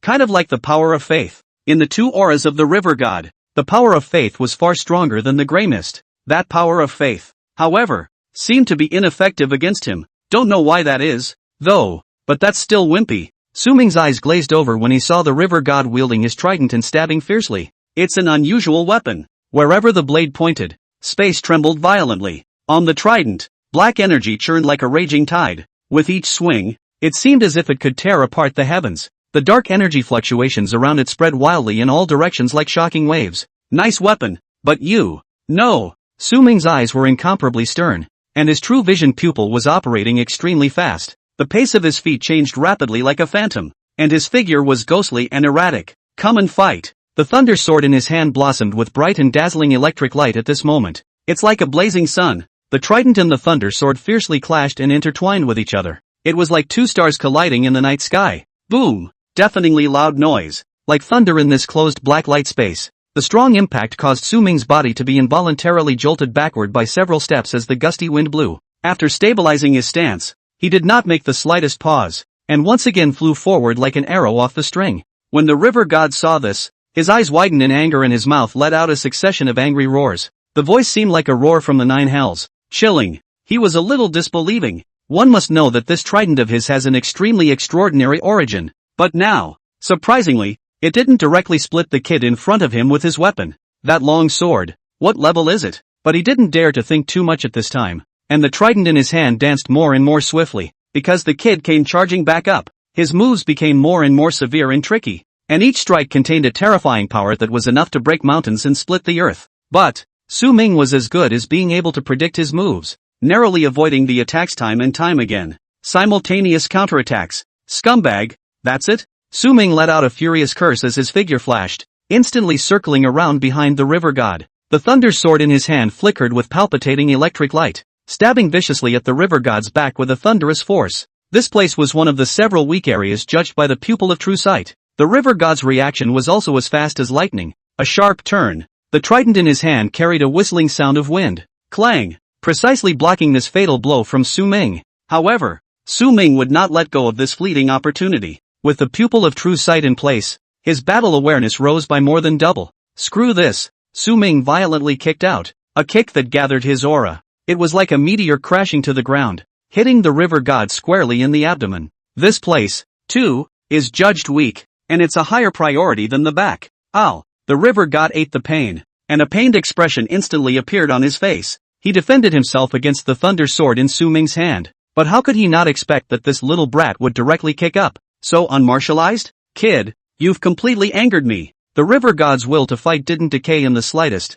but was instead inspired to become even more frantic. This kid, challenging God's might, only to see him slam that huge trident into the ground. In an instant, a majestic and incomparable dark energy surged out from the depths of the earth. It swept towards Su Ming like a black dragon. Su Ming was undaunted as his figure leapt high into the air and made a dashing turn to avoid this powerful dark energy impact. At the same time, both hands gripped the thunder sword tightly and poured their own aura into it crazily. The electric light on the thunder sword instantly skyrocketed, as if it was going to light up the entire world. Go! Su Ming shouted angrily and slashed down fiercely towards the river god with a heaven-opening force. With this sword, it was as if it was going to split the entire space in two. Endless lightning power roared out like 10,000 horses galloping, colliding fiercely with that dark energy and devouring each other. For a moment, there was a stalemate. How can it be? The river god's expression grew more and more horrified. He really didn't understand, and a little aggravation at the same time. His current sparring with this kid relied entirely on his own strength.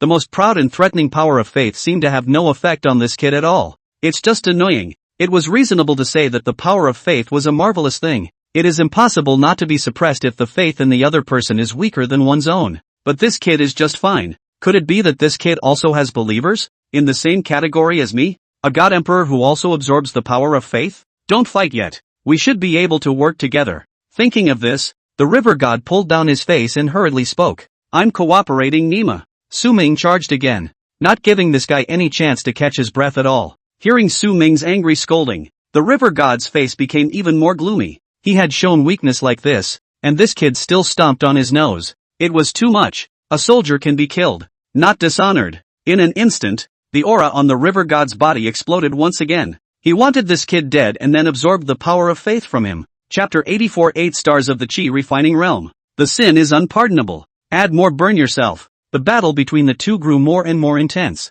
The entire black light space was shaking under this impact, as if it would collapse at any moment. Su Ming's clothes had long been drenched in sweat and his hair was disheveled. His eyes, however, remained firm as iron. He couldn't afford to lose face if he was ed over by something like this. The river god had also killed his eyes at this time, and the black aura on his body was like rolling smoke that grew thicker and thicker, almost enveloping his entire body. He was in a real hurry. The kid had scratched down on him several times, and he didn't cut the kid once. It was clear that it would only take a single click to potentially disable the kid, but he just couldn't touch it. Bang! In another stone-cold collision, Su Ming and the river god each flew backward tens of feet. Su Ming panted heavily, his sweat pouring down like rain. However, his eyes were burning with an even more exuberant fire of war than before. This guy across the street, strong, but the strong ones are limited. He could sense that there was a stronger aura about the guy, but it had no effect on him. Is it my special physique? He didn't understand, but didn't dare drag it out. In case it suddenly went into effect, then he really couldn't beat it. The river god's face was hideous, as if an evil spirit had appeared in the world, roaring loudly, "Mortal, I'm going to give you one last chance to get out of here, and I'll forget about it." The corner of Su Ming's mouth rose slightly, revealing a touch of disdain. Your mouth is much harder than your strength. After saying that, Su Ming once again stepped forward, his body's aura steeply surging like a volcano erupting. His aura was almost gone too, but so what? Take it or leave it. And the thunder sword in his hand was once again replaced with the death scythe at that moment. The thunder sword doesn't have much energy left for a short time. The scythe, however, is still basically full of blood. That's the benefit of having a lot of gear. Ignorant mortal, you challenge not only me, but the order of this world. It's going to be something big. The river god roared angrily, obviously a bit flustered. This kid, he was really planning to be immortal with him. Order? What you call order is nothing but a synonym for oppression and fear. I don't like it. The death scythe in Su Ming's hand flickered with an ethereal light, as if it was longing to painfully drink the blood of his enemies. Today, you must die. The river god's eyes widened as the black aura on his body surged and rolled like a raging tide. The black aura coming from Su Ming's scythe made even his heart palpitate. You still say you're not in the same category as me. This scythe of yours, hasn't it absorbed a lot of blood chi as well? What kind of saint are you pretending to be? Isn't it good to cooperate? The big deal is to give you a big head start. Together, it's not impossible for us to want to impact a higher realm. There are still quite a few places around that can be cultivated into believers. I already have a plan to split it with you directly. The river god was truly scared of the fight and had to beg for softness first. The power of faith was having no effect, and he was genuinely a bit exhausted. However, he didn't notice that Su Ming's face turned even colder after hearing this. This kind is actually called in the same category as him? Insult him like that? The villagers had fallen one by one around him earlier. A scene he couldn't forget even now. The massacre of innocents is an unforgivable crime. A hint of determination flashed in Su Ming's eyes, and his breath climbed to its peak at this moment. How the hell did he dare? Unity. Change all 50 points and add all of them to your strength. The host has successfully broken through the 7 stars of the Chi Refining Realm and reached the 8 stars of the Chi Refining Realm. In his head, Unity's prompting voice was directly ignored by him. All he wanted now was for the scumbag to die. The cycle of karma and retribution. You acquire power by unrighteous means, and you will eventually be consumed by that power. The river god's face twisted as the trident in his hand swung violently, and black energy roared like a black dragon as it lunged at Su Ming. Su Ming's figure shifted, but the scythe was covered with a layer of brownish-green aura. This was when he used the ability of the Dark Eclipse Winged Bat icon. Paralyzing Toxin. Interferes with and paralyzes the flow of your opponent's breath. As the scythe slashed through, the black dragons that the river god had manifested were cut off one by one and dispersed into nothingness. Your struggle is but in vain. Su Ming coldly drank. His figure suddenly disappeared in place, and the Phantom Shadow Assault was activated. When he reappeared, he was already at the top of the river god's head. What? The river god was shocked in his heart, feeling an unprecedented crisis. This scythe, how is it even more terrifying than that thunder sword? Su Ming raised his scythe high, and the aura of his entire body converged at one point. End it, little fish demon. And a god? I shucks. His voice was not loud, but it was like a thunderous explosion that came with the spectral sharpness effect. The scythe slashed at the river god's head with a destructive force. The river god's body shook slightly and quickly regained its clarity, letting out a furious roar as his trident fiercely met him. He couldn't dodge it, but he could fight it hard. The two forces collided in the air, erupting in a dazzling light, and the entire black light space trembled under the force. Rumble! With a loud roar, the ground began to crack, countless cracks spreading as if the entire world was about to collapse. The river god's trident began to tremble under this force, and his body began to shake. What? That's impossible. The river god was horrified in his heart. Right in the middle of this sparring match, he suddenly felt that his aura had been weakened, and he could only exert 50 to 60%. It's not right. While the effects may not be long-lasting, in this kind of sparring, the genus is deadly. Obviously, this was Su Ming's paralyzing toxin taking effect. Asterisk asterisk asterisk asterisk is with a bad brain. The art of war, do you understand? Su Ming's attack didn't stop. The scythe was like the tentacles of the god of death, constantly waving. Take him while he's sick. Each chop caused the river god's defense to falter. This sudden disorder of the aura completely broke his rhythm. Su Ming's scythe was like the strokes of the god of death, drawing the final judgment in the black light space. The river god tried to resist, but Su Ming's attack was like a raging storm. Continuous. Defeat is assured. No, I am a god. How dare you? The river god's roar was tinged with despair as the trident finally cracked under Su Ming's continuous attacks. Su Ming was unmoved, his eyes as cold as ice, his scythe chopping one after another. Bang! The trident finally couldn't support itself under Su Ming's attack, and a crisp breaking sound came out, turning into two. It still wasn't as hard as the death scythe conjured by the key of nothingness. No, how can that be? An unprecedented fear appeared on the river god's face. In the next instant, he felt a sharp pain that tore through his soul. The breaking of the trident brought a huge backlash to him, and his breath instantly shriveled. It was a far cry from the high and mighty and indifferent at the beginning. Su Ming's scythe fell again. For once, there was no blocking. No! Spare! Rao Nima! Go bury them with them. Chapter 85, Destroying the Blue Abyss Spirit Fins. Surviving little girl? Su Ming's scythe swung out once again, pouring all of his remaining aura onto it and chopping towards the river god's neck. Swish! The river god's head rolled off and black blood sprayed out. His body, which gradually turned into several wisps of black smoke, dissipated into this black light space. Silence fell around them. What a piece of crap! And a god! Don't lose face! Su Ming gasped for air and watched the river god completely disappear, the anger in his heart finally getting a hint of calm. The spirits of those villagers in heaven should be able to feel better, right? The host has killed the legendary creature. The Blue Abyss Spirit Fins. Legendary creatures? Su Ming murmured in a low voice. This was already the second legendary class creature he had killed. Moreover, this contraption, its spiritual intelligence looked a little higher than that phantom specter fox cub. These things, the longer they grow, the harder they are to deal with. The other forerunners didn't grow as fast as I did.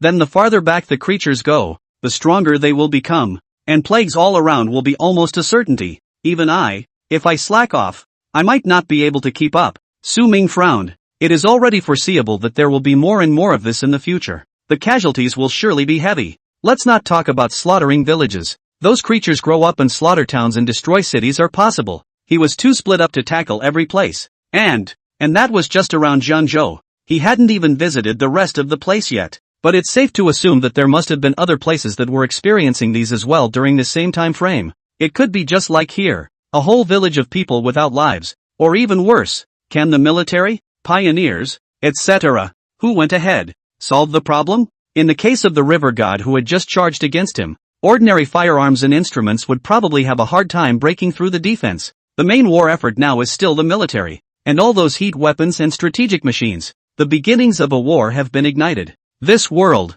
it's getting more and more chaotic. As Su Ming lamented, the black light space began to slowly dissipate. Su Ming! A quiet shout came. Su Ming looked to the side. The two sisters were standing to his left and right, their eyes filled with concern. Only after seeing that Su Ming didn't seem to have suffered any damage did they all let out a sigh of relief. The gray mist around them also began to dissipate at this moment. The altar was in pieces at some point. What's going on out there? Su Ming asked out loud. At that time, a burst of black light emerged from the altar and sucked you and that figure back and forth into it. Sister Shinbing and I rushed over, but there was nothing. We both tried to destroy this altar, but after using various means, we couldn't do it. It's as if there's a barrier, but that altar is as bright and dark as if it were breathing. Sister Shinbing and I guess that you might have fought inside, and we didn't know what to do, so we could only wait here. In just now, that altar directly exploded, and then you came out. Tranquility's little mouth blared extremely quickly, recounting the whole thing in general. Su Ming nodded.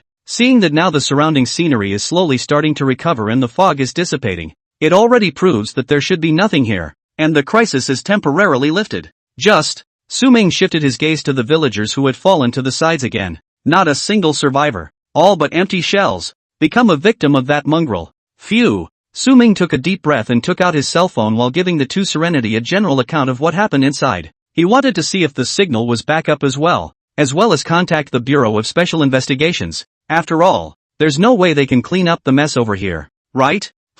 It was pretty much what he thought it would be. After those abnormal energies dissipated, the signal was indeed restored as well. Only, he had several missed calls. Director Wang, Long Pingan, and Wang Qian called. Is something wrong? Su Ming frowned and without hesitation, dialed back towards Director Wang's phone. In less than 5 seconds, the call was answered. This caused Su Ming to be slightly alarmed. This speed, is it always guarded? Off to the side, both sisters didn't interrupt and waited quietly. Now even Shinbing was completely convinced and obedient. Okay, we'll wait over here. A few minutes later, Su Ming hung up the phone. According to Director Wang, he was approached by the higher-ups for some matters, but he has not been able to get in touch with him, showing that he is not in the service area. He then checked his general location through the technical means of signal reception. Although this point made Su Ming a bit diabolical, he couldn't say anything more. After all, it wasn't specifically surveillance. It didn't materially affect his life much. Director Wang was then given orders after corresponding with the top again.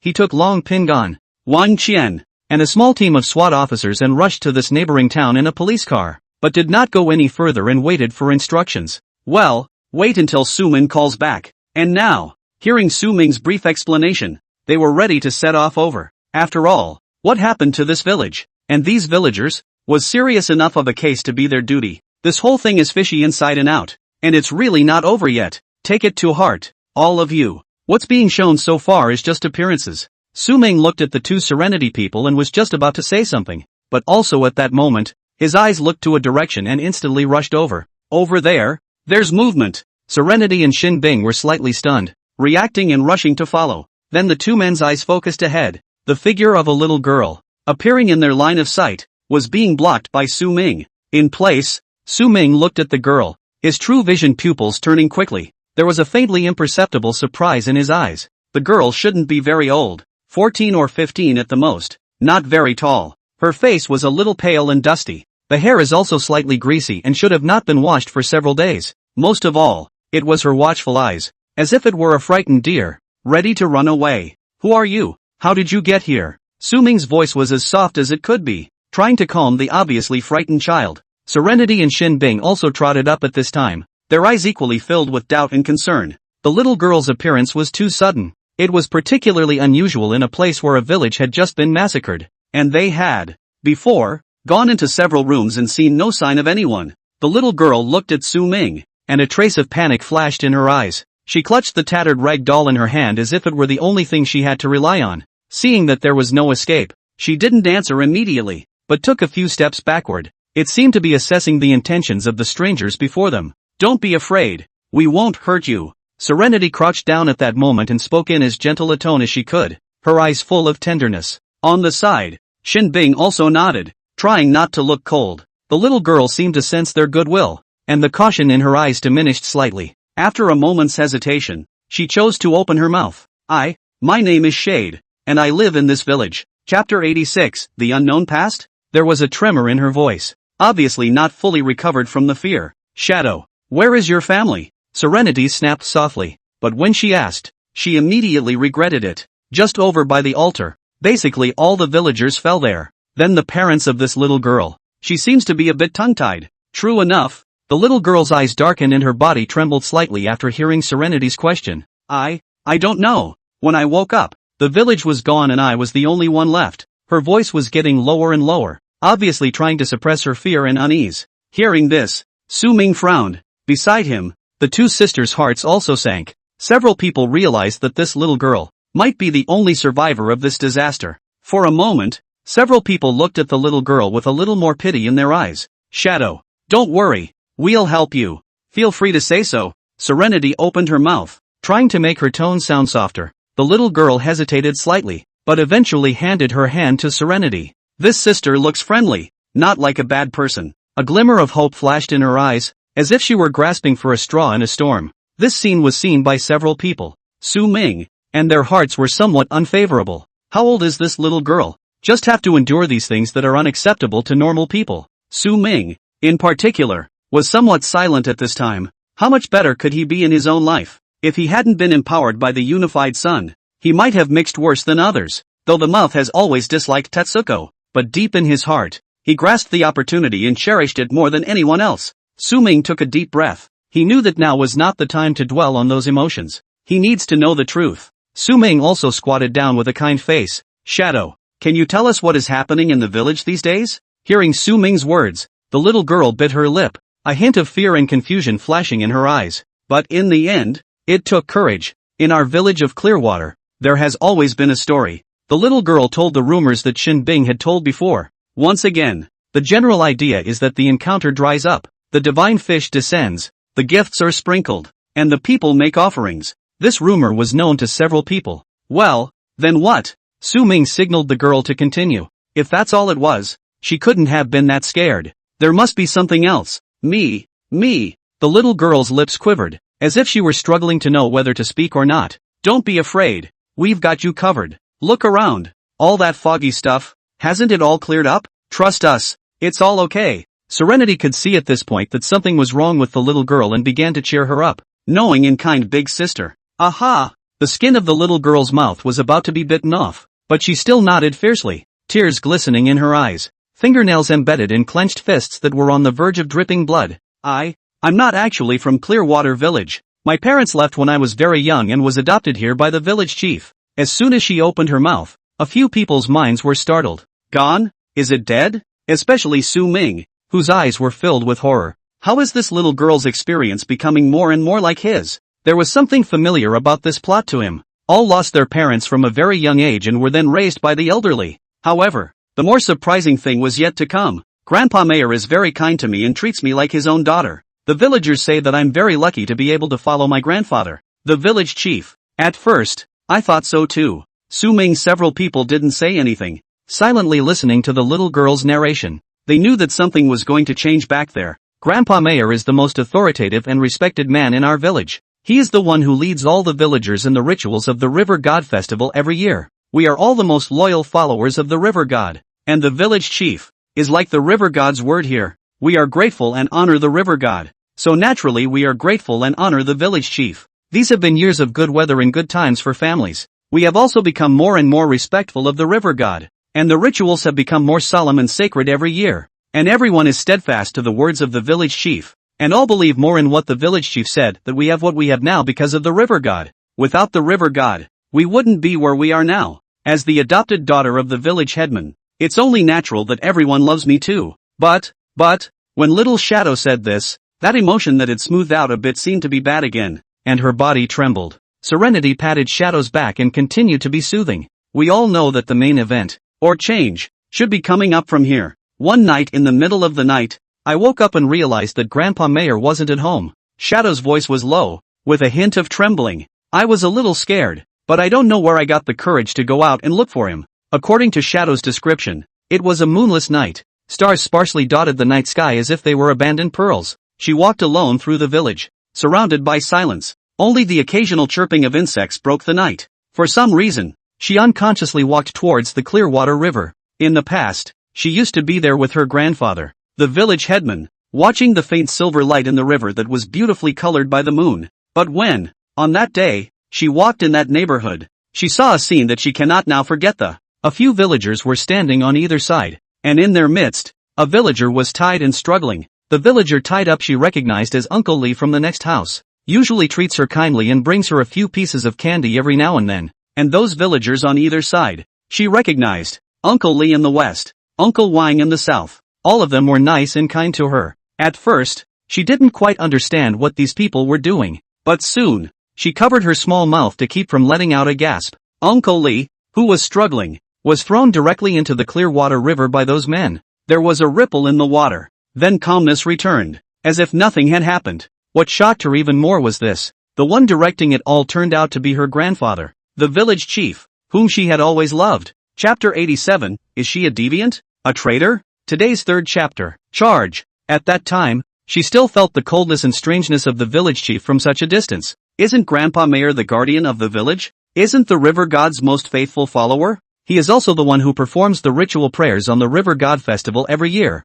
and none of the villagers have any doubts. How could you do such a thing? She rubbed her eyes several times, but that was the truth. At that time, I was so scared that I ran straight back home. I was lying in bed and I couldn't get to sleep. I don't know how long it took, but Grandpa Mayer came back and I rushed to pretend to be asleep. For a while, I felt Grandpa Mayer come to me. My heart is pounding. I don't know what's going to happen. Yet he just gently tucked me in, with gentle movements. It's not much different than usual. Hearing this, Suming's few people glanced at each other and saw the shock in each other's eyes. Put it this way, that hypocritical river god, or did he have help? The village chief, that's his wiring guy over here. Inside out, straight double brainwashing. He promised the village chief honor, status, and financial power. The village headman helped him to secretly do the means to make sacrifices with living human life. Even developed a few helpers? This means, is it really something that could come up with? Also at that moment, the little girl's head shook harder,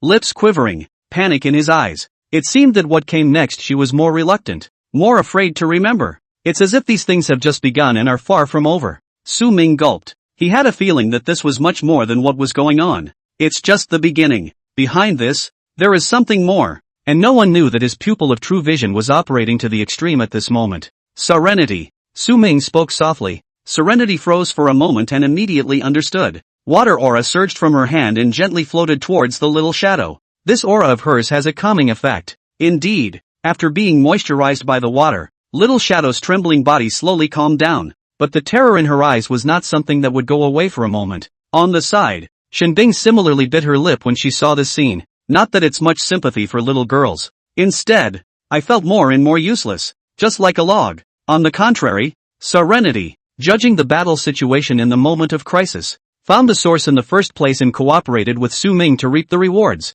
Now, there's still a way to soothe little girls. What about her? Just standing there dumbfounded. There doesn't seem to be any strengths except for longer legs. The little girl calmed down and the narrative continued. After that day, I didn't say anything, but I always felt weird around people. Even though everyone is still nice to me, I just don't feel right. It wasn't just that one night, either. When I woke up in bed and found the house alone. Several times over the years, I've run down to the river to watch, and a villager has been thrown down by them. And once the one who was thrown down was Uncle Lee, who had thrown someone else down before. Hearing this, both Su Ming and Serenity were shocked in their hearts. Throwing your own people? Did the mayor and the others implode? Why else would it be like this? Shouldn't the village chief and a few of his helpers have teamed up against the others? You're not afraid of getting upset? When Little Shadow saw the shocked reactions of Su Ming's few people, his eyes dimmed a few points more. These things were just as difficult for her to understand. I'm gradually feeling more and more alienated by Grandpa Village Chief,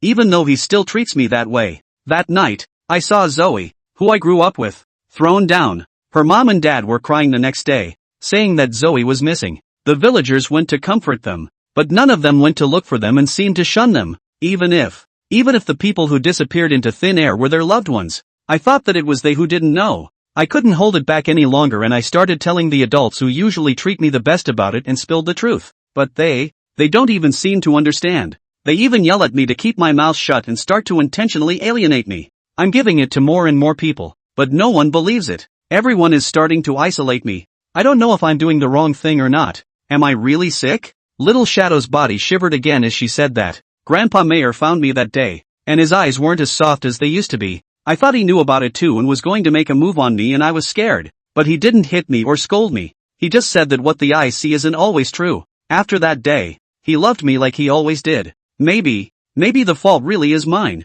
As the little girl's words fell, the atmosphere around her somewhat suffocated, especially Su Ming. His eyes were even colder to the extreme. Whether or not anyone else has heard this thing up to this point he doesn't know, but he gets it. Do those villagers really not understand? It's all about fooling yourself and playing dumb. Simply put, the river god is their wish-granting god. Over time, the people of the village became accustomed to living under the patronage of the river god. Give God credit for all this abundance and stability. And the village headman is their connector to God? Slowly and gradually, people are learning that there is actually a price to pay for maintaining such a rich and stable life. The cost of this is that periodically a person needs to be sacrificed away. However, all these people thought that the village was so full of people that the sacrifice should not go to their heads and affect their good life. They were afraid of the wrath of the gods and the good life that would never be the same. So, there was an unspoken agreement about this. How can they question it when they are the most faithful followers of God? And again, afterward, the little girl reveals this to them. This is undoubtedly a provocation to the gods and will anger them. Those wonderful things of theirs will be taken back. So the little girl became unfaithful and a traitor in their eyes. In order to maintain the status quo, and to appease the wrath of the gods, they began to ostracize this traitor. Had it not been for the fact that the little girl was the adopted daughter of the village chief, she might have been persecuted by them jointly, because she was unfaithful. She's an alien. Chapter 88, Can't See Through Her. Today's Chapter 4, Burn Yourself. Breeze blowing through. It blew a few people a little chilly. Su Ming's face was gloomy. He seemed to have a new sense of that phrase at this moment. The poor people have to be hated. These villagers, but, what can they do about it? In this climate, they have ties and a lot to think about. Who can just choose to jump out like a little girl? Without strength, it's a gun to the head. There seems to be no choice but to go with the flow. Phew. Thinking of this, Su Ming exhaled a mouthful of turbid air. It comes down to the fact that these people are too weak. Many problems still exist because the strength is not enough.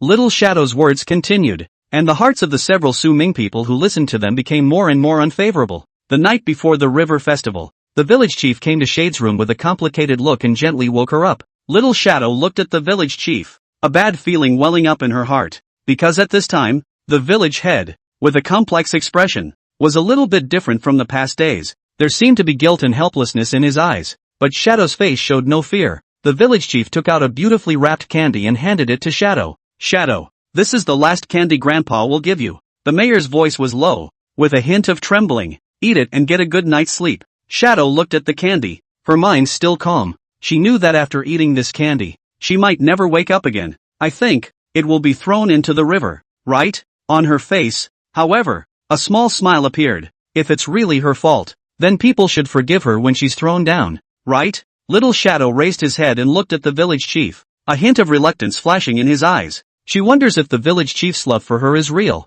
but she, in fact, had always loved Grandpa Mayor. She slowly stood up and walked over to the village chief and gave him a gentle hug. Then he took the candy and put it in his mouth without hesitation. Almost instantly, a strong feeling of lethargy struck, and Little Shadow's consciousness gradually dissipated. She felt her body getting heavier and heavier, and the scene in front of her eyes became blurry. Maybe that's the end of it. Speaking of this, Shadow lowered her head once again. What happened next? She didn't know. When she woke up again, the village was what it was today. She ran from the house then. She was terrified to see a foggy, lifeless village. Then he ran over to the side and saw Suming's few people, as well as the fallen villagers. She's afraid. She started to run away. Hence the scene earlier when she was caught up by Suming. Listen to the end of her narrative. Tears flowed from Serenity at some point and she went up to embrace Shadow. Shinbing stood by and frowned, seeming to feel the oppression in it as well. Suming was the only one who narrowed his eyes slightly. He himself seems to be worse off than the body.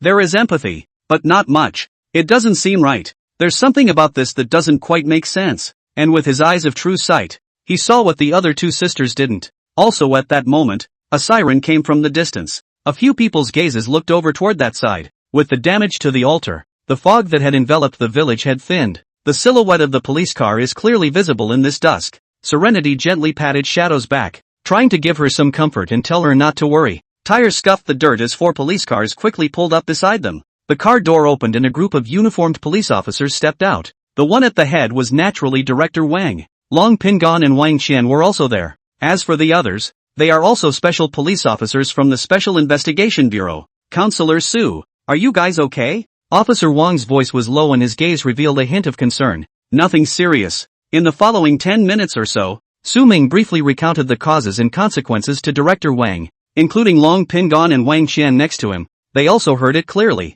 Several people's faces were extremely shocked and ugly. A village of people that just died? And where on earth did this pretentious creature come from? Can you play with human nature like that? The River God Festival should have been rumored for many years. So why would this happen at this time of year? When did all this behind the scenes start to be planned? The news was just too much for a moment, and they had some trouble absorbing it. Predictably, a bunch of executives will have to work late again tonight. Su Ming, the overtime maker, and this little girl, will she be handed over to our Bureau of Investigation first? Director Wang inquired towards Su Ming. By all rights, this little girl is inextricably linked to this village and should be handed over to them. But after all, the credit for all of this goes to Su Ming. And Counselor Su was actually higher in rank than they were, and asking for advice was the most basic form of respect. No problem. You guys take it. Su Ming nodded, while picking up his cell phone and started operating it. He then handed the cell phone screen to Director Wang. Director Wang was a bit puzzled and looked his eyes over. Then,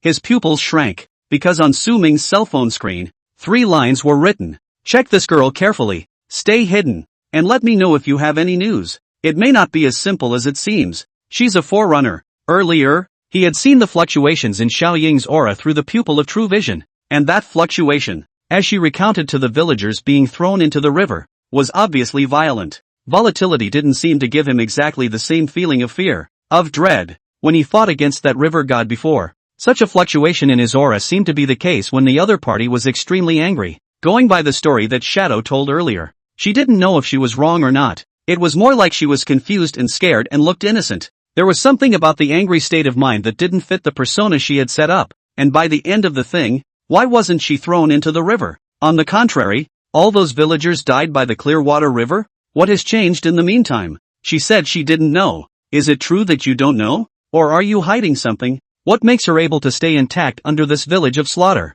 And, when they first entered this village, they walked through a number of houses. Although they didn't go from house to house, no living person was perceived at all. Generally speaking, the village chief is of high status and the house should be the most conspicuous and they should have been there. But there wasn't any little girl in it. Is it really such a coincidence that she said she woke up earlier and ran over here? Besides these, there was the most important point that Su Ming had never figured out. Why would a plank suddenly fall from the beam on the floor after they were walking out of the house at that time? Is it really windblown? Or is it because there is someone behind this? Including the strange bird that had cast an illusion on them earlier. They had not seen it again until now. Is it possible that the strange bird is not in league with the river god? Instead, he was in the company of this little girl. Thinking of this, Su Ming turned his gaze back to little Shadow who was not far away with Serenity. This little girl, he always felt a bit unable to see through. It's not easy. Chapter 89, The Deep Blue Abyss? Is it really a divine messenger? For the next hour or so, the crowd remained busy without rest. Those SWAT officers, too, began conducting door-to-door searches in teams. This includes verifying those dead villagers, reporting the information to the higher-ups, and making various records. This is a huge undertaking. The whole village is gone or involved in some kind of ritual. This kind of thing is really a bit shocking. If word got out, it would cause an uproar. Fortunately, Director Wang had made prior arrangements to bring a number of manpower to the nearby towns, and they were directly connected. Either that, or they can be the director. It's so well thought out and organized that it's hard to beat it. Su Ming also will be more information. In the scene on the finished statement, accounted for a clear. Counselor Su, I just got through to the top brass again. Originally, they were trying to find you about something, but now they've decided on the spur of the moment to focus on Clearwater Village first. Director Wang looked serious.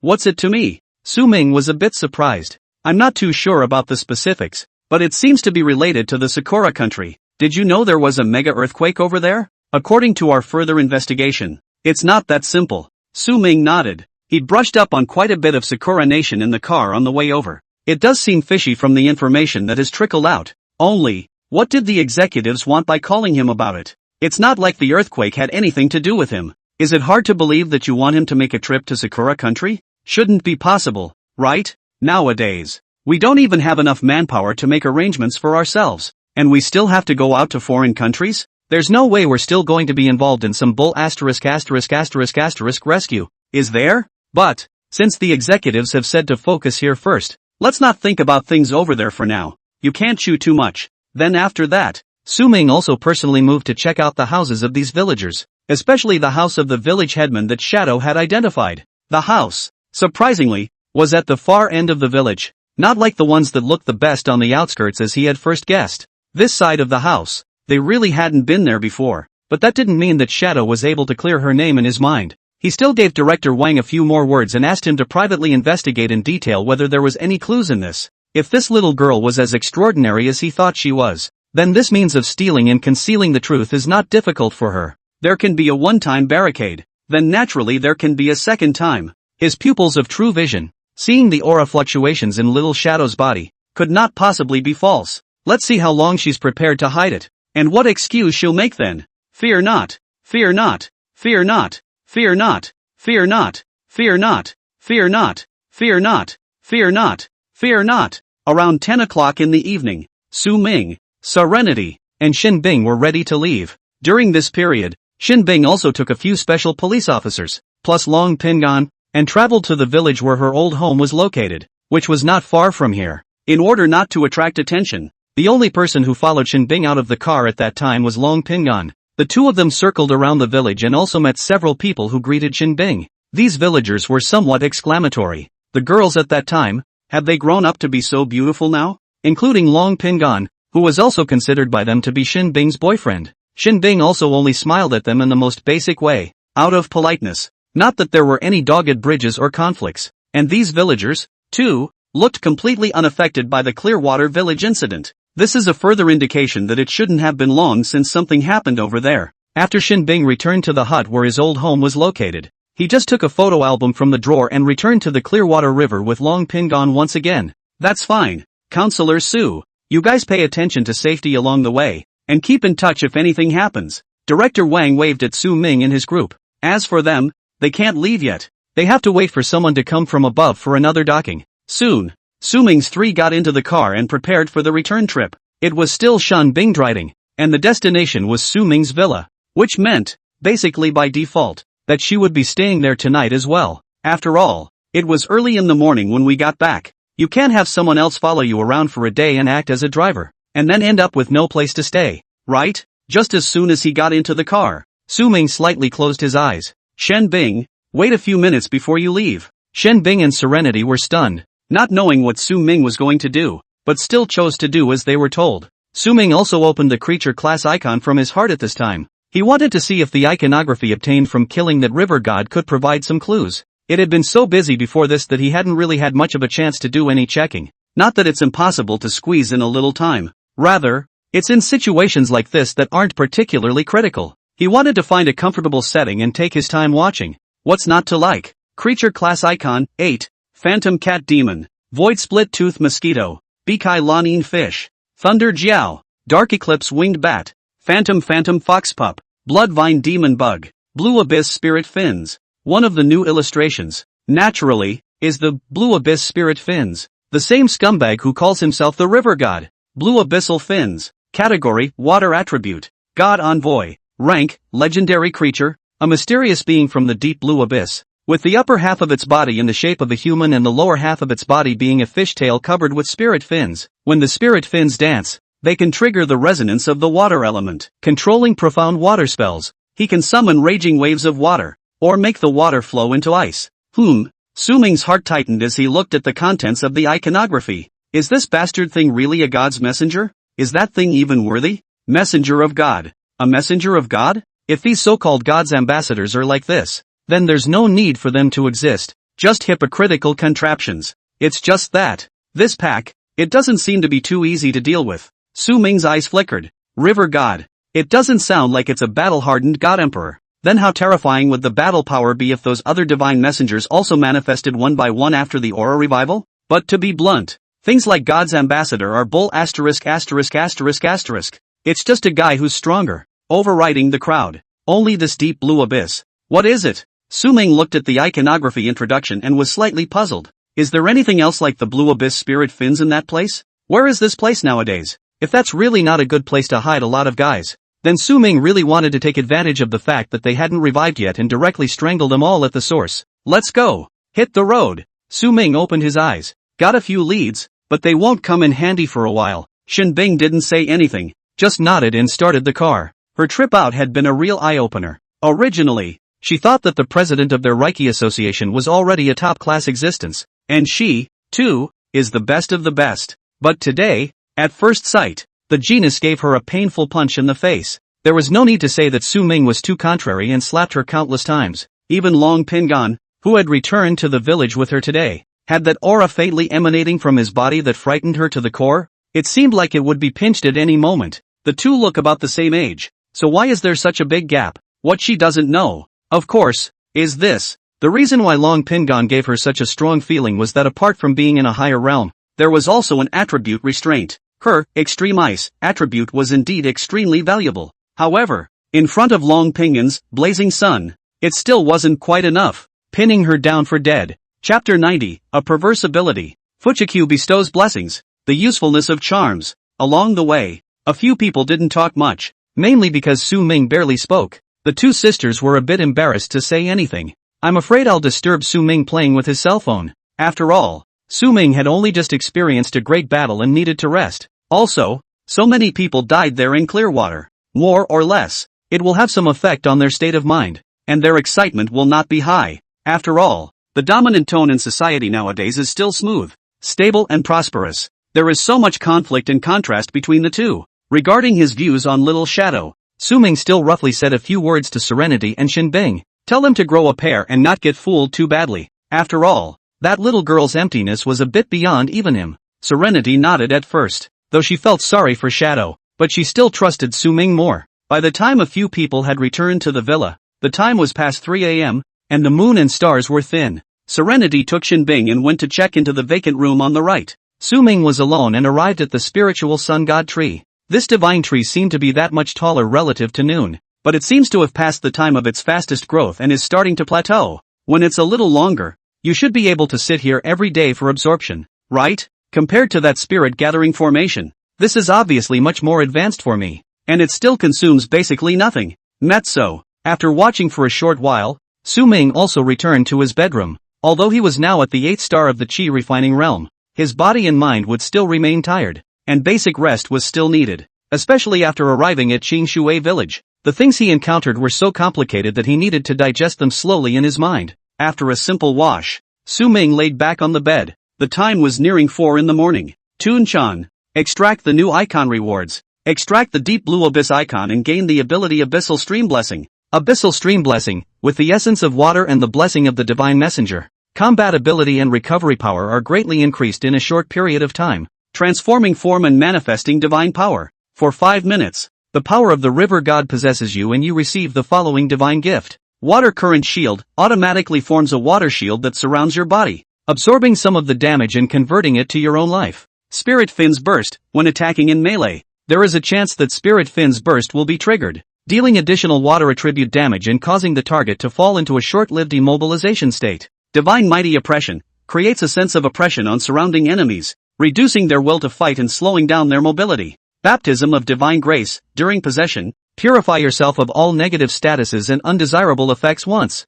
Possession effect bonus is related to charisma. The higher the charisma, the higher the affinity, the stronger the effect. Cooling time, 72 hours. Asterisk asterisk asterisk asterisk. After reading the illustrations, Su Ming directly jumped up from the bed. This thing, isn't it a little too perverted? Is this a legendary creature? Is this a god emperor? Su Ming admitted that he was a bit taken aback. What appears to be one ability has several smaller abilities available. Moreover, he seemed to have some understanding of the hidden usefulness of the attribute, charisma. Extremely counterintuitive. Getting handsome is all secondary to the fact that he's handsome in his own right. Most of all, this, charisma, seems to be somewhat similar to the power of faith. The higher the charisma, the stronger his own power of faith. This was also why, when he was battling that river god before, the light blue divine might on the river god's body didn't produce much effect on him. It was because his charisma value, which was the power of faith, was higher than the river god at that time. Well, this is awesome big time. Su Ming was genuinely excited. I recognize that your excellency has a strong faith, but my charm, it's stronger. Kill the god envoy and grab the ability. He, Su Ming, will be the bandit leader. It was only after a while that Su Ming calmed down again and lay back on the bed, checked the current panel properties. Summing, Realm, 8 stars of the Chi Refining Realm. Power, 30. Physical Fitness, 20. Spirit, 21. Agility, 20. Charm, 22. Abilities, Spectral Wine, Spectral Shadow Raid, Tidal Song, Thunderous Punishment, Paralyzing Toxin, Spectral Pupil Field, Red Blood Tide, Abyssal Stream Blessing, Bindings, First Level Dark Attribute Icon, First Level Wood Attribute Icon, First Level Energy Attribute Icon, First Level Assassin Class Icon, Achievements, Small Trials, Overall Rating, a little bit of everything, but not much. Su Ming had a smile on his lips. The panel, generically, is pleasing to the eye,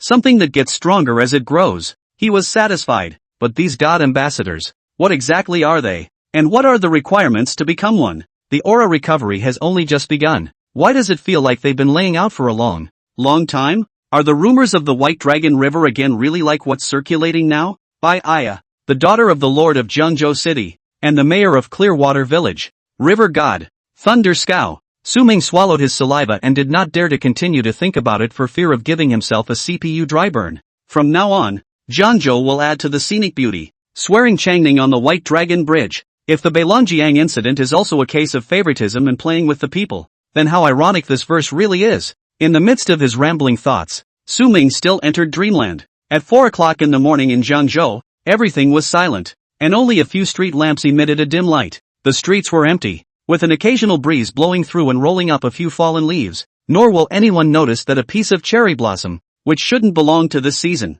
has fallen into a mound of dirt. Early the next morning, Su Ming woke up from his bed. Looking at the time, it was past 8. I've only slept for a little over 4 hours, but I'm not too far off mentally. Having just walked out of the bedroom door, Su Ming was startled. In addition to serenity, another pair of panda eyes. Don't you two ever sleep at night? Young people nowadays are really. Su Ming was a little unsure of what to say. Serenity and Xin Bing glanced at each other, both seeing the helplessness in the other's eyes. They naturally knew that neither side slept at night, because the two of them were in their little group, talking all night, basically all night, except for Zhao Lei, whose screen name is Toolman Big Ray, Yao Tingting, the beautiful maiden brawler, and Zhou Jin, the cold young woman. All chatted with the two Serenity for the night. The spirit of gossip burned them through the night. The two were not expected in any way. Xin Bing had only gone over to join Serenity for a short while before he changed his face, started blowing on that Suman thing too, dislike whoever refutes it, and followed Serenity's lead and lived in that villa. It was a level of explosiveness that they had not thought about at all before, nor could they even imagine. Even if it's a pyramid scheme, it's not this scary, right? This Su Ming,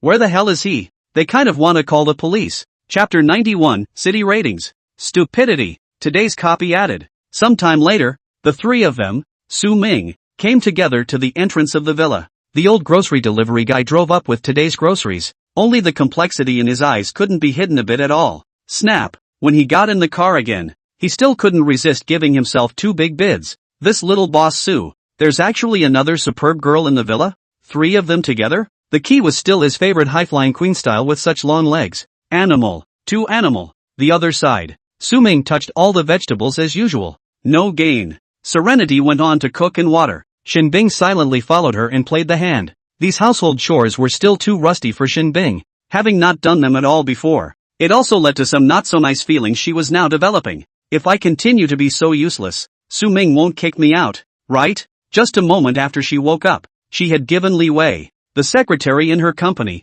that she shouldn't go back anytime soon. If it was given to those employees of hers, they could probably drop their jaws if they saw that their iceberg boss also had such an unconfident scene. After breakfast, Su Ming received a call from Director Wang. Seems to be looking for him for something, ready to go out. Make your own arrangements in the morning. I'm going out. I'll tell you all about it if you want to come back at noon. No longer caring about the two sisters, Su Ming mounted his bicycle and headed towards the Zhengzhou Special Investigation Bureau. Most of an hour later, arrived at the door of the Bureau of Investigation. The disguised SWAT gate guard naturally recognized Su Ming and did not stop him. Soon, Su Ming came all the way to the office. Inside the office, there were 3 people. He knows them all. Director Yuan, you're here too. Su Ming smiled and went forward, shaking hands with Yuan Chang. The other 2, respectively, were Director Wang and Long Pingan. Everyone's here, so I'm ready to get down to business. Yuan Chang cleared his throat and looked around the room, finally fixing his gaze on Su Ming.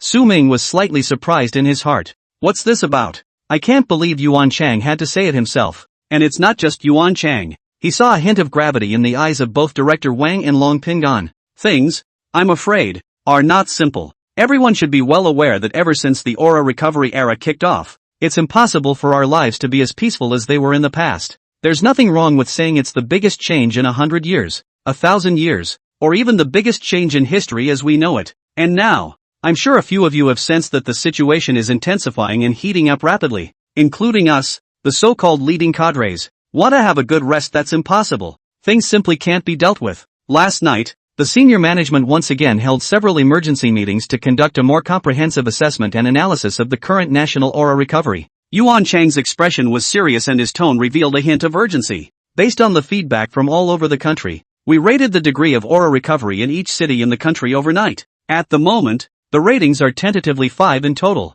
From low to high, they are awakening level, fluctuation level, surge level, eruption level, and calamity level. Awakening level indicates that the area has just begun to show signs of aura revival. That is, the average abnormal energy value obtained from the detection instruments exceeds 5 points. Fluctuation level then indicates that the aura recovery is beginning to affect some local natural phenomena and biological behavior. Surge level means that the revival of the aura has already had a considerable impact on the local community, with a typical incident. Outbreak level then indicates that abnormal events triggered by the revival of aura are occurring frequently, with abnormalities sprouting up like rain in many places, posing a serious threat to the local order. And the calamity level, the most serious level tentatively set at the moment, indicates that a large-scale catastrophic event has occurred in the area, which is difficult to control, and that the people are suffering. Hearing this, Su Ming nodded. Although these things haven't come up before, but it's actually important to get these concepts,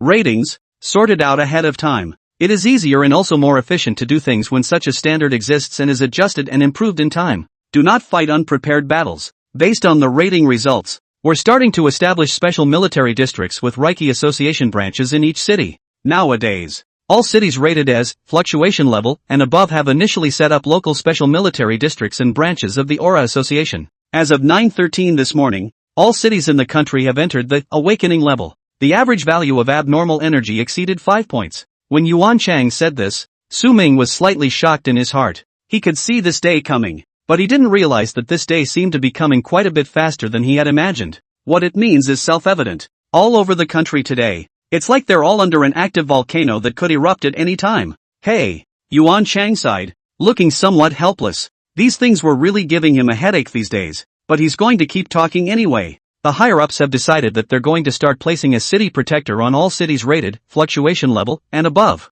That is to say, the forerunner captains of each city are responsible for coordinating and managing local aura recovery affairs. These people, they are the strongest of the strong. Su Ming listened attentively. After all, he had a need to know these things as a special advisor to the National Bureau of Special Investigations. You can't really just hang around and do nothing, can you? Only that there is now a desperate shortage of forerunners whose strength and character meet the requirements. It's far from being possible to put city protectors on every fluctuation level city. Therefore, the current city protectors were first dispatched to the various cities rated as surge level. Speaking of this, Yuan Chang turned his gaze to Su Ming. a few more moments of respect appearing in his eyes. Jiangzhou City. That's one of the few cities currently rated as surge level. And, still, because of you, Counselor Su, many of the incidents have been brought under initial control. Otherwise, Jiangzhou is likely to be considered for rating as the first outbreak level city. This place, it's so weird. Chapter 92, 5 Major, Surge Level, Cities.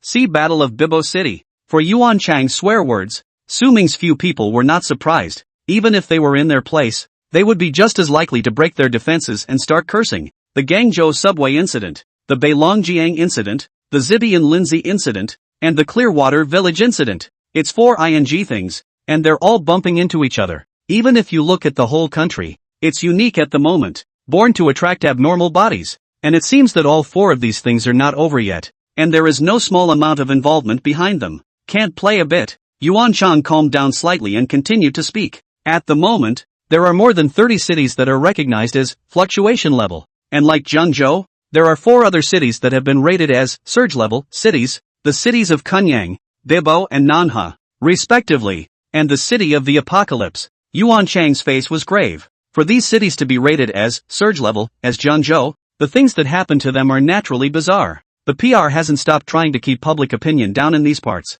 and my head is going bald. And then, it came across the news of the natural disaster over in Sakura country, which disguised a wave of heat and relieved some of the pressure. Does this count as a good deed in disguise for those Sakura Nation people who have not had a good little life? Although public opinion is barely suppressed, the things that happened in these places, judging from the degree of strangeness alone, are no less strange than the unusual events in Jiangzhou City. Hearing this, a few people's hearts were shaken. Su Ming, in particular, gulped. He was a first-hand experiencer of these matters in Jiangzhou, so he naturally knew how troublesome and intricate they all were. Jiangzhou subway incident, which should be the bloodline of the city's transportation, has accidentally become the stage for a mutation. First, innocent passengers mysteriously appeared on the subway and thought they were fine, but after observing them for some time they were eroded by the fog of soul erosion, and could only be exterminated by him. After having him and Long Pingon and Wang Qian on board, the subway went out of control and wore the aperture into the wrong empty place. He then escapes all the way through the ancient streets, beheads the black ambassador of the Sive, and perceives the mysterious figure before exiting the circle. Beilongjiang incident, legend and reality are intertwined and confusing. In the seemingly beautiful waters of the river, the truth sinks in and is elusive. The river churned and surged straight into the sky, and in the midst of the thunder, he slashed the thundergel with fury. Westside Woods incident, a furor over a disappearance. He and Taoist Green Pine and the others went deeper into the forest in Thunderbolt the Bat Frenzy. He went deeper solo, and the phantom spectral foxcub botched it and transformed into Lin Shiyue's appearance, wanting to talk to him about his feelings for each other. In a fit of rage, he was beaten to death with a set of silky little combos that didn't give a moment's respite. Shimizu Village incident. The river god legend comes true, but in a darker version. The villagers are caught up in a horrific ritual conspiracy that ends with all of them ending up dead or alive. Not only is it a challenge to human nature, but it is also a touch on the bottom line of social morality. Along the way, they encountered strange birds,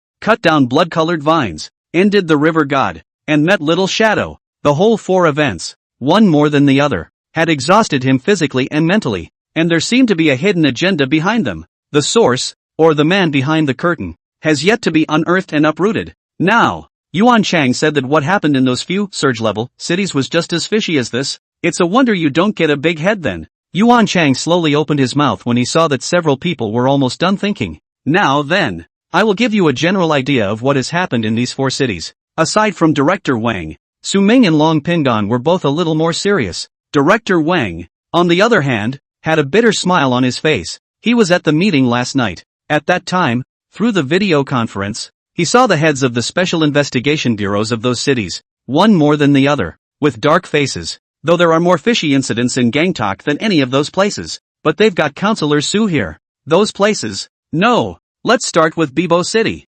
Yuan Chang spoke while tapping on the display of the all-in-one machine. Above the display, a map of Bibo City lit up, with an area marked with a circle of light. It should be where the unusual accident occurred. Bibo City, a coastal city with marine resources as the backbone of its economy, was hit by a so-called tsunami just the day before yesterday. There was a hint of helplessness in Yuan Chang's voice. Obviously, this tsunami is not as simple as it seems. As he did, some blurry video clips appeared on the display. Now this video. It was taken by fishermen who were on shore at the time. The video shows a huge column of water on the surface of the sea, accompanied by a deafening roar. The sea rushed up to the sky, forming a huge whirlpool. These images are not very clear, but they are enough to prove the anomaly of this event, including subsequent inquiries from the weather department. There shouldn't be a tsunami situation of this magnitude. It's one other energy that brought up this tsunami. Counselor Sue. This looks a bit like the dragon-sucking water phenomenon you encountered in the White Dragon River the other day. But the principle is completely different.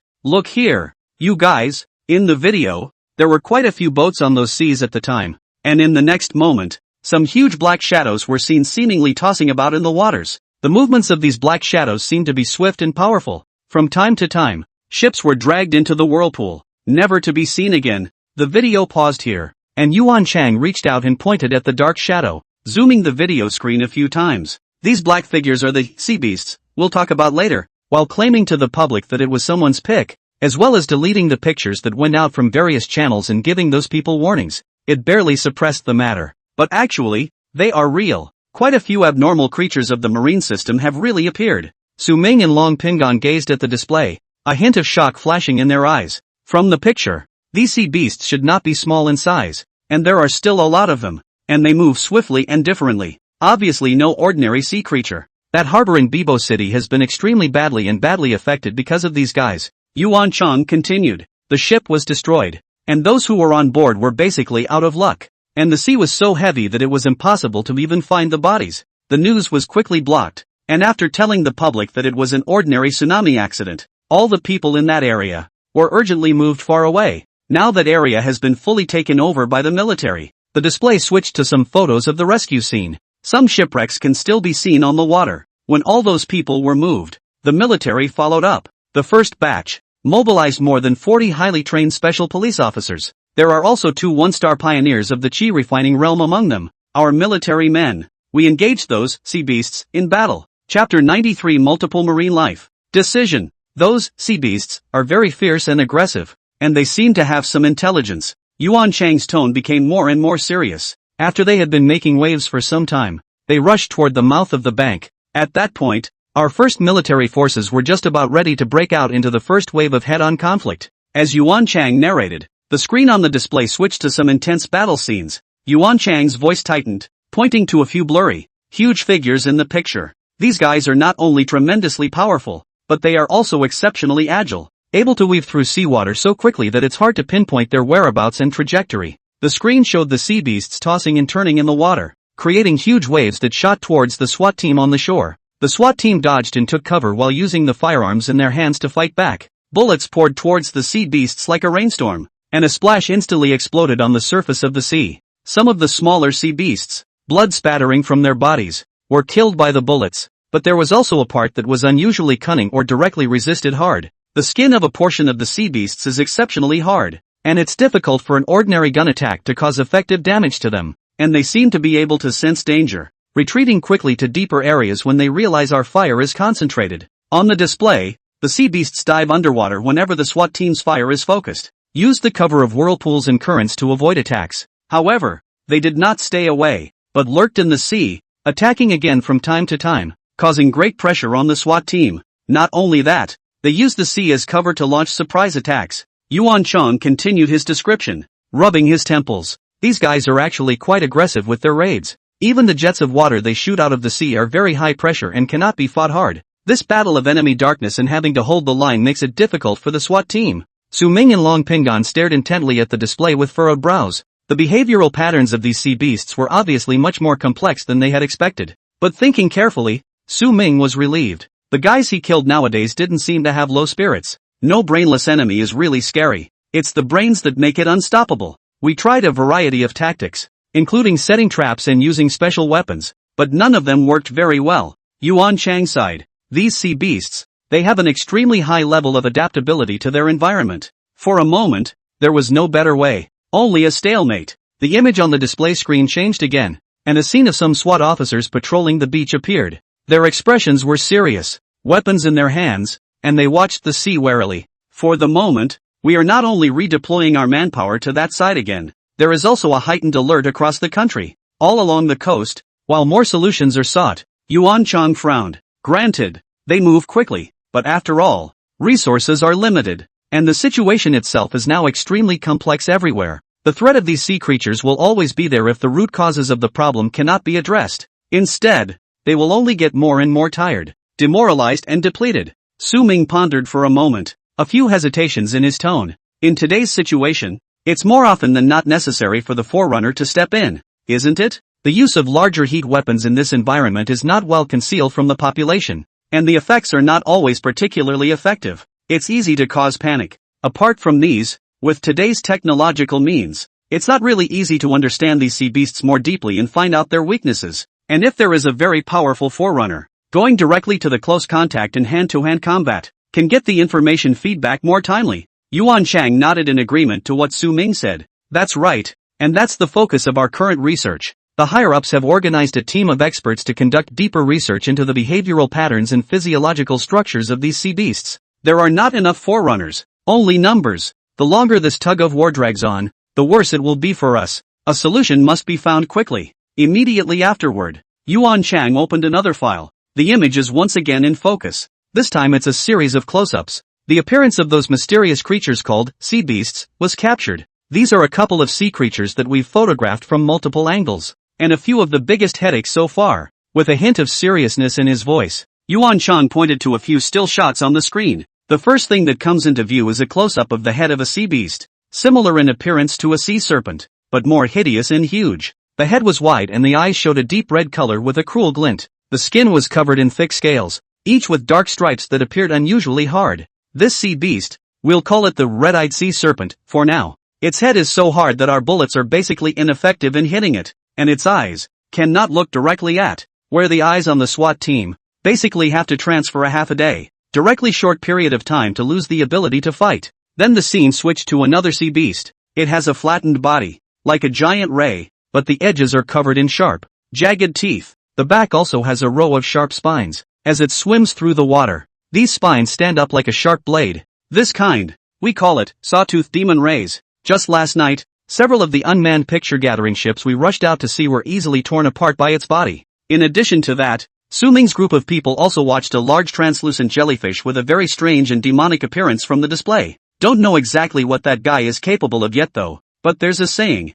the more beautiful something is, the deadlier it tends to be. Su Ming's eyes flickered, somewhat unable to sit still. He wants to go for a walk. On the one hand, let's see what we can do to help, possibly, even leveling this crisis. And on the other hand, these are living, breathing illustrations. How many water attribute and marine life type icons can be opened with so many sea beasts? He can eat right through it all at once and get hard and strong. Bureau Yuan, why don't you send me to take a look? Su Ming opened his mouth at this point, somewhat stupidly. Looking at Su Ming's volunteering, Yuan Chang was genuinely pleased in his eyes. Not bad for their state counselor. Look at the self-awareness. Look at the sacrifice of asking for nothing and volunteering to go to the front. Only, Yuan Chang eventually shook his head. Counselor Su, the situation in Bibo City is actually slightly more stable in comparison. The higher-ups mean that they want you to check out the other place first. Chapter 94 Lin Feng and Long Pingan. Hearing this, Su Ming's heart tightened. That's just talking about the city of Bibo.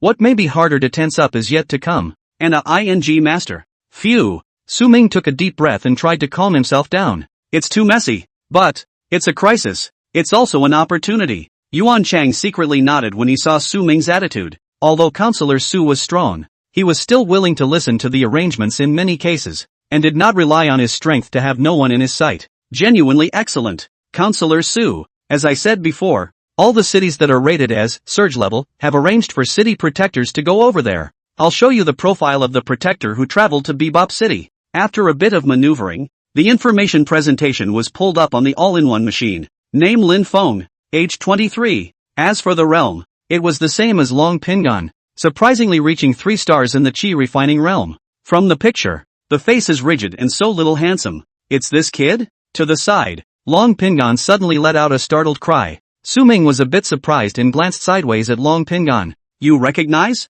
Long Pingan nodded. This kid used to be in a training camp in our military district. There was no such thing as aura revival back then. His family's condition is not good, but he is especially capable of suffering, training up the desperate energy to impress everyone. I remember one field exercise. He accidentally broke his foot, and froze, gritting his teeth and insisting on walking the whole way. But he's stubborn, but he's got a good head on his shoulders. and he's always on point when it comes to tactical analysis and whatnot. Not that I'm bragging, he's the only one who could have fought me during that time in training camp. Then he was selected to be transferred to other war zones because his performance was too good. Otherwise, it'll be our Southeast War region all by itself. I just didn't expect that this kid would actually become a forerunner as well, and also reach the 3 stars of the chi refining realm. Just like me, Long Pingon sighed with some excitement. He was now comparing himself to Su Ming, and that was a total comparison. But he could always call out and compete with that Lin Feng kid to see who was stronger, right? Yuan Chang took over the conversation and nodded. Indeed he is, the boy is truly excellent. After the recovery of the aura, Lin Feng has also ushered in an opportunity that belongs to him. Is the golden lynx not a thing of the pool? Once it meets the wind and clouds, it turns into a dragon. He's the first one in that military region over there to sense aura and become a forerunner. Moreover, his aura attribute is extremely peculiar. It's the dual attribute of ice and thunder. And both of these attributes are extremely rare when placed in today's world. He can both condense hard ice crystals and unleash powerful lightning power. In battle, one can perfectly combine ice and thunder, and create some kind of ice and thunder field of his own. Within this field, the enemy's movements will be slowed down while taking a blast of lightning. He is also able to attach lightning to ice crystals, turning them into powerful arrows of ice and lightning with great penetrating power. Yuan Chang sighed a little between words. Nowadays, he really admired the brains and enlightenment of these young people, and was even a bit ashamed of himself. Think of all the gunfire when they were spirited. And now, it's a little hard to see.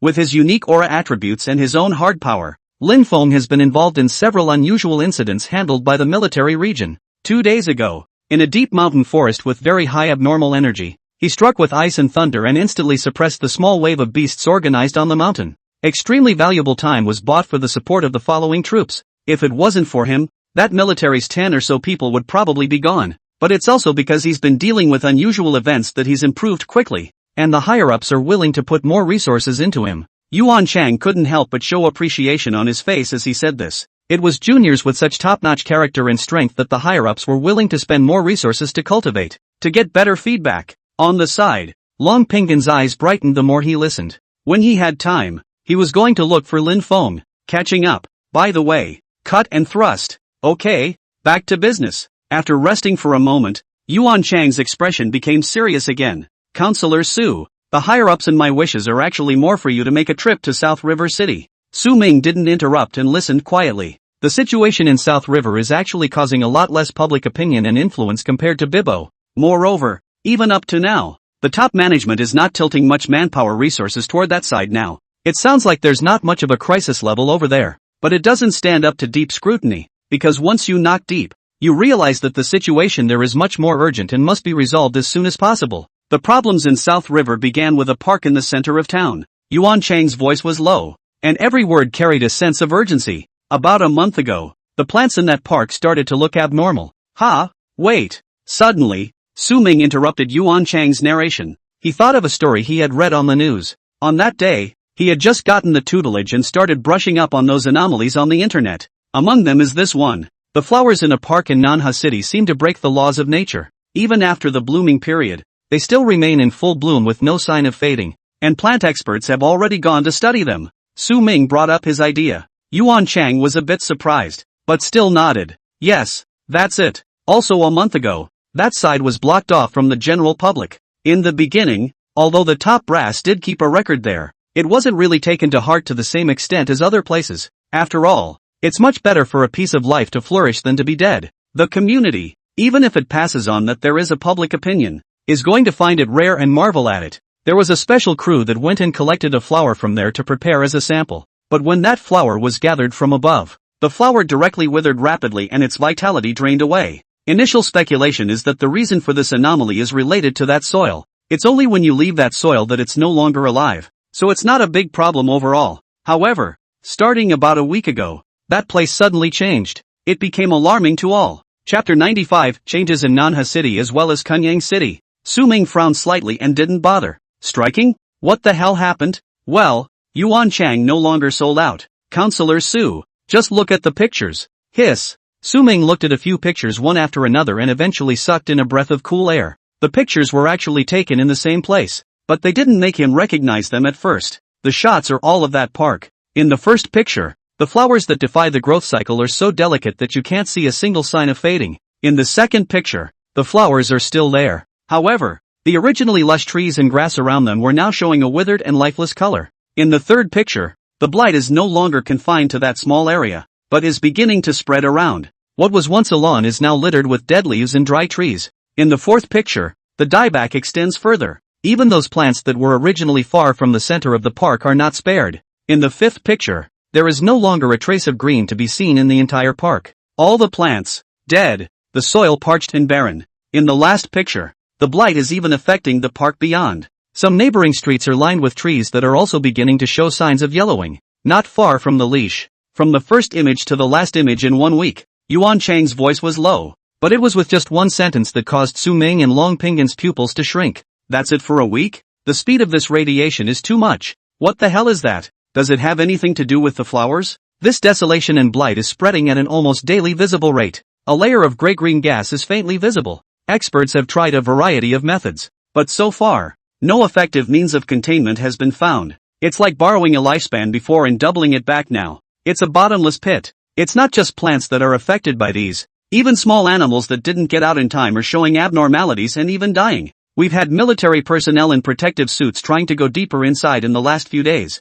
but even if they were fully armed and came into contact with those gases, they all fell unconscious within a few steps, and none of them were spared. In the end, the Forerunner was sent to bring them out again. Even if they are Forerunners, even if they are protected by an aura, they won't be able to stay in the periphery for long, let alone go deeper. As for the culprits, that is, those abnormal flowers in the very center, no one knows how they are today. Our drones and other exploration machines, on the other hand, are unaffected and can drive inside, but it's impossible to go deeper. And once you're in the depths, the signal cuts out completely and you can't receive the picture anymore. And the area in the very center is a gray-green haze, as shown by the satellites in the sky, and no specifics can be seen. Hearing this, Su Ming nodded. It is indeed quite tricky, but by this description, the culprit would still be the flowers with abnormal life cycles. When things go wrong, they go wrong. The subsequent blight around the area would have been it working its magic. It's not too late, so why don't we go now? Su Ming said in a deep voice, while taking out his cell phone and sending a message to Serenity. Not going back at noon. At this rate of spreading, every extra second of delay, the more dangerous the residents over there are, the more complicated and uncontrollable the situation may become. He had never been one to give people room to grow. This includes augurs and fox cubs at the beginning, which must be slaughtered when encountered to prevent future problems. And that weird flower, if you give it some more time to grow, it's going to be more than just a park. The entire downtown area, or even the entire city, could become a dead zone. Yuan Chang looked at Su Ming's reaction and was nothing but relieved. Not yet. There's actually a pattern to this spreading situation. It all starts late every night when the moon is very bright. Wait until sunrise and the spreading stops. We'll take a helicopter later and go straight there. Hearing this, Su Ming could only suppress his temper for the time being. They're all sending special planes, so I guess it's only an hour or so when they get there. The executives aren't in a hurry, so what's he getting all worked up about? As for the city protector of South River City, I'll introduce you to them when I go over there. Straight to the last two, surge level, cities. As Yuan Chang clicked on the all-in-one machine, Su Ming and Long Pingon both looked over. The first thing I'd like to say is Kunyang City. Kunyang City is known as the City of Flames, and every summer, the weather is extremely hot, but the people there are basically used to it, and the days should go on as normal, hot or hotter. And the night before last, a sudden disaster shattered the peace of the city. The iconic downtown building, the Sunrise Building, was on fire that night. The fire spread rapidly, and the entire night sky was colored red with flames. Yuan emphasized the video from the night of the fire. On the screen, the building burns, the fire reflecting half the sky. Now it's really a sunshine building. Can't keep a bit of it at all. Those fire trucks coming in were a drop in the bucket and the scene was not under control at all. The fire has caused a huge loss of life. There weren't a lot of people in there at the time, and the fire was so fast and furious that it was too late to run. A lot of people have not even found their bodies until now,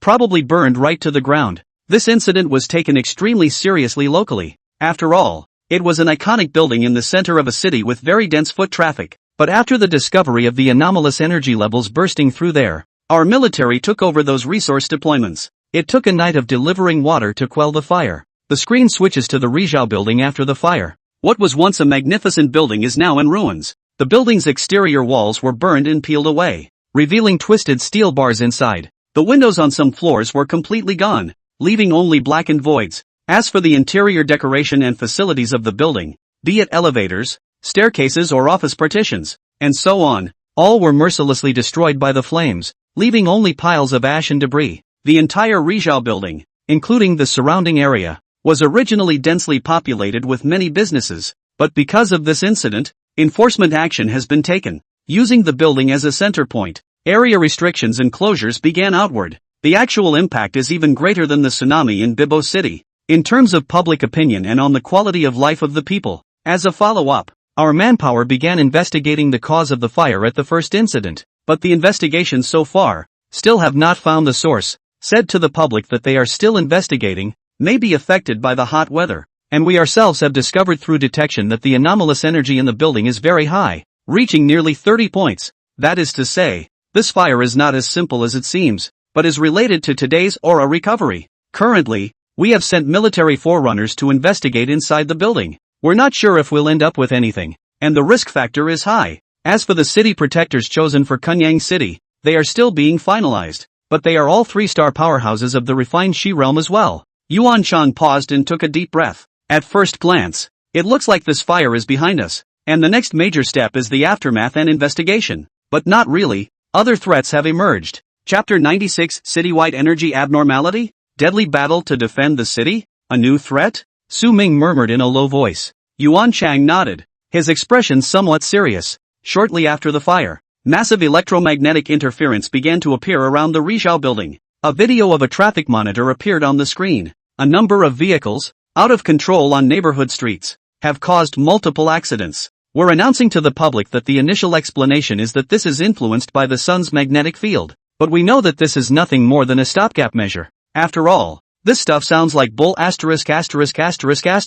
Although Kunyang City is known for its heat, this incident doesn't really have much to do with the weather. The effects of this electromagnetic interference go far beyond that. Yuan Chang's voice was serious as he switched the images on the screen. Around the Sunrise building, cell phone signals became extremely erratic and even completely disconnected in some areas. Our people in the military region, also because of this effect, the difficulty of the mission in it has increased exponentially. It is too inconvenient. You're looking over here. Yuan Chang reached out. On the screen, images of some traffic signals out of control were displayed. The red and green lights flash in an unorganized manner, causing traffic chaos. Vehicles stalled at intersections or dangerously crossing without signaling. It was just said that there were multiple accidents, and truthfully those drivers are not to blame. There's the failure of the pass signal. There are drivers who suddenly lose navigation and communication signals while traveling and are forced to make judgments in the midst of confusion. And the most bizarre thing is that some of the cars are starting to lose control of themselves, like pressing the brakes doesn't work, the lights are flashing, etc. The closer we get to the Sunrise building, the more obvious these conditions become. That's why our containment circle, which is getting bigger and bigger, is urgently relocating the neighborhood. Yuan Chang sighed again as he said this. As the aura recovered more and more, these things became more and more bizarre. It's also getting harder and harder to hide. One day, these things will be made public. But now, obviously, is not the most appropriate time. It's not ready yet. For Kunyang City, 2 3-star powerhouses of the Qi refining realm have also rushed over. It's also still a TBD as to which of the two of them will be the caretaker of the city there. Listening to Yuan Chang's description, Su Ming similarly sighed. He's strong though, but it's just as big a headache to hear these things. It's not just a matter of suppressing it from a position of strength. One needs to find what's hidden behind it first through a clever little brain, sort it out, straighten it out, and then uproot it. Or it's, a wildfire cannot be eliminated, but it grows again in the spring. The last one, it's Apocalypse City. Yuan Chang said his heart was tired. There's not much to say about this city. Let Director Wang tell you about it. I'll take a break. Yuan Chang said, found a stool and sat down, closing his eyes to rest. This operation directly gave Su Ming and Long Pingdong a confused look. What do you mean there's nothing to say? What didn't say can be rated as a surge level city? Also at this time, Director Wang laughed bitterly twice and took over Yuan Chang's words. Counselor Su Pingyan, Apocalypse City hasn't actually encountered anything earth-shattering today, but right now, the military region, in conjunction with the Aura Association, a total of dozens of forerunners are on their way to Tianqi City. Among them, it also contains 3 top-notch powerhouses with 3 stars in the Qi refining realm. Hearing this, Su Ming and Long Pingdong glanced at each other. Both saw the shock and disbelief in the other's eyes. There shouldn't be many forerunners who are already affiliated with the military or the Reiki Association and can be mobilized right now. right? Directly dozens of forerunners were transferred that way, which more or less emptied out the family. And the other cities where the anomalies had occurred had sent at most 2 3-star forerunners of the refined Shi realm. What makes Apocalypse City go 3 at a time? Just because it is a municipality that has been developing very rapidly recently? Not really. Director Wang seemed to have seen the doubts of Su Ming and the two men, and did not sell himself short. Though, that said, Apocalypse City hasn't seen a relatively large unusual event today, but is by far the biggest headache for us, because throughout the Apocalypse City, the abnormal energies are distributed extremely evenly and at extremely high values. According to the data at 8 o'clock this morning, the average anomalous energy in the entire city of Apocalypse has reached 20 points. Hiss. Hearing this, Su Ming and Long Pingon all sucked in a breath of cool air. An average of 20 points of abnormal energy. What a concept. At the time, a couple of them were on that subway and reached a maximum of 30 energy points, which sounds higher than 20. But Apocalypse City is the entire city hovering around 20 points. This means that the citizens of the entire city of the Apocalypse are somewhat akin to all living in their out-of-control, inexplicably accelerating, bizarre subway. If nothing happens all the time it's fine, but if something goes wrong, I can't imagine. Apocalypse City could just turn into Paradise City. Don't you want to move the residents before something happens? Long Pingon's eyes flickered, his face not looking too good. As a personal witness to the subway incident, he naturally knew what 20 points of abnormal energy meant. Definitely not something those ordinary people can resist. Director Wang glanced at Yuan Chang, and after realizing that he was still silent, he continued to sigh and helplessly made an explanation. Transferring residents? That sounds like an ideal solution, but in practice, it's far more complicated and impossible than we thought. Director Wang's voice was low. First of all, Apocalypse City, as a municipality, has a large population and a thriving economy. If it were suddenly announced that the entire population was to be moved, this would create a huge stir in public opinion. People will panic and speculate about what's really going on. Once word leaks out, the social order is bound to collapse quickly.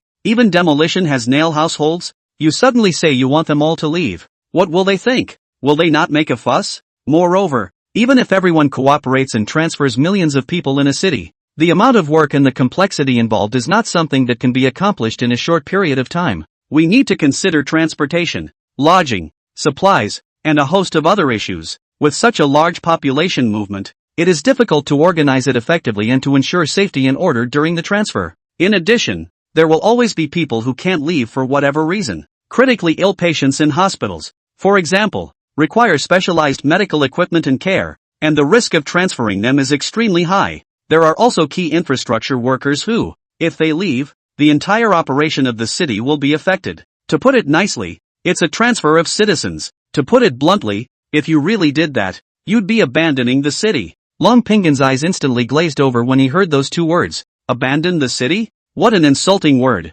Unacceptable. Plus, if we moved all the residents of Apocalypse City today just because of the unusual energy, so what do we do in the future when other cities are in a similar situation? Every time we choose to shift, and then we don't even need those anomalies to step in, we play ourselves out of the game. Hearing Director Wang's words, both Su Ming and Long Pingon fell silent. Bang! Also at this moment, Yuan Chang slammed the table and stood up from his seat. So, we only have to move troops, resources, and forerunners that way. Once the anomaly does break out, there's no way back for us. Die fighting. Defend the city. Chapter 97. Are children nowadays so scary? Yuan Chang's words were loud and clear. Su Ming is better. Long Pingon only felt a surge of hot blood rush straight to his head, and the bravado in his heart was instantly ignited. This kid, his nature is just too right. It was probably because of this that he was able to awaken the blazing yang attribute that was the most rigid and the hottest. Live as a man, die as a ghost. Bureau Yuan, send me to Tianqi City. Long Pingon volunteered, his eyes full of wariness. When Su Ming saw that look on his face, he remembered the previous scene within the land of Rong Hollow where this kid wanted to die heroically. That can't be stopped. We have to find some time to talk to Long Pingon properly, or else we might really give ourselves away. I don't know who I inherited this temperament from. Su Ming had a bit of a headache. It wasn't that he thought Long Pingon's spirit was silly. On the contrary, very honorable. But you can't be too brave. It is still important to take into account your own safety and not to lose too much money halfway through the day. Yuan Chang also shook his head at this time. As far as Long Pingon's character was concerned, he really had to keep an eye on it. It was too easy to get into trouble. When the time comes, he won't be able to explain to Master Long Zhantian. Pingon, you will guard Jiangzhou. Although Counselor Su is also from Jiangzhou, He's rather special and can't stay here all the time. And as you know, there are too many anomalies that have appeared in Jiangzhou to need a sitter. And you, after being finalized by the top management, are the city protector of Jiangzhou City."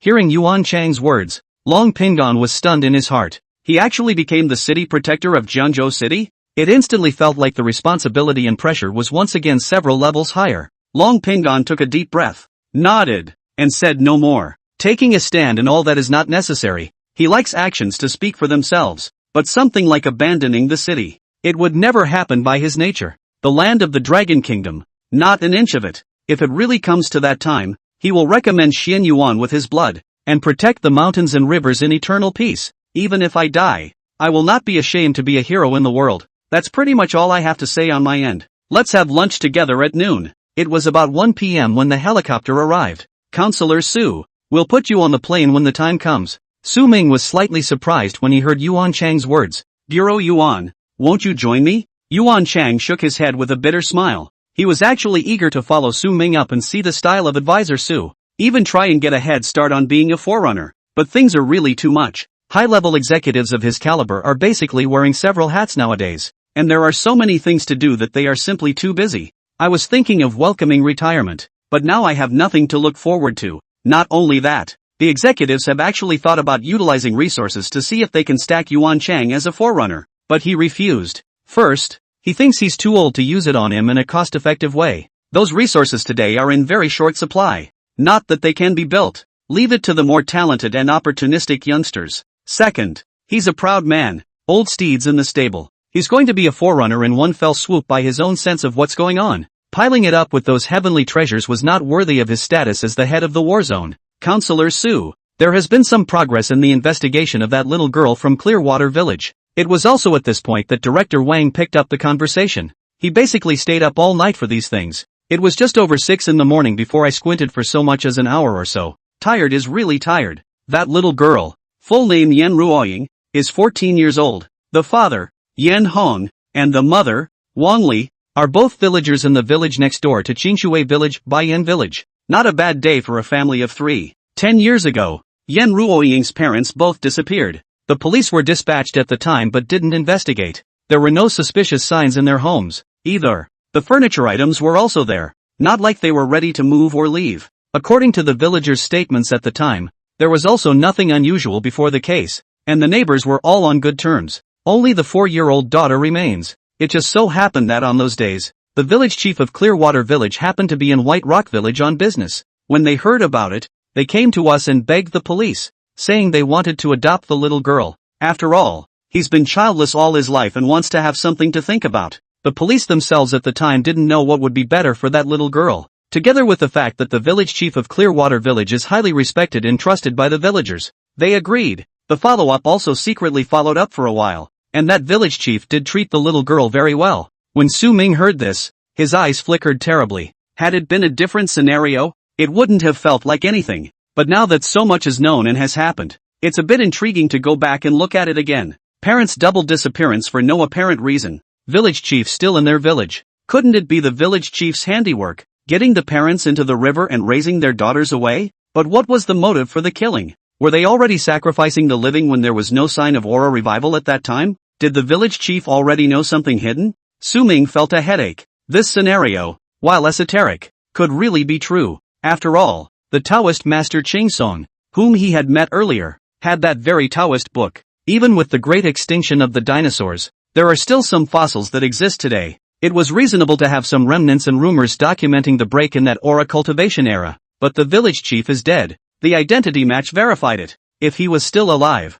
he might have been able to dig up more. But nowadays, can't have dead people talking? Can we? Director Wang looked at Su Ming, whose expression had changed, and was roughly aware of what he was thinking. Counselor Su, the clues are actually not necessarily completely cut off. There are still people who may know the inside story well. Hearing this, Su Ming raised his head, a flash of doubt in his eyes. That would be Yan Ruoying. What if there's a hidden agenda behind this, and she knows it? Hearing Director Wang's words, Su Ming's pupils shrank. Yeah, it's not out of the realm of possibility. Direct inning within an inning within an inning. If Yan Ruoying had long ago implemented a plan for all of this, using some small actions to give herself a disguise, How about letting what would have been her demise be transferred to these villagers? The village chief was close to her, instead of being vulnerable to her hands. The plot, then, becomes that the original lamb is the wolf in sheep's clothing, including the information Yen Ruoying gave them yesterday. It might not be completely correct. Change a little bit of the place, and things might change all around. Are kids so scary nowadays? Chapter 98 Traveling to South River City. At that time, when Yen Ruoying talked about the village people being thrown into the river, the aura emanating from her body was overpowering. Is it possible that she was the one thinking about her parents? At some point, she learned that the cause of her parents' deaths was being set up in the river, so she doesn't actually have any feelings for the place, wants revenge, and is emotionally distraught at the sight of a similar incident? As unbelievable as it sounds, it doesn't make complete sense. She may not be able to do it as a little girl with a heart of gold, but what if she also has forces behind her? It's not impossible to make it to this point. Su Ming recalled last night. He searched for the strange bird for a long time then again, and didn't see even a hint of it. The first fall of the plank was a warning she set for us to look away from the Clearwater River. Once it goes over, it might interfere with her plans. And while we were still going forward, the strange bird appeared and used an illusion to match the trail as a secondary block. Finally cracked. We were on the other side of the road, engaging Bloodgrass and Vineman. She realized that our strength seems to be extraordinary, so she went along with it and changed her plans temporarily. Borrow my power to kill the river god. If I fail, or even die there, then does she also have some means to deal with the river god after fighting me? Sit back and reap the benefits. The more Su Ming thought about it, the colder his eyes became. It's like he's really become a pawn, being led around by others. In front of him, Yen Ruoying's somewhat dirty little face seemed to emerge again. If true, it's too much to hide. Director Wang let out a bitter smile and continued to speak. Also, yesterday she took the initiative to find Wang Qian and said that she seemed to have a very strange feeling about her. Wang Qian discerned it then. It was the fluctuation of aura. Su Ming nodded and tapped his fingers. Not only did this not clear the suspicion on her, but it made Su Ming a few points more wary, because in his place, he would have done the same thing. It's hard to hide something from the state's means. Take the initiative to recognize your own uncommonness. And being found out, that's of a different nature.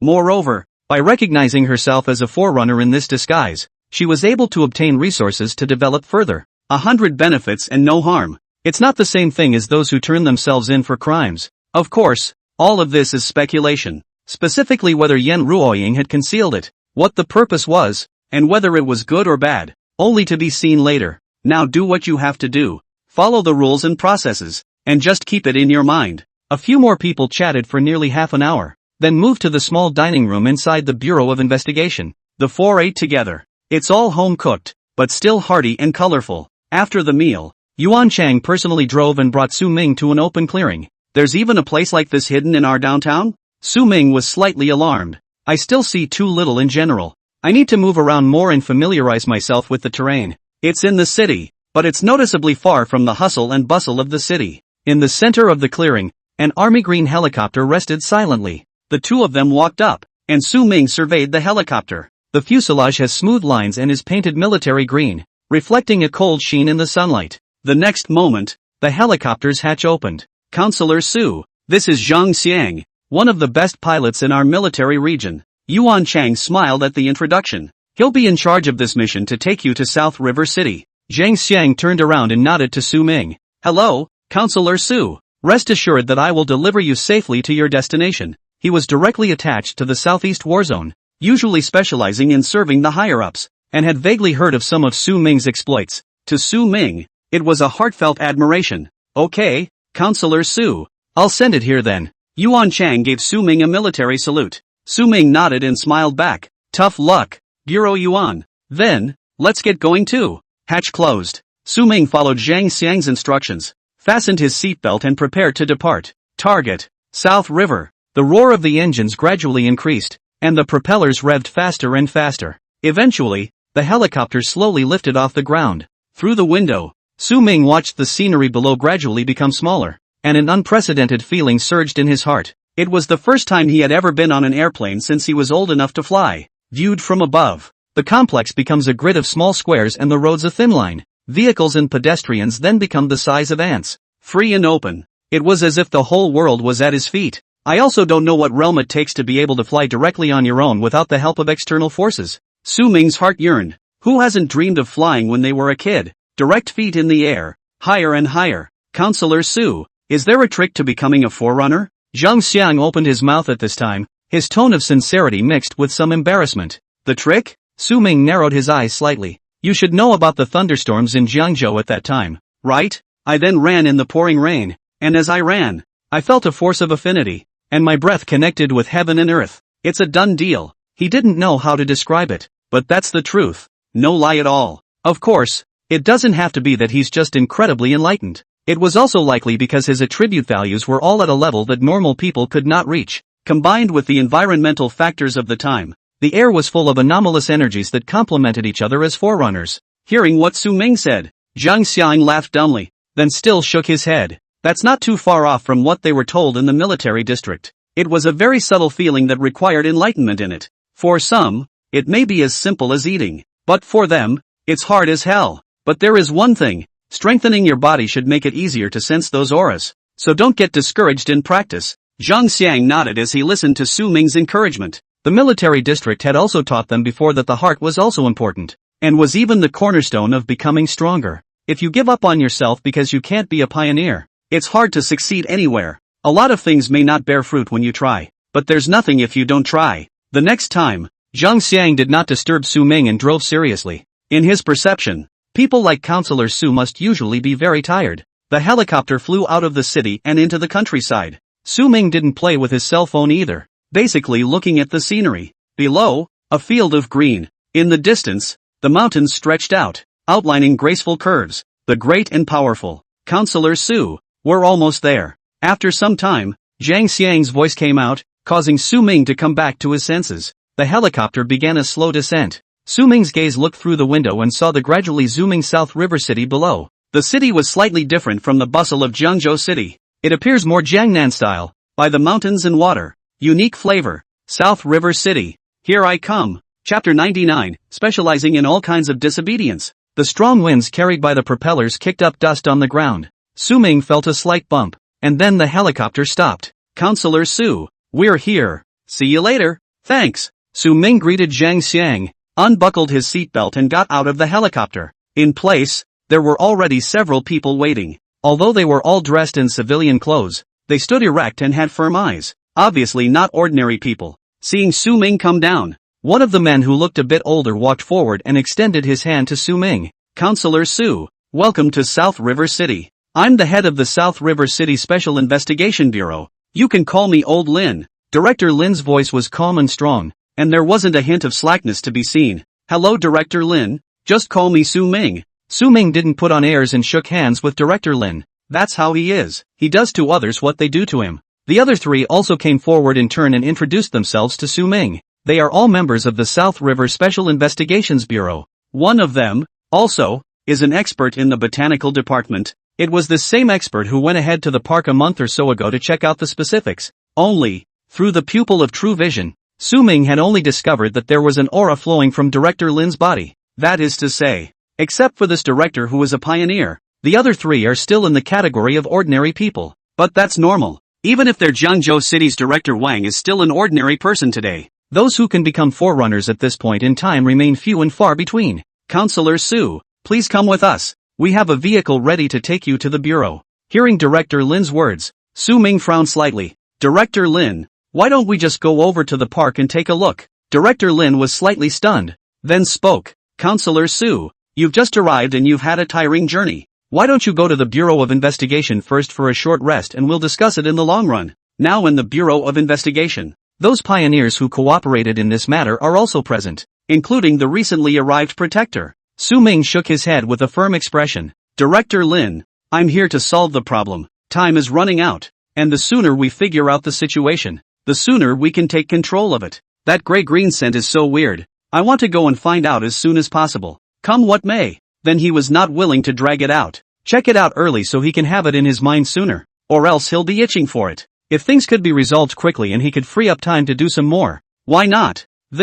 Seeing Su Ming's resolute attitude, Director Lin was a bit embarrassed. After a few moments of contemplation, he opened his mouth anyway. Since Counselor Su is so attached to this matter, let's go directly. But please also be careful. That place is evil. I'm contacting a few of the Bureau's pioneers now. Director Lin made the arrangements and then made a call to the Bureau. Don't look at his surface lightheartedness, but in his heart he was really a bit bitter. This Counselor Su, it seems, is still a little too young. Not only are they high-minded, but they don't know the first thing about people. Those few forerunners in the Bureau of Investigation. The rest are 1-star like him, not much more. But there was one, but it was a 3-star powerhouse of the Qi refining realm. Counselor Su doesn't take the initiative to meet people when she arrives in South River City. Instead, he told the few people who were waiting for him at the station to go straight to the park there. Seems a bit like putting the cart before the horse. It doesn't feel right. But, after all, Counselor Su was arranged by the top management, so he couldn't say much.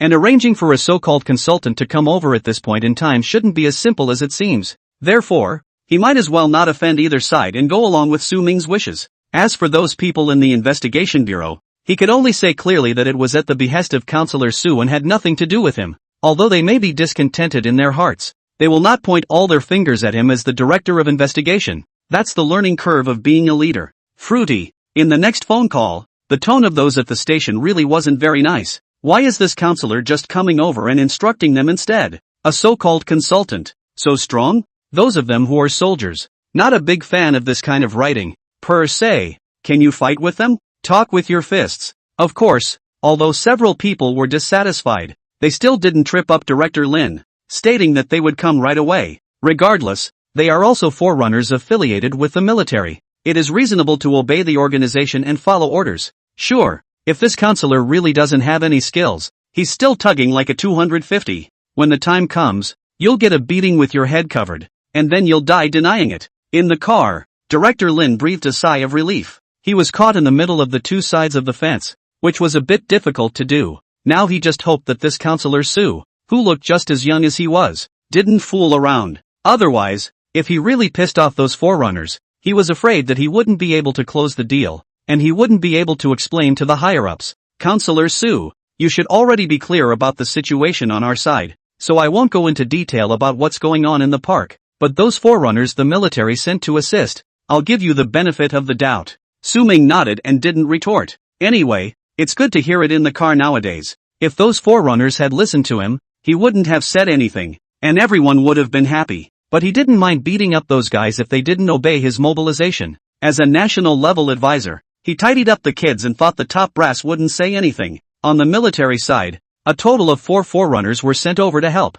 3 1-star forerunners of the Qi refining realm, just like me. And that protector of the city, named Huoyen, used to be from the engineer corps. I heard them say that Huoyen showed an extremely high affinity for Earth attribute auras soon after the aura revival, and quickly became a forerunner. Now that it has reached 3 stars in the Qi refining realm, it's very strong. A forerunner of the Earth attribute. It focuses on defense and control in battle, and is able to do a lot with terrain. This attribute, which is also very useful in non-combat situations, such as disaster relief and geological exploration, can be described as all-round. Su Ming nodded. The forerunner of the Earth attribute. He touched. It was Zhao Lei from the previous Reiki Association. Calling Huoyen to come to South River City as a city protector was a reasonable arrangement. What happens in the park is just as much about the terrain as it is about the soil. That, Director Lin was a little embarrassed. Captain Hua I've also just come into contact with not long ago, but the person is actually nice. Rigid and straight character. Works like a thunderbolt.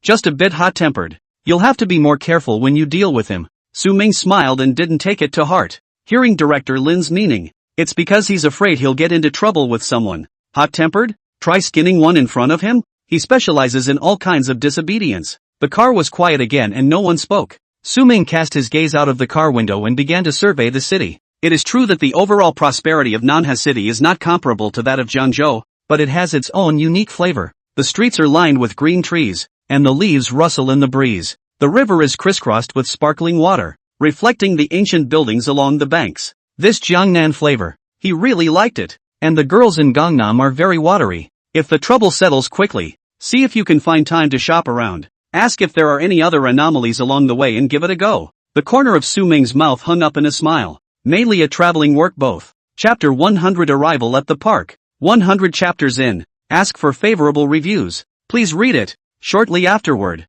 Su Ming felt the car slow down. Even the surrounding atmosphere followed the tension so much. Su Ming's eyes looked through the car window and saw the red line set up not far ahead, as well as the SWAT officers who are on the sidelines, patrolling back and forth. They wore uniforms, bulging at the waist, and looked serious, obviously, with a gun. Counselor Su, we're almost there. Director Lin's voice broke the silence. This is already a cordoned-off area outside the park. There are 3 more roads to cross to get to that area of the park that has been impacted. Su Ming nodded, his gaze more focused. The vehicle stopped by the red line and several people got out one by one. Su Ming stood outside the blockade and carefully observed his surroundings. At the previous rate of expansion, we have a rough calculation. The extent of the cordon today is also a rainy day. Director Lin did the explaining. This distance, according to today's algorithms, should be followed by spreading the range 3 days later. Of course, these are just estimates. This cordon looks good to set up, but in practice it's a pain in the ass because it involves evacuating people in the neighborhood, etc. Still, I hope it doesn't spread any further out, if that's possible. Director Lin's voice was a bit bitter. They have actually thought about what a disaster it would be if this proliferation wouldn't stop. Su Ming nodded non-committally, his eyes casting across the cordon in the general direction of the park. Although at today's distance, the interior of the park is not yet visible. However, he could already feel the oppressive atmosphere, as well as some unusual aura. He was sensitive to these now that he had gone through so much, plus he had reached the strength of 8 stars of the Qi refining realm. Counselor Su, why don't we wait here for a while? They'll be here soon too. In addition to the forerunners, I've called in 2 groups of military manpower, ready to be put on call. Director Lin's tone was still as sincere as ever, not slacking off because of Su Ming's age. Okay, then wait. Su Ming didn't choose to make things difficult at this point either. Now that we're around our destination, it's still not a problem to wait a little while. There wasn't a long wait as 2 police cars slowly approached. In 2 cars, a dozen or so uniformed police officers stepped out in a neat formation. Immediately afterward, another police car pulled in from the other direction. The car door opened and 4 men in civilian clothes stepped out. Although they were dressed casually, the aura emanating from these few people was even more stern and majestic than those police officers earlier, because they didn't just come from the military district. They were pioneers. Coming, Su Ming murmured in his heart. The man at the head was stout, with a stalwart face and firm eyes. His hair was short and neat, and his skin was a healthy wheat color. Unsurprisingly, this person should be the 3-star city protector of the Qi refining realm mentioned by Director Lin Huiyan. He sized up a few people at the same time. A few people were sizing him up as well. Huiyan's brows frowned imperceptibly. He hadn't expected that this advisor, who had been sent by the higher-ups, would look so young, probably not even 20. The Qi was still acting so breezy. Even when he saw him, he looked like he didn't care. This kid, it couldn't be some kind of connection, could it? Getting made to see the world by the grown-ups in the house? Huiyan was a little annoyed in his heart when he thought of this. His character has always been straight, and he hates this kind of second generation, which is hard to serve. Go over there. Huiyan took a deep breath and instructed the remaining 3 forerunners beside him. Soon, the 2 groups converged. Not only Huiyan, even the few forerunners behind him had a flash of disappointment in their eyes. There was even disbelief and displeasure. When they said earlier that they had been sent a consultant, they were under the impression that it probably represented those bull experts to have no skills at all. But instead something is still talking a lot and forcing you to believe it. Pure screwing around. Now when you come over, you don't mix with a few of them at the Bureau of Investigation first. Instead, he staggered and called them all directly to the scene. So official. The point is that nowadays, when you see it, it's still so young and proper. The oldest of them, one of the forerunners, could be this Counselor Su's father. What can such a brat do? No experienced, stable and reliable senior person is assigned under this kind of mission that cannot be joked about. Instead, they pick this infantile youngster. It is true that a big official is a big man. Ridiculous in the extreme. Captain Hua, this is Counselor Su, who just arrived from Zhengzhou City. Join us in taking charge of this investigation into the unusual events at the park. Director Lin smiled casually and tried to liven up the atmosphere. Huiyan nodded, his gaze sizing up Su Ming's body once more as he slowly opened his mouth. Counselor Su, welcome to South River City. I'm Huiyan,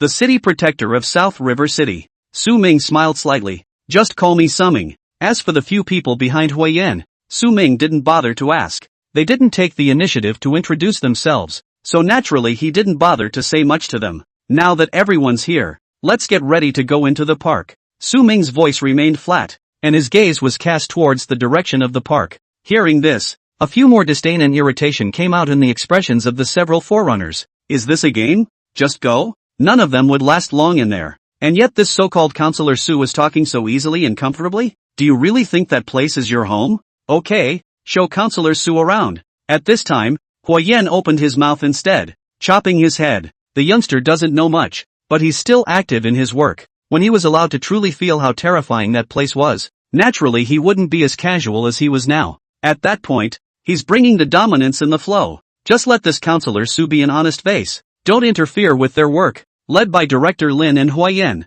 the group began to head towards the park. Su Ming unhurriedly followed beside them, his eyes not as bland as earlier, quite a bit more serious. The pupil of true vision operated. The rest of the forerunners and a dozen or so SWAT officers followed close behind. Their expressions were the most serious, obviously not daring to take the situation they were about to face the slightest bit lightly. After all, if you don't get it right, your life will be accounted for here. As the group went deeper, the scenery around them began to gradually change. The originally bustling neighborhood was gradually replaced by dense vegetation, and the air was filled with a strange stillness. Their feet today were not yet eroded by the gray-green gas, but if it's not dealt with in time, maybe the day after tomorrow, or even tomorrow, it will be a no-go area as well. Chapter 101. Entering the garden. The shocked crowd. After a few more minutes of walking, the crowd stopped. Counselor Su, we're here. Director Lin's voice was laced with a bit of seriousness. Su Ming didn't reply and pierced his gaze ahead. He saw the gray-green gases. They flowed slowly through the air, like living entities. Every sign of life was swallowed up wherever the gas went. At the park on the other side of the street, the scene looked even more horrifying and bizarre. A dead silence, without the slightest bit of life. The grass was yellow as if it had been burned by fire. Those trees that were originally tall and upright are now peeling off their bark and dropping their leaves. Only bare branches remain. It's like the hand of despair reaching for the sky, struggling desperately to no avail. Get changed. Also at that moment, Director Wang ordered. All the SWAT officers moved and the boxes they carried in their hands were opened. Inside, a protective suit. At the same time, 2 SWAT officers came to the side of Su Ming's few people carrying boxes. Counselor Su, those gases inside are really too harmful to our bodies. This protective suit, more or less, can withstand a little bit, but the effect is just a drop in the bucket. Director Wang said as he began the replacement. It wasn't just him. The few one-star forerunners didn't hesitate to change their clothes silently. Su Ming shifted his eyes to Huayan. Captain Hua, aren't you changing? Listening to Su Ming's question, although Huayan was a bit upset in his heart, he still suppressed his temperament. The effect of this stuff is minimal for me. Rather it interferes with my movement. I don't need to change it. Counselor Su, if you want to get a closer look later, change now too, or it's dangerous. Of course, if you really don't want to be bothered, then you just stay up later and watch from behind. Listening to Huayan's words, Su Ming just smiled and didn't say much. A few minutes later, except for Su Ming and Huayan, all of them have become big white appearance, wearing protective clothing. Okay, then I'll go ahead and check it out. Su Ming finished his sentence and stepped forward. No. This time, Huayan and Director Lin several people were shocked. This Counselor Su, not even wearing a protective suit, rushing off to the afterlife? Ordinary people would not be able to stay in that gray-green gas for a few seconds at most, and would simply faint. Even if it was an ordinary forerunner, the consumption of aura inside was so great that it wouldn't last more than a few tens of seconds. Even Huayan, with his 3-star strength in the chi refining realm, could only stay in the periphery for a few minutes. Trying to go deeper, that simply can't be done either. The further in you go, the higher the concentration of gray-green gas. However, the next moment, everyone was stunned. Su Ming, who was still in front of them, turned out to be like a cannonball, directly passing through this street that was almost polluted on, and rushed into the periphery of the gray-green gas. With that instantaneous burst of speed, they couldn't even catch up with a pat on the back, so how could they block it? Even Huayan sucked in a breath of cool air at this moment. It seemed to be faster than even his full-force outburst. Director Lin, you take the men and stand guard here. I'll follow you in and take a look. Huayan couldn't stand up at this time and ran towards the park. He admitted that he had somewhat underestimated this advisor Su before. However, his Earth attribute aura, which itself favored the defensive category, could all only stay inside for a few minutes at most. Even if this advisor Su's realm was similar to his, he shouldn't be able to stay inside for long. He was afraid that Counselor Su was young and vigorous and would suffer if he was too big for his britches. In place, Director Lin and his party were a bit dazed. Off to the side, the only female forerunner pinched her arm and jabbed her finger at Director Lin again. Director Lin, this Counselor Su is so strong? Why didn't you say so earlier? When Director Lin heard this, he was also confused. He had originally had thoughts about what kind of advisor Su Ming could be at such a young age. He should be very competent or specialized in certain fields, but he also could not have imagined at all that such a young age could have such terrifying strength. I can't blame him. I can only blame Counselor Su for being too fierce. Now is not the time to think about this. All get pumped up and be ready to pick up Counselor Su and Captain Hua. Director Lin brushed aside the subject and told the crowd to keep an eye on the situation. It was shocking, but now was not the time to think about things. The other side. Su Ming was already in the periphery of the gray-green gas. These gases, they're kind of interesting. He could feel that the auras were indeed odd, eroding his aura. But it wasn't quite the same as the soul-eroding fog of the 9 black fogs. The soul-eroding mist gradually erodes the individual's life force and soul, causing it to deteriorate. That's more like a parasite, contaminating the soul so as to give it something to do. But now this gray-green gas, like countless tiny tentacles, purely absorbed vitality, thus further strengthening itself. Same with vampires. But the aura around Su Ming was like a vast ocean. These tentacles were easily dissolved directly after touching, causing not much impact. At this level of the periphery, I wouldn't have any problems even if I stayed here for 10 days and half a month. Su Ming murmured in a low voice, having a plan in his heart. One more thing, he'd seen a lot of people's auras nowadays, and had some discernment. The earth attribute aura like the one in Hua Yan's body was not of high purity. Under the same realm, the effectiveness that each person's aura can exert should be different. Just like when he was in the 3 stars of the Qi refining realm. His aura was abundant and pure, far beyond Hua Yan. Of the forerunners he had seen, those whose aura purity was capable of being similar to his were currently the only one he had seen. Long Pingan. Also at this moment, Hua Yan surrounded his body with earth aura and came to Su Ming's side. He didn't look slightly better. Even if this advisor Su had strength, such impulsive behavior was still too risky. It's a real taboo to rush in like this without making a good decision first. Counselor Su, that's a bit too risky. Now come back with me first, and we'll discuss what to do. Hua Yan's voice carried so much as a hint of complaint. It's not consuming aura for nothing. It can't stay long by itself. Su Ming glanced at him, his tone calm. It's okay, I have it in mind. He could see that the outgoing aura on Hua Yan's body was being eroded extremely fast by this gray-green aura. Shouldn't last long. But Hua Yan was about to say something else, but he realized that Su Ming extended his hand towards him and put it directly on top of his shoulder. What's this for? Hua Yan was puzzled in his heart, but before he could open his mouth to ask, his pupils instantly widened. An extremely powerful and vast aura instantly surged up around him. The strength of this energy made his heart tremble. The aura emanating from Su Ming's body was like an ocean, unfathomable and vast. In comparison, his own aura was like a flatboat in the middle of a shocking wave, small and helpless. His throat felt like it was being tightly choked by a large invisible hand, and even breathing became difficult. How is this possible? Hua Yan was horrified in his heart, unable to believe what he felt. He had thought that he was one of the best among the forerunners, but at this point in time, Counselor Su, it's like a god on earth. Chapter 102 Breath of Grey Parish, Messenger of the Moon God? Is it really okay? Compared to Hua Yan's horror, Su Ming's expression remained flat as he murmured in a low voice. He had just had a whim to try and form a shielding layer with his own aura to isolate those gray-green gases. The subject of the experiment was Hua Yan, and now, based on what the pupil of true sight sees, the thought process works. Guided by the pupil of true vision, he made a protective circle with his aura and put it around Hua Yan. That way, he could lead the way deeper. Once this aura circle was pretty much consumed, then he could just channel it again for replenishment. It's good to use. Wait here for me under. Su Ming finished his sentence and his figure disappeared. Hua Yan, who was still in shock, was left alone in the same place. He, on the other hand, had quickly returned to Director Lin and the others in the rear.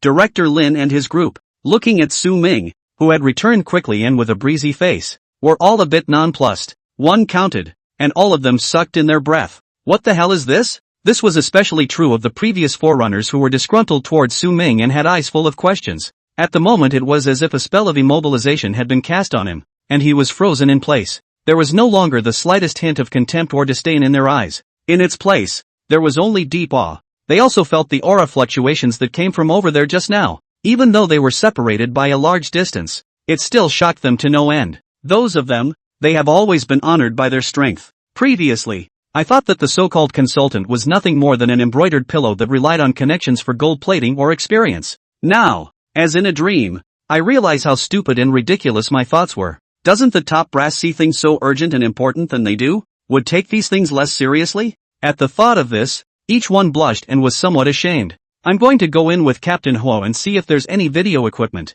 I'll go film it for you. Su Ming rippled and opened his mouth to inquire. He had heard Yuan Chang say it before. These people have taken to using drones and other means to transport equipment in, but before we got halfway there, we had lost the signal. Now that he's personally bringing these contraptions in and filming them for them to see, there can't be any problems, can there? Soon, Su Ming received a camera from Director Lin. Okay then, you guys wait. Without making any delay at all, Su Ming returned to the park again, like a man of the wind, left alone with the horrified crowd in place. Counselor Su, simply terrifying as hell. What are they compared to that? South River City should be saved. Director Lin gulped, but his eyes were getting brighter and brighter. On the other side, Su Ming returned to Huayan's side. At this moment, Huayan was still in shock and didn't slow down. Counselor Su's tactics are a bit intimidating. Directly taking the aura off his hands, it covered him in a whole circle and remained largely undissipated for so long. What anticlimactic means in strength is this?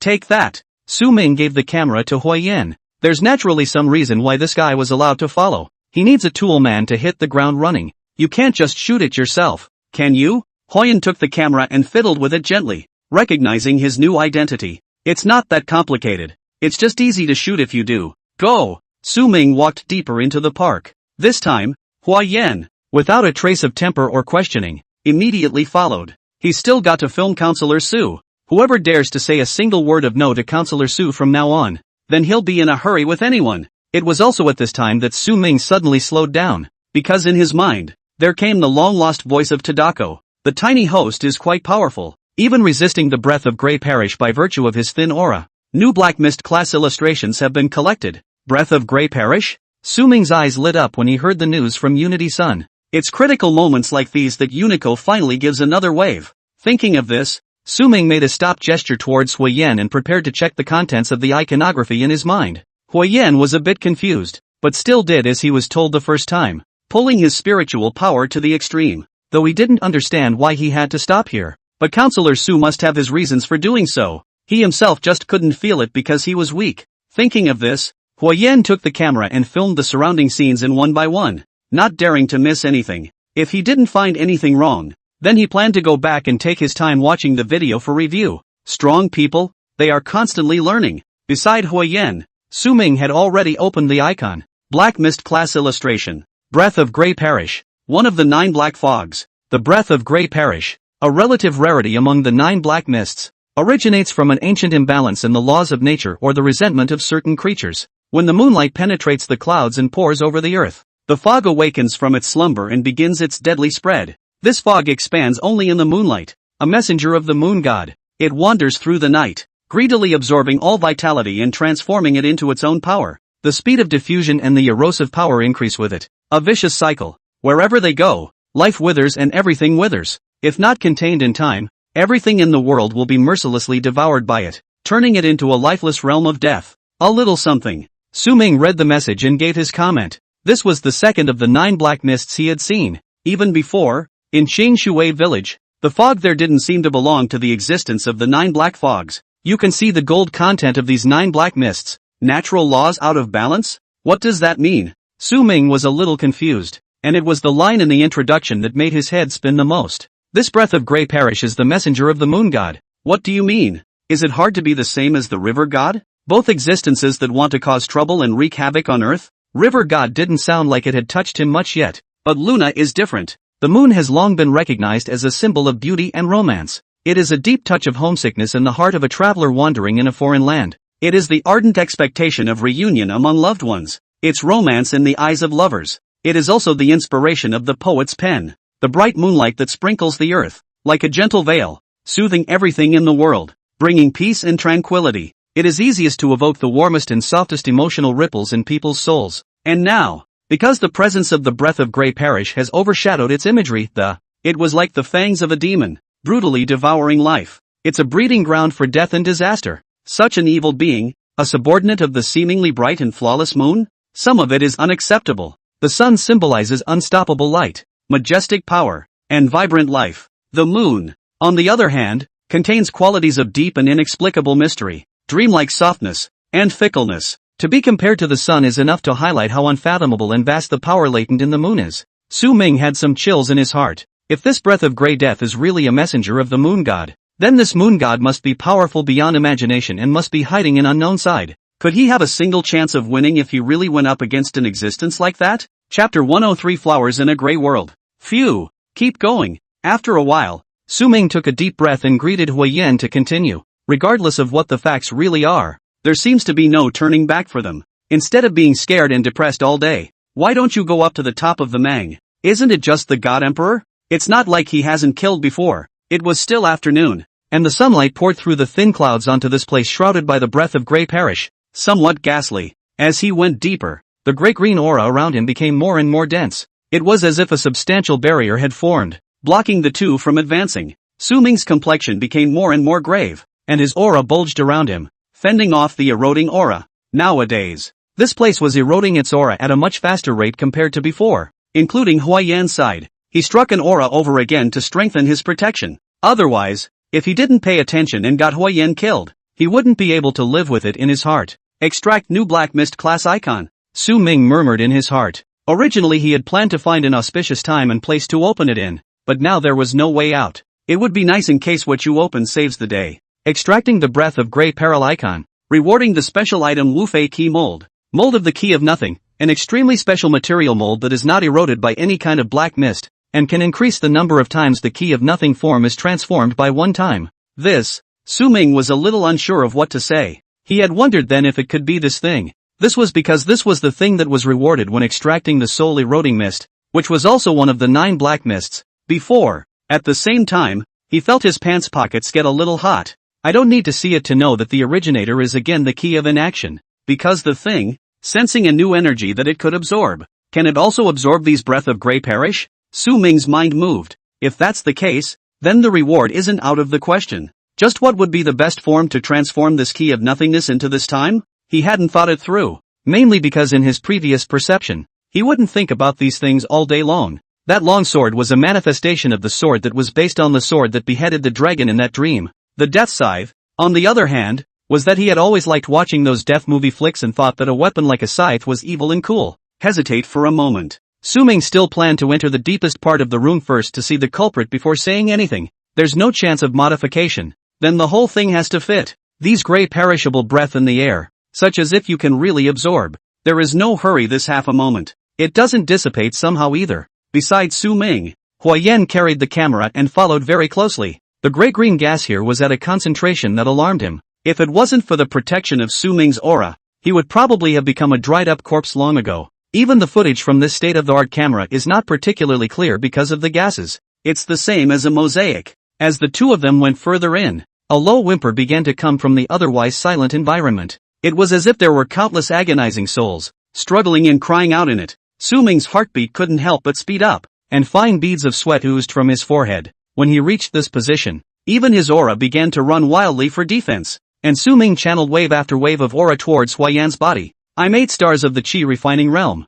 I don't know how many times stronger than Huiyan. Moreover, the purity of my aura is extremely high, and even that is a bit of a strain. To be called one of the 9 black fogs, it really isn't simple. Luckily, there didn't seem to be any abnormal creatures appearing here. Otherwise there would have been less of a struggle. If they really fought, it was the consumption of aura that would be the fastest. Su Ming suddenly felt a little nostalgic for the aura increase scroll that he had obtained earlier. This Tsuko, and I wonder how I can get more Johns? Su Ming had a small plan in his mind. Should be there soon. Also at that moment, Huiyan whispered a reminder. The grey-green fog around them grew thicker, and even the sunlight was swallowed by this layer of fog, leaving only a cold and dead silence. Countless dry branches were like twisted claws, stretching out from all directions, as if to drag them, too, into the endless darkness to be buried with them. Not long after, the two Su Ming arrived at a wide area. Once the centerpiece of the park, it is now barren, and here the two men stopped in their tracks, because not far ahead of them,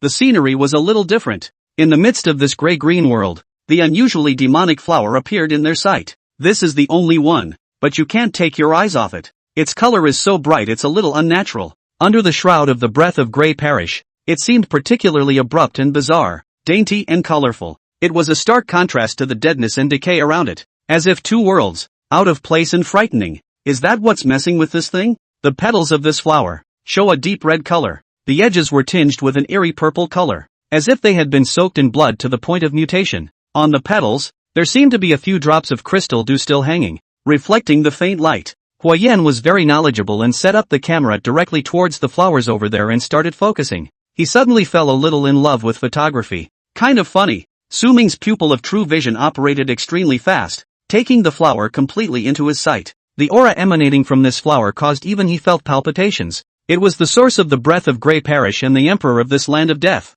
Through the pupil of true vision, the gray-green mist was slowly rotating, forming a small vortex, and this flower, the center of the vortex, absorbs their essence, like a topsy-turvy pilgrimage. Chapter 104 Eclipse Flower. Shocking changes. Choice. Go over there. Be more careful yourself. Behind me. If it's not right you just run. Su Ming instructed 2 sentences and started to approach towards that side. The extent of the crisis in this area was such that even he had to be very careful and sloppy. Naturally, he wouldn't have a lot of energy to distract himself from taking care of Hui Yan. Hui Yan nodded and followed Su Ming while keeping an eye on the camera positions. At this moment, he also admitted that he really wasn't as capable as advisor Su. It's even a world of difference. Then feel free to do your job as a camera tool person. The 2 of them took every step with extreme caution, and the ground under their feet trembled slightly, as if something would break out at any moment. As they got closer and closer to the demonic flower, the sense of oppression felt by Su Ming and the 2 of them became more and more intense,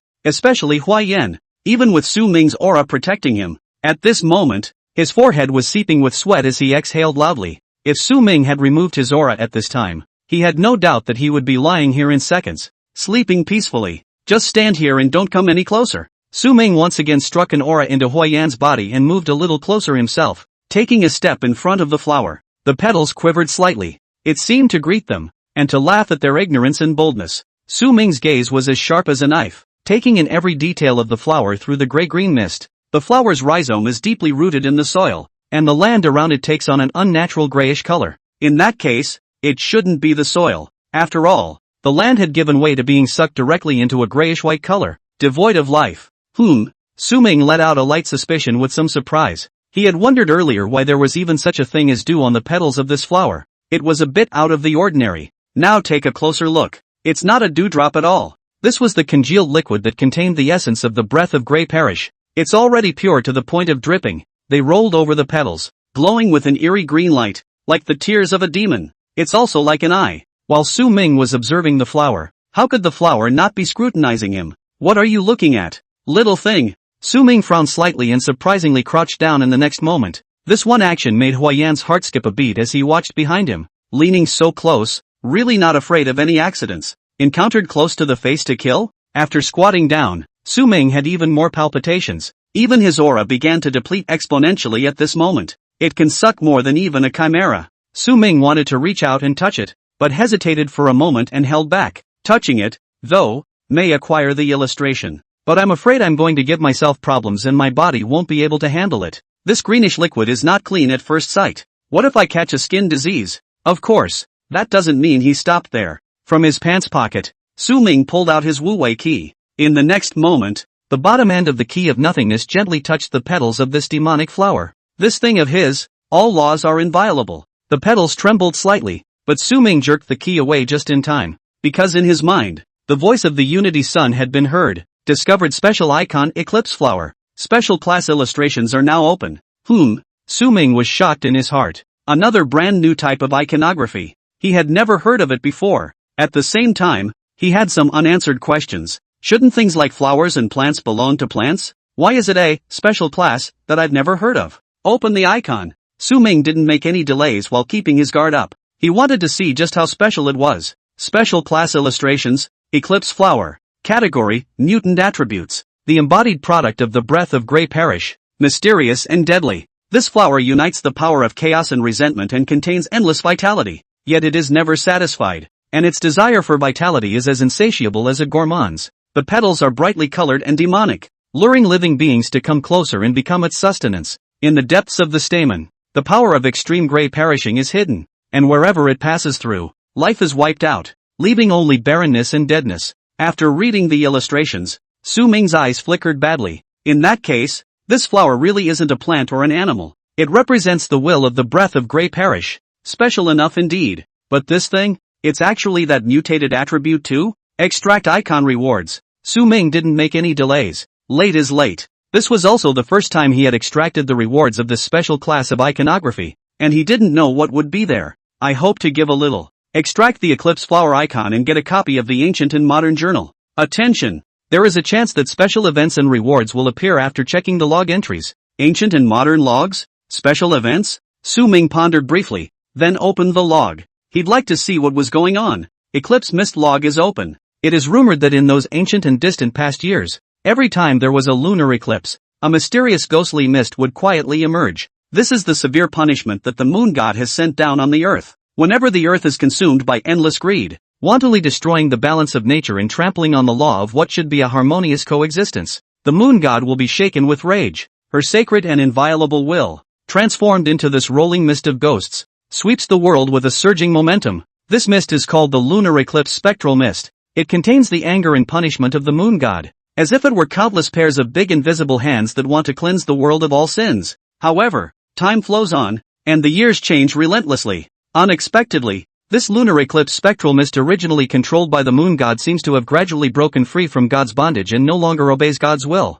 Those who slay dragons will eventually become evil dragons. Drawing on the greedy eclipse spectral mist turns it into the breath of grey perish, good and evil, one thought at a time. Su Ming was a bit surprised after reading the contents of the log. In that case, Luna is actually not inherently bad? Was it his men who made the big mistake? However, it was too late for Su Ming to think more. A chill instantly surged through his entire body. Counselor Su, watch out! Behind him, came Huiyan's frightened voice, the eclipse flower on the ground. Its petals contracted dramatically, as if it was tightly clutched by a large invisible hand. That delicate color instantly became dull. Immediately afterward, a black light erupted from the stamen. In the light, there seemed to be countless twisted faces hissing in agony. It was also at this point that the surrounding area seemed to slow down, eerie in the extreme. It's kind of like being affected by the hourglass of time. But he didn't use that? Unico, what's the situation now? Su Ming inquired in his heart. However, there was no response at all. Time around them slowed even more, almost reaching a standstill. It was also at this time that Unicorn's voice finally came out. Only this time, its tone rippled. No more like before. No emotion could be heard. Su Ming's heart sank. What's the situation? You have viewed the eclipse mist log. Please choose towards. Option 1, quit. Option 2, correct. Are those the only words? Su Ming was appalled in his heart. Is Unico trying to make him make his own choice? That's never happened before. And just that moment, he felt like he was locked in. What kind of power is this? Su Ming's body trembled. This eclipse flower seems to be much more than what it appears to be. If you opt out, you might be able to clear your name. But, cultivation itself is to go against the grain, to follow your heart. I'm offended by the hypocrisy too. I'd like to rectify this if I could. Chapter 105 Making a Choice. Human Emperor Streamer Log. Thinking about all of this, Su Ming smiled faintly, and his entire body seemed to be much more relaxed. Follow your heart and make a choice. You have chosen to correct. No changes can be made. Seek your own happiness. Obtaining the journal of the Human Emperor's Streamer. The Human Emperor's Streamer Log? Su Ming was stunned in his heart. Is this triggering a follow-up event? It was also at this time that the surrounding visions seemed to have all receded again, including the eclipse flower on the ground. It had also returned to its previous appearance, dainty and colorful. Su Ming was horrified in his heart and turned his gaze to Huiyan at the back. Huiyan looked serious and was shooting with his camera right at the eclipse flower. But he wasn't before. Was that just now? Was it just me? Or is there some sort of mysterious energy that we're not even aware of that has performed a brief time regression or altered our perceptions? Su Ming gulped. It shouldn't be an illusion. But the rest, whichever is possible, is too horrible to imagine. Open the Human Emperor log. Su Ming didn't know what to do for a moment, so he just had to check the new log first. He had a premonition that he seemed to have come into contact with something unimaginable, or maybe he had finally aligned himself with the frequency behind all of this for so long. Human Emperor Haki's log is open. In the early days of the distant Taiku period, when heaven and earth first opened up, all things grew and all beings lived in harmony. However, as time passed, greed and strife began to grow on earth, disrupting the balance of nature and offending the gods of heaven. The moon god, as the guardian of balance and order, has decided to rain down punishment, cleansing the world of sin with an eclipsing spectral mist. As the years changed, the lunar eclipse mist gradually left the control of the moon god and turned into the breath of gray meteorites. The breath of the gray meteor ravages the earth, and wherever it goes, life rapidly passes away. Flowers and plants withered, trees withered, rivers dried up, and the land became barren. The people are in a state of misery and mourning, and the earth is plunged into endless suffering. At the same time, undercurrents are surging. and evil forces are taking advantage of the chaos to expand their territory with impunity. Under the cover of the gray meteorite's breath, they plundered and killed, turning the earth into a purgatory. In the midst of earthly purgatory,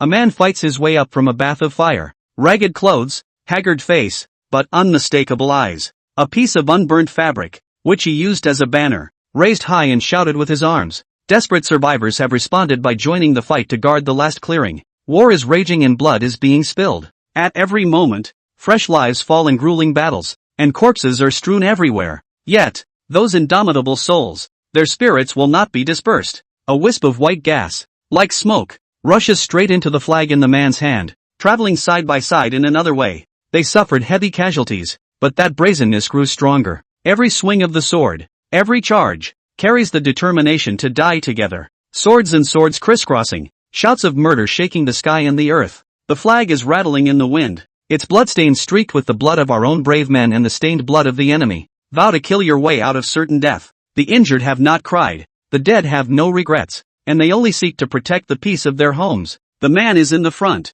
leading the way, his body's aura growing stronger, his gaze like a torch, and his roar resounding through the clouds. The crowd responded, their voices shook the sky, their momentum was like a rainbow, and they were unstoppable. At the time of the duel, men waved blood-stained banners and led the warriors into the enemy lines. The blades in his hands shine with a cold light in the darkness, and each swing will take away the heads of the forces of evil. After several battles, we finally broke the evil forces and cleaned up the chaos on Earth. However, the deathly silence is still pervasive, like a cloud hanging over. The man turns his attention to the real archenemy, the breath of the gray meteor. This power is intangible, yet it's more terrifying than any enemy. The power of the blades alone cannot hurt the breath of the gray meteor in the slightest. But so what? It's all about fighting. Under the moonlight, men raise the flag. In a flash, the heroic soul surges out from the flag. Countless white souls are like misty smoke and haze, and like fearless torrents, with an unrelenting momentum, rushing resolutely toward the breath of the gray meteor.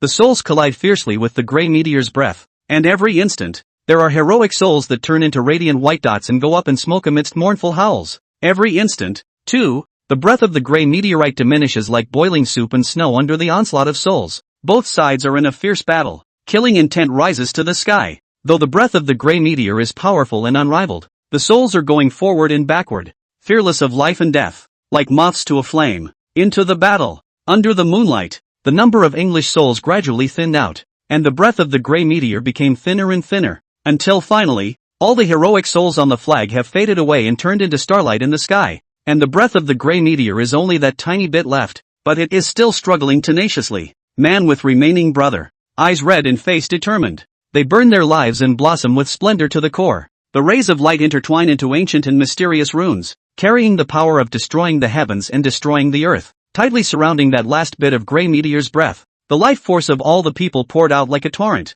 Their bodies gradually dried up and their vitality faded. But in their eyes, there is not the slightest retreat or fear. Only unlimited wariness, not to return until the building is broken. The gray fallen breath is completely sealed and the flag is alone on the ground. On one side, a flower grows out of this devastated land, delicate and colorful. This flower has both the sealed will of the gray fallen breath and the breath of millions of souls, the people of future generations, remembering the man's achievements. Call him the Emperor of Man. The bloodstained flag is the human emperor's flag. Su Ming's body trembled a little as he finished reading the log. He looked at the eclipse flower again with somewhat complicated eyes. Luckily for him, at that time, he didn't directly cut this flower with the death scythe. This guy symbolizes a lot more than just the breath of the gray meteor. The same is true of the trust of the British souls. Those so-called gods are real losers. They dare not do anything right. Su Ming clenched his hands and cursed in his heart. How many martyrs are there, according to the logbook? But what about these gods? In the name of cleansing the earth of filth, you create a great evil and let it go? No responsibility or accountability at all. So careless and indifferent to life? If someone hadn't stepped up and forged the last line of defense with blood and tears, they might not be where they are now. Gods? It's so pointless. Su Ming could kind of see through it now. It's better to count on those false gods than to trust yourself. To those guys, mortals are nothing more than a product of their pastime. And in the next moment, Unity Sun's voice came out again. Chapter 106, The Human Emperor Streamer appears. Human Emperor Hockey's log is viewed, and the host's heart fluctuation is detected to be in line with the judgment. Human Emperor's streamer essence to be distributed. Unity's voice, still rippling. Su Ming was slightly stunned, then filled with shock. He had known before that there might be a reward for viewing the log. But the reward, did he really hear it right? Really give the human royal streamer? Su Ming gulped, trying to stay calm while realizing that something was wrong. How is it that this Unity Sun, today, is still selectively handing out rewards? If he didn't meet the required conditions, wouldn't he just not give it? Ever since that vision appeared earlier, things had gotten a little out of whack. What's wrong with this Unity guy? Why is it time distorted? And why is it bound to me? Is it really just because I got lucky? Why does it feel so much like there's a chess game behind all of this? And I, as a tiny pawn in it, if this is truly a chess game for the ages, then just how terrifying is this chess player? Su Ming didn't dare to think about it anymore. Right now, his strength was still far from that level, and thinking about it more was just adding to his troubles. Su Ming turned his head, glanced at Huyen behind him who was still filming seriously, and once again channeled an aura over. The scene was, inexplicably, bizarre, but it was the truth. This feeling of being kept in the dark and not knowing it is really hard. In the next second, Su Ming checked up on the introduction of the Human Emperor Streamer Essence. Hopefully it will be what he thinks it will be. Today's Unison seems to have the additional concept of system space. Overall it looks like it has received a minor upgrade. These tundras produce something that seems to be able to be put in and taken out at any time. If it were before, he was afraid of losing the Spirit Sun Divine Tree Seed or the Key of Nothingness. Now there is no such concern. Just store it directly in the space. Human Emperor Streamer Essence. The Human Emperor Streamer Essence is not a physical object, and requires a strong enough carrier in order to exert its true power. Hiss. After Su Ming read the introduction, he sucked in a breath of cool air and seemed to understand somewhat. It seemed to be pretty much what he thought it would be. As long as there was a strong enough carrier, the rumored Human Emperor Streamer should be able to resurface. And such awesome contraptions, he seems to actually have. It's the do-nothing key mold that I just got. Is it really feasible? Su Ming's mind moved. Excited hearts. Trembling hands. Theory works. Experimentation begins. The Human Emperor Streamer Essence begins to infuse the Wufei key mold. Mold separation. Injection successful. The Human Emperor Streamer has been acquired. It's quite feasible. When Su Ming heard the voice, he was excited in his heart and even felt a little unbelievable. This is the Human Emperor's Streamer. The existence of Pangram Manchu. At the same time, there was an additional introduction in his mind. Human Emperor Streamer, First Order, divided into positive and negative sides, each with extraordinary abilities. On the front is the Human Emperor's Streamer, whose radiance shines like the blazing sun, and is as pure as the purest. Wherever this glow reaches, evil spirits melt instantly like ice and snow meeting the blazing sun. It can bring back lushness to barren lands, restore waves to dead waters, turn decay into magic, and flourish with vitality. It can heal the body of the severely wounded, comfort the soul of the broken, give auspiciousness to the benevolent, and sharpness to the righteous. The reverse side is the 10,000 soul streamer, whose aura is as eerie as the 9 ghosts in cold prisons, treacherous and unpredictable. Once cast, it can swallow the souls and vitality of all spirits and turn them into its own. The 10,000 soul streamer is extremely dangerous, and if one is not careful, the user will be engulfed by endless grievances and darkness, and his mind will be lost. What a strong, sick thing. Su Ming was horrified, but the corners of his mouth were harder to suppress than AK. Of course, at this time, the Human Emperor Streamer only had its function, but it could not be directly cast. It's like a motorized toy. You've got to have electricity in there to get that thing moving in the first place. In the next moment, Su Ming reached out and grabbed in the void, and heaven and earth changed color. The original gray-green intertwined dim sky seemed to be stirred by a large invisible hand at this moment. Dark clouds rolled in and lightning flashed. The wind whistled up, rattling the dead branches around them. This is, behind Su Ming.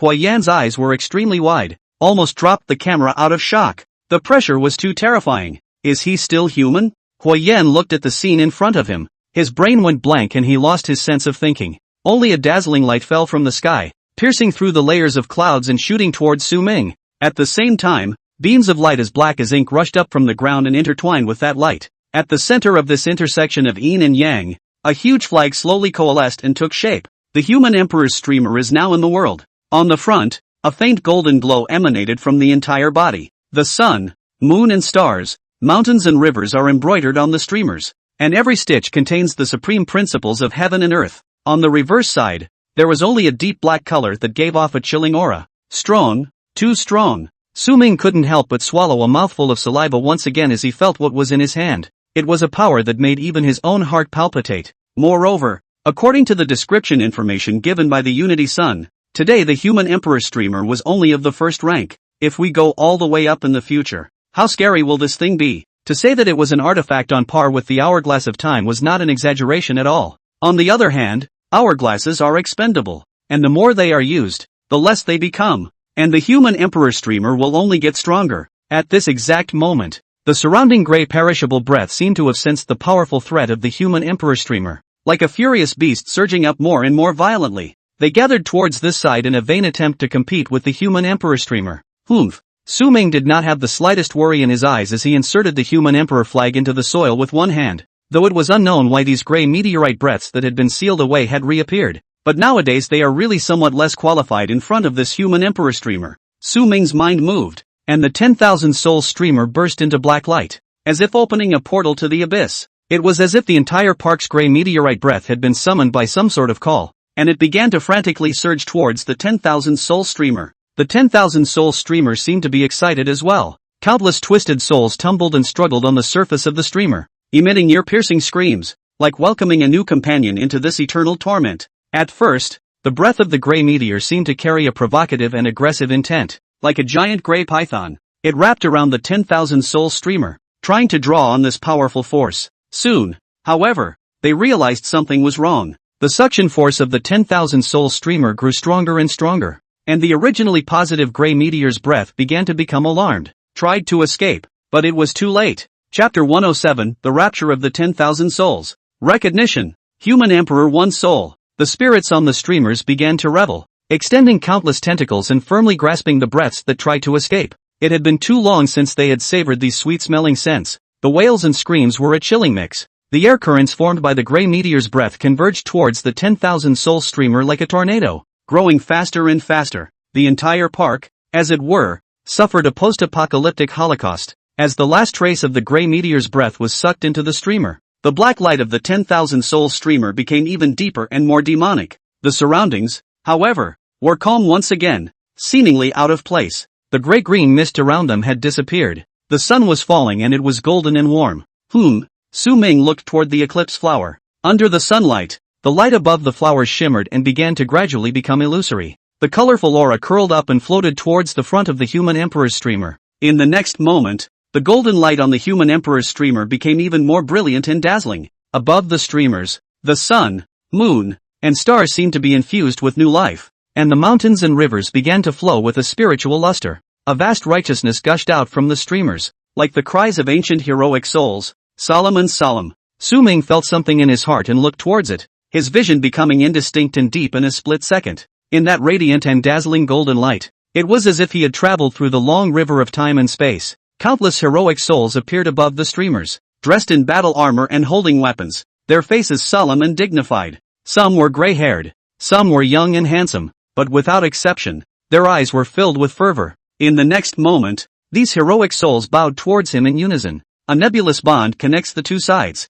Boom! Su Ming only felt that the meridians around his body were bulging and his aura was rushing like a torrent. The aura exploded in an instant, like a sleeping dragon awakening and soaring above the 9 heavens. The host has successfully broken through the 8th star of the Qi refining realm and reached the 9th star of the Qi refining realm. The host has received initial recognition from the souls, inheriting one of the 6 spirits of the human emperor. Human emperor's one spirit, fearless of gods and demons. The pressure of any gods, demons, spirits and ghosts is ineffective against you. Su Ming's arm stretched out and the human emperor streamer flew back into his hand, looking out of the corner of his eye. And behind Su Ming, Hui Yan had knelt on the ground at some point, his body trembling. He's even an ass. He wanted to submit to this flag and to Su Ming's feet now. Couldn't bring myself to think of anything else. The advisor Su in front of him now was like a towering emperor that no one could disobey. Neither is worthy. The other side. Director Lin and the others looked equally horrified. This is, the gray-green gases, as far as they could see, were retreating deeper into the park at a speed visible to the naked eye. It didn't take more than a few minutes of back and forth before it disappeared into thin air. Never see a bit of it again. But how is that possible? Director Lin, our satellite seems to have regained its usefulness, and we can vaguely see Counselor Su and the two of them. Those gray-green gases. It seems like they've all disappeared. The staff member on the side, whose tone was similarly full of incredulity, all became stuttering. What the hell happened? They just hated that they hadn't followed them in to find out what was going on. Phew, Director Lin's face reddened and he was breathing heavily. Even if what he saw in front of him wasn't necessarily real, the detection watch on his wrist couldn't be wrong. Could it? The anomalous energy here has now dropped sharply from over 30 points back to 6. Means it's basically fine. A few people looked at me and I looked at you, all a bit speechless, though somewhat less bold to believe it. They all thought in unison of one possibility, the gray-green gas here that had given them, and the higher-ups, a headache for many days might actually be solved by Counselor Su, because before that, they didn't even have the slightest idea or solution to start with. Now that the gray-green gas had disappeared, who else could it be but Advisor Su's means? It can't be that the gas disappeared on its own, can it? Also at that moment, Director Lin's phone rang. He looked at the screen display and immediately connected. The one who called was the city protector who had gone in with Su Ming Huiyan. The crowd seemed to have sensed something, and they all turned their gazes to Director Lin, unblinking. As for Director Lin's expression, it gradually changed from initial dismay to disbelief, his eyes widening and his mouth slightly opening. It was as if I had heard a heavenly story. The crowd did not interrupt and no one made a sound. Director Lin's expression grew more and more brilliant, the muscles on his face twitching slightly, beads of sweat even seeping from his forehead. For a long moment, his hand holding the phone slowly dropped. The whole person was frozen in place for a long time. The people around them became more and more anxious, but they didn't dare to make any moves. Is something wrong? A good while passed before Director Lin finally came back to his senses. A helpless, bitter smile appeared on his face and he shook his head. This Counselor Su, is really... The curiosity in the hearts of the crowd was thoroughly aroused when they saw Director Lin's reaction. Chief Lin, what's going on? The female forerunner from earlier, unable to hold back any longer, spoke up and inquired. She felt like her little heart was going to be tickled by this anxiety. Director Lin looked over, a hint of huskiness in his voice. Come on, let's hurry over and talk as we go. Just a note to all of you, make sure you put a lot of respect to Counselor Su and put away your little minds from before. Or don't say I know you or that you're from South River City. Compared to ordinary people, we forerunners are considered the best of the best. But in front of Counselor Su, to put it badly, it's just like a maggot. Upon hearing Director Lin's words, the crowd wanted to retort, but ultimately chose to remain silent. Their pride would not allow them to be spoken to in such a way. What do you mean? Like maggots? You don't have to be so graphic with your examples, do you? But today's situation, as well as the aura that had emerged from Advisor Su's body earlier, it really didn't seem to be something they could touch. Maggots are maggots. At least they're protein-rich. On the other side, deep in the park, Su Ming had already put away the human emperor streamer. The front side of the human emperor's streamer now had a lot of ho-hum energy provided by the heroic souls because of the flowers that had just been planted. The 10,000 soul streamer on the opposite side was even more satiated because of this many gray meteorite breaths. It's kind of recharging some batteries. However, he had no intention of utilizing the human emperor streamer to revive the vitality here in the park today. The ecology of this place is capable of recovering slowly over time if no more accidents occur. As for the vast chi that was now in the human emperor's streamer, he naturally wanted to keep it for a rainy day. Save your money and make it big. Chapter 108. There are times when being too strong is an annoyance. Besides Su Ming, Huiyan looked at him with some reverence and some fear, and didn't dare to come up and climb into the conversation. Everyone is a pioneer though, but he felt like he had ascended to become a junior soldier in 100,000 heavenly soldiers. And Su Ming was at least all of the Erlangsheng kind of level. There was no hint of comparison. Su Ming was happy to take the opportunity to rest and check up on his current data panel. Summing, Realm, 9 stars of the Chi Refining Realm. The Human Emperor's First Spirit. Power, 30. Physical Fitness, 20. Spirit, 21. Agility, 20. Charm, 22. Abilities, Spectral Wine. Spectral Shadow Raid. Tidal Zone. Thunderous Punishment. Paralyzing Toxin. Spectral Pupil Field. Red Blood Tide. Abyssal Stream Blessing. Bindings, First Level Dark Attribute Icon. First Level Wood Attribute Icon. First Level Energy Attribute Icon. First Level Assassin Class Icon. Achievements, Small Trials. General Comment, it's kind of fun. 9 stars of the Chi Refining Realm now. I also wonder how difficult it will be to break through the Chi Refining Realm and enter the Chi Sea Realm. And how big the lift will be. Even Su Ming himself felt that the speed of his promotion was truly a bit exaggerated. Although the 5-dimensional attributes were the same as when he was at the 8 stars of the Chi Refining Realm, the aura on his body was a lot more vast. Not only that, he now had an extra aura of superiority about him. Having obtained one of the 6 prana of the human emperor, the battle power felt doubled. Those novels really don't lie. Every time you go up a realm, that's a huge upgrade. It was as difficult as heaven to cross the ranks and kill the enemy. It's only those who are the supreme pride and the protagonists of novels who can do it without reason. I don't know if in my life I'll have a chance to cross the ranks and kill my enemies, Su Ming murmured in his heart. It wasn't that he didn't have the confidence to face other so-called heavenly pride. It's just that he seems to be leading the pack all the time, and everyone else is in a lower realm than him and doesn't get to experience it. Some of the time, being too strong is also an annoyance. I also have 3 mutant attribute illustrations nowadays, but they don't have the first order illustration effect turned on. Maybe it's the same as the career class iconography, where you need 5 or more to open it? For that matter, he wasn't sure if it was good or bad. On the bad side, more artifacts are needed and the more trouble it is to level up.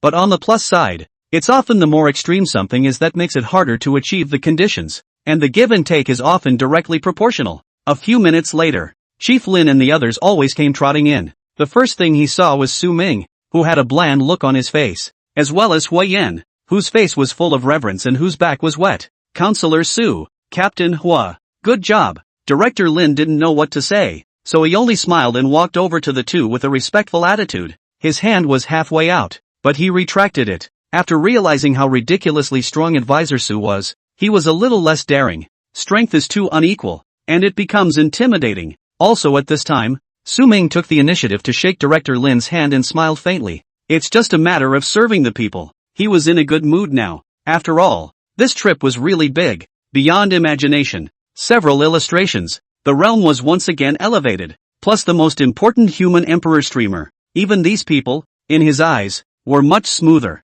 Counselor Su is modest. So are we. Now, going back to the Bureau of Investigation to rest first? I'll leave some manpower here. Just follow up and investigate. Director Lin asked out loud. How they hadn't thought about it beforehand added up to a couple of hours from the time they were prompted from above to come in, to the time the problem was resolved. Got it all a little wonky for him. I don't know what to arrange next, and I don't dare to take the liberty. Okay, then go sit down. Su Ming slightly hesitated for a moment this time, but still agreed. Now that the problem has been solved, it does seem appropriate to take a break. By the way, learn more about South River City and see if there are any opportunities. Since he was an advisor to the National Bureau of Special Investigations, he couldn't just limit himself to getting to know the state of Jiangzhou. Still need to get out more and get in touch to get more out of it. This universal iconography of his defines the trait of having to move around. It is also important to develop contacts, although these people were nowhere near as strong as him. But there's nothing wrong with a win-win partnership. A truly strong person never lets loneliness become a shackle on the way forward. Being alone is not the same as being isolated. Director Lin quickly made the arrangements for the scene and greeted Su Ming and the others as they got into the car. Counselor Su, I'll make a few more calls. Let Captain Huo and the others accompany you back first. I'll be right behind you. Director Lin's tone was sincere and respectful. Su Ming nodded and got into the car with Hui Yan and a few others to show his understanding. Now that the matter has been resolved, Director Lin not only has to deal with the follow-up matters on this side, but also has to communicate clearly with the senior management. Car. Several people didn't speak, and the atmosphere was awfully quiet. Sitting in this car, besides Su Ming, were those few forerunners sent by the military region. And now, the strongest of them all. Hui Yan, the city protector of South River City, drove the car himself, first as a photographer, now as a driver. Willingly, not a single word of no. The remaining 3 one-star forerunners were even more embarrassed to open their mouths at this time. Can't you see their captains all wimped out? Just think of the contempt they had for Counselor Su before, and even think of bagging Su Ming a beating. Completely numb. So what? Let's all add a WeChat. Su Ming took out his cell phone, opened the QR code, and handed it over towards a few people. Oh, well. A few people woke up as if in a dream, a little in disbelief, and rushed to pull out their own cell phones. Soon, all 4 people added friends with Su Ming and carefully typed their name notes. It would be their third life's honor to add this kind of big shot. However, it was also because of Su Ming's move that the overall atmosphere in the car was quite relaxed. If there's anything in the future, just WeChat me. Su Ming smiled. Hearing Su Ming's words, a few people were more than a little unable to sit still, feeling that they really deserved to die before. Look at this Counselor Su's awareness. And then look at them. Ugh. Of course, Su Ming didn't care what these few people thought. In his eyes, all these people were actually tool people who helped him find the iconography as well. Call him when you find out and take what you need. Soon, Su Ming's few people returned to the South River City Special Investigation Bureau. The Bureau of Investigation on their side is not using a garbage collection site as a cover, as in the case of Jiangzhou. Instead, it was set up in a nondescript office building in the center of the city. The exterior is not unlike the surrounding commercial buildings, skillfully blending into the commercial pulse of the city. The first, second, and third floors of the office building were taken over by the Crown for normal business, and from the 4th to the 10th floors, all of them are rented by the Special Investigation Bureau as their offices. In order not to attract the attention of the general public, the entrance of the Investigation Bureau was designed to be no different from the facade of an ordinary company, and made a little door sign, South River Environmental Monitoring Center. Chapter 109, Strange Text Messages. Soon the crowd was seated. With the exception of Su Ming, everyone looked a bit rushed, with no forerunner demeanor at all, as if they were the guests. As for Hui Yen, he first went to the particular office and made the handover of the camera. Beforehand, he had asked Su Ming if those shots could be turned in. He was going to destroy the card on the spot if he wasn't allowed to, because he knows, the things he saw were truly too shocking, especially that horrible flag. However, after a moment's hesitation, Su Ming still nodded his head in permission. These things, too, are hard to hide afterward. Lazily, as long as those at the top know about it and don't deliberately spread it. Those people should be more measured in detail than he is, and know how to arrange things in a way that makes the most sense. Su Ming chatted with several forerunners for quite a while. It was basically Su Ming asking, and the remaining few rushed to do the answering. Roughly the same thing as to ask about some of today's aura recovery. But these people, too, didn't know any more than he did. Not very meaningful. Also at that moment, the cell phone vibrated. Su Ming picked up his cell phone and first looked at the time. It was already 5:10 in the afternoon. Su Ming then tapped on the small red dot on the SMS message. As a matter of fact, those people are looking for him through WeChat nowadays. If you send a text message like this one, it's usually someone else sending it here by mistake. Either that or whatever unscrupulous little national flyable advertisement. Is that really a small ad? The message was sent from a string of numbers he had never saved a note for. Tonight, at 7 o'clock, you are invited to Yunin Mountain outside of Nanha City, halfway up the mountainside at the Lone Pavilion. He's only just arrived in South River City and he's getting this kind of spam. It seems there is a long way to go in preventing online fraud. So what? Do you guys know about Cloudy Hollow Mountain? Su Ming raised his head and glared towards Hui Yan's few people. A few people looked at me and I looked at you, a little puzzled and confused in their eyes. Seeing this, Su Ming nodded, not intending to bother. These few forerunners who came over from the military had just been over here for a few days, and it was normal for them to not know many places. But if there was something strange about that what's his name Cloudy Hidden Mountain, they should have heard of it before. Nowadays it doesn't ring a bell. So that means there shouldn't be anything to go to in that place. Proper small ads. And in the next moment, Su Ming's cell phone vibrated again. Or this guy sent the message. The place is small and I'm poor. That's why I hope you'll come alone and not bring any other guests or make any noise.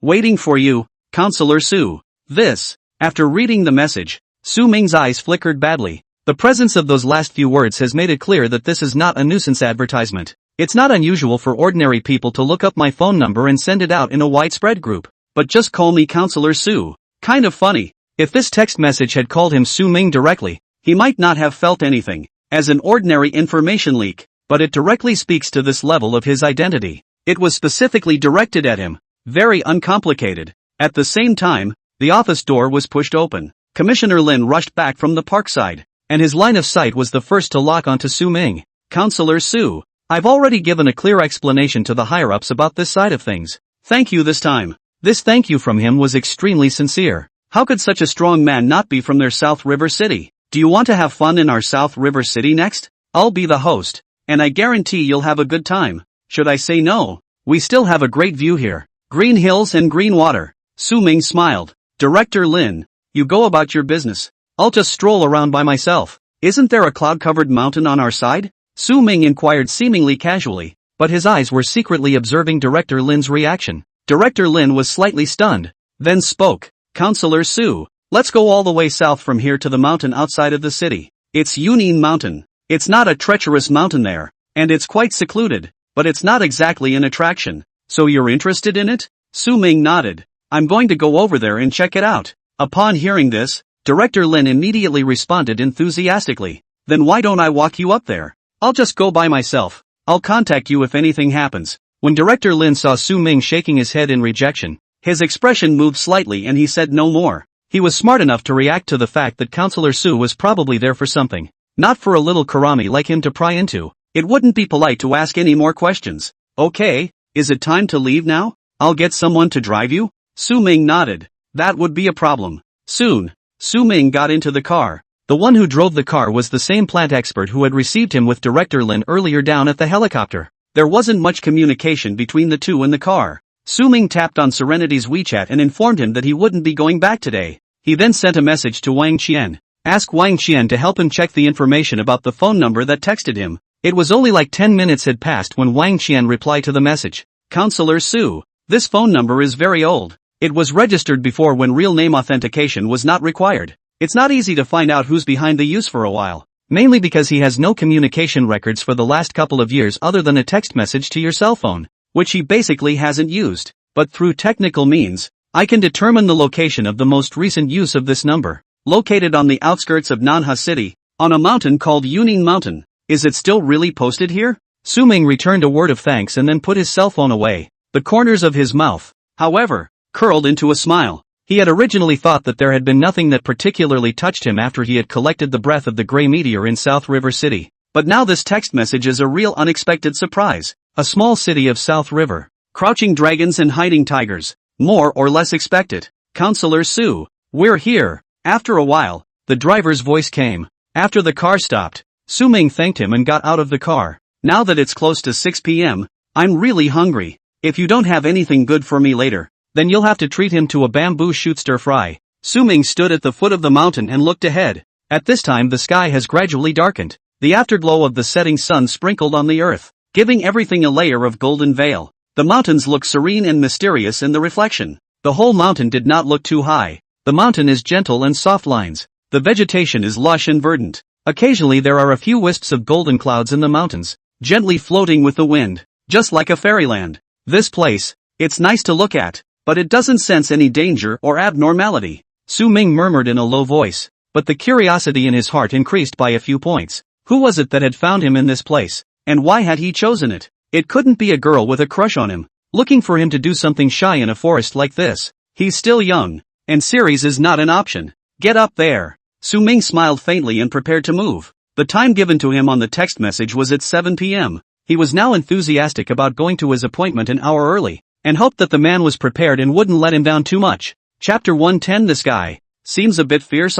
Su Ming took a step and walked up the winding mountain road. The cooler temperatures of the mountains made him cozy. Can I turn around and have the whole mountain too? Just for me kind of thing? Then plant the whole mountain, full of all kinds of heavenly treasures and exotic fruits. Su Ming was a bit floored, looking to the nearby grove with some longing. If the trees on the entire mountain were all Spirit Sun divine trees, how powerful would it be? Even a wild dog would probably be able to become a demon emperor with a few more puffs. The light on the mountain was rather dim, but Su Ming's figure, however, looked exceptionally clear. On both sides of the mountain road, the trees gently swayed and rustled in the breeze. A few occasional insect chirps and bird calls added to the sunset. Su Ming didn't walk in a hurry and was very leisurely. It was still very early for the appointment, and the feel of the place gave him a comfortable feeling that it would be good to take his time. The king has called me to patrol the mountain and catch a monk for dinner. Su Ming hummed a rare song as he gradually approached the halfway point of the mountain. Should be almost there. His eyes scanned the area, looking for the lone booth mentioned in the text message. After a few more turns, a quaint pavilion came into view. The lone pavilion sits on a prominent rocky outcrop, surrounded on three sides by mountains and open on one side, just overlooking the valley below. The pavilion is surrounded by no other buildings, making it seem isolated from the rest of the world. Great place. Su Ming praised a sentence and walked slowly into the pavilion. The pavilion was empty at this time, with only a stone table and a few stone benches. In the center of the pavilion, there was also an ancient incense burner. Incense smoke curled up, adding a bit of mystery to the quiet environment. As for the flavor, it smells great too. The fact that there is a smoldering fire in this stove clearly indicates that someone has been there recently. What the hell kind of guy runs off into the middle of nowhere like this? Here, it wasn't like their side of Green Pine Mountain, where there was a Green Pine Taoist temple and place to live. Su Ming quietly sat down on the stone bench and began to swipe his cell phone. Luckily, there's a signal on this mountain. It was only a little after 6:20 now, a good half hour before the appointed time, and he was in no hurry to wait. Since the other party had already sent out an invitation, they were bound to show up before the appointed time. You're not going to come on time, are you? It's okay if you don't come. Nothing more than he dug up the ground and hammered the guy hard. Time passed by, and the sky grew dimmer and dimmer. The sun had basically set.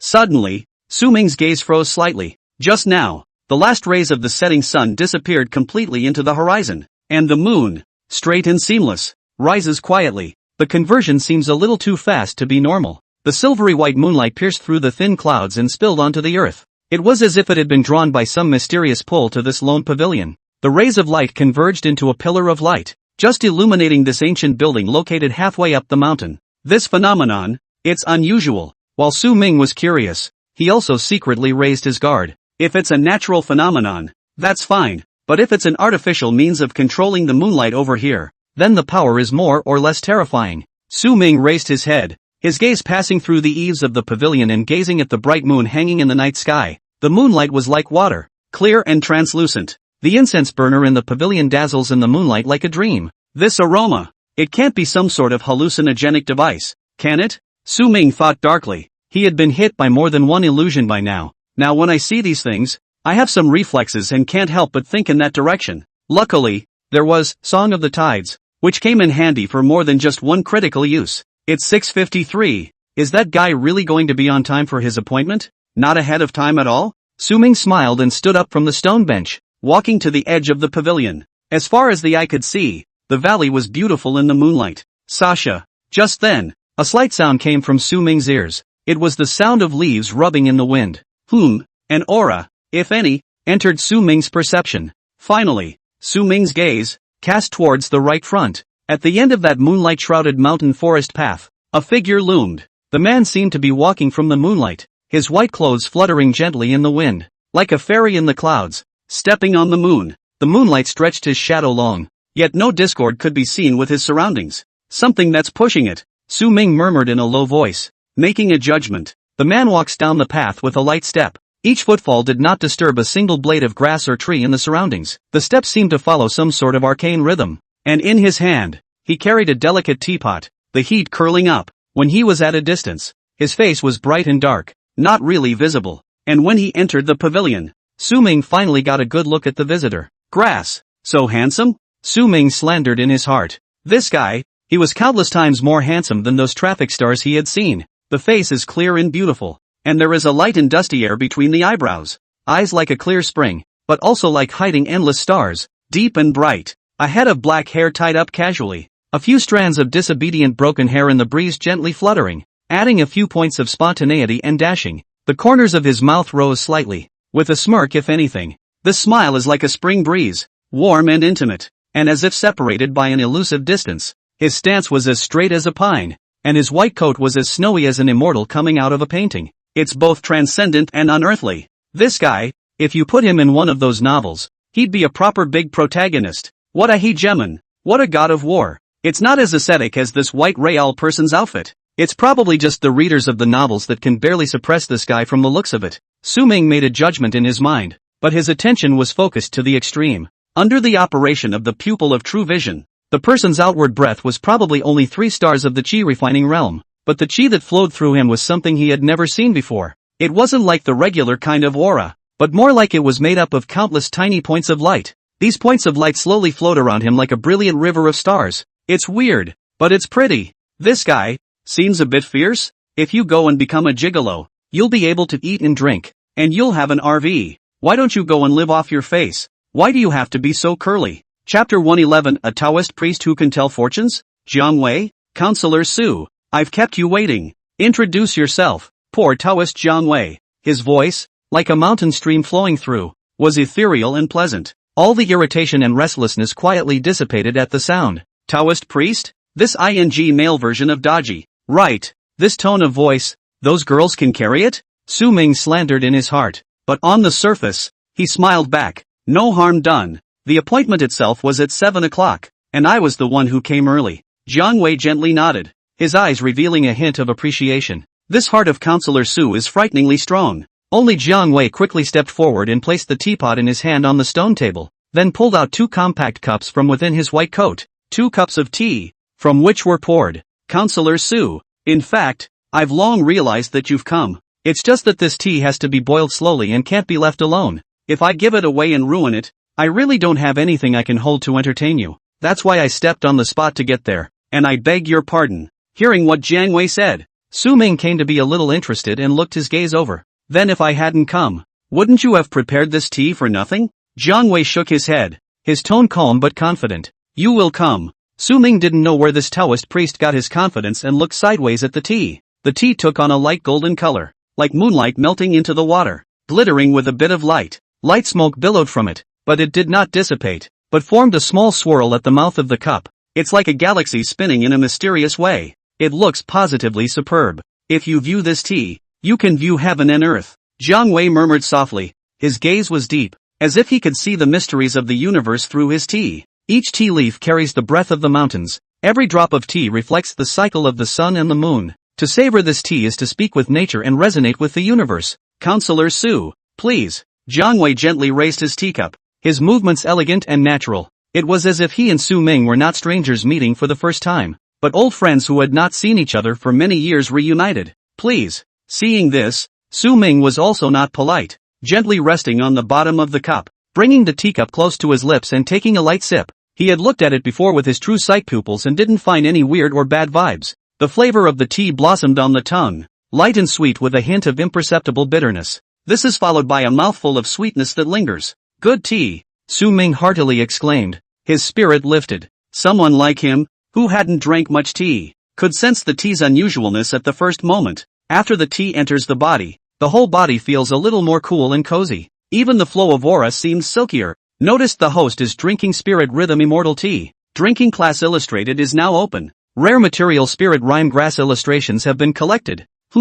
Hearing Unity's voice, Su Ming was even more convinced of his judgment. This is definitely a good tea, and it is directly recognized by the unified sun. Not only does it give new rare material artifacts, but it also opens up a whole new type of artifact. This Tuzi, I don't know how many more goodies he's hiding. For a moment, Su Ming's complexion all softened considerably, and there was light in his eyes as he looked at Jiang Wei. Counselor Su, is it possible to know the name of this tea? When Jiang Wei saw that the eyes Su Ming cast over were not quite normal, he suddenly felt a tightness behind him and hurriedly changed the topic. Su Ming nodded. A little bit. This is Spirit Rhythm Immortal Tea. Hearing Su Ming's words, a trace of consternation finally appeared on Jiang Wei's face that had always been calm. Half-heartedly, he shook his head with a bitter smile. Worthy of being Counselor Su. Knowledgeable. I was the one who sold out before. Su Ming smiled faintly without explanation, but his eyes gradually became serious. So, what did Taoist Jiang call me here for? It's not really just tea tasting and dating,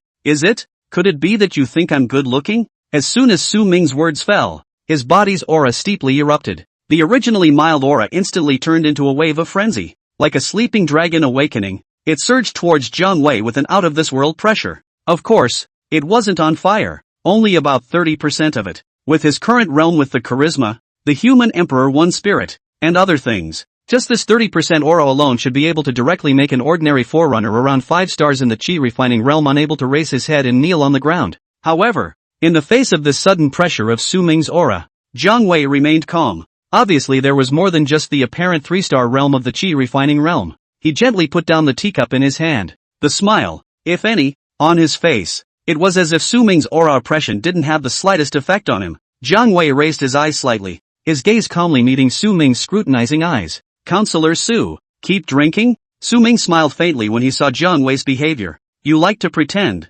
don't you? Boom! His entire body's aura was directly open to 50%. The entire pavilion, it seemed, was instantly caught in a storm. That powerful sense of oppression was like an invisible giant hand that tightly clutched this space. The air seems to have become sticky, and the stone benches and tables in the pavilion vaguely emitted an unbearable creaking sound. Of course, the 2 cups of tea with the teapot were still consciously avoided by Su Ming. This is good stuff. On the opposite side, Jiang Wei's originally bland expression finally had a slight change. His body shook slightly and his fingers involuntarily trembled gently. Well, there's also the addition of, Su Ming observed for a moment, and the pressure on his body was directly put from 50% to 60%. Hiss! Jiang Wei sucked in a breath of cool air, and fine beads of sweat began to break out on his forehead, slowly running down his cheeks. However, he still sat there with strong support, refusing to move the slightest bit, slightly gritting his teeth as he locked eyes with Su Ming. Counselor Su, what do you mean by that? The corners of Su Ming's mouth were playful,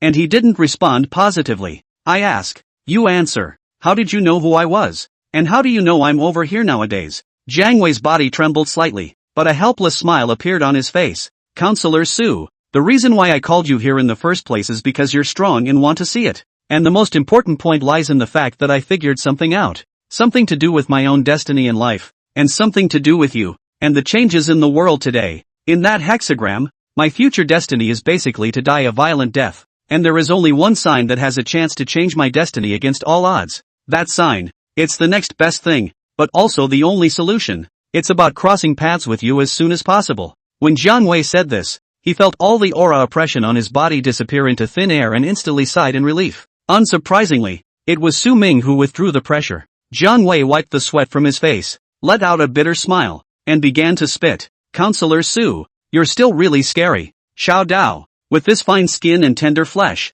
really can't carry a bit. Su Ming did not comment, but a few more points of curiosity appeared in his eyes. Taoist Jiang, you can tell fortunes? When Jiang Wei heard this, his expression became more serious, slightly straightening his body, his gaze deep and solemn. I didn't know before, but now after the aura started to recover, no one should be better than me in this piece. Just one sentence made Su Ming's heart and mind tremble. So braggadocious? Chapter 112. You are that most unstable of variables. When Jiang Wei saw this not-so-believing look on Su Ming's face, he didn't get angry and slowly opened his mouth. Counselor Su, I have studied the art of Taoism since I was a child, and I have been able to sense the mysteries in the changing stars and the breath of heaven and earth, observing the stars in order to peek into the heavens, studying numerology in order to seek the truth. This is the Taoist art practiced by the Little Wei. Before the change, these esoteric things could be described as luck, superstition, or just plain crooked every time. But to this day, it is by no means the bamboozle of a charlatan.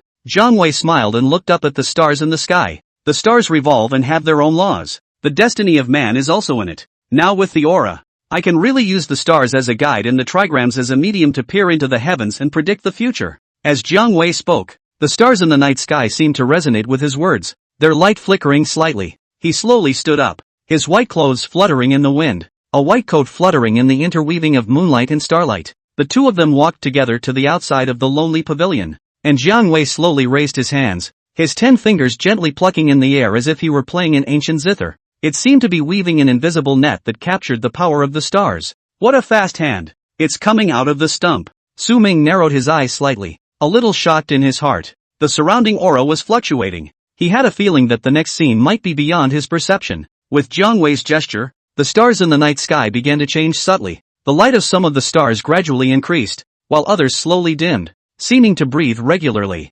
Battle of the stars. Jiang Wei let out a soft cry, and the stars in the sky actually moved at a speed visible to the naked eye. Hiss! We are far, far away here. So how fast is this star moving? Qi refining realm. Can you do such a thing? Su Ming was a little appalled, and his knowledge of these forerunners today seemed to have increased a few more points, or even more unreadable. The vast majority of forerunners today are probably not as high in the realm as he is, or even leading all the forerunners. But the world is a big place. Everyone has their own secrets and opportunities in areas where they are very strong. Even if it's one strong person out of a billion, that's 70. The Taoist master Qingxong, who had handed down the Taoist books before, and Jiang Wei today, were both such people. In the next moment, Su Ming was no longer distracted and looked at it just as carefully. He wanted to see if he could learn or sense anything from it. Shallow steals a lesson. Above the sky, the stars seemed to rearrange themselves according to some mysterious pattern, forming a huge star map. Within the star map, a ray of light traveled like flowing water, outlining an ancient trigram. Su Ming was shocked in his heart when he saw this strange scene. He could sense that there was some kind of subtle connection between these stars. Their energy is given a new meaning under Jiang Wei's guidance. So strong, but that's a chicken for me to learn. Su Ming spat. It's too esoteric to learn a little. Counselor Su, stargazing is not a one-day process. Tonight, let thou witness the wonders of the Tao and the glory of the stars. Speaking of which, Jiang Wei clasped his hands together. Su Ming's pupil of true vision operated and saw the points of light around Jiang Wei converge in his palm. The point of light then shot out and went straight up into the clouds, connecting with the star map in the sky. At that moment, the star map seemed to be activated, releasing 10,000 rays of light that illuminated the entire night sky. Within the light, the alignment of the stars formed a track of light. It was like a path of destiny that unfolded before Su Ming's eyes. Counselor Su, look with your heart. Off to the side. Jiang Wei does the prompting. Su Ming concentrated, gazing at the spectacular star map, an indescribable feeling welling up in his heart. In the depths of the intertwined radiance, some images as hazy as phantoms loomed. He seemed to look into the distant past. In those years when the aura had not yet been revived, the world was like a quiet painting. People spend every sunrise and sunset in an ordinary way, living a peaceful and tranquil life. It was as if he could still see him eating with his grandmother when she was a child. However, I don't know when, but an extremely subtle strand of aura quietly appeared. It's like that starburst, silent at first, spreading slowly from a remote corner. This stage is a bit like what they are today. The picture continues to change. Su Ming's line of sight seemed to have traveled through layers of time barriers and landed on top of the ancient ruins. Those relics, silent under the erosion of the years. But in it, there was a hidden mysterious light flickering, as if waiting for some opportunity to be reawakened. Su Ming stared, wanting to see exactly where that place was. But the picture takes a steep turn and doesn't give a damn. This next image is barren. People are struggling in the midst of a black storm. The city was reduced to ruins, the wreckage whimpering in the wind. Is this, like, cataclysmic? Su Ming murmured in his heart. Although there had long been conjectures, now seeing it with one's own eyes, it was still shocking. The light in the star map grew brighter and brighter, as if it was going to pour out all the secrets. Different forces have risen like the rain, killing people to get rid of goods, jockeying for cruelty. Intertwined desires in human nature, good and evil, are shown to the fullest. And further back, some more blurry images began to flash. Countless figures fell in a valley shrouded in darkness. The hideous faces of foreign beasts could be vaguely seen, rampaging through the valley. Humans, on the other hand, seemed small and helpless. Suddenly, some deity-like figures appeared in the star map. They were tall but blurred, emitting a thick black aura, as if they were demons crawling out of an endless abyss. Wherever the black gas went, all signs of life were swallowed up, leaving behind only death and darkness. The aura of these figures was so powerful that it was suffocating, and wherever they passed, mountains and rivers were shattered, and heaven and earth changed color. There was no pity in their eyes, no hesitation, only indifference and cruelty. These guys, they're those gods' messengers, Su Ming murmured in his heart, having some knowledge of these figures. After all, they'd dealt with each other. Suddenly, the light of the star map instantly converged, and all the images came to a screeching halt in a flash. Phew! Beyond the lonely pavilion, Jiang Wei's hand slowly fell. The moon and stars were thin, as if nothing had happened. Counselor Su, I'm counting on not being able to move. Jiang Wei's voice was a little fuzzy when he spoke. Su Ming patted his shoulder. Taoist Jiang, all these things you're counting, they're all going to happen afterward? Jiang Wei rested for a moment and met Su Ming's eyes. What the star map shows is just one of the veins of destiny. They are as full of endless variables as the stars in this sky. There are variables that can affect this that I've never seen before, and I dare not imagine. In the midst of this raging wave of aura revival, we seem to be in dire straits, until I counted on you. Jiang Wei's tone, unprecedentedly serious. The moonlight illuminated half of his face, half in the light, half hidden in the shadows. Su Ming, you're that most unstable variable. Chapter 113, Trigrams. The increasingly complicated mystery of his birth. Lower sign. Looking at Jiang Wei's serious look, Su Ming didn't reply at first. The two men faced each other under the moon. 10 seconds, 20 seconds, 30 seconds, puff. Su Ming finally couldn't hold back his laughter. Taoist Jiang, what do you think? What kind of a person are you yourself? Su Ming spared a glance at Jiang Wei and asked his question. When Jiang Wei heard this, a trace of doubt flashed across his face. Then he slightly tilted his head and looked at the bright moon. His eyes, in the moonlight, looked extraordinarily deep. Like an ancient well with no bottom, it hides endless wisdom and secrets. He then sighed softly anyway. Counselor Su, I pride myself on being a loose cannon, walking in the world, not asking questions, just seeking ease and peace of mind. What I seek is the ultimate of the Tao, that natural harmony between the movements of the stars, untainted by the dust of the world. His gaze pierced the night and seemed to speak to the universe. But it's not out of the question. Jiang Wei smiled bitterly and shook his head, looking a little headachy. The decision I regret the most right now is to have my fortune told as well. The future revealed in this trigram shows me my calamity. Even I can't stay out of this. If you don't want to die a lousy death, you'll only have to enter the game voluntarily. Su Ming stared at Jiang Wei. He could feel the sincerity and helplessness in the other's words. But this, what's he got to do with it? Thinking of this, the corner of Su Ming's mouth hooked up a faint smile and replied sharply. Taoist Jiang, since you are so free, what makes you think that I would have the heart to care about the many things in this world? Maybe I have some strength, but I don't want to get caught up in all this strife. I don't aspire to be some bull ***** savior or take on responsibilities that aren't mine to take on in the first place. People, they are selfish. I prefer to follow my heart than any great justice. Su Ming's eyes burned. Jiang Wei's expression did not fluctuate much when he heard Su Ming's blunt words. Only a complex glint flashed in his deep eyes. Counselor Su, There are no real bystanders in this world. When it comes down to it, no one can do it alone. Your trigrams, they're too complicated for me to calculate. And the backlash is huge. But at the risk of dying, I have vaguely calculated a little something. And this is the thing that impresses you the most when I seek your cooperation today. Your parents definitely didn't die in a simple car accident. Boom! When Su Ming heard this, his eyes steepened. His aura instantly skyrocketed, like a raging storm raging in the pavilion. This powerful aura caused the surrounding air to emit a sharp whistling sound. Jiang Wei's legs trembled as he faced the pressure directly, and he was really a bit bitter. Here we go again. This time, he had completely poked Su Ming's sore spot. Counselor Su, don't you have something in your heart that you want to find out? You actually care about more things than I do. Work with me to have a glimmer of hope of finding out the truth. It was also at this time that the surrounding aura slowly converged.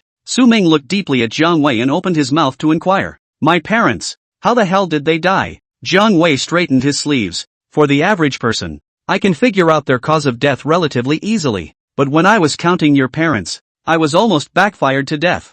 I'm not sure about the specifics, but the reason for this will not be simple. Your parents, too, are by no means ordinary. Su Ming still nodded when he heard what Jiang Wei said. There was some surprise in his mind, but not much. He remembers that dream vaguely. To this day, the more he experienced nowadays, the more he felt that dream was unusual. The augur that beheaded him in his dream, and the two blurred figures that looked at him in the sky in his dream. He may have been swept up in the maelstrom from very early on. Maybe their family is as capable of tracing their roots as those of the Green Pine Taoist priests. If that's true, then this aura revival is not a chance event at all. Rather, it has been brewing, building up, undercurrent, and then became inevitable. It can be compared to the unsealing of everything after the Ice Age. The temperature reaches a certain height, the ice melts, and the sleeping guys inside gradually awaken. Thinking of this, Su Ming's gaze locked with Jiang Wei. What do you mean by cooperation? And what are you going to do if I don't agree to cooperate with you? But Jiang Wei said it before. If it goes the way it originally went, he'll end up dying a horrible death. But didn't the Taoist priest choose to stay out of it? Why are they still affected more than others? Jiang Wei smiled. Only this smile was a bit bitter. Counselor Su, would you like to see the fortune I read for myself? Su Ming froze, then nodded anyway. So powerful that even he can see it? Okay, Counselor Su, look into my eyes. Layers of ripples suddenly rose from the depths of Jiang Wei's pupils. It was as if a pool of ancient wells had been thrown into a stone, breaking the tranquility of 1,000 years. The ripples gradually expanded, and a deep vortex appeared in the center, seemingly sucking one's soul into it. Su Ming reacted and met his gaze. This guy, he knows a lot of things. Su Ming looked at Jiang Wei's changing pupils in disbelief. His pupils were no longer the normal black color and glowed with a light blue halo. Dots of starlight twinkled in it, seeming like bright stars in a distant galaxy. Counselor Su, steady your mind and follow me. Viewing, Jiang Wei's voice seemed to come from the depths of the universe. Starlight swirled in his eyes, forming a mysterious vortex. Within the vortex, countless mysterious runes loomed. It was as if the surrounding air was also affected by this force, slightly distorting and making space illusory. Su Ming only felt that the scene in front of him began to blur, as if he was being pulled by an invisible force. They enter a whole new scene. Everything around them was unreal, as if they were in a chaos. Counselor Su, this is a divination I gave myself. The sign of desperation. 10 deaths. Su Ming looked at the scene that appeared in front of him, and listening to Jiang Wei's disembodied voice, he was a little shocked. In this trigram, the haze is like ink, and the ferocious aura is overflowing, as if one is on the shore of an endless dark abyss. The difficulties of the world are like shadows, and every step seems to be a step into a thorny thicket. The scourge of blood and plague lurks on all sides. It seems like the ancient evil demon opened its bloody mouth, waiting for the opportunity to devour people. Su Ming substitutes himself into the scene, even if he was strong and crowned, but it is still like a broken string, disorganized and full of crises. A glimmer of life is like the firefly in the dark night, which is hard to find. If you are not careful, you will be plunged into a hopeless situation, and your spirit and soul will tremble, and your body will perish. Counselor Su, see this? This is my desperate sign, a darkness, and you're the firefly I counted. Without your faint light in this trigram, I'll never see the light of day. Chapter 114, Redemption of Points? Hidden Cloud Mountain? Hidden Cloud Mountain. In the next moment, the scene around him was restored as before. Under the moonlight, Jiang Wei's figure looked a bit thin. Counselor Su, do you understand? There was a distinct tremor in his voice, and his heart was clearly not at peace. My destiny has become too closely tied to this chaos to remain a spectator. Your appearance is the only opportunity for me to turn the tide. This time, Su Ming didn't say anything else. Even he felt a great pressure and crisis with that trigram from Jiang Wei. You say you want to cooperate with me. How is that?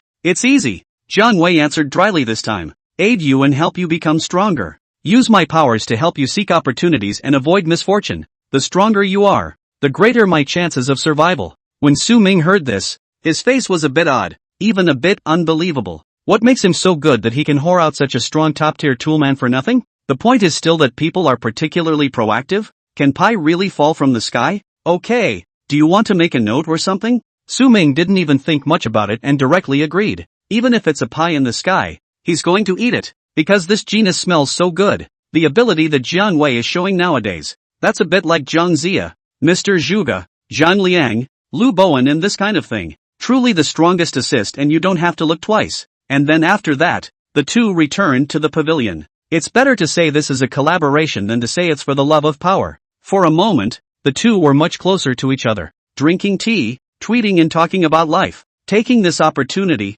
Su Ming also opened the two newly acquired illustrations. Material class illustration. Current number of material type illustrations, 9.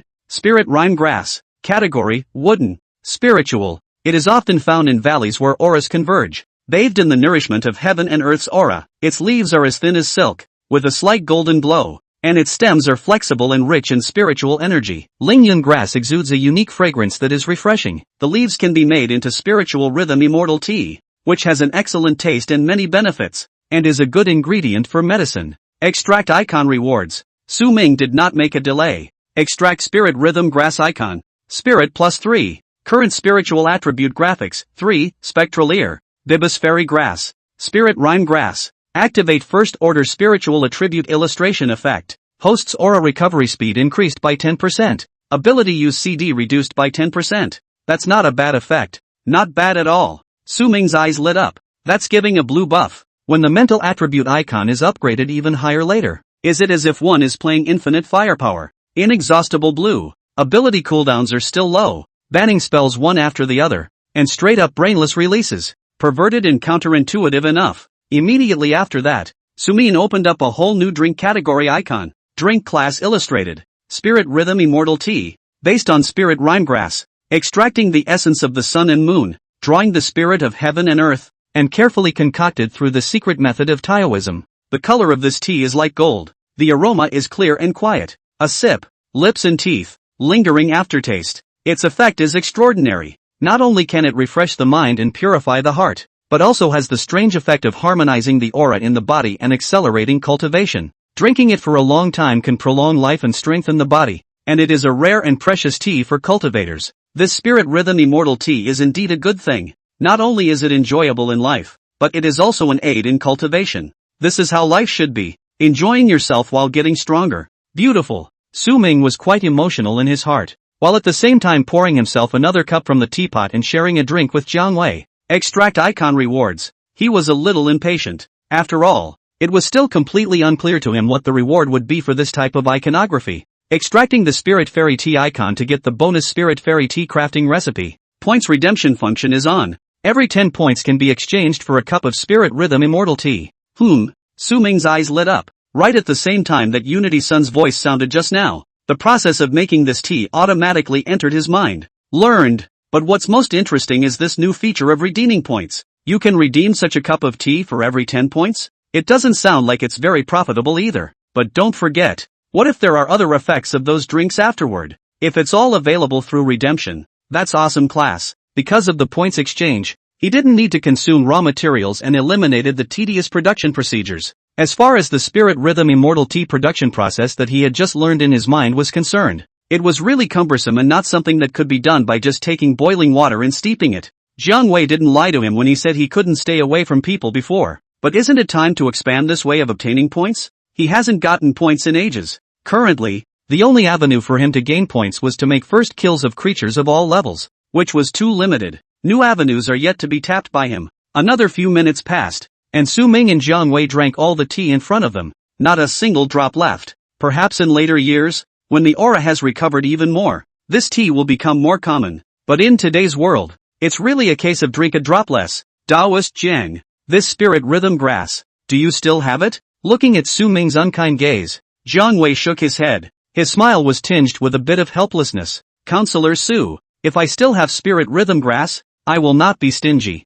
This thing is the spirit of heaven and earth, and cannot be cultivated by human hands. But if you want to learn how to boil this tea, I can teach you. Jiang Wei stood up and stood with his arms folded, his gaze piercing through the night and gazing at the distant mountains. Counselor Su, there are actually 2 reasons why I chose to meet you here. First, as you said, I figured out that there is a spirit rhythm grass in this cloud-hidden mountain. I have turned over the entire mountain in the past 2 days with the help of divination techniques to get this pot of tea. Beyond that, there is a second reason. Su Ming nodded, signaling Jiang Wei to continue. As for the second reason, it's this cloud-hidden mountain itself. I first figured out that this mountain was not simple, so I rushed to Manhwa City, and only then did I come up with these latter arrangements. This place, it wasn't called Cloud-Hidden Mountain to begin with. Rather, Hidden Cloud Mountain. Hidden from everything, even the clouds are hidden from the sky. Chapter 115, Tonight, Screw taking off. Starting a crazy burst of work. Hearing this, Su Ming was slightly surprised.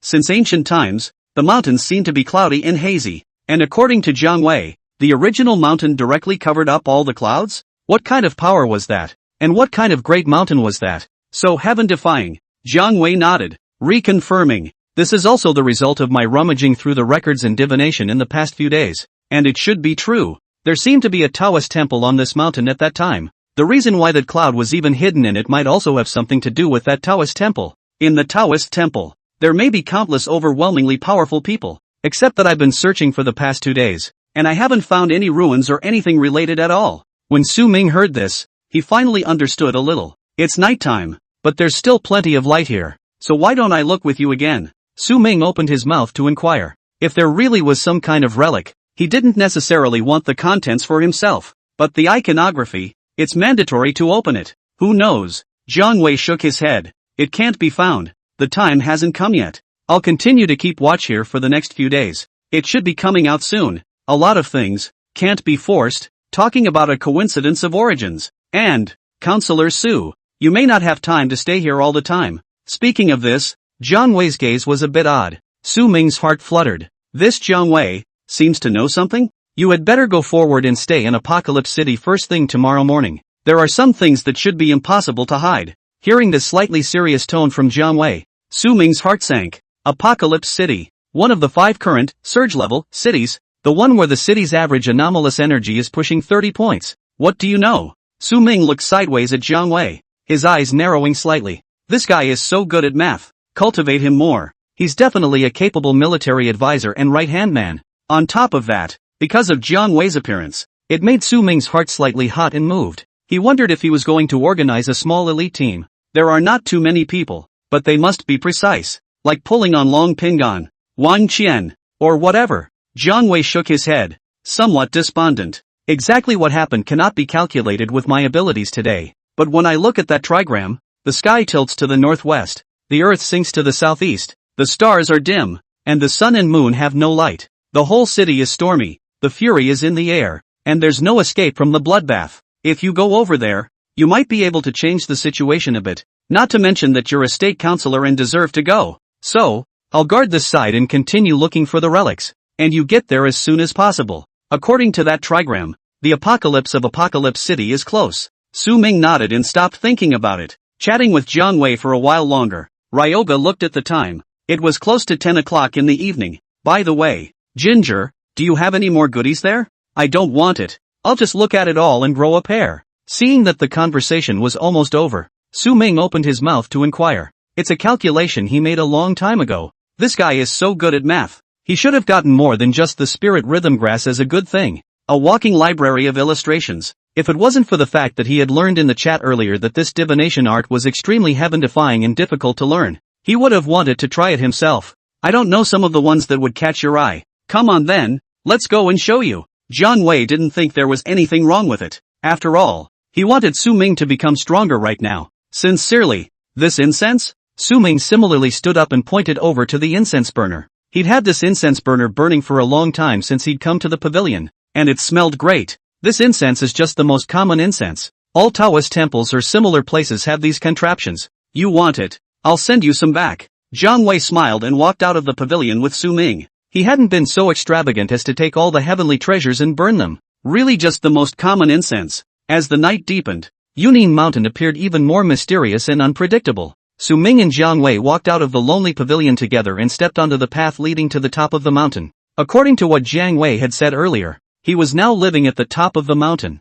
The two of them sped down the path, the trees along the way swaying gently in the night breeze, their leaves rustling. This mountain is more rugged, but for the Forerunner duo, it's really nothing. Su Ming's aura was running in his body, and he was moving forward at a fast speed, but Jiang Wei, who was on the side, was actually not much behind him in terms of speed. Under the operation of Su Ming's pupil of true vision, he saw the light points surging around Jiang Wei's body that was running extremely efficiently. The world is a big place. Originally, I thought there were only elemental attributes like me and Long Pingan. As a result, we encountered Wang Qian's ether later, and now Jiang Wei's star power. This aura era is rather more interesting than expected. The two climbed casually, and after another 10 minutes or so, they reached the top of the mountain together. Above the mountaintop, the night wind was even more bitter, whistling past his ears. The moonlight poured down unhindered, illuminating the entire mountaintop as if it were day. The terrain is flat and there aren't any trees around, just some low grass and wildflowers. And the place where Jiang Wei lived was a quaint wooden house.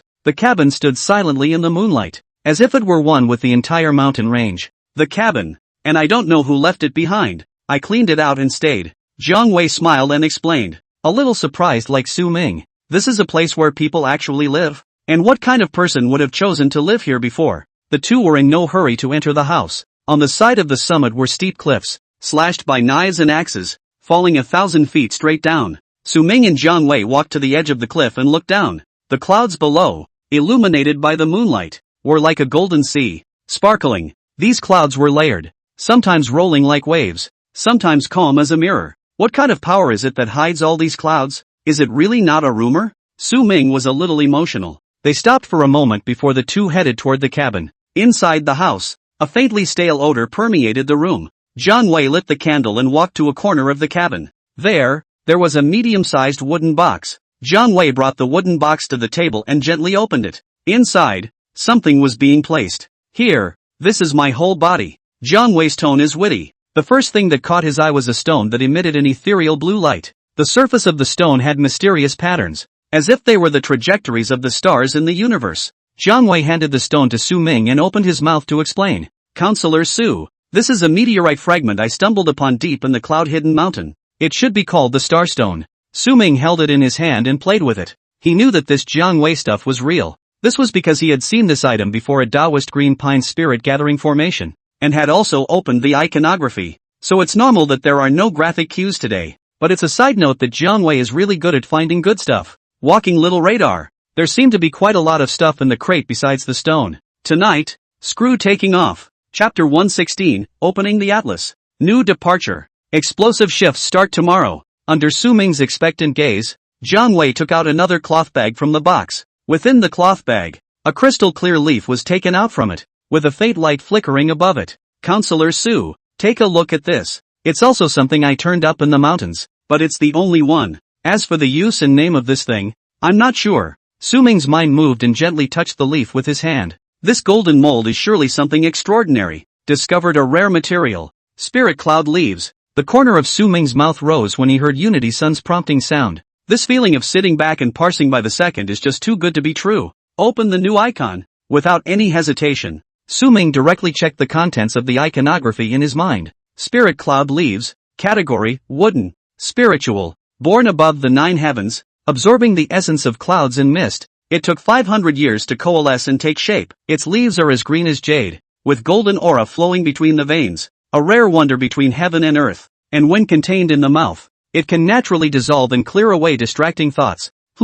After reading the illustrations, Su Ming had a certain understanding of this thing. To put it bluntly, it's kind of like a mind-clearing and brain-awakening type of contraption. And the effect should be much better than his Song of the Tides. Only this one piece. This thing, named Spirit Cloud Leaf. Su Ming opened his mouth and told Jiang Wei about the efficacy in general as well. Jiang Wei nodded. His admiration for Su Ming increased a few more points, and his heart slandered. This guy, he's kind of like a mobile encyclopedia. How does he know everything? Afterwards, Su Ming returned the Spirit Cloud Leaf and had Jiang Wei take out something else. Counselor Su, you're looking at this. A small jade bottle was taken out of the box by Jiang Wei. The bottle is beautifully carved with a fine cloud pattern. Jiang Wei then twisted the cap off the bottle. Su Ming looked through the mouth of the cover towards the inside. Within the jade bottle, there seemed to be half a bottle of clear liquid, and a faint fragrance emanated from it. Counselor Su, isn't this a nice bottle? Not that I went looking for it in any dangerous or hidden places. I happened to find it on the side when I was collecting spirit rhythm leaves yesterday. The bottle looks quite exquisite, but the liquid inside is not known to be anything but absolutely extraordinary. Su Ming nodded. He felt a hint of aura fluctuation from these liquids inside. Why don't I try a drop on my hand? Su Ming asked out loud, seeking Jiang Wei's permission. Jiang Wei nodded without saying much. Regarding Su Ming's eyesight, he was still quite cognizant of it nowadays. A drop is a drop. Su Ming carefully tilted the jade bottle and a drop of clear liquid dripped onto his hand. In an instant, a cool sensation instantly spread throughout his body, and a soft power slowly flowed along the veins of his arms. Su Ming felt his spirit lifted and his exhaustion swept away. At the same time, Unity Sun's voice came out again. Discovered a rare material. Union Spirit Liquid, it's really good. Su Ming's mind moved. However, this also sidestepped the fact that today's Cloud Hidden Mountain was not simple. After all, the names of these things, too, all begin with Union, so they should be a product specific to this place. In the next moment, this iconography was opened by Su Ming. Cloud Hidden Spirit Liquid. Category, Water Attribute. Spiritual Attribute, absorbing the spirit of heaven and earth and natural essence of Union Mountain. After a long period of precipitation and condensation, it is clear and transparent, with a charming fragrance. Nourishing oneself by immersing in Union spiritual liquid can increase the purity of aura. Hiss, good stuff. Su Ming's eyes lit up slightly. It's a contraption for aura purification. Earlier, he had said that Huiyan's earth attribute aura was 3 stars even though it was the same as Long Pingan's. But in terms of purity, it's too far off. This is fatal, even to say that it affects the cap. However, once the purity of the aura was raised by this thing, it was also equivalent to raising the qualifications and the cultivator's fundamentals in disguise. An absolute rarity. Subsequently, Su Ming briefly talked about the efficacy of this thing with Jiang Wei. As for the name, it doesn't matter if you say it or not. Just skip it. Purify the aura? Jiang Wei's eyes similarly glowed when he heard this. But don't get too happy. This stuff, which is used to soak in like a hot spring, shouldn't be drinkable. Just this half bottle shouldn't have much effect. Su Ming shook his head with a bitter smile and returned the bottle to Jiang Wei. Several other questions arise from this. Who put this elixir in this bottle? Where else is there all this spiritual liquid? While Jiang Wei was still packing, Su Ming extracted the icon rewards in his mind. Extract Spirit Cloud Leaf Icon, Spirit +3. Extracting the Cloud Hidden Spirit Liquid Icon, Spirit +3. Current Water Attribute Iconography, 3, Bihai Lanin Fish, Blue Abyssal Spirit Fins, Cloud Hidden Spirit Liquid. Activate First Level Water Attribute Icon Effect. When practicing, the efficiency of aura absorption is increased by 10%, and the purity of aura is increased by 1%. Well. Seeing the effect, Su Ming was delighted in his heart. These days he has a relative dearth of means of acquiring points, and they seem to be able to start being exchanged for things.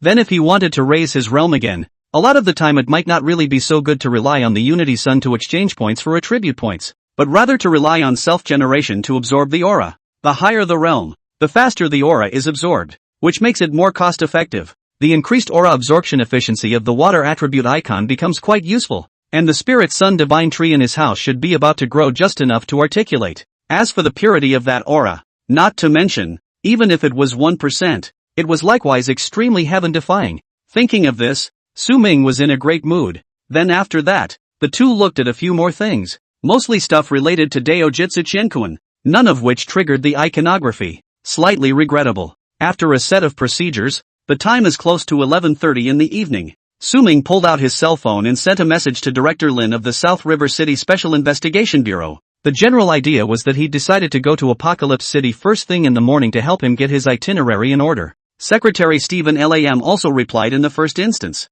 saying that arrangements would certainly be put in place. 9:30 a.m. flight the next morning. By the time Apocalypse City comes around, it's almost 10:30, an hour's trip. Alright then, Ginger, good night. After everything was arranged, the candles were blown out. Su Ming and Jiang Wei each had a straw mat and started sleeping straight away. The Forerunner's mental recovery is quite a bit higher than the norm, though, but a lot of times, it's a matter of going with the flow, and habits don't change overnight. Outside the house, the stars were shining brightly. The mountain breeze carried the coolness of the night and the fresh scent of the grass and trees, making the quiet night a little more poetic. As the first rays of morning light pierced through the clouds and shone on the summit of cloud-hidden mountain, a new day quietly arrived. In the eastern sky, the sunrise is poised like a beating fire. Su Ming opened his eyes on the straw mat, got up, and walked out of the cabin. Counselor Su, have a safe trip. Jiang Wei's voice came from behind him. See you later. Su Ming didn't turn around and waved towards his back. Apocalypse City. Ready to depart. Chapter 117, Traveling to Apocalypse City. Anomaly? Su Ming's speed was not slow as he made his way down the mountain. The view of Yunnan Mountain in the early morning was not bad. A thin layer of morning mist shrouded, like a light veil delicate. On the leaves, there were still crystal dewdrops, glittering a little in the light of the rising sun. At the foot of the hill, there was already a Special Investigation Bureau car doing the waiting. In fact, last night, Su Ming didn't say how soon he would come in the morning, but that's the deck he deserves. It never hurts to wait early in the morning. The benefits of being remembered by such a superstar are naturally many, and there's nothing wrong with being positive. What's more, Counselor Su was running around for the sake of the country's safety and security, and they sincerely admired him and were willing to contribute their own modest efforts. Counselor Su. The car door was opened, and the same plant expert stepped out of it. Although Su Ming was a bit surprised, he still nodded. He had all thought that he would either take a taxi to the Bureau of Investigation himself and not bother these people. Things should be wrapping up in that park soon now, right? In the car, Su Ming casually inquired, acting in a very amiable manner. Counselor Su, it's still you. The anomaly over at the park has shown no signs of recurring even now, and it was handled very cleanly and to the satisfaction of the top brass. This middle-aged plant expert drove along with heartfelt admiration. Not a compliment at all. It's just that there's one more thing I'd like Counselor Su to clear up. I've watched the video I brought back earlier over and over again. What is that demonic flower? Is there a scientific name? Previously, Su Ming had traveled directly to Yunnan Mountain, not having much free time along the way. Secretary Stephen Lam pondered for a moment at that time, but he still pressed some doubts into his mind for the time being, and was prepared to wait for the consultation to be done later. And today, the plant expert still can't help but be a bit genuinely curious, because that kind of demonic flower, he really had never seen it before, nor had he found similar records in ancient books. There were a lot of things that roughly looked similar, but after deeper comparisons, they were disproved again by him. It caused him to mull it over all night, not sleeping well at all, with dark circles under his eyes. Player +1. That thing, in essence, is not really a flower, but a manifestation of will, an imaginative existence. Su Ming's gaze was cast out the window, and his thoughts seemed to have traveled through time and space, back to that park. In other words, it is not a life form in our conventional sense. In ancient times, people visualized certain powerful natural phenomena or forces and created totems as an expression of awe and worship. That flower, in essence, has a similarity to the totem. It is the manifestation of an unknown power, and a trust, a bearing. The botany expert drove the car and listened to Su Ming's explanation with some dismay. He seemed to understand, and then he seemed to understand nothing. In the end, he shook his head with a bitter smile. He's some kind of bull expert himself. Counselor Su, not only are you strong, you are also knowledgeable, which truly makes even the older generation like me feel inferior. There's no end to learning. There's no end to learning. This morning, the two talked to a fairly pleasant extent. This botanist also found out that Counselor Su was not as difficult as she thought, but rather very approachable. Unfortunately, he had a son born in his family. If it's a daughter, it was only a little after 7 a.m. when the two of them, Su Ming, returned to the Special Investigation Bureau. The staff here, too, are basically at work, their figures busy and hardworking. Typical laid-off work, early on work, and a lot of things to do, and high risk. Su Ming was more or less touched in his heart. Behind these calamities, there is always someone who is carrying the weight and silently preparing. Director Lin also walked out at the first opportunity and met Su Ming at the office entrance. No doubt about it, the dark circles under his eyes were deeper, and he was probably a sleepless lord all night long as well. Counselor Su, I don't think you've had breakfast yet? Our staff meal is not bad. Why don't you try it? I'll take you out to eat if you don't like it. Su Ming smiled and nodded in agreement,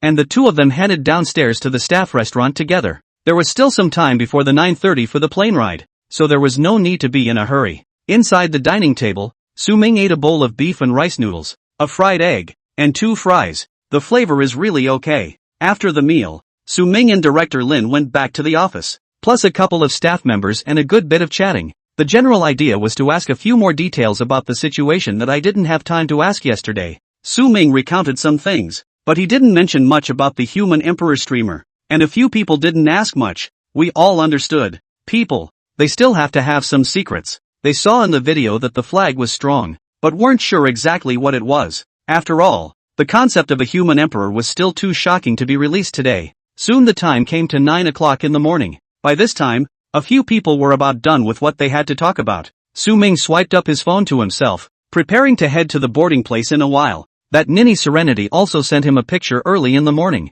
It's a lot bigger again. Su Ming, who was watching, was a little excited. Branches and leaves are flourishing and vibrant. This spirit sun divine tree, when I go back next time, I should be able to suck it hard. Also at that moment, there was a knock on the office door. A figure walked in somewhat hurriedly. Is this getting ready to leave for the airport? Su Ming made a guess and prepared to get up from his seat. However, that staff member came all the way to Director Lin's face, which seemed a little less than pleasant. Seeing this, Su Ming's heart sank. There's not going to be any change, is there? For a moment, the eyes of the crowd were on the staff member. The next moment, he opened his mouth, a hint of urgency in his voice. Director Lin, we just received an urgent notice from the Meteorological Bureau, the Air Traffic Control Department, and the Bureau of Special Investigations. The weather conditions in the city of Apocalypse and its surrounding areas have become abnormal. When Director Lin heard this, his brows instantly tightened. After all, said place was Apocalypse City, a place rated as a surge level city like their South River City. Their crisis on this side is now resolved, but the storm is coming over there, and it has a huge reach. The consequences are unimaginable if not handled properly. In the entire office, the atmosphere seemed to be instantly oppressive, vaguely revealing uneasiness. Although the cities are different, we are all one in these great things. What exactly is the situation? Did you ask? Director Lin looked up and met his eyes. The staff member gulped and continued his report. Large dark clouds have suddenly appeared over the city of Apocalypse, as well as on our immediately projected flight path. The Met Office says this cloud formation was completely unpredictable and very unusual. Somewhat similar to the extreme weather of thunderstorms in Jiangzhou City at that time, the clouds seem to contain strong energy fluctuations, and that approximate energy value seems to be much higher and more complex than it was at that time in River City. He paused slightly, then lowered his voice. According to the preliminary analysis of the High-Level Specialized Investigation Bureau, those clouds may contain new and unusual energies that have never been seen before. Su Ming listened quietly from the side,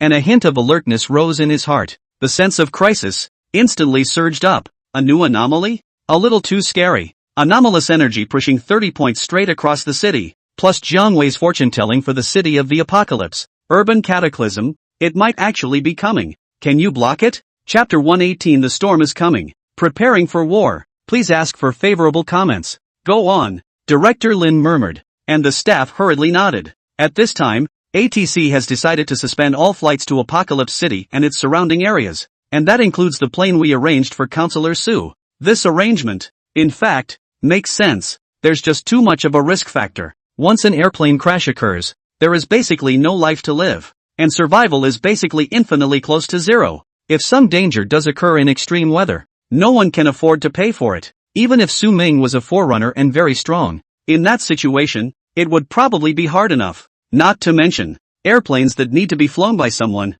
even if he really preserved himself with his strength that was strong to the point of being heaven-defying. And who will guarantee the safety of the pilots? How is he going to get there if the plane crashes halfway? Director Lin's face became extremely grave and somewhat silent. He knew what the decision meant. He then turned his head to look at Su Ming. Counselor Su, it looks like your trip may have to be delayed slightly, or have someone drive you there in a police car? At this time, he naturally would no longer say that he would let Su Ming stay here to play. After all, Apocalypse City might really be changing. Although there are quite a few forerunners over there as well, and there are even several forerunners with 3 stars in the refined Shi realm, but they still don't feel safe. After all, there's a foregone conclusion. Wasn't Huayan the forerunner of the 3-star Qi refining realm? At that time, he was still helpless in the face of that weird green gas. Therefore, only if Counselor Su rushes there nowadays will there be one more hope and guarantee. If he really lets Su Ming stay over here, then he would probably become a sinner. Su Ming nodded in understanding while getting up from his seat.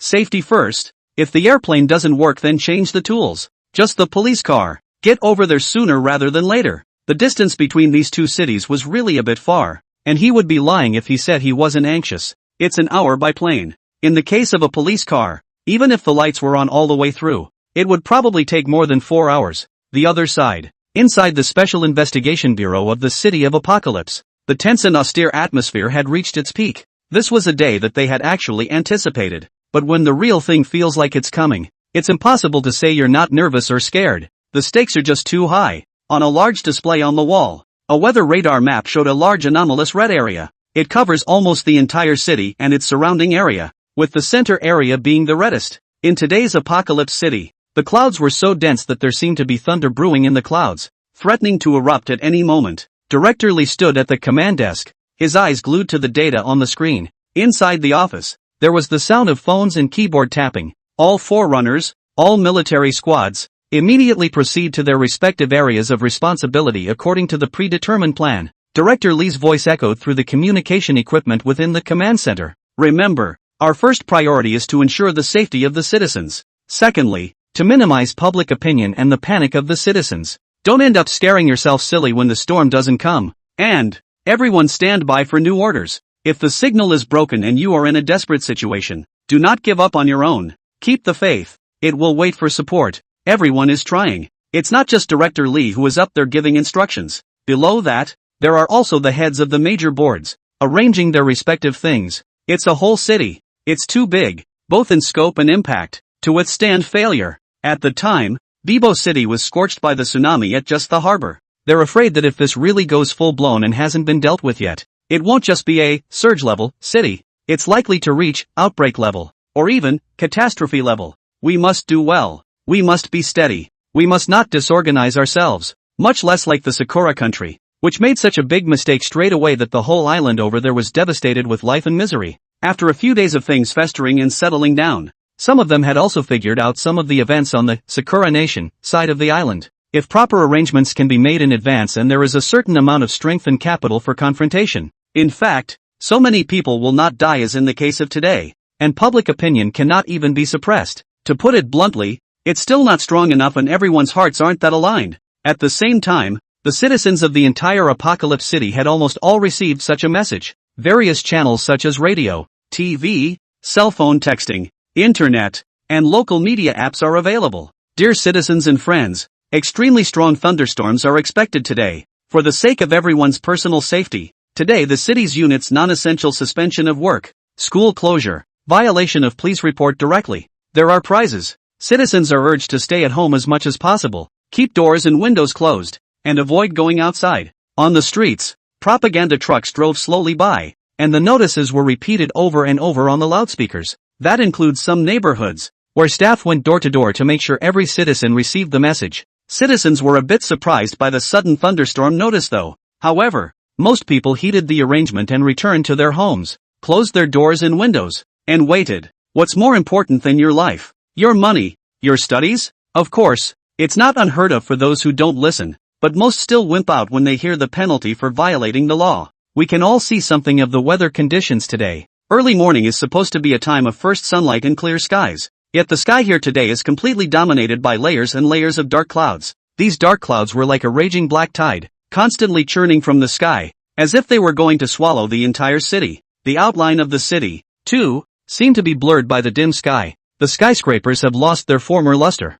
like silent giants hidden in the darkness. The wind blew gently with a slight coolness, as if it were a messenger before a storm. The leaves rustled in the wind and swayed uneasily, as if sending some kind of eerie signal. On the streets, pedestrians who have not yet had time to rush back to their houses are in a hurry, and from time to time they look up at the black sky, and an unspeakable uneasiness wells up in their hearts. Are all thunderstorms this scary now? It was the first time they had seen such a sight in half their lives. Apocalypse City, as if the mute button had been pressed. Underneath the seemingly serene exterior, dark tides swirl, the silence spread out in all directions. Chapter 119, Standing by at all times. Sakura Country's hidden secrets at that time? At the same time, a group of soldiers and forerunners in black uniforms or simple civilian clothes quietly appeared. Someone has to step up at a time like this, when ordinary people are returning home to avoid danger. It's time for them to go against the grain. The black uniforms of the soldiers looked solemn in the dim light. They were erect and serious, and neither of them spoke much, each doing what they had to do.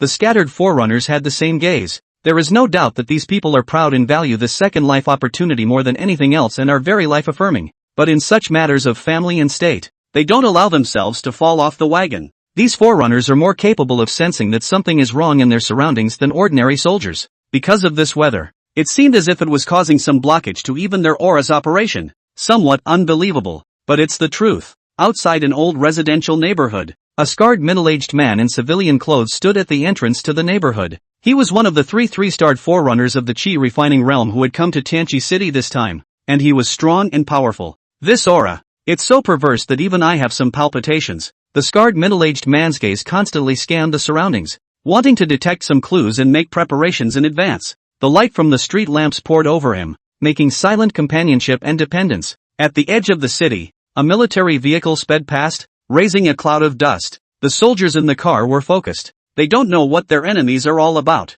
and they don't have auras, not being forerunners, but they are well aware that they carry the same burden of defending the city and its people. Maybe they're not as strong as the pioneers, but the bloodlust in them is no less than anyone else's. The moss flower is as small as a meter, but it also blooms like a peony. On the other side, Su Ming had gotten into the police car. The lights were flashing hard and the alarms were blaring wildly all the way. There is even instant radio navigation to plan the best route for them. There's no time. They don't want to delay. The two men in the car were a little anxious. Aside from Su Ming, it wasn't the botany expert who was driving this time. It's not much use for him to go alone. Driving the car was Suman's newly developed toolman on this side of the world, South River City Protector, Hua Yan. Receiving instructions from above, Hua Yan was also first drawn to help out in Apocalypse City. For one thing, the battle is good. Secondly, apart from Hua Yan, it's really hard to find a candidate for this driver. After all, as today, the situation over in Kaiji City was urgent and dangerous. If an ordinary person accompanied Counselor Su to break in, it would actually be difficult to guarantee subsequent safety. If Su Ming had to take care of the safety of the people beside him at that time, it would actually be quite a delay. Long Pingan also communicated with Su Ming on WeChat. He wants to come over too, but Director Wang won't release him. After all, although those few things in Jiangzhou nowadays have been dealt with, it always feels like there is a bigger black hand in the follow-up. There is always a not-so-subtle danger. The distance between the two cities is also very far. If he really let him come this side, turn back to Jiangzhou and things happen, that is really fatal. One has the strength to sit in the town or not. At this stage, forerunners who can stand alone are still too rare, and at this rate of aura recovery today, there are even fewer forerunners who can keep up. If you can't keep up, you're going to take a beating. Stay honest, improve yourself, don't keep trying to run around. Su Ming replied briefly, and then further interfaced with Yuan Chang to receive more information. It wasn't that he was receiving the situation in Apocalypse City again. After all, how the follow-up was over there was still unknown to everyone at the moment. Now it was mainly Yuan Chang who, through his cell phone, was further letting Su Ming know about the situation of the island in Sakura country that had suffered a huge earthquake.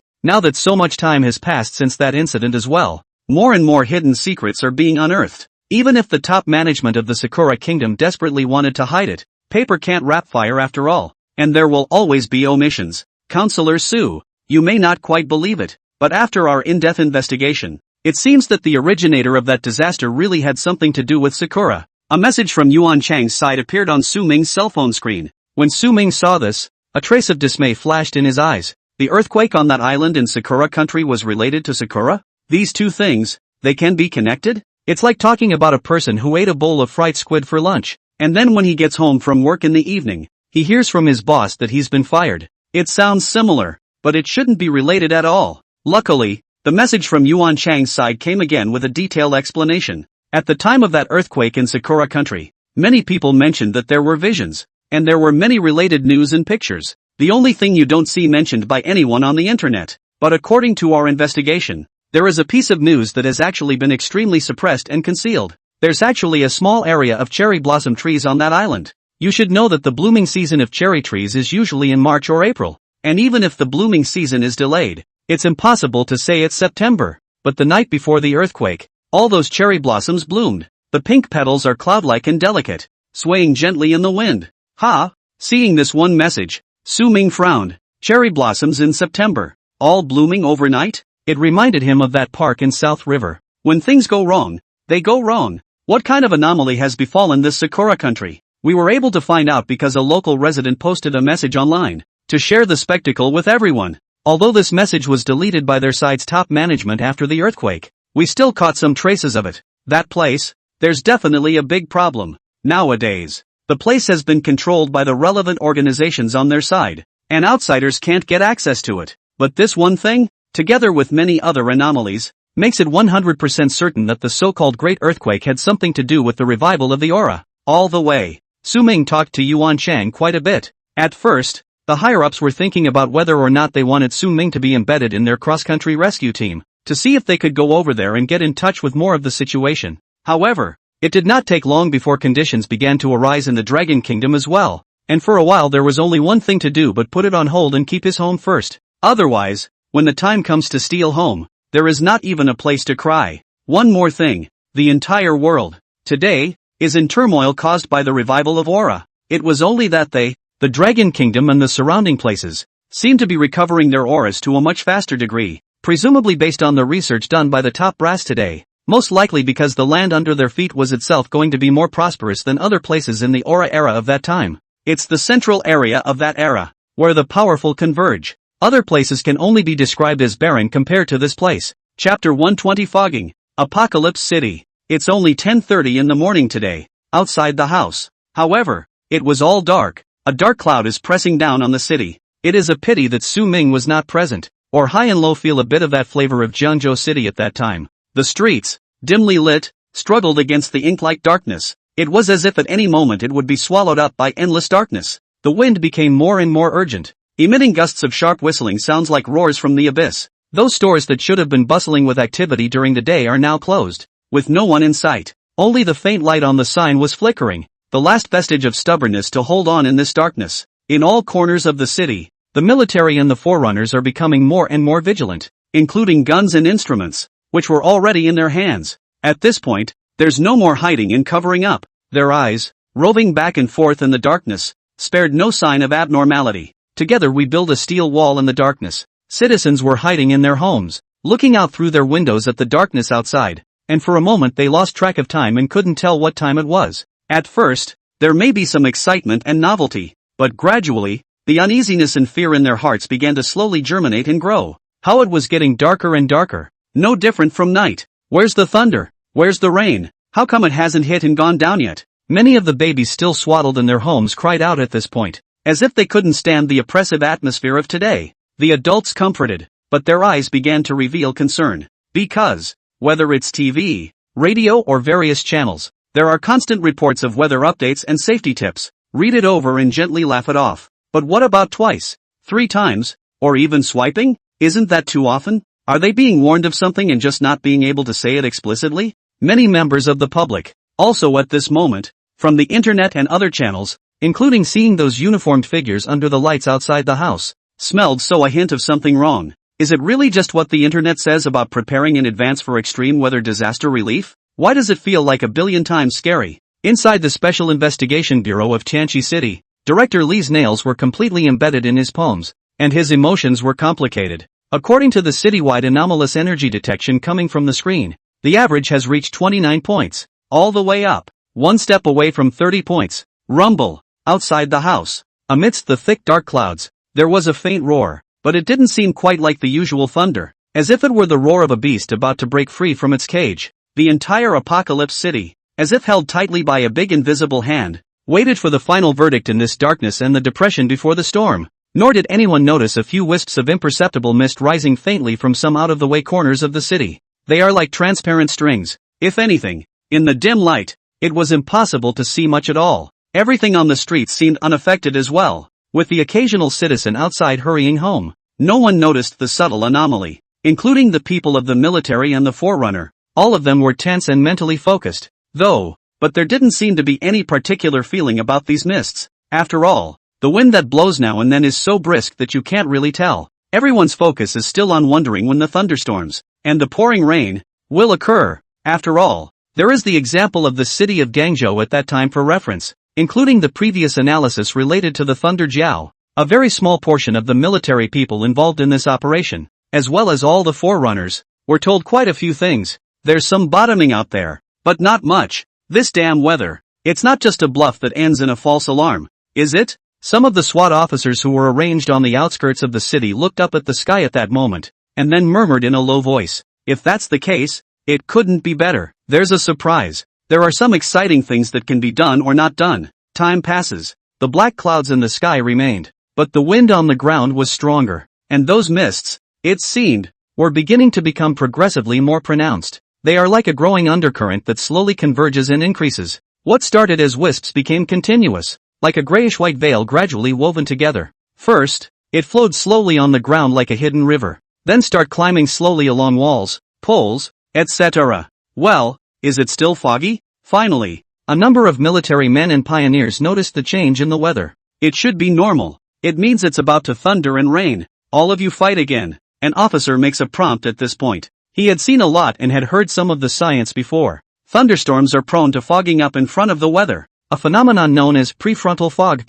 It is a weather warning before the cold air comes in. Frontal fog often occurs near fronts where cold and warm air meet, and is characterized by relatively long durations. The fog will likely persist without the gusty winds and cooling from cooler air to disperse it. His popularization of the science was met with a flurry of admiring glances from the surrounding officers. True to form, their superiors know a lot. Inside the Special Investigation Bureau of the City of Apocalypse, this fog, which should be the product of the convergence of cold and warm air, is a normal natural phenomenon. There were meteorologists, who gave explanations to several people from Director Lee. Hearing this, Director Lee felt a little more at ease inside. He's like the commander of the whole battlefield these days. These changes are naturally reported to him at the first opportunity. That being said, it's not something to be taken lightly. After all, it's an extraordinary time nowadays. Even if it's just an ordinary fog, we need to pay a little more attention to it. With that thought in mind, Chief Lee still turned on his communication device and alerted his manpower all over the city.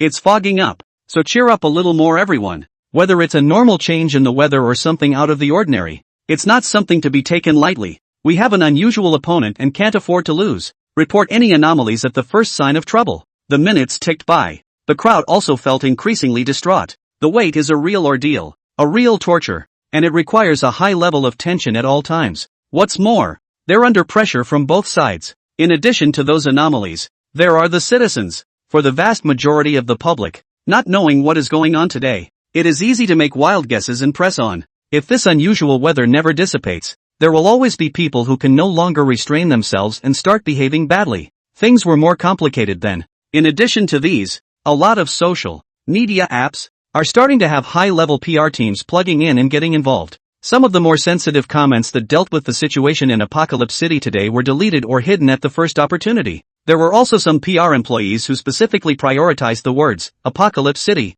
anomaly, and disaster to the highest level. Once a similar word is found, and it is related to the events of today's Tianchi City, it will be analyzed immediately, and then the valid information will be reported to the first incident and processed. The entire city of the apocalypse is involved. Chapter 121, Citywide Shield? At 11 o'clock in the morning, the fog became thicker, thunder and lightning and torrential rain, yet still not a single drop. As weird as it has to be, these mists slowly began to turn from transparent to deep, as if they were drenched in ink. They no longer seemed to be content with wandering on the ground, but gradually rise up, like countless gray tentacles trying to touch every corner of the city. From streets to alleys, from parks to squares, the mist rolled and surged like a raging wave, enveloping everything. Buildings that were once clearly visible blurred in the fog, their outlines becoming hazy. The skyscrapers seemed to be covered by a mysterious gray curtain. Only vague shadows were left behind, the borders erased by a large, invisible hand.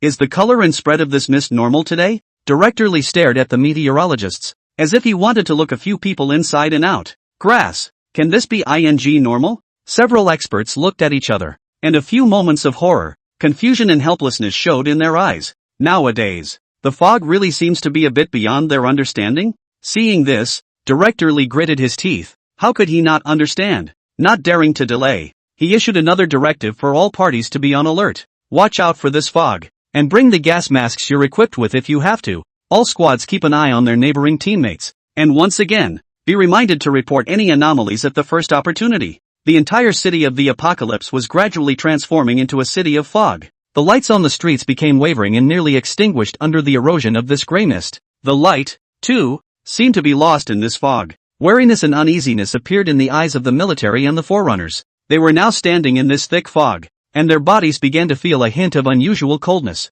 This mist, it's really not right. Everyone, as requested, put their gas masks on. Although he didn't know whether the mist was poisonous or not, It was always right to take precautions before it was too late. And the gloom from this fog was not simply the low temperatures on the surface. Instead, it was a chill that seemed to penetrate through clothing and hit the bone marrow. To put it in layman's terms, it's creepy. Vigilance and uneasiness gradually transformed into gravity and wariness. Everyone nowadays seems to be able to feel exactly that there is something ominous hidden in this mist. Except for them. The citizens within the city, too, began to take a sharp turn for the worse in their minds. They hadn't initially noticed too much of a difference, but were just immersed in worry about the weird weather. But nowadays, gradually, some people notice that cell phone, internet and other signals are starting to become unstable. A sudden murmur on the call, slow loading of web pages, delayed, intermittent signal. In everyone's mind, so much unease began to well up. Even the signal frames on the cell phone screen began to diminish. What's going on here? Why is my cell phone stuck? Hello? Mom, can you hear me? I said my flight was delayed and I'll go back another day. Hello? Hello? Asterisk.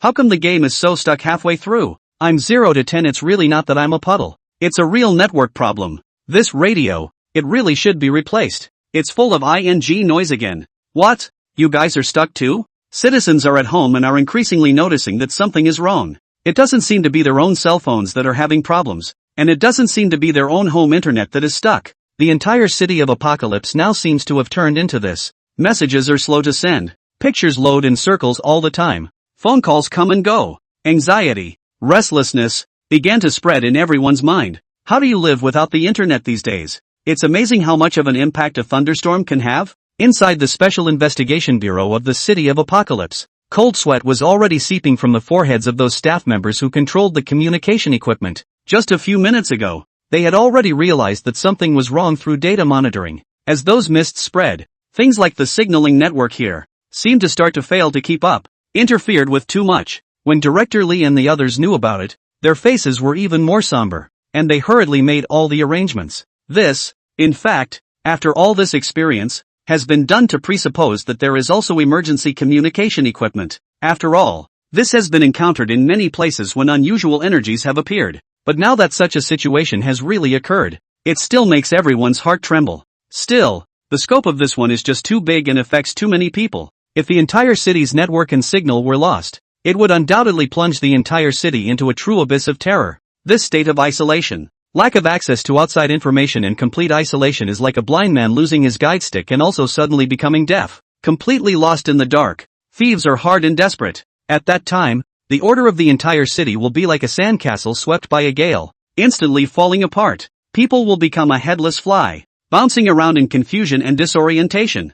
Fear and anxiety can be magnified indefinitely and crises arise. And for them, the guardians of the city, they would be paralyzed by a breakdown in communications, each fighting their own. Disorganized, the battle power and effect that can be exerted is 1 in 10. Director Lee, the situation here has been reported to the higher-ups. If the development of this fog is not effectively curbed, the signal will really be cut off completely. The higher-ups have also given a response and are mobilizing more manpower this way, telling us to definitely hold on. Even if the connection is really broken, we can't disorganize ourselves, put our best foot forward and wait for support. It also says that one of the most top-notch forerunners is on his way over here, so we must hold on. Director Lee's eyes twinkled terribly when he heard this. The pressure and burden on him now is just too much. Send a message to the citizens immediately, as previously planned. After Director Lee finished his sentence, his entire complexion worsened, physically and mentally exhausted, but hanging in there. The topmost forerunner? What can he do with the power of one man?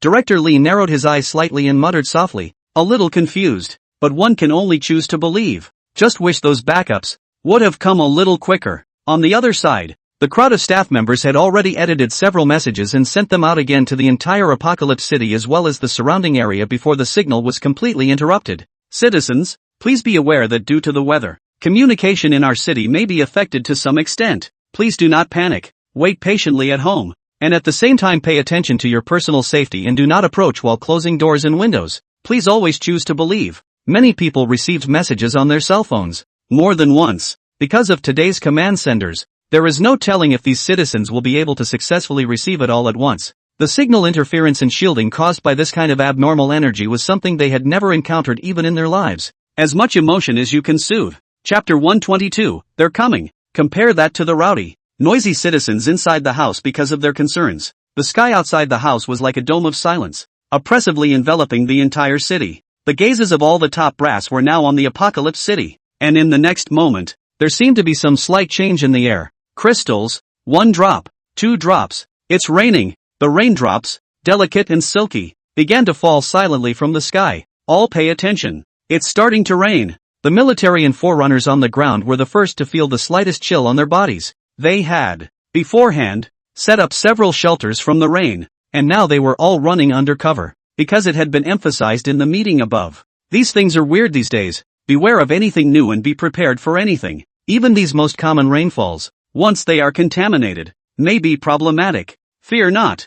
Fear not. It's always right to be a little more cautious. Raindrops fell on the fog-shrouded streets. There was no splash or rattle. It just silently moistens the dry earth. The usual. Again, not usual. The other side. Counselor Su. Word has come from Tianqi City. It's starting to rain, but it's still small. Su Ming's cell phone shook as he received a WeChat message. It was sent to him by Yuan Chang just now. Copy that. Su Ming simply returned 2 words, his heart growing a little more uneasy. He just asked. At the speed they were traveling at nowadays, it would probably take another hour and a half to reach Apocalypse City. Originally, they had thought about whether they should rely on airplanes to fly to the neighborhood first, and then police cars to open up the road, which should save some time. But according to the news coming from the authorities, the weather anomaly there has affected the cloud cover in the surrounding area. There are still too many uncertainties. Or do you choose the command center to open up the road and stabilize it? Let's hope they can hold out. Apocalypse City has made preparations for so long,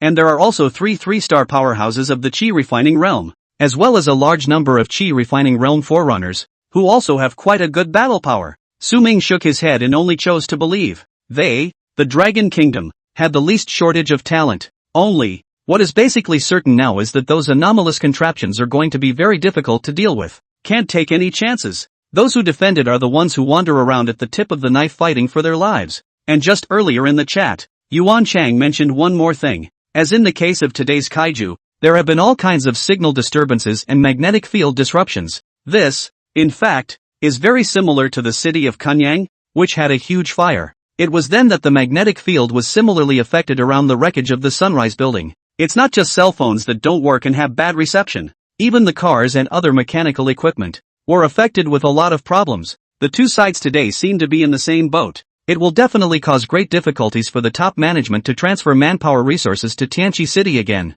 Those cars, when they get to the neighborhood, don't dare to drive any further. It's more trouble if they get out of control. This means having to make them run inside themselves, slowing down efficiency and increasing consumption. All phenomena indicate that things are getting less optimistic. Apocalypse City. As these raindrops fell, the internet signal, throughout the city, seemed to be getting worse and worse. The rain, however, did not intensify as expected. The raindrops were delicate and silky, falling silently from the sky and intertwining with the gray mist that enveloped the city of Apocalypse. This rain, is it here to help us? Touched the heavens? A soldier and forerunner observed this for a while before the thought crossed his mind. For, what had been those heavy mists in the air seemed much diluted and whitened by the interplay of these raindrops. But they forgot. Corresponding, those clear rainwater originally, after intermingling with the pervasive gray mist, was no longer clear and gradually became turbid. Every drop of rain seemed to be tainted with the colors of chaos. Like ink dripping into clear water, it slowly spreads and spreads. Changed quality. Everyone, support is on the way. The signal is getting worse, but make sure you don't panic. Make arrangements within each group. Be firm, and try to break the game. Currently, the average abnormal energy of the whole city has officially stepped into 30 points. Protect yourself, defend your home. Just then, Director Lee's voice came into the earpieces of the forerunners and the military everywhere. The voice, somewhat broken, but everyone heard the meaning and there was some silence. This is going to make them fight for their lives. Meanwhile, the rain on the streets began to take on an ominous, muddy hue. It was as if those grays that were originally in the mist had found a new vehicle. The rain flowed along the ground, creating a meandering gray stream. They travel through the streets and alleys of the city like a snake looking for prey. The rain and the mist intertwined together, creating an eerie hazy realm, more or less unreadable and more or less alienatingly beautiful. The rain, it seems to be that much heavier. Above the ground, the rain gradually spread out in so small a layer. The raindrops that were still falling seemed to have a life of their own, twisting and shifting in the air. Like throbbing notes, it plays a haunting piece of music. Amidst the murky rain and fog, some changes seem to be creeping in. Those tiny puddles began to emit wisps of gray smoke. It was as if the foul air was leaking from the gates of hell. These smokes slowly rose and twisted around each other like bizarre tentacles dancing in the air. They also have the cunning to consciously avoid occupied areas. Over time, the converging puddles seem to become a hotbed of some mysterious power, the perfect cover for the presence of those who are about to appear. Next to the unoccupied trash can, the murky puddle began to tremble slightly. It was as if an invisible hand was stirring under the water, creating a circle of strange ripples. As the ripples spread, a strange creature shaped like a beetle slowly emerged from the puddle. Their shells, shimmering with a dull gray light, it was as if it blended in with the rain and fog around it. The tentacles wiggled gently, as if sensing their surroundings. The next moment, they moved. Movement was a little sluggish, as if still adjusting to this strange world. However, the eerie aura emanating from them was enough to send shivers down anyone's spine. Chapter 123, Anomalies in All Directions. Playing so abstract? It's not just these beetles. Behind another abandoned rotting building, a shadow loomed in the rain and mist. Slowly, a feline-like figure stepped out of the shadows. It was a blur, its translucent body iffy in the rain, and its eyes, which were flashing with a weird red light, were like two lanterns in the darkness. It just curled up quietly in the corner, as if waiting for something to happen. Park. In the green grass, some of the tiny mounds of earth also seemed to be wet, infested, and beginning to loosen from the murky rain. From under the mound of dirt, creatures shaped like earthworms burrowed out. They were, however, much thicker than ordinary earthworms, and carried strange patterns on their bodies. They wriggled under the rain and slowly crept in the direction of the city center. Entrance to an underground parking lot in a neighborhood. Rainwater ran down the sloping ramp and pooled in the pitched ground in the parking lot, creating a not-so-small pool of water. Suddenly, the surface of the water pool was flooded with layers of ripples. An octopus-like creature slowly rose from the water.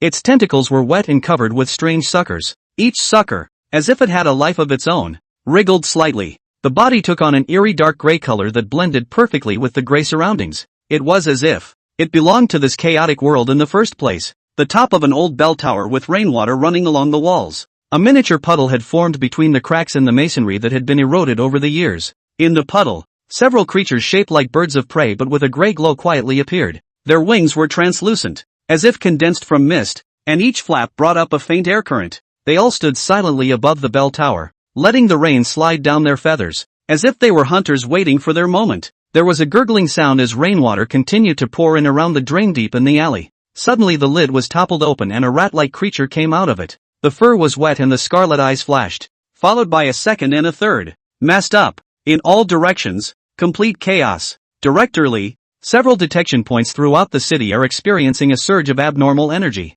The highest areas even reached nearly 40 points of abnormal energy, and in more than one spot. Meanwhile, based on the footage coming in, you can see a lot of spots that seem to have strange things coming out of them. The staff member's voice trembled. Countless pairs of eyes, all looked towards the faintly flickering screens in various places at this moment. Granted, the signal is so bad now that the picture is blurry, but they could see something out of nowhere moving in those images. Phew! Director Lee took a deep breath and began to give orders. Brothers, prepare to kill the bugs. Deadly battle. We're all in this together. It's not just Director Lee. The voices of the various subcommanders also began to echo through the major communication channels. Only, their voices were more muffled, and the receiving end was becoming less and less audible. Predictably, further down the line, these headsets will be a complete washout. Those soldiers and forerunners stationed all over the place raised an unprecedented level of wariness. With a determined gleam in their eyes, they may not have heard the voices in their headsets, but they clearly felt that extra cacophony in the rain.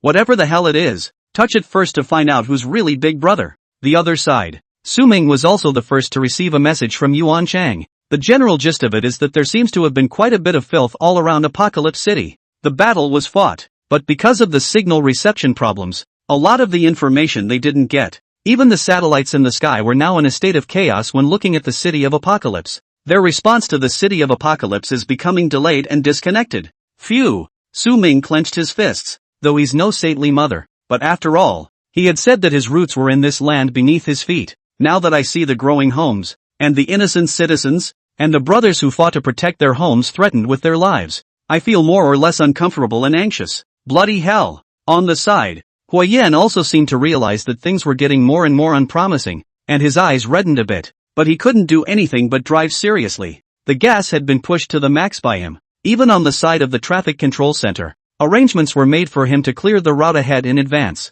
He just charged all the way through it, basically pulling his speed to the max. Couldn't be faster if I tried. Su Ming then at this time also opened the Aura Association posting, wanting to divert some of his irritation. This posting is called Reiki Association, though, but there are quite a few people who follow this posting today. The composition of these people, too, is extremely complex. No doubt about it. There are curious regular people. There were purely watchful lezers. There are ordinary people who want to cultivate immortality and become obsessed. There are military forerunners. There are forerunners of the Reiki Association. There are other forces. Small teams of forerunners. There are also a lot of casual forerunners. Super smorgasbord. But what is certain is that the vast majority of the pioneers in the Dragon Kingdom today are aware that such a posting exists. And right now, there's a thread that's extremely hot. Shocked. Apocalypse City actually did this behind our backs. This was posted by a user named Your Warm and Strong Brother, posted a couple hours ago. The above is a bit of a title party. The general idea is to say that there seems to be something abnormal about the city of the apocalypse today, with dark clouds, but the day is better than the night. After that, he asked if anyone was in Apocalypse City today, or if anyone wanted to visit. In case something goes wrong, you can contribute your share and do good. He also vaguely reveals that there may be heavenly opportunities in these dangerous places. At the bottom, countless people followed up. It's still true. I have a friend who's in Tanchi City and sent me a picture in the morning. It was as dark as a fungus. Do you guys remember the thunderstorms that were going on in Gangtok? No at all. I'm going to check it out. Anyone who is teaming up with me? I'll be there. So you can chat with me privately. The benefits will be divided according to the contribution. And by this last hour, there's been even more news like this. Many of the pioneers, noticing that something was wrong, moved. Of course, it's not as if there aren't regular, funky people who click in and watch. You people are really crazy about immortality? Just one thunderstorm and you're all crazy? Laughing, you're still practicing immortality. You don't work hard to move bricks. You just think about useless things all day long. When you all go to Apocalypse City at that time, pay a little attention and don't be too high profile. Asterisk. Are you all going? I'm the only one who doesn't feel right over there, so I don't dare to go. I've only just reached the first star of the chi refining realm. What's the matter with you? You've become a cultivator, and you still have no bloodlust at all? Aren't you wasting resources? Su Ming's face was a bit odd as he looked at a message. This Reiki Association posting is now out in the open, but the more they do, the more those ordinary people don't believe it and think it's fun, more or less outrageous. Moreover, he had a vague premonition. Is it possible that the one who posted, Your Warm-Hearted Strong Brother, is Yuan Chang, playing so abstract? Chapter 124 Formal Engagement. Ordinary weapons aren't much use? Extra. Of course, Su Ming did not intend to ask Yuan Chang directly. For one thing, it's too embarrassing a name to be embarrassed to ask for, and then it's two people who are socially dead. Secondly, there are some things that should not be made too clear.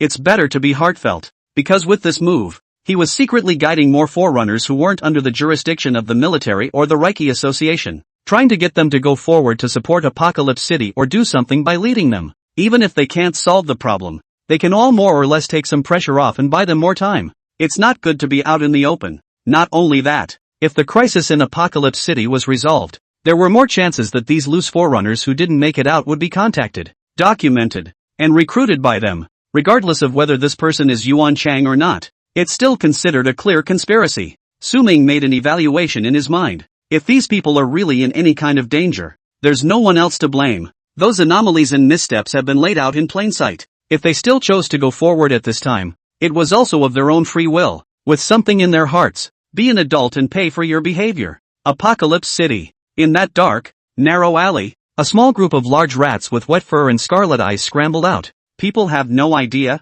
on a normal day, how much is hidden under these sewers. The rats let out sharp squeaks and chilling air as they charged forward. Ahead of them, a forerunner was the first to sense that something was wrong here. His eyes searched the mist, then froze slightly. Humph. Some stinking rats that everyone shouts at. How dare they come to commit crimes? Hiding scum remain rats even if they become refined, and are still essentially trash. The man quickly mobilized the aura in his body. Light flashed between his hands, and a shockwave of aura shot out violently. He was a 2-star forerunner of the chi refining realm. This shockwave, with a huge invisible force, instantly struck the several large rats that rushed at the front. Squeak! These guys, as if they were hit by heavy hammers, flew out backwards and hit the ground with dull sounds, and in the next moment, it actually directly turned into smoke and dissipated into the air. Dissipated and gone? The man froze slightly, vaguely sensing that something was wrong. But at this point, it was too late to think about it. Beside this forerunner, a few SWAT officers saw him take care of a few large rats so easily, and likewise leapt to their feet, battle intent rising in their eyes. A SWAT officer drew the saber at his waist and bellowed, "Brothers, let's go too. Just these big rats. We can always deal with them, right? If we can't even kill this, it's a joke to tell people." A few people looked at each other, gripped their sabers, and took the initiative towards the rest of these large rats. But it's about the same size as those kittens. So what makes it jump like that? Both sides approached, and these great rats leapt up with equal undauntedness. Sabers slashed at them. However, accidents occur. These sharp sabers left only a bloody mark on their skin. The damage done, it seems, is limited. Damn, why is this thing so hard? A SWAT officer frowned and reluctantly swung his knife again. The results remained the same. On the side, that forerunner took in this scene and his heart sank slightly. He seemed to see something. It's not that his attacks are much better than these weapons. Rather, these large rats seem to have a great deal of mitigation against that means of purely physical damage. It's creepy. Only his kind of damage with an aura attached seemed to be able to damage it more effectively. Like a kind of rule. Class mismatch. Luckily, the rats weren't too strong or aggressive. Not a big threat to them. The number of their special police is also quite a lot. A knife can't work more than one knife. One person divided one. Decapitation should not be a problem. But, it's just getting started. Will the brothers elsewhere, like them, just encounter these big rats? As time goes on, who knows if there will be something even more horrific hiding in there. It's not just them here. All over the city of Apocalypse, the city has been infested with these weird contraptions. Clashes and fighting broke out in many places. Everyone has noticed one thing too. Something didn't seem right about these creatures in this rainy, foggy weather. The damage was greatly reduced by those unusual physical means that were inexplicably unloaded. Special Investigations Bureau of the City of Apocalypse. Director Lee, report the information to the top level. 14th time. Still failed. Our message, it's completely undeliverable. The faces of the crowd were a little less than stellar. Just earlier, they had received reports of conflict from multiple locations, also roughly analyzed and deduced some information. The unusual creatures encountered are not quite the same everywhere, ranging from strong to weak, but all have one thing in common. That's the conventional means of physical attack, which seems to be suppressed by some special power and not very effective. This is true whether it's a saber and stick or a gun. It's not that these abnormal creatures have really high defense and thick skin. It's more like a mechanism that doesn't work right. Take the simplest example. Those one-star forerunners of the chi refining realm should not be able to match the attack power of their guns and ammunition. But in today's conflict with these abnormal creatures, the effect is much more useful than a hot weapon. The same might, empowered by an aura, multiplies the damage to these abnormal creatures several times over. So it seems that the gold content of aura is still rising. Director Lee shook his head. This is not good. If all the abnormal creatures had damage reduction against them, the original guns and instruments, then more conflicts will erupt everywhere next, and they will be struggling to see hope. It shouldn't be what I think it is. Things shouldn't be that bad yet. Chief Lee is desperately trying to maintain his composure. He had, naturally, learned about the harbor in Bibo City before. Those sea beasts, it seemed, had no such mitigating mechanism, and it was hard to be blitzed by their fire. Let's just say that these creatures appearing in the mist on their side of the room are just too weird. Asterisk asterisk asterisk asterisk in hell. Chapter 125, Natural-born martial artist. Jo Hong. Director Lee didn't hold back and still cursed out, with some confusion in his eyes. Worry. It's too sad. Today, they can't send any information to the top, nor do they receive messages from the top. The connection with the outside world is completely broken, and within the city of Apocalypse, the circulation of local signals is just as shaky. Nowadays, the news they can receive has been reduced by as much as 80% compared to before. It was only a matter of time before the signal was all gone. The other side. Su Ming looked at the message Yuan Chang had just sent and was a bit silent. Counselor Su, our communication with Apocalypse City is completely cut off. The last I learned was that many abnormal creatures had sprung up like a rainbow. They should be okay now, but the longer we drag this out, the worse it's going to get. Hua Yen. Faster. Apocalypse City. Cheetah Plaza. Rain pattered down, intertwining with the gray mist, and in this mist, 3 abnormal creatures with the size and appearance of lions were confronting the 2 forerunners. These lions, like demonic incarnations stepping out of the underworld, exuded a chilling aura. They were huge, like small trucks, and their muscles bulged like small hills under their gray fur. The gray fur seemed to be shrouded by a mysterious dark shadow, flickering with a cold light if nothing else, eyes burning with gray flames. palpitating. And at the feet of these three unusual lions were lying several soldiers who were still alive or dead. Their blood, mixed with the rain on the ground, stung a little. Some, hard to accept. These soldiers, earlier, had wrestled with these abnormal lions. Or rather, a lopsided slaughter. Not only were these monsters strong and their fleshly bodies perverted to the point of being terrifying, the key was also sneak attacks. Under just a few shots, they were basically annihilated by the group. Even though the guns in their hands were shooting wildly, they weren't able to do much damage. Although he was a special forces soldier who had fought hundreds of battles, without aura, he was too disadvantaged in dealing with this batch of abnormal creatures and was suppressed too much. Captain Joe, what do we do now? It was the female forerunner of the two who spoke, her voice a little shaky. She herself was patrolling this side of the city with Captain Joe, and quickly rushed over after noticing something strange in the area, but it was still a step too slow. Already, there are compatriots, who have been brutally murdered, and none of them have been saved. The two sides faced each other. These abnormal lions, too, seemed to have sensed the extraordinary nature of the two people in front of them, waiting for their chance to strike. There was some concern in the female forerunner's eyes,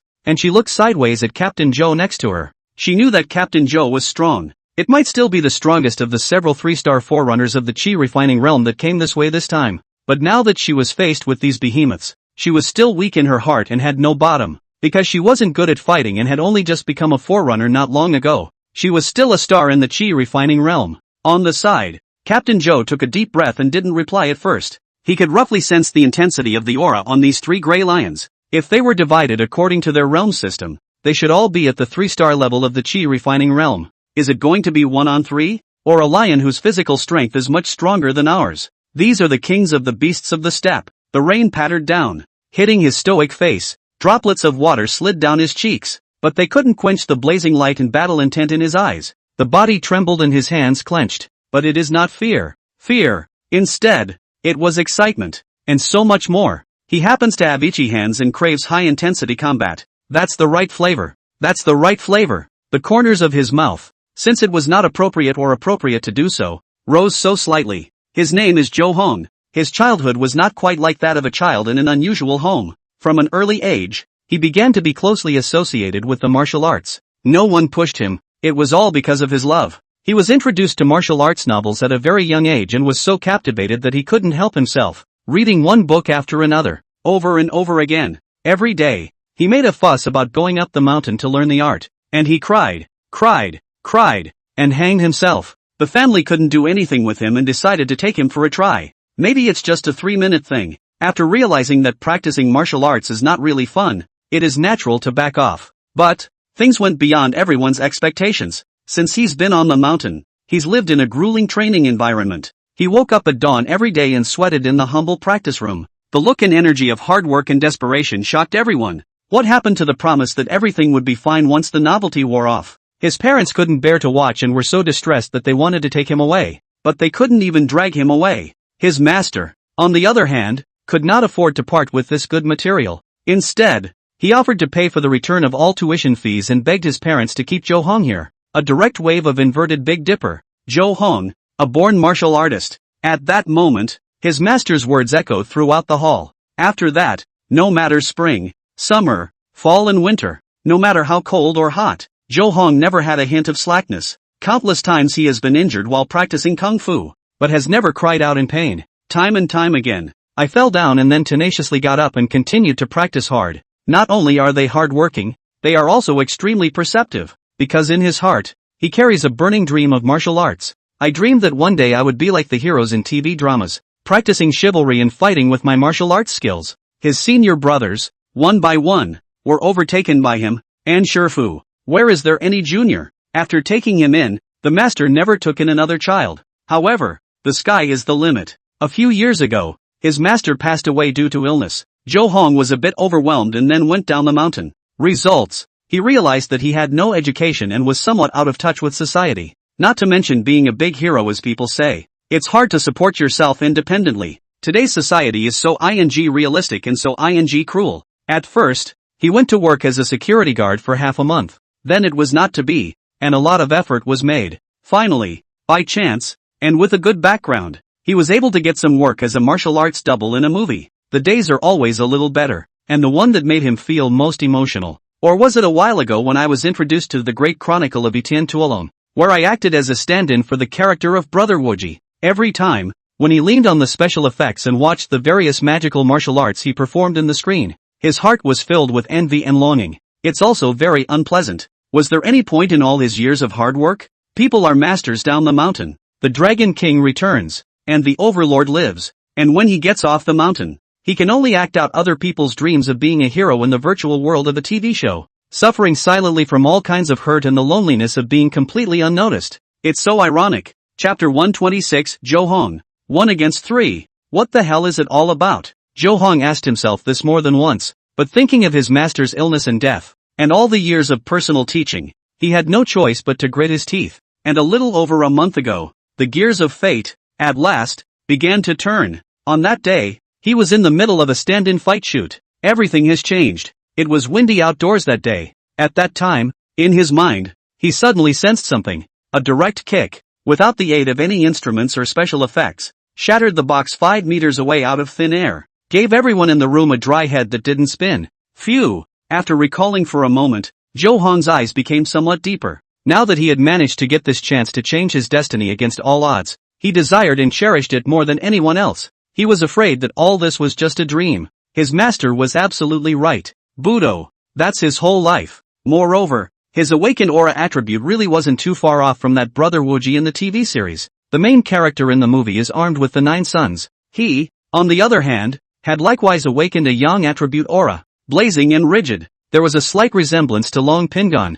Later you go and see if there are any more of those soldiers that can be saved. Give it your best shot. As for here, leave it to me. Now, facing these abnormal lions in front of him, Jo Hong only felt that some kind of power within himself had been unlocked. What makes him want to play Brother Reckless? What's to stop him from being Brother Wooji himself? What makes the fictionalized Brother Wooji stronger than the living? Breathing him? Humph. He comes from his own viciousness and he comes from his own evil. And I have a mouthful of real energy from myself. Jo Hong shouted. And the yang attribute aura in his body burned like a blazing fire. It was as if his body was surrounded by a blazing halo of light. And his aura was extremely strong. Asterisk asterisk asterisk asterisk how dare you? In the next moment, Jo Hong's figure flashed. Like a bolt of lightning, it rushed towards an unusually gray lion on the opposite side. Undaunted, this lion sensed the provocation and roared and pounced with the same roar. Though it sensed that this person was not good to deal with, but they were born to be kings. It was naturally impossible to succumb to these mole crickets.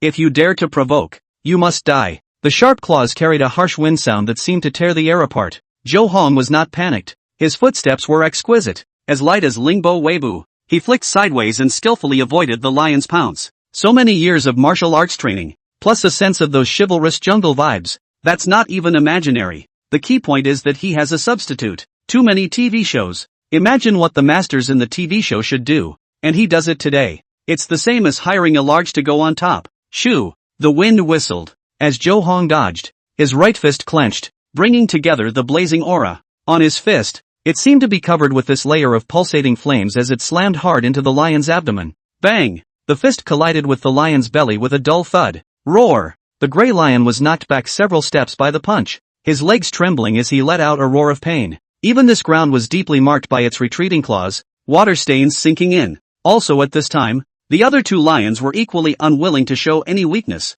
pouncing over at the same time with one on the left and one on the right. True one picks 3. The female forerunner, though worried, found an opportunity to take a stride to the soldiers who had fallen in a pool of blood. Her awakened aura attribute was the water attribute, and she was also a medic before that. If there were any that could still be saved, she certainly wouldn't give up. Jo Hong glanced over there with his afterglow, consciously pulling these eerie gray lions a bit further away. The pace of his feet was agile, and he was able to weave through the attacks of the 2 lions with ease. In the dark, he felt like he should strike like this, dodge like this. Arcane senses. Roar! The gray lion on the left side, like a black lightning bolt, swooped in. Jo Hong's eyes instantly became sharp. The figure was slightly sideways, like a light leaf swaying in the wind, aptly avoiding its deadly lunge. Immediately afterward, his hands were like nimble swimming dragons, and he flicked them. Seemingly gentle movements contain skillful techniques. It's a 4-way tie. He used to watch TV and mimic the sensation over and over again.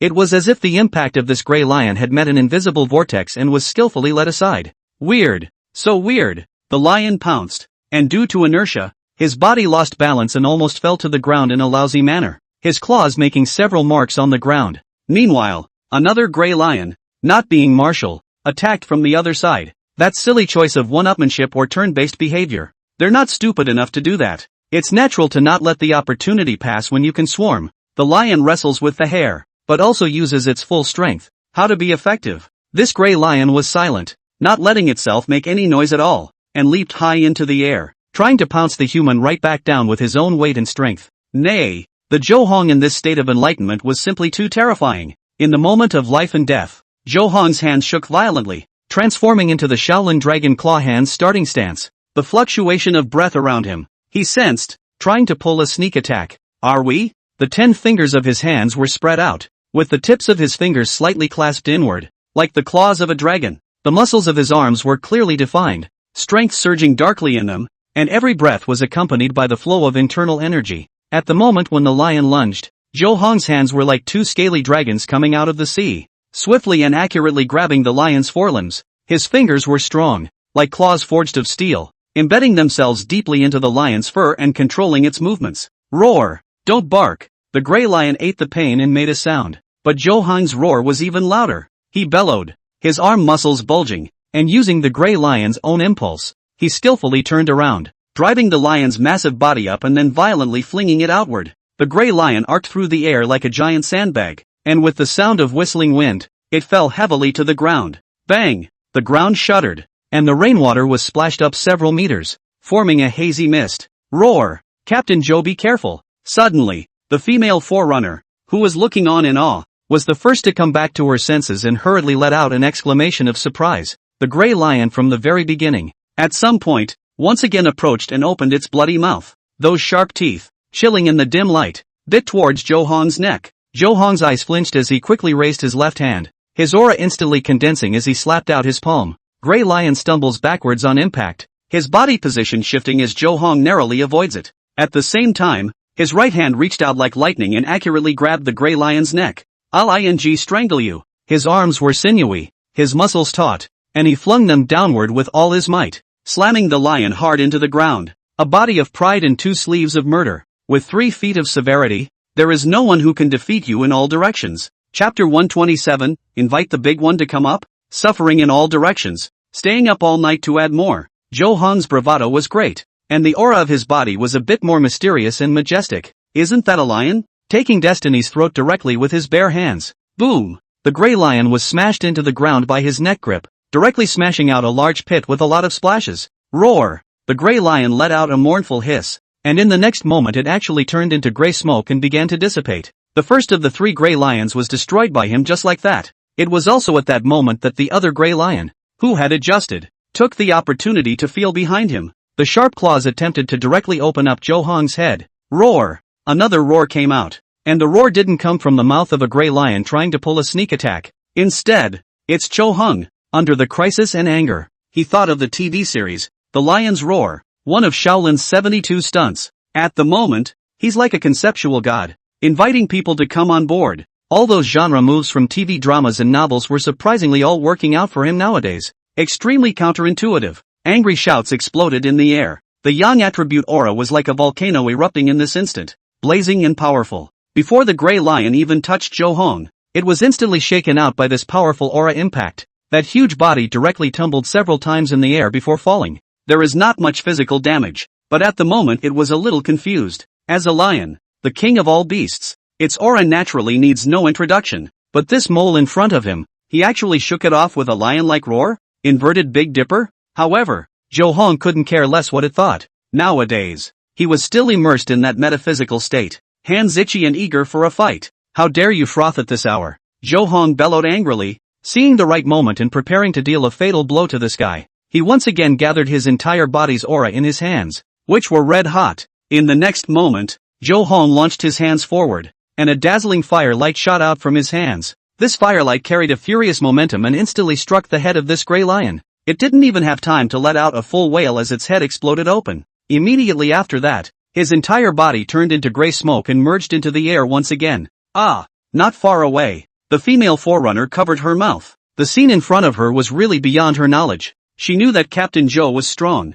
But how could she have never imagined that he would be this strong? It's really like those martial arts novels with the Jedi Masters. One move was either idle or wide open and fluid. As for the several soldiers in the pool of blood, it's all hopeless. At their throats, they were basically slashed, and the blood couldn't be stopped at all, so it was impossible for them to be alive. These gray lions are not of low intelligence, knowing to pick on the weak spots in pursuit of a one-hit kill. It's tactical on the body and extremely scary. It was only that Zhou Hong was simply too strong, which made it seem as if they were not difficult to deal with. 3 gray lions, and in that short period of time, only the last one remained. This one, on the other hand, seems to have only had its form adjusted for a short time. But now, in its eyes, it unexpectedly also revealed a humanized look of horror, and with a timid heart, it began to slowly back away. In the next moment, it turned directly around, ready to bolt. Want to run? You don't have the skill. Zhou Hong was in such a good state now that he naturally wouldn't let it go. His feet were flying at a pace that splashed the rain. In the next moment, it came before this gray lion. The gray lion was forced to turn around and try to answer the fight, but it lost much of its momentum. Already lost the battle. Zhou Hong disregarded so much. Looking at the gray lion that leapt up, he directly kicked out with his right leg like a whirlwind. It was fast and powerful, attached to a powerful aura fluctuation, emitting a whistling wind sound. Bang bang bang. A series of kicks and the gray lion is left in agony, unable to fight back. It tried to fight back, but Zhou Hong's attack was too fierce and it lost ground. Break me. Zhou Hong searched for the right opportunity. His right fist aura was directly stored up, and blasted at this gray lion's head like a cannonball. Bang! With one punch, the gray lion's head exploded and its body began to dissipate, turning into a wisp of gray breath. All around, there was silence. 3 gray lions of around 3 stars of the Qi refining realm, all destroyed. Phew! Zhou Hong stood still, gasping for air. The crisis is sort of over for now, but at this time, he always felt a bit of physical strength, and exhaustion instantly surged up as his body stumbled. Captain Zhou! That female forerunner immediately ran over and supported Shang Hong with one hand as her water attribute aura directly attached itself to him. Feeling the nourishment of this gentle aura, Zhou Hong finally recovered a little and wiped the cold sweat from his forehead. Let's go! Go help somewhere else! His voice, all a bit frail, but there was no way around it. He had to move. Now that the enemies encountered here are so strong, how weak can they be elsewhere? The deaths and injuries, they're bound to be heavy. Not in every area. There were strong people like him around. Captain Zhou, are you really okay? This female forerunner was a little worried. She could sense that today's Zhou Hong was too weak and needed to rest. What's the point of fighting again in such a state? If another gray lion like that came along, it was expected that both of them would become appetizers. Zhou Hong fell silent in a rare moment and didn't answer. He is well aware of his physical condition today, though he hadn't been hurt much in the previous fight. His aura, however, had basically run out, and he was now feeling faint in his head. It's still the same. He was picking off 3 guys of almost the same realm with even stronger physical bodies at the same time with his own strength. In the present state, after the passion, physically and mentally exhausted, we certainly can invite the big one on again in a short period of time. But those brothers of ours. Zhou Hong didn't finish a sentence and choked a little. The rain came down harder, soaking their clothes completely through, but the smell of blood wafting through the air was a few degrees more potent. Chapter 128, Reunion. Unstoppable. Both were somewhat silent. The female forerunner did not interrupt and silently assisted Zhou Hong while channeling her aura. Captain Zhou told her to do what she wanted. Then she planned to do what she wanted. Even if it meant going on another spell of adventure, she was willing to follow. Zhou Hong's eyes flickered badly, as if he was making a choice. It was clear to him that what they had encountered here was just the tip of the iceberg. Can we really hold it at this rate? It's too hard. Zhou Hong shook his head, only hating himself for not becoming stronger. I'm supposed to be the strongest forerunner so far? Even I'm in such a mess. What should Apocalypse City do? Is it really hopeless? No way. I must get my strength back as soon as possible to underwrite Apocalypse City. Thinking of this, Zhou Hong made up his mind and directly sat on his knees on the ground. He had to recover his aura as soon as possible, adjust his condition, and then fight again. Although the situation is urgent today, you must not panic or disorganize yourself. By acting recklessly and in a hurry, you may instead lose efficiency and push yourself into a corner. Not to mention supporting other places. A block to the west, the smell of blood filled the air. A flock of gray birds of prey, like messengers of death, circled and flew through the air. Their bodies were shrouded in a layer of eerie gray flames. The flames, still blazing under the rain, carried no sound. It was as if it was a karmic fire from hell that never went out. Eerie to the extreme. These birds of prey, are swooping down from the air from time to time. The sharp beaks were like sharp daggers,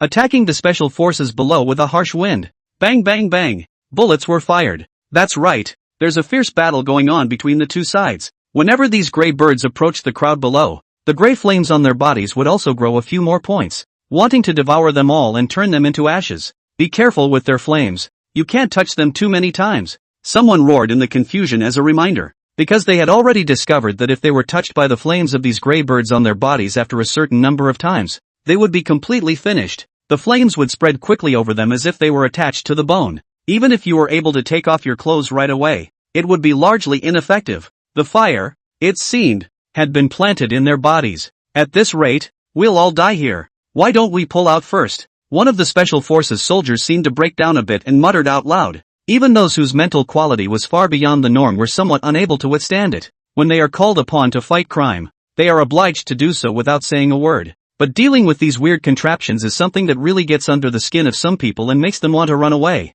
Shut up! Can a man run away from a man? Can he run away? If you don't want to die, you can only fight. Luckily, someone immediately let out a furious shout to stabilize the army. If it were in ancient time, those who disturbed the army's center of gravity, whether intentionally or unintentionally, would have to be killed. And, he's actually exactly right. There was no way out of running away. Instead, one would fall deeper within the fog. And once alone, the crisis doubled. What's more, they can't retreat. Behind them, thousands of people. The two sides became more and more engaged. Greybirds are tricky and extremely fast. Even though the Special Forces soldiers desperately dodged and counterattacked, they still seemed a bit overwhelmed by the attacks of these flying birds. Not only are these birds fast, but they also have thick skins and can fly in the sky. Combined with the special mechanisms of these filth, the damage their bullets can do is just too limited, too much of a loss, too passive. It could be said that from the very beginning of this battle, there was no fairness to speak of,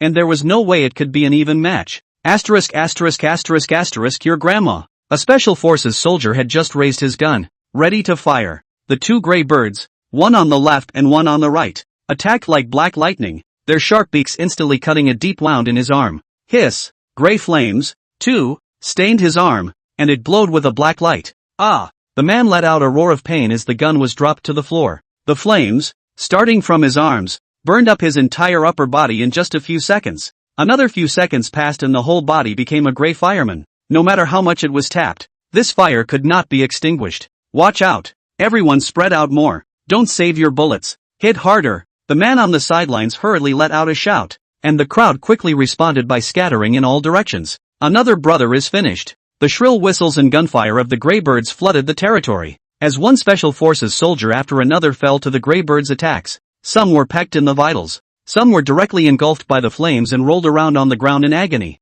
without a single thing to do but wait for death. It's too tragic, too desperate. Originally at the beginning, there was a one-star forerunner of the Chi refining realm in their group. The man that was supposed to be their best hope. He had directly attached his aura to his entire body at the initial stage of the conflict, and after a gray bird had rushed down, he had directly given it a half-mutilation. The thief is fierce, but also then, those flying birds seemed to have sensed his threat and instantly changed their attack strategy. Just start focusing on attacking him straight away, without a hint of martial virtue. On all sides, sharp beaks and gray flames came together. That forerunner desperately released an aura shield trying to resist. However, under the frantic concentrated fire attack of the flying birds, the shield could not hold up for less than 5 seconds. This forerunner, not being from the military, his own combat awareness was actually inferior to these special forces. Instantly panicked and disorganized. Help him! At the time, the special forces on the sidelines were trying to help, but in that situation, one would not dare to shoot at all,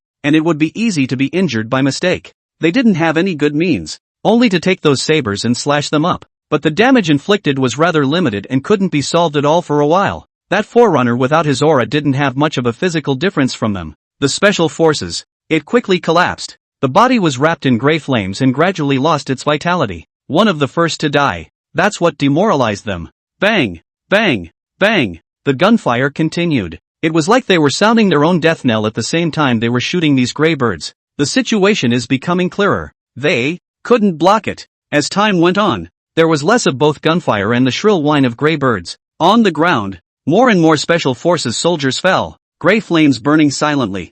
Bang! Bang! The gunfire thinned out. Bang! The last gunshot was drowned out in the rain. Not one of them is still standing. The candles of life were extinguished one by one in the gale. The cold rain still pattered down, hitting these bodies, but it could no longer wake them up. Wah wah dash. The last few gray birds circled the sky a few times and let out a few sharp chirps, as if declaring victory. Afterwards, they flew towards other places, leaving behind only this dead silent battlefield. Chapter 129, Undefeated in All Directions. The Flame of Hope Inheritance. The entire city of Apocalypse has become a hellish Shura. The crisis is spreading like a raging tide. It's not just these guardsmen who are fighting around aggressively. Even some members of the public have been persecuted. There are always those with iron heads who have tried every possible way not to stay inside and want to come out to see the action and hunt. The main hand is countered by the main hand. People in the military today have seen such citizens, but don't bother anymore, because they can't protect themselves nowadays. This kind of disobedience is none of their business,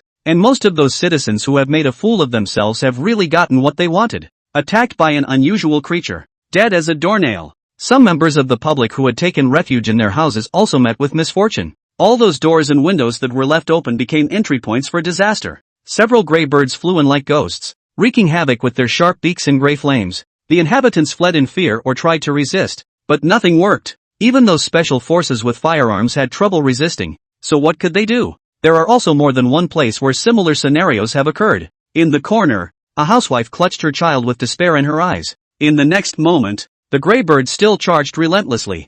Miserable. On the streets, in the squares, and by the factories, the battle between the guardians and the abnormal creatures continued. At this stage, it's been completely hit and miss. Bullets were fired without money, and the fight was extremely hot, no longer caring about what the average citizen thinks, whether they'll hear gunshots and start panicking. Who cares about that when your life is on the line? In many residential buildings, families gathered with frightened faces. Now they, too, are reacting somewhat. Today's Apocalypse City seems to be experiencing more than simply extreme weather, although the fog is shrouded outside. Still, some figures could be vaguely seen swimming about, and clashing on both sides. The sounds of those distant or obvious gunshots and yells made them weak in the knees. No wonder the city was shut down, even for work. This is undoubtedly the same as the end of the world. In the beginning, part of the population was grateful for the bad weather. Let them earn a break to have a cool time. But now, none were happy, even desperate. It's letting them rest right, but it's trying to keep them resting and never having to get up again. Isn't that a bit overplayed? If they could choose again, then they must all behave themselves and go to school and classes. Why sleep long before you are born? After death there must be a long sleep. Can anyone save us? The public is basically desperate. What's happening nowadays has taken them too much by surprise. Those black mists, the more you look at them, the more alarming they become. It's the unknown that's scary. And in today's world, they don't have signal or internet on their cell phones. There seems to be nothing to do but wait. It's like being imprisoned in a cage of tigers. The fighting is getting white hot everywhere. Whether it was guns and instruments, swords and clubs, or Reiki, they were all utilized to the extreme. Some of the oil is running out. Those abnormal creatures, one by one, dissipated under their attacks, turning into wisps of gray smoke that dissipated into the air. But at the same time, more abnormal creatures emerged from the shadows, as if they were endless. It simply came out of nowhere. Moreover, the strength of these abnormal creatures seemed to be increasing. It's kind of like hitting the little ones and coming up with the big ones, one wave stronger than the other. It's to drive them to despair. Relative to these anomalies, the guardians, however, are dwindling in numbers. A portion of them were wounded and were protected within the ranks or temporarily hidden from view. More, directly without life, were killed or even devoured by these cruel guys. Captain, why don't we hide in those citizens' houses and recuperate for a while? Wait until afterward. Among the ranks, someone offered their thoughts. Killing so far had tired him out. At the same time it made him a little scared.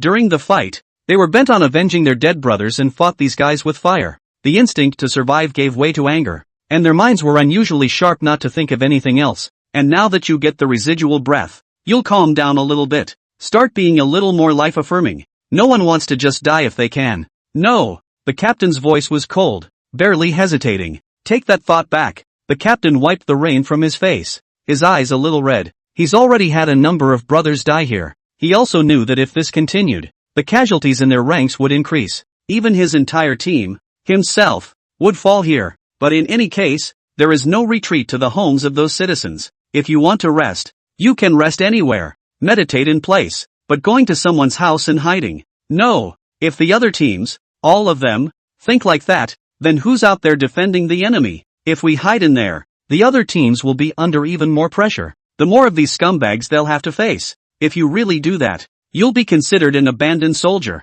It's irresponsible for the lives of other comrades. Remember one thing, you guys. The captain turned back, looking at the group with only a few people left beside him with a complicated expression. We're not just the guardians of the city. We're also the bait thrown out to draw out those fish. As long as we're around, we'll draw fire from the stragglers so they don't go destroying the residents' dwellings. If all the teams chose to hide in the homes of the citizens, then these scumbags in the streets would inevitably go and break down doors and hurt the civilians. Upon hearing this, several of the team members' complexions changed and went a little pale. These mongrels have left them all dead and wounded and difficult to deal with. If it does run into the homes of ordinary citizens, it's bound to be a bloodbath and completely unstoppable. Rested? Keep moving when you're rested. Stay close and see if you can find the team to rendezvous with. The captain's voice was not loud, but it clearly reached several ears. Their communication reception, long since broken, became lost in the fog. If you get lost, you are bound to be isolated and lose your life. The captain who walked at the front turned his back to a few people, a touch of despondency in his eyes. He had a feeling that he would be accounted for here today. If it had been 10 years ago, he would still be alive and kicking. But today, after all, he is a little too old to match the younger players behind him. The force of the crossbow is not strong enough. Boys, you remember, maybe we will fall. Maybe today is the end of our lives, but as long as we have breath, we can't let these abnormal creatures cross our defenses to harm those innocent people. We are their last resort, their light in the darkness. Behind them, the team didn't speak, feeling their way through the rain. At this moment, they could feel the mission on their shoulders even more, as well as a spiritual inheritance. Even if they die, they will infect more people, and one generation will influence another. This is the legacy of the Flame of Hope. Live and let live. Chapter 130, Counselor Sue has arrived. The third of the 9 black fogs. The minutes ticked by. Only those who are inside the apocalypse city today know what kind of ordeal they are going through. The whole city, plunged into endless darkness. The citizens hid inside their houses, listening to the shouts, gunshots and roars outside, their hearts filled with fear and despair. They don't know when this disaster will end or if tomorrow will ever come again. Those horrible dirty things, if they entered their homes, what could they hold back and where could they hide? And those people, to guard them, probably all. Helplessness and sentimentality were written all over everyone's face. They can only pray. Pray for a miracle. Praying for someone. No, there is a God, able to save this city in desperate straits. God, save us. The rain is getting heavier. The fire of hope, shaken in this raging storm. The defenses everywhere continue to crumble under the onslaught of the abnormal creatures. Wave after wave. It seemed like there was no end to the killing. Blood stained the streets, and the rain could not wash away the blood and despair that filled the air. Even more haunting, the streets were originally fogged with a mist made thin by the rain. Now it seems to have become even deeper than before. Doubled back, today's apocalypse city is a veritable capital of black fog, with not a single ray of light in sight. When people are sick, they can still take medicine, but the world is sick, and that's eating people. Special Investigation Bureau of the City of Apocalypse. At this point in time, inside the Bureau of Investigation, the number of people has been reduced by a large portion, and it seems to be somewhat empty. Today's network signals are completely degraded and affected by anomalous energies. Originally, there were several teams of good men planted within the Bureau of Investigation. These teams had intended to improvise and mobilize flexibly, finding out where things were wrong and quickly moving forward to support them. There's no need for that now. After all, to receive the situation, none of these men today stayed in one group. All of them went out the gate and toward the rain. They have to kill these scumbags and contribute as well. As long as someone is alive, there is hope. Today, within the entire Bureau of Investigation, only a few core cadres or civilians remain. Director Lee, don't worry too much. Trust them. Off to the side. Someone did the consoling. Director Lee's face was grim, but he still nodded. He really wanted to go out and meet the enemy together, but he knew he couldn't do that. Someone has to sit in here, because, surely, a miracle awaits them. They were never alone. Don't give up. Don't give up. It's 12:40. Is it coming? Headquarters of the Specialized Investigation Agency. As of now, 6 teams have entered the Apocalypse City before and after. Yuan Chang made a report. All 6 teams lost contact with them after going in because of the unusual interference there. These teams, however, are anything but simple. Nearly half of each team is a forerunner. The rest, too, are extremely experienced and strong little soldiers, proficient in hot martial arts and fighting. As for whether they could save the day or whether it was a drop in the bucket, they were now a little unsure in their minds. In any case, someone always has to go. Knowing that there is a tiger on the mountain, I will go to the tiger's mountain. They'd like to send another team there if they can, but that was the limit of what could be mobilized in the perimeter in a short period of time. High-end power, or too much scarcity. Besides, Yuan Chang's words stuttered, and a trace of light called hope finally appeared in his eyes. Just as I was reporting, the signal from Counselor Su's cell phone went out. He and Huiyen, the city protector of South River City, have entered the area of abnormal influence. Hearing this, many people clenched their fists and looked at each other. The morale, which had been rather low, has also risen considerably again. That one, in itself, is synonymous with miracles. It might actually work. Counselor Su is the linchpin. The other side. Huiyen, get off. The car slowly stopped, and Su Ming was the first to step out of the car. It's still on the periphery here, but the magnetic field is already a little off. He had just tried to send a message to Yuan Chang and it wouldn't send at all. The display kept spinning around. Even the car they drove over, Huiyen said it was a little awkward to operate. Su Ming's face was gloomy. I really let Bureau Yuan be right. This place has also encountered similar weird magnetic field fluctuations around the Rizhao mansion. Between the two, is there a connection? Nowadays, his realm had already reached the 9th star of the Qi refining realm. The sense of the abnormal aura of the four directions was naturally stronger than anyone else. The feeling that the City of Enlightenment gave him today, for example, was a bit like the ancient street alienation in the land of the wrong sky at that time. At that point in time, though, he was running all the way to the ground, and it was a mess. This time, it was to take the initiative. Anything unusual or not, kill through. What a strong smell of blood. Not just him, Huiyen also walked out of the car at this moment. His brows furrowed deeply. Driving for a couple hours with a high level of mental strain was honestly a bit tiring for him. But today, it's clearly not the time to be able to slack off. As it was, the crisis that had befallen Kaiji City today seemed to be more serious than they had imagined. Only a few short hours, the rapidly developing Tianqi City had become a ghost city in general. Su Ming and Huiyen stood on the outskirts of Apocalypse City. Here, it was as if it was the entrance to a horrible world cut off from the outside world.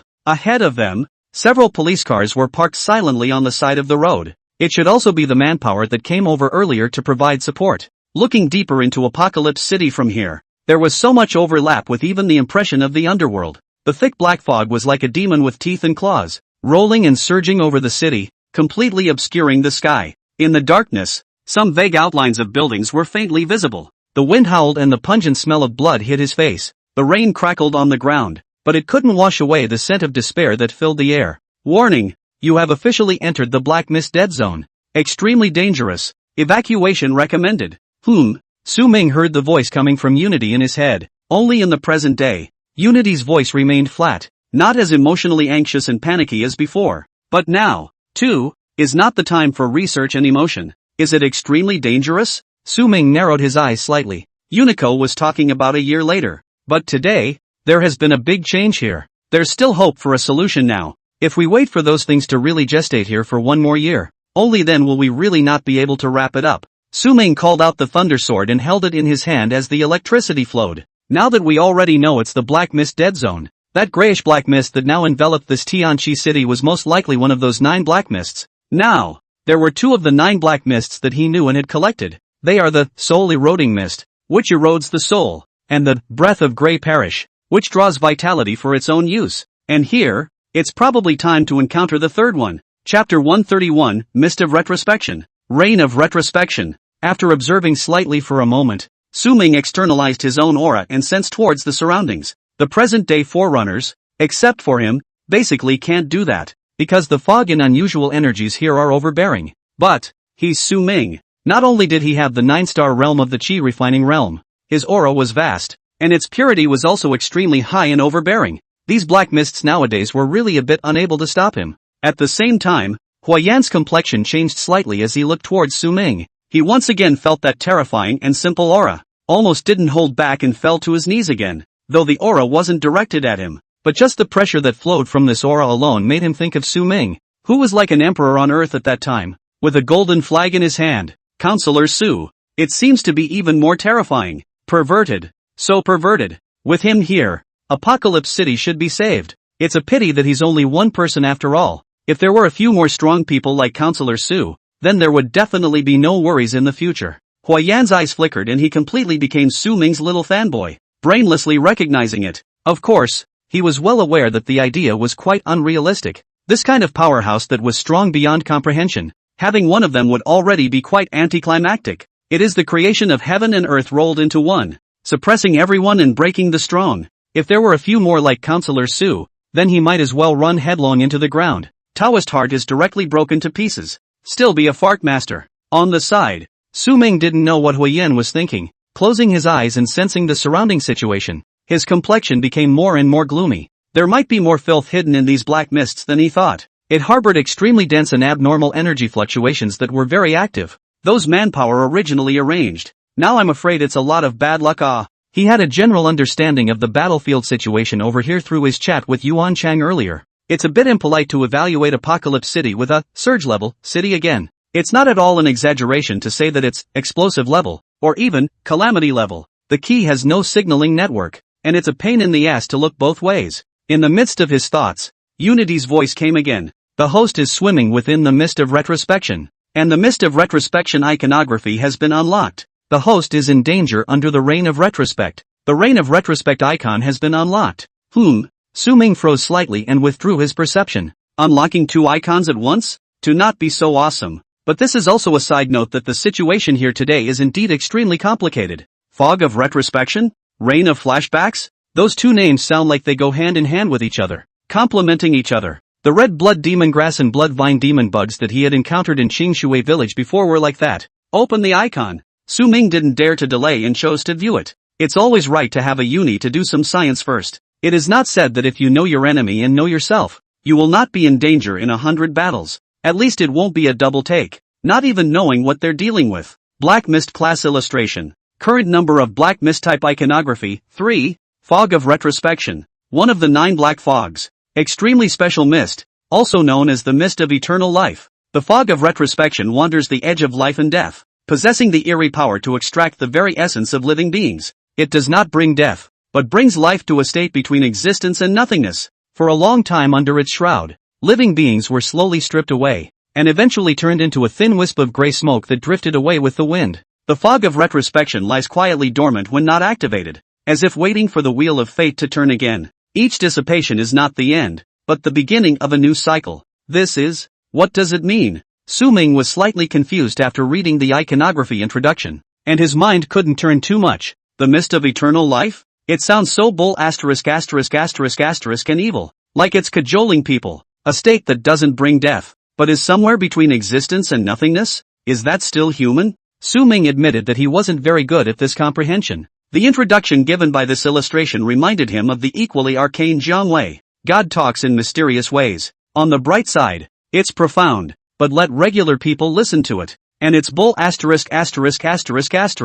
Extract icon rewards. Extracting the mist of retrospection icon. Rewarding the special item Much Ado About Nothing key mold. Unexpected. Su Ming didn't react much. The rewards of the 2 previous Black Mist class illustrations, both of which were easy to deduce. Su Ming turned the Thunder Sword back into a key. Can't you absorb it? After feeling a bit, Su Ming was a bit puzzled. The first 2 times, whenever a new mold existed, that key would glow, indicating that there was energy that could be absorbed. But this time, there seems to be no response at all. Open the special class icon. Time waited for no one. Su Ming stopped bothering and opened another icon. After just seeing the red dot appearing on the special class illustration in his mind, he was truly surprised. Reign of Retrospect sounds more like the environment class illustration category, and the rewards for this type of iconography are great every time. The Key of Nothingness, the Spirit Sun Divine Tree Seed, and the Scroll of Aura Increase were all gotten from the environment class illustration. However, special class illustration seems to be a bit more practical here. The upper limit is equally high. Su Ming was equally pleased to accept, because the last special class icon, Soul Eroding Flower, but through the log, gave him a great hidden secret. The Human Emperor, the Moon God, the Breath of Grey Fall, and the Human Emperor's Streamer. And he also got the Human Emperor's Streamer essence for making a choice towards it. The fusion with the Wufei key mold finally brought the Human Emperor Streamer back into existence. The gold content of the special class illustration reward can be imagined. At this moment, Su Ming, instead of standing in place, was walking in the black mist with Huayan. Checking out the iconography is checking out the iconography. It's time to get moving. Though here it is necessary to fight with all the spirit and without distraction. He, however, had that confidence. Phew. Su-Ming let out a breath and looked around before checking out the Reign of Retrospect icon. Special class illustrations. Reign of Retrospect. Category, Time System. The Reign of Retrospection. The Weaver of Time. The Whisper of the Cosmic Cycle. Not following an earthly track. Not like mortal rain descending from the clouds. The Reign of Retrospection is a personification of the energy that permeates the gaps in time. It's the grace of time and space, and an opportunity for life to be remodeled. With a transcendent earthly gesture, it awakens echoes from the depths of the souls of all things. This, after Su-Ming read the introduction, he was completely shocked and froze in place. What the hell is this? Before, he thought that the mist of retrospect iconography was already outrageous, and now that I've read the introduction of Reign of Retrospect, I realize that it's nothing. This is the stuff that sounds really mysterious. Ginger, I should have known I should have dragged you here. Chapter 132, Time, Destruction. Western gods? I don't think so. Department of Time. Su-Ming gulped slightly after reading the illustrated introduction. Can a contraption that can be associated with this term be simple? His hourglass of time and space was only called a divine artifact because it was related to time. Because it is relevant to everything in the world. Nothing escapes the karma of time. Concerns the most fundamental destiny of all matter. Time can create everything or destroy everything. In the face of time, even the most powerful beings seem small. Even the smallest being has infinite possibilities. Extract the Reign of Retrospect icon. Su-Ming murmured in his heart. But his heart was a little complicated. Is it really possible for him to deal with such a power appearing here? Extract the Reign of Retrospect icon and obtain a copy of the Ancient and Modern Journal. Attention! There is a chance that special events and rewards will appear after checking the log entries. This is his second Ancient and Modern Journal. Hopefully it will open his own eyes again and grow on him. Let's see what's going on. The Reign of Retrospect log is open. Rumor has it that in ancient times, the gods ruled the world, gave life to all things, and together they dominated the earth. The god of time, sitting on the river of time and space, compiling the destiny of the earth. The wheel of time is in his hand, and all things in the world are under his control. However, over the endless years, the god of destruction became more and more unable to hold back, attempting to destroy everything and seize the wheel of time. He knows that the laws of the god of time, which contain infinite possibilities, are extremely threatening. If the god of time is taken to the next level, there will be no other god. All things, including them, will finally be imprisoned in the endless cycle of time and space. On the night of the changing of the stars, the god of destruction revolts. The reason it's at this time is because the power of the stars in the universe will reach a special state of equilibrium. This balance will subtly interfere with the laws of time, causing the boundaries of space and time to blur, the wheel of time to lose its absolute rule, and fluctuations and gaps to appear. The god of destruction unites the gods, taking the opportunity to weaken the laws of time and create a time rift. In the nick of time, the law of destruction penetrates into the cracks of time and is not subject to the cycle of time and karma. The laws of destruction intertwine with the cracks of time. The stars crumble, space-time distorts, and the order of the universe almost disintegrates at this moment. The god of time does not move, and the wheel of time in his hand turns in reverse.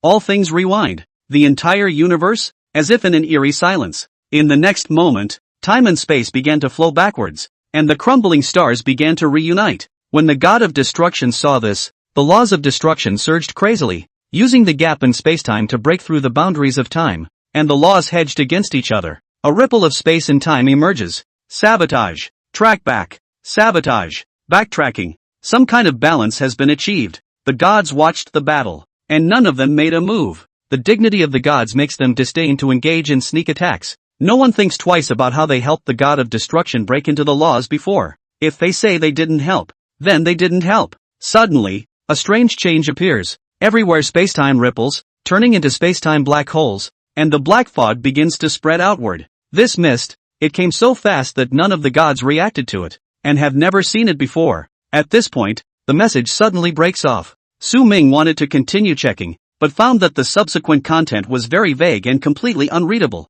What the hell? It's just the beginning of the ING introduction. Why is it on the mosaic? Is it hard to believe there's any pay-per-view content? Su-Ming was a bit puzzled, but in the next moment, the hairs of sweat stood on end. Hiss! That feeling I had earlier in the park in South River City came back. The body was meditatively locked in place, slowing down all around, infinitely close to zero. Is it time for me to make a choice again? Su-Ming's expression flickered. but in his heart, he was somewhat puzzled, even with a hint of displeasure, a hint of anger, because this time, he seemed to sense something else. It's more obvious than the last time this happened. The reason why Unico changed from such a humanized tone before to such a mechanical, cold one now. Was it victimized? What kind of force is this? Out of the blue. And who exactly is it? He, the Unity's son, though time dislocated and somewhat silly, was not at all like a dimensional being from this world. There's nothing wrong with calling it a conceptual god. To be able to affect it is too much to think about, but it's basically a sure thing. That guy stepped in to cloud his judgment and keep him from being so smooth, and don't want him to know that much. Nowadays. It was also at this moment that Unity's son's icy voice came out once again. You have been primed to view the reign of retrospect log. Please choose towards. Option 1, quit. Option 2, correct. Again. Such choices. But this time, it was clear that the log hadn't even had time to mention the reign of retrospect yet. Nowadays, he has but a rudimentary understanding of the gods. The gods all feared the god of time. The laws of time were too great a threat to them. So secretly condone or quietly up the ante to help the god of destruction make trouble for the god of time. Gods? Also some bully. Su Ming was a little disdainful. However, according to the information in the log, what with the god of destruction and the god of time, none of them sounded like their Eastern gods. When you think about it like that, something doesn't seem right, does it? The so-called river god I killed earlier, that weapon looked like the Poseidon's trident in the west. If this world where the aura is revived is really like the logs say, there is a god. What about our Eastern gods? Su Ming's eyes flickered badly. That river god. If he was really a traitor to the Western sea god Poseidon, why had he appeared in their Dragon Kingdom territory again? These Western gods in the legends, he really didn't care for them. Bull ****** God King Zeus. Barbaric. Leaving seeds everywhere. The god's domain is almost his harem. Poseidon, the god of the sea, makes waves and performs petty acts. Bull ****** Diva Hera. Narrow-minded and jealous. What gods? Mostly a bunch of jumped-up clowns acting out a ridiculous farce and power play. Look at it this way. I still prefer our Dragon Kingdom's god. Just where are they all? Su Ming was slightly puzzled. If the gods really existed in that aura era, why is there not a single sign of the Eastern gods today? They, then, were the mighty ones in his mind. In the past, Pangu, with a huge axe, split the chaos and opened up the sky and the earth, and his great achievements shook the ancient world. The body is transformed into a mountain, the bones into gold and stone, the blood into rivers, the hair into stars, and the breath into wind and rain. This is the work of creation, and heaven and earth are moved by it. Mother Nuwa, with compassion in her heart, refined the five-colored stone to mend the heavens, and broke the giant tortoise to establish the four poles, stopping the floods, destroying the beasts, kneading the earth to create man, giving life. This is the virtue of creation, for which all beings are grateful. The archer, De, saw the 10 suns come out together, scorched the earth for thousands of miles, and the people were devastated. He then drew the divine bow, hit the divine arrow, and shot down the 9 suns to save all the people from the fire. This is a heroic act and the world celebrates it. The king, Dayu, has been treating the water for 13 years, and has passed through his house 3 times without entering it, opening up mountains to guide stagnation, dredging rivers to channel rivers, so that floodwaters return to the sea and fertile fields are available for thousands of miles. This is the wisdom of the world, and the people worship it. Quartet chases the sun with a heart of gold. Do not be afraid of the long road. Do not be afraid of the sun as fire. Want to chase the sun in the end of the day, although drinking dry river way, the end of the Danglin. This is a sign of perseverance, which will be memorialized by future generations. The deeds of our gods of the East are like bright stars, shining through the ages and stirring the hearts of men. Those guys in the West? I don't think so. Chapter 133, used him as a puppet? Defy fate. Then fight. It was only after a long time that Su Ming came back to his senses. He felt like a long time had passed, but it was really only a moment. Whether it's our gods in the East or those guys in the West, put it aside for now. Take care of the trouble of the moment first. Su Ming no longer thought about it, his eyes glowing coldly as he prepared to select, correct, thus continuing to read the log. I choose. In the next moment, the shock in Su Ming's expression increased by a few more points, and his body chilled, because he realized that it was still affecting him. He wanted to choose the second one. However, he actually couldn't open his mouth in his head, couldn't even make a decision if I wanted to. He could clearly feel this mysterious power growing stronger like a raging tide. The lock on him became more and more apparent. It was as if a pair of large, invisible hands had a tight grip on his throat. It left his mind in a quagmire. and every turn of thought became incredibly difficult. Don't let me know what you are. Su Ming laughed with anger in his heart, feeling so angry for the first time. A soldier can be killed, but not humiliated. If a person's mind is restrained, is he or she still human? Still playing coercion? Grass. Su Ming cursed profanities, but in his heart, he was getting more and more disconcerted and chilled. For so many years, the physical death of his parents had been a pain he didn't want to mention, and now after knowing that this could be a maze, it had actually been like a heavy yoke on his heart. He had to unravel it,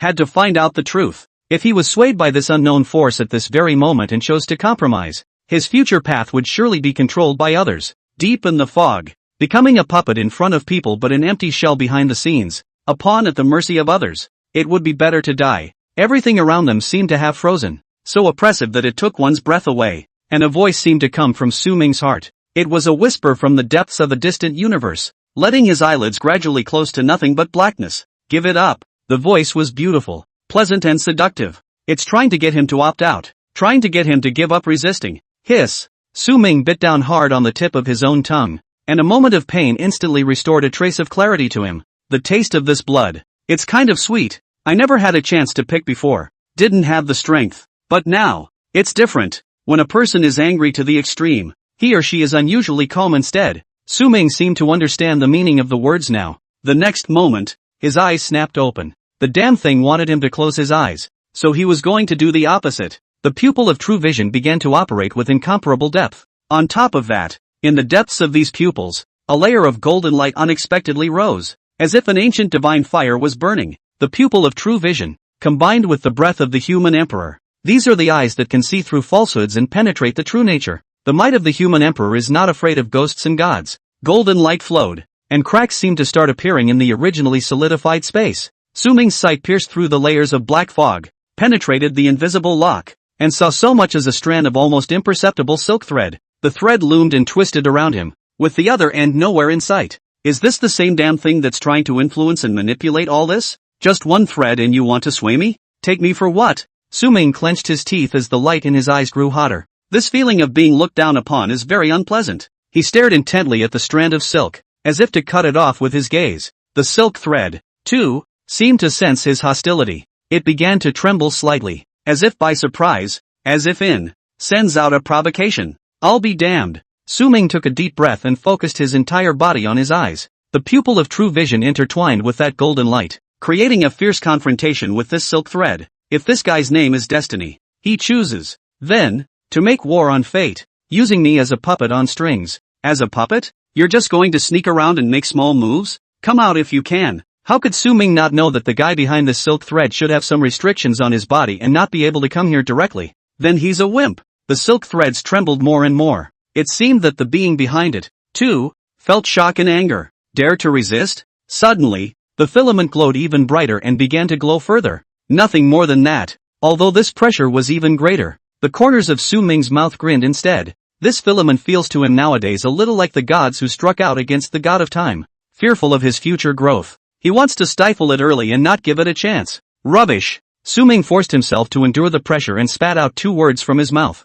The silk threads trembled even more frantically, causing Su Ming to feel a stinging pain in his eyes. It was as if there were countless sharp blades, churning through them, blurring his vision. But Su Ming knew, this is a time to never back down. If the opposite side is angry, that means he's anxious and his heart is in turmoil. Today, I'm going to cut off this yoke. Su Ming was ruthless in his heart, not caring about the pain in his eyes. His eyes were bloodshot, and he summoned the golden streamer in his hands. Naturally, it's the human emperor's streamer. Break all bonds and cut through all falsehoods. Above the streamer, golden light shone like a blazing sun, illuminating the surrounding darkness. A vast might spread in all directions like a raging tide. Even this solidified space seemed to tremble a few times, on the verge of not being able to hold on. Seniors, help me. On the human emperor's streamer, the golden breath responded to the call, and like a rushing river, it madly surged into Su Ming's body. An unprecedented power erupted in his body, and his aura instantly climbed to the extreme. It was as if it had become the master of this heaven and earth. Strong. It's too strong. Is this what makes a strong man? Su Ming murmured in a low voice, his body trembling a little. Though this time, he had borrowed all of the Ying soul breath from the human emperor's haki, but it was worth it to him to deal with this heavenly hidden danger. It was also at this moment that the pressure that had locked onto him until he couldn't move finally receded like a tidal wave and dissipated without a trace. His freedom of movement was restored. It's as if a bird of prey has broken free of its heavy shackles and is able to soar to its heart's content in the vast sky. An indescribable sense of euphoria welled up in Su Ming's heart. This feeling of breaking through his bondage made every cell in his body cheer and feel good to the extreme. You're a pain in the ass. In the next moment, his eyes once again turned bitterly cold, and the pupil of true vision locked onto the silk thread that was still trembling slightly in the air. Go! With a cold shout, Su Ming violently waved the human emperor streamer. In an instant, a golden wind blade whistled out from the streamer, resembling a golden lightning bolt that tore through the void. With an unrelenting momentum, he chopped towards the weakest point of that silk thread. Wherever the wind blades passed, space seemed to be cut open, emitting sharp chirps. Take it or leave it. Chapter 134, Break for Master. The middle finger. We've been on. Extra. The wind blade was extremely fast and viciously chopped at the silk thread, erupting in a burst of blinding light. Within the light, the silk thread twisted frantically, like a spirit snake that stubbornly resisted. It's too resilient. Even though the energy of the wind blade was incredibly powerful, it still failed to cut it off. Under the gaze of Su Ming's true vision pupil, the surface of the silk threads glowed with a layer of strange light. It was as if it was repairing itself and resisting the cutting of the wind blade. The two froze against each other with a sharp scraping sound. Su Ming frowned slightly. As it turned out, the human emperor's streamer did have an effect on it. Now the streamers had little charge left and the golden glow was dim. But, so what? Su Ming held the human emperor streamer with both hands and a look of determination flashed in his eyes. Stalemate? Doesn't exist. Since the wind blade didn't break. Without finishing a sentence, Su Ming slightly tilted his head and tapped his toes on the ground. The whole person was like an arrow off the string, instantly rushing towards the weakest point of that silk thread. In mid-air, Su Ming's body spun around for a week, and the golden flames formed a splendid halo around him. The human emperor streamer was like a golden chopper at this moment, slicing through the sky and slashing straight down with the sound of whistling wind. Pointing a flag as a sword is a little bit cool. I'll your grandma. Break it off for the master. The human emperor's streamer drew a golden arc in the air, illuminating the darkness and tearing apart the long night. It's a third party joining in. Chop! There was a sudden and terrible silence all around, and no more half-heard voices. In the next moment, a dazzling to the extreme light instantly exploded. The powerful shockwave caused the solidified space to completely collapse. Like a broken mirror, it made a crackling and exploding sound. Boom! Loud noises always came out at this time, like thunder in the nine heavens, covering everything. Like a round of obsidian exploding, it released a furious energy that spread wildly towards the surroundings. Powerful fluctuations instantly swept through the area, and the black mist in the near distance instantly melted under this impact, just like ice and snow under the scorching sun. Farther away, the black mist also churned and retreated from this fluctuation, as if fleeing from some supreme power. Su Ming landed firmly on the ground, and a crack appeared in the ground beneath his feet. As for that silk thread, Su Ming saw its end through the pupil of true vision that was bubbling with golden light. One cut, two cuts, dissipated with the wind. Su Ming gasped for air, but it was hard to hide the sneer and disdain in his eyes. He looked out into the distance and slowly extended his arm. With a gesture of contempt and challenge, the middle finger was raised. The action, simple, straightforward. He didn't know if those dark hands in the shadows could see it, but it doesn't stop him from snapping his face off. Just this? In the meantime, Special Investigation Bureau of the City of Apocalypse. That roar was faintly heard by all. Before they could think much about it, they heard the crowd open up in excitement. Signal! There's a signal! Several staff members, at this point, let out a gasp. Hearing this, a light of hope instantly erupted in the eyes of Director Lee's few people, and they hurriedly looked over. A very small part of it has been restored. Very weak, but it does exist. The staff rushed to report. It's not clear to everyone why this signal was able to be restored, but it is certainly hope. A light in the darkness. Hold on tight. Receive and send messages according to the previously set priorities. The commanders made quick arrangements. They had long ago set up their preliminaries and had to seize every fleeting opportunity. Headquarters of the high-level specialized investigation agency. Report. Receiving a message from Apocalypse City. A stone has stirred up 1,000 waves. Just one sentence instantly moved everyone in the room. Apocalypse City has been silent and out of touch for so long. And there's finally news? Does this mean that the crisis is resolved? While the crowd looked excited, most of them shifted their gazes to Yuan Chang. Yuan Chang had said before that Counselor Su had entered the city of the apocalypse. It's only been a short time since we've been able to get a signal. It's just the right time. Does that mean that it was really Advisor Su who solved the crisis in Apocalypse City? just as quickly and efficiently as before in South River City? Isn't that a little too scary and efficient? Yet another few minutes passed. Everyone finally got it roughly clear, and their faces once again looked unsightly. The crisis in Apocalypse City was not resolved. On the contrary, it was quite a bit trickier than they thought. According to the news coming from Tianchi City, not only had they encountered very terrifying ferocious beasts in all directions, critical ordinary firearms and instruments have a significant reduction in the damage these ferocious beasts can inflict. This was something that they really didn't seem to have encountered before. The simplest example was the conflict between Bibo City and those abnormal sea beasts. The damage done. That's all real. Some of the sea beasts had no defense of their own, and they could be shot indiscriminately to death with bullets. Some bullets can't penetrate. That's because people's skin itself is hard and thick. The situation over in Bibo City can be much clearer and smoother today than in Apocalypse City. Under the agency of Lin Feng, a 3-star city protector of the Qi refining realm, it had begun to wind down. That kid, who was really good to the point of being overrated, is highly rated. Under his leadership, casualties were low and the battle was fruitful. It also got a lot of those sea beasts' corpses and set up a special group of experts to do research. What other news has come from there? A high-level inquiry was issued.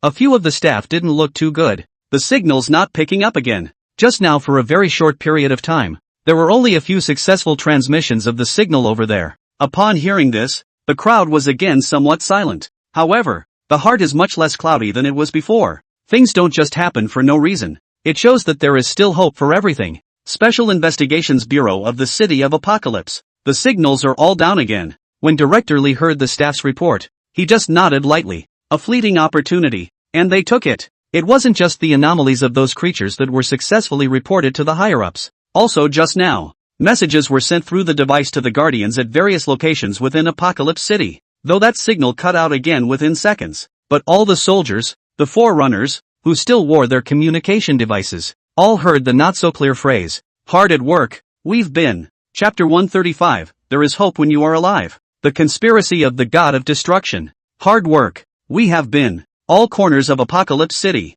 whether it's the Forerunner who was battling a ferocious beast, or the soldiers who were struggling to survive in the rubble, the words appeared in their headsets. Everyone's complexion changed. A flame of hope instantly flared in the eyes that had been exhausted. In this desperate situation of darkness and fear, this message is like a bright lighthouse lighting the way ahead. No one has given up. There is hope in living. That pop earlier was probably support arriving. In the broken neighborhood, a blood-soaked, scarred Special Forces soldier is leaning against a crumbling wall, breathing heavily. Exhaustion was like a heavy yoke, almost crushing his frame. But when that familiar voice came from his headset, his originally dull eyes abruptly burst into a blazing light. It was as if a star had appeared at first sight in an endless night. He jerked his spine straight, the exhaustion in his mind sweeping away. Someone's alive. No problem. The brothers who had fought with him in blood before had fallen. He, however, can still fight. He wasn't a Forerunner yet, but he had taken out several Fae. I'll be damned if I don't have an aura to slaughter all of you bastards.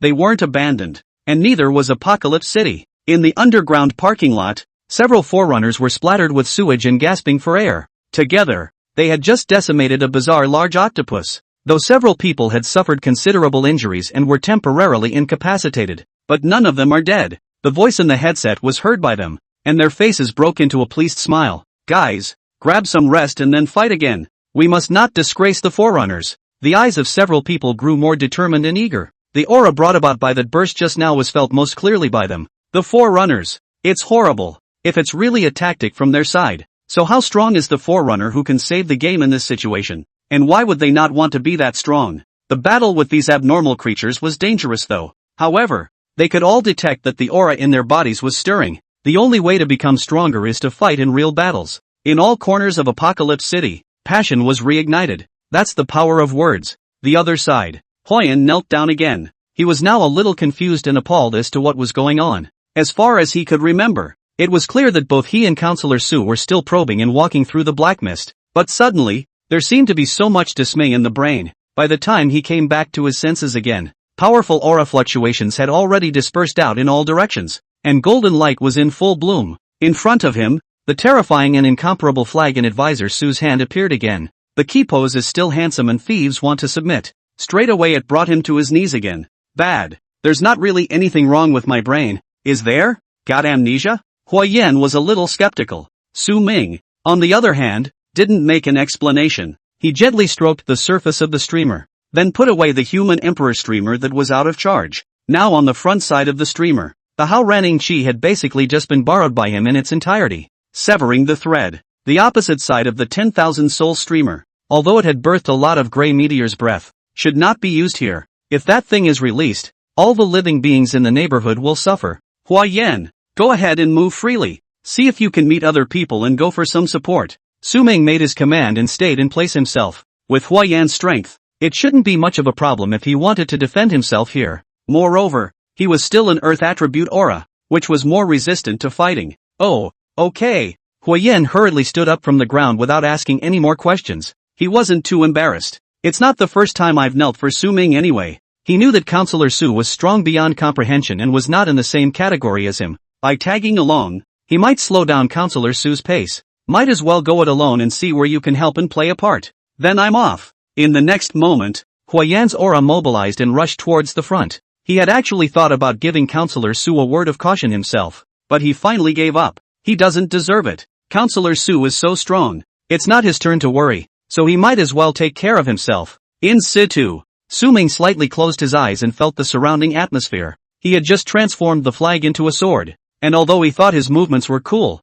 the exertion was indeed enormous. That strike bet all and left no hand at all. Today, his body is basically drained. It takes running around and recovering to recover. Just as well, he had to keep checking the ancient and modern logs. As the originator of the data signal that had brought it back for a few moments earlier, he didn't know anything about it. It's all about misadventure and chance. So, I choose. Corrected. Su Ming took a deep breath and made his choice again. This time, it was easy, and never felt blocked again. That thread of fate in the hands of others is a thing of the past. His destiny, he'll make his own. Tiny host, courageous, awesome class. The Unity Sun approves of you this time. You have chosen to correct. No changes can be made. Seek your own happiness. Rain log continues. Yo, Su Ming's mind was shaken, but the corners of his mouth were hung with a smile. His not only goofy, but also mouthy. Unisun is back by the looks of it. It's kinda intimate. Earlier the log spoke of the gods watching the god of destruction battle the god of time when sudden changes occurred in all directions.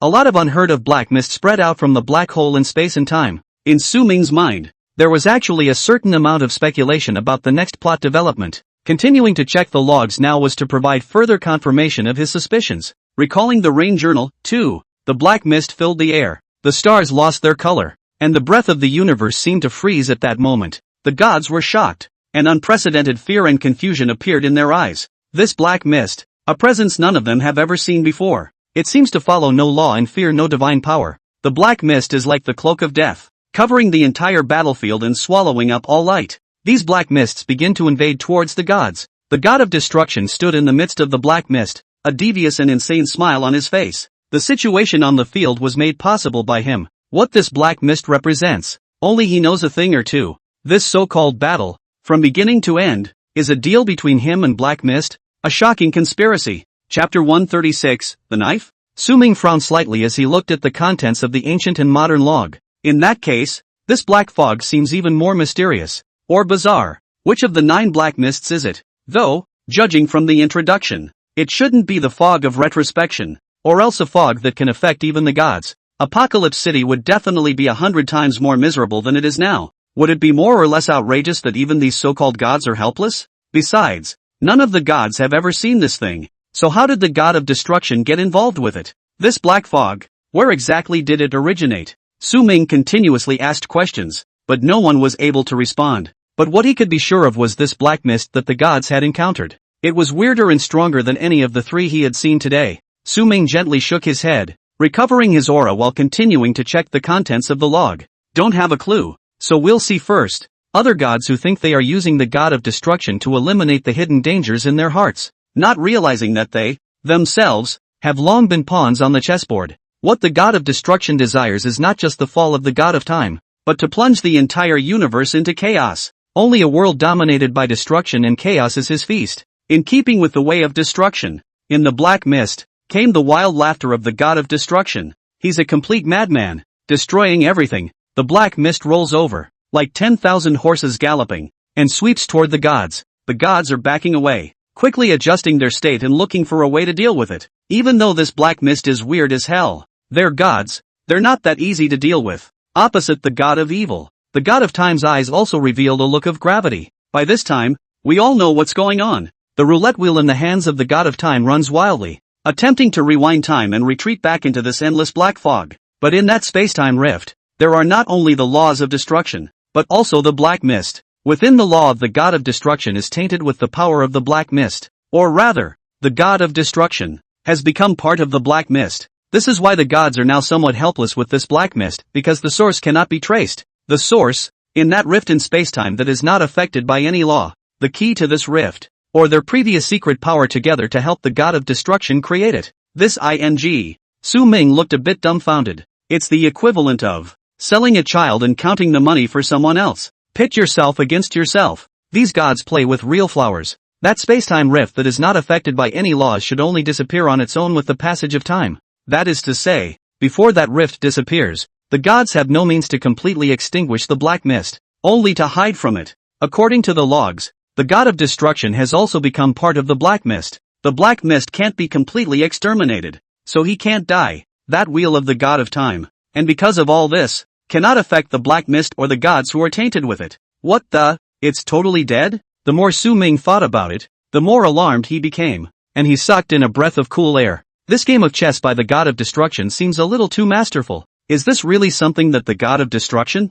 who only knows how to destroy and prove his path by killing, could come up with? He's not fooling 3-year-olds. Instead, it's the gods who lie to the high and mighty and had more ghost ideas than one. If it wasn't his idea, then it should have something to do with the black mist. What kind of terrifying existence is behind this black mist? To have managed to make a heavenly game with these supreme gods as pawns. Su Ming continued to check the logs, becoming more and more alarmed. Take a quick look at the follow-up and what happened. The logs haven't even come back to the reign of retrospection as of yet. The black mist spreads, and for the first time, the eyes of the gods show the intention to retreat, to avoid the front for the time being. Only the god of destruction's maniacal laughter echoes through the black mist, and the laws become stronger and stronger with the addition of the black mist. The black mist seems to have a consciousness of its own, constantly chasing after the divine power that is eroding the gods. Because of the effects of the spacetime rift, the gods can't even bring themselves to fight back. It's useless. The order of the universe is precarious at this moment, as if it will collapse at any moment.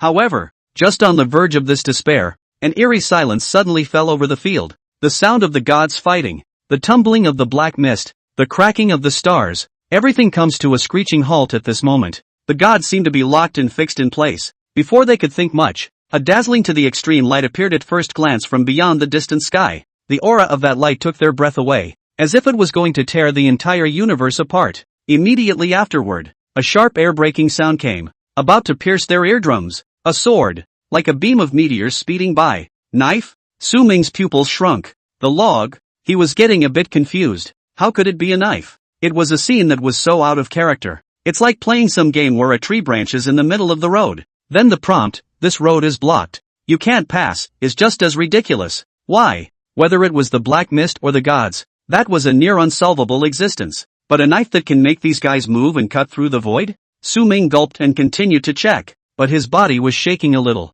Earlier when he looked at the log, some operation got the human emperor streamer. So here, shouldn't. It's not supposed to be about giving him this knife, is it? Can Zunde do it? Keep looking. Su Ming did not delay any longer, and his heart rose in anticipation. This knife is so forced out in the log. Is it possible that it's a great treasure on the same level as the human emperor's streamer? The gods froze. This knife, emitting a reddish light all over, has ancient and mysterious runes inscribed on it. Each rune flickers with palpitating power. Wherever this blade passes, space is cut with a fiery crack. Any black mist on which it cuts has dissipated, as if vaporized. The god of destruction, who was originally insane to the extreme, also stared in disbelief at this moment. Somewhat in disbelief. The black mist can be extinguished? This is a black mist whose origin is still in the spacetime rift and is not affected by the laws. On the contrary, a light of hope erupted in the eyes of the gods. Although I don't know what this sword is from, it seems to be here to help them. No one has noticed how complicated the gaze of the god of time is at this moment. Chapter 137, Enlightenment. A blade. A ring.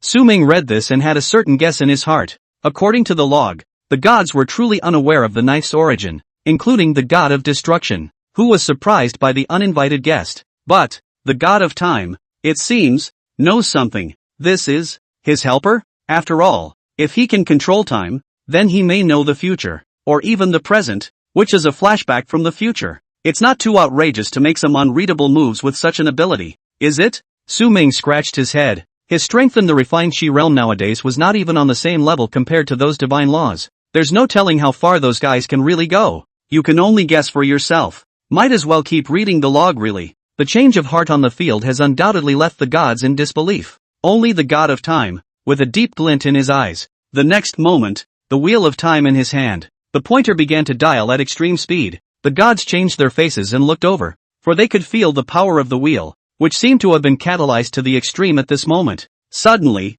all the gods are shocked. The god of time is surprisingly still able to act, and the wheel in his hand is thrown violently. And the target, the very sword that flew from the sky. The gods can't move. They can only watch. The moment the wheel of time approached that knife, it released 10,000 rays of light that seemed to engulf the knife in it. At the same time, the knife moved. With a flash of the sword, heaven and earth lose their colors. A crisp cracking sound resonates. The blade, with precision, cuts into the center of the wheel of time. The near unsolvable wheel of time directly shattered and dissipated into countless points of light in the void. A slash through the supreme artifact, a power beyond their knowledge. Unprecedented shock is revealed in the eyes of the gods. But, in the next moment, the stars trembled, time and space distorted, and they didn't have time to think much. Blades erupt, stars reshape, the journal ends here, and in Su Ming's mind, a new message appeared once again. Whether or not to view the rainbow of retrospect log 3, Su Ming didn't hesitate and directly chose to view it. He knows, if that thread of fate hadn't been severed before, things certainly wouldn't have gone as smoothly as they are today. Watery and a little too silky. It's like playing a cracked game. Recalling the rain log 3, a sword to remake the world. What remains is only the black mist and the laws of time that have not yet completely dissipated in the time-space rift. These two were catalyzed by that sword, and were respectively derived into the mist of retrospection and the rain of retrospection. The fog of retrospection, a new energy derived from the residual black fog, affects living beings, gradually bringing them into a state of neither life nor death. And the rain of retrospection is a derivation of the law of time for special retrospection of beings affected by the fog of retrospection. The journal ends here. For good. Su Ming also roughly figured out the causes and consequences. This seems to make events much clearer. That the god of time is really a bit stronger and knows more. He wouldn't have made that move back there if he hadn't. But what happened to those gods after that sword severed the wheel of time? Is it dead? Seriously injured? Or hidden? None of that is accounted for.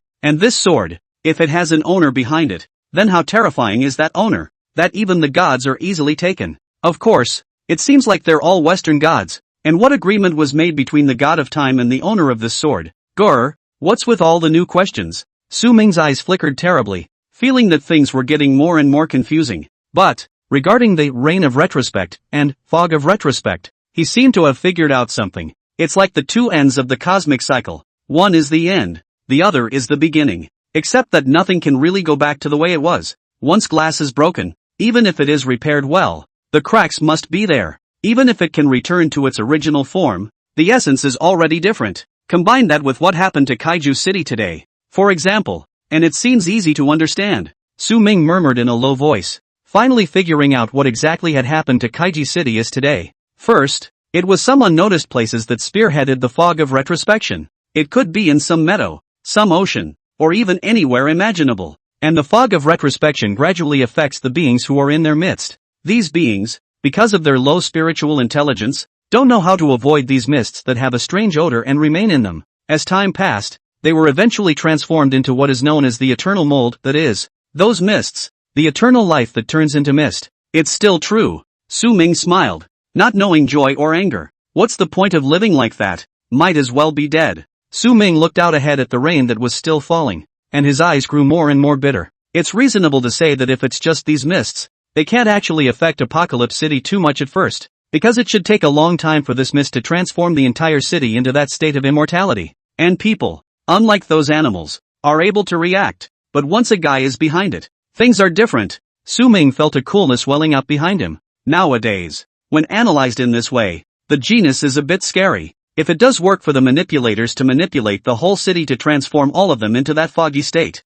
don't dare think about it. And, for this manipulator, Su Ming was sure that it was strong. If the mist of retrospection is simply used to derive humans and living beings, The time needed is not something that can be achieved overnight. So that guy, he should be trying to speed up the rate of derivation through some special means. Whether it's a human or any other living being, it's only when you're on the verge of death that you're more eager to live. Do whatever it takes to stay alive, and lay down your dignity. 2. Such a state of mind will enable the fog of retrospection to hasten its transformation for them, for the lure of being alive is, well, too great. Su Ming grinned, just a little chilly. To summarize, that's why we have the city of black mist today. It's a shocking game of chess. Knock first, meet blood, make desperate, followed by the granting of another so-called way of life, of extinction, for everyone to choose, and perhaps even to be grateful for it. Su Ming understood completely. The thinking of the person behind the manipulation had been analyzed by him. What kind of strength does it take to be able to do that? To use an entire city as a chessboard? And how did that guy make use of the rain of flashbacks? This was where Su Ming was very alarmed and uncertain. Although the rain of retrospection and the fog of retrospection were both products derived from a temporal rift, they should essentially be hostile. And now, the man behind the curtain, who was able to utilize the two together in combination. First, let those fog state beings pour into this place. Subsequently, the rain of retrospection was sent down, returning those beings that had been diffused into mist by the mist of retrospection. After backtracking into an anomalous being, it is then used for him to start making waves around and preparing for his next plan. In a loop of infinite nesting. Grass. I'm not afraid of a strong enemy, but I'm afraid of being strong and having a ing brain at the same time.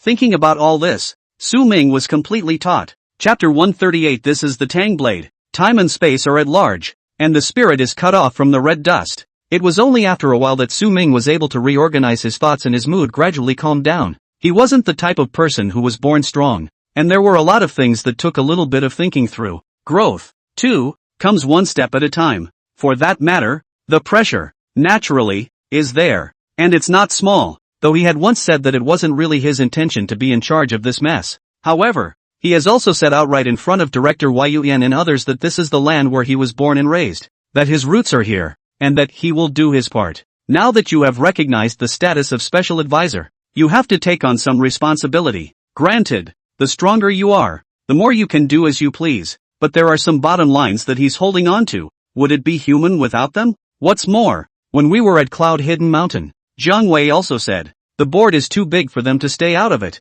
When the sky is falling, only the tallest will be first. It's like I'm that high right now. Since you can't hide, you might as well take the initiative. Destroy it before it collapses. Su Ming himself didn't know. His heart nature seemed to have changed a little more in this moment. It was also at this time that Unity Sun's voice came out. The rain of retrospect log has been viewed, and the host's heart fluctuations have been detected to be in line with the judgment. Unenlightened sword essence to be distributed. The host is still too weak. This thing is just a decoration even if I give it to you. Find a way to get stronger, or else you really don't deserve it. Hearing Unity Sun's voice, the corner of Su Ming's mouth twitched. This knife he knew. It would be the one the log said was grippy. Only this restored humanization of Unico seems to be getting mouthy again. What's the deal with feeling it's affectionate and somewhat touched before, and now you're starting to dislike the tutelage again? It's like those college students going home on vacation. At first mom and dad may look forward to it with great enthusiasm, making all kinds of delicious food, but when a few more days pass,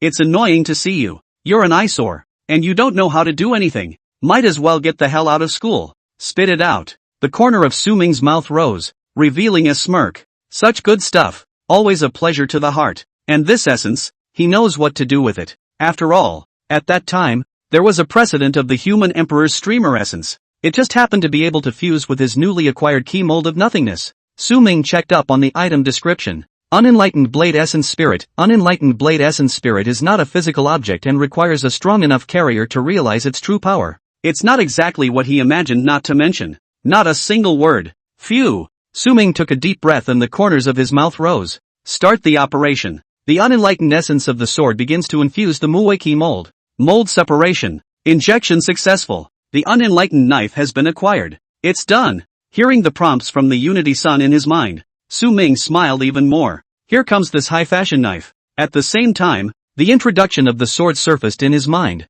and just by looking at the introduction for the first time, Su Ming's mind was shaken. Because this knife, it's a Tommy knife, the unsheathed sword of the ages, a divine sword born from the chaos of ancient times. It is both the symbol of the order of time and the bearer of the mysteries of the soul. 9 revolutions and a cycle of reincarnation. Spiritual rhythms set the world in motion. Time and space are at large, and the spirit is cut off from the red dust. Hiss. Having just read the beginning, Su-ming only felt his heart and mind shake. Didn't you hear Tadako's comment? Is it pushy enough? This is properly a divine sword. And it's their oriental tambourine. Who could not be excited and who would not want one of these? Moreover, although his strength was good nowadays, his combat experience was gradually accumulating, but it still lacks a most satisfying weapon. Whether it's a sword, lance, scythe, etc., there's still too much preaching. It's not that these weapons aren't strong, it's that they're hard for a novice to maximize, and there's too much finesse. He needed a primary weapon,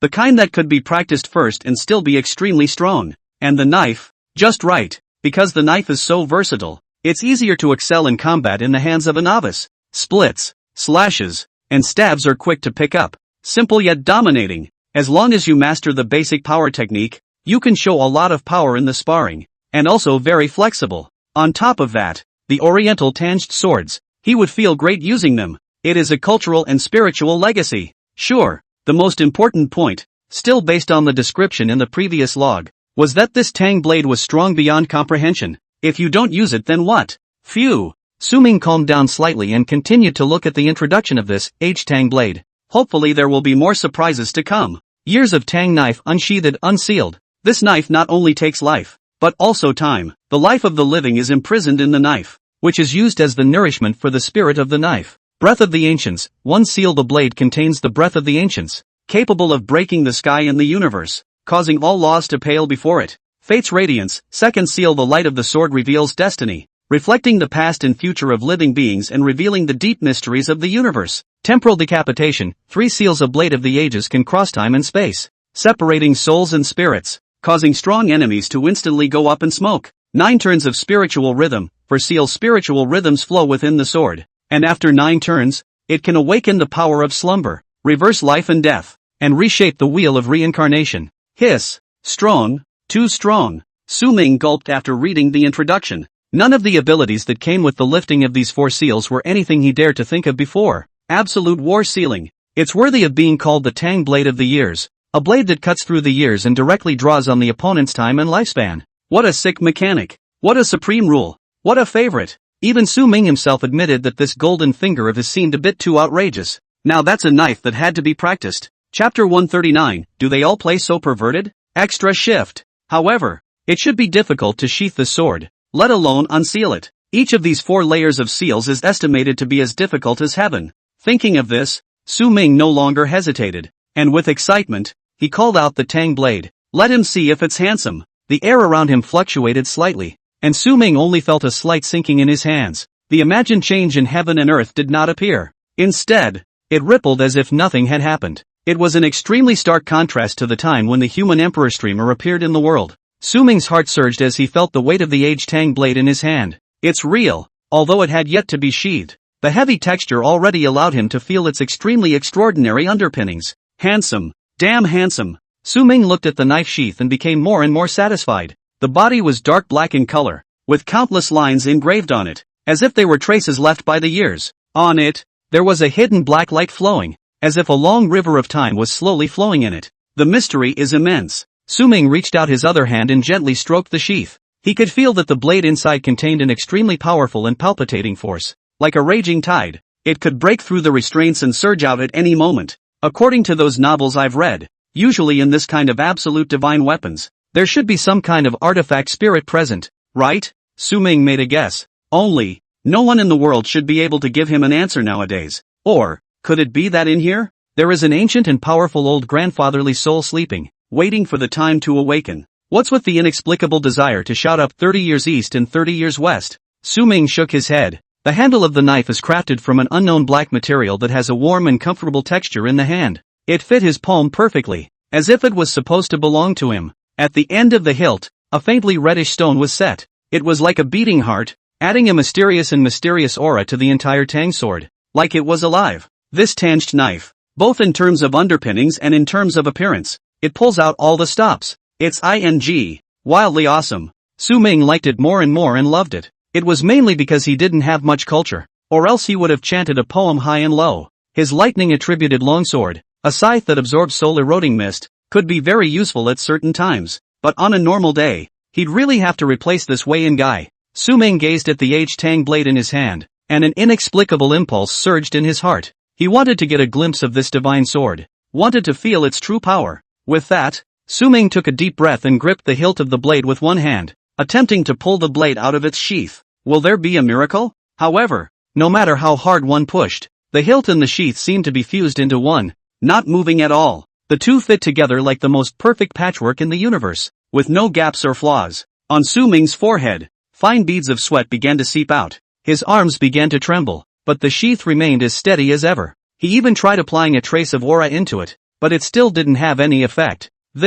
Su-ming smiled helplessly. This outcome, he actually thought about. After all, this Tang blade is, more or less, over-modeled. He, a forerunner of the refining stage, could not grasp that kind of power yet. The aura can't be channeled anymore. It's a waste, and it's only recovered about 20% by now. Throughout the entire process of checking the log and testing his hands on the Tang blade, he had been running himself and restoring his aura without slacking off, and always knew that today was not the time to freeze. After such a long delay, it's time to move. If you want to sheath your tanged sword, you can't rush this moment. He knew that the day he sheathed his Tang blade of ages would be a time of astonishment. That opportunity, it's not there yet. Su-ming no longer looked at the Tang blade in his hand, but instead gazed into the distance. Based on earlier inferences, the abnormal creatures that appeared here are the ones that surfaced from the interaction between the fog of retrospection and the rain of retrospection. And this Tang blade of mine, it has the power of time. It should specifically restrain these things,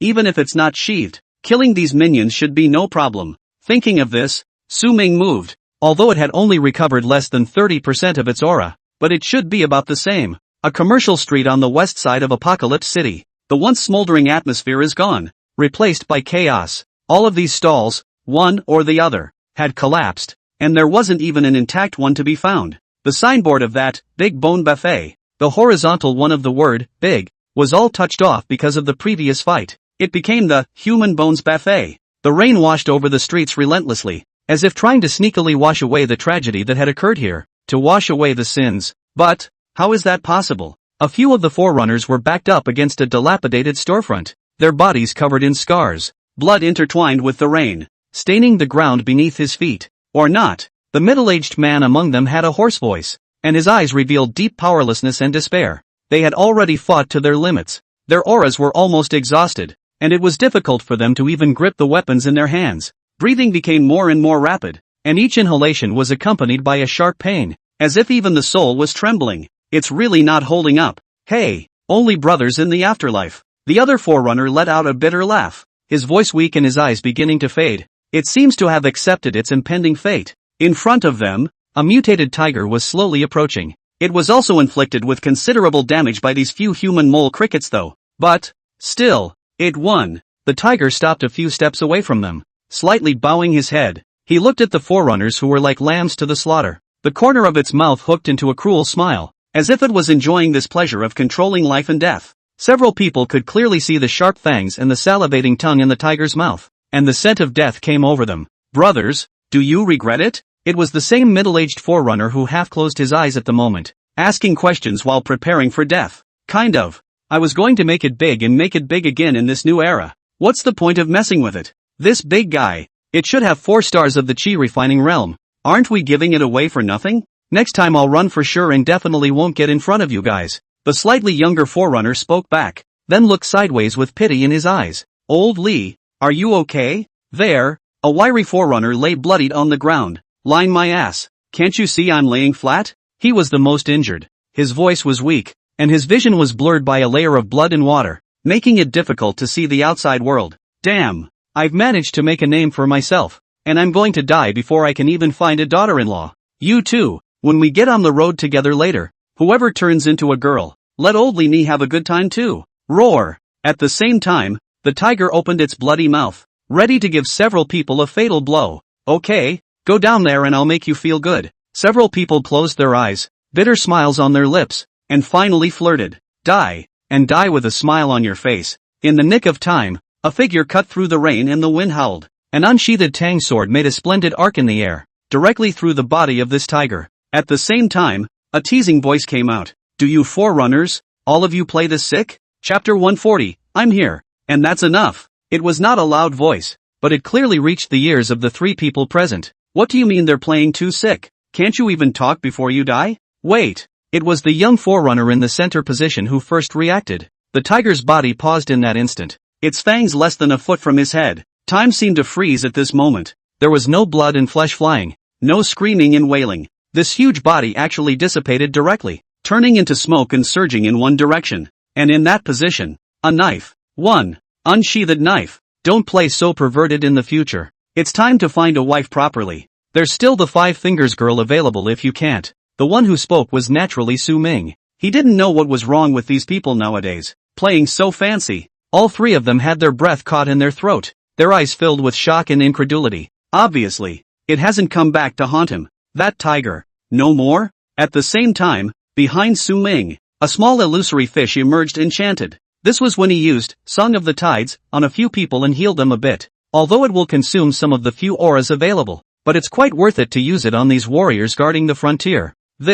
How is this possible? The middle-aged forerunner couldn't care less about the pain at his wound and let out a startled cry. The warmth that instantly surged through his body made him react to the fact that everything seemed to be real, not a dying fantasy. The one who appeared before them now was really a human being? One must know that the three of them, all of them, were forerunners of the 2 stars of the Qi refining realm. Walking together, it basically counts as one of the strongest battles over here. But why was the man in front of them, who looked younger than them, so strong? They've never heard of it. They've never seen it. Originally thought all must die. The result of this guy, instant over a knife chopped comparable to the strength of 4 stars of the refining realm of the big tiger? Snap. On the side, the younger forerunner, directly and ruthlessly flung himself 3 slaps. The action was flowing. There's no way around it. He's just too scared to believe it. That big tiger. Even if the 3 of them joined forces, they were all hammered into this miserable state today, directly waiting for death. And now all of a sudden this big handsome guy appears.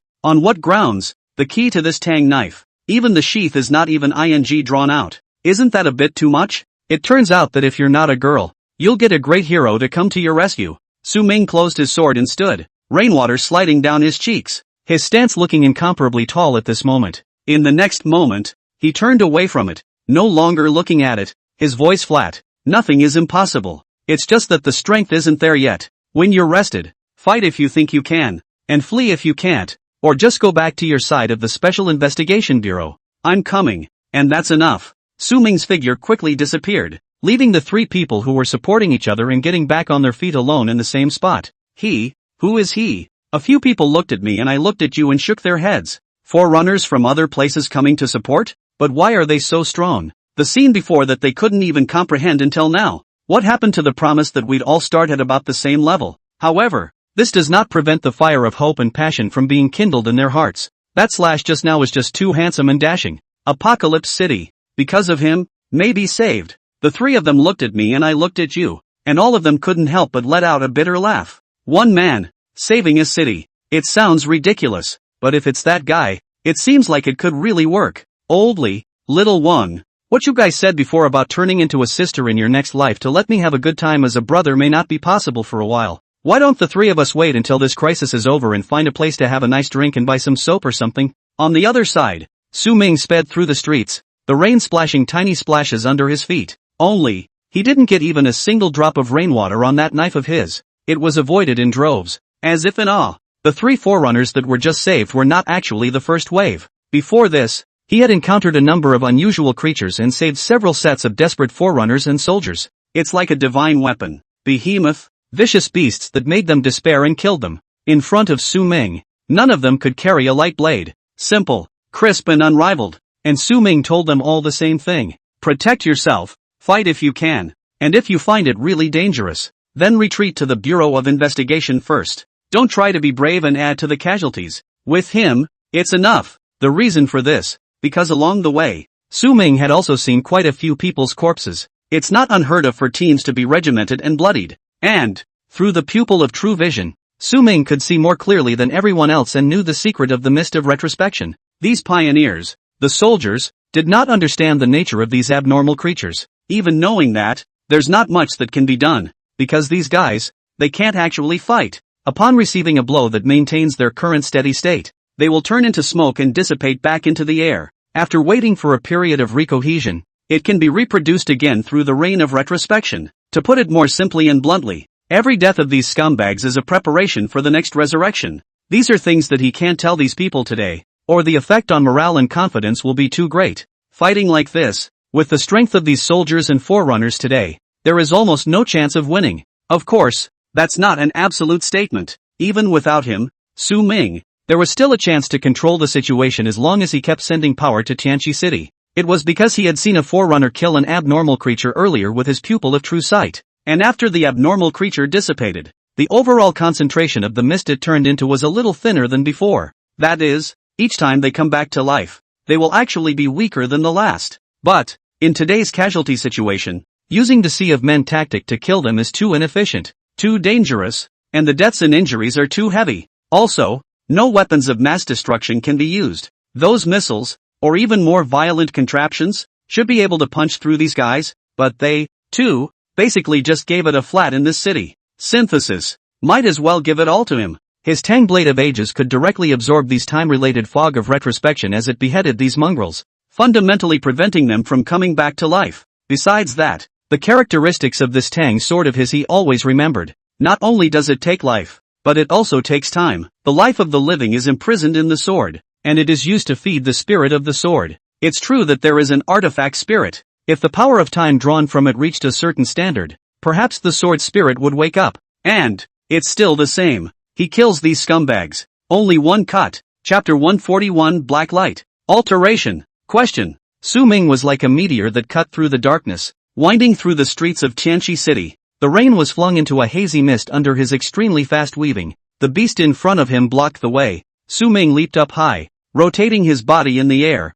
and his Tang blade swung down with a harsh wind sound. The light of the blade flashed, and it seemed that an invisible force spread in all directions with him at the center, intermingling with the raindrops and forming waves of impacting water. A few of the abnormal creatures didn't even have time to react before they were struck by the water wave and turned into smoke that merged into the sheaths of their blades. 1, 2 of them. 3 only. Su Ming went all the way to kill all the way. This weapon, it's so handy. Even Su Ming himself was a bit shocked, seemingly becoming one with this Tang sword. It was as if he was born with a weapon built for him. Rolling around, he began to swim straight through the monsters. The number of abnormal creatures in Apocalypse City. It is because of his presence. In plunge, more and more soldiers, forerunners, are seeing the figure as well. Strong enough that they couldn't bring themselves to make a single comparison. Is this still human? Su Ming stood on top of the battlefield, his figure even more lonely and resolute under the reflection of the big black sky, like a murderous god with no feelings. The Tang sword of the years crossed his waist,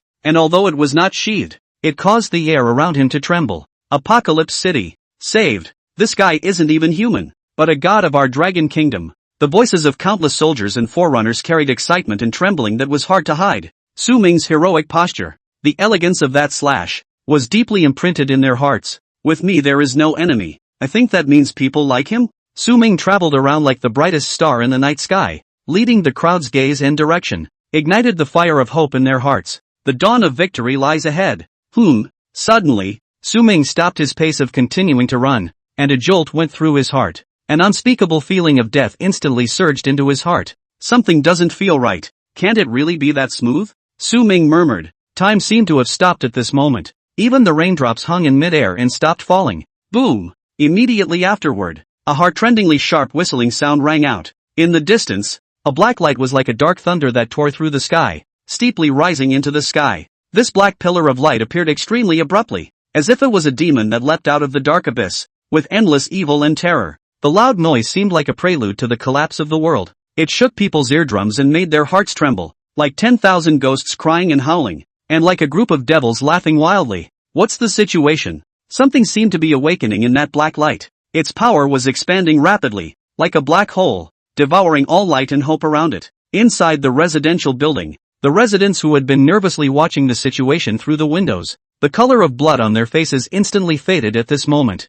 In that instant just now, they only felt the house shake. One by one, their eyes were wide open, and they were filled with panic and despair. The body involuntarily trembled, and many people even directly knelt on the ground. Everyone saw the black light that rose up in the sky in the distance through the mist. Panic spreads quickly like a plague. They don't know what's happening nowadays. Can't you really give them back their peace of mind? Originally, in their hearts, there might have been a surge of bloodlust, The thought that perhaps they could fight alongside those guardians of the earth, share the pressure, big deal, and fight those guys. And at this moment, all the courage dissipated without a trace with the appearance of this black light, like sand and dust swept by a gale, that thing that directly affected their hearts and minds, so that they could no longer raise a single thought of resistance. An old man, dressed in gray, folded his hands and mouthed the words, "Goddess of mercy, please save us." The mother held her child tightly in her arms and whispered comfort. "Don't be afraid, baby, mommy will always be there for you." But her own eyes were full of ill-concealed horror.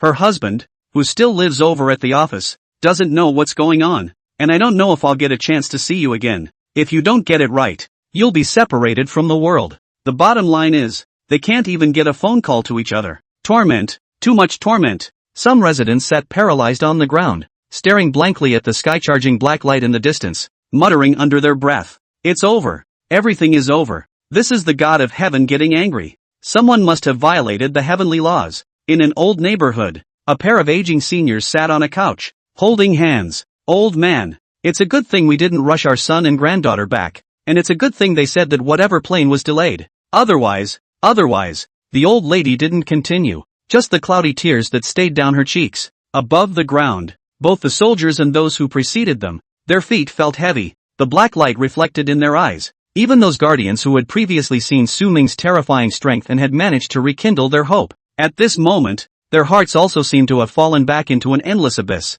The weapons in their hands unconsciously dropped, and the expressions on their faces gradually changed from shock to despair. This kind of power that transcends the world, what can they do to stop it? A special forces soldier stared blankly in the direction of the black light, his voice trembling. "It's God's way of killing us. All these struggles of ours seem to be in vain. What the hell are all these weird things? And are we really going to survive?" Even if he had the will of an iron-blooded soldier, his eyes were equally filled with confusion and fear at this moment. In front of this terrifying black light, the fighting spirit was corrupted a little bit, until the smoke clears. Chapter 142, Signal Recovery again? Thanks for the love. Crazy extra. Just because you can't doesn't mean others can't. Shut up. At that moment, a forerunner suddenly stepped forward and interrupted the soldier. His face also wore fear, but he tried to stabilize the situation. He could feel that something seemed wrong with the black light. Being able to devour people's will was bizarre, and even he was a bit shaken. The more he did, then the more he had to bring the situation under control and pull these people up. They can't be allowed to stumble and fall. When they themselves don't believe there's any hope of winning, then there really isn't the slightest chance anymore. Don't be discouraged, everyone. Remember that strong man from before. He's so powerful. He'll be fine. However, his voice seemed a little feeble in this atmosphere of despair. The people around him just looked at him silently, the despair in their eyes still hard to dissipate. They admitted that the man was strong. But this black light, it's like divine punishment. The Apocalypse City, which had managed to catch its breath, was instantly enveloped by an even more desperate aura. Whether it's the ordinary citizens, the military, or the pioneers, everyone seemed small and helpless against this dark-to-the-core power. This black light was a huge mountain that pressed down on their hearts, leaving them unable to catch a single breath. This time, it might not really hold up. This black light, is it trying to completely destroy Apocalypse City? The surrounding space was rapidly twisting and distorting under the shroud of that black light. It was as if the entire world, at this moment, was plunged into endless chaos.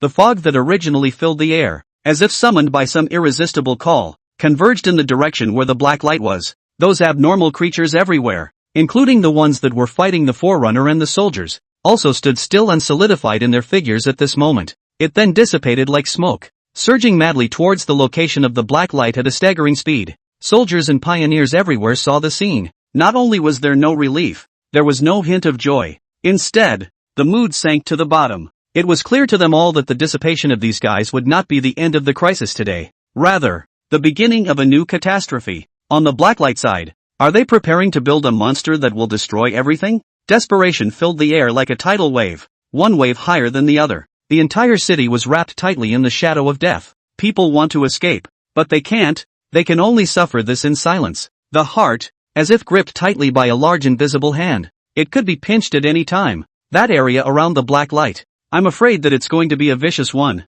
Or can there still be living people? Su Ming's face also suddenly changed. His gaze fixed dead center on the rushing black light in the distance. The scope of this thing was gradually expanding as the black mist was absorbed. How many people are going to die at this rate? What a terrifying aura. Even when he was this far away, he felt a hint of palpitations. Su Ming took a deep breath, no longer hesitating, and began to dart towards that side. This was despite the fact that his aura had only recovered to about 40%, and his state was not even half of what it was at full strength. But at this moment, he had to get there right away, and couldn't look ahead. The power to destroy everything contained in that black light was something he knew better than anyone else. If we let it spread like that, every extra second of delay will kill many more people. They shouldn't end their lives like that. At this moment, Su Ming was like an arrow that had left the string. Aura coalesced under his feet, forming a stream of air that propelled his speed to its limit. On the run, Su Ming's pupil of true vision operated, trying to see these mists a little more truly and look for weaknesses. He tried swinging the H-Tang blade to chop at these mists, but it couldn't have any effect. Damn! What the hell is that black light? And who's messing with this? When I get there, I'm going to hammer that guy to death. Su Ming gritted his teeth, but his speed was a few points faster, and the city flew backwards and whistled behind him. In the meantime, Special Investigation Bureau of the City of Apocalypse. The faces of Director Lee and the people around him were ugly. There are now quite a few more people in the Bureau of Investigation than there were earlier. Many of the soldiers who were no longer capable of fighting had listened to what Su Ming had said earlier and rushed back to the Special Investigation Bureau at this time. Based on the words of these people, Director Lee and the others also roughly knew what was going on. Here comes the top forerunner the executives were talking about earlier. The bursts of sound at that time, and the brief restoration of the communication signal, should be related to that person. Listening to their descriptions, they seem to be only about 18 years old, so it should be that what's her name? Counselor Su. Right. Director Lee's face was a bit complicated. As the director of the Special Investigation Bureau, he naturally knows more information than these subordinates. Just that he could not imagine that the forerunner, who started his reputation in Zhengzhou City, has grown to this point now? At first, many of the top brass were actually a bit puzzled and unconvinced. That's a national-level consultant status, and you're just going to give it away? But now, he was really convinced to the core. The strength, it's just one of a kind. There's no fluff at all. Only at this point in time, he didn't have time to think about that. Because of the black light that rose up in the sky over there, their Special Investigation Bureau naturally saw it as well. One thing leads to another. It's screwing them to death, not giving them the slightest possibility of turning the tables. What to do today? They are really a bit uncertain. Apocalypse City. Screw it, it's going to be renamed Apocalypse City. Director Lee. The signaling network seems to be starting to recover. Just then, a staff member let out a gasp. The crowd was shaken at the words. Is the signal back on again? It's a tiny bit of hope in the midst of despair. The numerical strength of the signaling network, it's still rising. Without waiting for Director Lin and the others to ask questions, another staff member opened his mouth, his tone filled with excitement. With signals and the ability to communicate with contacts, then the chances of winning increased dramatically. Director Lee, at this time, rushed straight to the dialogue table. Various other senior personnel, too, began to operate at the first opportunity, without any need for anyone to give orders. Who knows why the signaling network has started back up again this time, or how long it will last, but they are clear. The opportunity must be seized. It's time snatched from the hands of death. Chapter 143, Louis Dao. It's going to be cool. Can you protect a list today? Everywhere. Whether they were soldiers or forerunners, everyone's morale was low and their eyes were filled with fear. They are men, not gods. Why take all this on? The repeated changes made them really want to give up. Zip, zip. It was also at that moment that the headsets they were hanging onto had a ring. Everyone is doing a great job. Victory is ahead. Hearing Director Lee's voice, the crowd was shaken. The signal, it's back on? This time, there was no break. That black light is indeed terrifying, but it's more of a sign that we're very capable. That's what drove it to this state. Support is coming in. Now, all members in the vicinity of the Specialized Investigation Bureau, rush to the Specialized Investigation Bureau immediately. Members who are close to the black light, ensure their own safety while acting on opportunity. Spill blood on the battlefield to protect the people, and the soul burns with fervor to reflect the blue sky. Inside the Bureau of Investigation, Director Lee's voice was impassioned. In fact, he himself knows that the situation today seems to have become even more confusing, and the outlook is worrisome. Though with a forerunner as strong as Counselor Su on board, a certain amount of network signal has been restored as well. But everything, in the end, is still unknown. As strong as Counselor Su is, he's still a human being after all. An Apocalypse City. It's too big. Can one man's strength really be worth 1,000 armies? The reason why he acted so impassioned and spoke of the situation as a thriving one was just to stabilize the military first. Director Lee, the recovery of the data network signal has maintained a low frequency. but has been stable. At this frequency, only our specialized network can receive and send data. That means that the internet, cell phone signals, etc., that those citizens use in their homes are still not available. Only our communication devices such as headsets with members everywhere, and a special network with the top brass can be contacted. Director Lee nodded at this point. It is enough that they can communicate among themselves internally. If, by this time, all those residents' data network signals, etc., are also restored, the situation may be even more difficult to control. Nowadays, in this information age, if those news breaks out together, it is impossible to contain the impact. Headquarters of the Specialized Investigation Agency. Leaders, receiving a new message from Apocalypse City. At the moment, it seems that the dedicated network in Apocalypse City has been restored. It's just not clear how long it will last. According to the news, all of those abnormal creatures dissipated into smoke and surged towards the location of that black light. The reason why the data network recovered for that split second the first time earlier. According to them, it should be related to Counselor Su. When Counselor Su arrived over there, he was invincible against those abnormal creatures. One slash at a time. Several staff members, in the first instance, relayed the news received to the top brass. The executives looked at me and I looked at you, somewhat speechless. Counselor Su, too fierce. As for the black light, they actually knew at the time. This was because they had also long ago planted a lot of manpower outside of Apocalypse City. Only these manpower, instead of entering the area affected by the Apocalypse City, formed a large encirclement outside,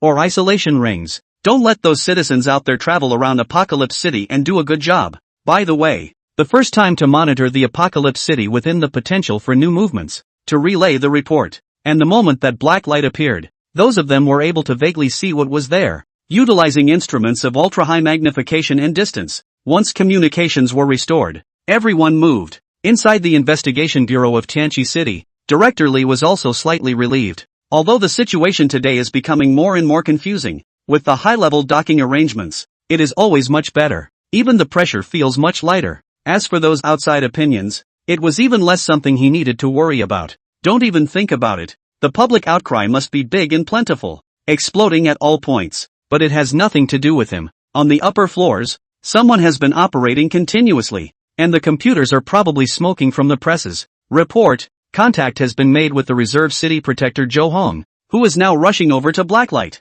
Report. Contact has been made with Reserve City Protector Wang Liang, who is a few hundred meters away from us, ready to rush back to follow the unified mobilization. Report. Reserve City Protector Louis Dao is still out of contact. No answer to repeated calls. Upon hearing the report, the faces of Director Lee and the others were a bit cloudy, especially Director Lee. At first he was relieved to hear what the staff had to say. After all, regaining contact with these high-end forces would make many things much easier and better mobilize arrangements to increase the chances of winning. But where is Louis Dao? Grass. That guy, Scar, is really unreliable. I said at the time I shouldn't have let him come. His grandmother, not listening to the arrangement. Director Lee couldn't help but burst out, his fists clenched tightly. He and this Louis Dao know each other. Scar was also the nickname he gave Louis Dao. The two men have a deep personal friendship in addition to their work interactions. But because of this, he understood this Louis Dao's nature better than anyone else. Maverick, I'm my own man. I'm used to being alone. This guy, he wouldn't have thrown his headset away in the first place. Director Lee slapped the table, looking angry on his face. However, in his eyes, he was vaguely revealing a bit of worry. This brother of his, is it possible that something bad has happened to him? He had specifically instructed before that he must follow his commands. I don't think so. Whoever went wrong, it couldn't have been him. That guy has always had a great life and enough strength to see it through. Director Lee's eyes twinkled badly. Many people don't realize that he, the brother, has another layer of identity. That's the current president of the Reiki Association. Louis Dao didn't come here to fight for the position of city protector either.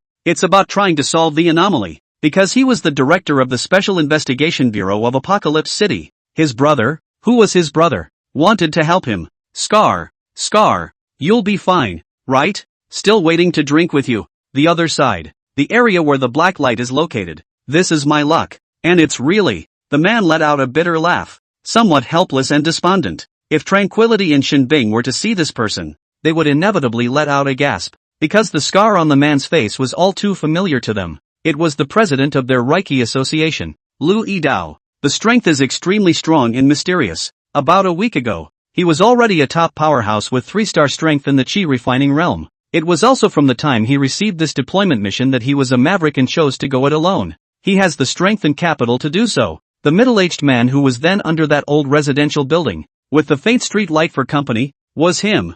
As to why he was there then, it's also very simple. Because he felt that it was very atmospheric and vicissitudinous in the light. It'll be cool. Chapter 144, This Place. Forbidden. Asterisk asterisk asterisk asterisk. What the strength do I have to face this thing alone? Pit me. Louis Dao took a deep drag on his cigarette and threw it aside, narrowing his eyes slightly. The situation, it seemed, was extremely unfavorable to him. Not far from him was the black light. He was in the vicinity of the black light and could best feel the destructive power spreading in all directions. Wherever the black light reached, it was as if everything was twisted and swallowed. Unrivaled. Space continuously emitted an eerie hum under the black light. It's about to be overwhelmed and could collapse at any moment. The ground trembled slightly, as if a huge monster was rolling underground. The wind howled with a shrill whistle, as if it were the wail of the end of the world. This thing isn't spreading too fast, but if it doesn't get under control, it's completely finished. Those scattered stores, the moment they suffered the black light, they could no longer see a bit of light and were completely swallowed up in it. Luckily, I guided it here, so the effort wasn't wasted. While Louis Dao spat, he was secretly happy in his heart. It's a derelict area, and those complexes are largely empty. If it had been in a residential neighborhood, the death toll would have been unimaginable. But, if anyone else heard this spiel of his, they would be appalled, because he said, this black light, which was guided by him, started to appear here. He was the one who started it all. That's just it. Louis Dao sighed, looking somewhat helpless. Since I'm the one who got you out, then I have to pay for it anyway. It's this what's-his-name headset that doesn't work for. Louis Dao looked a little annoyed. Before this event began, his brother, Old Li, had instructed him countless times to make sure he brought his headset, to act on command and look at the big picture. And the result? He wears it, and as a result, to this day, it never rings, like a fiddle. In the next moment, the corner of Louis Dao's mouth rose slightly,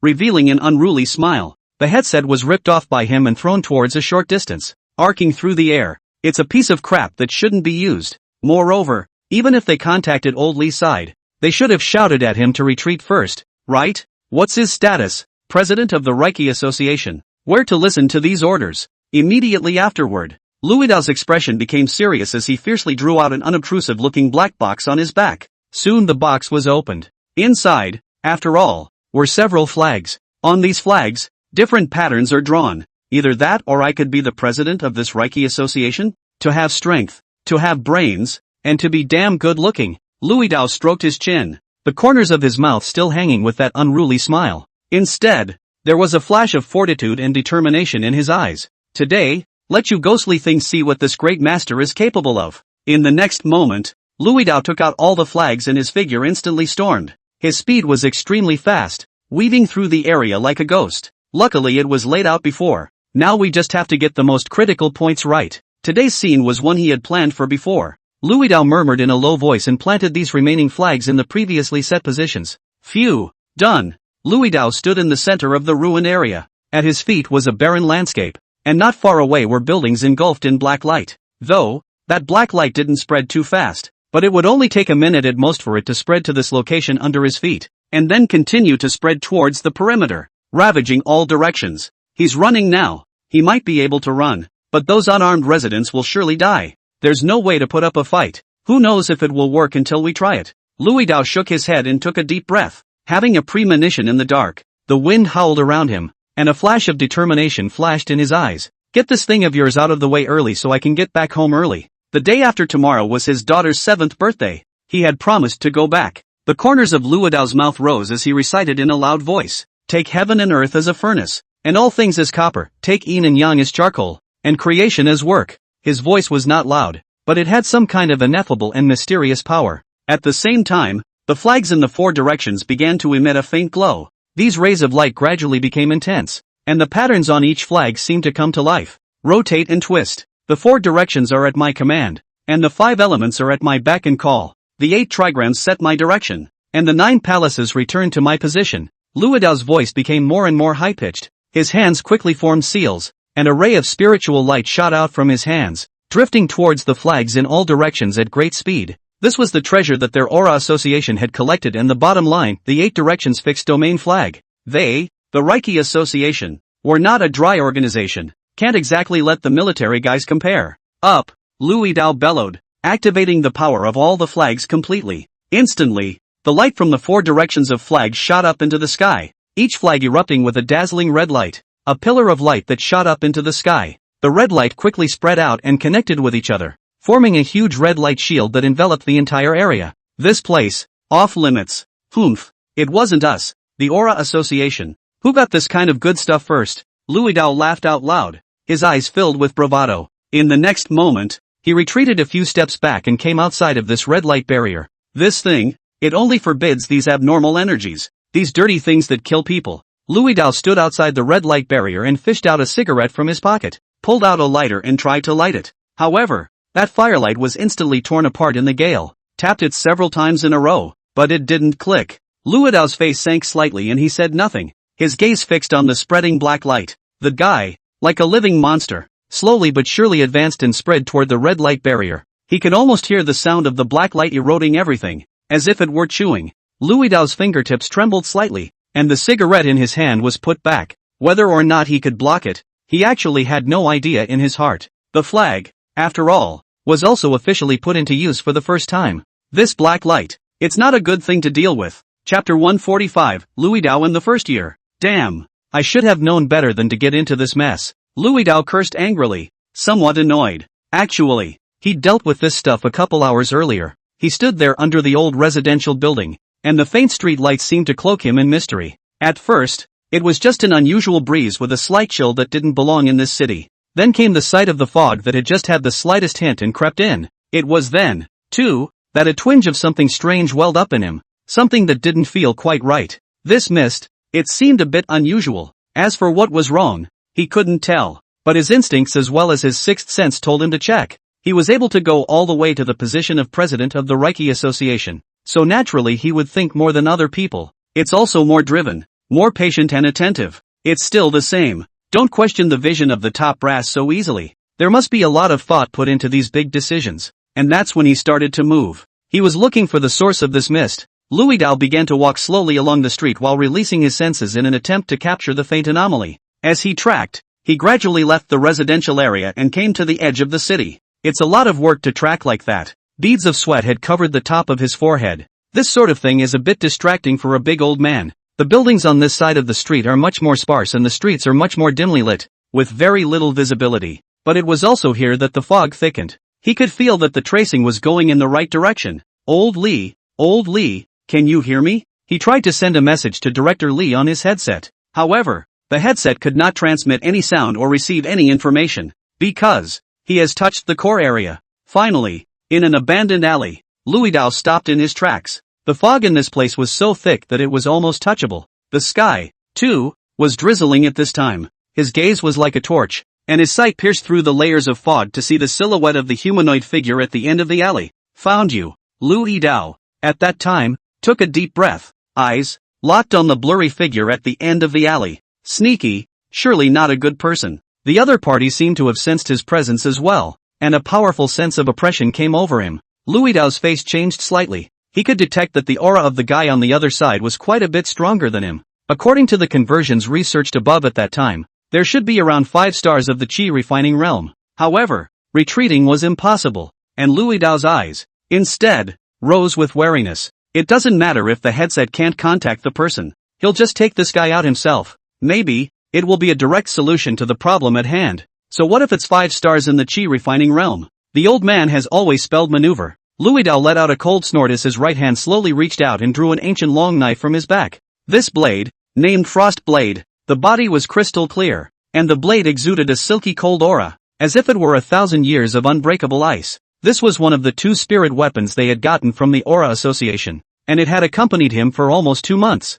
The decapitation of several abnormal creatures became a stepping stone for him to become further stronger. Never missed a beat. At that time, when Xin Bing was in Qingshui village, the reason why she was so shocked to see Su Ming draw that thunder sword was because she knew about their chairman's Frostblade. Also know how rare and strong this stuff is. And what Xin Bing didn't know was, this knife has another name here in Louis Dao. He called it First Year. It goes well with the one sword in his name. In his life, he had a love affair with knives. I'm the man who wants to become the god of blades. Little trash like you, just chop it up. Louis Dao let out a furious cry and rushed over towards that side. Above the blade, the ice and snow were even colder, and the sharp edge flashed with a cold blue light, as if even the surrounding mist was about to freeze. The dark figure at the end of the alley didn't move, only the fog around it churned. Before the knife arrived, the frosty aura arrived first, leaving a thin layer of frost on the ground. He was fast, and through the fog, he also finally got a good look at the other guy. It was a humanoid monster made entirely of a lingering black mist, with a blurred face, but the eyes that were flickering with eerie ghostly light seemed like two deep, bottomless abysses. All over his body, a sickeningly evil aura emanated, and the fog rolled and surged. Dirty thing, die for the master. The battle erupted instantly, without a moment's delay. The black shadow finally responded as well, lashing out towards him. A dark mist lashed at Louis Dao like a whip. Nail! Louis Dao hurriedly raised his sword to block, and the moment Primordial One collided with the mist, it actually made a crisp sound. The powerful impact caused him to take a few steps backward before stopping, his tiger's mouth trembling. Is it that strong? Louis Dao was secretly shocked in his heart. This guy's power seemed to be quite a bit stronger than he had imagined. But so what? The black mist's attacks were like a raging storm, wave after wave coming at him. Louis Dao didn't dare to fight hard and relied on his dexterous stance and the characteristics of the primary one to defuse the attack while seeking a breakthrough. The black mist tentacles snaked like snakes, and Louis Dao held the primordial one, slashing out a blade light in the air.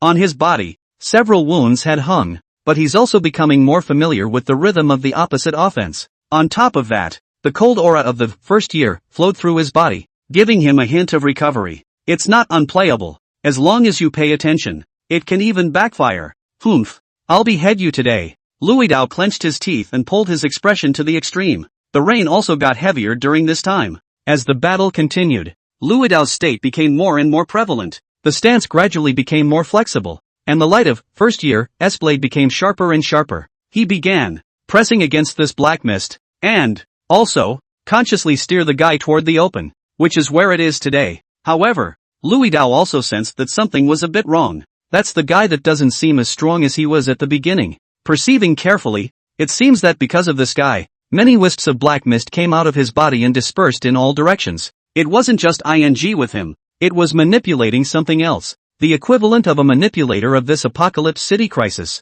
fighting in multiple places. As for Louis Dao, he was likewise not fighting alone. Chapter 146. If evil things seem like a sea pressing down on the realm, blood sacrifices will be made to the mountains and rivers to subdue the 8 directions. Must hold back more, or even just kill the thing. That way, there's less pressure elsewhere. Concentrate again and try to break the enemy in one blow. Louis Dao fought harder and finally seized an opportunity. It's now, scum! The game is over! Louis Dao shouted, and an unprecedented cold aura erupted from the body of the primary one, blade. This extreme cold, spreading outwards with him at the center. The ground was covered with a layer of frost. Cold, too cold, roar. That black fog, at that moment, seemed to have realized the danger and let out a sharp howl. The surrounding mist madly gathered towards it, forming a huge black vortex. It seems to want to defend itself. However, it was already too late. Even the mist that surged towards it seemed to have been affected by this extreme cold and slowed down a lot. Louis Dao held the primordial one, like a god of war, and slashed down. The power of frost collided fiercely with the black mist vortex, and the entire space seemed to be frozen. The cold air condensed and formed a sheet of sharp ice crystals that splashed out with the blade light and pierced into the black fog. The huge impact spread in all directions, and the frost on the ground was instantly shattered. A thin layer of frost and snow covered the top of the black fog, as if it was covered with a layer of silver battle armor. However, this layer of battle armor is not protection. Instead, it's a seal. The black mist gradually lost its struggle and stopped moving under the ice crystal's binding, and seemed to be fixed there. It should be over, right? This guy, it doesn't work either. Holy, a cross-level kill. Absolute genius. Good work, first year. At that time, Louis Dao stood in place, a smirk of victory hanging at the corner of his mouth as he touched the hilt of the first year. How strong the chill of first year was, he knew it well. This black mist covered with ice crystals should not have the ability to make any more trouble. The dust has settled. However, right then, a heart-pounding aura suddenly emanated from that ice crystal. All around, there was instant silence. That aura was like a sleeping beast awakening, carrying endless anger and destructive intent. Louis Dao took the brunt of it and felt like he might die. No good, he cried out in secret, and without the slightest hesitation, he flew backward as fast as he could, catching dash. On top of the ice crystal, a tiny crack appeared. Immediately afterward, the crack spread rapidly, covering the entire surface of the ice crystal like a spider web.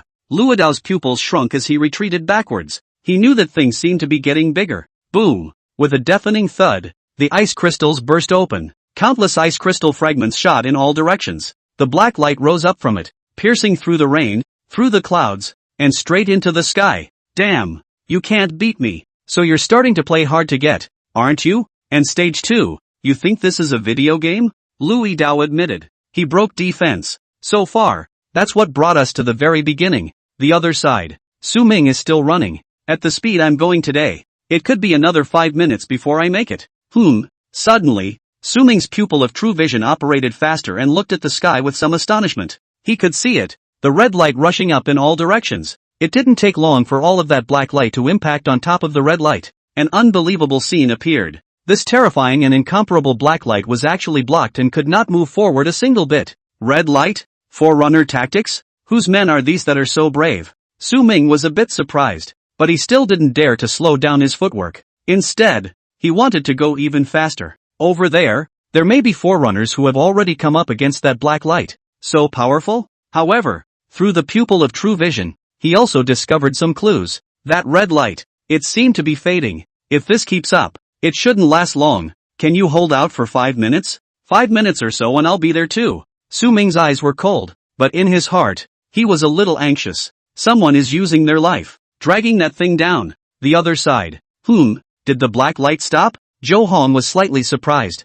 At that time, after killing those 3 lions, he had been meditating to recover his strength. When the black light rushed up to the sky, his aura had also recovered nearly 80%. It also had something to do with the sister with the water attribute aura that had been giving him an assist. Now, he ran towards the black light side. The sister, on the other hand, had let him talk her out of coming along and following the unified mobilization of the Special Investigation Bureau. He could vaguely sense just how strong that black light was. But, he didn't have Su Ming's pupil of true vision and couldn't see the red barriers that rose up in all directions. The black light surely won't stop for no reason. Can it be that some brothers have already crossed paths with this thing? Is that Counselor Su something? Zhou Hong's headset was still there and able to receive information, and he had already listened to Director Li about the situation related to Counselor Su just now. One cut. To be honest, he was slightly less convinced. Is it really that strong of a being? Either that or the kills were all creatures of the one-star refining realm?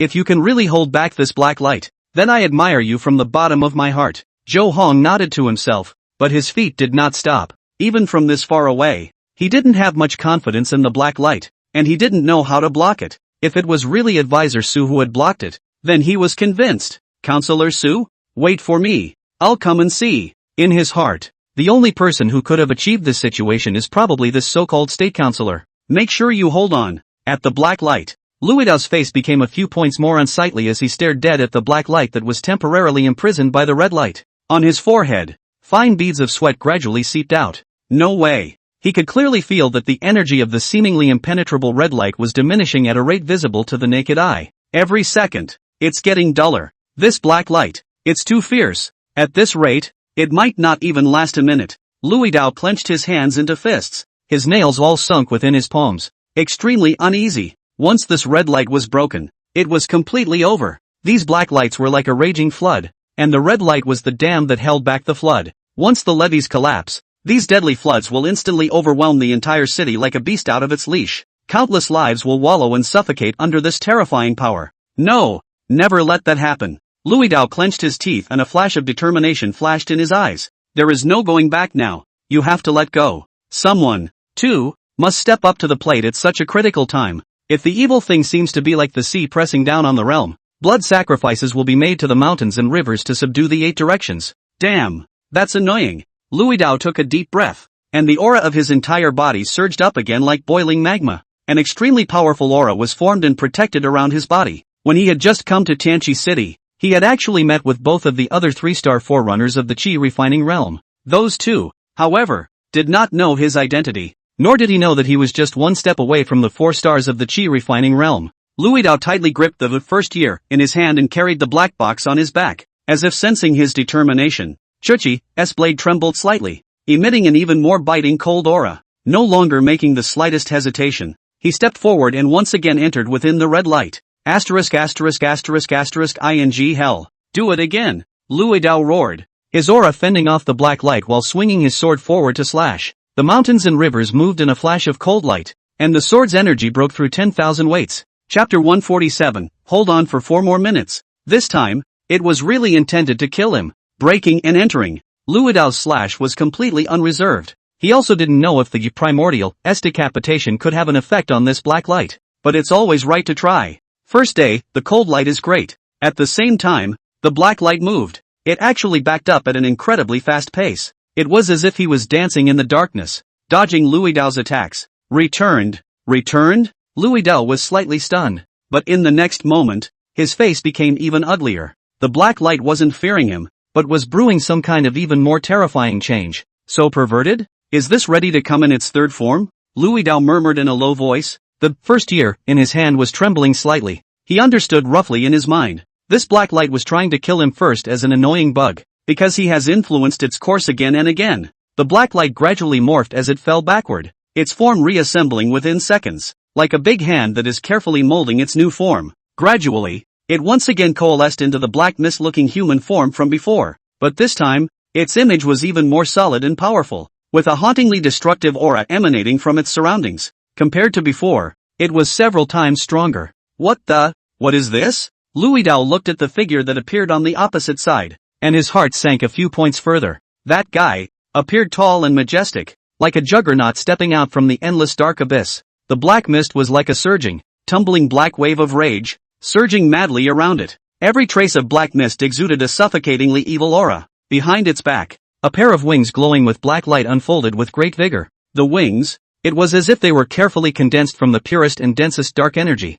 each feather shimmering with a deep and eerie ethereal light. Between the gentle flaps, a gale with a destructive aura was created, and the face of it grew clearer. A pair of blood-red eyes were like burning hellish flames. The flames seemed to have no end, deep and crazy. The look on this guy's face, it's so annoying, he's even more pretentious than I am. Luo Dao cursed angrily in a low voice, but his heart was unsettled. This guy across the street, the corner of his mouth sketched out a cold smile filled with mockery and contempt. It was as if the whole world was just a toy for it to fiddle with at will. Above his forehead, a mysterious and complex black rune loomed, like the heart of darkness beating rhythmically. The flickering released an evil power that could annihilate everything. In Luo Dao's hand, first year, trembled even more. Are you scared too, old buddy? Luo Dao let out a light laugh. It's not just his knife. Actually, even he, himself, was trembling slightly. This guy across the street really didn't seem like something he could deal with. The breath is just too strong. The point is,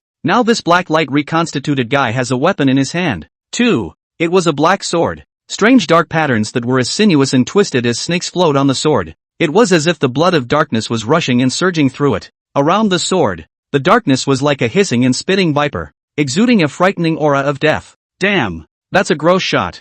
Luo Dao's heart was bitter. By his own strength, his breath was nowhere near as good as this thing across the street. With his weapon, his first year, it seemed that its might was no match for the black sword on the opposite side. Nothing compares, although he operates well. But in the face of an absolute gap in strength, nothing fancy can play much of a role. Phew. Luo Dao took a deep breath and confronted this guy on the opposite side without moving. At this time, he naturally wouldn't still take the initiative to rush over and start a war like he did before. Just one word. Drag. You definitely can't beat a direct battle. Then let's see if we can drag this out a little longer until we get some turnaround. Only then, the longer that red light could last, leaving more time for others to escape. In the meantime, Special Investigation Bureau of the City of Apocalypse. Report, that black light has suddenly dissipated. Report, Captain Lu's communications signal seems to have been restored. Several voices came back and forth. Director Li's eyes erupted with a hint of hope as he sniffed. Captain Lu was naturally referring to Luo Dao.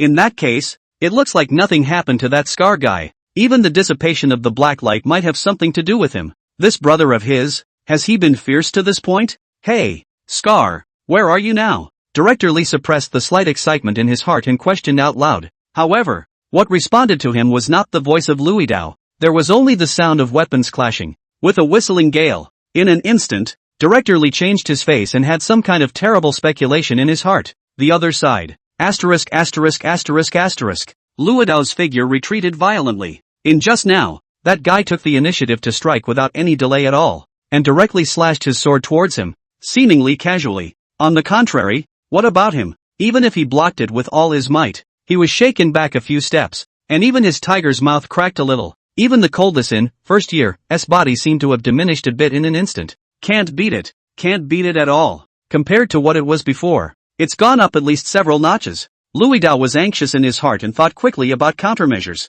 At this point, it can't be said to retreat any further than the red light. Otherwise, if this guy directly attacked the red light barrier, he would really be unencumbered and kill on all sides. He had to hold back. Not far from the ground, a subtle sound emanated from the headset. But at this time Louis Dao, where can he still hear those? He had, now, only one thought in his head. Had to take a life and stall the damn thing. The other side. Su Ming looked at the black light that disappeared in the distance, and his heart was a bit stunned. Those filth, were they taken care of? The doubt had only just entered his mind when it was immediately dismissed again. That sense of crisis is still there, and it's getting thicker. 4 minutes. Just hold on for 4 more minutes. The other side. Damn. What a ing loser. Louis Dao held the primary one, his eyes staring deathly at the dark figure on the opposite side. This cat and mouse game, which he disliked, because he's the rat that just has to hide around. On the opposite side, that guy moved again, instantly attacking like a bolt of black lightning.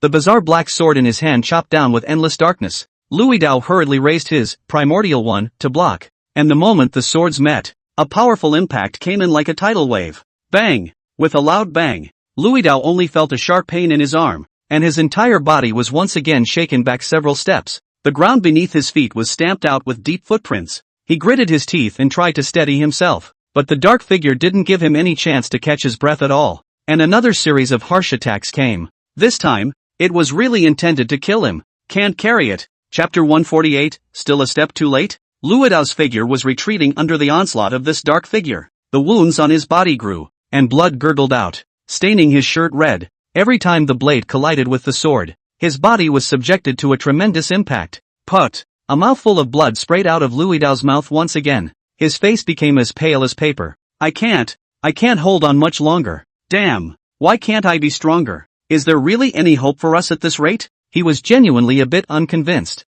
At the bottom of his heart, there seemed to be a flame burning. Endless feelings of anger stimulated his every nerve. Shoo! The black shadow was like a messenger of death, and the black sword drew a life-threatening arc in the rain curtain, pointing straight at his head. If this sword is implemented, it will surely die. Louis Dao's pupils contracted violently. He could feel the scent of death touching the tip of his nose. Grass! I can't die. Behind him are thousands of innocent citizens. Beyond that, his daughter, still waiting for him to come home and light the candles for her birthday. She's all alone in the house. It's too lonely. Louis Dao roared in his heart, and his unwillingness was like a raging tide that hit his entire body. The eyes were red, and the face was slightly distorted from extreme anger. When it was a matter of life and death, the already depleted aura in his body actually surged up again. I'm not convinced. As a dried-up stream gushes again, as a dead tree sprouts again, his aura, in anger and despair, was once again abundant. For stars of the Qi refining realm, desperate breakthrough, an unprecedentedly powerful force surged out from the depths of his body. Grass! Louis Dao let out a furious cry, and his body shifted violently the moment the black sword was about to touch his head, dodging the fatal blow, and his body, driven by this newly acquired power, became exceptionally flexible. Like a tiger in the mountains, it dodges the hunters. Humph! The black shadow was slightly surprised by Louis Dao's desperate attempt to survive and let out a disgruntled low drink. But, it's all in vain. A mole is a mole after all. The black sword in the black shadow's hand shook, and immediately the surrounding darkness began to surge like a tidal wave. It is! Louis Dao looked horrified as a black light shot out from the black shadow, like sharp thorns, and it attacked the sky. ********.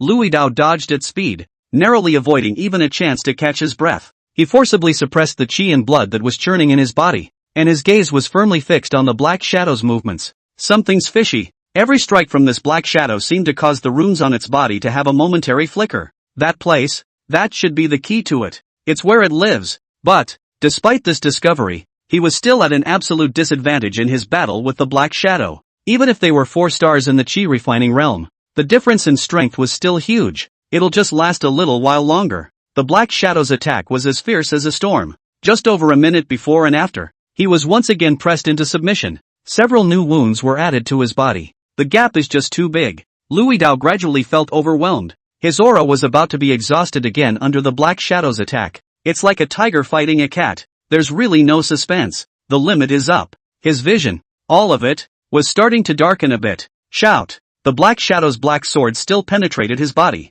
It's impossible to hide. All around seemed to fall into a momentary stillness at this moment. Louis Dao stifled a grunt as severe pain spread throughout his body and his legs began to soften. The first year could no longer hold it either, and it fell from his hand to the ground. But at the same time, the corners of his mouth were enduring the severe pain, and a smile surfaced. Gotcha. He was penetrated though, but this dark shadow, equally no better. A knife, at some point, was inserted at that rune on the forehead of this black shadow. Can you change it? Louis Dao was a bit nervous. The moment his body was penetrated, a fire knife flew out of the box in his back. The two spirit soldiers from the Aura Association. He actually brought both of them with him. The speed of that knife was extremely fast, coupled with surprise. With the two of them so close together, it was impossible for the black shadow to dodge. The fire knife flew out and poked directly on top of that rune, like a fiery sun falling to earth. It carries the sizzling power to burn everything. The black mist on the black shadow's body was instantly scorched quite a bit, and this fire knife, it's called 15. You can hide from the first day, but you can't hide from the 15th day. It's over. Louis Dao felt his consciousness blurring and his strength receding rapidly like a tidal wave. The pain that went deep into his bones became distant even in this moment. Both of his eyes began to grow heavy, and the world in his vision faded into darkness. That was as far as he could go. Louis Dao's body shook and went limp. In a trance, 2 lines of tears quietly flowed from the corners of his eyes. These tears mixed with the rain and ran down his blood-stained face. Who dares to say I'm not worthy? In my life, the only thing I've ever apologized for is my daughter. Louis Dao completely closed his eyes, but his whole body felt much more relaxed, because in that last moment, he vaguely saw 2 figures that were speeding towards him. He knows them all. One is Chao Heng, the other one was Su Ming, who he had always had concerns about. As the president of the Aura Association, he naturally knew more. Xiao Shan and Zhao Lei, who were under the association, had also long been in contact with Su Ming. He knew how strong this young man really was, and how capable of performing miracles. In that case, I can rest assured. This guy I seriously injured. He should be able to clean it up, right? Heaven and earth are unkind, taking everything as ruminants. May my blood, transformed into sweet rain, nourish the earth and nurture the young grass. On the other end, Su Ming instantly analyzed the situation in front of him with just a glance. His heart shaken with inexplicable and complex emotions. He finally ran here, but it still seems to be a step too late. This bastard thing, just by the aura coming out, is at least at the 9th star of the Qi refining realm, or even above that. How the hell did he stall? Through the pupil of true vision, Su Ming saw the disordered aura of this black shadow. The fire knife inserted on top of that weird rune was extremely piercing. He can't imagine. What amazing things has this fallen man done? Alone in the darkness, he still shines, and his fire knife breaks through the night like a shooting star. On the other side, Zhou Hong also rushed up and changed his face. He also understood the situation at the moment. He couldn't block a bit of the aura that emerged from that black shadow. Captain Liu, Zhou Hong roared out with some pathos. He and this Captain Liu had just met a few days ago. There was also talk of playing cards and drinking together after the dust settled. Captain Liu even told him at the time that he had a 7-year-old daughter who was very cute. In a few days, it would be his daughter's birthday, and he had to hurry to finish the side of things so that he could rush back. But what about today? You can't go back on your word. Chapter 149, a spirit of loyalty wraps around the mountains and rivers, and a strong ambition to protect the family turns into a golden goose. Plus more. Special Investigation Bureau of the City of Apocalypse. Director Lee and the top brass also heard the voice coming from the other side of the headset. The atmosphere was somewhat silent for a moment. Everyone is not a cutie pie. All vaguely guessed something. Impossible. Absolutely impossible. Director Lee clenched his hands into fists, but his eyes turned a few shades redder. Within the red light, the badly injured black shadow let out a low, angry growl, as if roaring from hell. It forced itself to endure the pain of the injury, raised a dark, draped hand, tightened its grip on the fiery blade that was stuck at the forehead rune, and violently pulled it out. The black mist fluttered and the breath was disorganized, obviously very bad. The fire knife, in its hands, seemed to be still struggling to emit its last remaining heat, but soon, it was consumed by darkness and fell to the ground without light. The black shadow's eyes burned with an even hotter rage, staring dead on at Louis Dao, who had already collapsed. It, surprisingly, could be injured by such a mole? The black sword in his hand was once again wrapped in the power of darkness, and the bizarre patterns on the sword body flickered with a chilling light. Without the slightest hesitation, The black shadow raised the black sword and chopped fiercely towards the already unconscious Louis Dao. The black sword traced a dark arc in the air. Before the sword fell, the powerful sword pressure had already caused deep cracks to appear on the ground. It was going to dismantle this below-the-belt griffin in a big way. Clank! A crisp metallic clash rang out. Just at the moment when the black sword was about to touch Louis Dao, Su Ming's figure cut through the rain like lightning. The tang sword in his hand seemed to merge with his body, directly blocking the black sword's trajectory. The powerful impact spread wildly in all directions with the collision point as the center. The black shadow only felt an irresistible huge force coming from the sword, and his body involuntarily fell backward several steps. With each step, deep pit marks were left on the ground, and the black mist rolled violently with it. Su Ming took half a step backward, his face so gloomy that it seemed like water could drip out of it. The pupils of true vision stared tightly at the black shadow, the flame of anger burning in his gaze. Loyal souls have spilled their blood, and their heroic names should be remembered forever. This man on the ground might not be as strong as him, but what he did was no worse than he, Su Ming, or anyone else for that matter. It must never be allowed to be desecrated again. On the side, Zhou Hong took in the scene, sad and angry and a little shocked at the same time. The power that had just erupted in that instant was really beyond his imagination. Who is this man? Zhou Hong was a bit puzzled, having not seen it before, but he was clear now. He was probably a long way from being the strongest forerunner as he had said before himself. Whether it was his heart, strength or vigor, he could not claim to be the strongest. There are people outside of people, and there are people outside of people. He's the one who's shallow. Suddenly, Su Ming seemed to have sensed something, and his mind moved. Can you stall this thing? It'll only take a moment. Su Ming spoke out to inquire, his voice still cold. Zhou Hong instantly reacted. The man was supposed to be talking to him. No problem. Zhou Hong didn't explain much and didn't hesitate in the slightest. From the time the black light stopped spreading to the time it disappeared to the time they came all the way here, there were at least 6 or 7 minutes before and after. In other words, Louis Dao was alone, and had faced this guy alone for so long, and had even dealt him a heavy blow. And now, if he couldn't even stall for a moment, he really couldn't afford to lose this person. Seeing Zhou Hong's reaction, Su Ming no longer hesitated and directly took a step back to the fallen Louis Dao. Zhou Hong steps forward and the two men complete the handoff. He didn't know what Su Ming wanted to do though, but since he had promised to stall this guy, he would naturally do it, betting his life. So what if you only have 3 stars in the chi refining realm? Not yet a battle. Humph. The next moment, the black shadow moved again, seemingly extremely annoyed. It seems that none of these griffins today give it a second thought. Boom! Zhou Hong's blazing aura erupted from his body and directly met him without the slightest fear. If others can do it, he can't be too far behind. Be fearless. A hint of surprise flashed in Su Ming's eyes. The aura on this Zhou Hong's body was somewhat similar to Long Pingan's, both being variants of the fire attribute, but it also seems a little less so. Only his mind, at the moment, wasn't here and he didn't have the time to look deeply into it. Su Ming stretched his right hand forward. The air around him fluctuated. The human emperor streamer appeared in his hand. Although the death is not regrettable, the spirit of the heroes in the spirit of 1,000 years. Louis Dao, recognized by the human emperor streamer. In the next moment, Su Ming's true vision pupil operated at full strength. Only a layer of invisible halo was faintly flickering above Louis Dao's fallen body. Immediately afterward, several strands of golden aura were like animated silk threads that slowly rose up and floated towards the front streamer of the human emperor's banner. Yingling returns. The streamer fluttered gently, emitting a slight buzzing sound and glowing with a golden shimmer. It seems to be welcoming the wanderer home. Dozens of seconds later, everything returned to silence. Su Ming felt something in his heart and put away the human emperor streamer that was a few shades brighter.